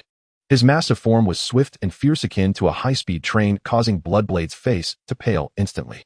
He was heavily injured, his mobility significantly reduced, and he could not evade this attack, destined to be smashed into a pulp by the giant wolf. Just then he suddenly heard the roar of an engine. Immediately after, something tightened around his neck, lifting him up and propelling him into the air. The old wolf almost collided with the large tree behind him, and with a thunderous crash, the tree, as thick as 3 people embracing, was snapped in half. Bloodblade grinned. If he had been half a second later, he would have perished along with that tree. Swallowing hard, he looked up, about to say thank you, when the black and red steel figure came into view, and the words caught in his throat. It was the Iron Rider who saved him. Hadn't he just been at the forefront of the battlefield? How could he have gotten here so quickly? Was this his true strength? Bloodblade was stunned, his expression becoming one of admiration. He was brought to the sorcerers by Kappa, then watched as Kappa charged back into the front lines without saying a word. Bloodblade opened his mouth, but ultimately couldn't utter a sound. His feelings were incredibly complex at that moment. Then someone who would further complicate his feelings appeared. Don't look at us with those eyes, we hunters don't want someone like you. With the roar of engines, the red tassel slowly descended before Bloodblade, the alloy mask opening to reveal a beautiful face. Bloodblade's face instantly turned as ugly as if he had swallowed a fly. As a warrior, a professional hunter, and the captain of a hunter team, just moments ago, he had been targeting the 3 Iron Riders, stating that his hunter team would not employ Iron Riders and urging others not to lag behind. Now, however, he had been saved by them, and his own words had been returned to him in kind. Is there anything more difficult to accept than this in the world? Is there? The answer is yes. The howl of the Old Wolf King before charging into the battle was a command for the wolf pack to retreat. He was there to cover them. When the other hunters had not yet joined the battle, this pack of wolves, despite their numerical superiority, could still retreat, and since the hunters had no intention of pursuing the battle, calmed down shortly thereafter. On the battlefield, several bodies of snow wolves were emitting billows of charred black smoke. The hunters were quickly clearing the battlefield while Bloodblade leaned against a large rock, receiving treatment from an auxiliary sorcerer. Then he saw Charles walk past him, heading directly to Lin Jie and extending his hand. Hello, immortal bird. May I ask if your mechanic team is recruiting? Can I join? The sudden turn of events left everyone present in shock, and Bloodblade felt a lump stuck in his throat, his face flushed red. Not long ago, he had attempted to recruit Charles only to be rejected with a mere glance, and now Charles was asking for a job from Lin Jie, whom he had previously mocked. Isn't this too much? I extended an offer to you, and you ignored me, yet here you are asking another company for a job opportunity right in front of me. Have you considered my feelings? Could you not have discussed this privately? At that moment, Bloodblade felt like a failed suitor watching his goddess confess to someone else utterly drained of strength. In that moment, beyond the overwhelming sense of defeat, he seemed to see the car he longed for being kicked away by Lin Jie. However, our mechanic team was just established, and we have yet to determine the criteria for recruiting members. For now, please prepare a resume detailing your skills level and tactical characteristics, and send it to our mechanic team's email for my review. He didn't agree. Bloodblade trembled, nearly suffering a heart attack. The car he was reluctant to kick away was now being offered for Lin Jie to kick, and Lin Jie actually said he would think about it. What is there to think about? AC warrior, a P-cranked hunter, a seasoned assault specialist, and you still need to review. If it were me, I would have accepted immediately. Bloodblade stood frozen, watching Charles nod, thoughtfully turning to OpenAI research on how to write a resume, unsure if he should laugh or cry. However, aside from himself, no one seemed to care about his feelings at that moment. Although there were unexpected developments in this mission thanks to Lin Jie's heroic efforts, there were no casualties on the hunters' side. Only a few hunters sustained minor injuries, and the warriors they pursued brought back enough red ape beasts, fulfilling the mission objectives. After a brief rest, everyone returned to the spaceship to head back. This time, however, the treatment of the mechanic team was different. Even if they stood silently in the corner, other hunters occasionally cast respectful glances at Lin Jie and the others. Their exaggerated achievements made them shine, even while silent. Only Charles remained silent, quietly working on his resume. Indeed, those recommended by merchants are extraordinary. He almost single-handedly took down Elton. But he must have sensed something. He certainly sensed something, otherwise he wouldn't have pressured me so strongly during our communication to make compensation. He knows I can't let the oversight department intervene. What should I do? Should I take him out? In a certain planet, in a vast and prosperous manner. In the study, Gay sat on a chair, still dressed as a medieval gentleman with gold-framed glasses, his eyes flickering as he repeatedly opened and closed a pocket watch. He was contemplating and hesitating. Lin Jie's initial deductions were not entirely incorrect. He had guessed quite accurately. For some unspoken reason, Gay had to eliminate Elton, that malignant tumor on the planet, lest he grow stronger. However, his own abilities were insufficient to match the experimental subject 009, painstakingly cultivated by Curie, so he needed to find someone who could either narrowly defeat Elton or engage him in a mutually destructive fight. Once everyone lost their combat effectiveness, he would intervene, ensuring those people remained stranded on the wandering star forever. Such individuals were not easy to find. As the third-generation Fireseed of the Fireseed Project, Curie's talents and abilities were remarkable, and experimental subject 009 was the strongest and most comprehensive subject he had painstakingly developed. Even coexisting with low-level natives like Elton, the combat power exhibited had already surpassed the sea level. Despite Gay's capabilities and connections, he still couldn't find a suitable candidate. Among the options he considered, either their strength and talent were too great, ensuring they could easily handle Elton, or their strength was too weak, making it difficult to force Elton into a corner. Neither of these types would be beneficial for his subsequent plans of silencing witnesses. In the end, it was the merchant who recommended Lin Jie to him. I should have thought of this. Why would a merchant be so kind as to recommend a suitable candidate to me? He must have known the abilities of that immortal bird long ago and anticipated the outcome of the mission. So what is his intention? What does he want to do to me? Gay murmured, the frequency of opening and closing the watch quickening, and in the luxurious, yet slightly empty study, the rhythmic echo was distinctly audible. To be honest, although Lin Jie was proving to be somewhat tricky for him now. In his perspective and understanding, Lin Jie was still a minor character, merely a pawn utilized by the merchant, aimed at imposing certain constraints on him or plotting against him, effectively reversing the causal relationship. However, in the next moment, someone appeared to correct his thinking. Don't think too highly of yourself, Mr. Gay. A whisper made Gay's pupils tremble, refocusing his gaze on a mirror not far away. It was an ancient mirror so old that its origins could not be verified, massive like a palace door embedded in the wall, one of Gay's collectibles placed in a prominent position to his right. As the whisper resonated, the mirror rippled like a disturbed lake surface, and soon after a figure so astonishingly beautiful appeared in the mirror. She wore a wynard gown, had her golden hair styled elegantly, and held a glass of red wine, gracefully stepping out of the mirror, her long fair legs partially visible. Seconds later, she glided from the mirror to stand before Gay. Long time no see, Mr. Gay. Lady artist. From the very first second the woman's figure appeared, Gay had already risen from his seat, and at this moment, he actively pulled out a chair, wanting to invite the artist to sit.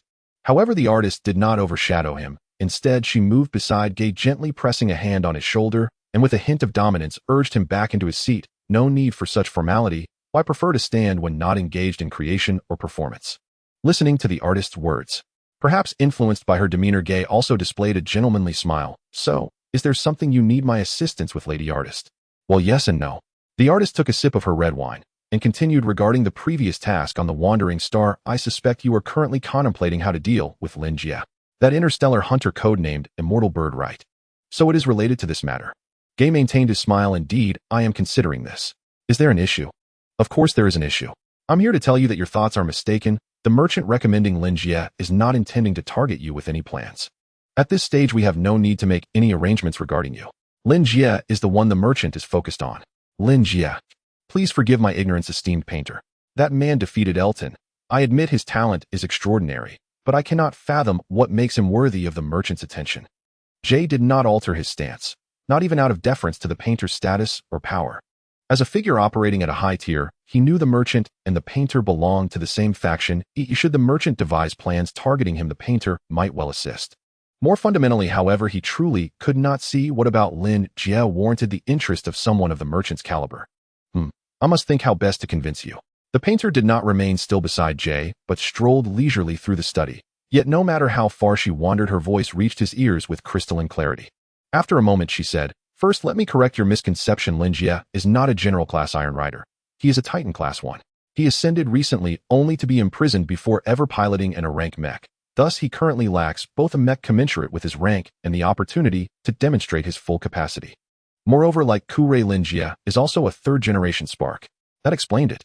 Jie's eyes narrowed slightly, a quiet understanding dawning within him. He had been puzzled. How could the Ordton Federation suddenly produce a prodigy capable of single-handedly eliminating Elton? Yet if Lin Jie were part of the Spark Project, everything fell into place. Every individual selected for the Spark Project was a Onsen several planets genius. Yet, why would the painter counsel him against acting against a spark? According to all he knew, the Spark Project stood in direct opposition to the merchant's faction. Eliminating Lin Jie should in fact be welcomed by both the merchant and the painter. Because we have decided to enter the arena ourselves. Cradling a wine glass, the painter executed a graceful turn among towering bookshelves. As if reading his thoughts, she addressed his unspoken doubt. For reasons unknown to you, we previously refrained from interfering with the Spark Project's implementation or from intervening during the Spark's development. But circumstances have changed. The merchant has resolved to act. Lin Jie is the first spark he has chosen, and he holds this Iron Rider in exceptionally high regard. Therefore, I urge you to abandon any notion of harming him. Is that so? Jie sat pensively in his chair. After a pause, he said, "If my memory serves, the Spark Project stipulates, until formal contact with the torch sparks fall outside the protection of any entity ranked above stellar or beyond, even a sequence-ranked painter such as yourself may not intervene in their fate. Should I kill Lin Jie, neither you nor the merchant may retaliate in any form. Am I correct?" Clearly, Jie's first instinct remained to eliminate Lin Jie. Whether Spark or ordinary Iron Rider, any threat to him demanded removal for absolute security. Indeed, that clause exists. Violation would awaken the judge. Yet I still advise you not to touch Lin Jie. You understand the Spark's potential. If you fail to destroy him, you will have sown a grave peril for your future self. Fail, eh? Jie raised an eyebrow. He found it inconceivable that with his influence and network, he could not overcome a Titan-class Iron Rider lacking even a matching tier mech. Why not? The painter smiled faintly. I've already stated that Lin Jie is the merchant's first chosen spark, and they have struck a bargain. Lin Jie now holds the merchant's coin. Damn it. Jie rolled his eyes, his expression instantly shifting to weary resignation. Very well. You've made reality abundantly clear. The painter approached Jie's desk from across the room, leaned forward slightly, and rested her arms upon its surface. A smile dazzling enough to ensnare hearts without mercy. Now then, I'd like to discuss something else with you. So, your former master is also susceptible to electric shocks. South Orton Star Mechanics Squad Base. In the workshop, Lin Jie stared intently at the symbiote before him, a grotesque mass resembling indigestible residue. 2 days had passed since the completion of the Red Ape Beast Swarm hunt. That very night, Lin Jie received Charles's dossier. It detailed Charles's classification, rank, accumulated points, and completed missions. Comprehensive and meticulous. All told, he was unquestionably a hunter coveted by every mercenary team. Yet after careful deliberation, Lin Jie declined Charles's application, in impeccably formal terms. This was not due to any deficiency in Charles's abilities. Rather, Lin Jie faced formidable enemies on all sides, and simply lacked the capacity to safeguard others. Zhang Rui, being a military family dependent and possessing latent potential, was an exception. Charles, however, was different. Though exceptional, he lacked battlefield experience and defensive awareness. Bringing him into the fold would likely seal his doom against adversaries like True. Through this decision, Lin Jie clarified his principle: the mechanic squad would either remain small or recruit only elite-tier personnel, those capable of protecting themselves above all else. Having settled this, Lin Jie immersed himself in post-combat mech maintenance. Only moments ago, after 2 days of relentless labor, Master Lin Jie underwent an electrotherapy session preparing to resume his Rubik's Cube mastery when the symbiote within his storage dimension suddenly cried out, "You too are susceptible to electric shocks." Lin Jie's pulse quickened. He instantly grasped 2 implications. First, this symbiote could perceive events beyond the confines of his storage dimension. Second, the word "too" implied the symbiote knew at least one other person who shared his own electric sensitivity. Thus, Lin Jie retrieved the long-sealed jar and prepared for a candid conversation with the symbiote. Alas, the symbiote, once released, remained utterly silent even when Lin Jie leveled a pistol at it. "Tell me, how ought I treat my captive? My trophy?" Lin Jie murmured, idly spinning the pistol in his hand, the muzzle flickering ceaselessly before the symbiote. "Shall I execute you? Sell you? Or perhaps issue a public notice to locate your former master?" A sharp, derisive snort cut him short. The symbiote shuddered violently, finally reacting. "Former master." Lin Jie's gaze sharpened. "Ah, you yearn for reunion. I can arrange it. For suitable compensation, I'll reunite you both." "You court death." Black filaments trembled. "You have no concept of his terror. He dwarfs Elton in power and cruelty alike. He will not bargain. The moment he senses my presence, he will slay you and reclaim me." Sounds formidable indeed."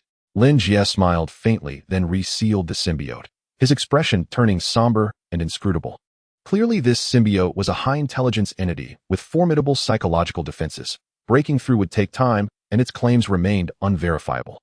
Perhaps it feigned mystery solely to seize his attention and delay his decision to terminate it. Or perhaps its former master, or some prior acquaintance, truly shared his electric sensitivity. Whether a quirk or another mind harboring a Rubik's Cube, Lin Jie suspected the latter more likely. During idle hours, he had researched symbiotes extensively. Those sources were scarce. The specimen in his possession proved markedly superior to any documented case. Yet if it had been engineered or modified by someone whose mind likewise housed a Rubik's Cube, its exceptionalism ceased to surprise. After all, the knowledge embedded within Lin Jie's cube surpassed conventional mechanical science by several orders of magnitude. So the Rubik's Cube is neither an inherited boon nor a unique gift. If this hypothesis holds, what criteria does the cube use to select its bearers? And are they all transmigrators? Who created the cube? And how did it come to reside in others' hands? Lin Jie pondered deeply, then shook his head in quiet frustration. With insufficient data, no conclusion could be drawn. For now, the question must wait. As for the symbiote, it was a battle of wits. Time was on his side. Lin Jie felt no urgency. "Captain." At that moment, a transmission chimed through. Zhang Rue appeared on the display, eyes alight with exhilaration. "Captain, quickly log onto the forum. We've gone viral. The crow is a higher dimensional being, and for reasons unknown, it was gravely injured and descended into this universe. In its final moments, it divided its remaining power into 8 parts to familiarize itself with and delineate this universe, hoping to devour the entire cosmos to heal and restore its energy, thus forming the 8 great sequences of the universe.